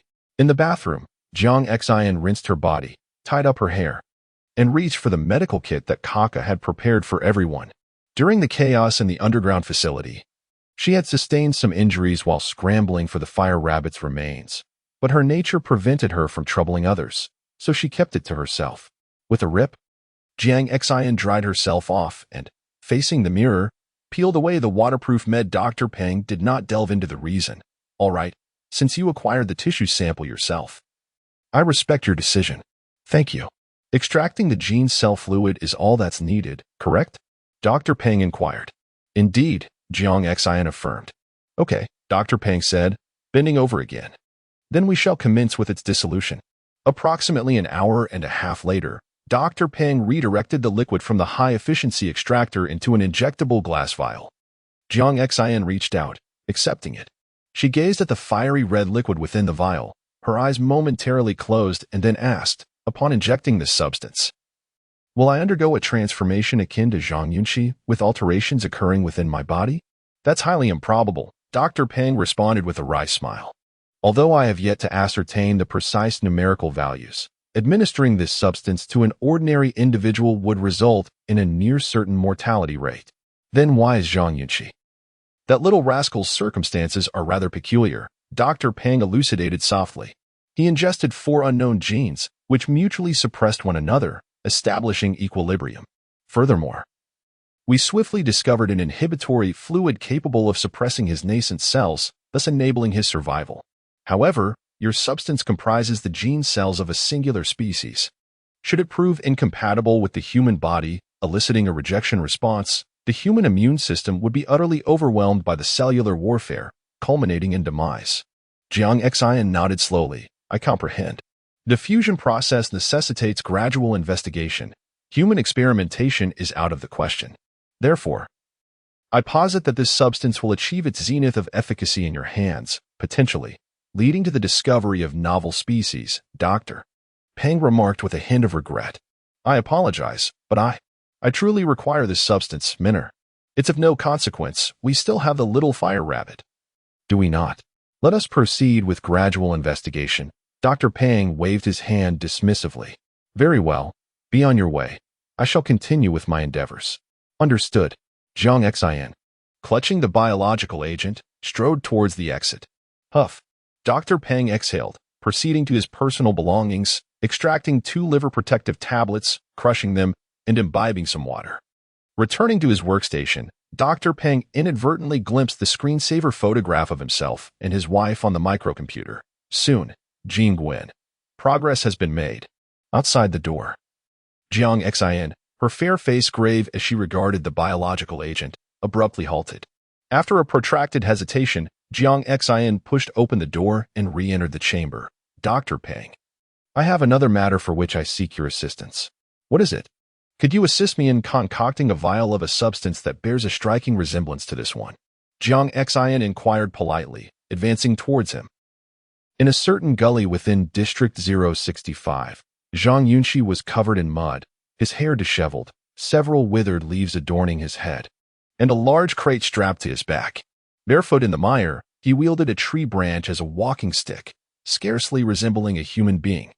7 or 8 meters away, Wei Wu and Tong Zhan, their expressions of considerable caution, gazed at Zhang Yunxi within the shadows with uncertainty. Zhang Yunxi, filled with rising anger, glared at these 2 fools and spoke as he advanced. Ah, so this is Earth. Holy crap! Wei Wu exclaimed, startled, drawing his kinetic energy gun on the spot. Chapter 99. Deception in the early morning, shortly after 6, within a secluded grove in the wasteland, Mingming lifted the camouflage tarp covering the hover vehicle. An old-fashioned hover car came into view, and Jinghong immediately rushed over to open the trunk.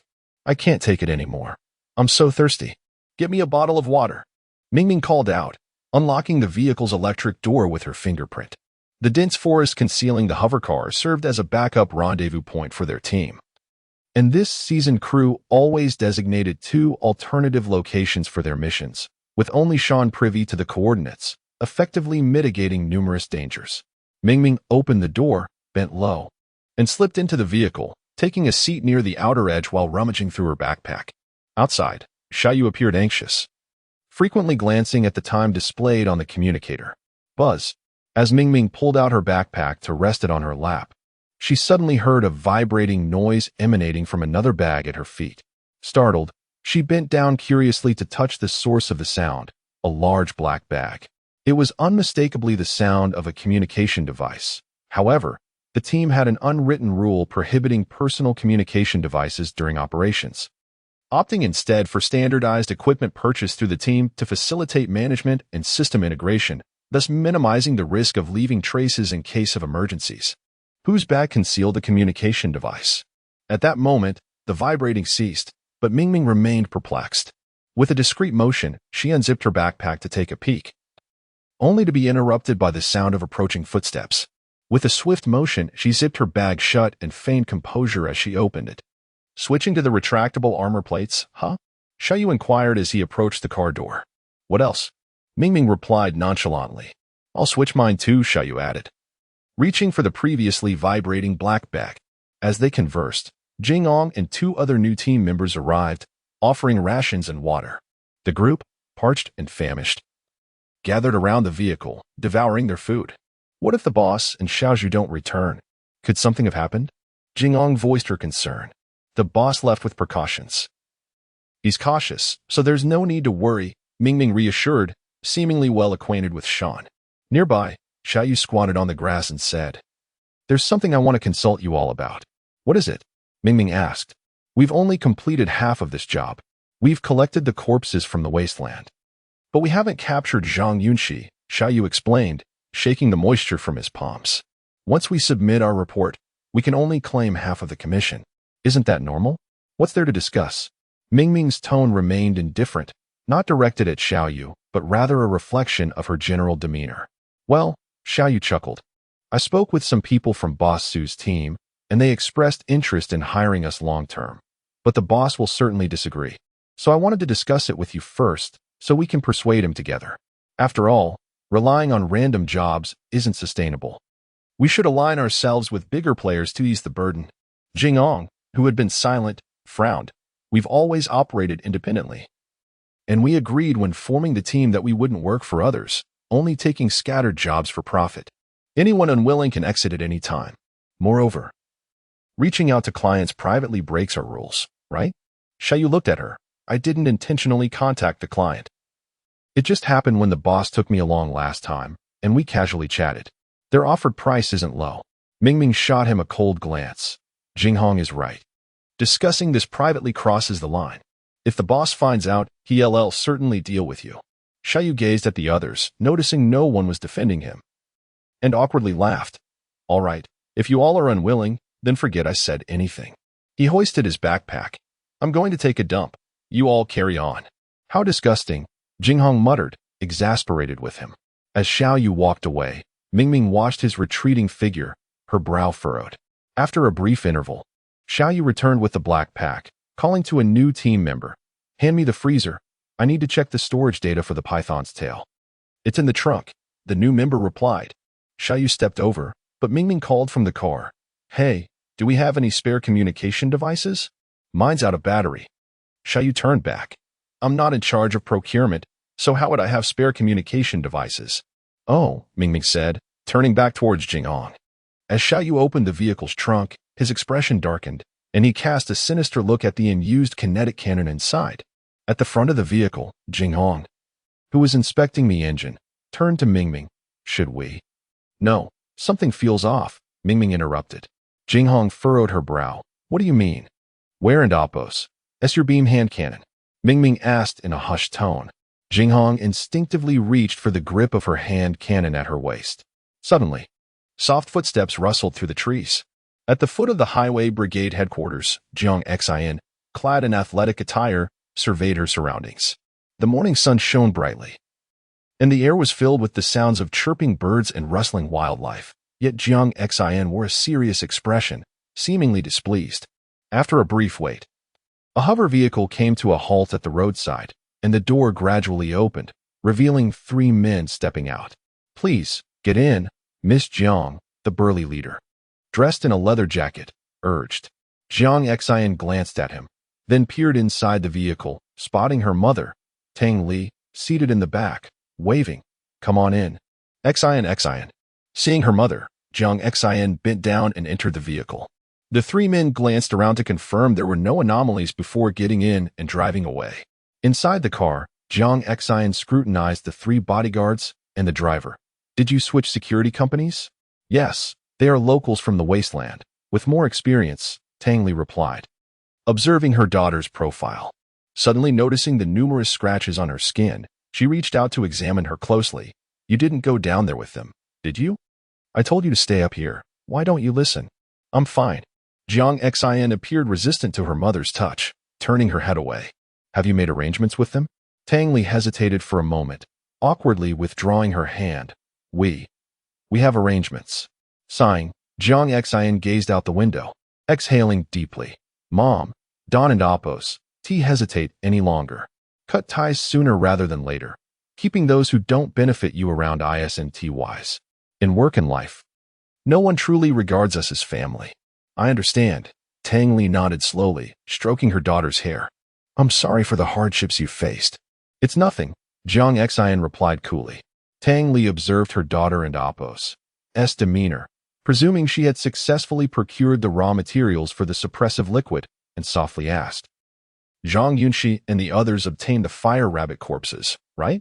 Zhang Yunxi glanced at her. Yes, while Dr. Peng was extracting. I secretly obtained some of the gene cell. Zhang Yunxi harbors a uniquely complex emotion towards her mother. She vehemently disapproves of her mother's accommodating lifestyle and cannot condone her pursuit of career advancement.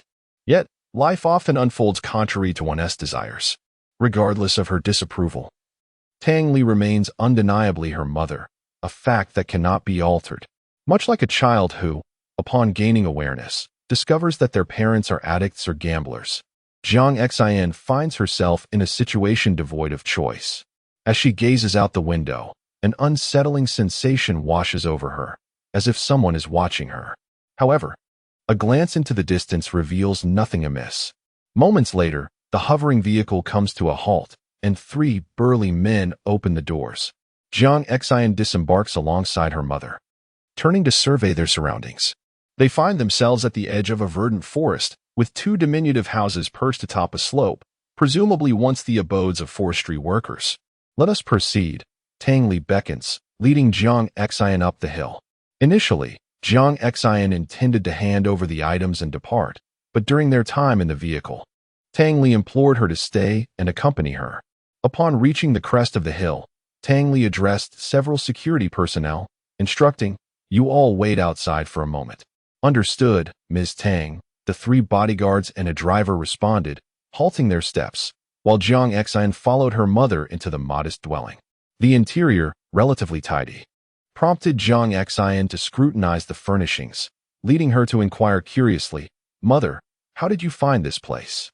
"I told you before, those security personnel are from the wasteland. They possess considerable experience," Tang Li replied. "Sit down and rest for a while." "No, I must return to Mingzhu with Zhang Yunxi and the others. It is unwise to be away for too long." Zhang Yunxi, hands tucked into her pockets, prepared to present the genetic cell solution to her mother. "Here, take this and expedite the resolution of these troubling matters. We should leave Mingzhu promptly." Yunxi, there is something I find difficult to convey," Tang Li murmured. Her gaze lowered and hands clenched tightly. "What is it now?" Zhang Yunxi furrowed her brow. "It is this. They have another condition." Tang Li paused, her complexion paling as she divulged, "The corporation desires to capture Zhang Yunxi within the wasteland and transport him directly. Furthermore, there is credible information indicating he has stolen the cubs of the violent bear." Zhang Yunxi stood frozen. Initially, they had aimed to act in the 065 region, but unexpectedly, the 77 Highway Brigade dispatched numerous personnel for support, returning to headquarters. Tang Li's voice grew hoarse. "The corporation wishes to avoid escalating the situation. Hence they want you to find a pretext to lure Zhang Yunxi out alone." "What are you saying?" Zhang Yunxi's face flushed crimson as she clenched her fists and shouted, "Mother, have you lost your senses?" Tang Li's lips quivered as she replied, hands still tightly grasped, "I truly have no other options. Yunxi. You cannot fathom the complexities of the internal strife within the corporation. The business world is akin to a battlefield. At my level, many matters are beyond my control. Just like before, your father manipulated the shell companies, disseminated false information, and exploited black market currency, clandestinely controlling the corporation's stock price, cashing out billions. Did he not understand the severity of these illegal actions? But what could he do? The regulatory authorities require this money to settle debts. He is merely a pawn of power, not the master of capital. My daughter, this world is far darker than you can imagine. The more developed it becomes, the more sinister it is. Do you believe what you possess is of any significance? Should the mutated genes be continuously developed and ultimately applied to humans, it represents a market worth trillions. Do you have any idea how many eyes are fixed on Zhang Yunxi? Far more than you perceive. There are many matters I cannot control. I am striving to protect us both. Falsehoods, it has all been a deception from the start, hasn't it?" Zhang Yunxi exclaimed in a fury. "You wish for me to steal the raw materials for the suppressant. That is merely the first move, is it not? In truth, you never intended to relinquish Zhang Yunxi. But you knew that if you made this request of me first, I would never agree. Tang Li was rendered speechless. Mother, for the first time, I realize. You are not weak at all. Zhang Xin gazed at her mother with profound disappointment before turning to leave. Xin. Tang Li called out. Just then, the door swung open, revealing two familiar figures standing before Zhang Xin. Chapter 100. Despair. Farewell, do you wish to leave? Where do you intend to go? At the entrance, a young man and woman appeared. They were Zhang Xion's half-siblings, Zhang Jun and Zhang Yao. Zhang Xion glanced at them and then at her mother behind her, her voice trembling as she implored, "Step aside. The discussion isn't over yet. Where do you think you're going?" Zhang Jun, with his hands in his pockets, assumed an authoritative stance. "You're not a child anymore. Why are you being so unreasonable? I do not wish to engage in a debate with you. Step aside." Zhang Xion clenched her fists and took a step forward. Smack. Zhang Jun forcefully pushed Zhang Xion back, his tone icy. "Haven't you been shouting about wanting to leave the family and stay far away from us? Finish this matter, and we'll send you abroad for your studies." Ignoring him, Zhang Xion turned to her mother, pleading, "Can you let me go? Please say something." Tang Li, her eyes red, replied, Xion, Zhang Yunxi is ultimately just an outsider. This isn't merely a matter of familial ties." Pointing at her siblings, Zhang Xion yelled at her mother, "Are you protecting them or me? I want to leave." Xion. The issue regarding Zhang Yunxi is not solely an internal decision. The higher-ups are awaiting results. Tang Li exclaimed in agitation. "You just need to bring him out." "Enough. I don and oppose. Do you want to hear any more of your excuses?" Zhang Xion retorted, pulling out a vial of medication from her pocket. Gripping it tightly as she declared, "Get away from me, or I will shatter it. No one will get their hands on it." Seeing her reaction, Zhang Yao shot a disapproving glance at Tang Li, silently questioning her failure to acquire the vial despite their prolonged presence. "Calm down, put that down," Zhang Jun shouted, pointing at her. "Just put it down. We can discuss this rationally," Zhang Yao echoed. "Step aside. Do you understand?" Zhang Xion threatened, poised to drop the vial. Okay. Zhang Jun quickly nodded. "We'll step aside. Just don't be hasty." With that, the Zhang siblings moved aside. "Now push the door open," Zhang Xion commanded, pointing at Zhang Yao. "All right, I'll let you go, but you must hand over the vial when you exit," Zhang Yao agreed, nodding obediently as she slowly retreated, pressing against the door frame. "Please don't act rashly. Don't break it." As she spoke, Zhang Yao exerted pressure on the door. Creak. The door swung open. Whoosh. A blinding beam of light struck Zhang Xion's eyes, momentarily robbing her of sight.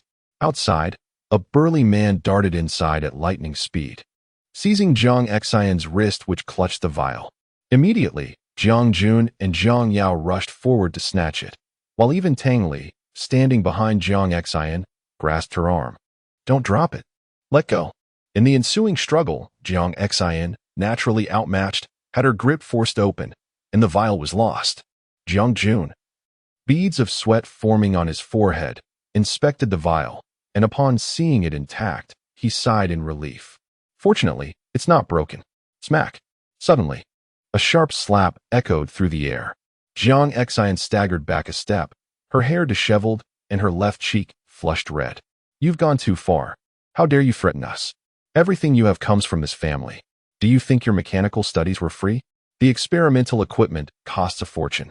Do you think that money grows on trees? For an outsider, what are you willing to sacrifice?" Zhang Yao spat venomously. "If that genetic agent shatters, I swear I'll make you pay." "Zhang Yao," Tang Li shouted angrily. "What are you trying to do?" Zhang Yao shot a defiant glance at Tang Li, stepping back in indignation. "If we can't get Zhang Yunxi, we're all going to suffer. The higher-ups have come to the wasteland, and the pressure on the group is unprecedented. You'd better handle it." Tang Li's face turned pale, her gaze briefly flickering with pity toward her daughter's profile. "What are you waiting for? Get to work." Zhang Jun carefully handed the vial to the burly man beside him, looking up at Tang Li to ask, "Is this settled then?" Tang Li clenched her hands tightly, remaining silent. Zhang Jun noticed the subtle shift in Tang Li's expression and called out, "Old Huang, come in." With that, 4 men entered the room, one of whom was a balding middle-aged man carrying a black leather case. When will it take effect? Zhang Jun inquired. It will take effect immediately, the balding man replied, but it requires medication. Will there be any damage to the brain? Zhang Jun asked pointedly, looking directly at Tang Li.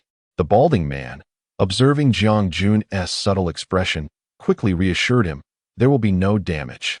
We will merely extract the communication codes from her electrode chip and connect to Zhang Yunxi via a local network, creating a FAAD of a video call. Therefore, she cannot be conscious. We will need to administer anesthetics. No problem. Proceed. Zhang Jun waved his hand. Zhang Xian, horrified, retreated further, casting desperate glances at her mother.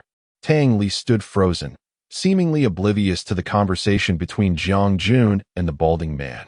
Did you hear what they plan to do? Did you hear? Zhang Xian, on the brink of collapse, looked at her mother, shaking her head in disbelief. Why have you become like this? Why?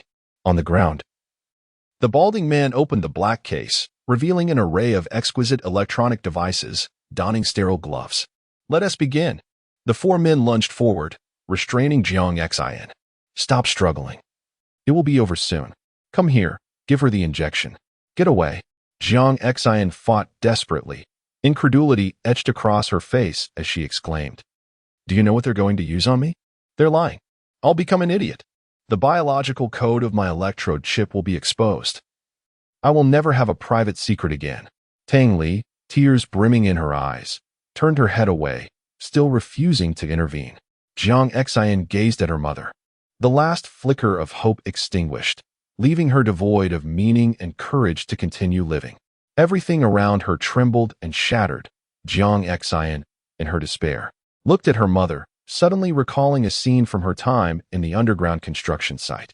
A fire rabbit, in a desperate attempt to protect its young, had expelled all the acid from its pouch yet continued to run, battered and bruised. In its final moments, it sought to divert all human attention, providing its offspring with the slightest chance of escape. If a beast could act thus, what of humanity? Since her arrival in this world, Zhang Xian had never felt the warmth of a home. Her father had never loved her, nor had he cared for her mother.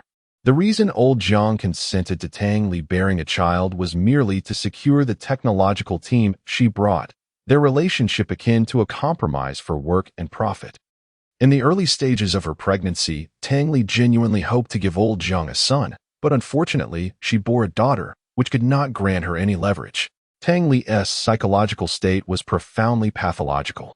Throughout her life, she had fought for recognition, for a position among the group's executives, for power, for wealth. It seemed she sought to atone for all the humiliation and disdain she had suffered in her early years. Her pursuit of these ambitions rendered her unscrupulous.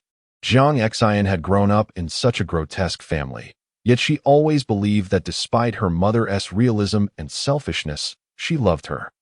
It was just that she was too busy and not adept at expressing it.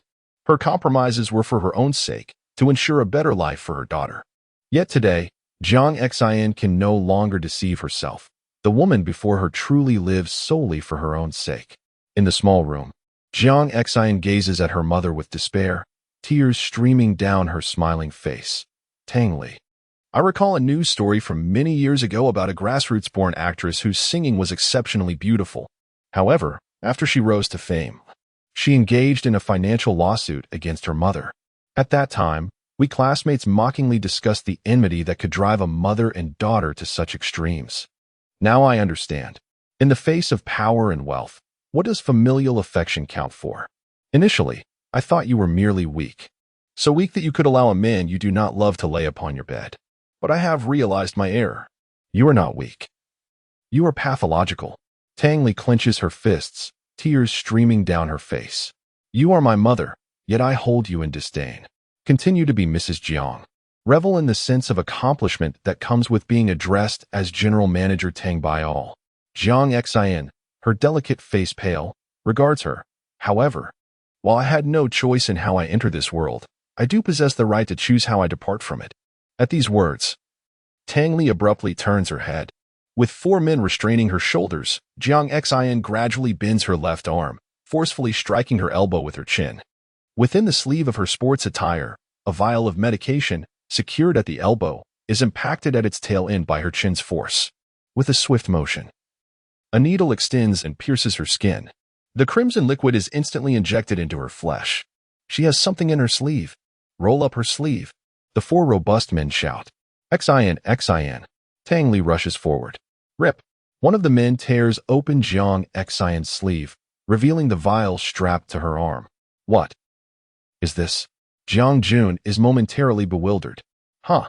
Did you ever think I would be so pitiful as to guard myself against my own mother? Zhang Yunxi stares at Tang Li, her face ashen. I wish you nothing but smooth sailing for the rest of your life. Damn it. Jiang Jun reacts. You gave me a fake. Bang. At that moment, a loud crash is heard from outside. The driver shouts, someone's coming. Bang. Crash. A security guard brought by Jiang Jun crashes through the door, landing on the ground. Outside, a man's voice rings out. Damn it. I suspected you were filthy. But I never imagined you could stoop so low as to involve your own daughter. Zhang Yunxi, I am here to take you away. Chapter 101. Gradually. I came to like you at the entrance of the bungalow. Zhang Yunxi, transformed and brooding, surveyed the room with a dark gaze. He noticed Zhang Yunxi being restrained by four men, while her closest kin stood nearby, observing coldly. Tong Zhan, positioned behind Zhang Yunxi, clad in mechanical armor, immediately targeted the outermost figure, Jiang Yao. After being picked up by Tong Zhan and Wei Wu in the forest, Zhang Yunxi hurried toward the headquarters of the Highway Brigade. However, to their astonishment, upon arriving, they witnessed Zhang Yunxi being taken away by three men in suits. The members of the Dirty Blood Squad, save for Tong Zhan, were novices in the wasteland, unfamiliar with any outsiders, which piqued their curiosity. Furthermore, Tong Zhan and Wei Wu, equipped with a local network terminal to track Zhang Yunxi, discreetly followed Zhang Yunxi's vehicle using the local network's positioning. This explained why Zhang Yunxi felt as though she was being watched as she exited the car.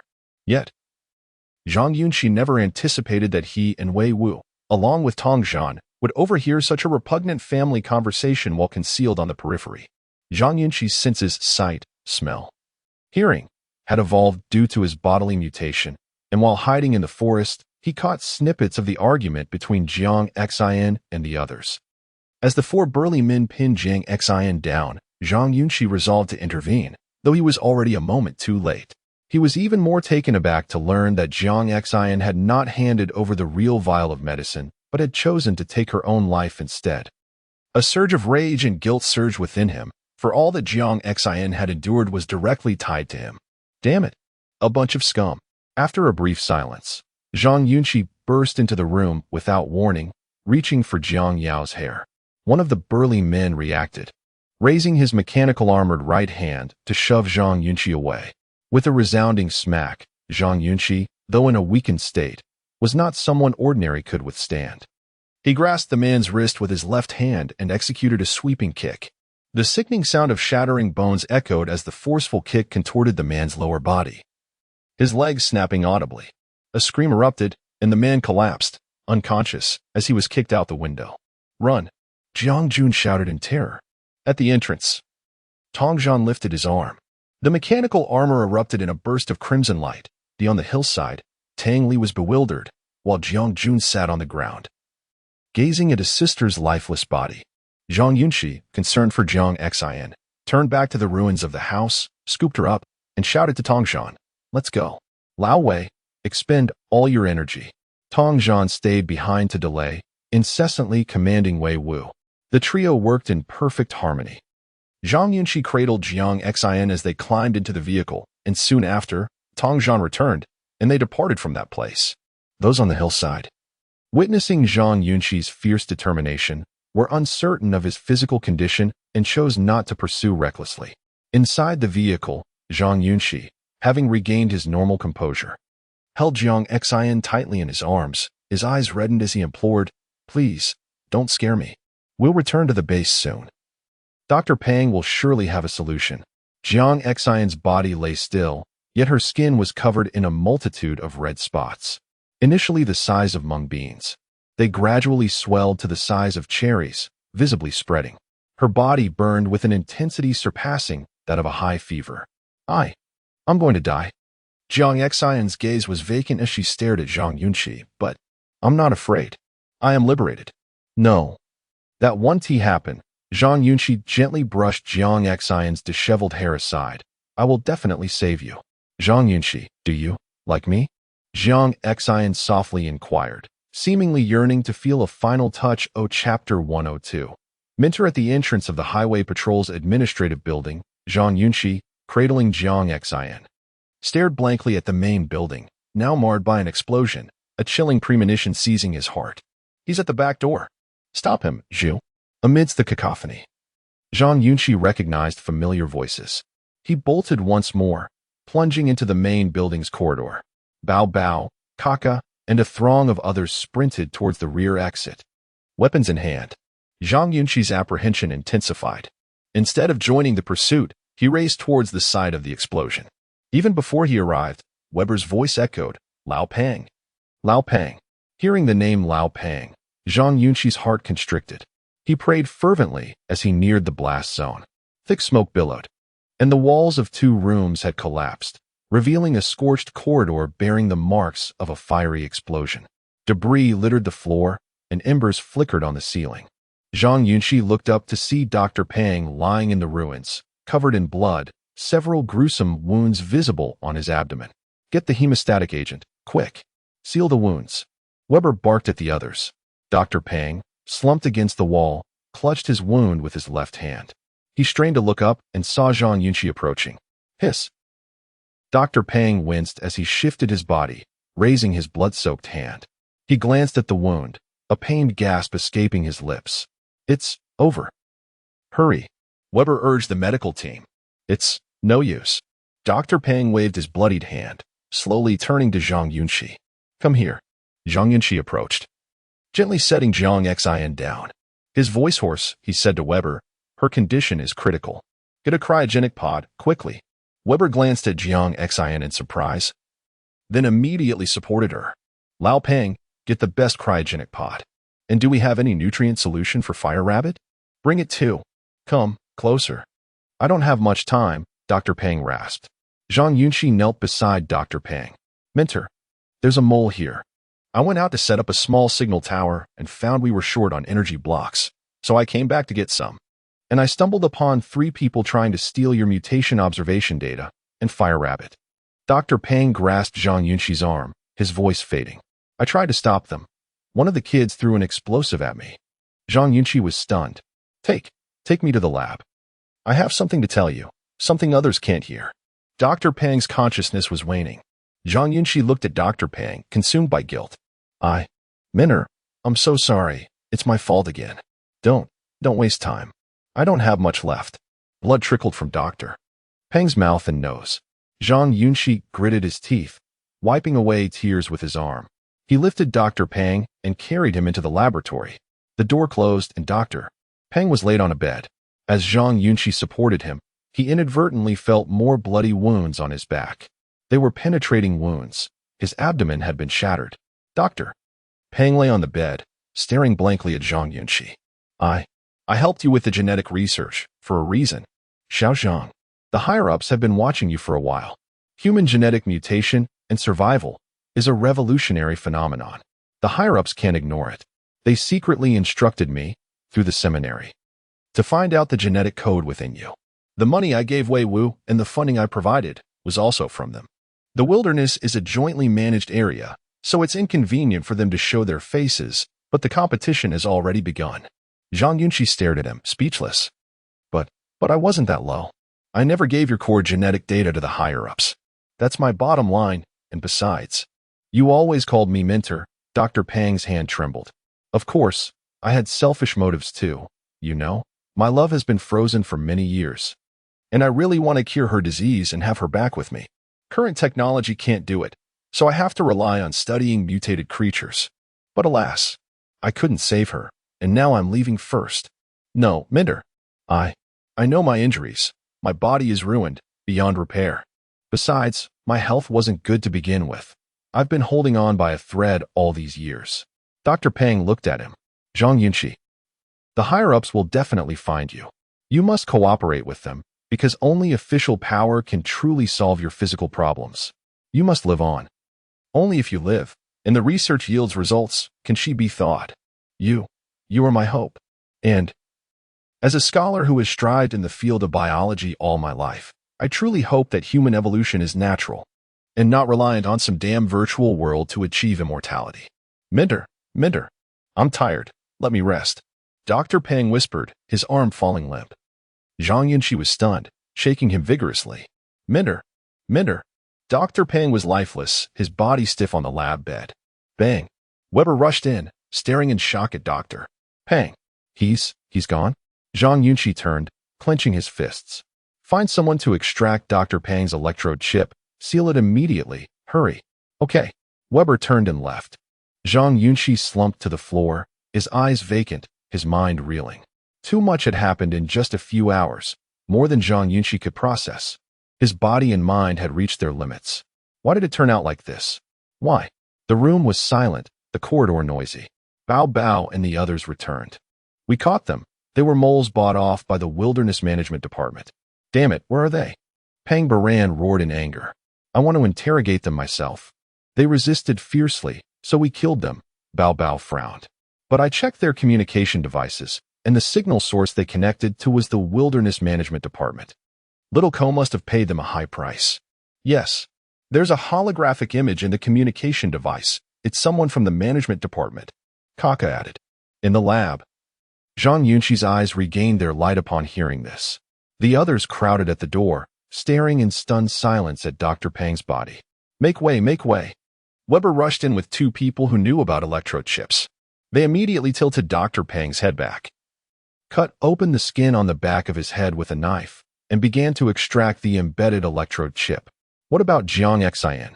What's going on? Kaka and Zhu Qizhen asked Tongzhan and Wei Wu at the door. Stop shouting, she's also infected with the mutated gene. Tongzhan placed Jiang Xian in the cryogenic pod and immediately closed the lid. The pod used low temperatures to freeze the body, temporarily suppressing cell activity. This was why many people with terminal illnesses chose long-term cryopreservation. The technology had been experimented with in Russia over a century ago, and many wealthy individuals chose to preserve their bodies in this way when near death, hoping that technology would one day advance enough to revive them. However, the cryogenic pod Jiang Xian was currently using was certainly different from those systematic cryopreservation technologies. It had a shorter duration and maintained vital signs for a shorter time. These pods were more commonly used in the medical field for critically injured and dying patients. Inside the room, Zhang Yunxi's eyes regained their brilliance as he abruptly looked at Bao. Are you certain they were from the management department? Yes. Kaka nodded woodenly. Upon hearing this, Zhang Yunxi struggled to rise from the experimental bed. He stared blankly at the frozen container storing Jiang Xian, then turned to look at Dr. Peng's lifeless body. The management department again. Earlier, while rescuing Jiang Xian from the bungalow, Zhang Yunxi had observed the attire of the security personnel. Although they were in plain clothes, their belts and weapon models were identical to those used by the warriors of the management department. Could this truly be mere coincidence? In this world, Zhang Yunxi had few close companions, merely the members of the Dirty Blood Squad. Yet, within a few short hours, the girl he secretly admired had been infected with a genetic virus, her body decaying with each passing moment, and his mentor, who had consistently aided him, had been brutally murdered. Most importantly, the reason for their suffering was to protect Zhang Yunxi. Damn the management department. Zhang Yunxi's brain surged with blood, and he staggered backward, nearly falling to the ground. Yunxi. Seeing Zhang Yunxi's precarious condition, Kaka rushed in to support him. No need. Zhang Yunxi pushed Kaka away, his eyes bloodshot, and retrieved 2 Zhulong herbs from his waist. Originally, Zhang Yunxi had intended to give these to Dr. Peng for research, hoping to find a way to cultivate them and prepare for the continuous production of suppressants in the future. But now, Zhang Yunxi was prepared to directly fuse them. Within 20 hours, Zhang Yunxi had induced the mutation of his genes 4 or 5 times, severely depleting his body's resources. Both the body's inherent gene cells and the newly formed mutant cells were now exerting their utmost to repair the damage to his body, to safeguard the host's life. As a student of biology, Zhang Yunxi knew that the cunning mutant cells had entered a dormant state, unable to be awakened until the body had recovered to a state of absolute safety. It was akin to the uncontrollable urge to sleep when one was extremely exhausted. If you didn't sleep, you would collapse. However, Zhang Yunxi conceived a possibility to reawaken the dormant newborn cells through stimulation. Zhulong grass was the optimal choice. Inside the laboratory, Zhang Yunxi abruptly turned around, rushing towards the extractor that Dr. Peng had used, holding the Zhulong grass. Weber seemed to instantly detect Zhang Yunxi's abnormality and shouted as he rushed over, "What are you doing?" "Fusing it," Zhang Yunxi replied coldly, stepping on the extractor's button with his foot. "I'm going to turn the Zhulong grass into liquid." "And then?" Weber questioned sternly. "Then I'm going to the management department." "Alone?" "Yes, alone." Zhang Yunxi unhesitatingly placed a Zhulong herb into the crushing chamber. Weber grabbed Zhang Yunxi, shouting, "Are you insane? What's the point of doing this? Old Peng still has a chance. The point is revenge." Zhang Yunxi roared hysterically. "They were all harmed like this because of me. Damn it. Even if I can mutate and have combat power, even if I were a paraplegic, I would still have to do something for them." Weber stared at him, trying to calm his emotions. "Zhang Yunxi, after my family died, I didn't have any friends anymore. Do you understand what it means to have no friends?" Zhang Yunxi pushed Weber away. "Don't stop me." The extractor whirred to life, and the Zhulong grass was instantly decomposed by the biological solution, turning into a vivid green liquid. 30 seconds later, Zhang Yunxi extracted the solution with a vial and, without hesitation, injected it into his veins using a needle injector. A violent wave of dizziness washed over him. The mutant cells that had been dormant in Zhang Yunxi's body awakened almost instantly. Why could Zhulong grass be used as a raw material for suppressants, inhibiting the mutant cells in Zhang Yunxi's body? It was simple, because they were antagonistic. The Zhulong grass liquid entering Zhang Yunxi's body was akin to medicine attacking a virus. But the only difference was that the medicine had been produced and processed, while the Zhulong grass had only been extracted into its original liquid. Zhang Yunxi had injected it into his veins without any processing, which was equivalent to taking it raw. Zhang Yunxi stared blankly at the frozen container by the door. His voice hoarse as he said, "If I don't die, not a single high-ranking member of the management department will survive. If I die, bury me with her." With that, Zhang Yunxi stepped out and walked away. At the same time, the little fire rabbit that had been frozen in the laboratory suddenly struggled inside the container. Sensing a powerful signal, 065 mountain area. Hilalu lay on a pneumatic hovercraft, yelling into the phone, "Brother, the management department is too ruthless. They took everything and beat us up. When we were evacuating, they even had the aircraft shoot at us at the cave entrance." My heel was shattered. Inside a mountain range, Xiao An, who had rescued Xiao Zhu from the underground bunker, looked down at the signal on the communicator and kept calling out, "Mingming, can you hear me? Where are you?" "Something happened, boss." Xiao Yu was bribed. He led the people from the management department and stole the python tail. Jinghong is seriously injured, and the situation is very dangerous. "What?" Xiaoan clenched his iron fist and roared, "Where are you now?"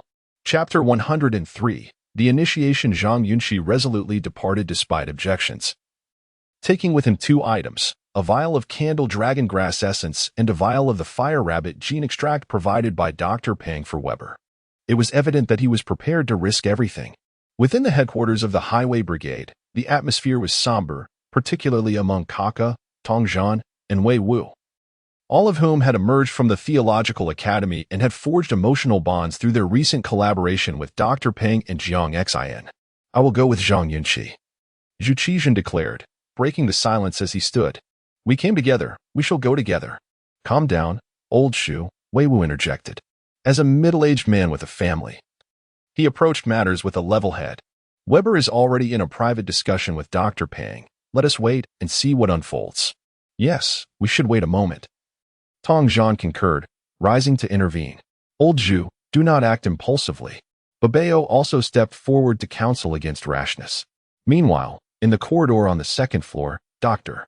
Peng furrowed his brow as he addressed Weber. "Zhang Yunxi has lost his reason. His actions suggest that we buzz." Before he could finish, a buzzing sound interrupted them, and Weber's communicator lit up with an incoming call request. It is noteworthy that most areas of the 033 wasteland lack communication networks. Connecting to the outside world typically requires setting up small signal towers. Weber, surprised, glanced at the communicator and accepted the call. "Hello, this is Weber." "Greetings, Mr. Weber." I am a friend of Dr. Pang. What you are about to hear may be quite shocking, so I urge you to prepare yourself. My official title is with the Supernatural Science Management Bureau. You must be joking. Weber, in a foul mood, scowled at the communicator. I have no signal. Yet you managed to call me? Ridiculous. With that, he terminated the call and turned to Dr. Pang, continuing, the situation is that Zhang Yunxi has gone out of control. We have no other options. Buzz. The call request chimed again. Weber, irritated, was about to hang up when he noticed that no communication code appeared on his device. Only a beautiful image of a thunder dragon surfaced. What on earth? The communication code is an image? Weber frowned, stepping aside to accept the call. Hello? Can we talk now? The voice on the other end inquired. Alternatively, shall we connect via holographic imaging? Who exactly are you? Have you heard of the 749 Supermanagement Bureau? The caller asked. Dr. Pang is our consultant. He has been murdered, has he not? Listen carefully. You must safeguard Dr. Pang's electrode chip. We will find a way in the Everlife world. Approximately 10 minutes later, Weber closed the communicator, drenched in sweat, and approached Dr. Pang, his face pale. Who is on the line with you? Dr. Pang asked, intrigued. We must assist Zhang Yunxi. Weber insisted. Set up a small signal tower. We are going to make a bold move. Why set up a signal tower? Dr. Pang asked. Bewildered. To connect to the network, we will notify the adventurers' camp, targeting the 033 wasteland. Just 9 words. Gather at the Management Bureau for a grand undertaking. Weber pointed at Dr. Pang. Do not remain anonymous. Use the Highway Brigade's official title and be straightforward. Are you out of your mind? Zhang Yunxi is just a child who has lost his reason. There is some understanding there. You are a seasoned individual. How can you be so rash? Dr. Pang shouted. Eyes wide. Are you looking to oppose the Management Bureau? How many of you are there? How many weapons do you possess? Have you lost your senses? Weber, refusing to engage in further debate, embraced Dr. Pang and displayed his communicator. I said, today we confront the Management Bureau. Do you understand? 5 minutes later, Dr.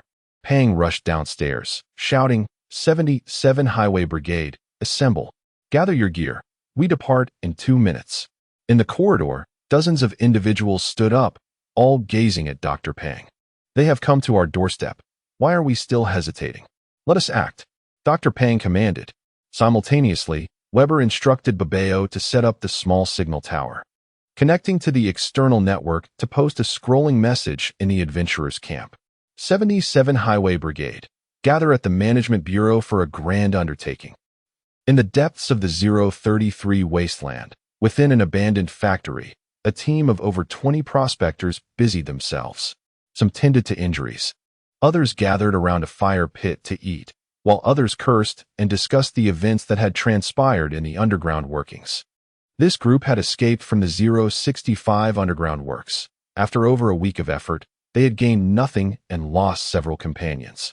Beside the fire, the leader, while consuming a meal, turned to a colleague, Old Wang. Do we have any spicy sauce left? None at all. Old Wang coldly replied. People have died. And we haven't earned a dime. Your decision-making has been flawed. After all this time, we have nothing to show for it.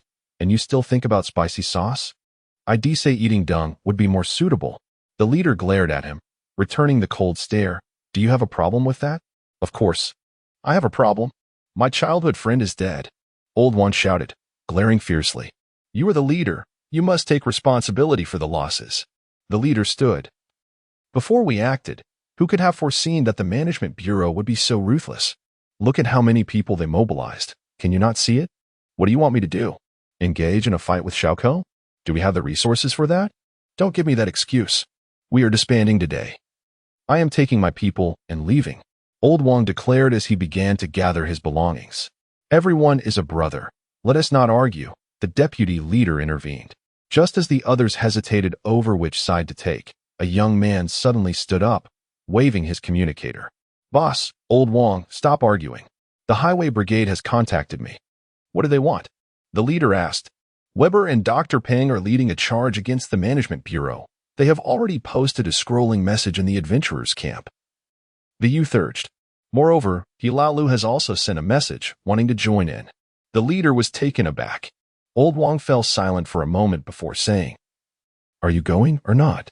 If not, We will go. I cannot swallow this anger. Damn it. We risk our lives in the wasteland. Why should they monopolize the spoils? I'll go with you. Let us go and see what the situation is. The deputy leader stood as well, seeing the number of supporters. The leader quickly waved his hand. Pack up. We're not eating anymore. On the road to the 060 area, four pneumatic hover vehicles stood still. A middle-aged man in a windbreaker stepped out and waved to a few comrades nearby. What is the situation, big brother? The 77 Highway Brigade has been sabotaged by an insider. They killed a doctor who came from the city. Weber and Dr. Peng are in a frenzy, ready to take on the management bureau. The middle-aged man spoke in a low voice. He Lao Lu, Chizi's husband, is also going. This deal is indeed too costly. What do you mean? The middle-aged man asked. Big brother, there is nothing to lose by taking a look. If this truly escalates, we should join in as well. A young man replied, frowning. In this line of work, are we afraid of taking risks? Let us go. Turn around, the middle-aged man commanded. At the edge of the 033 wasteland, Mingming addressed the snakehead. My friend is injured and in the car. We must return to the city immediately. We need to leave now. Add 2,000, the other party replied. Deal. Mingming promptly agreed. Let us change vehicles now. Beside him, Sean glanced at the communicator and immediately said, Mingming, you should take Jingong back. Huh? Mingming paused for a moment. What do you mean? Sean's expression darkened as he replied, I need to go to the management department. You will follow the snakehead and ensure Jingong receives medical attention. Almost simultaneously, Hilalu awaited the arrival of 7 or 8 low-flying vehicles along the highway. A person from the deep zone leaned in and called out, Get in. We're heading back. Brother, we've been dealt a heavy blow. Hilalu lamented as he climbed into the vehicle, led by Weber and the 77th Highway Brigade. A message proclaiming a gathering at the management department for a grand event sent waves of excitement throughout the entire 033 wasteland.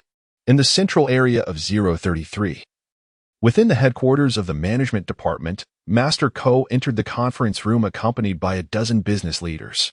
Inside, Zhang Yunxi's long-standing adversaries were nearly all present. Su Tain from Tianyin Group, Yu Jiahui, who had lost her husband and son, by Jin Xing, a key member of the organization shouting Long Live the New World, and Jiang Lan, the executive president of Jiang Group, all turned their attention to Master Ko. Esteemed leaders, please take your seats. Master Ko greeted with a smile as he settled into the main seat. In this operation, we have secured the surviving wasteland python, obtained the genetic stock of the violent bear and fire rabbit, and enough with the trivialities, Jiang Lan interjected darkly. Having just received news of the girl's death, what shall we do about Zhang Yunxi? Indeed, we must address the issue of Zhang Yunxi. He must remain in the wasteland, Su Tain added. As soon as this was said, a sharply dressed young man approached Su Tain, whispering, We haven't dealt with all of the chicken squad, but we have retrieved the python's tail. Su Tain waved his hand slightly, indicating his understanding. The secretary exited and stood at the door. Zhang Yunxi must be captured, but the 77th Highway Brigade still holds considerable influence in the wasteland. My suggestion is to contact the snakehead here and act when they return, Master Ko proposed. Just as he stood to discuss resource allocation, a tremendous noise erupted from the direction of the management department's front entrance. Master Ko furrowed his brow and looked towards the window, soon hearing the camp's alarm blaring. A group of people rose and approached the window, peering down to witness a towering figure brandishing a damaged hover vehicle. Damn it! You think you can take me down? Come on, let me see who isn't the child of their parents, who isn't afraid of death. Zhang Yunxi, with his powerful arms, swung the hover vehicle, hurling it directly at the guard tower. Bang! Boom! The guard tower, along with 3 guards who had yet to escape, was instantly obliterated. In the laboratory of the High Chapter 104, gathering at the management department for a grand event within a small frozen chamber, dense frost swirled slowly, while a thin layer of fiery red liquid enveloped the little fire rabbit, shielding it from the piercing frost particles. The familiar scent and genetic perception emanating from its mother lingered nearby. Upon realizing it could not break free from the container, the little fire rabbit settled into silence. Squeak! A faint chirp emerged, and the rabbit's belly visibly quivered.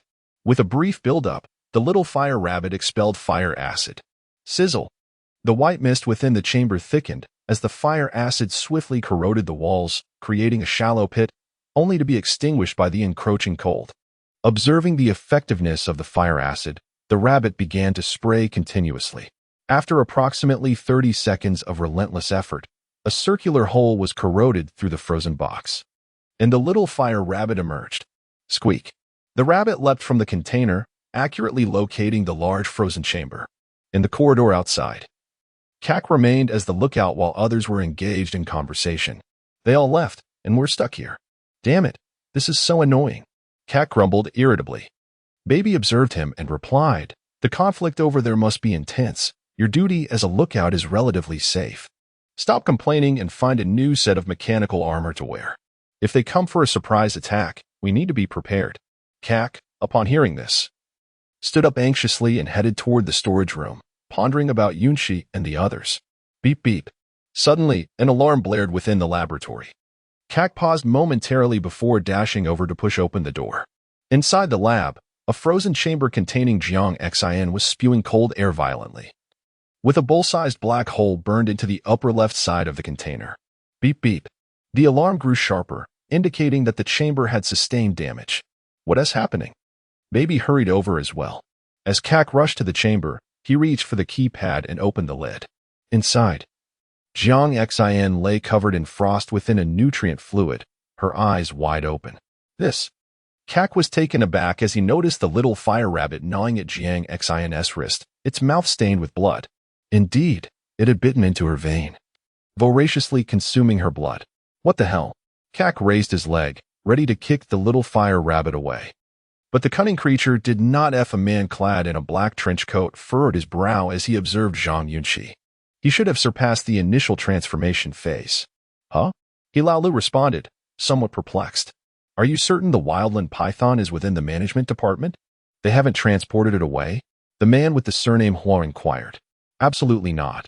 I have friends within the management department, Hilaolu replied with unwavering certainty. The man from the deep zone, bearing a hand covered in scales, remarked, it's just the beginning. We need not rush. Let us wait a little longer. On the highway, near 3 pneumatic hover vehicles, a man shouted towards the distant convoy, Hey, wasn't it said that Weber and the highway brigade were leading? Where are they? What's the rush? Let us wait a bit. After all, I'm just here for the spectacle. I have no intention of intervening. Someone else called out. As the crowd exchanged words, more and more individuals gathered outside the Ma Chapter 105, bidding farewell to the past. The awakening of the female warlord in the courtyard of the management department, Zhang Yunxi found himself surrounded by a multitude of foes before the main building. He turned to gaze at the highway, the blood coursing through his veins beginning to boil. There was no need to dwell on the reasons or motivations. The essence of the matter was that, while Zhang Yunxi stood alone against the entire management department, a valiant group of individuals rushed forth without hesitation. Bang! The vehicles clearing the path shattered the dilapidated gates of the management department, crushing the bodies and mechanical debris strewn across the road as they surged forward. On the front side of the main building, the management department soldiers and AI robots encircling Zhang Yunxi felt a wave of anxiety as they witnessed the incoming vehicles. They began to retreat slowly, shifting from an encirclement to a standoff, standing shoulder to shoulder. A car door swung open, and Weber and Pang Baran were the first to disembark. The bounty hunters from the highway, armed with an array of weapons, leaped from their vehicles to confront the personnel of the management department. Buzz. Whoosh. The sound of the rocket propulsion chamber reverberated as a towering figure leapt into the air and landed heavily beside Zhang Yunxi, the mechanical feet kicking up a cloud of dust. I have arrived, Zhu Qizhen declared, hefting a massive sword and turning to Zhang Yunxi. The war god of the Ming dynasty, let us strike them together. Zhang Yunxi regarded him. Aren't you quite protective of your life? Indeed, I value my life. But I fear even more returning to a life devoid of friends. We, the mechanical beings, do not speak of profit, only of loyalty. Zhu Qizhen slowly drew his greatsword. I have come as well. Tong Zhan sprinted towards them. Let us get to it. Wei Wu, holding a kinetic gun, appeared reluctantly beside Zhang Yunxi. Ever since I met you, nothing good has come of it. I have a wife and children. We must win this fight, as I do not wish to die. Meanwhile, Weber, Pang Baran, and others pressed forward. On the upper floor, A group of executives watched as over 100 insurgents filled the courtyard, their hearts racing with trepidation. Jiang Lan, her expression grave, turned to Master Ko. Can you maintain control of the situation? There are still many outside. Do not let it collapse. Master Ko shouted back. Notify the management department in Region 060 to send reinforcements. Yes, Minister. A young man at the entrance immediately responded. Ko's gaze darkened as he looked out the window. Picking up the megaphone on the communication desk. With a deep voice, he called out, Weber, Pangbaran, are you two prepared? Once we engage, it will be difficult for your 100+ brothers to escape. Below, Weber shouted upwards, you truly are the voice of capital. Even at this juncture, you still play mind games? Ask them how many dare to join me. Huh, I hear you, Master Ko rasped, gripping the microphone tightly. Mechanical units, block the door. According to the management department's self-defense regulations, kill them all, not a single one shall escape. Clatter.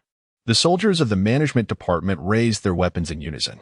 We will flatten the main building, and everyone shall share the resources within. Let us engage. Pangbaran declared with a wave. Whoosh. As soon as he finished speaking, a mech warrior named Mingqi, towering over 3 meters, charged towards Zhang Yunxi at astonishing speed.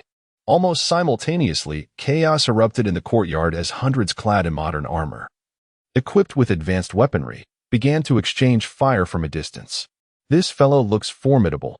Let us take him down together, Zhu Qizhen said, eyeing Mingqi and signaling Zhang Yunxi and Tong Zhan to join him. The elite combat trio of the Dirty Blood Squad, Zhang, Old Zhu, and Tong Zhan, prepared to hunt down the city defense-class mech Mingqi. I'll take the lead. Tong Zhan initiated, leveraging the thrust of his leg armor to meet Mingqi head-on. Zhang Yunxi, you have strong jumping ability. Aim for its head. Its neck and central energy module are its vulnerabilities, Zhu Qizhen advised, scanning Mingqi with his electronic eye. Understood. Zhang Yunxi nodded. The mech Mingqi, crafted from various alloys and weighing over 2 tons, surprisingly matched Zhu Qizhen's agility due to its multiple propulsion systems.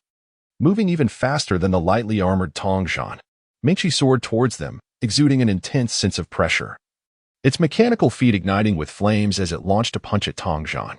Among the Dirty Blood Squad, Tong Zhan possessed the most practical combat experience. As he closed in on Mingqi, he quickly realized he had underestimated its agility and doubted his ability to withstand its full-force attack. Thud. Tong Zhan steadied himself, rolling to the left to evade the strike, utilizing his low profile to maneuver behind Mingqi. He leveraged the momentum from his roll to rise, raising his left arm clad in mechanical armor, locking onto Mingqi's head and preparing to unleash a volley of micro-rockets. Just then, as Mingqi's body leaned forward, a smooth twisting sound emanated from its waist. Its entire upper body twisted around. A blue light flickered in Mingqi's chest. Its energy cannon had fully charged. Tong Zhan sensed danger, pushing off the ground with force, his body catapulting sideways. Zzz. The energy cannon on Mingqi's chest discharged a continuous beam, carving a line across the ground. Boom. Explosions erupted as Tong Zhan's left arm armor cracked, propelling him away as he shouted, now. Whoosh. Zhu Qizhen activated his dual electric swords, sweeping low towards Mingqi's right leg. Mingqi attempted to evade the blow midair, but Zhu Qizhen was even faster. Bang. Clang. When the sword struck, sparks erupted from Mingqi's right leg like fireworks. Whoosh. Zhang Yunxi leapt high into the air, soaring several meters before landing on Mingqi's shoulder, wrapping his legs around its head and gripping its mechanical skull tightly, resembling a child riding on a father's neck. As Mingqi thrashed, attempting to dislodge Zhang Yunxi, he shouted fervently, get it. Stab it. Here I come. Zhu Qizhen gripped his sword, aiming directly at Mingqi's neck. Behind him, Tong Zhan rose from the ground, unleashing all the micro-rockets from his damaged arm after a tense standoff lasting several seconds. Jiang Jun, growing increasingly frustrated, abruptly turned his mech around and propelled himself across the ground with the thrust of his mechanical legs. Tong Zhan fled, attempting to lure him away to buy time for Zhang Yunxi and Zhu Qizhen to deal with Mingqi. You impoverished fool without a mech. How dare you interfere? Jiang Jun gritted his teeth, transmitting a lock-on command to the mech via the electrodes in his brain. Beep beep. The LCD display within his helmet erupted with a series of numbers. Biological target locked. Escape route predicted with a 95% accuracy. Energy charged. Fire.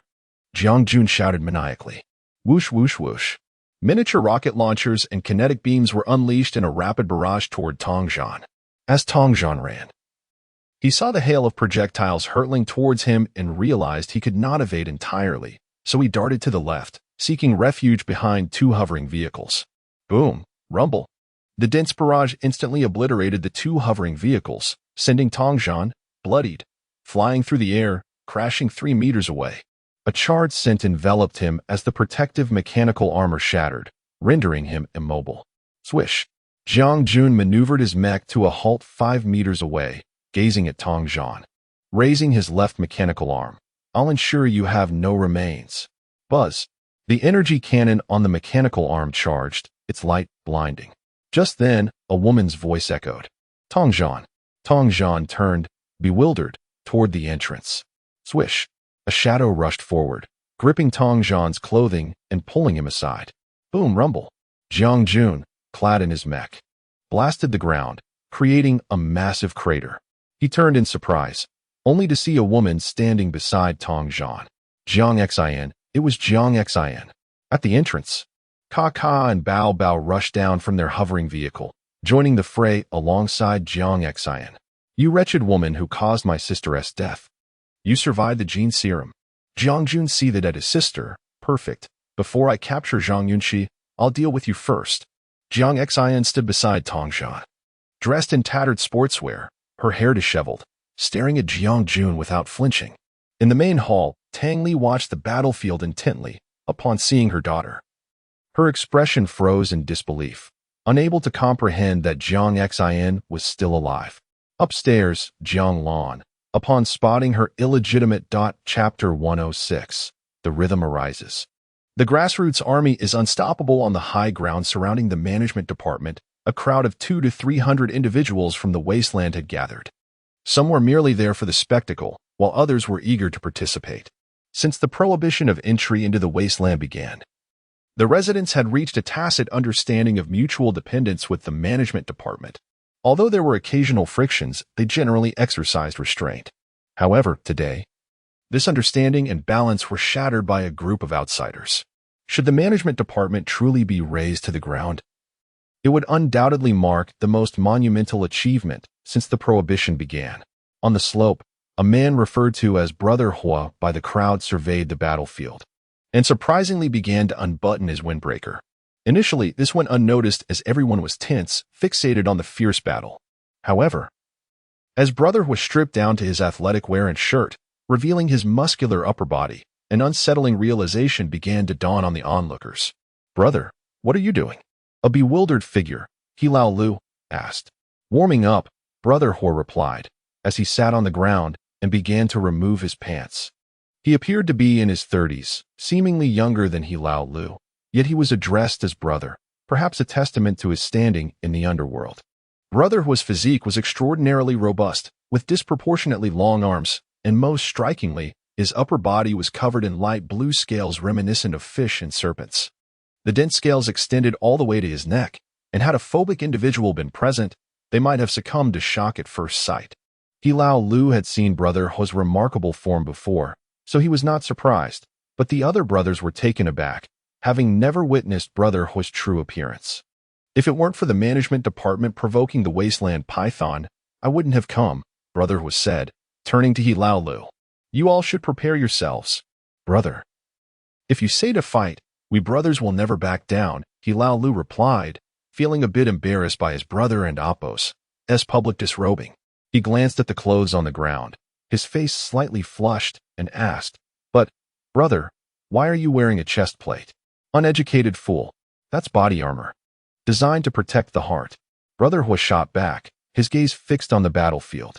Inside the management department's main building, Zhang Lan had completely lost his composure, grabbing Koyu by the collar and shouting, How are you handling things?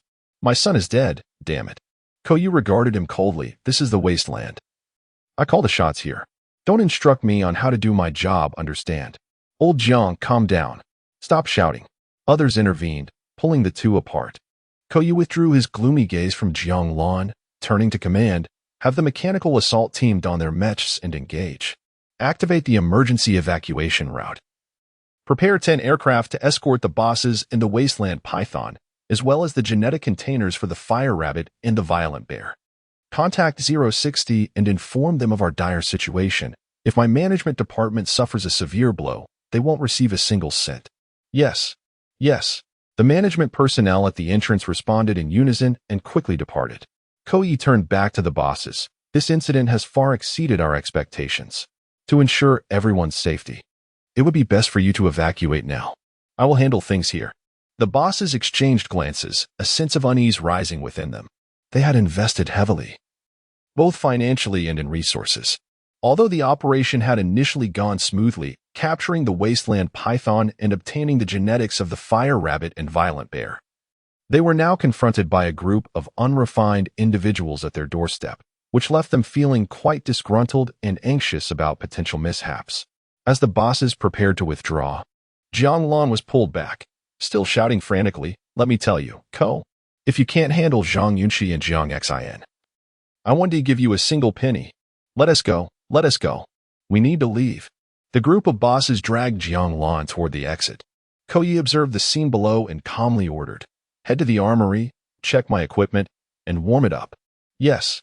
His assistant turned and departed. Within the management compound, a loud thud echoed as Zhang Yunxi and Ming Qi exchanged blows, both staggering back, while Ming Qi remained unfazed. The longer the fight continued, the more Zhang Yunxi felt his strength rapidly depleting. Though he had forcibly activated his mutated genes with the Zhulong herbal essence, sustaining high-intensity combat was beyond his capacity. This was the drawback of the initial mutation phase. The struggle between the newly mutated cells and his human cells drained his energy, leaving him unable to fully harness his power. While battling, Zhang Yunxi also had to contend with the internal depletion within his body. The only way to end this state was to progress past the initial mutation phase and into the fusion phase. The essence of the Zhulong herb acted like a potent antiviral agent, clashing with the mutated genes within Zhang Yunxi's body, igniting a war against all newly formed cells.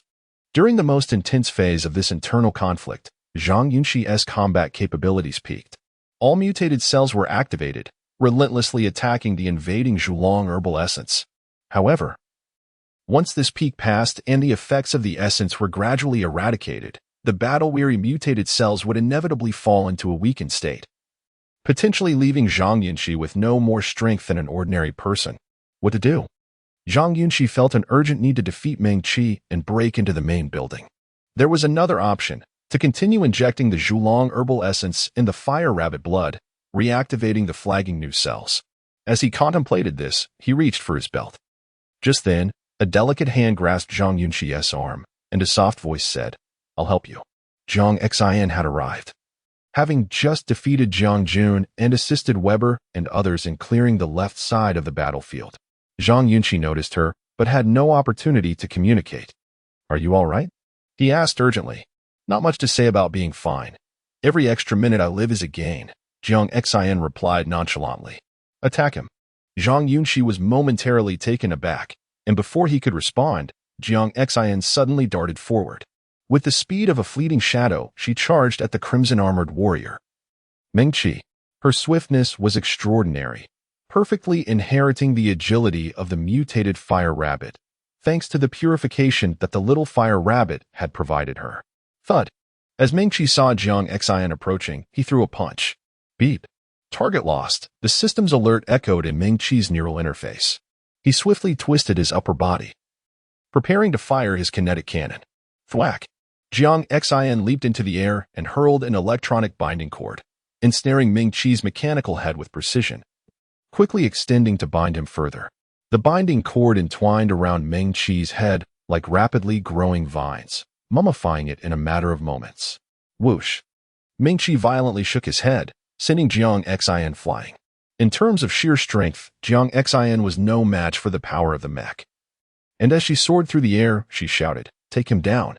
Zhang Xin was not one to exhibit a gentle demeanor. Her upbringing had shaped her into a somewhat solitary and cold individual, a trait evident from her ruthless tactics in the chicken-eating squad. In critical moments, She was decisive and unyielding. Zhu Qizhan, hearing her call, gripped his sword and advanced. Zhang Yunxi, I want his arm. Bang! Bang! Munchausen thrashed his head, leveraging the tether's end to strike Zhang Yunxi twice against the ground. Yet, he couldn't sever the bonds constricting his head, and his electronic sight was lost. Smack! Just then, Zhang Yunxi surged forward, bracing Munchausen's mechanical arm with both hands, pressing down with all his might. Chop it off. Creak. Munchausen's left arm emitted a plume of white smoke, attempting to hoist Zhang Yunxi and obliterate him with a kinetic cannon. Bang! Zhang Yunxi rooted himself, his feet cracking the earth, his body arching downward. Old shoe.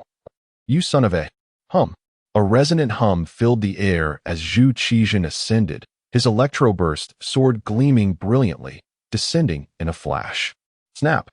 A crisp sound echoed as mechanical oil spurted, and an erupting fireball scorched Zhang Yunxi's cheek. The mechanical arm, severed cleanly, clattered to the ground. Zhang Yunxi. Wrench its head off. Zhu Qizhan roared. Swish.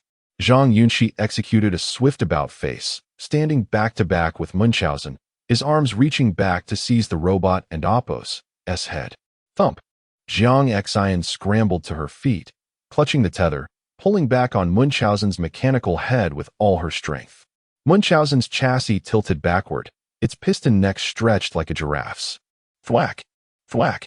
Crack. Zhu Qizhan, gripping the electroburst sword, stabbed the robot's neck 3 times in quick succession, and Munchausen's cranium detonated on the spot. Creak. Zhu Qizhan, following the gash in Munchausen's neck, gripped the massive sword and pressed down forcefully. Zing. A burst of electrical light illuminated the scene as Munchausen was cleaved open, dissected alive. Huff, huff. Zhang Yunxi, catching his breath, strode towards Zhang Yunxi. On the hillside overlooking the management division's perimeter, a youth waved his hand, bellowing, Damn it, it's chaos. Munchausen's been taken down, the management division's in disarray. Look, the management division soldiers at the main building's entrance are already retreating. I reckon it's time, we can strike. Exclamations reverberated around the perimeter as the crowd, previously hesitant, now erupted in fervor. At the main building's entrance, the instant Munchausen was cleaved, dozens of management division soldiers retreated into the hall in terror. Koya's forces were now confined to a meager space. At that moment, Huagu on the hillside neatly folded his clothes and addressed a junior member of Hilalio's crew. Keep an eye on these clothes for me. The shirts from Red Star Arc, the pants are Everything is Possible, both vintage brands from over a century ago, can't be found in the deep zone. I'll need them when I get back. Yes, yes, big brother. The youth nodded. Let's do it, Huagu yelled, leading the charge towards the management division's compound. Simultaneously, Hilalu raised his arms, shouting, If we don't go now, there'll be nothing left. Brothers, charge. With that, Hilalio's gang, numbering 40 or 50, charged straight towards the management division's compound. Across the road, Chizi's husband, seeing Hilalio's move, immediately waved his hand, roaring, Are kings and nobles born any different, brothers? Stop with the pep talk. By the time you finish, the management division will be nothing but a pile of steaming dung you can't even get a whiff of. The leader of another bounty hunter team cursed as he led his team towards the management division. Do it, do it. Charge, brothers, loot it. Instantly, 200 to 300 people surrounding the management division surged forward.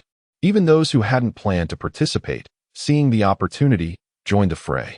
30 seconds later, Huagu, clad only in white briefs, appeared in the center of the battlefield, pointing at Zhang Yunxi and shouting, I want half of the wasteland python. Zhang Yunxi turned. Bewildered, we're all brothers in our underwear, don't stand on ceremony. Anything you can grab is yours. In the management division's backyard, Xiaoyu was sprinting away, clutching a briefcase, preparing to flee the scene with the bosses. In the chaotic battlefield, a figure emerged, softly calling out to Xiaoyu, Where do you think you're going? Chapter 107. We are all outliers. 200 to 300 war criminals from the wasteland surged into the management compound from various directions, converging with the forces of the Highway Brigade. These individuals were notorious for their unscrupulous tactics. They would employ any means necessary to achieve their objectives, regardless of how underhanded those methods might be. The main force stormed into the courtyard, scattering to launch random attacks, utterly devoid of any semblance of unified command. Some were setting fires, others were detonating vehicles, while yet more engaged in mutual ambushes. There were even those releasing toxic gas into the main building's ventilation system, including the weather-altering gas intended for the wasteland python, indiscriminately poured in. It was unclear what purpose this served. Were they hoping to incite a conflict between the bosses and Lord Ko? Regardless, the methods employed were exceedingly repugnant. The iron-blooded warriors of the management department were truly at their wits' end. They were not only contending with formidable adversaries like Zhang Yunxi, Zhang Xin, and Zhu Qizhen, but also had the daunting task of ensuring the boss's escape while safeguarding the main building.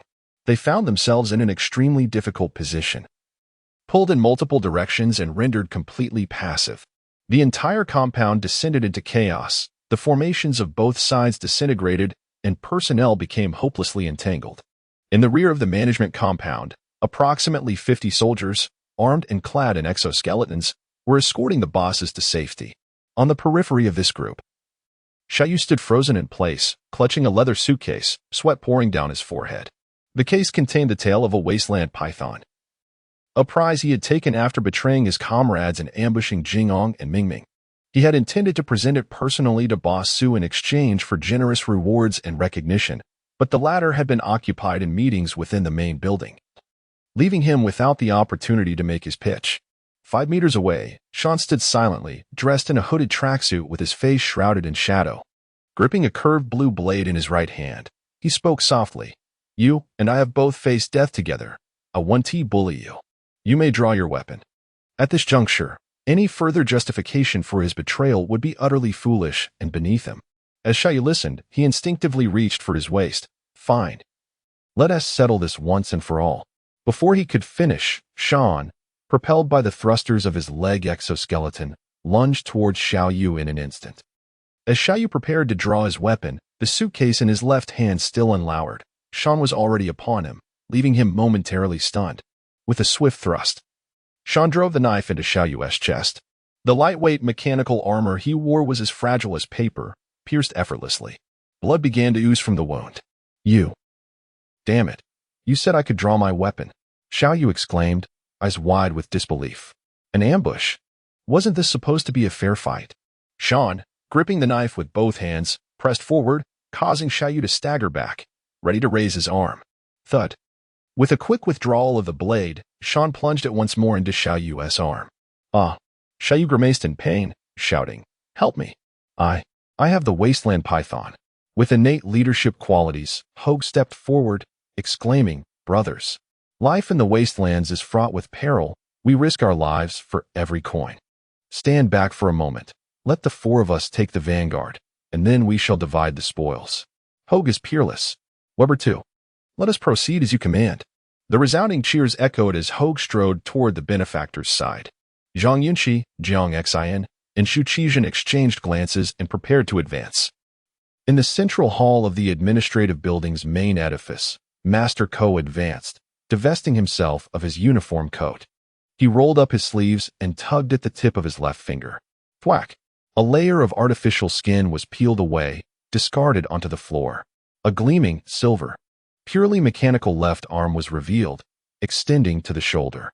Ko clenched his fist, then used his left hand to remove the artificial skin from his right. Both arms were entirely mechanical prostheses, crafted from an unknown composite material. Ko approached an upright cryogenic mechanical pod and softly intoned, "Open." Host identified. Opening. The mechanical pod slowly unfurled, revealing a set of silver-white battle armor suspended within, radiating a brilliant light. Ko pivoted and retreated a step. Swish. The remarkably thin silver armor slowly unfolded, commencing its autonomous envelopment of Ko's entire form. Screech. Grind. A grating mechanical whir resonated as the armored helmet illuminated. Autonomous operation complete. Prosthetic compatibility, 91%. Liquid metal storage, 100%. Rumble. The mechanical leg's rocket thrusters ignited, propelling Ko skyward. He shattered the main building's side wall and soared into the rear courtyard. Standing before the benefactor, Ko dispensed with all superfluous words, merely beckoning to Zhang Yunxi, Hogue, Zhang Xin, and Zhu Qizhen. "Come, all 4 of you. Engage me simultaneously." On a thoroughfare in the 033 wasteland, a convoy of 20-odd administrative department hovercraft abruptly halted. These vehicles carried 300 administrative department soldiers, not including the accompanying AI combat equipment. In the lead vehicle, a middle-aged man answered a call, murmuring, "I'm listening." Little Ko's actions have stirred too much commotion, alarming the upper echelons. Desist from providing assistance. Let him resolve the matter himself. Yes, understood. The other party terminated the call. The middle-aged man immediately turned and declared, "Abort the support mission. Return to base." Isn't this betraying our comrades? In this day and age, are comrades not meant to be expendable? The middle-aged man remarked indifferently, were it not for his substantial benefactor. My communicator would have lost signal 3 hours prior. Chapter 108. The third advancement, fusion stage in the courtyard of the management department. Master Ko stood tall in a gleaming silver mechanical armor, commanding the attention of several bosses before him. With a slow and deliberate motion, he beckoned, his voice steady. "So you wish to take the lead? Very well. I invite all 4 of you to step forward together." The atmosphere fell silent as the surrounding warriors from the wasteland instinctively took a few steps back. Anyone capable of becoming the head of the management department, supported by substantial capital, could not be underestimated. Master Ko was undoubtedly a formidable opponent, not one to be trifled with. His confidence signaled his strength, and as he made his presence known, the once chaotic courtyard fell into a hush, with no one daring to advance. In the center of the crowd, Brother Hua turned slowly, stating, "I and Appos. V heard he is a registered mechanized warrior, equipped with high-grade prosthetics that differ significantly from ordinary individuals in armor." Zhang Yunxi whispered in response. "Without him, the momentum we've gathered will dissipate, and our allies will scatter in an instant. Let us take him down," Zhu Qizhen declared, gripping his great sword and moving to the left.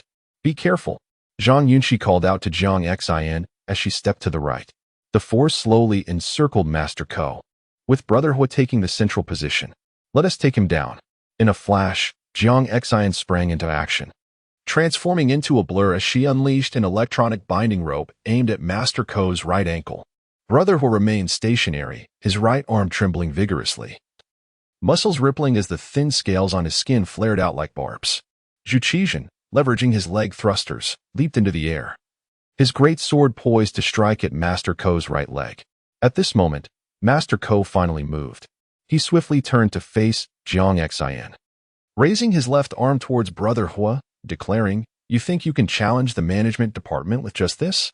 You underestimate the power of the official forces."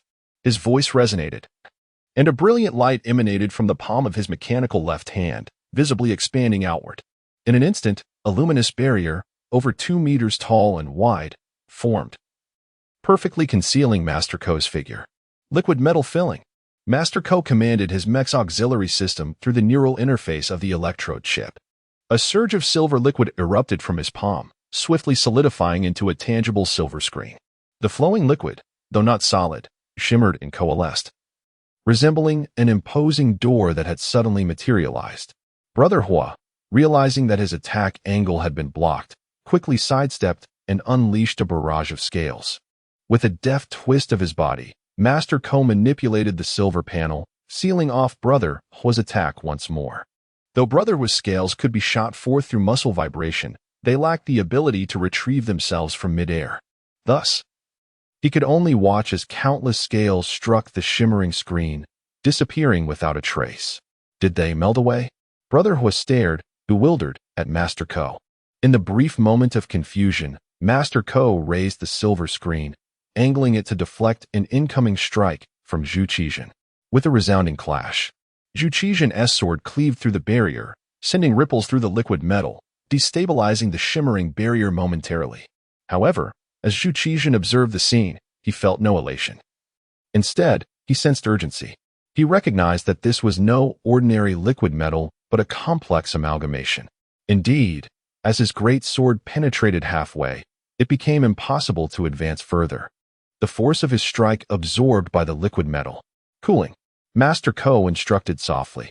A plume of white mist erupted from the cooling pipes of his mechanical arm, instantly enveloping the silver screen. With a hissing sound, the liquid silver solidified, becoming a rigid barrier that trapped Zhuqi's massive sword as if it were a delicate fruit knife slicing into a cake. Upon landing, Zhuqi attempted to withdraw his sword, but found it firmly ensnared. Zhang Yunxi soared into the air, aiming a punch at Master Ko's head. Get lost. Master Ko swung the silver panel, intercepting the blow mid-air. The collision sent Zhang Yunxi hurtling backward, despite his enhanced strength capable of shattering medium-sized hovercraft. He could not budge the barrier. After being thrown several meters away, he crashed heavily to the ground, feeling as if his right arm might shatter from the impact. The weight of the barrier, he realized, was not due to the liquid metal itself, but a result of the immense pressure generated by Master Ko's mech in that instant. Seeing Zhang Yunxi sent flying, Zhuqi prepared to retreat. Run. Master Ko's left arm swung the barrier toward Zhuqi. With a thud, the silver screen crashed onto Zhuqi's back, sending him stumbling forward. Is the alloy tough, is it? Master Ko taunted. Let us see how tough it really is. With a sweeping kick, he knocked Zhuqi down to the ground. The silver screen descended, but Zhuqi reacted swiftly, pivoting and grasping the edge of the screen. In a contest of strength, Zhuqi held his ground against Master Ko. Melting, Master Ko commanded, activating the thermal module in his left arm. The solidified metal transformed back into liquid, reshaping into a fist-like form as it surged toward Zhuqi. Zhuqi rolled to evade the incoming blow, but the massive fist struck, shattering his already damaged right leg.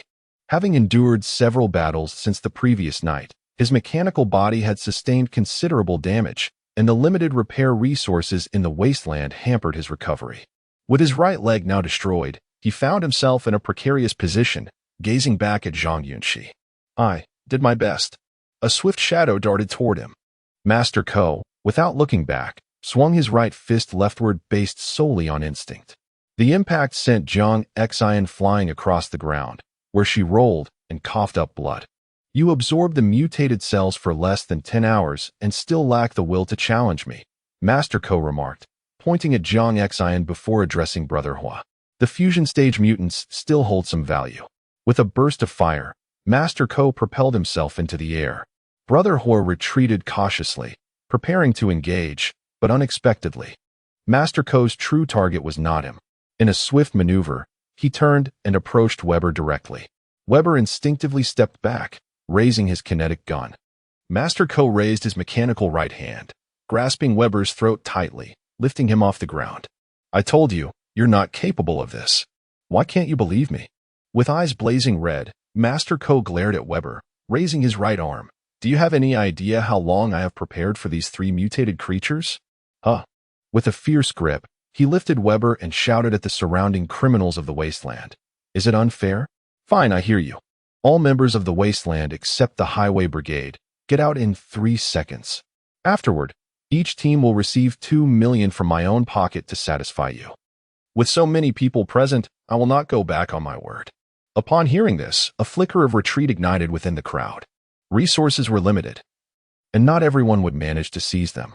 Yet, at this moment, Master Ko's promise of compensation without the need for risking their lives was tempting to all. Everyone understood this was a divide-and-conquer strategy, but such is human nature. One acts in their own interest. This is why Master Ko held the position of Minister of the 033 Management Department. He was not only formidable but also astute. Capital would eventually depart. Their battlefield lay within civilized society, yet he needed to survive here. The uproar regarding the management department indicated that the subordinates were truly agitated. Rather than constantly being on guard in the future, it was wiser to spend some money to quell the negative sentiments. Members of the management department, listen up. Master Ko bellowed. Eliminate these rabble from the Highway Brigade. Leave none alive. A surge of determination ignited within the previously demoralized soldiers of the management department as they readied their kinetic cannons. In the front of the crowd, Zhang Yunxi produced 2 items, Candle Dragon Essence and Fire Rabbit Gene Serum. There was no other option after exchanging blows with Master Ko. He realized he could not possibly match him. Others might still receive compensation if they lost, but for those in leadership, defeat meant certain death. Rather than dragging his friends down with him, it was better to burn himself out. Zhang Yunxi steadied himself against the ground, gripping the 2 vials tightly in his right hand. removing the injection needles and plunging the contents into his veins. A brief silence fell, followed by an eruption within him as new cells surged to life. The sensation was akin to being engulfed in flames. His vision sharpened as he scanned his surroundings. Droplets of gray fluid flowed from his nostrils, gradually transforming to white. His body expanded to approximately 2 meters and 60 centimeters in height. The bulging layers of his skin shrinking, yet becoming more refined and solid. Tiny pores sprouted, densely covered with white hair. His human characteristics were being enveloped by the newly formed cells, while the gray fluid seeping from his nostrils contained only a faint hint of red. Suddenly, an alarm blared, and the central suppressor on Zhang Yunxi's chest activated, announcing, "Your suppressive serum has lost its efficacy, unable to contain the 4-1 mutated gene. Farewell, my master." The unadulterated candle dragon essence and fire rabbit gene had thoroughly stimulated the newly formed mutated cells within Zhang Yunxi. After months of suppression and frequent transformations, the new cells underwent their third evolution, becoming entirely immune to the fire rabbit blood and candle dragon grass, akin to a virus that had adapted to its counteracting agent. The initial transformation phase concluded. The third advancement signaled the onset of fusion. In an instant, Master Ko turned to Zhang Yunxi's side. "I want to test my strength against you." Zhang Yunxi felt an unprecedented surge of power as he stood his ground, beckoning Ko, "Come on, let us settle this one-on-one." Master Ko frowned at him, tightening his grip around Weber's neck. Suddenly, Zhang Yunxi moved, knocking aside 3 individuals to reach a boss. Seizing him by the neck with his right hand while gesturing again with his left, "I told you to come here. Can't you hear me?" Master Ko immediately released Weber. "Ah," the boss gasped, struggling and mumbling, Let me go." With a swift motion, Zhang Yunxi snapped the boss's neck, discarding the corpse at his feet, and gestured towards Master Ko. "Come on. I'm going to smash you." Master Ko soared into the air, charging directly at him. Zooming through the forested expanse of the 033 wasteland, a dozen aircraft traversed the skies, now less than 50 kilometers from the Management D Chapter 109, 3 Fists. The dust settles in the management department's backyard. With his own eyes, Master Ko witnessed his boss's neck being snapped by Zhang Yunxi. A surge of fury welled up within him, the heat of rage rushing to his head. Ko was no mere vagrant from the wilderness, unburdened by ties. As the head of the 033 district's management department, he was supported by numerous influential figures, weighed down by too many responsibilities. The demise of any of these bosses would spell trouble for him, inviting endless complications. "You little whelp, I'll cripple you and have you dissected." With a roar, Ko's mechanical leg armor spewed forth jets of amber fire, propelling him forward at an astonishing speed. Ahead of the assembled bosses, Zhang Yunxi stared at the approaching Ko, a sense of despair washing over him. He knew that injecting the fire rabbit blood and candle dragon prairie elixir meant certain death, as the inhibitor fluid had completely failed, and the smart mid-mounted inhibitor had bid him farewell. The newly formed mutant cells would soon obliterate his body, leaving him with little time. Under extreme duress, the nascent cells within the mutant body had reached a boiling point, their activity peaking. Zhang Yunxi felt an unprecedented surge of power, yet he dared not underestimate his opponent. He had witnessed Ko's ferocity and believed that he still could not easily triumph over him. As the distance rapidly closed, Zhang Yunxi locked his gaze on Ko, bellowing, "If I die, I'm taking you with me. Damn it all, let's fight to the death." Whoosh! In the blink of an eye, Ko arrived before Zhang Yunxi. He halted abruptly, leaping into the air, his left arm extending forward, palm open. Buzz! A holographic shield materialized once more. "Phil!" Ko roared, as the silver conduit in his palm spewed forth a torrent of liquid metal. Seeing this, Zhang Yunxi knew that his opponent intended to repeat his earlier trick. In desperation, he attempted to summon the mutant magnetic field within his body, as if controlling his breath with his mind. Buzz! Zhang Yunxi distinctly felt a ripple emanate from his body, a sign that he had successfully manipulated the magnetic field. Previously, Zhang Yunxi had relied on the inhibitor's stimulation to unleash the gray domain. He had never been able to control this power himself. This was a first for the integration phase. Ignoring Ko before him, Zhang Yunxi focused his mind, sensing the power within his body. The sensation was profound, akin to being aware of gas in one's stomach, guiding it with the intention to release it. Buzz. The ripple intensified, expanding outward from Zhang Yunxi's body in a visible shockwave. The spectacle resembled the distortion of space caused by the influence of air and light as flames burned. However, unlike the irregular distortion of flames, the magnetic field erupting from Zhang Yunxi's body expanded rapidly outward from his center. 3 meters away, Ko faltered momentarily but did not evade. The data he had received indicated that Zhang Yunxi could unleash a magnetic field, but it would have no effect on him, as his mecha had undergone special treatment, rendering it immune to micromagnetic fields. Condense. Ko bellowed, using the robotic arm-formed light shield template to condense the liquid metal, instantly solidifying it into a sharp, meter-long steel blade. Glug, glug. As the gray domain was released, an odd scene unfolded. The bosses within 10 meters of Zhang Yunxi suddenly and uncontrollably knelt on the ground, then collapsed without warning. Simultaneously, the scattered weeds on the ground instantly fell, clinging tightly to the earth. Rattle. Before Ko, the still-condensing liquid metal suddenly flowed downward without warning. The sharp steel blade's form was instantly distorted, deformed, and rendered useless. Ko was stunned, a sense of foreboding washing over him. This gravitational magnetism? Zhang Yunxi paused, then erupted into action, striking out with a fist. Whoosh. Ko attempted to dodge, but the sudden increase in the liquid metal's weight caused his body to tilt, slowing his movements, preventing him from flying away. Bang. Crack. The sound of metal fracturing reverberated as Ko's body floated askew in the air. He watched helplessly as his left mechanical arm shattered from the punch. Countless mechanical parts and coolant and thermal energy pipes burst open, scattering the mechanical arm's liquid metal throughout the area. With his left arm disabled, his mecha lost its balance, sending Ko flying sideways. Thwack! Zhang Yunxi stepped forward, grabbing the mecha's mechanical ankle with his left hand, pulling it back to an upright position. Simultaneously, his right fist struck head-on, like a hammer of immense weight. Bang! With a deafening crash, Zhang Yunxi's right fist landed squarely on the mecha's weakest point, the central kinetic core. Squeak crack. The glass panel protecting the central kinetic core visibly shattered until it finally burst open. Die. Zhang Yunxi gave no quarter, drawing back his right fist, gathering force in midair, and unleashing his strongest blow at the damaged central kinetic core. Bang, boom. The central kinetic core, subjected to violent compression, exploded instantly. The entire mecha disintegrated in midair, and Ko plummeted to the ground like a kite with a severed string, landing 5 meters away with a thud. Dust billowed, and everyone present was stunned. Ko, who had been so ferocious moments before, had been annihilated in a single exchange. Holy crap, 3 punches! Exclaimed. He seems even fiercer than the boss. On the ground, Ko coughed up blood.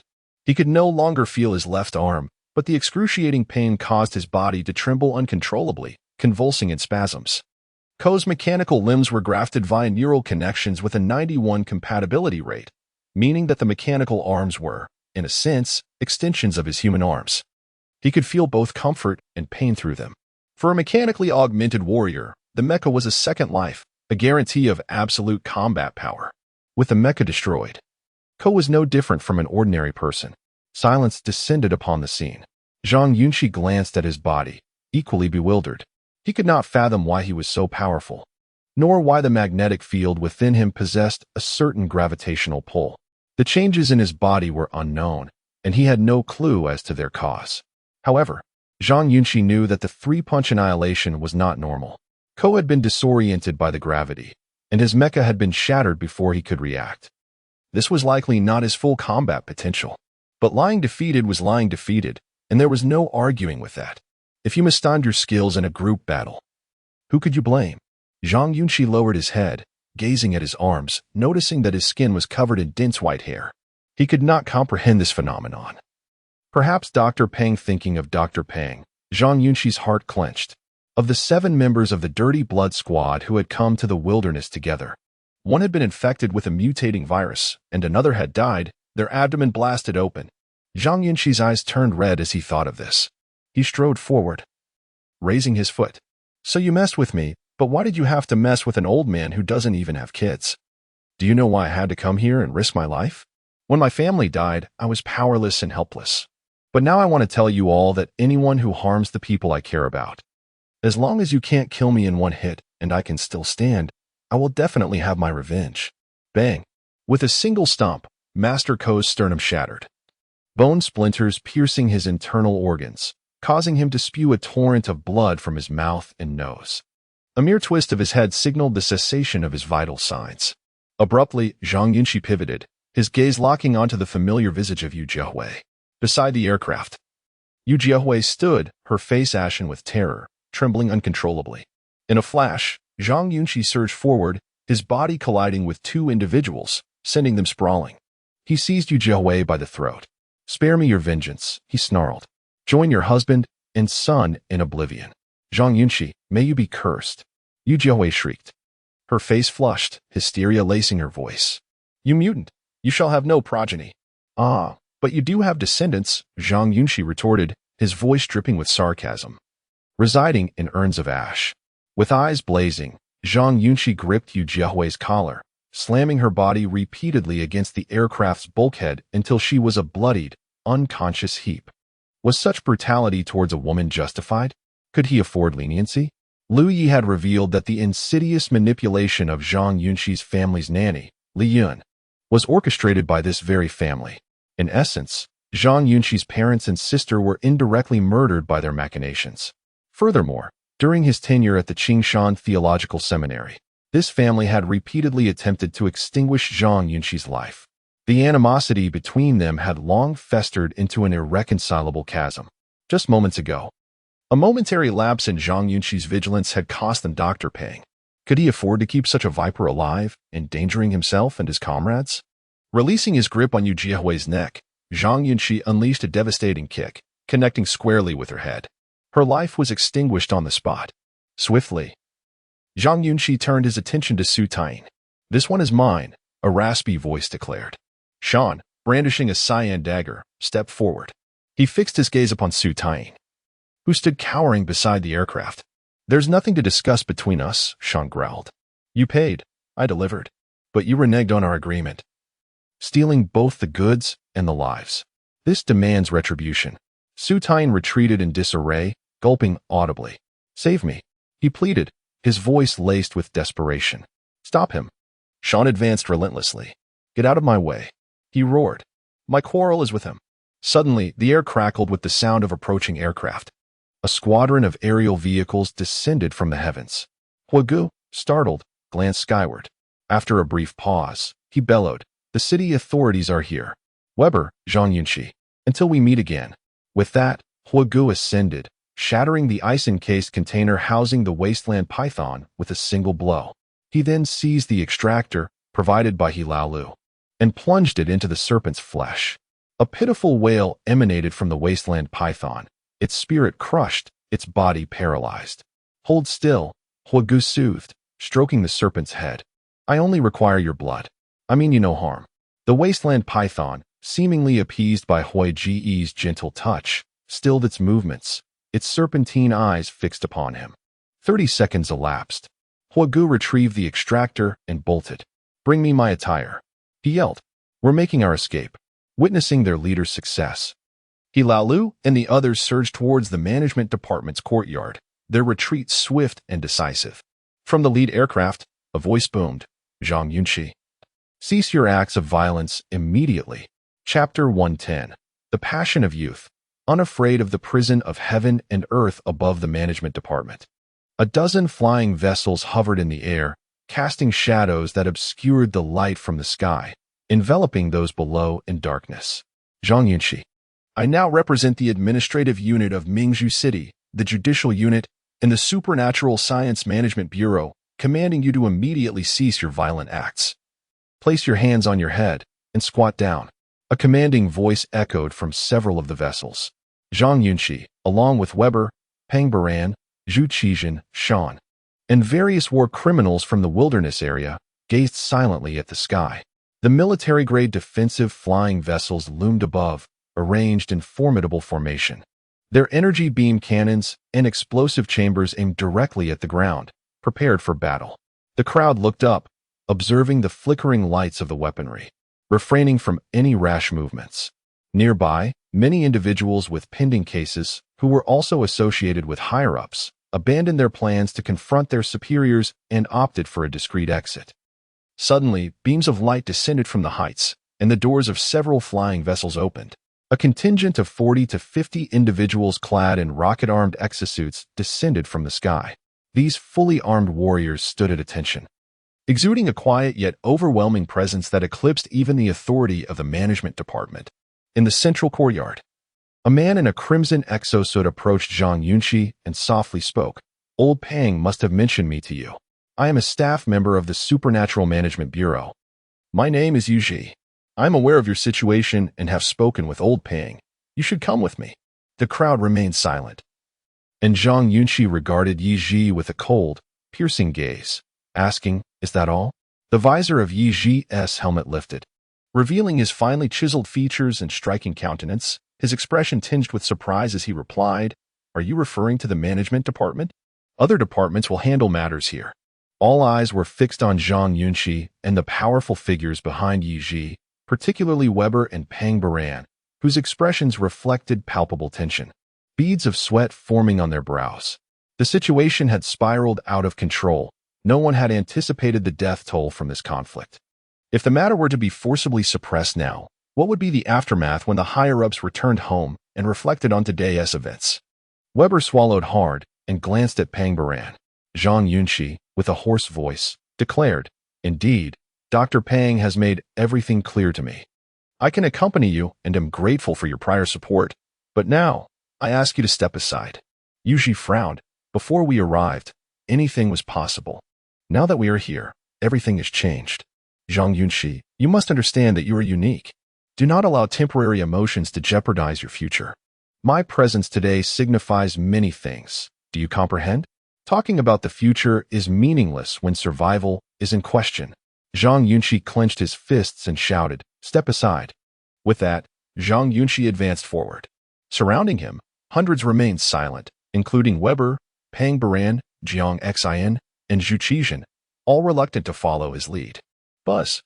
The kinetic cannon in the sky, capable of obliterating a 6-story building, shimmered with an even more blinding Dr. Pang perished. "And you were absent when my comrades endured familial torment. Now, as they face their demise, you appear, proclaiming an inviolable universal decree. To hell with your pronouncements. I vehemently object." Whoosh. Zhang Yunxi ascended, hurtling his very being towards the aircraft. Kinetic cannon locked. Capture mechanism engaged. Yi Ji, upon hearing the transmission, bellowed. Disengage the kinetic cannon. No lethal force, merely subdue him. Annihilate. If they persist, we shall suffer unending retribution. Blast it. As Yi Ji concluded his command, a chorus erupted around him, the surroundings ablaze with blinding light. Zhu Qizhen, with but a single leg remaining, arose, brandishing a light-burst sword in his right hand. Propelled by the mechanical thrust of his singular limb, he ascended diagonally, cleaving the aircraft with his blade. Whoosh, whoosh, whoosh. Sean, Weber, Jiang Xin, Pang Baran, and over 100 members of the highway patrol surged forth. Yuji, his scalp prickling with dread, roared at the throng, "Have you all lost your minds?" In the blink of an eye, boom, Zhang Yunxi's form, akin to a projectile, shattered the aircraft occupied by Jiang Lan and Su Taiyin. The helicopter-sized vessel disintegrated instantly, its 7 or 8 occupants ejected amidst the explosion. Boom. Rumble. Zhu Qizhen's mechanical frame descended, his sword felling 4 souls. Nearby, Jiang Lan, drenched in blood, lay amidst the wreckage. He raised his head to behold Jiang Xin. "You little whelp, you. I shall deny you any further opportunity for vengeance forevermore," Jiang Xin declared, closing her eyes. Her right arm swung, unleashing the electronic tether, which with a thwack severed Jiang Lan's neck. "Spare me. I offer you wealth, riches." Su Taiyin, supporting himself against the ground, retreated, covered in dirt and disarray. Sean strode before him. "The ancients avowed that failure to avenge is ungentlemanly, and I am but a scoundrel who risks his life for coin. You ought not have provoked our barefooted cohort, understand?" Thwack. Su Taiyin's throat was slit. In the distance, Zhang Yunxi, amidst the conflagration, having witnessed the demise of his principal adversaries, slowly raised his hands. "I surrender to justice. I submit to organizational authority and pledge to contribute my all. Yunxi, beholding the remaining trembling magnates in the carnage underfoot, lunged towards Zhang Yunxi, seizing his collar. You witless simpleton, do you comprehend the multitude you have offended? Were I not to offend them, they would seek my demise. What difference does it make? Zhang Yunxi squatted, as docile as a simian behemoth. I offer a suggestion. Claim that you arrived belatedly. Is not such obfuscation the forte of your administrative echelons? An hour later, Zhang Yunxi and his cohort were escorted away by the Super Management Bureau, transported to a location absent from electronic maps. If it pleases you, bestow upon me your favor and patronage. Chapter 111. The contract of selling oneself. Approximately 300 kilometers north of Mingzhu City lies a majestic mountain known as Zhonglong Mountain. The undulating range boasts breathtaking scenery. Viewed from above, one can discern numerous ancient Chinese structures, predominantly adorned in hues of red and yellow, gracefully ascending the mountainous gentle slopes, resembling an exquisite scroll of ancient landscapes. This collection of buildings is not open to the public. A sign hangs at the entrance below, proclaiming it to be the Special Materials Assurance Bureau of Mingzhu City. However, those in the know refer to it as the -749 Supervision Bureau. At the summit of Zhonglong Mountain, within a cluster of single-story buildings to the left, Zhang Yunxi has been confined for 12 hours. The holding room spans approximately 70 square meters, furnished solely with an iron chair and a large red five-pointed star suspended above the entrance. The surrounding walls consist of metallic panels, each measuring 20 centimeters square, resembling a flattened Rubik's Cube from a singular perspective. Upon his initial confinement, Zhang Yunxi had shouted and cursed vehemently, even resorting to traditional expressions to insult the families of all present. Yet his efforts proved futile as no one paid him any heed. After approximately 6 hours, he attempted an escape, only to find the cube-like metallic walls remarkably resilient, leaving him no opportunity for flight. Subsequently, he feigned death, frothing at the mouth and disrobing, yet still eliciting no response from his captors. Now, he sits in utter silence, gazing at his hands, which have reverted to their ordinary human form. Filled with a sense of curiosity, Zhang Yunxi had believed that injecting himself with fire rabbit blood and candle dragon essence would lead to his demise, yet unexpectedly, mere hours after leaving the wasteland, his body returned to its normal state, accompanied by a sensation of weakness but devoid of any signs of deterioration. As he pondered this phenomenon, the heavy silver door creaked open, revealing a young man named Yiji, followed by 7 or 8 individuals clad in combat boots and olive green uniforms. Upon seeing Yiji, Zhang Yunxi sprang to his feet, exclaiming, "So you finally remember me?" Yiji ignored him entirely, turning instead to the group in uniforms, instructing, "Gather his archival data." With that, the team approached, armed with various instruments. Zhang Yunxi, bewildered, questioned, "What does this mean?" "No questions, just cooperate fully," Yiji replied, engrossed in the documents he held, speaking sparingly. Under the bright lights, Yiji's handsome face was sharply illuminated. His features were well-defined, with thick brows and large eyes, exuding a heroic aura. Clad in a fitted combat uniform and standing at approximately 1.82 meters, he presented an image of striking gallantry. "Take your nameplate and stand against the wall." One of the staff members instructed, extending a nameplate inscribed with the characters Zhang Yunxi. Zhang Yunxi regarded the individual warily, filled with doubt. "What do you intend to do? You should at least tell me. Why are you so verbose? Just do as you were told. Understood?" A staff member pushed him. "Hurry up," urged another nearby. Zhang Yunxi felt an urge to resist, but, considering his current vulnerable state and the evident authority of the individuals present, he acquiesced. Holding the nameplate, Zhang Yunxi complied with their directions, positioning himself against the metallic wall. Suddenly, one of the staff members adjusted a remote on his wrist, causing the left wall to illuminate, projecting panels that measured height, body width, and arm span. "Raise your placard in 3 directions. Say whatever you are prompted," a female staff member instructed Zhang Yunxi. He paused, furrowing his brow in response. "ISN and Oppos. This the process for entering prison?" "What do you mean? Are you sentencing me?" "If you're going to sentence me, shouldn't we go to court? There should be a process. There should be justice. Enough with the chatter," the female staff member retorted, her expression one of exasperation. As she spoke, three men reached for their energy guns at their waists. See, this is how it is when dealing with the influential. The principle is that anything not prohibited by law is permitted, but for the less significant, they readily draw their weapons, Zhang Yunxi muttered. Ultimately, turned around and gestured towards the three individuals, instructing them to retrieve all the archived documents. The trio promptly gathered their materials and followed him out of the room. Zhang Yunxi, feeling somewhat disoriented, shouted hoarsely, "You needn't employ these tactics with me. A socialist warrior cannot be vanquished by tyranny." With a swift motion, the silver door closed behind them.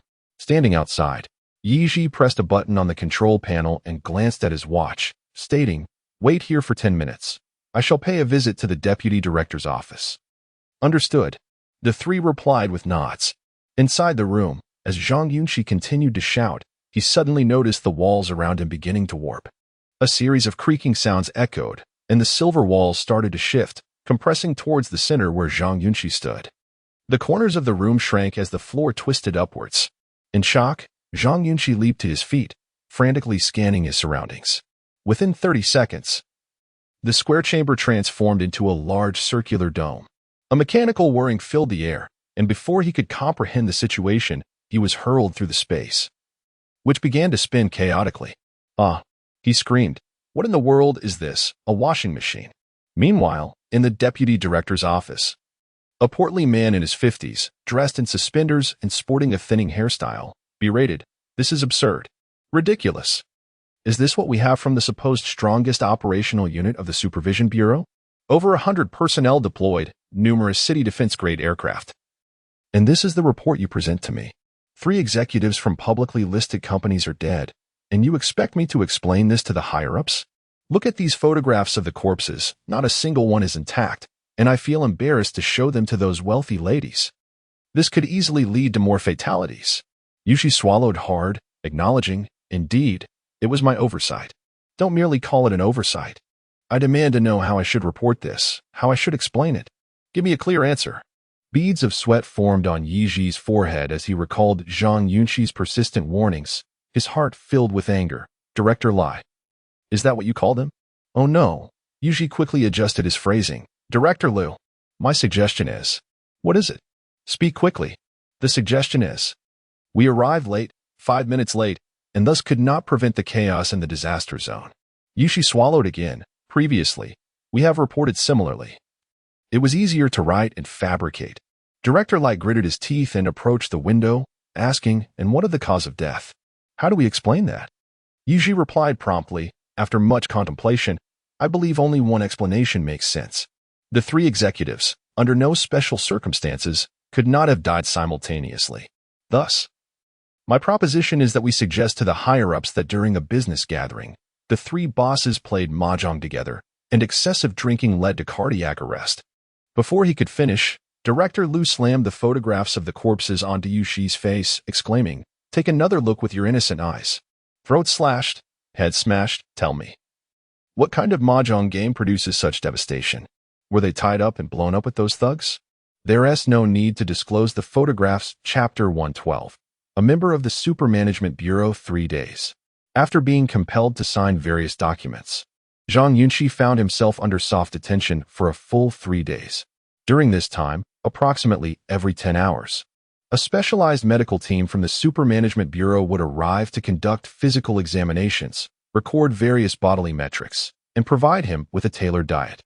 While Zhang Yunxi enjoyed a rather comfortable existence during these 3 days, the outside world had descended into chaos. The news of the deaths of business magnates Zhang Lan, Su Taiyin, and Feng Qinghua had been announced, causing stocks in the electronic technology and industrial sectors to plummet at the opening bell. A sea of green codes met the eye, presenting a grim spectacle. The internal situation of both industries was rife with turmoil. Some were vying for power. Others were embroiled in office conspiracies, and there were those who, caught unawares by the shifting tides, found themselves inexplicably out of work. Various upper-level administrative units and judicial departments were in constant conflict, while the Supermanagement Bureau, in a bid to protect Zhang Yunxi, single-handedly confronted all judicial entities in Mingzhu City, including police units, the AI Management Bureau, the Ministry of Commerce, the Tax Department, and numerous other influential agencies. The undercurrents of verbal warfare, power struggles, and relationship strains accumulated over these 3 days could easily fill a novel of 300,000 words. It was inevitable. The collective demise of 3 publicly listed company owners entailed too many interests and the rights of certain departments. In such a scenario, the Supermanagement Bureau's approach was to deny any contact with individuals, effectively barring interrogations. Their principle was clear: you may criticize, denounce, or file complaints against me, but you cannot accuse Zhang Yunxi of murder. That would be an outright slander. After all, he had joined the Supermanagement Bureau a month prior, becoming a qualified organizational warrior and a moral exemplar. The intensity of this struggle had caused Director Lili, already thinning on top, to lose a third of his hair, while his health deteriorated. Following the conclusion of negotiations, he promptly sought a full medical examination. On that particular morning, Zhang Yunxi, bored out of his mind, was idly scratching his feet in the holding room while pondering various matters when the door swung open. A young man entered, softly calling out, "Zhang Yunxi, please step outside." "Finally remembered me. I was about to suffocate," Zhang Yunxi exclaimed, springing to his feet and rushing over barefoot. "Are you going to release me? Follow me." The young man beckoned, turning to exit. Zhang Yunxi, filled with curiosity, followed him through a long corridor until they reached a conference room. "Go on in," the young man said, holding the door open for him.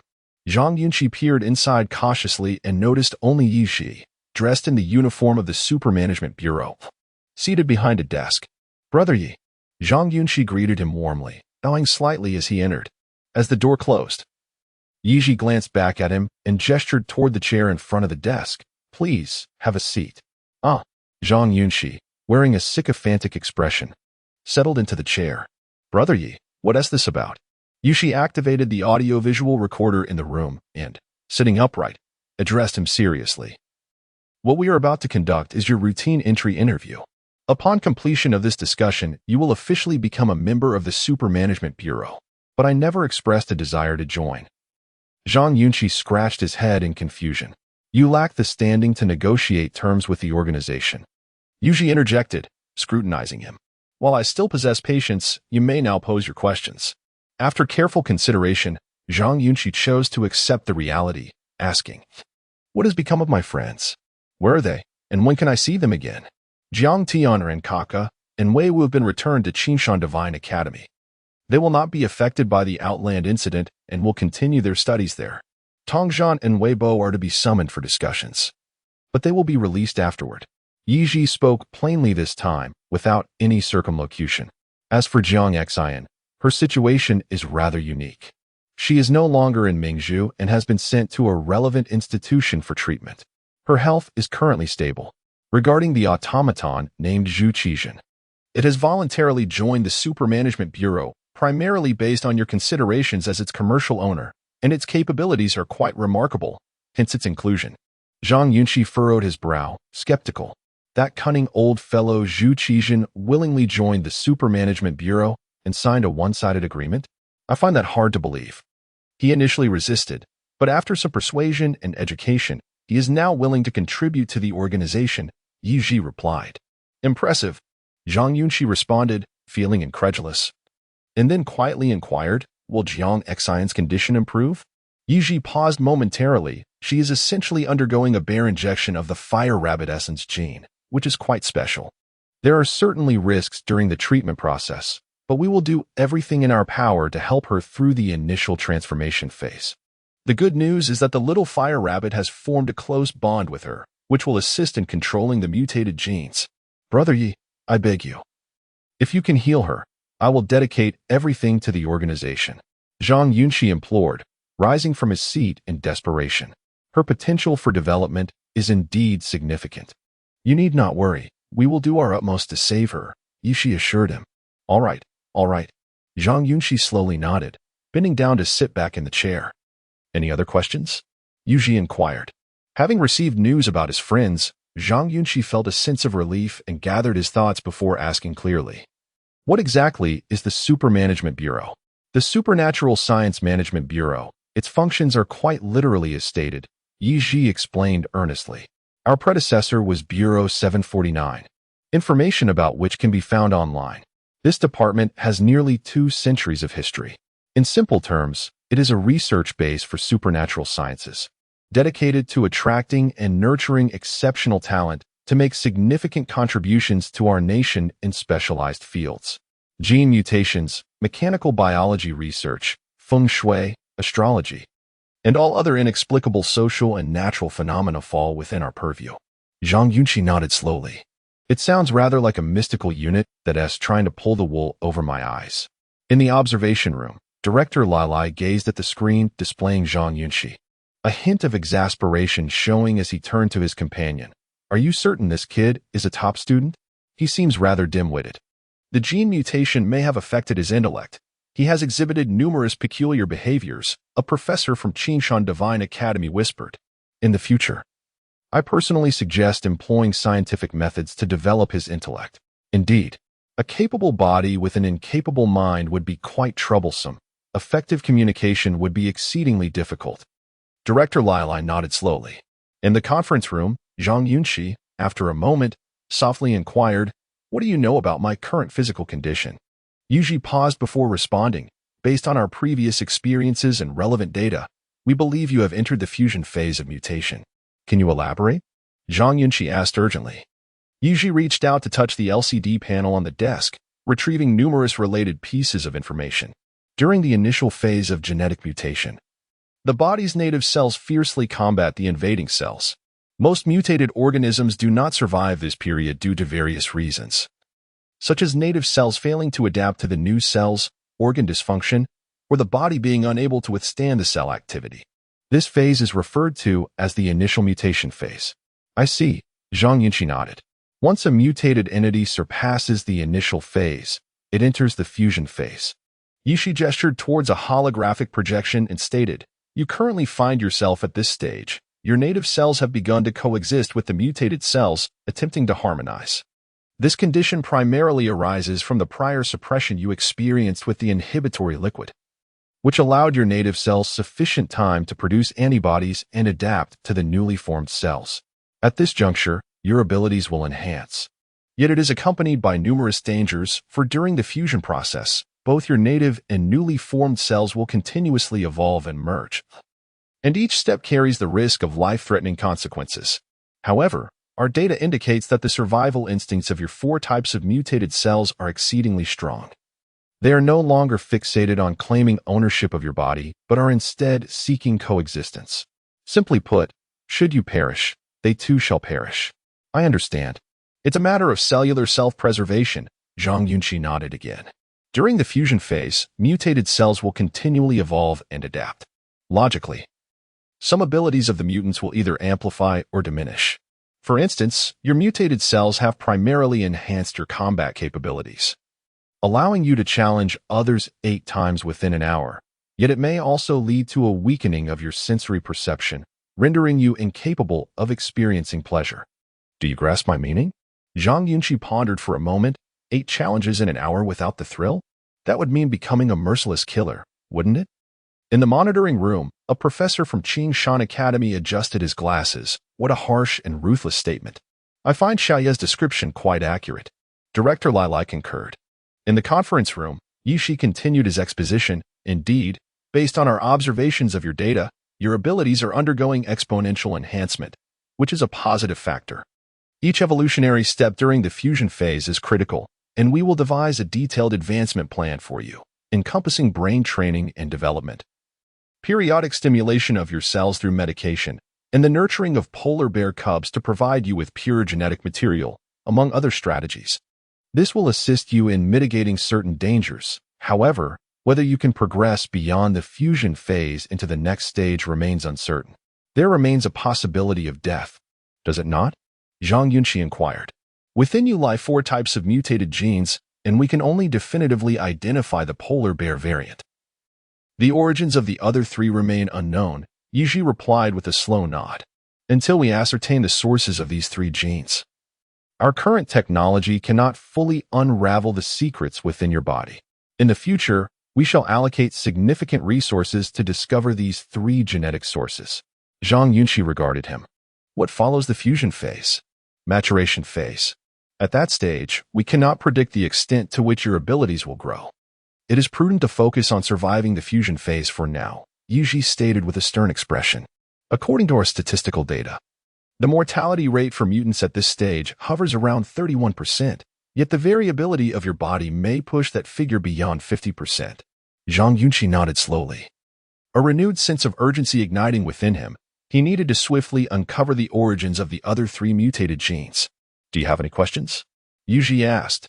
Yes. Zhang Yunxi raised his head immediately. You possess extensive knowledge about mutants. I wish to know, in this world. Indeed, Yunxi anticipated Zhang Yunxi's inquiry.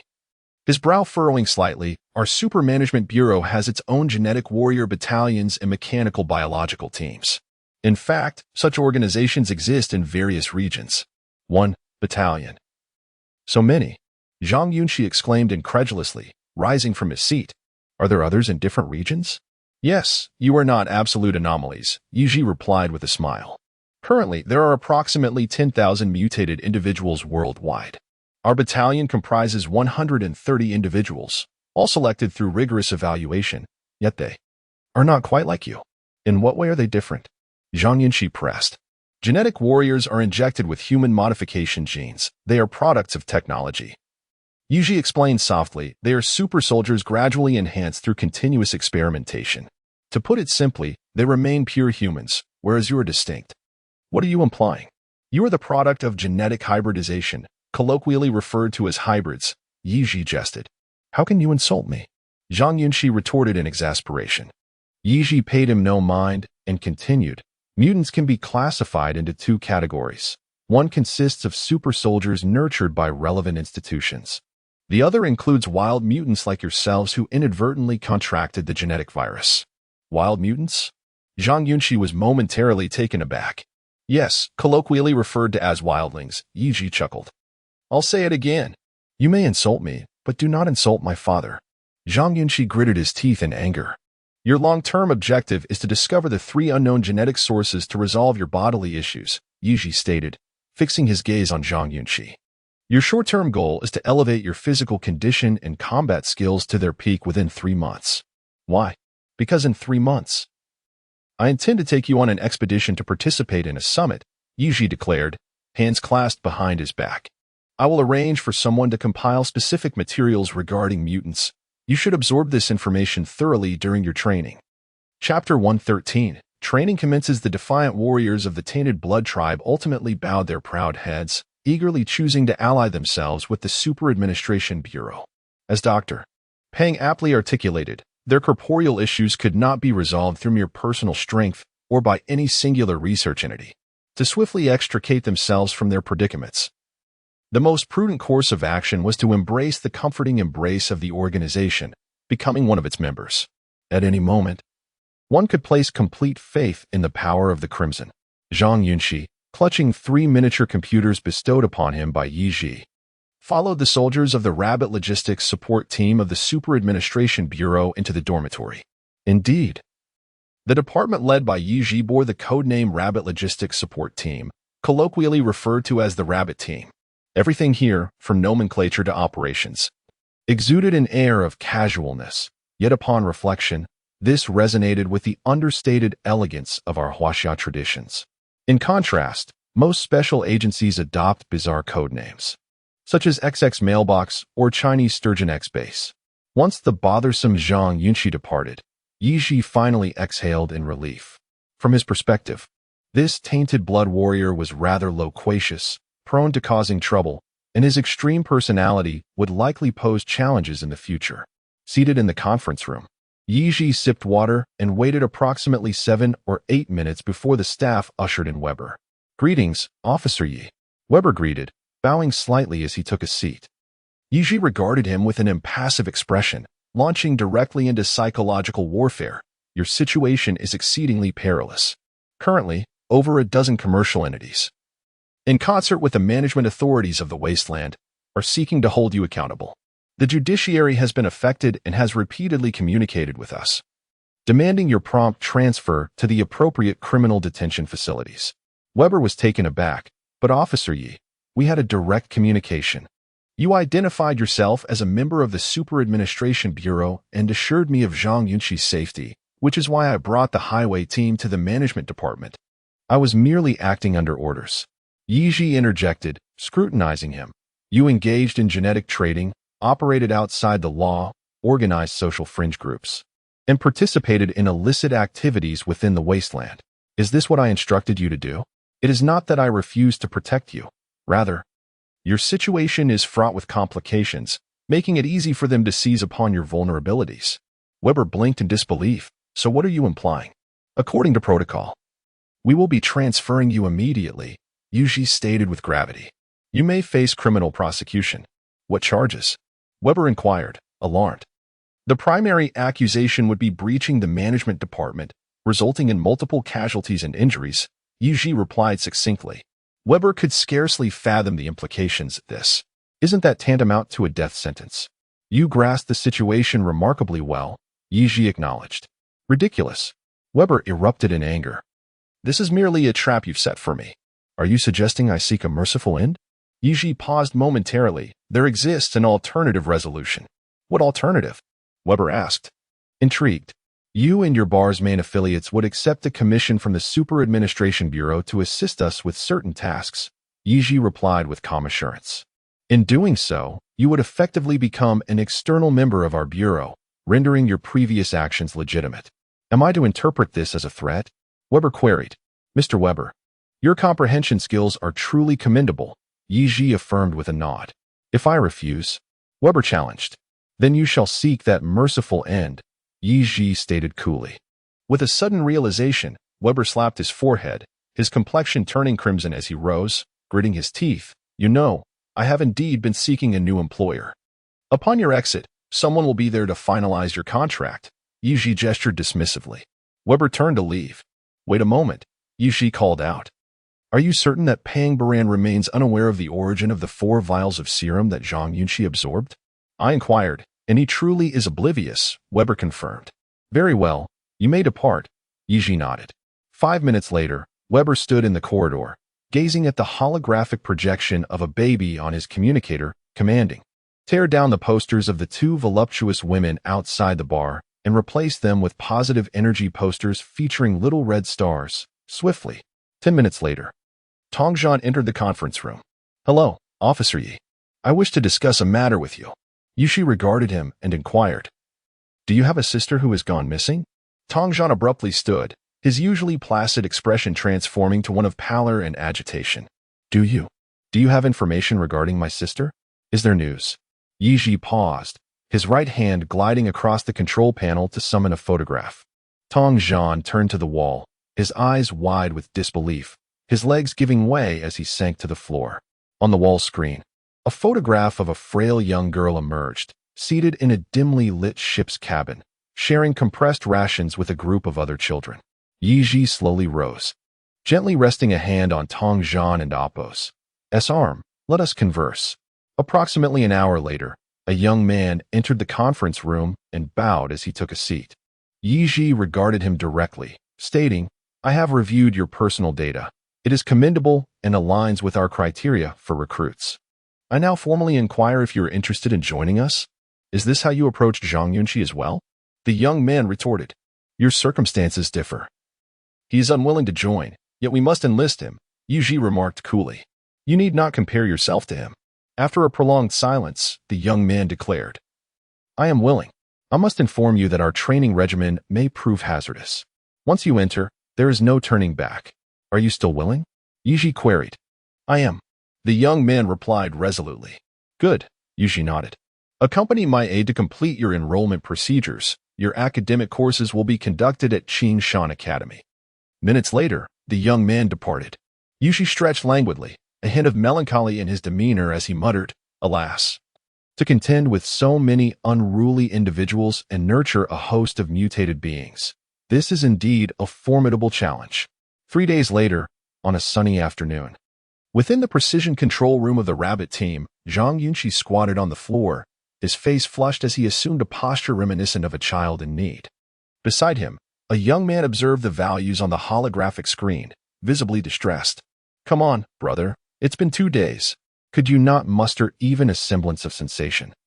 At his words, Zhang Yunxi immediately lost heart, collapsing to the floor in a sweat-drenched heap. For 2 days, he had been engaged in a singular endeavor, activating the mutated cells within his body through sheer will, without reliance on medication or external stimuli, striving to transform into a mutated form autonomously. Yet this proved exceedingly arduous, a feat more challenging than persuading Jiang Xin to don silk. In the precision control room, Zhang Yunxi had engaged in rigorous training for 2 consecutive days, partaking in focus exercises and sensory perception courses, yet he remained unable to activate his own cells. While it is true that many bodily functions are governed by the brain, internal organs and cells are not as easily manipulated as limbs. It is akin to the large intestine existing within one's body. Who can discern when it is at work? This is insurmountable. Zhang Yunxi lay on the ground, drenched in perspiration, repeatedly shaking his head. I can't do it anymore. Truth be told, the moment I crouch down, I feel the urge to relieve myself. If I practice for another 2 days, I might as well just let it all out. Then don't crouch. Sit or stand, the young man urged. That would impede my concentration, Zhang Yunxi lamented, scratching his head in anguish. This is truly challenging.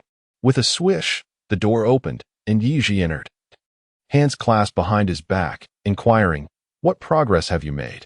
In the dimly lit training room, Yishui observed the situation with a furrowed brow. "The efficiency is appallingly low," he remarked, kicking Zhang Yunxi lightly. "At this rate, you won't be able to attend the summit in 3 months." Zhang Yunxi shrugged, disheartened. "If I don't go, I don't go. But if you choose to slack off, no one can assist you." Yushi's gaze was icy as he pressed further. "Are you not aware of the urgency regarding your own condition? How can you seek out the other 3 gene serums if you lack the capability? Are we expected to bear the entire burden?" Zhang Yunxi sat up, wiping the sweat from his brow. "I am genuinely trying, but I simply cannot feel or activate anything. What can I do about that?" Yushi scrutinized him for 3 seconds before suggesting, "Then you should employ the method of collapse therapy." "What is collapse therapy?" "Please.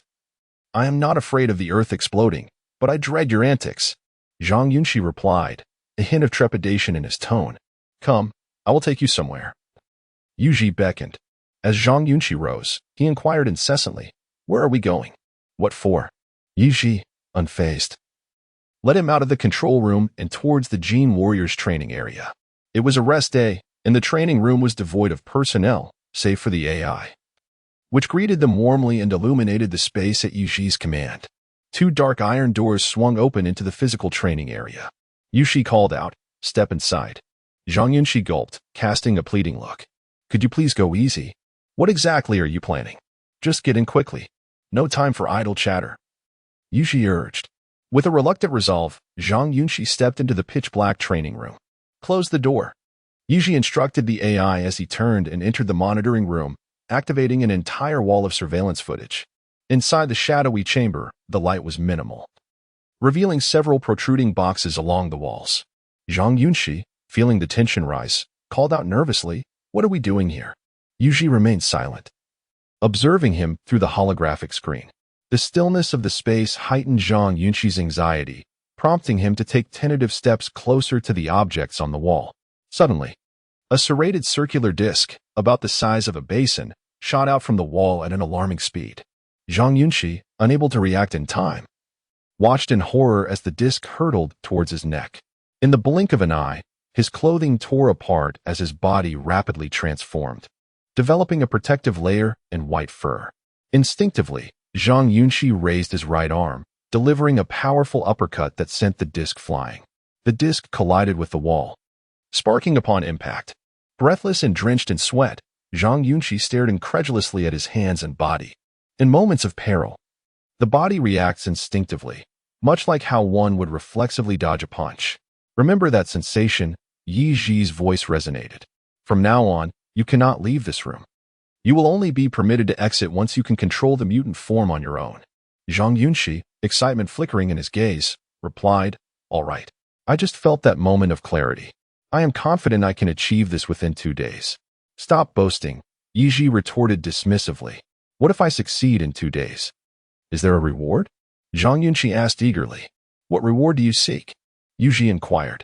I wish to video call Zhang Yunxi and perhaps catch a glimpse of my son, as well as converse with some friends, Zhang Yunxi proposed.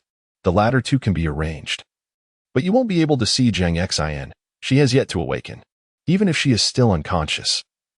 I merely wish to see her from a distance to ensure her safety, Zhang Yunxi replied, his tone softened with affection. Goodness, you are infatuated. Yunxi rolled his eyes.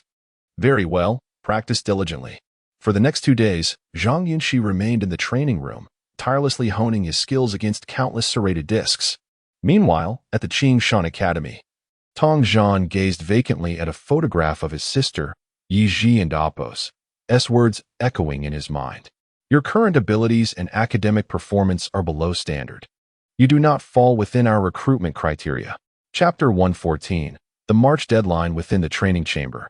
The persistent hum of machinery reverberated as serrated discs shot forth from the iron grooves with reckless abandon.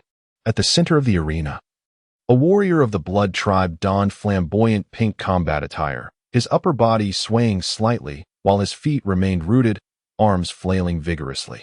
The sound of clashing metal echoed as the flying discs were repeatedly deflected, twisting and shattering midair. Following a barrage of attacks, the AI's voice chimed. Round 39 of attacks concluded, with a hit rate of 79 and a dodge rate of 100. Congratulations, you have achieved an excellent rating. With a triumphant grin, Zhang Yunxi, fists clenched, scanned his surroundings and bellowed. Is this all the super administration has to offer? This training method is far too simplistic. Had I not come here, I would remain unaware of my own talent. Do you have a nuclear egg? I could go another round. In the monitoring room, a young man glanced at Zhang Yunxi and remarked to Yi Ji, Commander Yi, he's showing off recklessly. I feel compelled to teach him a lesson. Have you seen his earlier photos? His physique resembles that of a hatchling chick, likely only capable of holding his own against the girl sitting in the front row of a middle school. Yushi responded with his hands clasped behind his back. Let us show some understanding. This behavior is indicative of a nouveau riche mentality. The youth fell silent. What is his success rate for voluntarily entering the mutated state? Yiji inquired. 3 seconds, 100 success rate. 1, 5 seconds, 89, 0, 8 seconds, 75, the young man replied. He studies biology, demonstrating remarkable focus, significantly surpassing our expectations. He likely completed the consciousness control of his physical form within 24 hours. Yet still slow, at 0, 8 seconds, the Fire God energy cannon could unleash 2 rounds. Yiji noted while scrutinizing the data. We must enhance his focus training and continue to reduce his mutation entry time and success rate. Understood, the young man nodded. Go fetch him and administer the injection, Yiji instructed. Yes. The young man turned and left. In the days that followed, Yiji devoted his efforts solely to devising a training regimen tailored for Zhang Yunxi.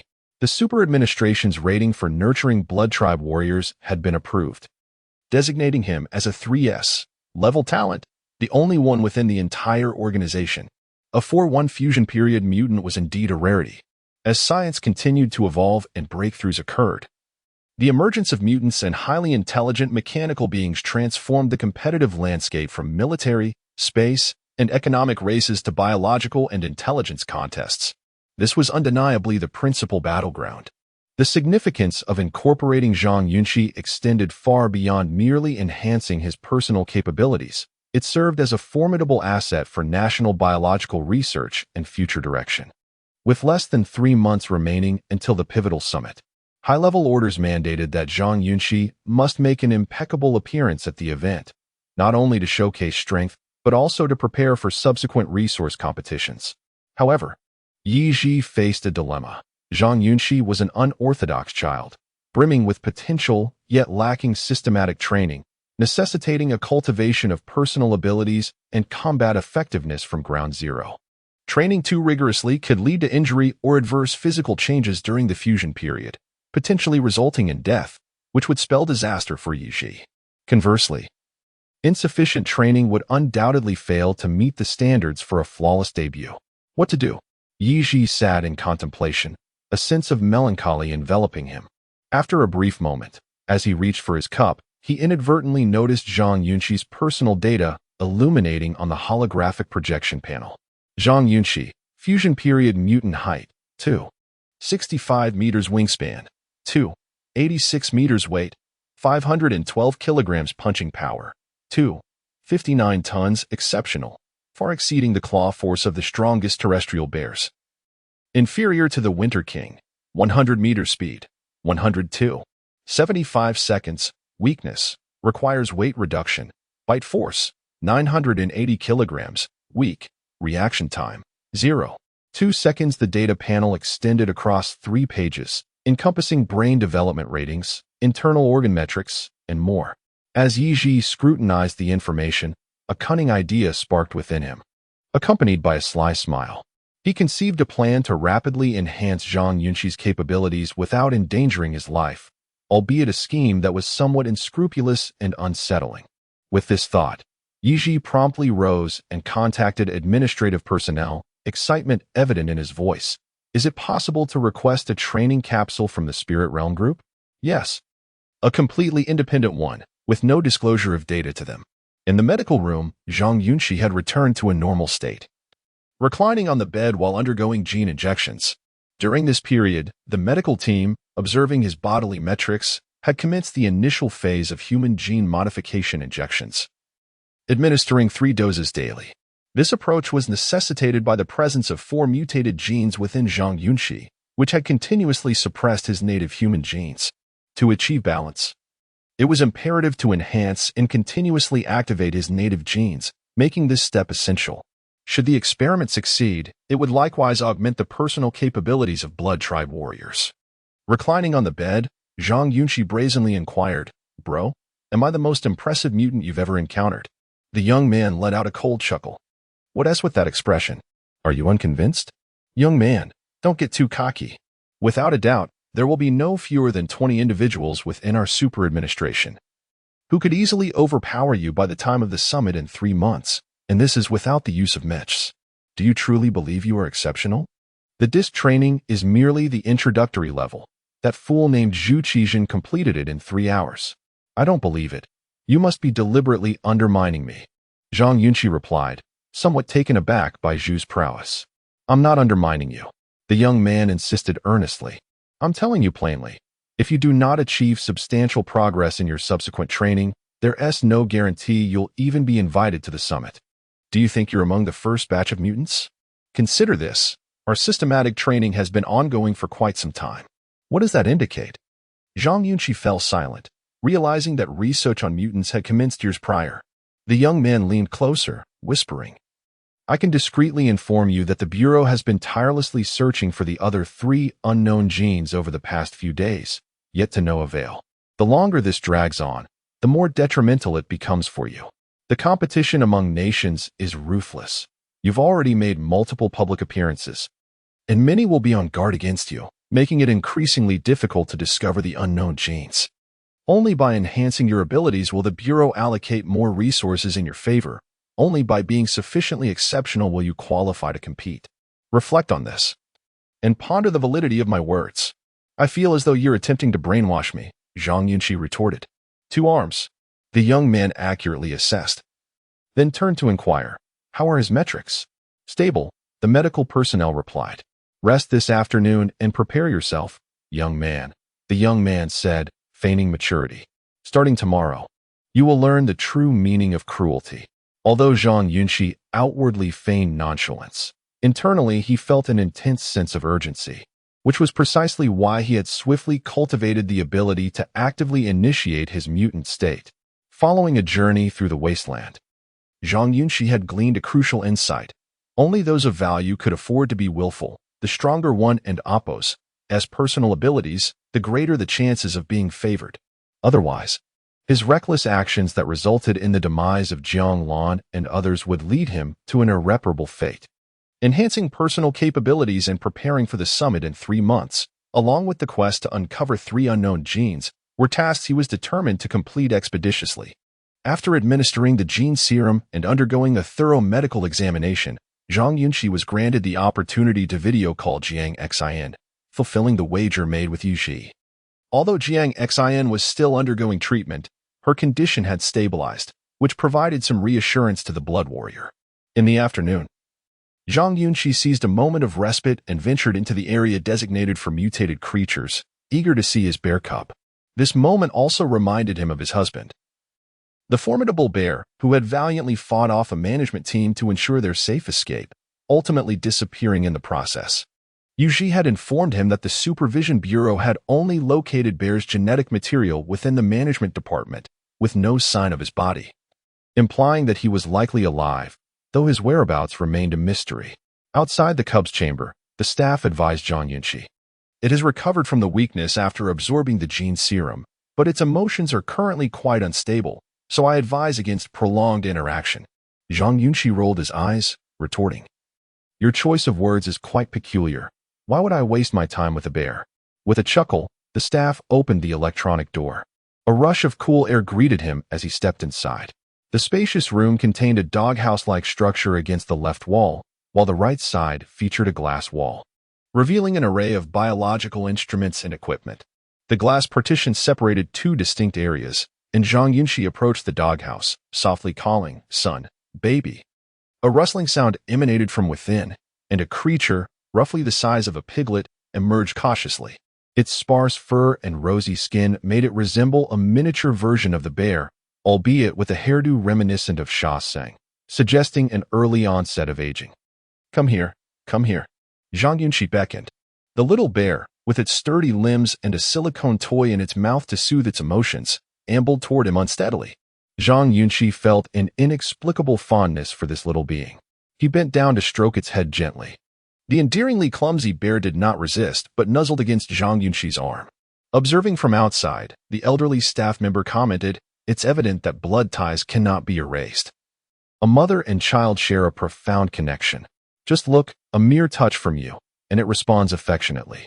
Zhang Yunxi sat down on the floor, affectionately petting the little bear's head, playfully saying, "Come on, show me a split." Suddenly, the little bear burrowed into Zhang Yunxi's embrace, dropping the silicone toy. And with a swift motion, it bit open the buttons of Zhang Yunxi's jacket. "What are you doing? Don't be so mischievous," Zhang Yunxi teased. The little bear, with its rear end raised and tiny teeth bared, nudged Zhang Yunxi's chest with its sparse-haired head. "You see me and feel a sense of familiarity, don't you? Let me tell you, from now on, you'll stick with me." Just then, Zhang Yunxi felt a sudden lick on his left chest. The bear had managed to tear open his inner t-shirt. "Oh no, don't lick. It's having an effect." In that instant, the adorably foolish little bear abruptly sank its teeth into Zhang Yunxi's left chest. "Ah!" The scream echoed as Zhang Yunxi glared in pain, exclaiming, "Stop. I'm not a bear. Don't bite me. I swear I'm not." 10 minutes later, Zhang Yunxi found himself in the medical room, gritting his teeth in frustration. "Just like its dead father, it comes right at me to tear my clothes. What a nuisance." The doctor examined the bleeding wound on Zhang Yunxi's chest, exclaiming, "Fortunately, it mistook you for its mother. If it had mistaken you for a girlfriend, one bite might necessitate a prosthetic. Seriously, can you be a bit more professional?" Zhang Yunxi snapped back. Just then, the door creaked open, and Tong Zhan entered. Zhang Yunxi looked up in surprise and asked, "Hey, what brings you here?" "I heard you won the bid against Yunxi, granting me a chance to meet you," Tong Zhan replied, approaching with a hint of pleading in his gaze. "I need to ask you for a favor.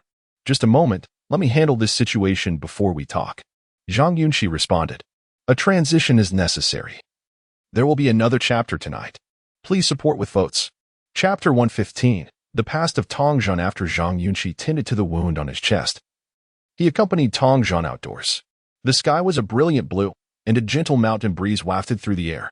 On a nearby basketball court, a group of more than a dozen interns from the Super Administration Bureau were joyfully dribbling the ball, engaging in a playful game of scoring against one another. Zhang Yunxi sat down on a long bench, rubbing his sore left chest as he inquired, "What brings you here, traveling such a distance to find me?" Tong Zhan took a seat beside him, pondering for several moments before responding, "I've thought it over, and you are the only one who can assist me." Noticing the seriousness etched on Tong Zhan's face, Zhang Yunxi understood that he was not one to ask for favors lightly. Thus, he abandoned his previously frivolous demeanor. "Speak up. What is it?" "I wish to join the Super Administration Bureau," Tong Zhan declared candidly. But they VE rejected me, claiming my personal abilities are insufficient. Zhang Yunxi was aware of this matter from discussions with Yu Xi and others. He knew that the Super Administration Bureau had conducted a comprehensive assessment of Tong Zhan's capabilities, which had yielded less than favorable results. If Qingshan Divine Academy represented an elite institution, then the Super Administration Bureau was akin to the elite of the elite. The criteria for recruitment in this department were exceptionally stringent. Candidates must either possess extraordinary potential in a specific specialized field or exhibit phenomenal physical aptitude, or be individuals of unique qualities like Jiang Xin, Zhang Yunxi, and others. The Bureau primarily selected personnel from the military, special departments, and various universities, such as Mingzhu University and Qingshan Divine Academy, which served as fertile grounds for cultivating top-tier talent. Instances of recruitment from the general populace were rare unless the individual possessed remarkable distinctiveness. Consider this. In my mysterious eastern realm, with a vast population, there are only a little over 100 gene warriors. What kind of ratio is that?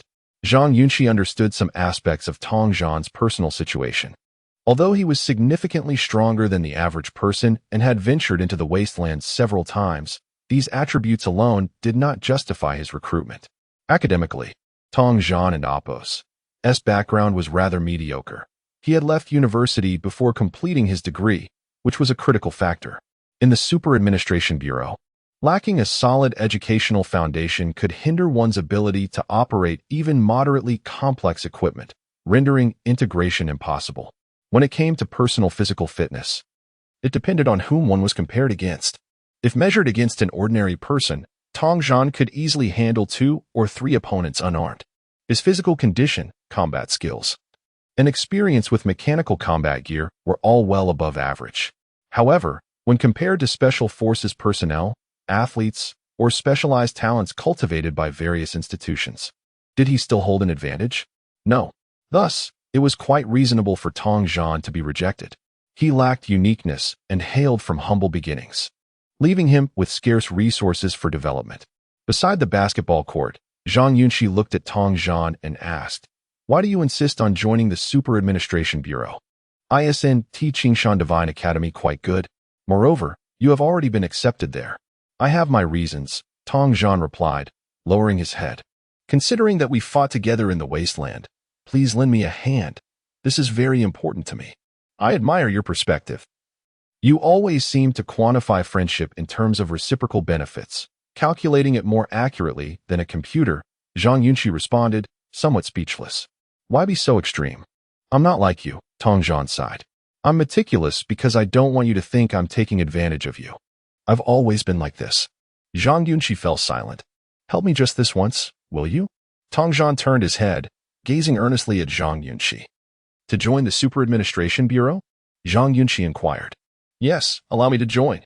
Zhang Yunxi rubbed his palms together. "I can promise to think of a way. But I'm not the director, so the final decision isn't mine. However, the condition for exploring options is that you must tell me why you are so determined to join the Super Administration Bureau." Zhang Yunxi was not typically one to pry, but he sensed that Tong Zhan's personality could be somewhat extreme. Apart from their time in the wasteland, he appeared rather aloof in his interactions with others. Zhang Yunxi believed that after their harrowing experience in the wasteland, they had become as close as brothers, prompting him to seek a deeper understanding of Tong Zhan's feelings. After a prolonged silence, Tong Zhan finally spoke. "Do you truly wish to know?" "Yes." "Then treat me to a drink, and I will share my story." Tong Zhan unexpectedly flashed a smile that was more painful than sorrowful. "All right." Half an hour later, in the cafeteria of the Super Administration Bureau, Zhang Yunxi ordered numerous hearty dishes along with a bottle of aged baijiu. The Super Administration Bureau was not an ordinary institution. It offered exceptional benefits, and all expenses during this time were covered for the personnel. Nevertheless, it imposed strict regulations on its employees. During workdays, consuming alcohol was prohibited unless one was on leave, in which case no one would intervene. As the authentic local cuisine was served, Zhang Yunxi took a sip of baijiu, wincing at the spiciness that burned his throat. "Come on, brother, share your story." Tong Zhan gulped down a large mouthful of baijiu and stared intently at Zhang Yunxi. "I'm 23 years old, brother. I'm not here to listen to a report. Can't you embellish your tale a bit?" Zhang Yunxi replied, exasperated. I'm afraid I'll fall asleep if you don't, Tong Zhan retorted. I graduated from high school at 16 and then enlisted in the army, he continued. I'm the type of person with average aptitude but a serious demeanor in whatever I do. Tong Zhan sighed, reflecting on his past. When I first joined the military, I aimed to excel because attaining an officer S rank would ensure a stable income. Quite inspirational, Zhang Yunxi nodded cheerfully. You certainly displayed more resilience than I did. That much was evident during our time at the academy. I prepared for a year and applied to a military academy, ultimately gaining admission, Tong Zhan said, licking his chapped lips. That period was exhausting. I had to train and work during the day while attending cultural classes at night. Often, when the lights went out in the dormitory, I would stand by the window reading.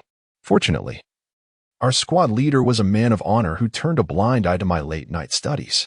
I may not have mentioned it before, but my father passed away before I enlisted, leaving only my mother, my sister, and me. My sister has health issues and requires regular hospital checkups, so I needed to earn money. Ah, that's tough.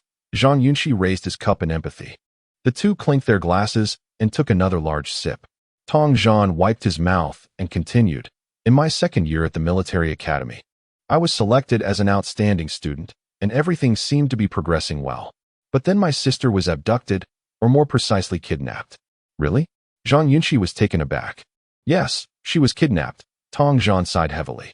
She was 4 years old that year, and her memory was poor. She often seemed dazed and sleepy. Initially, we thought she had simply gotten lost, but after extensive searching, I realized otherwise. She had been taken. Who would kidnap a sick child? Not even traffickers would do that. Zhang Yunxi remarked incredulously. After my sister went missing, I withdrew from the military academy because my mother was devastated and fell into a mental illness, losing her sanity. Tong Zhan said, his lips twitching slightly. Zhang Yunxi could hardly fathom the tumultuous journey Tong Zhan had endured. Upon returning home, I cared for my mother while searching for my sister, but the police could not uncover any leads. I decided to take matters into my own hands. Tong Zhan clenched his teeth. One time, while I was out, my mother saw a little girl walking down the street and insisted it was my sister. I had asked a neighbor woman to restrain her, but she had an accident and was lost as well. Zhang Yunxi regarded him in silence, his expression one of shock. That is my story. Tong Zhan stared blankly at Zhang Yunxi. Your objective is to survive. Mine is to find my sister. I have sacrificed too much for my family. If I cannot locate her, I will have no way to explain to my deceased parents. Are you certain? Zhang Yunxi hesitated to ask. She is still alive. Tong Zhan gritted his teeth.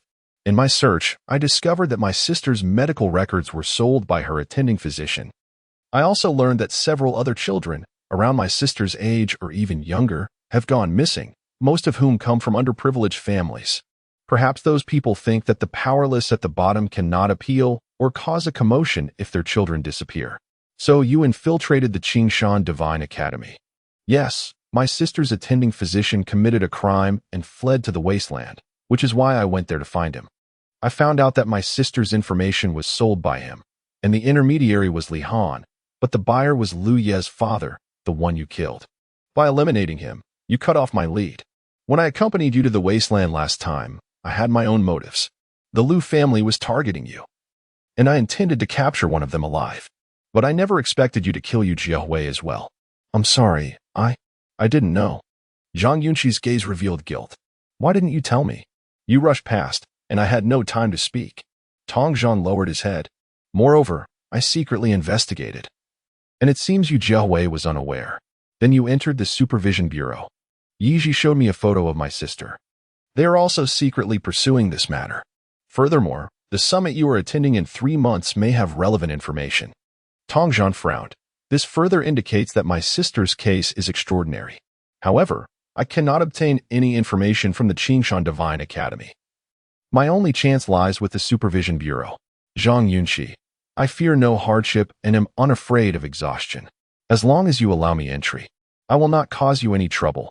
I will quickly catch up on my cultural studies and train diligently to keep pace with the others. Zhang Yunxi clenched his jaw and raised his glass. Good brother, your sister is my sister. This is serious business. I will make a scene to get you in. Really? When have I ever spoken falsely? Zhang Yunxi replied proudly, "Without your help in the wasteland, I might have perished long ago. Rest assured, I will discuss this with Yixi. Zhang Yunxi, if you can help me join the Supervision Bureau, I owe you my life." Stop right there. Don't bring that street talk into this. We are comrades in arms, part of the Bloodline clan, and we must rise within the Supervision Bureau. Zhang Yunxi, somewhat inebriated, declared, "Come, let's toast, brother." In the afternoon, Zhang Yunxi swayed unsteadily as he entered Yi Ji's office. "Little Yi, you must handle this. Who in the world told you to drink?" Yi Ji exploded with rage. "Do you realize that the stronger the cell's sensitivity, the more pronounced the effects of alcohol? Are you trying to kill yourself?" "I haven't drunk too much. Little Yi, I ask you, are we brothers? Let go of me. Don't tug at my clothes." Yi Ji's face reddened. "You lack organization and discipline." Zhang Yunxi suddenly bent down and vomited. A torrent of gray matter staining Yi Ji's shoes and pants. "Zhang Yunxi, I swear I'll beat you to a pulp." Yi Ji, furious for the first time, seized Zhang Yunxi's arm and hurled him into the spherical training room. "Let him spin for an hour to sober up. I'll make him regret this tomorrow." The next day, Zhang Yunxi, whose cell sensitivity was extraordinarily high, still felt dazed. He lay in the electronic pod connected to the everlasting world, repeatedly apologizing. "I was wrong. Please don't be angry. Tongzhan is quite capable, consider him. His personal abilities are inadequate, and I know why he wants to join the Supervision Bureau." Yi Ji replied coldly, "You know and still won't let him in. He has a strong conviction. His mindset is radical and unsuitable for group life." Yi Ji obstinately refused. "How about this? Let us make an exchange." Zhang Yunxi gritted his teeth and proposed, "Set a growth target for me, and if I exceed it, you must accept him as an external member, all right?" Yi Ji frowned. "If you say no, I will not attend the summit." Zhang Yunxi's expression turned serious. "I keep my promises." "Are you threatening me?" "I am not. Since this is a collective unit, we should engage in equal dialogue, disregarding ranks. If you refuse, then you embody capitalist thought and betray your nation." Zhang Yunxi elevated the conversation stakes. Yi Ji was rendered speechless. "You agree to my terms, and I will fulfill the target you set. That seems fair, doesn't it?" Zhang Yunxi inquired again. Yi Ji contemplated. "Fine, if you can manage it. I will take him to the summit in 3 months as an external civil servant." "Let us begin," Zhang Yunxi declared. "Ha!" Yi Ji chuckled coldly. "I will show you what it means to be reckless." 10 minutes later, the two logged into the everlasting world. Appearing in a sealed training room, Zhang Yunxi discovered his new account model mirrored his mutated form in reality, down to the exact figures. The only difference was a slight lack of control, as the realism of the everlasting world was not a perfect replication of reality. "What does this mean?" Zhang Yunxi called out. "Are you going to set up a virtual opponent for me? Come on, let me see what kind of model you can create, God or Sun Wukong." "Ha!" Yuxi smirked, waving his arm and conjuring a template with his mind. A flurry of light and shadow materialized, gradually revealing a figure in the sealed training room, matching Zhang Yunxi's height, size, and weight perfectly. "Wow." Upon seeing the opponent's face, Zhang Yunxi exclaimed, "What the hell? Is that me?" Indeed, a model that perfectly replicated Zhang Yunxi's mutated stats appeared. Bloodline clan warrior, never defeated. The false pantsless were God roared upon entry and tore his pants apart. Zhang Yunxi, somewhat embarrassed, remarked, "Do I really look that ridiculous when I shout?" "Your physical stats are identical. The training pod is specially constructed to perfectly replicate real combat scenarios. The only difference is that you control the mutant with your human brain, while he is governed by the strongest computational system on the surface," Yi Ji explained. "Let us begin, warrior of the Bloodline clan. I will show you what it means to be heavenly." But before Zhang Yunxi could finish his sentence, the pantsless war god charged at him. Boom. In a single punch, Zhang Yunxi found himself pinned against the wall. Damn it. He braced himself, pivoting on his left foot while swinging his right leg in a whip kick aimed at his opponent's head. Boom. The false pantsless war god accurately predicted Zhang Yunxi's attack, landing a punch on his knee. In full chapter 106, the mysterious second, and in the blink of an eye, over 2 months had passed, with only 7 days remaining until the summit. During this period, Yuji diligently trained Zhang Yunxi daily, employing a myriad of methods. In addition to engaging in 1v1 combat against simulated dirty blood warriors in the Eternal Life realm, he devised various auxiliary training regimens, including exercises to enhance concentration, reaction time, supplementary academic studies, and combat theory. In essence, Zhang Yunxi endured a grueling ordeal over these months, the intensity of which far surpassed that of the previous college entrance examination. However, every sacrifice bore fruit. Zhang Yunxi's personal abilities surged remarkably during this training. Yiji assessed that he had progressed beyond the initial integration phase and entered the intermediate stage. In this phase, cellular integration would advance further, and the likelihood of violent cellular rejection or drastic changes under stable conditions had diminished. This signified that Zhang Yunxi had become relatively safer, with a reduced risk of sudden demise. As all humans eventually tire, it is unsustainable to remain perpetually on edge. Yishi granted Zhang Yunxi a 2-day respite to unwind before the formal commencement of the summit. Prior to the summit, Zhang Yunxi would engage in a warm-up match against a skilled practitioner from the Super Administration Bureau to find his rhythm. Around 8 in the evening, Zhang Yunxi reclined in his dormitory, gently stroking his bear cub while continuing to watch detailed introductions about the upcoming summit. Due to a previous incident where Zhang Yunxi had playfully teased the bear cub, the latter had discovered that its mother was also present in this location.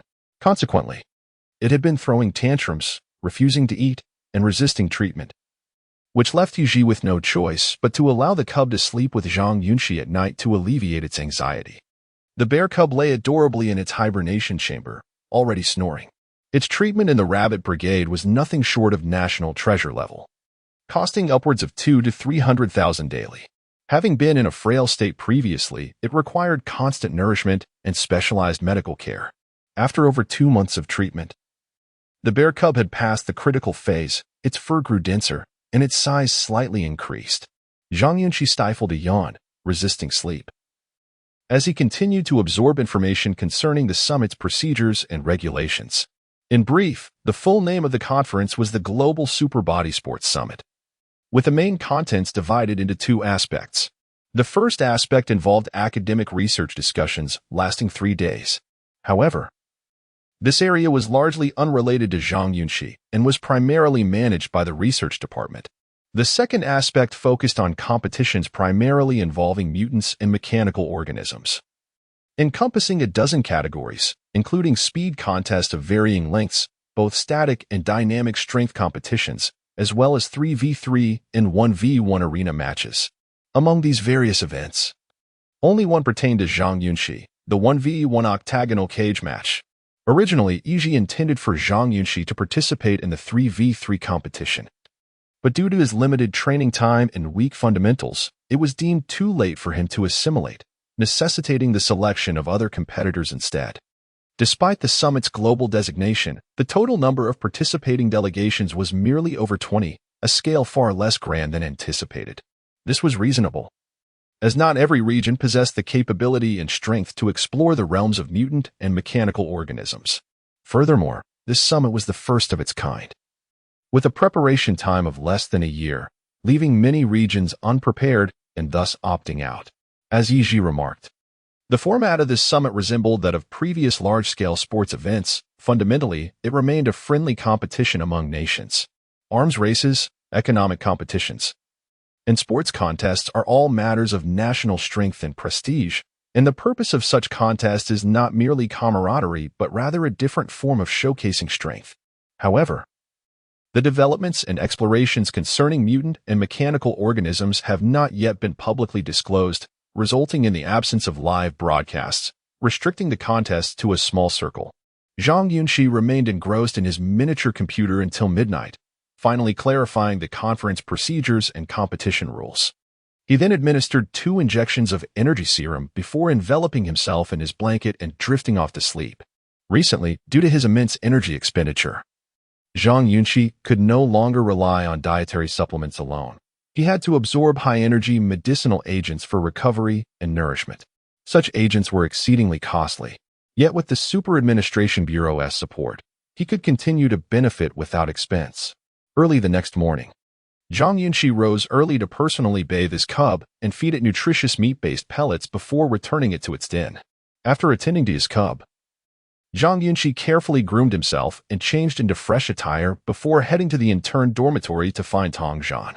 During their training, Zhang Yunxi met UGS data requirements. Thus, Tang Zhan had become an extraneous member of the Super Administration Bureau. However, this status was time-limited. Should Zhang Yunxi's progress not be significant within the stipulated evaluation period, he would face dismissal. Nevertheless, Yi Zhi's commitment to his word was truly commendable. When he vowed to rigorously train Zhang Yunxi, he left no room for leniency. He pushed him to his limits. Yet, equally, he never faltered on promises made to his team members. At the dormitory entrance, Zhang Yunxi called out to Tang Zhan, "Shall we head back to the academy together?" "Not going. The micropower professor is holding an open lecture shortly, and I must attend," Tang Zhan replied, his eyes gleaming with determination. "Brother, knowledge cannot be accumulated in a day. I'm genuinely concerned for your health," Zhang Yunxi remarked, observing Tang Zhan's haggard appearance. "Look at your own complexion. It resembles someone who has been in a gambling den for over 10 days, utterly gaunt." Tang Zhan grabbed a bottle of kidney and liver supplements from the table, hastily pouring out several pills and swallowing them whole. "Is there anything else? I need to massage my kidneys and detoxify. Just don't die on me," Zhang Yunxi replied humorously. "If I perish, it shall be on the path of advancement," Tang Zhan proclaimed proudly. "All right, then take care."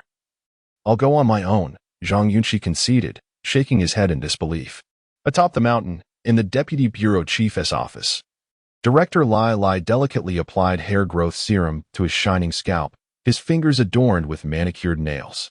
Behind him, a dozen core members of the Super Administration Bureau, currently undergoing external training, observed the hair-conscious director. "My hair has grown. Has it? Isn't it quite noticeable?" Director Lai Lai turned around, speaking earnestly. "Well, one could say there is hope. It's akin to a young lotus just breaking the surface," a young man in his mid-20s replied with a smile, indicating he was of the same rank as Yu Ji by the insignia on his shoulder. Wang Xiaofeng, Director Lai Lai set down the serum and settled into a chair. "The Superbody Summit Preparatory Committee has decided that your Panda Brigade must yield 3 spots. Wang Xiaofeng was momentarily taken aback. "Why, Director?" Director Lai Lai interjected. "As previously stated, it's a research decision made with the greater good in mind. The short-distance speed competition, the junior endurance race, and the mechanical organism's comprehensive 5-event contest, each of your team must relinquish 1 main spot, to be supplemented later by upper management. But our team has trained for over 6 months. Why the sudden reduction of 3 spots? Director, I cannot justify this. The organization has made the decision. Who you need to justify it to is not my concern," Director Lai Lai replied, cutting him off. "You must prioritize the greater good. Do you understand the implications of those 4 words? The newcomers will undoubtedly possess superior abilities. What is there to contest?" Wang Xiaofeng clenched his teeth, falling silent, as he had a fair idea of who the upper echelons intended to place. "Everyone else, please step outside." Director Lai Lai waved his hand, signaling the other personnel to leave the room. He turned to Wang Xiaofeng and continued, "In the 3v3 match, you, Yi Ji, and Wen Yan must exert your utmost efforts. Our goal is to secure the championship. Let there be no pleasantries. If you can dominate and win, then do so. However, for the 1v1 octagonal cage match, we will adjust our strategy. The organizing committee will subsequently place you in the 2nd division. Your task is to thwart the seed players from other teams, clearing the path for Zhang Yunxi and preventing any unnecessary consumption of his energy." Wang Xiaofeng was taken aback. "Am I to act as a sweeper for Zhang Yunxi? Director, what is this? The competition for the 1v1 championship is exceedingly fierce. No one can confidently claim victory, as at least 6 or 7 teams possess the capability to contend for the title. Zhang Yunxi may not necessarily succeed, nor may you, but the championship may be secondary.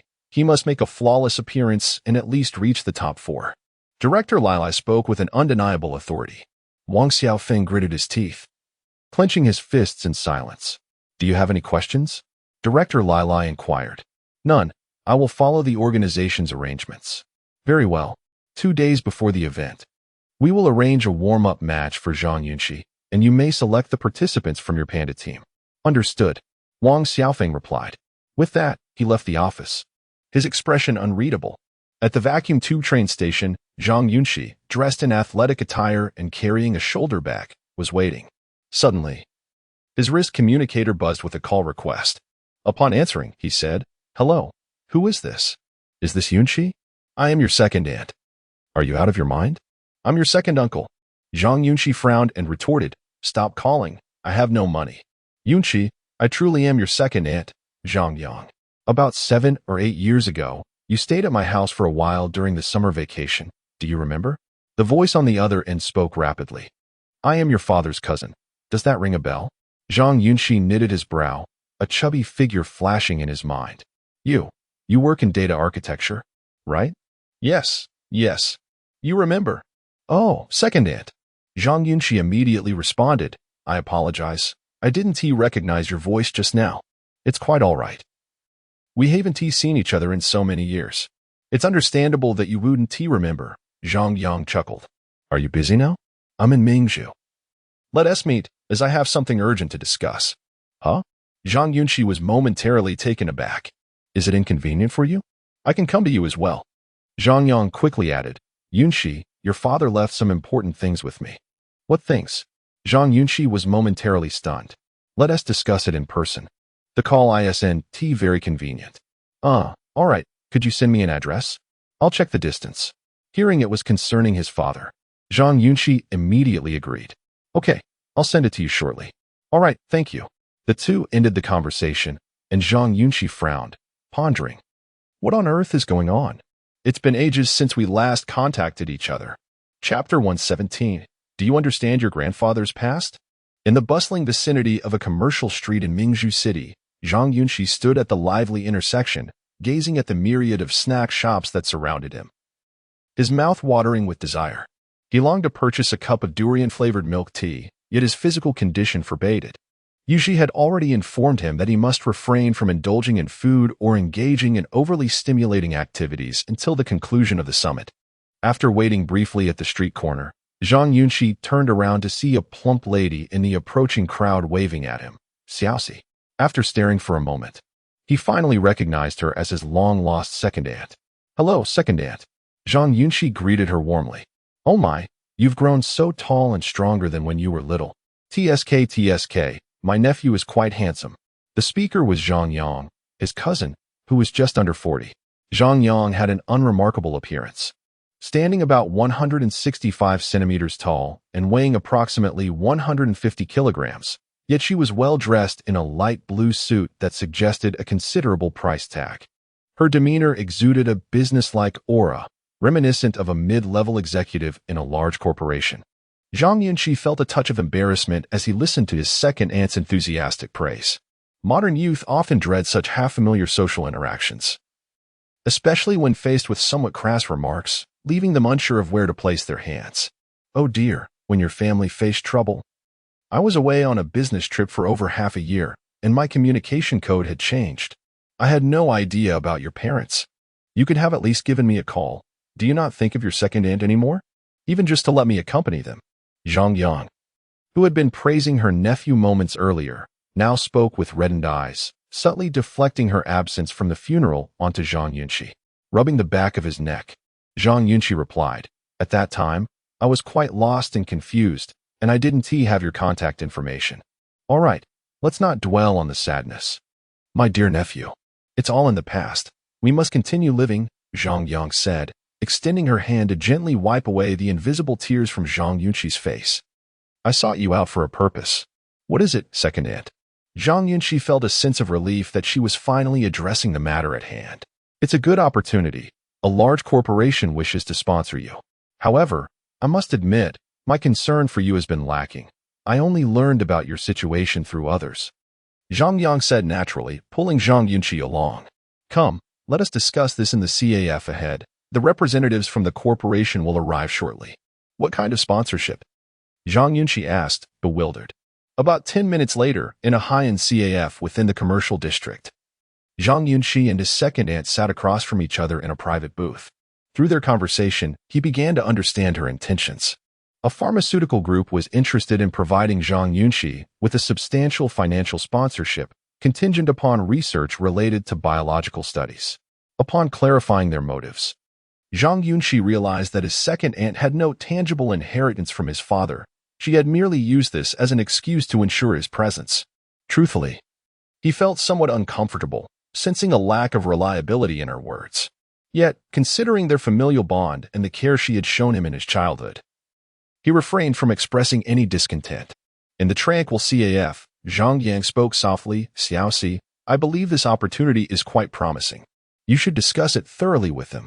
I've heard some of your circumstances, and I am genuinely worried about your health.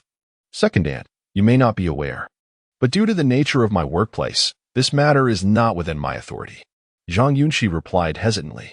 "It's just a casual conversation. Everything is negotiable." Zhang Yang said with a smile, "If you agree, they will find a way to facilitate it." Knock, knock. Just as they were conversing, a knock echoed from outside the door. "Oh, they have arrived," Zhang Yang exclaimed, rising to reassure Zhang Yunxi.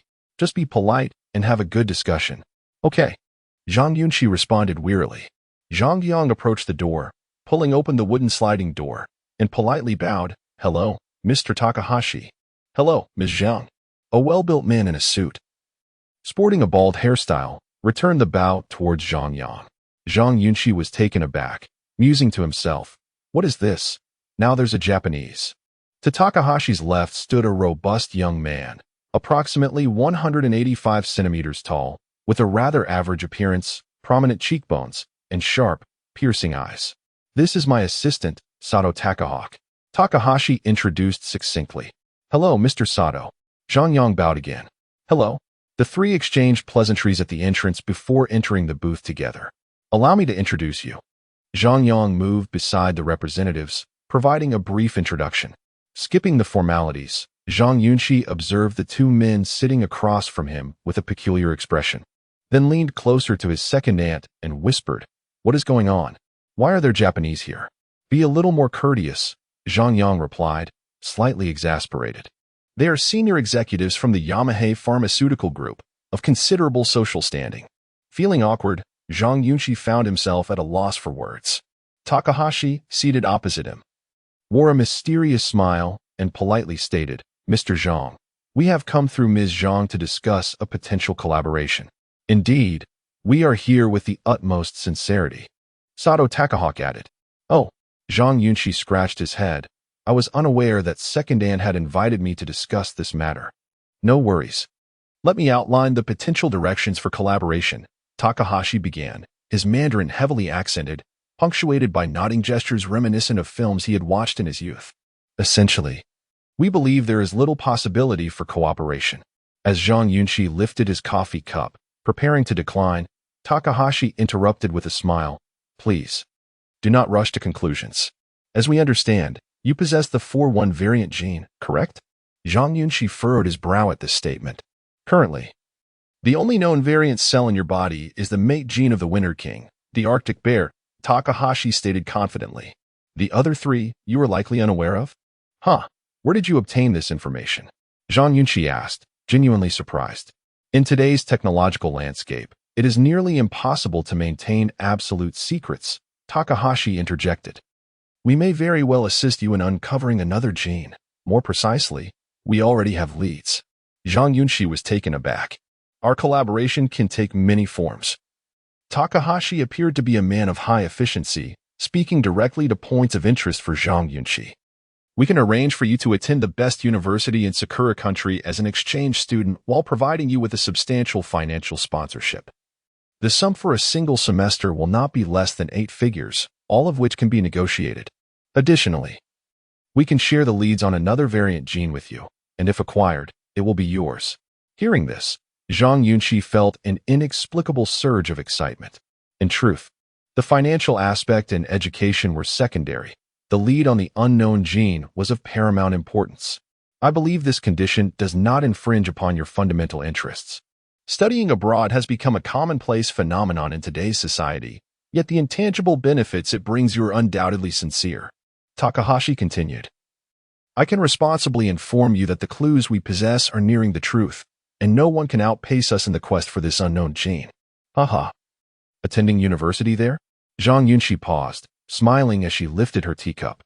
"In terms of biological research, they are indeed quite advanced. Zhang Yang leaned closer to his nephew and whispered, "Consider this. They were the pioneers in developing biological weapons. Xiaoxi, this is an opportunity not to be missed." Zhang Yunxi glanced at her second aunt, her expression turning sour. Nearby, Sato Takahawk interjected, "We now live in a society of integration, where the conflicts between races and ethnicities have become significantly diluted. I believe you should not harbor any psychological burdens. Simply perceive this as an ordinary study abroad experience. Furthermore, we have uncovered some connections between you and my hometown." Zhang Yunxi, holding her coffee cup, froze in surprise. "What connections?" "Your great-grandmother once studied in my hometown, where she met your great-grandfather, Mr. Zhang Bai. Mr. Zhang is of mixed heritage, possessing half-Japanese ancestry. His father was named Kamita Daibi. Thus, from a genealogical perspective, the blood of the Kamita family flows within you." Upon hearing this, Zhang Yunxi could no longer contain herself, spraying coffee across the table. "What the heck? That's outrageous." Sato Takahawk gazed at Zhang Yunxi with a serious expression, his face a canvas of questions. "Haha." Zhang Yunxi laughed heartily. "My second aunt has little contact with our family, and my father is quite protective of my privacy. She might not know that I am an adopted child. I don't even know who my biological parents are, let alone the Kamitas. This is absurd. Moreover, I can assure you that the Zhang lineage is purely Han Chinese." Sato Takahawk glanced at Zhang Yang. "No, when I was young. Your second uncle even gave me a 4-character name." Zhang Yang turned to his eldest nephew. "You two might be adopted," Zhang Yunxi replied coolly, turning to face him. "I apologize, Mr. Takahashi. I am honored by your recognition, but this collaboration might not be feasible. I have joined a highly scrutinized disciplinary department, and my future lies in my hometown. I regret wasting your time. I must take my leave." With that, Zhang Yunxi stood up. Takahashi immediately rose as well. "Mr. Zhang, please don't rush. If studying abroad poses challenges, we can explore alternative methods.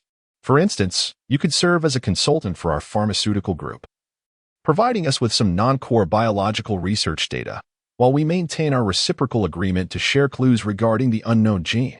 To be frank, this proposal is a significant regression."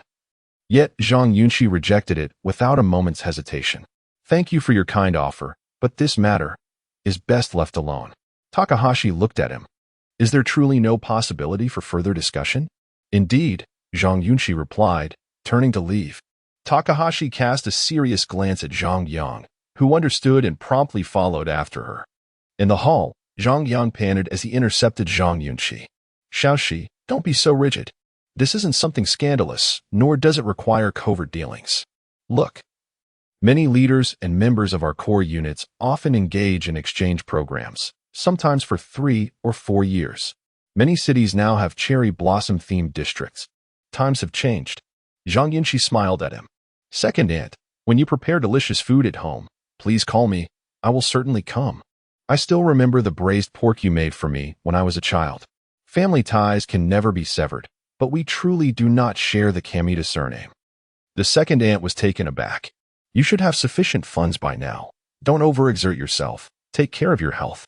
Zhang Yunxi embraced her second aunt and turned to leave. Sighing, Zhang Yang knew in his heart that her mind was made up. In the private room, Sato Takahawk removed his watch and addressed the miniature camera. "Gentlemen, it is evident that he cannot be swayed. This individual is destined to become a formidable rival to the Empire." Takahashi concurred. In a commercial building in Mingzhi City, a middle-aged man stood by the window, speaking on the phone. The data on participants from the Supervision Bureau's delegation has skyrocketed in value, particularly Zhang Yunxi's personal data, which has reached an absurd level. Let us hold off on releasing the information we possess. We can afford to wait. There is money to be made, and we can sell it to anyone. The summit has yet to commence, yet the competition has already begun. Chapter 118, the final warm-up match after bidding farewell to his second aunt, Zhang Yunxi. The cunning sixth child immediately contacted Yi Ji, eager to bolster his own value. "Hello, Captain," he began. The image of Yi Ji materialized above the communicator. He appeared to be engaged in physical training. "I have something to tell you, Captain," Zhang Yunxi said, his words flowing with enthusiasm. "Just now, someone from the Shana group met with me through a family connection. They offered a sponsorship fee of $300 million a year, along with an exchange student quota. Most importantly, they mentioned they have discovered clues regarding a mutated gene within me and are willing to share this information. He sighed. They showed me the data.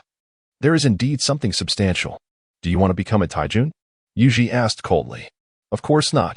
But the offer is too tempting. Zhang Yunxi replied eagerly. If they truly can identify other mutated genes within me, it could save my life. We constantly proclaim that life is priceless. Yunxi shot him a sidelong glance.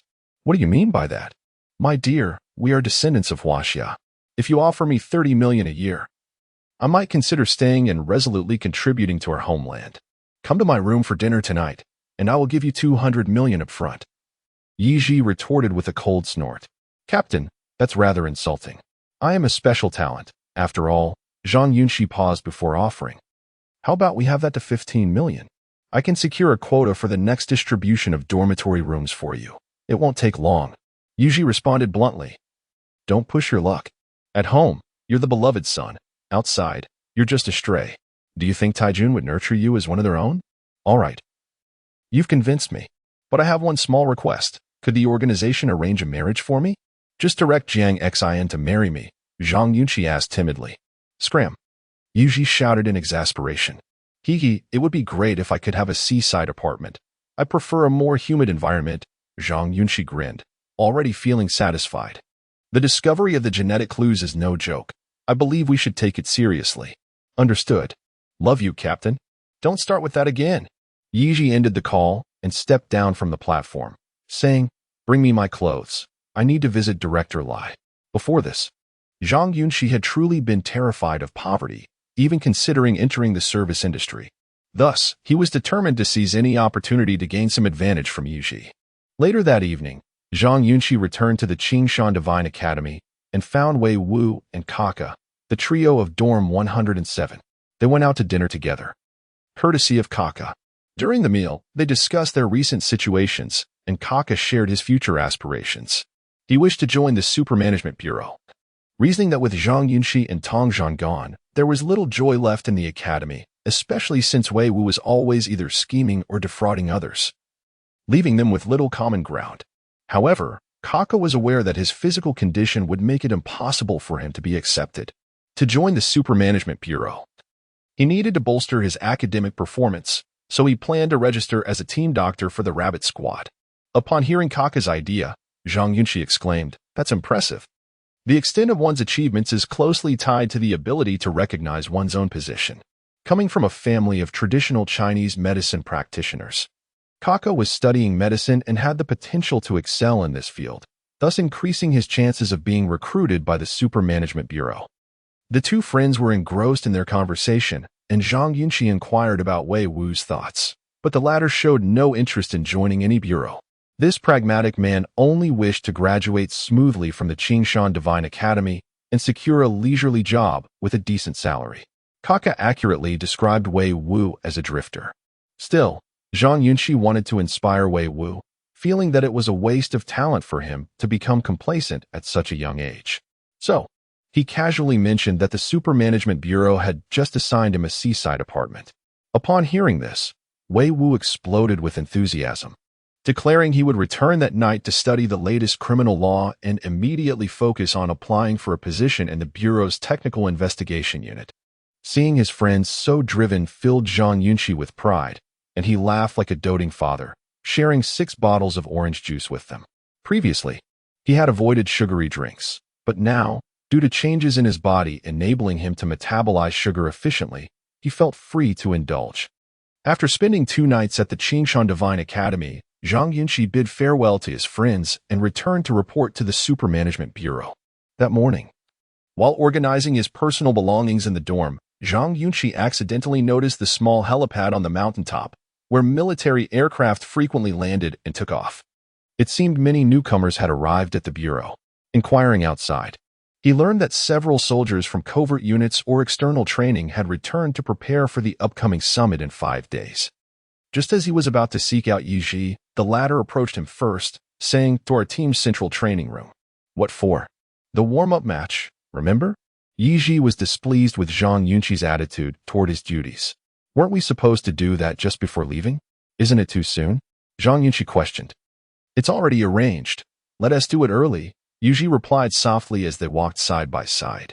This warm-up match is primarily to showcase your training outcomes to the higher-ups. You need not take it too seriously. After all, it's just an internal match.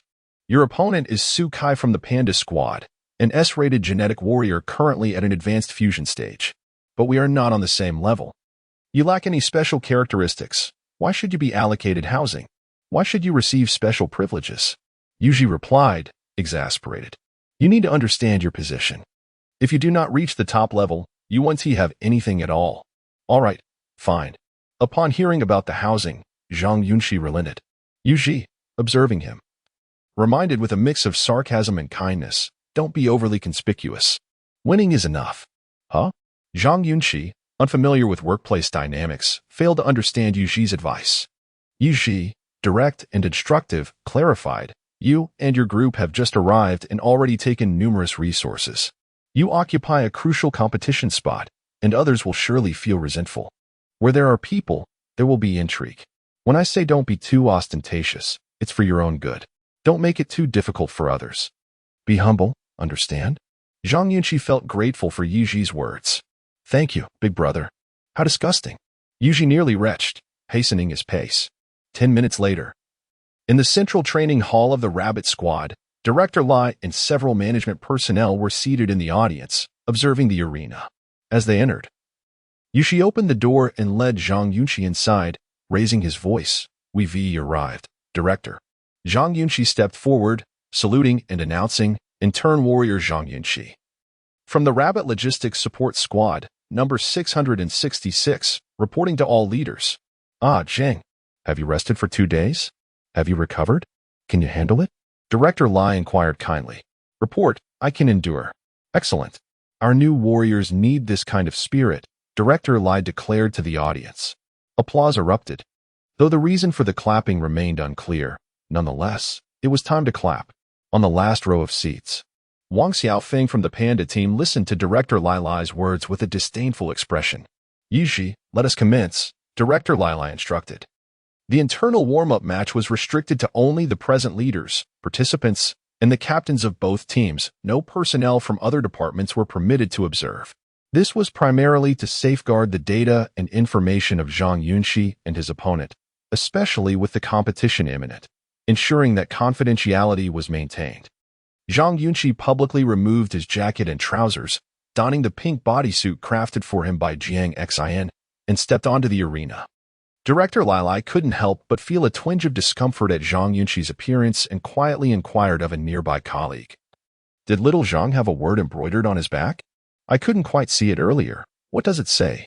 I'm not a GY, merely someone in love. Albeit clumsily, the management leader beside him replied. Such a child, still rather vulgar, Director Lai remarked with an awkward expression. Indeed. Perhaps I should have little you reprimand him for wearing such attire at the base, an elder on the right commented. What is this GY nonsense? It's quite unsightly. Director Lai turned to him sharply, his gaze piercing. Why such a harsh tone? Do you harbor prejudice against special groups? The elder glanced at the director's expression. What I meant was, it is not the orientation that is wrong, but rather, the choice of words and clothing. Director Lai expressionlessly withdrew his gaze. On the 30-meter diameter arena, Zhang Yunxi bowed politely to his opponent, Su Kai. Good day, sir. I look forward to your guidance. Su Kai had undergone genetic modification, so his physical appearance had not changed drastically. He appeared significantly more robust than the average person. With a somewhat ulterior Chapter 119. If you mess with me, I will strike back in the arena. Zhang Yunxi rose from the ground. His gaze filled with disdain as he regarded his opponent. He slowly lifted his arm to loosen his shoulder joint. With only 4 or 5 days remaining until the summit, this warm-up match was merely a display intended to showcase achievements to the leaders, giving them a sense of assurance. However, Su Kai's initial move was to deliver a kick aimed at a sensitive area, clearly intending to inflict pain, which was rather distasteful. What do participants fear the most? The answer is injuries, for any minor issue could hinder their recovery and diminish their performance, leading to the likelihood of being replaced for safety reasons. Are you ready? Su Kai inquired politely as he began to circle around. Good. Suddenly, before the words could fully escape Zhang Yunxi's lips, Su Kai unleashed a swift strike. His right leg sweeping horizontally and targeting Zhang Yunxi's supporting leg. Zhang Yunxi instinctively raised his leg in defense, and their leg muscles clashed with a resonating thud. Su Kai's movements were fluid, as he angled his left fist upward, aiming directly for Zhang Yunxi's ribs. This punch was delivered with full force, registering a weight that could easily exceed 1,000 pounds. Yet, Zhang Yunxi remained composed, lowering his arm in preparation for defense. At that moment, the experienced Su Kai unexpectedly retracted his fist, stepping forward with his left foot while raising his right knee to thrust forward. Zhang Yunxi countered with his knee, causing both their bodies to sway slightly. As they collided once more, Su Kai's right fist transformed into an open palm, thrusting sharply towards Zhang Yunxi's eyes. The attack was sudden and lacked any preceding warning. However, the battle-hardened Zhang Yunxi, having trained for over 2 months in the Eternal Life realm, was no longer the inexperienced novice he once was. He had been anticipating an assault on his weaknesses. With heightened reflexes, Zhang Yunxi sidestepped Su Kai's hand, allowing the audience to witness the unanticipated move. What is happening? Why is the warm-up match targeting the eyes?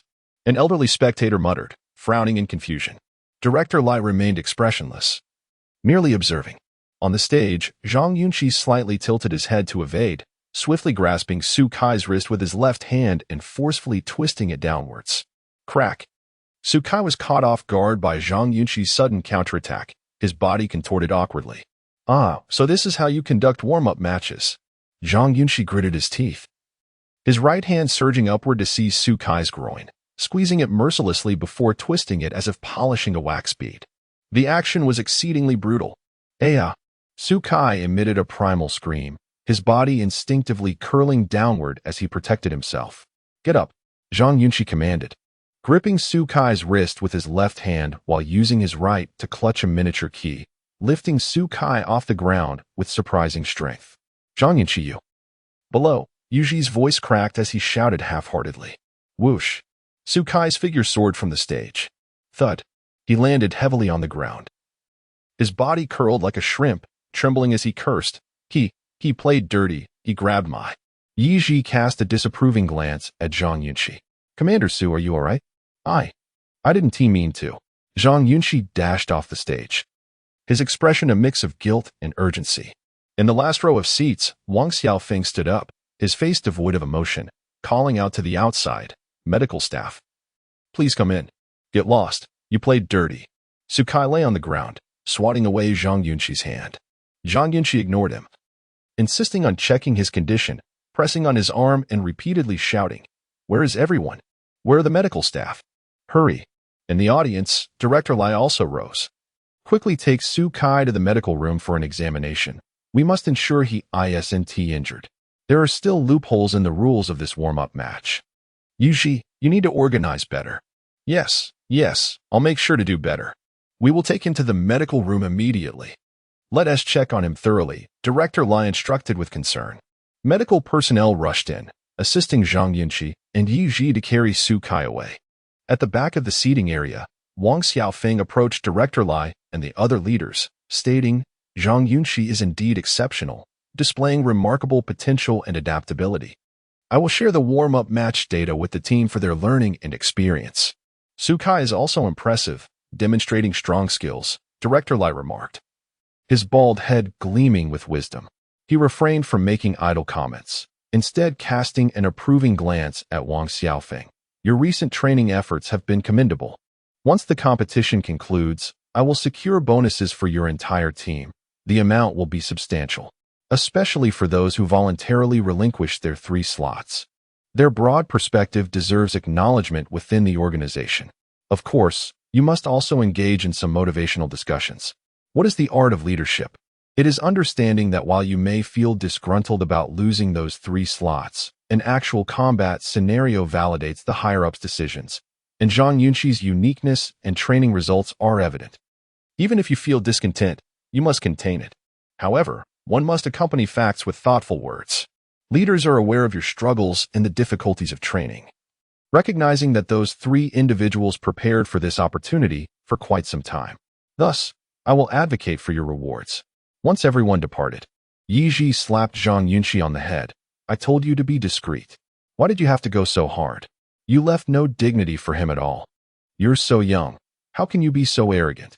In this establishment, I don't understand youthful arrogance. I only know that the victor takes all. Zhang Yunxi retorted in a rather blunt manner. Slap. Yuji smacked him on the neck. Are you challenging me? Oh no. It was him who provoked me first, Zhang Yunxi explained softly. He showed us no respect, so why should I accommodate him? Kindness invites exploitation, Captain. Yuji regarded this rebellious youth, feeling somewhat speechless. Yet, modern youth often exhibit this tendency, adhering to a principle. If you respect me, I will respect you. If you challenge me, I shall retaliate, and if worse comes to worst, I will simply withdraw my service. Every generation possesses its own character traits, shaped by the times. Yuji pondered Zhang Yunxi's words, finding some merit in his reasoning, thus refraining from punishing him further. Instead, drafting a training schedule for the final 3 days for the Blood Warriors. Meanwhile, Su Kai lay in the medical room, gritting his teeth as he spoke to Wang Xiaofeng. Captain, this matter cannot be left unresolved. This brat is too arrogant, treating me like a plaything. Wang Xiaofeng observed him with his hands clasped behind his back, speaking in a calm tone. Focus on recuperating. Do not jeopardize your competition. Time passed swiftly, and 5 days flew by. The delegation from the Super Administration is set to embark today towards the tropical regions of the southern Blue Star, destined for a technological city known as Selva to attend a conference. At dawn, around 5 o'clock, Zhang Yunxi had already risen. After refreshing himself, he immediately entered the eternal world, engaging in an urgent 2-hour training session. The allure of this summit, as painted vividly by Yi Ji, had stirred an excitement within Zhang Yunxi over the past few days. By 8 in the morning, the urgent assembly bell rang, prompting Zhang Yunxi to gather his modest belongings and leave his dormitory, making his way to the assembly hall atop the mountain. Upon entering the hall, he observed around 60 to 70 individuals already congregated, all clad in red and white uniforms emblazoned with the emblem of a red dragon on the back, which looked quite impressive. As Zhang Yunxi stood amidst the crowd, he casually scanned his surroundings and spotted Xu Qizhen approaching from the mechanical biological formation. Hello, the king's lady. Long time no see. Xu Qizhen greeted Zhang Yunxi with utmost politeness. I am your father, Zhang Yunxi replied courteously. Why the insults? Xu Qizhen playfully wrapped his mechanical arm around Zhang Yunxi. It's been nearly 3 months. Have you missed me even a little? Not too bad, Zhang Yunxi responded, happy to see his old friend, and took a moment to inspect him. Ah, you've upgraded your body? Quite impressive. You must be enjoying some good treatment. The two long-separated friends began to chat animatedly when suddenly, Tongzhan approached from the logistics team, also clad in the uniform, his eyes appearing quite sunken as he greeted them. Hello there. Hey, brother, are you donating blood? You look like you've been drained. Xu Qizhen inquired with concern. Something like that. Sigh, don't talk to me. I'm exhausted. Tongzhan replied with a yawn. As the three conversed, Zhang Yunxi turned his head and spotted another familiar face. Shan. This individual stood among the junior gene warriors, scanning the area until their eyes met. Zhang Yunxi was astonished. How did he join the Super Administration? Shan smiled mysteriously at Zhang Yunxi before slowly turning away. Suddenly, a commotion erupted outside as the noise of descending aircraft filled the air. The nearly 100 individuals in the hall instinctively turned towards the sky through the floor-to-ceiling windows. 2 black aircraft landed, and Yu Ji alongside Wang Xiaofeng stepped out to greet them. What important figures have arrived? TX-20, that's the vehicle for bureau-level officials. Must be from Chidu. The crowd buzzed with speculation. With a swoosh, the aircraft opened its doors, and a short-haired girl in red and white athletic attire gracefully descended. Everyone is here, Yi Ji called out. Zhang Yunxi, carry the team flag and stand at the forefront of our group. Count the personnel, quickly prepare for boarding. Oh, my darling has arrived.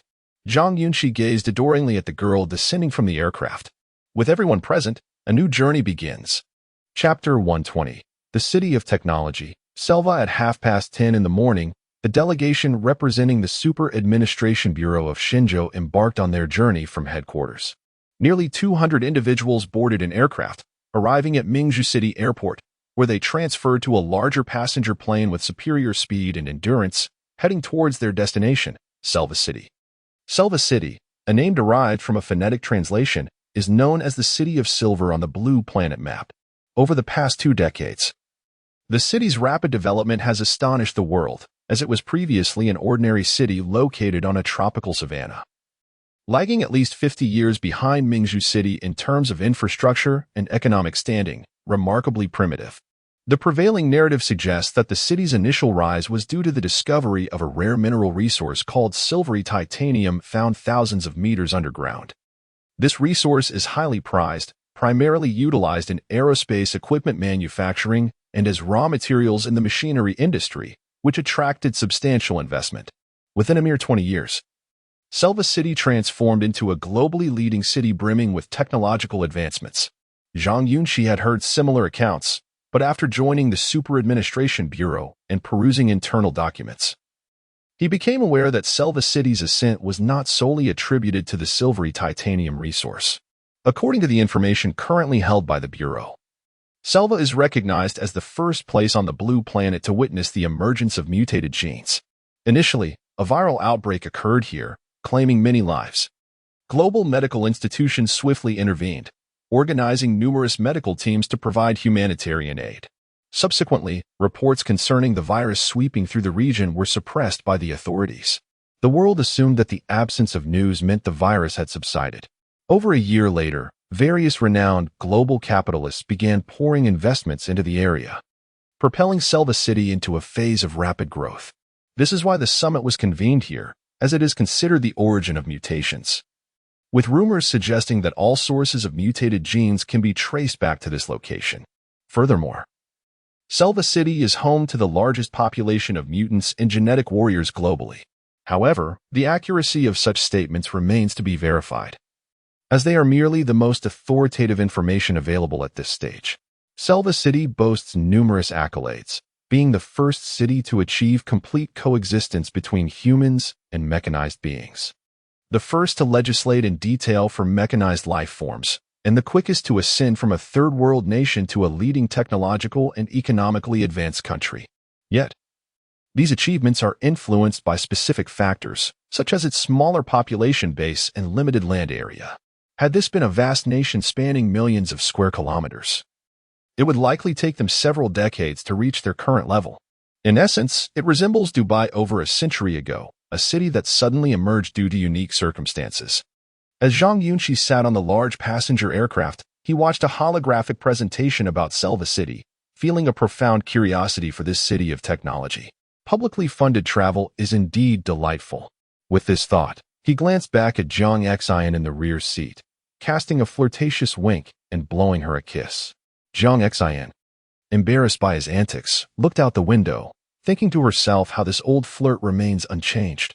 Before their departure, Zhang Yunxi had arrived last. Yet she was assigned to the female team, with a dedicated female coach attending to her needs. The young female instructor seated beside her glanced at Zhang Yunxi, who was making playful faces, and cheerfully asked, "Xin, is he your boyfriend? He already has children. Who would want to date him?" Zhang Yunxi replied, her cheeks rarely breaking into a smile as she chatted familiarly with the instructor. "Let me tell you, he is such a goofball. When we were in the wasteland, he got carried off by a wild bear and returned hours later with a child." Seeing Zhang Yunxi animatedly glancing at him while conversing with the instructor, Zhang Yunxi smiled contentedly and covered himself with a blanket to sleep. In the afternoon, around 2 o'clock, a rumbling noise reverberated as the aircraft descended at Selva's Sun God Airport. After a brief wait, the passengers lined up to disembark. Representing the Super Administration Bureau, the delegation maintained a dignified demeanor, foregoing any playful antics as they proceeded in an orderly fashion, following their respective leaders towards the airport exit. Near the customs area, after Zhang Yunxi submitted his identification, he suddenly heard a buzzing sound from his left. Abruptly, a colossal holographic projection of a Bengal tiger materialized within the 20-meter-high hall, appearing remarkably lifelike, with paws the size of small cars. The Bengal tiger frolicked through the hall, capturing the attention of many onlookers who began recording the spectacle.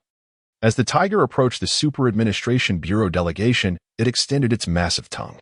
Aware it was merely a hologram, the crowd remained unperturbed, marveling at the sight.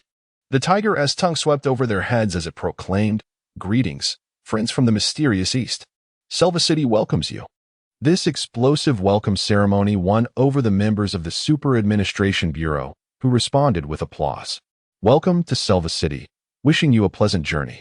A Caucasian female staff member politely returned Zhang Yunxi's identification. "Thank you." Zhang Yunxi inadvertently glanced at the woman's name badge, noting the distinct AI designation following her identification number. The airport staff was, in fact, AI. This would be inconceivable in Mingzhu City, where airport operations demand exceptionally high security and typically do not employ AI personnel for service. Any malfunction could lead to catastrophic consequences, resulting in collective repercussions for the authorities involved. Our culture has always emphasized caution and error-free operations, equating success with avoiding mistakes. Nonetheless, this indicates that mechanized beings here are indeed more advanced than in other regions, with the available information presenting no exaggerations. Had Zhang Yunxi not noticed the name badge, he would have been unable to discern that she was an AI. Carrying the Rabbit Brigade's banner, Zhang Yunxi waited at the front until Yu Ji and others approached. Once the Rabbit Brigade assembled, they exited the hall together. Outside, beneath the azure sky, towering commercial buildings emerged, while meticulously planned elevated highways enveloped the airport. Suspended traffic lights, formed by distorted lights, marked the routes for hovering vehicles, with countless buses and personal transporters traversing in an orderly fashion. Several years prior, Selva City had phased out oil-based vehicles. Aside from specific locations and applications, all registered vehicles here are powered by new energy sources, predominantly electric. After a brief wait, 2 magnetic levitation buses glided through a special passage and halted before the group. Yushi counted the number of passengers before leading them aboard the buses. The magnetic levitation bus sped along the track for approximately half an hour, arriving at the beta venue for the Superbody Summit, stopping at the reception hall located about 10 stories high. Upon disembarking, Zhang Yunxi surveyed his surroundings, noting the spaciousness of the venue. But there was no time for a detailed exploration as he needed to follow the large party toward the reception hall. In the bustling hall, Zhang Yunxi observed that many other delegations had also arrived today and were being received by the event organizers. After the attendees appeared, a group of individuals adorned in traditional ethnic attire approached enthusiastically to engage in conversation with leaders such as Yu Ji.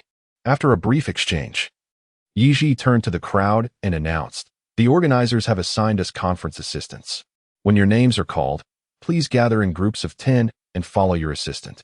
After half an hour, we will convene in our designated conference hall, where I have something to address." "Understood." The crowd responded in unison.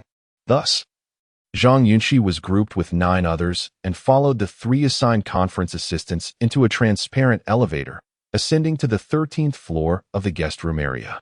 After a short wait, a Caucasian assistant approached Zhang Yunxi and said, "Mr. Zhang, hello. Please follow me. I will escort you to your room."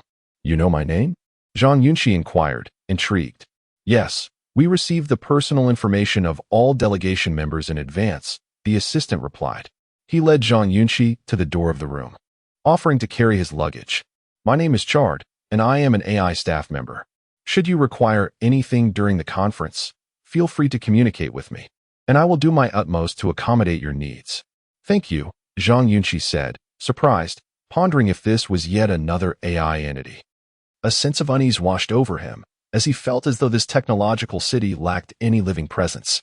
The modern individuals were equipped with highly precise simultaneous translation capabilities embedded within their neural chips and wrist communicators, thus eliminating any communication barriers between them. Guided by Chard, Zhang Yunxi stepped into the room.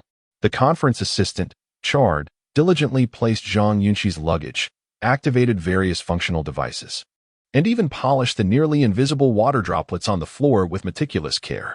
Zhang Yunxi, somewhat overwhelmed by the attentiveness, chuckled and said, "Mr. Chard, please.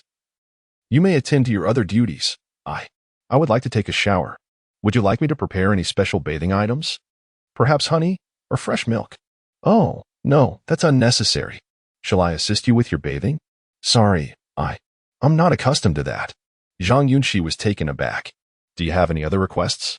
Chard asked with a smile. "No, that's all." "Very well. Please take your rest." After bowing, Chard departed. Zhang Yunxi scratched his head, reflecting, this truly is a life fit for royalty. Outside, Chard slowly closed the door, and the smile on his face vanished, replaced by an air of detached indifference. With a sigh, he hurried away. Approximately 20 minutes later, after the teams had settled their luggage, they gathered in the conference room.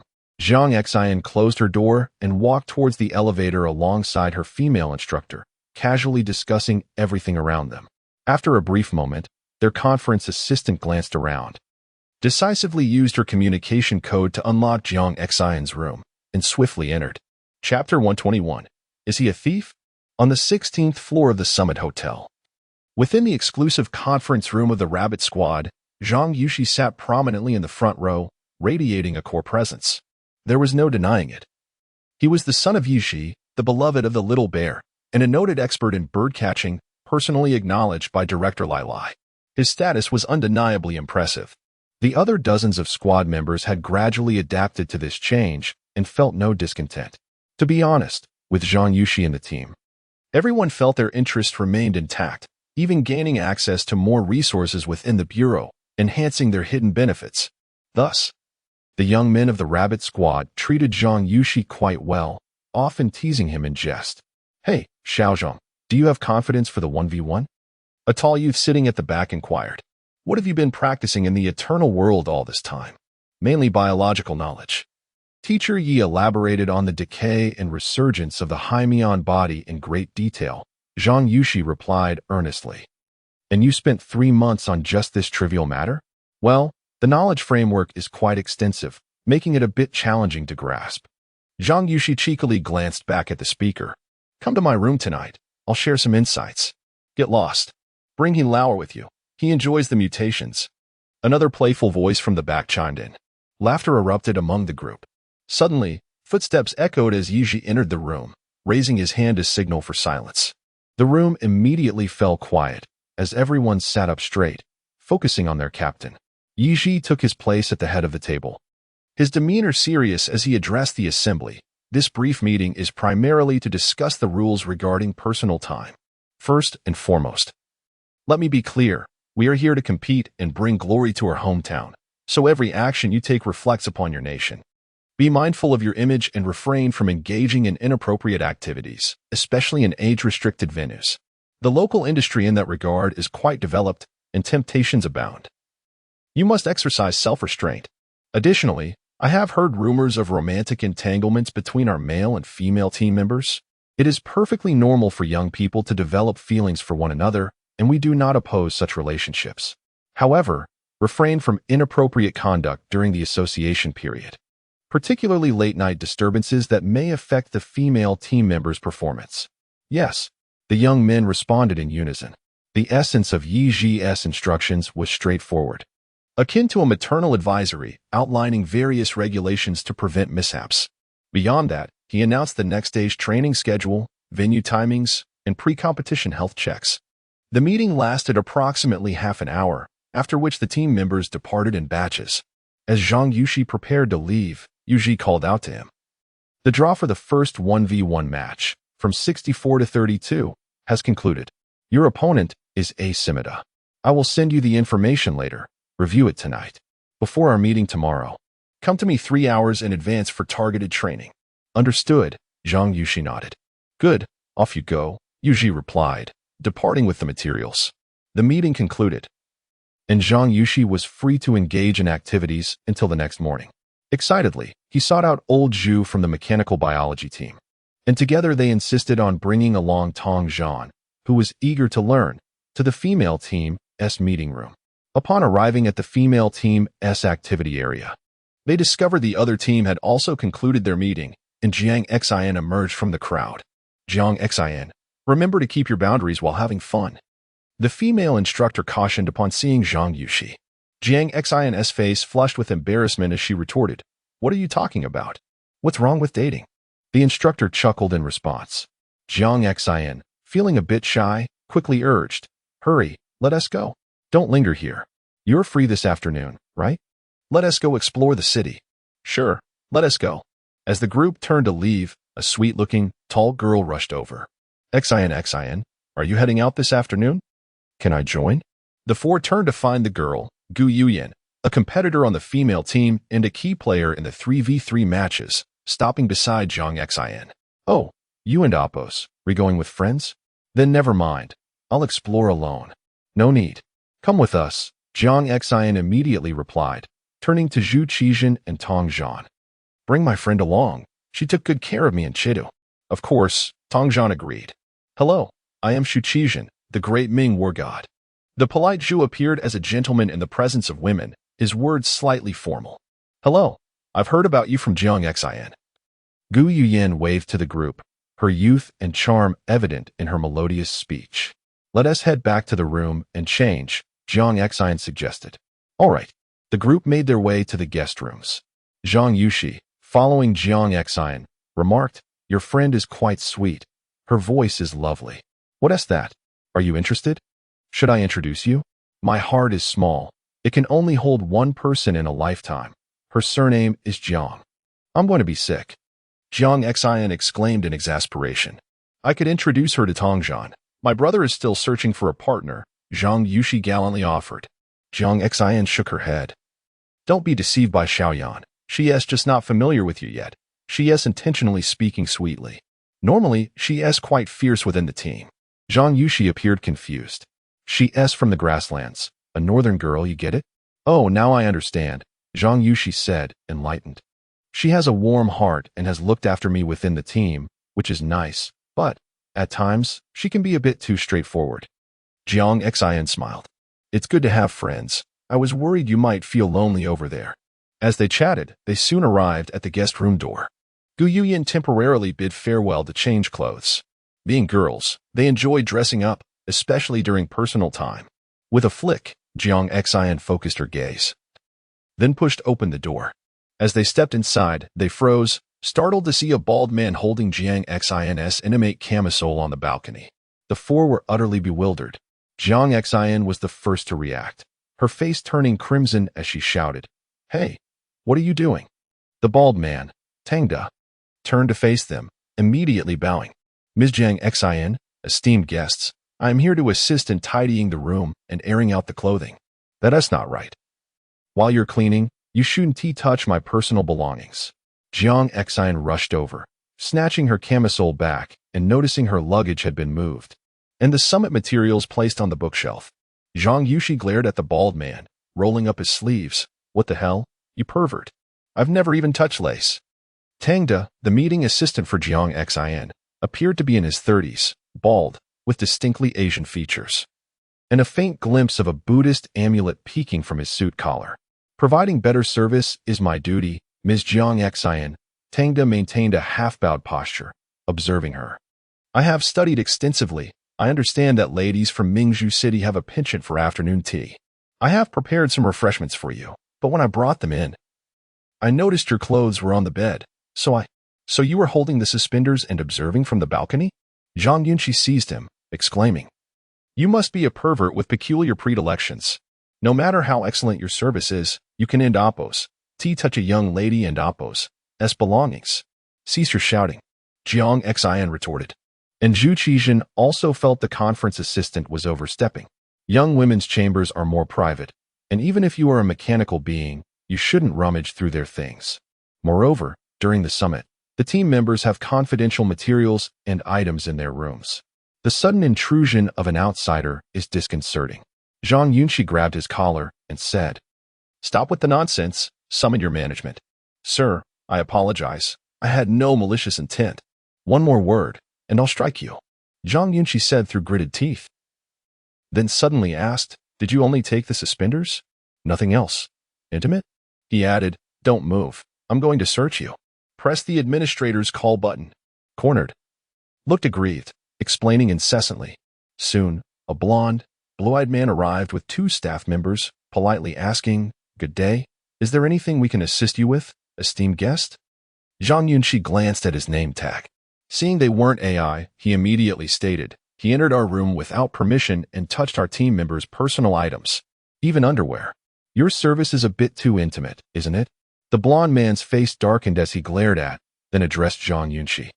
We sincerely apologize for our staff's lapse in judgment. We will immediately assign you a new conference assistant. Please inspect your room for any missing valuables. His attitude was courteous. And Zhang Yunxi, though jealous, didn't want to pursue the matter endlessly. He turned to Zhang Xin, check your belongings. All right, she replied. As they spoke, suddenly broke down. Emotionally addressing the blonde man, respected minister, I had no ill intentions. I only wanted to better perform my duties and ensure our guests felt the warmth of Selva City. The blonde man didn't respond, merely swiping his wrist communicator. I implore you, grant me another chance. Suddenly, S. body emitted a hum. He convulsed and collapsed. The two men behind the blonde man quickly lifted and escorted him out of the room. I sincerely apologize again, the blonde man said earnestly. I assure you this will not happen again. Replace him with a female assistant.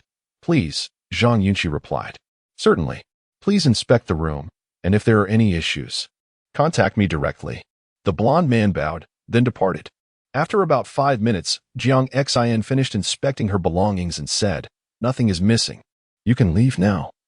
I need to change. Okay, we'll wait outside. Hurry, Zhang Yunxi replied, opening the door and leaving with his comrades.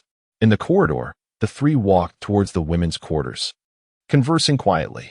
Do you mechanical beings have many perverts? That guy was definitely not normal, Zhang Yunxi said indignantly. Zhu Qizhan paused. Any sentient being, whether physically or psychologically, has needs. That individual was clearly an aggressive service personality, related to his system's divergent thinking. So, perverts certainly exist. I think so too. You didn't notice the way he looked at me earlier. Zhang Yunxi was about to continue when a crash came from the left room. They instinctively turned to see a sign for a maintenance room on a glass door. Through the glass, Zhang Yunxi spotted lying on the floor, defenseless, pleading, Please. I only wanted to better perform my duties, minister. I don't want to. Silence, you fool. You've been complained about 3 times.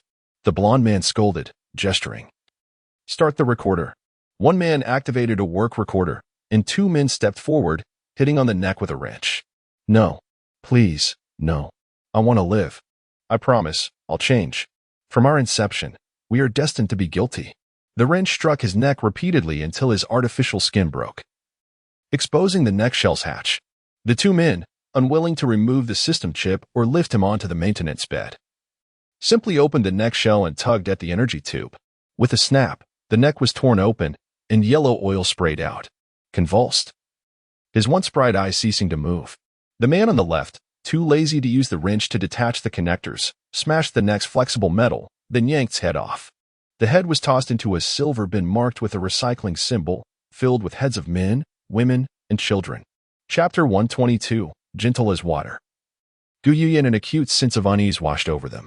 Zhang Yunxi and his companions, their scalps prickling, stared dumbfounded at the scene unfolding within the maintenance room. An inexplicable emotion stirring within them. Horror? Rage? Shock? None seemed to fully capture it. If one had to pinpoint it, it was a chilling sense of discomfort. This discomfort didn't stem from the outcome itself, for they all knew Tangda was a mechanical being, a product of human creation destined for disposal upon obsolescence. Rather, it was the process that unsettled them. The staff's method of termination was excessively violent, devoid of warmth. Why this feeling? Because Tangda's every action, every word, every behavioral nuance mirrored that of a normal human being. Even as he lay on the ground, begging, he was indistinguishable from a dying patient, a prisoner facing euthanasia. Yet, the fate awaiting him was a wrench shattering his neck. This near dismemberment sent shivers down their spines. Even a stray cat or dog caught in the city's alleys, if executed in such a manner, would likely evoke discomfort in the average person. How much more so when Tangda was such a remarkably lifelike humanoid? Zhang Yunxi swallowed hard, a pang of inexplicable guilt in his heart. Had their complaint directly resulted in Tangda's destruction? Zhu Qizhan remained as still as if his power source had been cut off. His electronic eyes fixed on the scene within, silent for an uncharacteristic length of time for such a chatterbox. With a creak, the blond man emerged from the room, asking politely, albeit with a hint of awkwardness, "Esteemed guests, is there anything I can assist you with?" "Oh, I just checked his pockets. I didn't find any evidence of theft." Zhu Qizhan abruptly turned to him. "Doesn't your city have laws? Is it legal to arbitrarily execute mechanical life forms?" The blond man paused, taken aback. "I apologize if our methods have caused you any discomfort. However, Tangda is a service-type AI, a special model commissioned by the Beta Stadium. As private property, it falls outside the purview of AI personhood laws. It's akin to a machine, no different from a refrigerator or a computer. Zhu Qizhen offered no response to this explanation. Anything else? No. Carry on, Zhang Yunxi replied. Do not hesitate to call if you require anything. The blond man retreated into the room, activating the glass projection. The door panel instantly displayed a dynamic scene of blue skies and white clouds, obscuring everything within. Zhang Yunxi clapped Zhu Qizhen on the shoulder, softly consoling him. I know you're upset, but if anyone ever dares to treat you like that, I'll kill their entire family. Zhu Qizhen turned to him. This place is both so advanced and so primitive. Indeed, these so-called laws offer not rights, but constraints, clearly defined constraints. Tongzhan added his reassurance. You're different. You're a friend to humanity. Oh, what I mean is, my relationship with you is no different from Zhang Yunxi's. Big brother, if you're not good with words, don't bother explaining. What if you depressed teachers you? Zhang Yunxi interjected, speechless. I don't need comforting. The heart of a war god is indomitable. Zhu Qizhen turned and departed. This brief interlude had somewhat dampened the trio's initial enthusiasm for exploring Selva City. The Dirty Blood Three, as they were known, made their way to the stadium's rear, settling down in a seating area near the railing, chatting while awaiting Jiang Xin and Gu Yuyan. To their left, a dozen or so young men and women in matching tracksuits were gathered, taking photos and chatting. They appeared to be of Asian descent, and the logos on their white tracksuits suggested they were members of the Korean delegation. The three did not interact with them, focusing instead on discussing the upcoming competition. In the seating area to their left, a Korean youth glanced furtively at Zhang Yunxi and his companions before immediately addressing the handsome young man at the center of their group, Senior Kim Tae-sung. The more muscular man is Zhang Yunxi. He's rumored to be a top contender in the 1v1 event for the Chinese delegation. The handsome young man, Kim Tae-sung, crossed his legs and squinted at Zhang Yunxi before saying with a mocking tone, Is that the trouser-dropping war god who's so popular on the Eternal Life World Forum? Yes. It said he's a wild mutant, accidentally infected with a virus that damaged his brain, causing him to frequently drop his pants in public. Does he have calluses down there too? Another burly young man chimed in. EW, how disgusting. Could he have some kind of disease? A young woman exclaimed. Ha. The group erupted in a cacophony of uncouth laughter. Startled, Zhang Yunxi glanced at them but dismissed it. After all, loud and boisterous behavior was typical of Koreans. Just then, an AI approached, bowing and inquiring. Esteemed guests, would you care for any refreshments or snacks? Oh, no, thank you. We're competing athletes. We don't eat outside food. Zhang Yunxi replied, waving his hand. Haha. This remark triggered another round of laughter from the group to the left, who eyed Zhang Yunxi and his companions with disdain. Whispering amongst themselves, Tongzhan shot them a look of disgust. A bunch of morons. Gentlemen, please do not be concerned. All food and beverages available in the visible areas of the Beta Stadium are safe for consumption and will not cause any issues for your competition. The AI server added politely. Moreover, they are complimentary. Upon hearing this, Zhang Yunxi exclaimed, How thoughtful. We are Selva, open to the world. Everyone who comes here is our esteemed guest. Then, I'll take 5 orange juices, please, and some pastries that ladies enjoy, Zhang Yunxi replied with a smile. Thank you. Certainly. Please wait a moment. The AI departed. I must say, while the cultural atmosphere here is rather peculiar, the service is genuinely excellent, Zhang Yunxi commented appreciatively. This level of sophistication is befitting of its development. Indeed, quite impressive. I detest this place, Zhu Qizhen stated bluntly. As the three were conversing, 2 beautiful women emerged from the transparent corridor of the Jiang Xin, clad in denim shorts and a standard oversized t-shirt, exuded youthful vitality. Apologies for the wait. I'm always happy to wait for you, Zhang Yunxi replied with a smile, waving his hand. Over here. Gu Yuyan, equally graceful and captivating, had also changed into loose-fitting sportswear.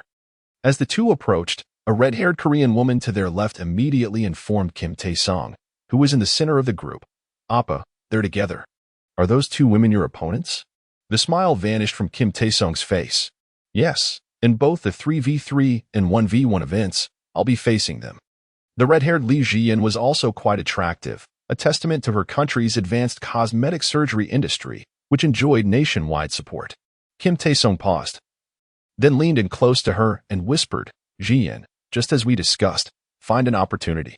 After a brief exchange, the red-haired Li Jiyan nodded to two non-competing female teammates beside her. They exchanged glances and rose from their seats.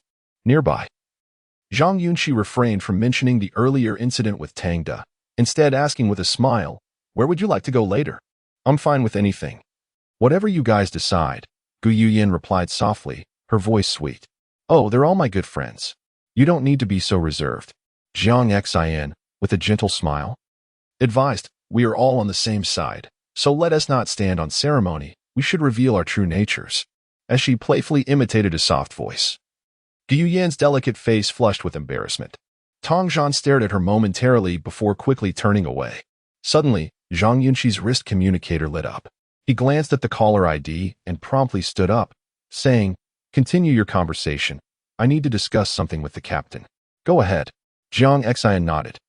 Zhang Yunxi connected the communicator and walked toward a more secluded area, while a young man named Jin Taisheng discreetly watched him. Upon entering the central area of the Sky Garden, Zhang Yunxi casually pushed open a door to a stairwell and stepped inside. "You may speak now, Captain. I'm alone," he said. The two communicated via holographic projection, as the crowded area could potentially harbor members from other delegations. "There's nothing major, but I wanted to inform you that tomorrow morning's additional training will be attended by the higher-ups, and they will assign you your task objectives in person. Furthermore, our strategy is to have Wang Xiaofeng stretch out during the ranking matches to secure AB group placement, acting as your cleanup crew. Therefore, you must cooperate and aim for overwhelming victories in the initial rounds to elevate to the A group." Yuji meticulously explained the tactics. Zhang Yunxi listened intently, nodding occasionally in acknowledgement. After about 3 minutes, they concluded their conversation, and Zhang Yunxi stepped out. As he emerged, he scanned the left side and spotted the AI server who had attended to him earlier, engaged in conversation with a Korean girl. Behind them, another girl, with her back to Zhang Yunxi, lingered momentarily by a food tray, her movements quick, lasting only 2 or 3 seconds. It appeared she placed something on the tray. But Zhang Yunxi, unable to see clearly due to her position, was left puzzled. With a grim expression, he exited the room. A few minutes later, upon returning to his seat, the AI server approached with a tray. "Esteemed guest, your beverages and pastries are ready." "Thank you," Zhang Yunxi replied with a nod. "Enjoy your meal," the AI server said as it turned to leave. "Is this safe to drink?" Zhang Xin inquired, pointing at the beverage. "Yes, there are no prohibited substances," Tong Zhan responded. "Oh, I'm parched," Zhang Xin exclaimed, reaching for the cup. Observing this from the left side, Jin Taisheng smiled at her action. "Wait," Zhang Yunxi called out. "Don't drink that." "What's wrong?" Zhang Xin asked. Zhang Yunxi glanced towards the Korean group and stated bluntly, "After my conversation with the captain, I noticed someone circling the food tray, and there was someone else providing cover. It seemed they were placing something there." "What?" Tong Zhan was bewildered. "What did you say?" Gu Yuyin questioned. "It looked like something was placed there, but I couldn't see clearly," Zhang Yunxi replied. "She had her back to me." Upon hearing this, Zhang Xin furrowed her brows, setting down her cup to glance back at the group. "Koreans love these kinds of tricks. Their methods are utterly disgusting," Tong Zhan muttered irritably. "Let us go. Just seeing them makes me." "Why should we leave?" Gu Yuyin suddenly stood up, her fair hands swiftly gathering her hair. She turned to Zhang Yunxi and asked, "Are you certain you saw her place something?" Zhang Yunxi hesitated. "I'm not sure." "Ah, I didn't tea. Then why not test it?" Gu Yuyin declared, suddenly seizing a drink and grinding her teeth. "The coach is right. I'd rather fight with the little Japanese than exchange a single word with these Koreans. These people only engage in these vile underhanded tactics."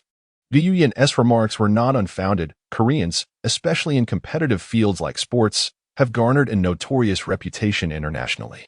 Long ago, the Italian Football League outright banned Korean foreign players. With her drink in hand, Gu Yuyin unexpectedly strode towards the left area. "Hey, what are you doing?" Zhang Xin stood up. In a surprising turn of events, Gu Yuyin approached the opposing sofa area, forcefully placing her cup on the table and succinctly addressing the red-haired Li Jiyan. You drink this.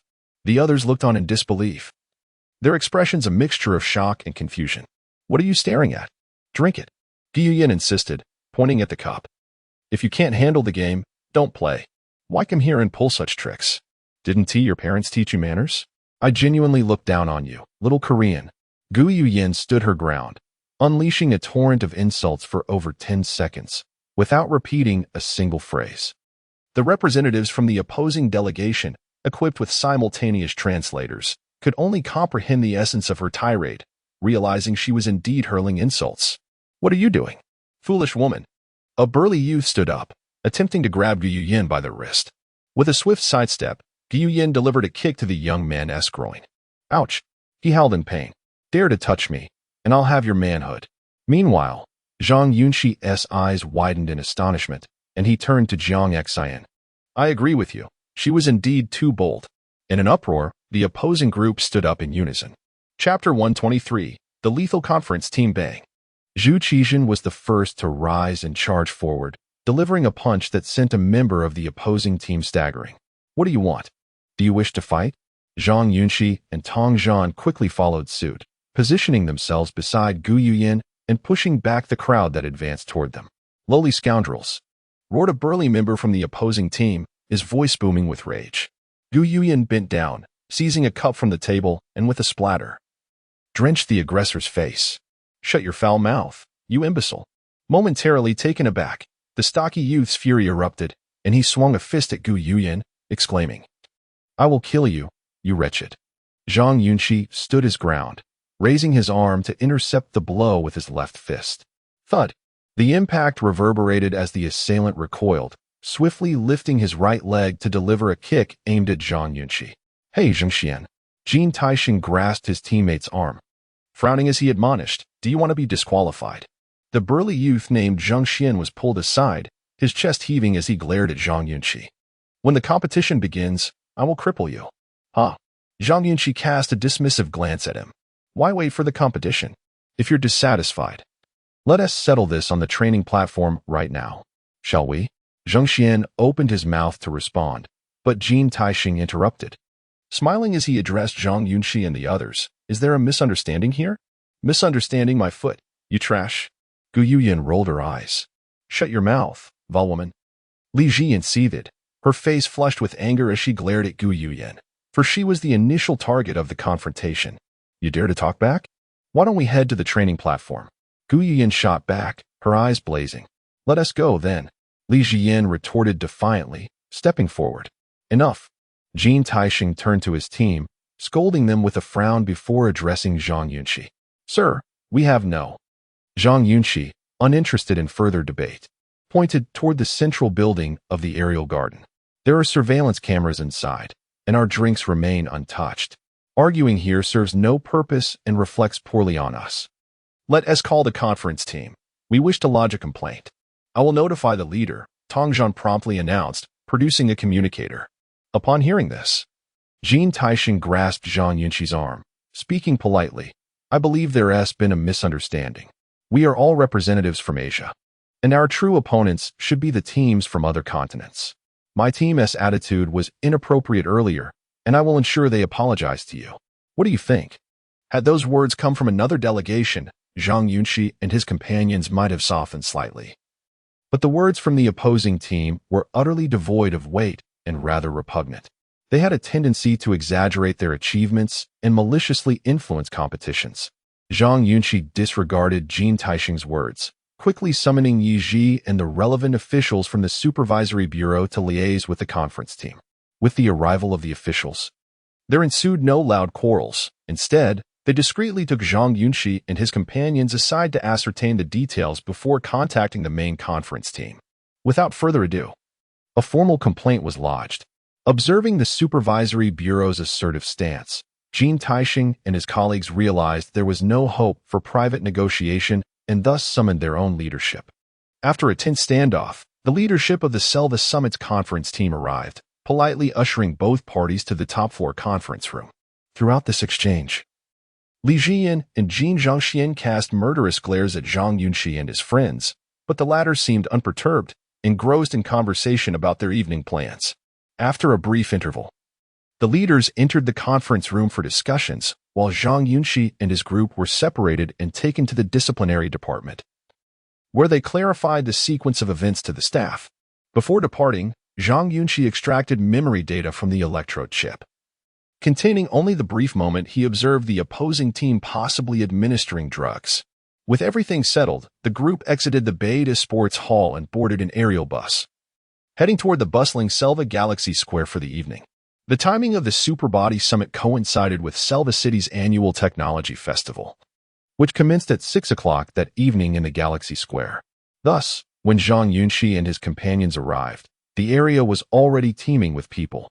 In recent times, not only had representatives from the Superbody delegation gathered here, but also numerous globally renowned commercial groups came to showcase their offerings, resulting in a vibrant atmosphere. Distinct from other areas of Selva, the Galaxy Square uniquely retained the architectural charm of the old city. Various white structures echoing the essence of the African savanna, shops, the ancient Victory Tower, the weathered Arc de Triomphe, and the historically rich canal buildings lent a distinctive flavor to the locale. Amidst the technologically advanced urban backdrop, this enclave of ancient architecture stood out, both incongruous and inexplicably vibrant. Indeed, a city should not leave an impression that is excessively cold or devoid of humanity. Zhang Yunxi and his friends strolled along the cobblestone streets, curiously observing their surroundings. This place is quite nice, far more enjoyable than the Beta Sports Hall, Zhang Xin remarked with a smile. It's lively and relaxing. Zhang Yunxi glanced at a quaint clock hotel nearby, teetering on the brink of mischief.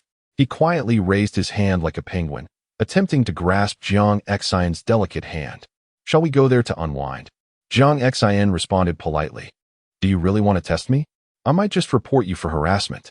Later, around 5 o'clock, the arbitration results from the Superbody Summit's conference team were announced. Due to the surveillance in the aerial garden hall and Zhang Yunxi's recorded memories, there was no direct evidence capturing the opposing team's illicit actions. Consequently, the disciplinary committee decided not to pursue internal inquiries. However, the main conference team escalated the matter to the Selva City Police Department. Immediately following the inquiry, uniformed officers arrived and arrested the two individuals on charges of attempted poisoning. This action left the Supervisory Bureau in disbelief, exclaiming how refreshingly straightforward and audacious the black representatives were. Typically, competitive summits often operate under unwritten rules, where host nations tend to handle such incidents internally to avoid offending anyone or tarnishing the event's reputation. Moreover, the Superbody Summit was the inaugural event. The mere presence of various delegations was a favor to the hosts. Yet, the organizers acted with remarkable firmness. The black representatives clearly did not tolerate such behavior. Their service was exceedingly courteous, yet their approach was ruthlessly decisive. Unable to ascertain the situation, they opted for a criminal route and handed it over to the police. As a result, before the matches even commenced, the opposing team found themselves embroiled in explosive negative publicity, with tens of thousands of spectators inside and outside the venue aware of their malicious intent. In response, the opposing delegation convened an urgent internal meeting to stabilize the athletes' morale, while Jin Taixing, Jin Zhengxian, and Li Jiyan were separately summoned for a thorough reprimanding.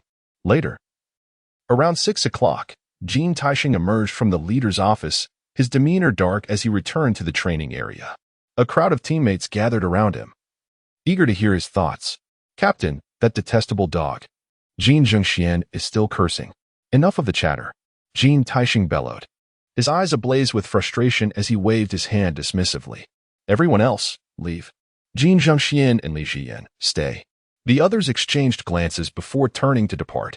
Jin Shitai sat at the edge of the arena, his chest heaving with labored breaths, before he coldly raised his gaze and inquired, Do you two have confidence? In the first match, I am up against Zhang Yunxi, and I will surely defeat him. Jin Zhengxian declared without hesitation. Excellent. Jin Taixing nodded, then turned to Li Jiyan. Can you best Yuyan? Li Jiyan blinked, uncertainty clouding her eyes. I'm not sure about her abilities. Enough. Jin Taixing interrupted, waving his hand dismissively at her demeanor. You may go. Captain. Li Jiyan attempted to speak further. We must win. We must restore our dignity. Jean Taisheng looked up at her with determination. I will handle this. Understood, Captain. Jean Zhangxian bowed and departed, while Li Jian turned to Jean Shitai, saying, Appa. We must create a significant scandal for them. Only then will it be fair, and we can reclaim our honor. Jean Shitai regarded her thoughtfully. We do not need to let them take the stage, the locals. Li Jian murmured darkly, her eyes shadowed as she shared her suggestion. At 6 o'clock, the opening ceremony of the Tech Festival commenced at Galaxy Square in Silva City.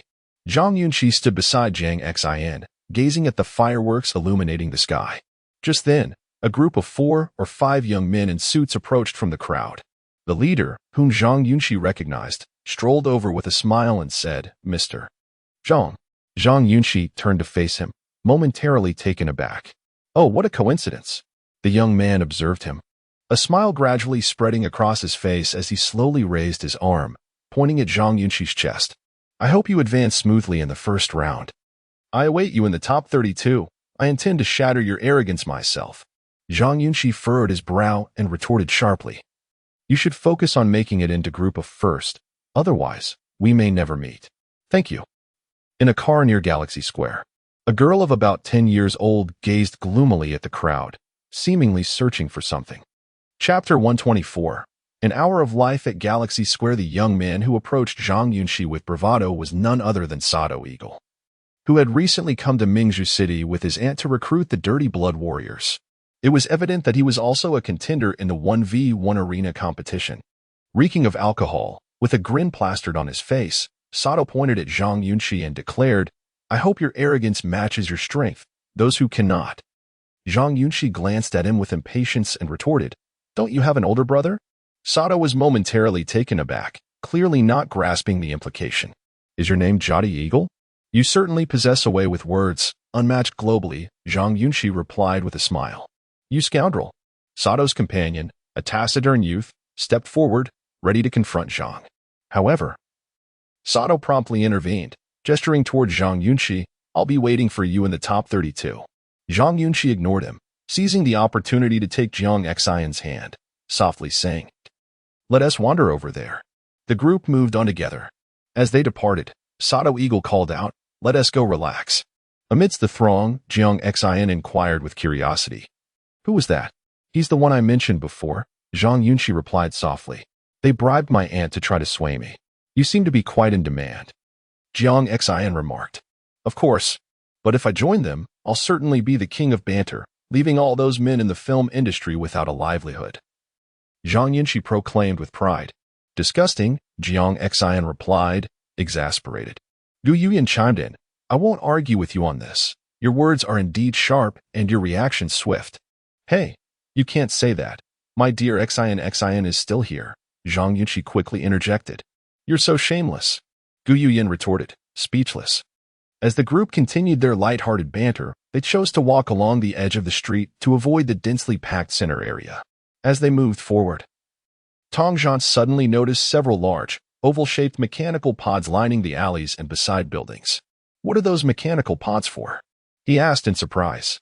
Who knows? Perhaps they are resting spots for tourists, Zhang Yunxi casually replied.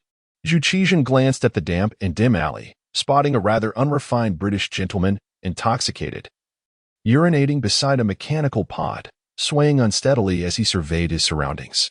During major international events, British gentlemen typically come with cheerleaders. And the quality of these cheerleaders often leaves much to be desired. Cursing, fighting, and causing disturbances are commonplace. Notably, many years ago, over 2,000 of their fans were beaten by 200 warriors, an incident that even caught the attention of the then president. No matter how clean and tidy a city may be, shadows and filth are inevitable. Galaxy Square, brilliantly illuminated and filled with revelry, teemed with thousands celebrating amidst scenes of prosperity. Yet, in the alleys surrounding the square, where mechanical pods were installed, an unbearable stench of urine permeated the air, accompanied by visible litter and scurrying rats. After a brief pause, the group pressed onward. Ladies and gentlemen, may I introduce the totem of Silva City, the Silver Wing King Gala. Suddenly, the host's passionate voice rang out from the central square's opening ceremony stage. Gala! Gala! The crowd erupted in a frenzy, their cheers resounding like a tidal wave. Boom! Boom! Around the stage, countless fireworks, packed into electronic cannons, shot up like meteors, exploding into a brilliant display against the dark sky. A high-pitched cry echoed throughout the square as a colossal mechanical bird ascended from the open underground lift, soaring high above. It spread its wings, its body reminiscent of the largest pterosaur that once roamed Blue Star. Zhang Yunxi and his companions were awestruck by the spectacle before them. "Well, now that's what I call a mechanical creature," Tongzhan murmured in astonishment. Connected to Galaxy Square, Triumph Avenue housed an entertainment venue named Dreamland. Sato Eagle and his 4 companions walked to this establishment. At the entrance of Dreamland, numerous luxurious hovercars were parked, and the doorman, dressed impeccably in a suit, resembled a royal butler. "Esteemed guests, how may I assist you?" The doorman greeted as Sato and his party approached. After a brief exchange, Sato and his companions entered Dreamland. Passing through a brightly lit corridor, they arrived at a dimly lit hall. Sato surveyed his surroundings, noting many guests sipping drinks, accompanied by women of various complexions. The lively music in the hall created a relaxing atmosphere. The doorman summoned the client manager and whispered a few words in his ear. The manager smiled knowingly and gestured for Sato, saying, "Please follow me, esteemed guest." "Thank you," Sato replied politely with a bow. Thus, the manager led the 5 into the elevator, ascending to the 6th floor of the main building, where private rooms, devoid of any surveillance devices, awaited. The 5 were escorted into separate guest rooms, each approximately 60 to 70 square meters, lavishly adorned, with even the door handles gilded. Various tools, such as ropes, wrenches, and knives, were arranged beside the grand bed in the central area. Sato loosened his collar, curiously surveying the surroundings. "Everything here is legal, right?" "Of course. The entertainment in Selva City is designed to provide relaxation for all of humanity," the client manager replied with a smile. "Here, you will not only experience physical pleasure but also release the unspeakable pressures within your heart." Sato turned to him. "Sounds appealing." The client manager then gestured to activate the room's holographic service panel, revealing stunning dynamic images accompanied by Japanese descriptions. After observing for several minutes, Sato inquired, "Can we customize it?" "Absolutely. If you have specific needs, we can replicate your psychological desires with complete accuracy, though it requires some time, approximately 3 days." The client manager responded softly, as creation takes time. "Can it be made entirely lifelike?" Sato asked, astonished. "How's the consciousness set?" "That depends on your patience. The more detailed your description, the more authentic the interactive experience will be. If you're willing to provide us with memory images, we can achieve 100% realism." The client manager replied with a smile. Sato nodded slowly. "Sorry, but I don't want to hand over my memories to anyone." "Never mind. I want the young princess version. I prefer them a bit younger." "Not a problem, esteemed guest. Would you like a one-time service, or do you mind her continuing to serve?" The client manager inquired meticulously. "What's the difference?" "It's simply that from her inception to the end of her existence, you would be the only man to appear in her memories." The client manager remarked with a smile. "Though it's quite costly, isn't it romantic?" Sato's eyes lit up. "Excellent." 5 minutes later, the client manager departed, leaving Sato to undress and take a shower, cleansing himself thoroughly and applying a touch of perfume. After a brief interlude, the guest room door yielded, revealing a kimono-clad maiden. Her countenance, though adorned with the elaborate strokes of ceremonial makeup, betrayed an age of merely 12 or 13. A silken blindfold obscured her vision. Sato, visibly stirred, approached and delicately removed the veil, his gaze lingering upon her features, momentarily lost in contemplation. "Greetings," she uttered, her voice tinged with trepidation, bowing repeatedly. Might you consider taking me with you? I vow to be obedient. Please, I implore you, do not abandon me." Sato, taken aback, scrutinized her, seeking any hint of artifice in her apprehensive demeanor. Yet, ultimately, he could not suppress a murmur of admiration, exceedingly lifelike. Approximately an hour elapsed. The guest room door stood ajar, as 3 attendants wheeled in a trunk cart. Their eyes fell upon the maiden, nude upon the sofa, a rope cinched around her neck. Her eyes, wide and unseeing, mirrored an expression of profound terror and resignation upon her delicate visage. Within the lavatory, Sato luxuriated in a shower, vigorously cleansing himself while exclaiming with mirth, "Indeed, utterly romantic. One of the attendants parted the maiden's hair, examining the miniature interface at the nape of her neck. Confirming her demise was a result of simulated asphyxiation, they promptly hoisted her onto the cart, contorting her limbs as one might a discarded canine, before sealing the lid. As the trio departed, Sato emerged from the shower, invigorated. He glanced down at his communicator.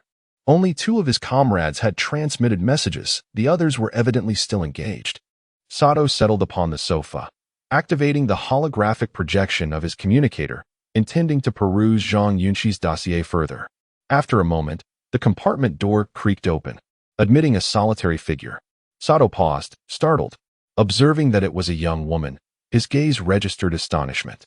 What? Is there some promotional offer?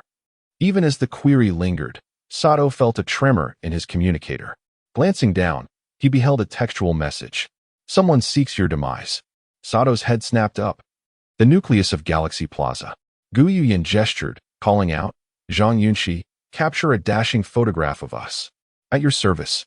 Zhang Yunxi responded, activating his wrist communicator and aiming it at the pair. Nearby, an aerostatic vehicle hovered. Jin Taixing addressed a man of African descent, that is the individual. He is yours. Turk, fear not. I assure you they shall be unable to participate in any subsequent competition, the black man replied with a grin. Chapter 125, The Encounter and the Incident Beside the Ceremonial Platform at Galaxy Square. Gu Yuyan was enthusiastically capturing moments with Zhang Xin, both girls radiating joy. Nearby, Zhang Yunxi, feeling somewhat bored, casually inquired of Tong Zhan, how much more do you need to meet your physical assessment criteria? Almost there. I reckon with another 2 or 3 months of training, I should be fine, Tong Zhan replied softly. Zhang Yunxi gently reassured him, don't strain yourself too much. Look at Sean. He was merely an ordinary individual recruited from society. If he can make it, so can you. Once the summit concludes, I'll assist you with your academic studies. All right. Suddenly, before she could finish speaking, the ground behind Zhang Yunxi cracked open, and a 4-meter square electric lift slowly ascended, revealing a plethora of stage props. A group of AI staff hurried over, transporting the equipment backstage, while the last individual stepped on the safety switch to ensure the ground sealed shut, preventing any accidents.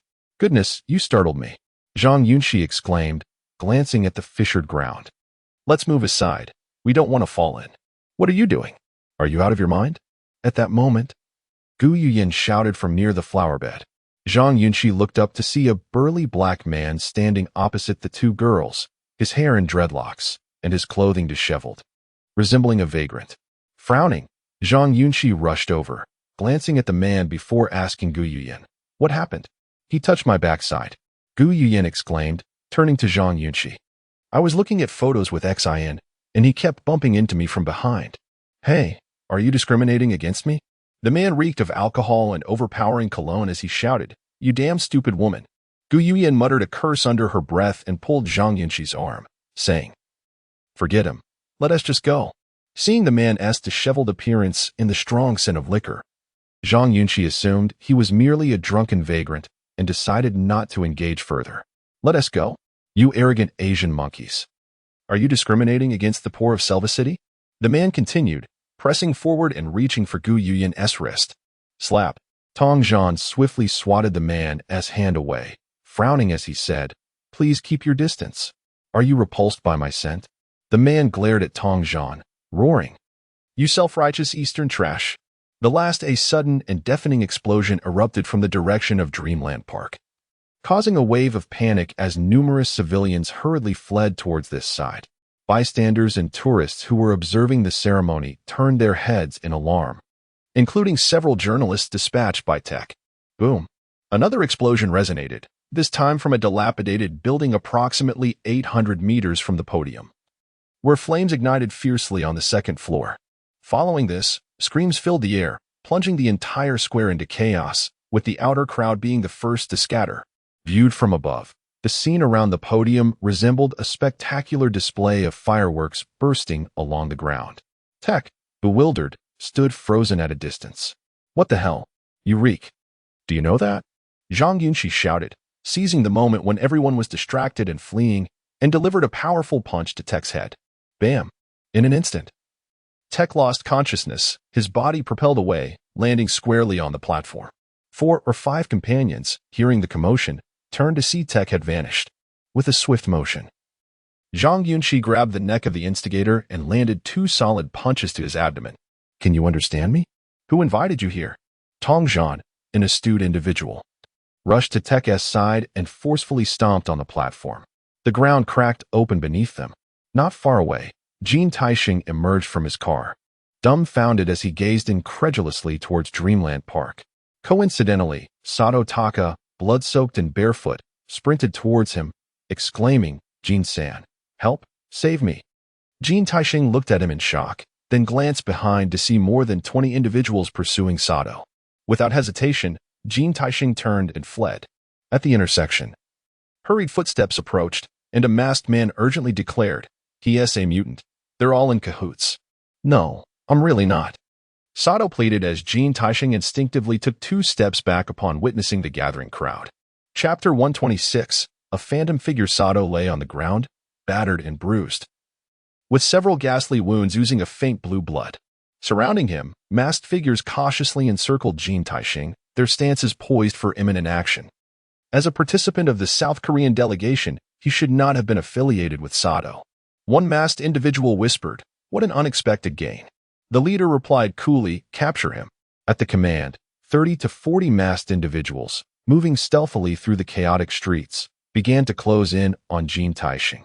His eyes darted around, scanning his surroundings, his heart racing in despair. He had come to Galaxy Square merely to exact a secret revenge on Zhang Yunxi and others, never anticipating such an encounter. Today had been a relentless string of misfortunes for him. "No, I don't know him," Jin Taixing shouted, clenching his fists. "You've got the wrong person. Charge, warriors." The leader bellowed, waving his hand. Swish, swish. Dozens of individuals armed with various weapons lunged toward Jin Taixing with remarkable agility. "You brainless wretches!" Jin Taixing, recognizing the futility of reason, was compelled to take his stand. With a roar, he transformed into his mutated form. His physique slightly enlarged, muscles more defined beneath his attire. His eyes tinged with red, yet his facial features and skin remained unchanged. Judging by his transformation, he appeared to be a genetically modified super soldier rather than a wild mutant like Zhang Yunxi who had inadvertently contracted a virus. With his mutation activated, Jin Taixing instinctively dashed toward the adjacent street, seeking an escape rather than attempting to rescue Sato. In the corridor leading to the props room beneath Galaxy Square, Tech lay on the ground, shaking his head vigorously to regain consciousness. Upon opening his eyes, he found a pair of sneaker-clad feet before him. Looking up, he saw Zhang Yunxi and Tongzhan standing over him. "I'll give you 3 seconds to tell me who sent you to stir trouble," Zhang Yunxi demanded, peering down at him. Tech swallowed nervously. "You can't hit me. I'm a citizen of Selva City." Zhang Yunxi glanced around, noting the corridor's corner lacked surveillance cameras and was devoid of others. He turned to Tongzhan, saying, "Let us educate the citizen of Selva City." "All right," Tongzhan nodded. The two exchanged a glance and advanced toward Tech. 2 seconds later, the corridor echoed with heart-wrenching screams. Bang. Crash. Snap. Stop. I'll talk. "It was those bastards who found us. They want you disqualified, I swear to God. We didn't want to do this. But they offered too much. The poor of Selva cannot refuse." Zhang Yunxi tightened his grip around Tech's neck, cursing fiercely. "So you can pull the corners of your eyes, huh? Tongzhan, strike his eyelids until he can't open his eyes for the rest of his life." Bang. Bang. Bang. Tongzhan relentlessly pummeled Tech's eye corners, urgently demanding, "If I hit your left eye, which hand will you use to block?"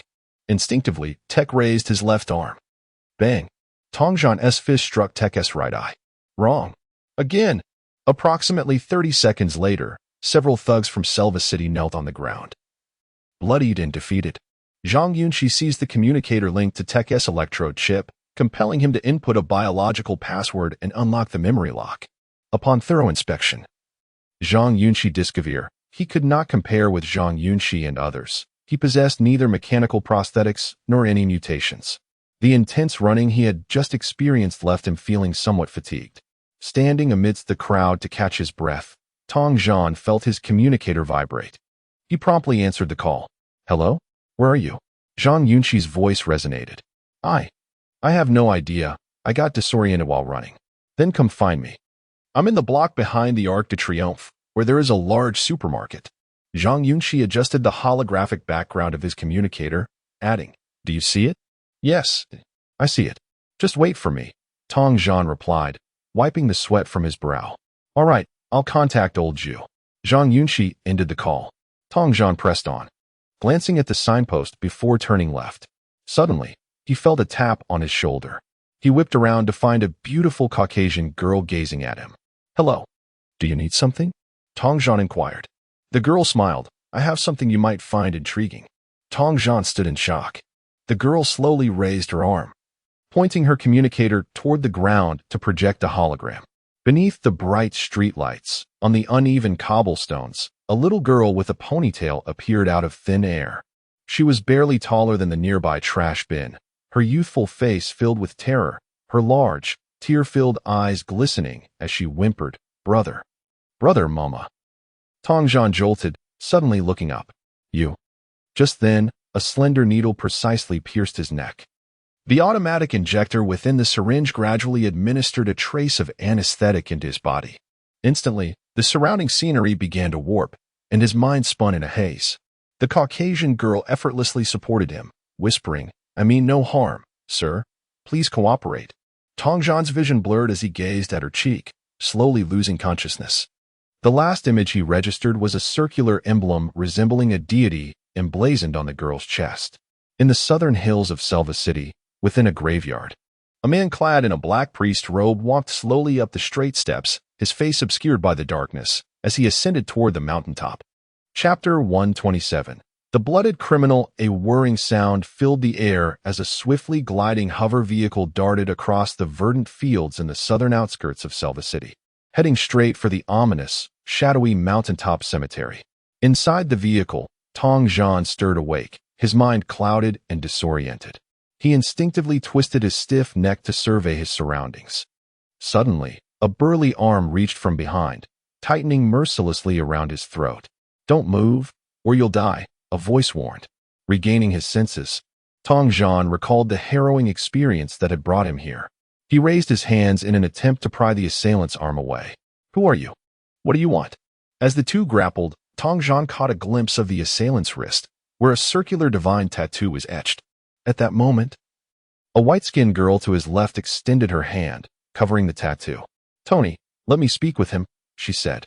The man in the back seat instantly withdrew his arm. Panting heavily, Tong Zhan looked at the girl in astonishment, his right hand discreetly reaching for the door switch. The girl regarded him calmly. As long as you do not resist, there will be no unpleasantness between us. With that, she drew a modified revolver from her waist, the barrel aimed at Tong Zhan. Her smile disarmingly friendly. What do you say? Tong Zhan swallowed hard, slowly retracting his hand. Do you know the whereabouts of my sister? What do you want from me? Be quiet. Someone will speak with you, the girl replied, her tone flat. Tong Zhan's gaze remained fixed on her, his heart racing, though fear and anxiety gripped him. His sister's fate weighed more heavily on his mind. Taking a moment to regain his composure, he swallowed once more and gradually settled into silence.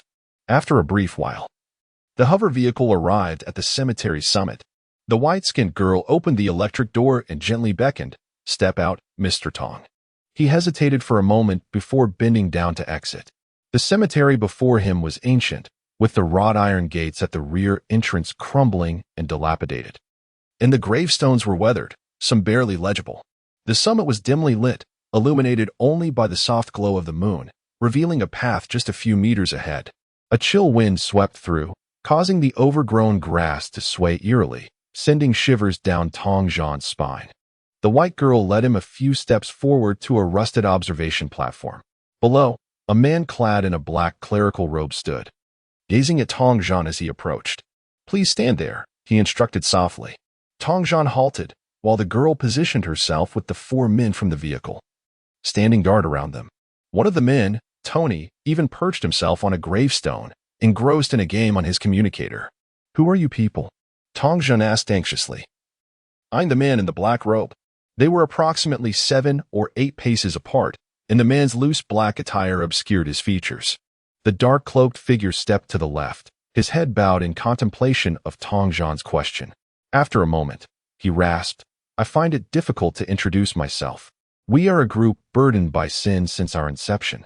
You may call me the blooded criminal." Tong Zhan regarded him with skepticism, sensing an air of madness about the man. He desired to see the man's face clearly, yet the darkness made it impossible. He could only discern the outline of the blooded criminal's form.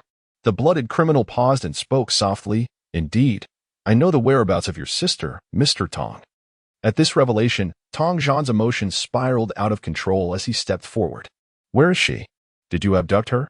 "Hey, you cannot advance any further, sir," the white girl shouted, warning him with her revolver raised. Clenching his fists, Tong Zhan halted and glanced around, forcing himself to regain his composure. These individuals were enigmatic and their intentions dubious. Confronting them would yield no benefits, especially when he remained oblivious to his sister's plight. Steeling himself, Tong Zhan trembled as he addressed the blooded criminal. "Sir, I truly cannot fathom your intentions, but I am deeply concerned for my sister's safety. If you know anything, please, I implore you to share. I will agree to any terms you propose, even the slightest hint." The blooded criminal, hands clasped behind his back, murmured, "An exchange, then? That seems fair enough." "Of course, I will fulfill any request you make," Tong Zhan replied, his face flushed with urgency. "Are you prepared to act against your own moral compass?" The blooded criminal asked calmly. Upon hearing this, Tong Zhan clenched his fists, hesitating for a moment before resolutely responding. "I am willing. My family has sacrificed too much." "Very well. Though I cannot comprehend your feelings, it is evident that you love your sister," the blooded criminal observed, his voice slightly hoarse. He stood beside the observation platform, contemplating before stating, "I propose a condition of equal exchange." "Please, go on," Tong Zhan urged, exhilaration surging within him as he took half a step forward. The blooded criminal turned to face Tong Zhan, his head hidden beneath the loose hood.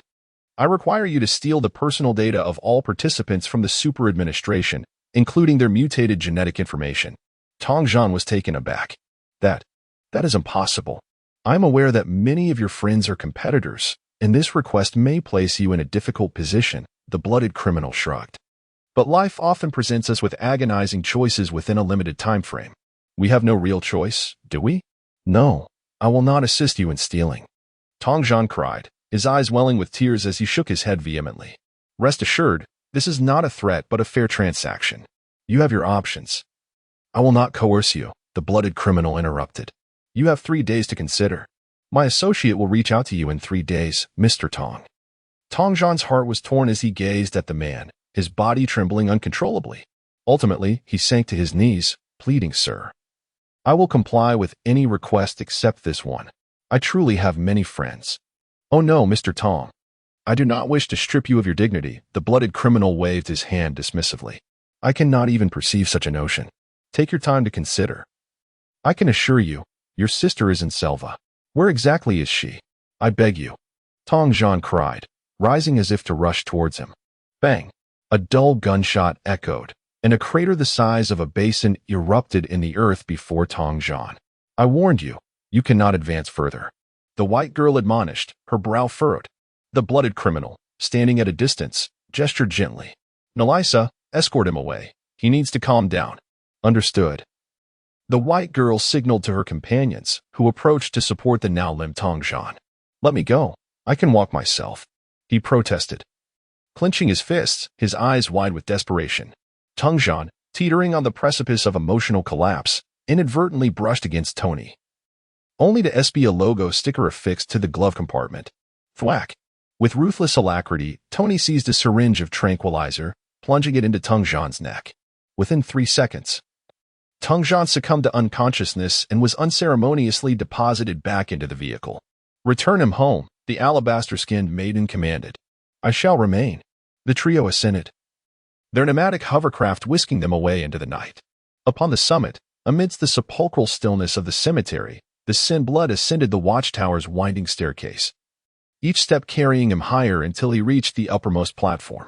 From this vantage point, the chilling caress of the wind was amplified, and the panoramic vista of Selva City's Silver Galaxy Plaza lay unfurled before him. With hands clasped behind his back, the Sin Blood stood in contemplative silence, his gaze fixed upon the technologically advanced, dreamlike cityscape. After a brief interlude, the beacon of Silver Galaxy Plaza illuminated the night. It was past 10 o'clock. The aftermath of the Silver Galaxy Plaza incident now consigned to memory. Law enforcement had arrived, diligently clearing the debris. And the streets encircling the plaza had been restored to order. Observed from the watchtower's lofty perch, Silver Galaxy Plaza resembled a vast chessboard. Strewn with detritus from the opening ceremony and the recent assault, discarded chairs, tables, snack wrappers, and discarded beverage containers. Interspersed among this refuse were the countless AI denizens of Selva City, a newly recognized demographic within the city's annals. On a nearby thoroughfare, an AI, its visage adorned with a standardized smile, politely inquired of a passing human youth, "Sir, are you perhaps disoriented? May I offer my assistance?" Zhang Yunxi cast a fleeting glance at the AI, waving his hand dismissively. "Nay, I am merely seeking someone." "Very well, should you require anything, do not hesitate to summon me," the AI responded. Whoosh! In that instant, the Silver Galaxy Plaza beacon intensified, its colossal logo emblazoned with a single word: shift change. Hundreds upon hundreds of AI beings pivoted toward the beacon as a directive echoed within their auditory processors. Respite. In a synchronized ballet, the AI populace relinquished their tasks, uniformly turning and proceeding towards the urine-tinged alleys and the rat-infested, shadowed streets. As the throngs dispersed into the labyrinthine alleys and obscure streets, their signature smiles vanished, replaced by a stolid rigidity in their features and a vacant stare in their eyes. Within the damp alleys and tenebrous streets, rows of ovoid rest chambers flickered to life. One by one, the AI beings arrived at their respective domiciles, unsealing the glass canopies. Within each chamber, an impeccably attired AI lay dormant, roused by their approaching comrade. They detached the charging cable from their backs and silently emerged. A cohort entered, another was summoned forth. The revitalized AI stood before their rest chambers, observing the gradual closure of the glass canopies and scrutinizing their reflections in the mirrored surface before meticulously adjusting their garments. Moments later, this fresh contingent ventured out into the thoroughfares, their signature smiles gradually returning, exuding an aura of decorum and propriety. Upon the watchtower, the Sinblood glanced at Nerissa, who had just ascended, and softly inquired, "From this vantage point, what do they resemble to you?" The alabaster-skinned Nerissa pondered for a moment before replying, "They resemble ants." Chapter 128. Kneeling again on the way back to the Beta Sports Arena, Tongzhan sat in the cabin of the aerial bus, his expression somewhat dazed. Zhang Yunxi glanced at him, furrowing her brow in inquiry, "What's wrong?" Tongzhan remained unresponsive. "Hey," Zhang Yunxi nudged him. "Why do you look like you're in a trance?" It was only then that Tongzhan snapped back to reality, his gaze fixed on her with a hint of dullness. "Oh, it's nothing. I'm just a bit tired." When the attack occurred, the group scattered in the Galaxy Plaza. Zhang Yunxi managed to contact Zhu Qizhen and Tongzhan. The former returned promptly, but the latter had vanished for over an hour. Zhang Yunxi made several attempts to reach him, but Tongzhan did not respond, which nearly prompted him to report it. Just as he contemplated whether to inform Yi Ji, Tongzhan took the initiative to reach out. However, upon their meeting, Tongzhan's absent-minded demeanor only deepened Zhang Yunxi's concern. Noticing Zhang Yunxi's expression, Tongzhan diverted the topic. How was the attack handled in the end? Seeing Tongzhan's face regain some color, Zhang Yunxi shrugged. Who knows how they handled it? The police cordoned off the area, and we didn't dare approach. But I heard that Sato Ing was captured, while Jin Xingtai was rescued. It was evident that the attack was aimed at the mutants. Jiang Xian interjected, "I wonder who orchestrated such an attack, daring enough to target even foreign contestants. They must be quite bold." "Indeed, attacking in broad daylight is so brazen," Guyan added. "I once thought Selva was a safe city, but now it seems otherwise." As the group engaged in hushed conversations within the bus, Tongzhan gazed absently out the window. After a short while, the aerial bus halted at the entrance of the 16th floor of the venue, and everyone hurried into the hall. As soon as they arrived, Zhang Yunxi's wrist communicator lit up, and upon checking, he saw it was a call from Yi Ji. After exchanging a few words, Zhang Yunxi called out to the others, "Let us head to the conference room."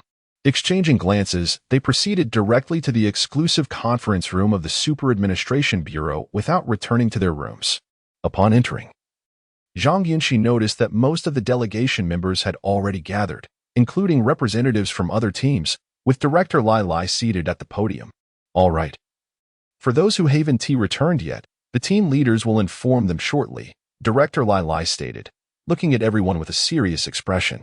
As you may have heard, a few hours ago, an attack occurred at Galaxy Plaza. The two victims were mutants here for the competition. One has been kidnapped, and the other is injured. We initially suspect that this was a malicious attack targeting mutants, though the precise motives remain unclear. While the Selva City police have intervened, we must exercise caution to avoid errors. Thus, it has been decided by the leaders of the delegation that during the upcoming competition period, all members are prohibited from going out unless absolutely necessary. If someone must leave, they must report to their team leader and be accompanied by a team member. This is a strict regulation. Anyone who ventures out alone will face consequences. The meeting lasted over 20 minutes, primarily focusing on restricting everyone's movements. Though this regulation felt disheartening, it was instituted for the sake of safety, and thus, the group accepted it without negative sentiments. After the meeting, weary from the day, Zhang Yunxi and the others dispersed. The two girls returned to the female team's quarters, while Zhu Qizhen headed back to the mechanical biology sector to rest and recharge for the night. In the brightly lit corridor, Zhang Yunxi yawned and turned to inquire. How could Mr. Sato, who was so formidable with his words, suddenly be attacked? I just can't wrap my head around it. Behind him, Tong Zhan glanced at Yiji, who was emerging from the conference room, his heart racing as he clenched his fists. When Zhang Yunxi turned around and noticed Tong Zhan lagging behind, he immediately asked, Captain, why have you been so distracted since you returned? Where were you for that hour? You look like you've been through the ringer. Tong Zhan suddenly fixed his gaze on Zhang Yunxi, internally struggling. What's up? Speak. Zhang Yunxi approached him. As Tong Zhan looked into Zhang Yunxi's face, memories of fighting alongside everyone in the wasteland flooded his mind, and the last remnants of his resistance evaporated. I was kidnapped earlier, Tong Zhan said, looking at him. Those people know about my sister. They demanded that I steal the data of the contestants, including mutation information. Zhang Yunxi was utterly bewildered. Who? Was it those bastards again? It wasn't them. It was a strange group led by someone called the Blood Sinner. What the hell? Are they some delusional patients? Zhang Yunxi pressed urgently. How many of them are there? We'll discuss that later. Tong Zhan swallowed hard. We need to report to the higher-ups and find Yiji. Before Zhang Yunxi could gather his thoughts, Tong Zhan pulled him along. Hurry, he just came out. Wait, are you sure they have news about your sister? Blood Sinner? That name is ridiculous. Could they be deceiving you? Zhang Yunxi asked as they rushed. Half an hour later, in the living room of Yiji and Appo's quarters, Tong Zhan stood by the desk. His voice hoarse as he recounted, that's basically what happened. I was injected with a small amount of narcotic and left in an alley. After listening to the entire sequence of events, Zhang Yunxi looked perplexed. Let me recap. A tall white girl first drugged you, then drove you to a cemetery, where you encountered a man in a black robe whose face you couldn't see, and he is called the Blood Sinner. No way. This is too bizarre to report. No one would believe it. I'm telling the truth. Tong Zhan insisted urgently. Yiji's reaction differed. He frowned and asked, their demand was for you to steal the contestants' data? Yes, the Blood Sinner said that if I could obtain it, he would tell me the whereabouts of my sister. Tong Zhan affirmed with a nod. Yiji pondered for a moment. Do you have any other clues? Yes. Tong Zhan picked up a pen and paper from the desk. Sketching as he spoke softly, I saw a symbol on the white girl's clothing and on the burly young man's arm. It looked something like this. After a short while, Tong Zhan, relying on his memory, drew two circular symbols resembling deities. Yiji examined the paper closely, his brow furrowing deeper. Any other clues? Tong Zhan stood still, carefully recalling the abduction. Oh, there's more. I found a sticker logo in the glove compartment of the passenger side. The text roughly translates to Never Setting Sun Machinery Factory. That's all? Yiji asked seriously. That's all. Tong Zhan shook his head. While I was speaking with them, they didn't reveal any other identifying information. Yiji took the paper Tong Zhan had just drawn and carefully folded it. All right, you two can return now. Tong Zhan grasped Yiji's wrist, pleading, Director Yi, I decided to tell you this. It carries significant risk because my sister is very likely in their hands. I've seen the holographic image. It's dynamic, and they must have captured my sister's south body image up close, not fabricated by a computer. She is in Selva City. Yixi gazed at him, nodding slowly. I understand, Commander. I implore you. Let the leadership contact the police department of Selva City so that we can launch an investigation promptly. They have only given me 3 days. This matter cannot be delayed.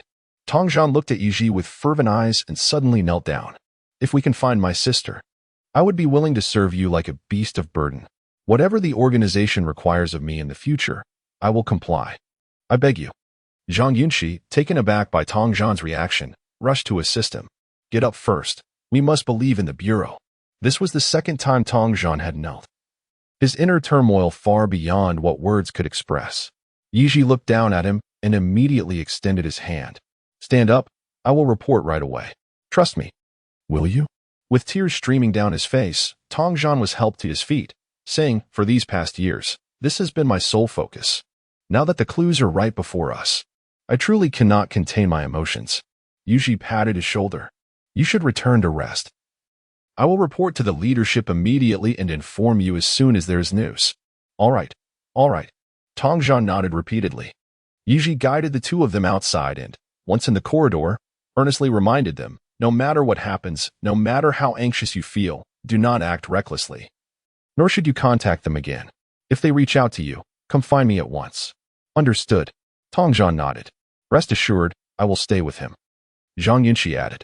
Yixi took the folded paper and swiftly made his way to Director Li's office. Zhang Yunxi reassured Tongzhan, Captain Yi is reliable. You can count on him. I won't return to my room tonight. I'll stay with you. 2 minutes later, Yixi entered Director Li's office, finding him clad in a deep crimson nightgown, with a facial mask adorning his face. What is the matter, Xiao Yi? It's urgent. Yixi stepped inside. Director, let us discuss this in the bedroom. Director Li looked at him, his expression revealing a hint of surprise. The following morning, just past 5 o'clock, the blazing sun rose above the horizon, casting its golden rays across the land. In the northern part of Selva City, atop a mountain facing the sea, a young Chinese man, clad in thick sterile clothing, entered a therapy room fully equipped with cutting-edge medical devices. In the center, a frail old man lay in bed, his eyes tightly shut. The young man did not utter a word, but simply gestured towards the observation room. With a hum, the sound of machinery whirred to life as a needle extended from the mechanical arm, precisely piercing the old man's vein. The medication was slowly administered into his withered blood vessels, and after a moment, the old man gradually opened his eyes, staring vacantly at the young man before him. Grandfather. It's Ping Nan. The young man bent low, whispering into the old man's ear, the medicine has been located. I am here to take you away. The old man remained silent for 3 or 4 seconds before slowly nodding, his voice barely audible as he asked, What are the odds? 60% currently. There is only one compatible specimen, Ping Nan replied softly. You cannot wait any longer. All right. The old man's expression turned slightly pained. I do not wish to prolong this, Ping Nan. Assist me. Let me go outside to see. Ping Nan hesitated briefly. Very well. Grandfather. After approximately 20 minutes, Ping Nan, pushing a wheelchair with his grandfather seated, accompanied by 7 or 8 others, arrived at the terrace on the northern side of the villa.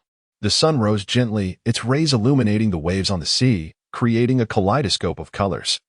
The sound of the sea crashing against the shore resonated like celestial music. In the distance, the forest swayed with the wind, and the awakening birds and beasts chirped. The sky a brilliant blue, as a flock of sea swallows swooped by. The old man, who had not been outdoors for an indeterminate time, sat curled up in the wheelchair, his head tilted, chin resting on his shoulder, peering with clouded eyes at the breathtaking scenery surrounding him.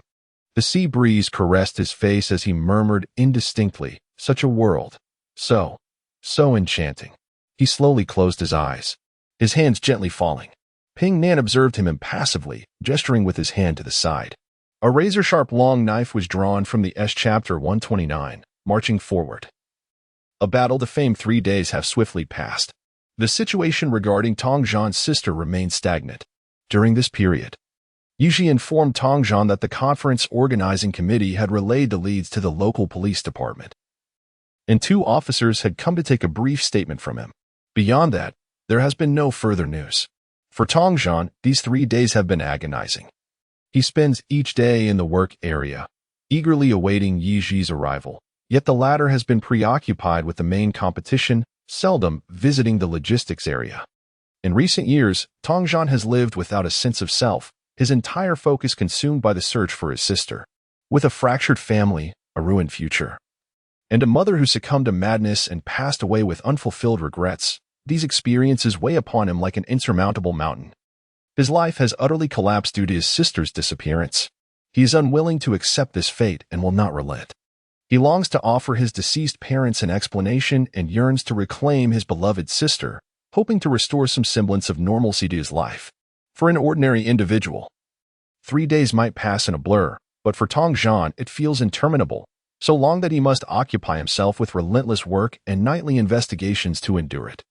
Each evening, he immerses himself in the adventurer's camp, the Eternal World Forum, and various social platforms within Selva City, which have led him to uncover some leads. The establishment known as the Endless Sun Mechanical Factory, a Chinese-funded enterprise founded 5 years ago, specializes in the production of AI robotic limb kits. With a market value exceeding 600 million, it is not particularly large within the industry of Selva City, ranking merely as a mid-tier company. However, the logo of the Endless Sun Mechanical Factory bears a divine symbol strikingly similar to what Tongzhan glimpsed during his kidnapping. Moreover, since his sister was abducted in their hometown, the connection between the two becomes increasingly compelling. On this particular morning, Tongzhan, alongside his colleagues from the logistics unit, tirelessly transported various competition equipment until around 8:30. The 3-day scientific conference has concluded, and today marks the official competition day, with over 20 delegations vying for awards. Thus, aside from the facilities provided by the organizers, each delegation must transport their own equipment to the venue. With the logistics work completed, participants are set for one final venue inspection, coincidentally in the area designated for the men's 1v1 ring competition. At the entrance of the venue, Zhang Yunxi entered alongside Yunxi and others. He has a match scheduled for 10:20 this morning against Jin Zhangxian from the Korean team. It is rumored that this opponent has been training relentlessly for 3 days, even foregoing sleep to log into the eternal world for simulated combat. Upon spotting Tongzhan, Zhang Yunxi approached him. "Are you in charge here?" "Yes," Tongzhan replied, his eyes reddened and his expression somewhat dazed. Over the past 3 days, Zhang Yunxi had hoped to spend more time with his good friend, but Yunxi had imposed additional warm-up training on him to help him find his rhythm. Given that Tongzhan also had his own responsibilities, their encounters had been infrequent. Noticing Tongzhan's anxious demeanor, Zhang Yunxi inquired, "Has anyone from the police department come by?" "Not really, just once," Tongzhan shook his head. "The efficiency here is quite low," Zhang Yunxi remarked, pausing briefly. "Captain, don't stress. Once I finish my match, we can speak with Captain Yi again and see if he can inquire with the higher-ups about the situation." "All right," Tongzhan replied succinctly, eschewing formality. He had previously insisted on clarity in all dealings with Zhang Yunxi and the others out of concern for appearing impoverished or opportunistic, but now their friendship had solidified, and he regarded Zhang Yunxi as his closest companion, thus discarding any pretense. "I'll warm up first. I'll find you later," Zhang Yunxi said, patting Tongzhan's shoulder in a gesture of comfort. "Go ahead," Tongzhan responded. After exchanging a few words, Zhang Yunxi donned his sports attire and approached the ring.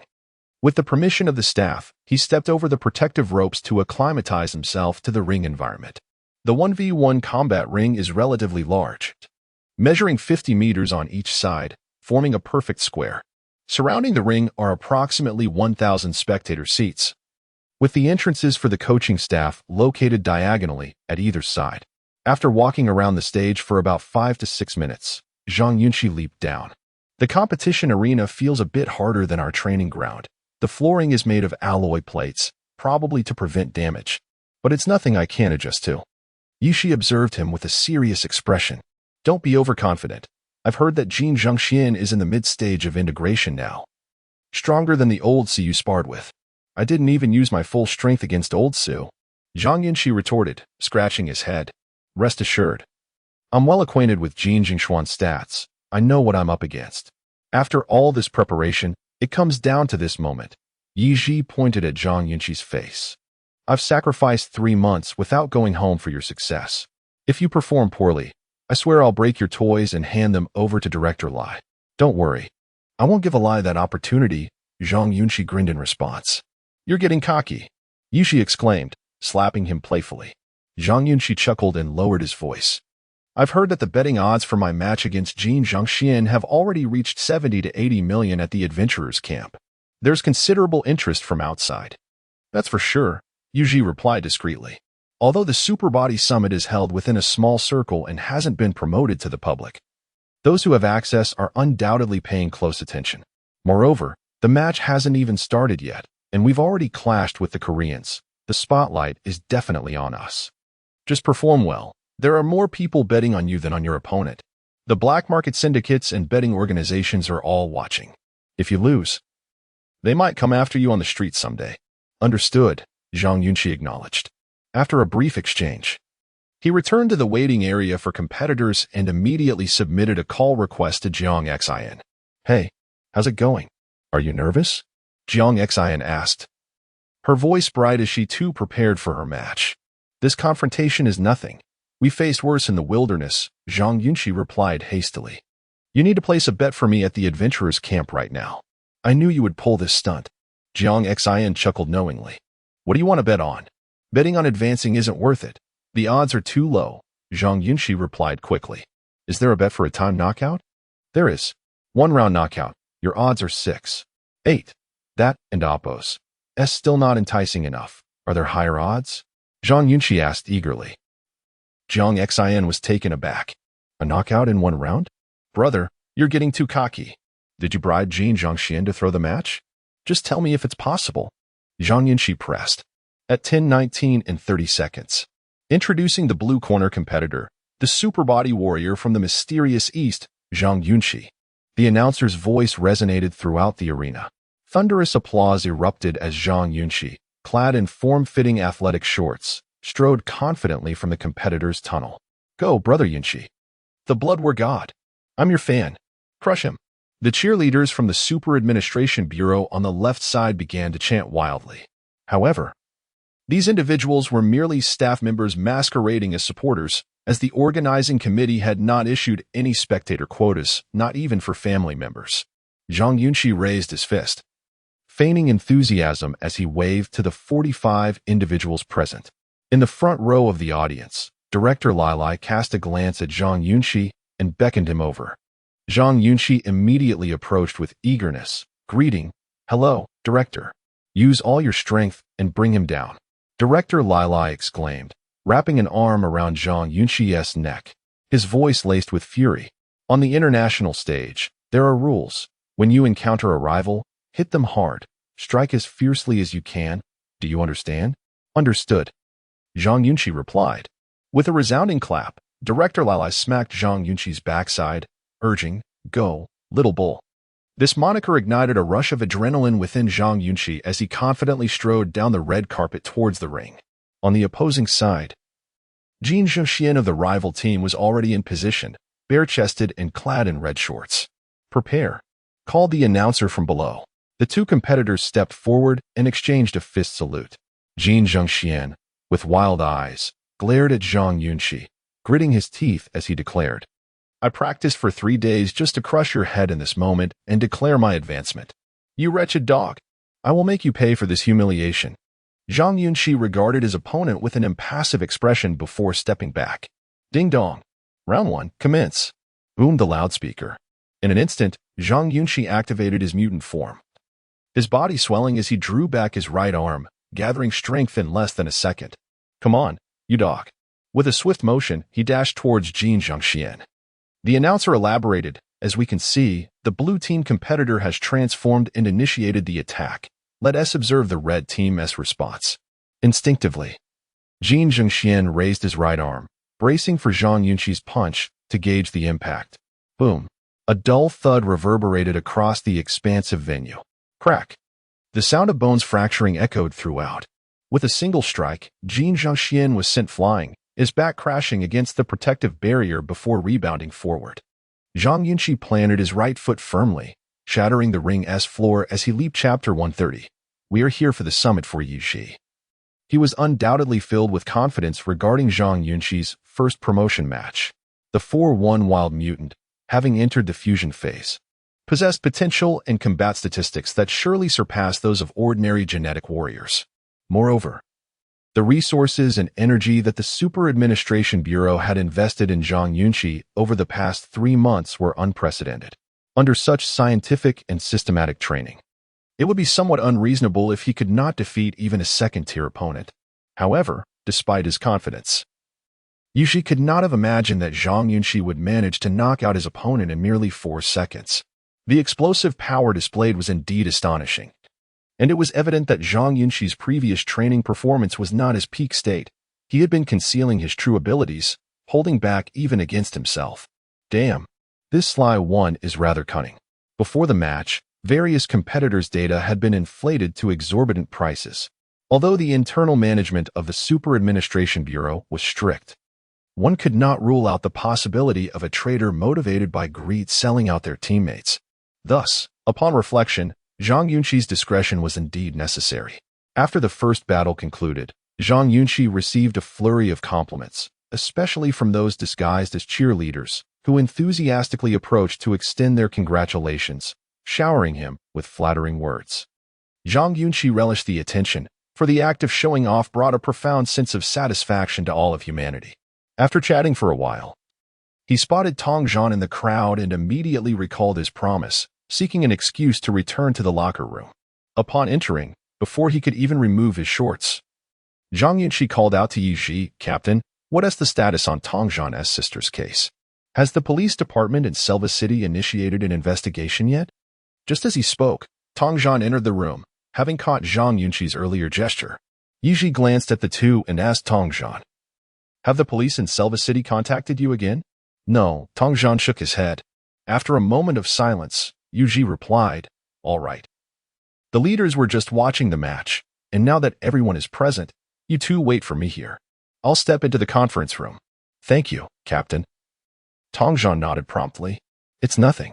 Yunxi, a man of few words who kept his thoughts to himself, patted Tong Zhan's shoulder and departed swiftly.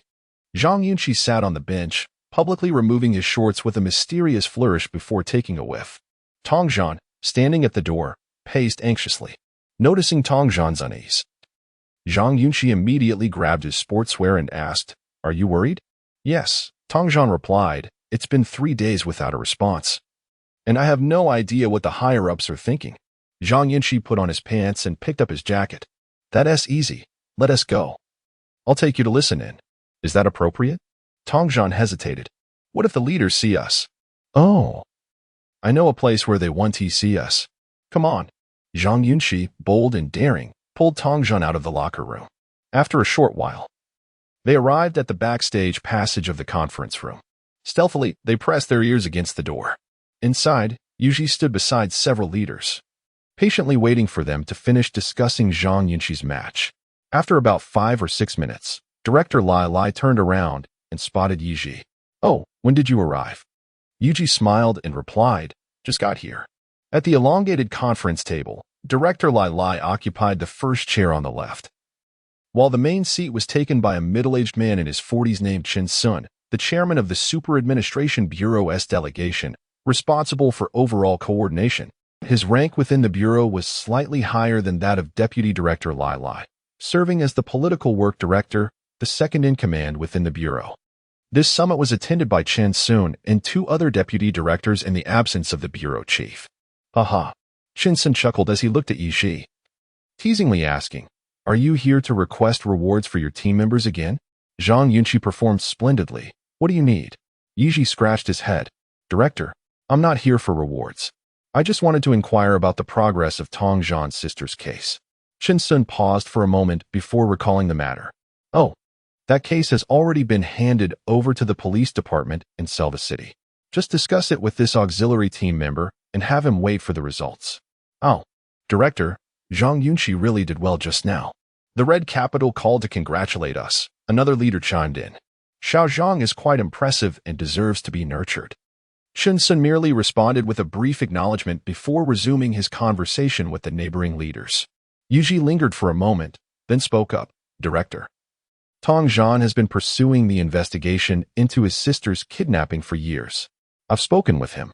His mother went mad over this incident and died in a car accident. Now, he finally has a lead, and he is quite anxious.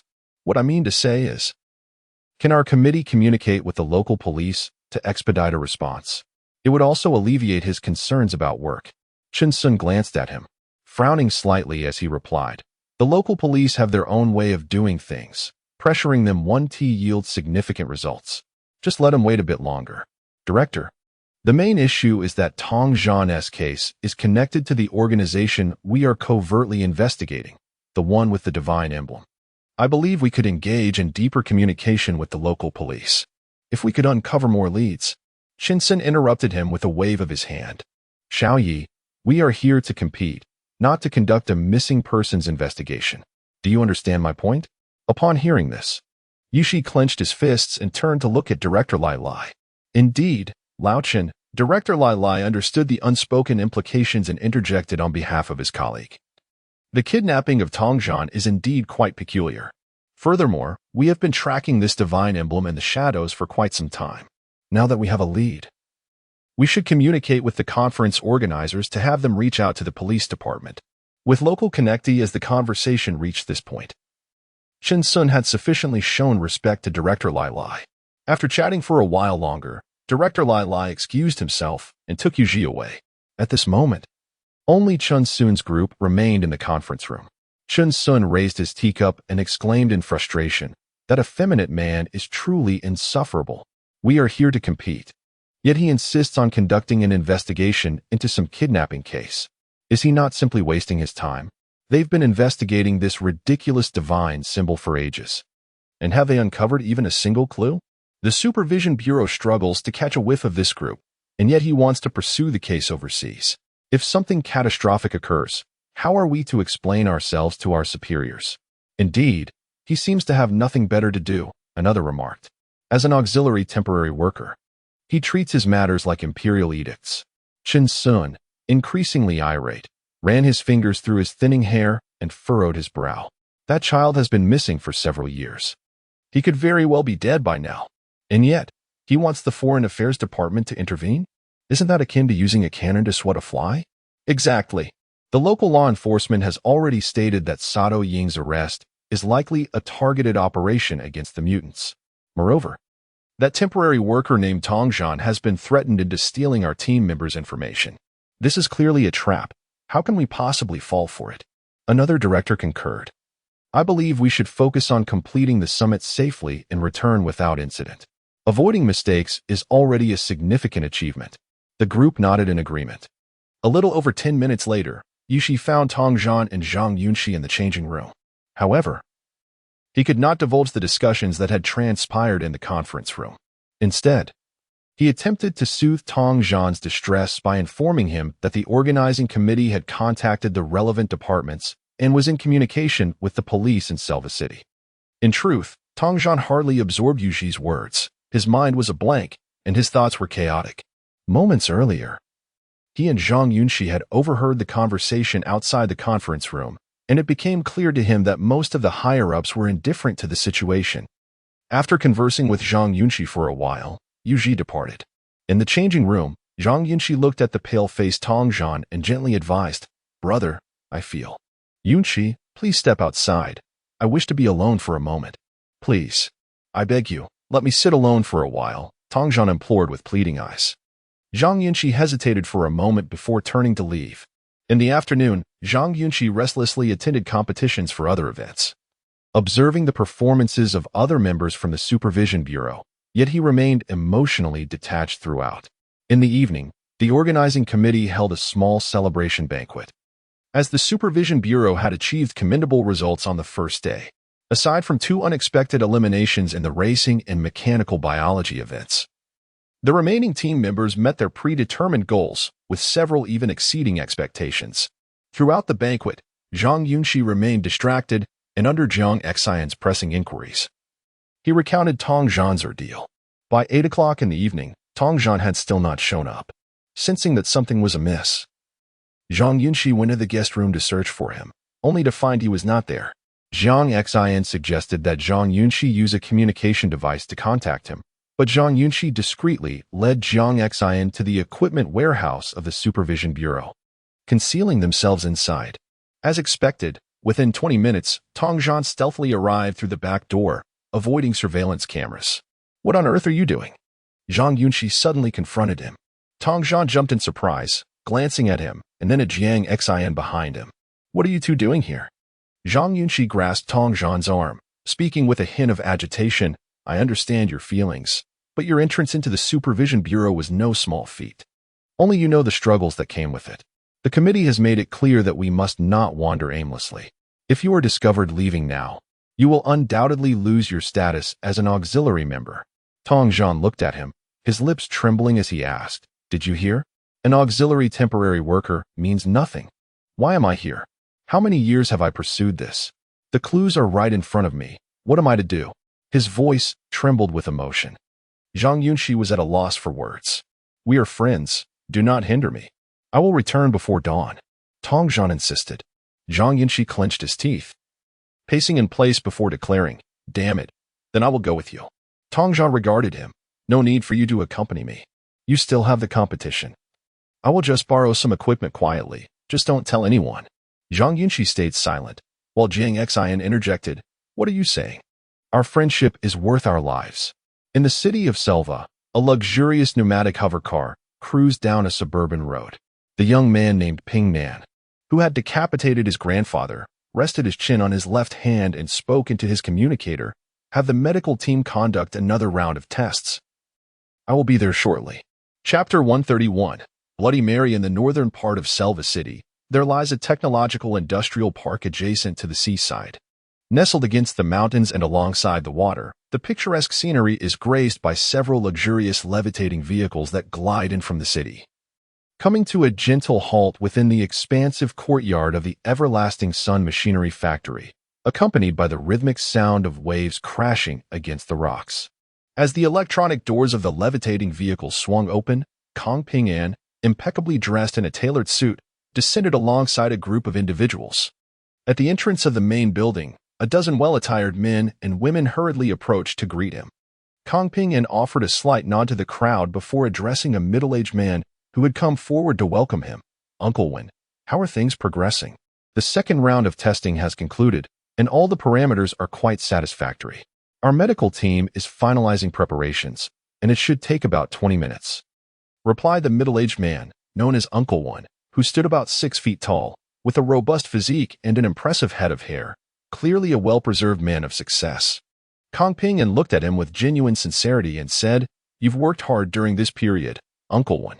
"It's my duty," Uncle Wen smiled in response. The group quickly entered the main building and took the elevator down to the basement level. In a long, brightly lit corridor, over 20 robust soldiers dressed in specialized combat uniforms, donning holographic helmets and wielding various weapons, stood rigidly at attention, their faces obscured. Each of them bore the emblem of a mysterious deity embroidered on their chests. "Don't let them stand here. Find a place for them to rest for a while," Kong Ping An instructed quietly as he strode ahead. Uncle Wen turned back and gestured for the soldiers and their followers to disperse. The corridor soon fell silent again. Familiar with the layout, Kang Ping An swiftly navigated 2 turns and arrived at a glass wall. With a creak, Uncle Wen opened the door on the left side of the glass wall, allowing Kong Ping An to enter. President Kong. 3 medical personnel clad in sterile suits called out from beside a disinfection apparatus. Kong Ping An sat on a long bench and, as he reached to unfasten his suit jacket, his wrist communicator suddenly illuminated. "Pardon me, everyone, please remain quiet. I need to take a call," he said with a smile. Instantly, silence enveloped the room, and Uncle Wen even took the initiative to turn off the disinfection equipment, eliminating the last remnants of noise. Once the connection was established, a charming little girl appeared on the screen, her big eyes blinking as she looked at Kong Ping An. "Daddy, what are you doing?" "I'm at work," Kong Ping An replied gently, his eyes filled with affection. "What about you, Tong Tong?" "Hee hee, I just took a bath." "I miss you," the little girl cooed. "Mommy said great-grandpa's illness is getting better. We can see you tomorrow." Kong Pingyan displayed remarkable patience as he spoke to his daughter. Make sure to go to bed early tonight. You can't sleep in tomorrow. Inside, the four onlookers exchanged glances as they watched Kong Pingyan on the phone, waiting for a good 10 minutes. Once the call ended, Uncle Wen stepped forward and said, "It's been a while since you last saw Tong Tong, has it?" "Yes, half a month." Hee, Kang Pingyan replied, his mood clearly lifted after the conversation. He removed his suit jacket and retrieved a delicate box from his inner pocket. "I know you like watches. This is a limited edition from the Selva City Technology Festival, Endless Starry Sky. Only 20 pieces were made globally, and many members of the royal family weren't able to get one." Uncle Wen was momentarily taken aback. This is too extravagant. "Uncle Wen, we are family. No need to be formal," Kong Pingyan said, patting him on the arm. "You've put in a lot of effort over the years for this matter. It's just a small token of my appreciation." All right. Uncle Wen, visibly moved, hesitated only briefly before accepting the watch. Kong Pingyan smiled and stepped into the disinfection apparatus. Approximately 5 minutes later, both Kong Pingyan and Uncle Wen were clad in sterile suits, with the latter already wearing the new watch.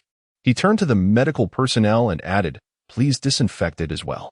Seeing this, Kong Pingyan couldn't help but smile again and waited for Uncle Wen before they both stepped through the glass door at the front. The group traversed 2 corridors and passed a room marked with a sign indicating it was a nursery room. Behind the transparent glass, 5 nutrient capsules were lined up. Inside each capsule was a child, both boys and girls, roughly the same age as Kong Pingyan's daughter. They curled up, submerged in murky nutrient liquid, with breathing masks affixed to their faces. Their skin had wrinkled from prolonged exposure, their eyes tightly shut, and their limbs drawn together, resembling newborns. Kong Pingyan disregarded the nursery and proceeded directly into the central laboratory. Spanning over 300 square meters, the laboratory was filled with an array of cutting-edge equipment. Over 20 experts and scholars from the fields of biology and medicine were intently studying data panels, along with 2 medical pods situated in the central area. The 2 medical pods, one large and one small, were almost entirely transparent, made of special glass panels that were heat and corrosion resistant, save for the various tubing attached to the top and base. The left pod contained a murky liquid and an adult male. Upon closer inspection, it was none other than Sato Takashi, who had been kidnapped 3 days prior. At present, Sato lay naked, immersed in the liquid, seemingly devoid of consciousness. A breathing mask covered his face, and electrodes were attached to his chest, back, and legs to monitor his physiological data. In the other medical pod, a little girl curled up, her condition mirroring that of the children in the nursery room, with wrinkled skin and closed eyes. Kong Pingyan glanced at the data panel and, with his hands clasped behind his back, inquired, "Dr. Huang, how are preparations going?" An elderly man turned around. "All parameters meet expectations, and the details for the melting process have been finalized." Then let us begin. After several moments of suspended animation, Sato Taka gradually regained consciousness. His gaze, filled with trepidation, swept across his surroundings as he laboriously raised an arm to strike against the container. TSS. Abruptly, a deluge of amber fluid erupted from the cluster of tubes affixed to the medical pod, inundating the chamber within a mere few seconds. Sato Taka was once again adrift within the confines, his body pressed against the glass, his eyes beseeching and filled with horror as he pounded against the barrier, uttering, "No. Please, no." The violent struggle and desperate cries dislodged the respirator from Sato Taka and Appo's mouth, causing him to ingest a significant quantity of the solvent. Within moments, the amber liquid within the medical pod transformed into a crimson hue, and Sato Taka's corporeal form began to dissipate at an alarming rate. His dermal tissues were the first to detach, swirling and dispersing with the movement of the solvent. Subsequently, his ocular orbs dislodged, his facial features blurring and dissolving. His once substantial frame, weighing over 100 pounds, diminished in size until it vanished completely within the sanguine fluid. The undulating crimson, when observed under the illumination, possessed an eerie and unsettling quality. The fluid's meandering patterns seemed to delineate a human silhouette, forever engaged in the act of striking against the container. In the sylvan outskirts of the Sun Never Sets mechanical factory, Zhang Yunxi, Jiang Xin, and Tong Zhan were clad in voluminous priestly robes. procured from the stalls encircling the beta summit. Zhang Yunxi, surveying the area, turned to Tong Zhan and inquired, "Are you certain there will be clues here? It seems quite ordinary to me. The mechanical factory's logo is a divine symbol, and it's a Chinese-funded enterprise." "I have a hunch," Tong Zhan replied in a subdued tone. Swallowing nervously, "Perhaps you two should return." "Nonsense. We've come this far. There's no way we're leaving you to go in alone," Zhang Yunxi chided his comrade. Stroking his chin thoughtfully, "Allow me to devise a plan of action." "Move aside," Jiang Xian interjected, pulling Zhang Yunxi out of the way and moving towards the factory area. "What are you doing?" Zhang Yunxi reached for Jiang Xian's hand. "Dear sister, do not act rashly. By the time your slow mind has conceived a plan, the day will be over. Don't hinder me. Wait here. I'll take a look." Jiang Xian retorted, swatting away Zhang Yunxi's hand. "How dare you insult me?" Zhang Yunxi protested, slightly offended. "Have I been too lenient with my discipline?" "Silence. Just wait here. Be mindful of the surveillance cameras. The surveillance system capable of capturing me has yet to be invented." Jiang Xian quipped nonchalantly before vanishing into the forest with astonishing speed. Jiang Xian, having integrated the essence of the fire rabbit gene, possessed an unparalleled swiftness. Chapter 132. The Dirty Blood Trio. After a brief moment, Zhang Yunxi heard rustling sounds emanating from the woods. Judging by the frequency of the noise, he realized that Jiang Xian had returned. As expected, a shadow darted past, and Jiang Xian stood beside Tong Zhan, having changed into a slightly looser black combat uniform. With her holographic helmet hanging from her tactical belt, Zhang Yunxi was momentarily taken aback. "What is going on?" "I caught a lone guard in the factory's backyard." Tong Zhan's instincts were correct.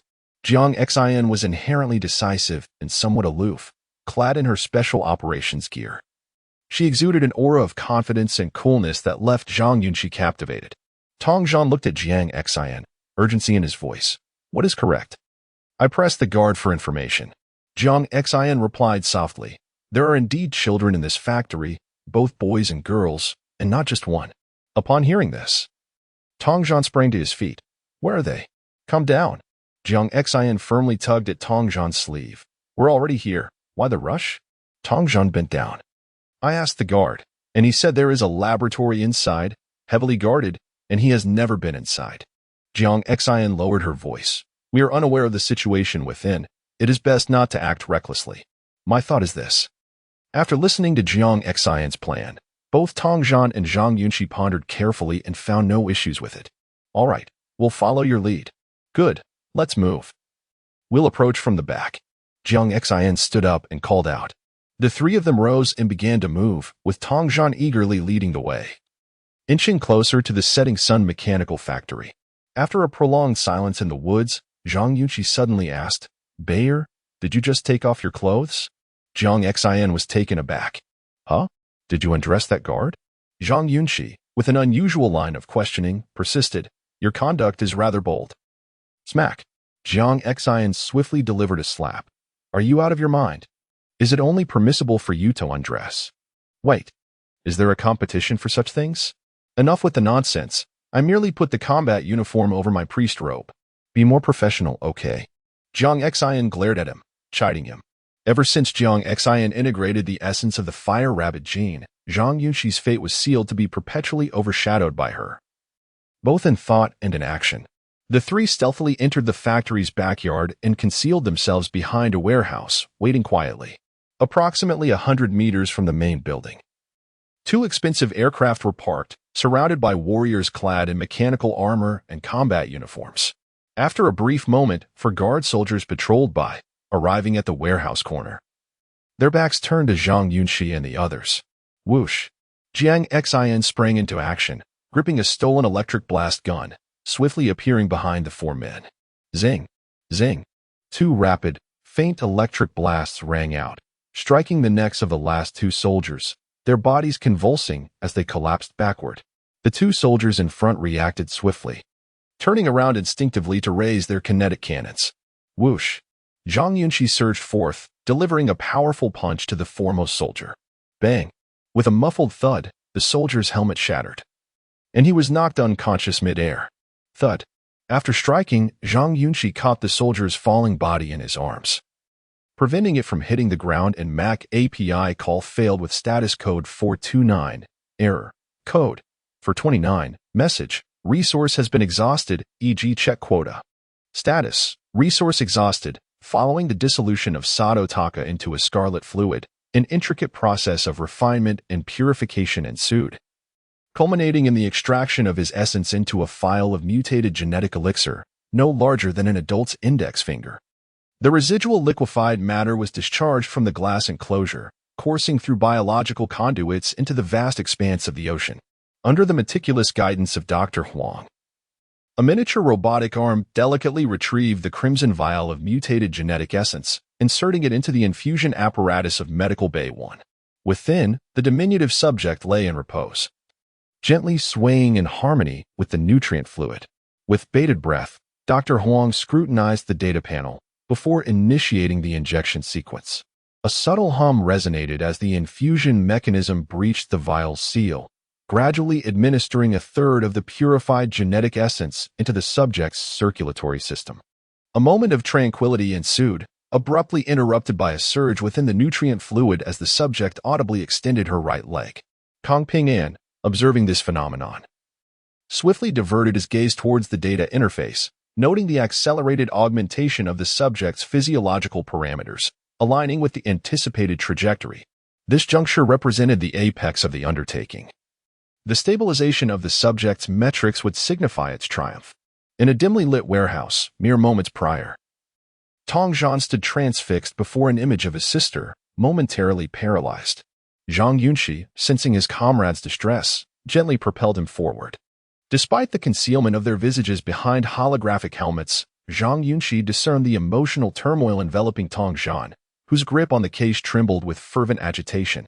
Move on, Zhang Yunxi urged, his tone tinged with urgency. Comprehending Zhang Yunxi's intent, Tong Zhan endeavored to regain his composure, pivoting towards the exit. Zhang Yunxi, casting a furtive glance at the data panel adorned with images of children, surmised the catalyst for Tong Zhan's perturbation. The sextet retraced their steps, entering the confines of the elevator. Noticing the somber demeanor of their vanguard, Zhang Yunxi discerned a palpable absence of levity, punctuated solely by professional discourse. In mere seconds, the elevator descended to the subterranean level, where the lead operative guided the contingent towards the decontamination chamber. Zhang Yunxi, strategically positioning himself at the rear, inquired in hushed tones. What transpired? The image in the upper left corner. It's my sister, Tong Zhan whispered, his voice trembling. She must be here. We found her. Maintain your composure, Zhang Yunxi cautioned gravely. We mustn't end oppose, betray our presence. Stringent controls are in place. We must devise a means to approach our objective. With a subtle nod, Tong Zhan murmured, I understand. As their hushed exchange concluded, the group arrived at the decontamination facility previously visited by Kong Ping An. The lead operative, ushering them into the chamber, announced to the awaiting personnel, the nutrient and transport containers have arrived. With a nod from the trio of staff, the group entered the chamber. As the doors sealed shut, a wave of realization washed over Zhang Yunxi as he recognized their location. At that moment, a staff member clad in sterile attire declared, Hand over the transport container for sterilization. The rest of you, await its completion. With a gesture, the lead operative relinquished the substantial silver container, signaling the others to stand aside.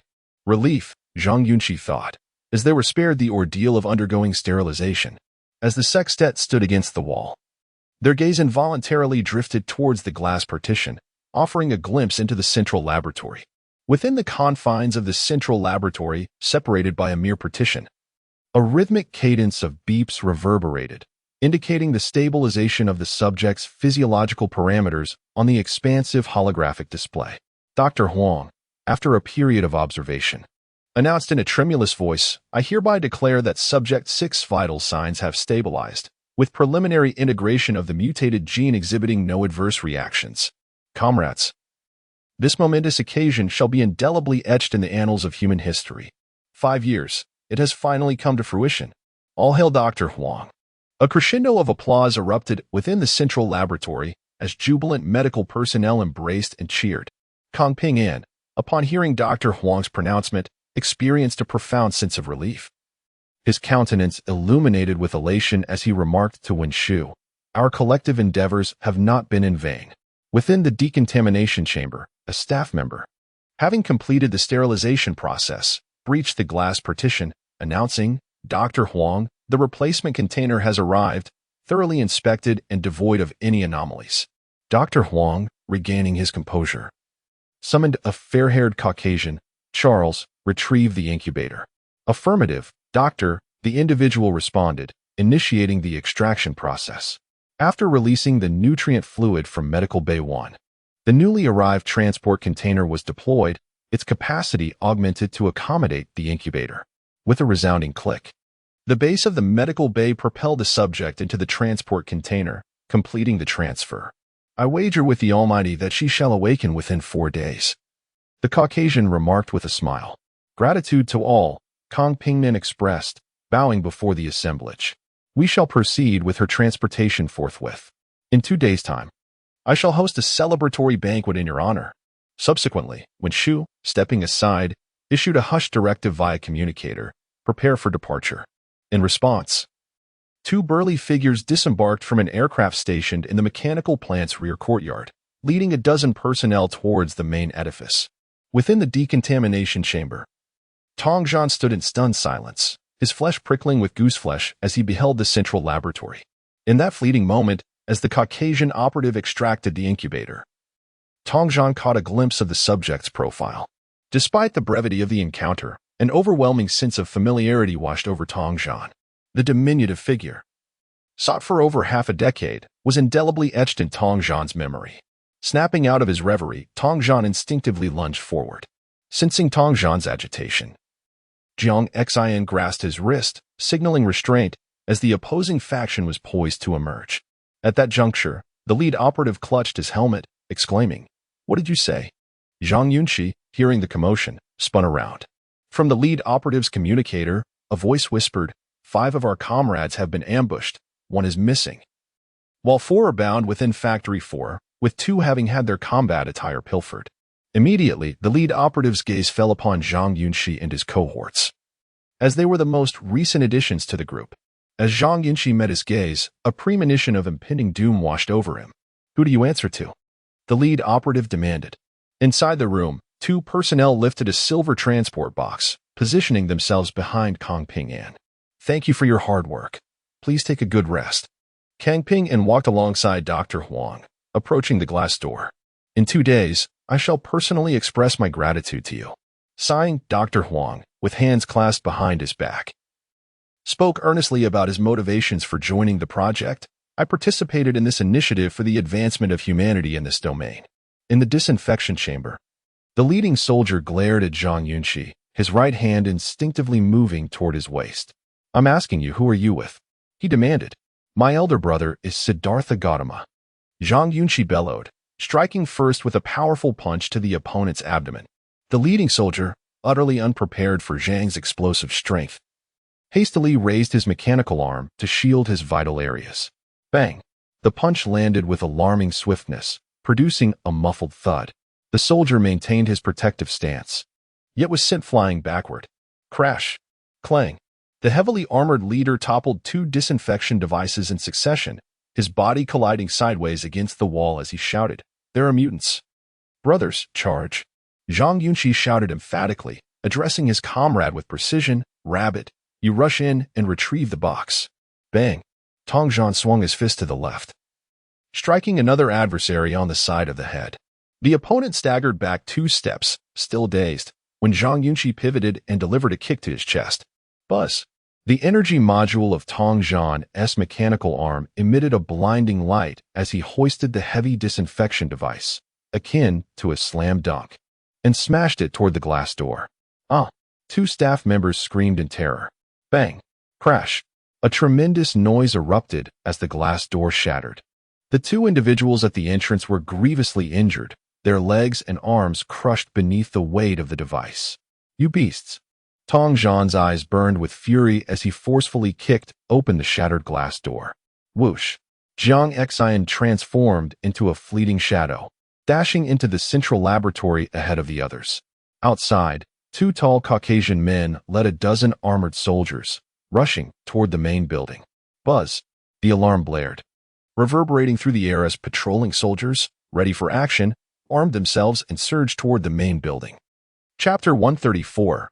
Alf and Odin. The sounds of a fierce struggle within the disinfection chamber immediately alerted Kong Ping and his colleagues in the central laboratory. A group of staff instinctively retreated. A middle-aged man named Wen Shu, without a moment's hesitation, stepped in front of Kong Ping and, despite carrying no weapon at all, whoosh! A shadowy figure darted into the room, heading straight for the two workers carrying a transport box. "Protect the box! Stop him!" Kong Ping yelled anxiously while stepping back. Wen Shu called the Galo brothers quickly. At this moment, Kong Ping was unaware of Zhang Yunxi and his companion's true identities. He instinctively assumed someone was attempting to seize their research results, causing him significant distress. He believed the attackers could not possibly be just 3 individuals. Inside, all the staff heard Kong Ping shout, but they were already paralyzed with fear. These were intellectuals engaged in scientific research, capable only of dealing with the incapacitated Sato eagle and tormenting children who had even reached chair height.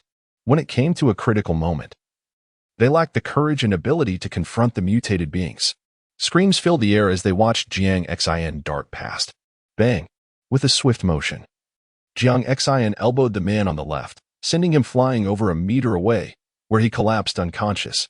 Though Zhang Yunxi's strength was rather ordinary, she was weaker than Zhang Yunxi and even some of her mutant counterparts.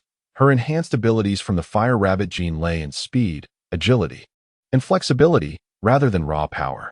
Yet, even with diminished strength, she was still a mutant. Without absolute explosive power, how could she possess speed? To the mutants, these ordinary people were no different from children trapped in glass boxes. Bang! Jiang Xin nimbly leapt into the air, driving her knee into another man's chin, then bent down to lift the heavy box, shouting, "Captain, cover me!" Crack! Bang bang! At the entrance, Tong Zhan, clad in mechanical armor, was in a chaotic flurry, taking down 4 lab workers in rapid succession to clear the way for Jiang Xin. Once she secured the silver box, Jiang Xin paid no heed to Kong Ping and the others, instead rushing outside. "Cover me. Let's move." Inside the disinfection chamber, the dirty blood warrior had dispatched all opponents and heard Jiang Xin's call. He kicked the door open and charged out first. In the predictive ability of this individual is exceedingly remarkable. Just moments ago, Jiang Xin's movements were so subtle, well concealed behind her own defenses. Yet the opponent still managed to effectively block her escape route. "Retrieve the box, Alf." Kong Ping charged forth. At the corridor's entrance, footsteps echoed as Odin appeared with over 20 companions. Upon spotting Zhang Yunxi, he wasted no time and sprinted forward. "Shatter the ceiling, exit first," Zhang Yunxi shouted, turning to face Odin. In an instant, Odin closed the distance, raising his arm to deliver a punch aimed squarely at Zhang Yunxi's face. Thud! Zhang Yunxi raised his arm to absorb the blow, the two colliding and stepping back 2 paces. As Zhang Yunxi lifted his gaze, he sensed something was amiss. The opponent's fist lacked the expected sensation of flesh and bone. Suddenly, without warning, Odin turned, his right eye being forcibly dislodged by a retractable mechanical eye, which then fixated on Jiang Xin. "Be careful." In a flash, a crimson beam shot forth from Odin's mechanical eye, prompting Jiang Xin to instinctively dodge towards the disinfection room. "I've been waiting for you." Alf's ears twitched rapidly as he swung a punch to his left. Jiang Xin hastily stepped back to evade. "Hiki, just teasing you." Thud. Alf delivered a swift kick that struck Jiang Xin's wrist, sending the box soaring towards the gaping hole in the ceiling. "Catch it. Take it. Hurry." Kong Ping shouted. Above, a cloaked warrior deftly caught the box. 5 minutes earlier, the law enforcement department in the industrial district received an emergency call. The caller reported an incident involving an assault by aberrant beings at the never-setting sun machinery factory. Given the nature of the threat, the police unit in the industrial area swiftly mobilized over 100 night shift officers from Selva City, boarding flying vehicles and hovercraft, racing towards the machinery factory. Chapter 135, Blood Battle at the Machinery Factory in the chaotic corridor of the first basement level. Alf saw that the silver transport box had already been secured by his comrades from above. He immediately shouted, "Retreat!" Above, the black-clad warriors grasped the transport box, turning to leave, while the rest quickly gathered around to protect him. In the corridor, Zhang Yunxi attempted to jump twice but was thwarted by Alf's keen predictive skills. Bang! 3 meters away, Zhang Yunxi forcefully repelled long-haired Odin with a punch. The latter sidestepped, his mechanical eye sweeping across. A beam of red light shot forth from Odin's right eye, slicing through the wall like a blade. Uncertain of its power, Zhang Yunxi instinctively rolled forward to evade. Zing! The red beam swept across the wall to his right as if slicing through tofu, penetrating the solid surface completely, even severing 4 iron frames in the room. Realizing the destructive power of the red ray, Zhang Yunxi cursed under his breath. In a moment of urgency, he rolled closer to Odin and executed a sweeping leg kick. Aiming low. Thud. Odin instinctively dodged backward, creating distance between them. At that moment, the cunning blood warrior picked up a handheld kinetic cannon from the ground. Aiming it at the ceiling. "I'll bury you alive," he roared, and Zhang Yunxi knelt, pulling the trigger without a second thought. The kinetic cannon emitted a brilliant light, and a blue beam, as thick as an arm, shot straight up to the ceiling. Boom, boom, boom. A series of explosions echoed as the weakened ceiling crumbled, showering dust and debris downwards. Zhang Yunxi, toughened by experience, remained unfazed by the falling rubble, holding the kinetic cannon steady as he swept it across the ceiling. Boom. The upper floor, stretching for over 10 meters, resembled a funnel, unleashing a torrent of building materials. Dust billowed in the corridor, knocking down many warriors who had followed Odin inside, with Zhang Yunxi also pinned under 2 concrete slabs. Rabbit. He couldn't call Zhang Yunxi by her real name, so he shouted hoarsely. As the upper floor collapsed, opening up the space overhead, Zhang Yunxi immediately understood his intent. With a swift motion, she leapt onto the concrete slab atop the blood warrior, propelling herself up to the first floor. "You go too." Taking advantage of the chaos, Zhang Yunxi dashed toward Alf, who was preparing to attack Tong Jun after clearing debris off himself. Bang! Alf, with his agile senses, turned and kicked. Whoosh! Zhang Yunxi dodged sideways, reaching for his ankle. But Alf's reflexes were quicker. He withdrew his right foot midair, altering his stance, and struck Zhang Yunxi's head with a knee. Both retreated a step. Whoosh! In that instant, Tong Jun, using the thrust of his mechanical leg armor, leapt upwards, scrambling toward the rooftop. "Alf, protect the box." Odin emerged from the rubble, his electronic eye locking onto Zhang Yunxi. The penetrating force of his weapon was overwhelming. Zhang Yunxi dared not confront it directly, instead shattering the wall of a nearby room and darting inside. Clap! Alf leaped, nimbly ascending to the upper level, rushing outside. Whoosh, whoosh, whoosh. Odin stood still, his ears attuned to the sounds of Zhang Yunxi evading, his right eye rapidly rotating, unleashing red beams at high frequency. In the disinfection room, Kong Ping and Wenshu had already used the fallen kinetic cannons to breach the ceiling above. 7 or 8 staff members quickly lifted Kong Ping and Wenshu out, and the latter crouched on the ground, ready to pull others along. Just then, Kong Ping Nan's communicator lit up. He glanced down and immediately answered, "What's the matter?" "Brother, the police are on their way to the machinery factory, no more than 5 minutes away. Make sure you leave no trace. You need to hurry." A man's voice warned urgently. "Got it." Kong Ping replied, bending down to shout below, "Dr. Huang, take care of the incubator." Dr. Huang, who was about to climb up, froze at his words. "Confirm it's been dealt with, then destroy the laboratory immediately. Make sure it's all clean." Kong Ping shouted hoarsely. Okay. Doctor. Huang nodded. Kong Ping pulled Wenshu up. "We need to go now, or we won't make it." With that, they dashed outside under the protection of 6 or 7 black-clad warriors. In the rear courtyard of the ever-sunny machinery factory, 2 aircraft stood ready for takeoff. Surrounded by more than 30 black-clad warriors, all brandishing weapons as they charged toward the main building. Simultaneously, a group of black-clad warriors, protecting the individual with the silver box, sprinted towards the aircraft. Bang, crash.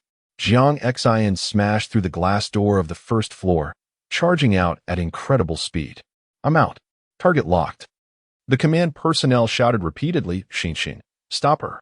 Tong Jun burst out from behind, Hearing her friend's call, Zhang Yunxi hesitated not a moment, activating the micro-launcher on her arm through the electrode chip. This micro-launcher was a secret even Zhang Yunxi was unaware of, specially crafted for her by the Supervision Bureau's research unit during her time in Chengdu. Initially intended for the crucial qualifying stage of the women's 1v1 tournament, it was not deemed a technological violation. Once activated, Zhang Yunxi leapt into action, moving at her maximum speed, evading the pre-aimed trajectory of the kinetic cannon. Whoosh, whoosh, whoosh. Various beams shot forth in an instant, exploding along her path and creating deep craters in the ground. The dazzling light illuminated the darkness of the machinery factory courtyard. In under 2 seconds, Zhang Yunxi caught up to the group of 10 individuals, her right hand gripping a binding rope, which she swung towards them. The 4 opponents turned, positioning themselves to fire. Zhang Yunxi's gaze sharpened with determination and ferocity. She was not one to shy away from violence. And these individuals were clearly more ruthless than the management of the wasteland. To kill them would be to enact justice. Whoosh! Zhang Yunxi lifted her left wrist mid-air, revealing a silver device the size of a lighter, which emitted a brilliant light as a slender object emerged. Zing! With her right hand, she swung the binding rope, while her left wrist flicked. If you block me, you'll die? The needle-like tube expelled over 20 droplets of radiant red liquid, shooting toward the helmets of the 4 black-clad warriors. Pop, pop, pop.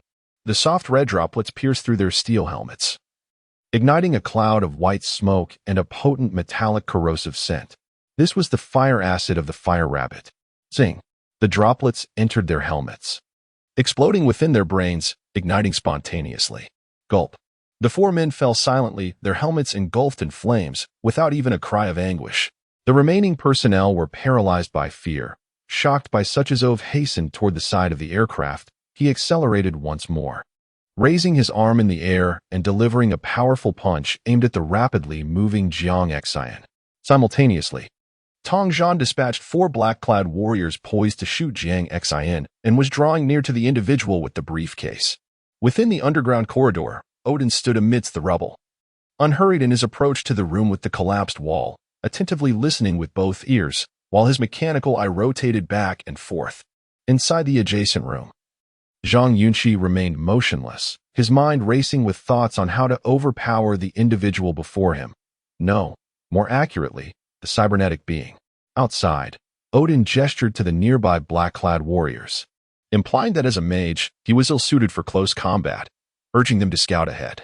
7 or 8 warriors, their gazes fixed intently on the inner room, swallowed hard and cautiously advanced. Buzz! At that moment, Zhang Yunxi suddenly heard the whirring sound of machinery. He spun around to look ahead and beheld a glass-encased room illuminated with light, marked by the words cultivation chamber at its entrance.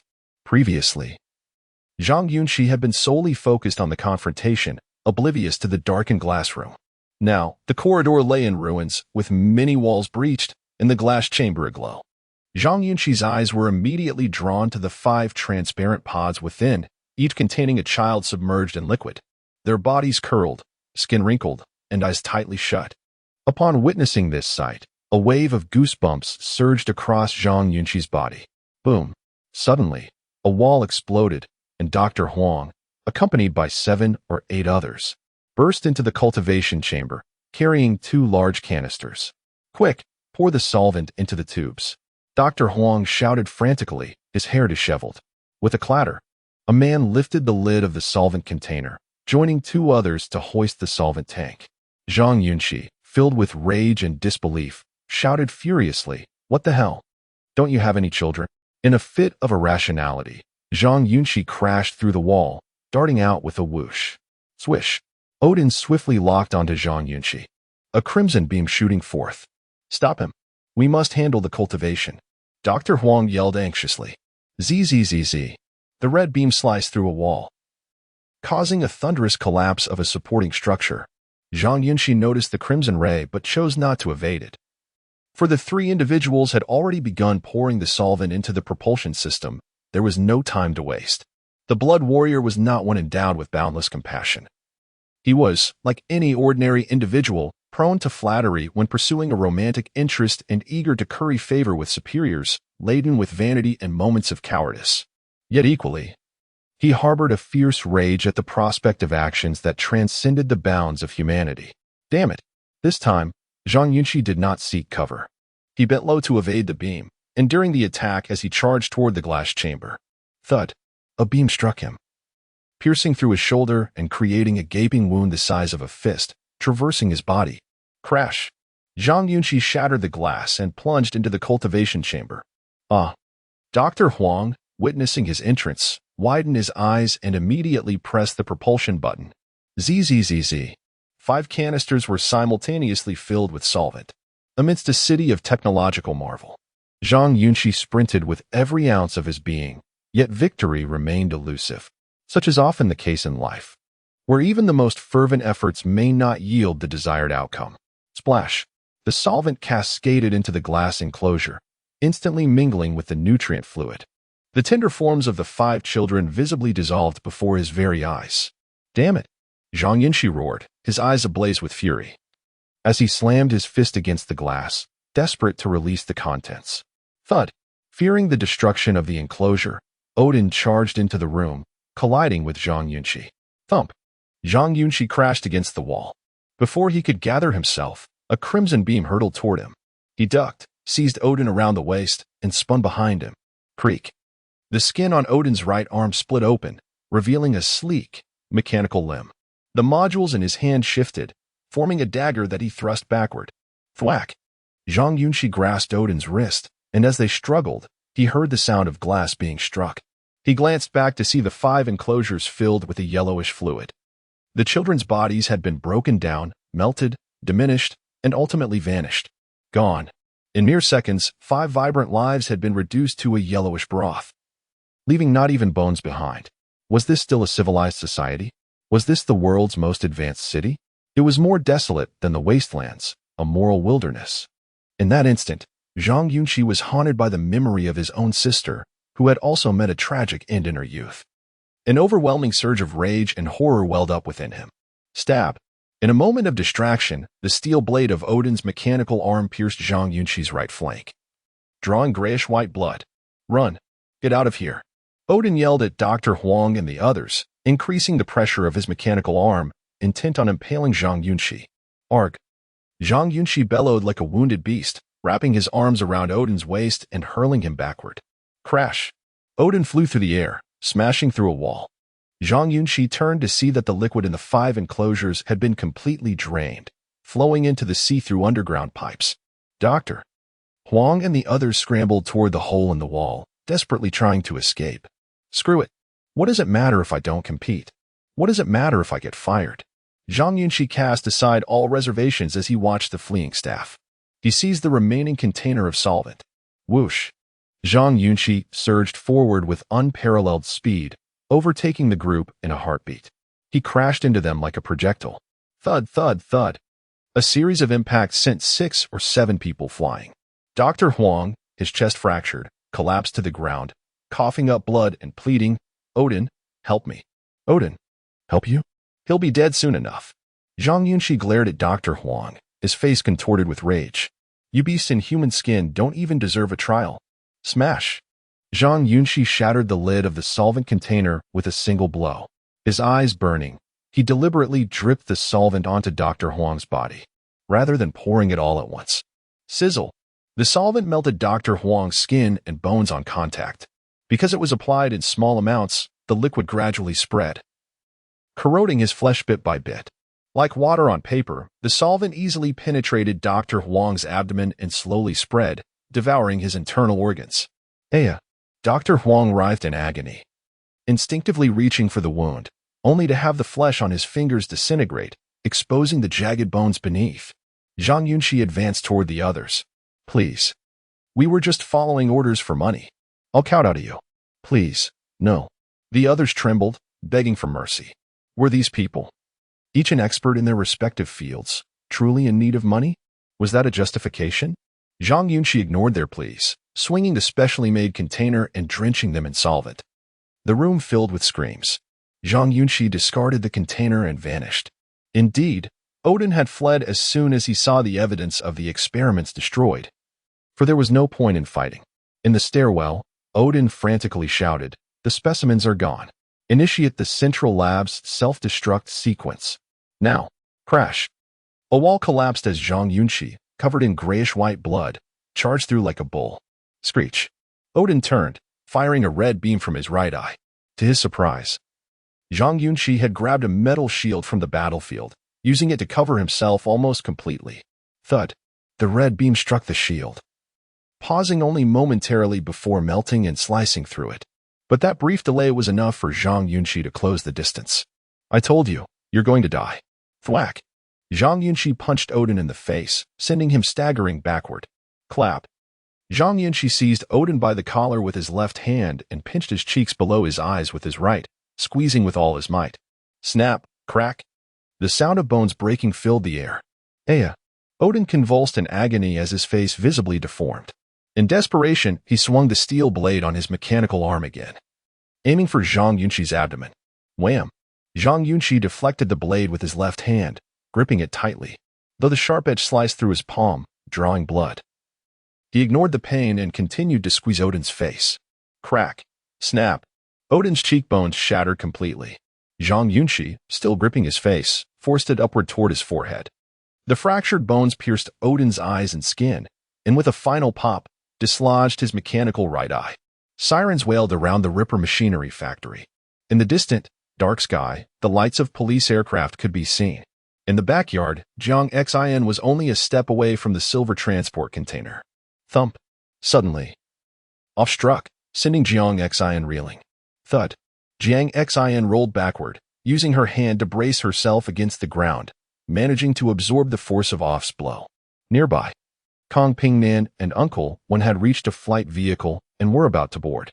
Seeing this, Tong Zhan charged toward a black-clad warrior carrying a large-caliber kinetic cannon. Heedless of the danger, bang, bang. 4 or 5 kinetic guns opened fire simultaneously. Tong Zhan simply ran, not bothering to dodge. And the mechanical armor on his back cracked and splintered.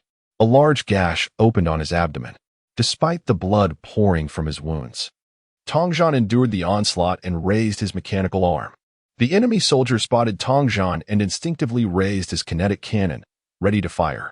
Swish, swish. Tong Zhan fired first, launching 2 small rockets that struck the soldier's mechanical arm, blasting him off his feet. With a thud, Tong Zhan rolled on the ground, swiftly picking up the kinetic cannon and aiming it directly at the flying machine on his left, quickly locking on. Having previous military experience, he was no stranger to such weaponry. After adjusting the angle, he decisively pressed the trigger. Whoosh! A beam of light shot forth, striking the stationary aircraft. Boom! The cockpit of the airborne vehicle was instantly obliterated, engulfed in flames. However, its durability exceeded Tong Zhan's expectations. He had initially aimed to pierce through 2 aircraft in one shot, preventing any chance of escape for the enemy. But he did not anticipate the formidable strength of the left side cockpit. Tong Zhan recalibrated his aim and charged the cannon once more. Although the shoulder-mounted kinetic cannon possessed great power, its firing rate was slow, requiring several seconds to recharge after each shot. Damn it! Kong Pingnan exclaimed as he witnessed the destruction of the aircraft beside him, promptly issuing commands. Let's move. No time to waste. Ove, grab the box and go. Ove glanced back at Kong Pingnan, picked up the silver transport box from the ground, and hurried towards another aircraft. Just then, the remaining flying machine aimed its 4 dynamic locking cannons directly at Tong Zhan and Zhang Xin. Get out of the way, Tong Zhan. Move. Zhang Xin shouted as she dashed to the side. Tong Zhan, unwilling to surrender, saw the cannons targeting him and had no choice but to roll sideways. Rat-a-tat-tat. Orange beams of light rained down towards the main building, leaving Tong Zhan no opportunity to return fire. He could only run for his life, seeking refuge beside a warehouse. Boss, get up here. Ove called out as he boarded the aircraft, waving frantically. Whoosh. While on the move, Zhang Xin flung out a tethered rope towards Kong Pingnan. Bam! Uncle Wen shielded Kong Pingnan, taking the brunt of the blow from the rope that tore into his chest. Staggering back, Kong Pingnan, seeing Zhang Xin rushing towards the fallen kinetic cannon, shouted in panic, "We need to leave now, or we won't make it." Ove glanced at Kong Pingnan and promptly shut the hatch. Whoosh! The aircraft shot forward, taking to the sky with a speed rivaling that of a jet rocket. Zhang Yunxi turned, standing firm as she raised the kinetic cannon, pulling the trigger. Whoosh! A beam of light soared into the sky. Rat-a-tat-tat! The underside of the aircraft instantly released interception energy, accurately predicting the trajectory of the beam's attack. Boom! A deafening explosion resonated, illuminating the sky with blinding brightness. Damn it! Zhang Yunxi furiously slammed the now depleted cannon to the ground, shattering it. Capture him! We must not let him escape. Bloodied and battered, Tong Zhan charged at Kong Ping Nan, deducing from the recent skirmish that this man was the mastermind behind it all. The silver box had been discarded. He could not allow Kong Ping Nan to flee. Protected by 7 or 8 black-clad warriors, Kong Ping Nan staggered towards the left-side warehouse. Whoosh! Tong Zhan and Zhang Yunxi pursued relentlessly. Kong Ping Nan, reaching the warehouse entrance, clumsily opened the lift door and ducked inside alongside Uncle Wen. Block them! Hold them off! Uncle Wen shouted repeatedly as the remaining black-clad warriors obstructed the entrance, preventing Zhang Yunxi and Tong Zhan from entering. Once inside, Kong Ping Nan gasped for breath, saying, "The police will arrive soon. We can and oppose to escape. We must head to the basement." Quickly. Understood. Uncle Wen nodded, and the two hurried down the metallic steps, using a code to unlock a silver metal door. They entered a sterile room for manufacturing synthetic solvents, immediately assaulted by a pungent chemical odor. Shut it, Kong Ping Nan urged, drenched in sweat. Whoosh! Uncle Wen swiftly secured the iron door. Leaning against the wall, panting, Kang Ping Nan exclaimed, "We can't get out. There's no second exit, and the police are on their way." Yes, Uncle Wen replied, equally breathless. Ping An, you must listen to me. If anything goes wrong, you know nothing. I have operated everything in the factory in secrecy. The medical staff were hired by me for live experiments. You were merely an investor, deceived by the owner. Uncle Wen looked at him intently. When questioned, say you came to the factory today due to stock issues, never expecting such events to unfold. Kong Ping Nan slowly nodded. I understand, Uncle Wen. And no matter who threatens you or deceives you, do not trust them. I will not divulge any information about those above us. The underlings know nothing of our dealings, so it ends with me. Once the storm passes, you can proceed with your plans. Uncle Wen meticulously reiterated his instructions. All right. Kong Ping Nan responded eagerly. Bang! Boom! At that moment, the sound of the kinetic cannon striking the door echoed from outside, confirming Tong Zhan and Zhang Yunxi's pursuit.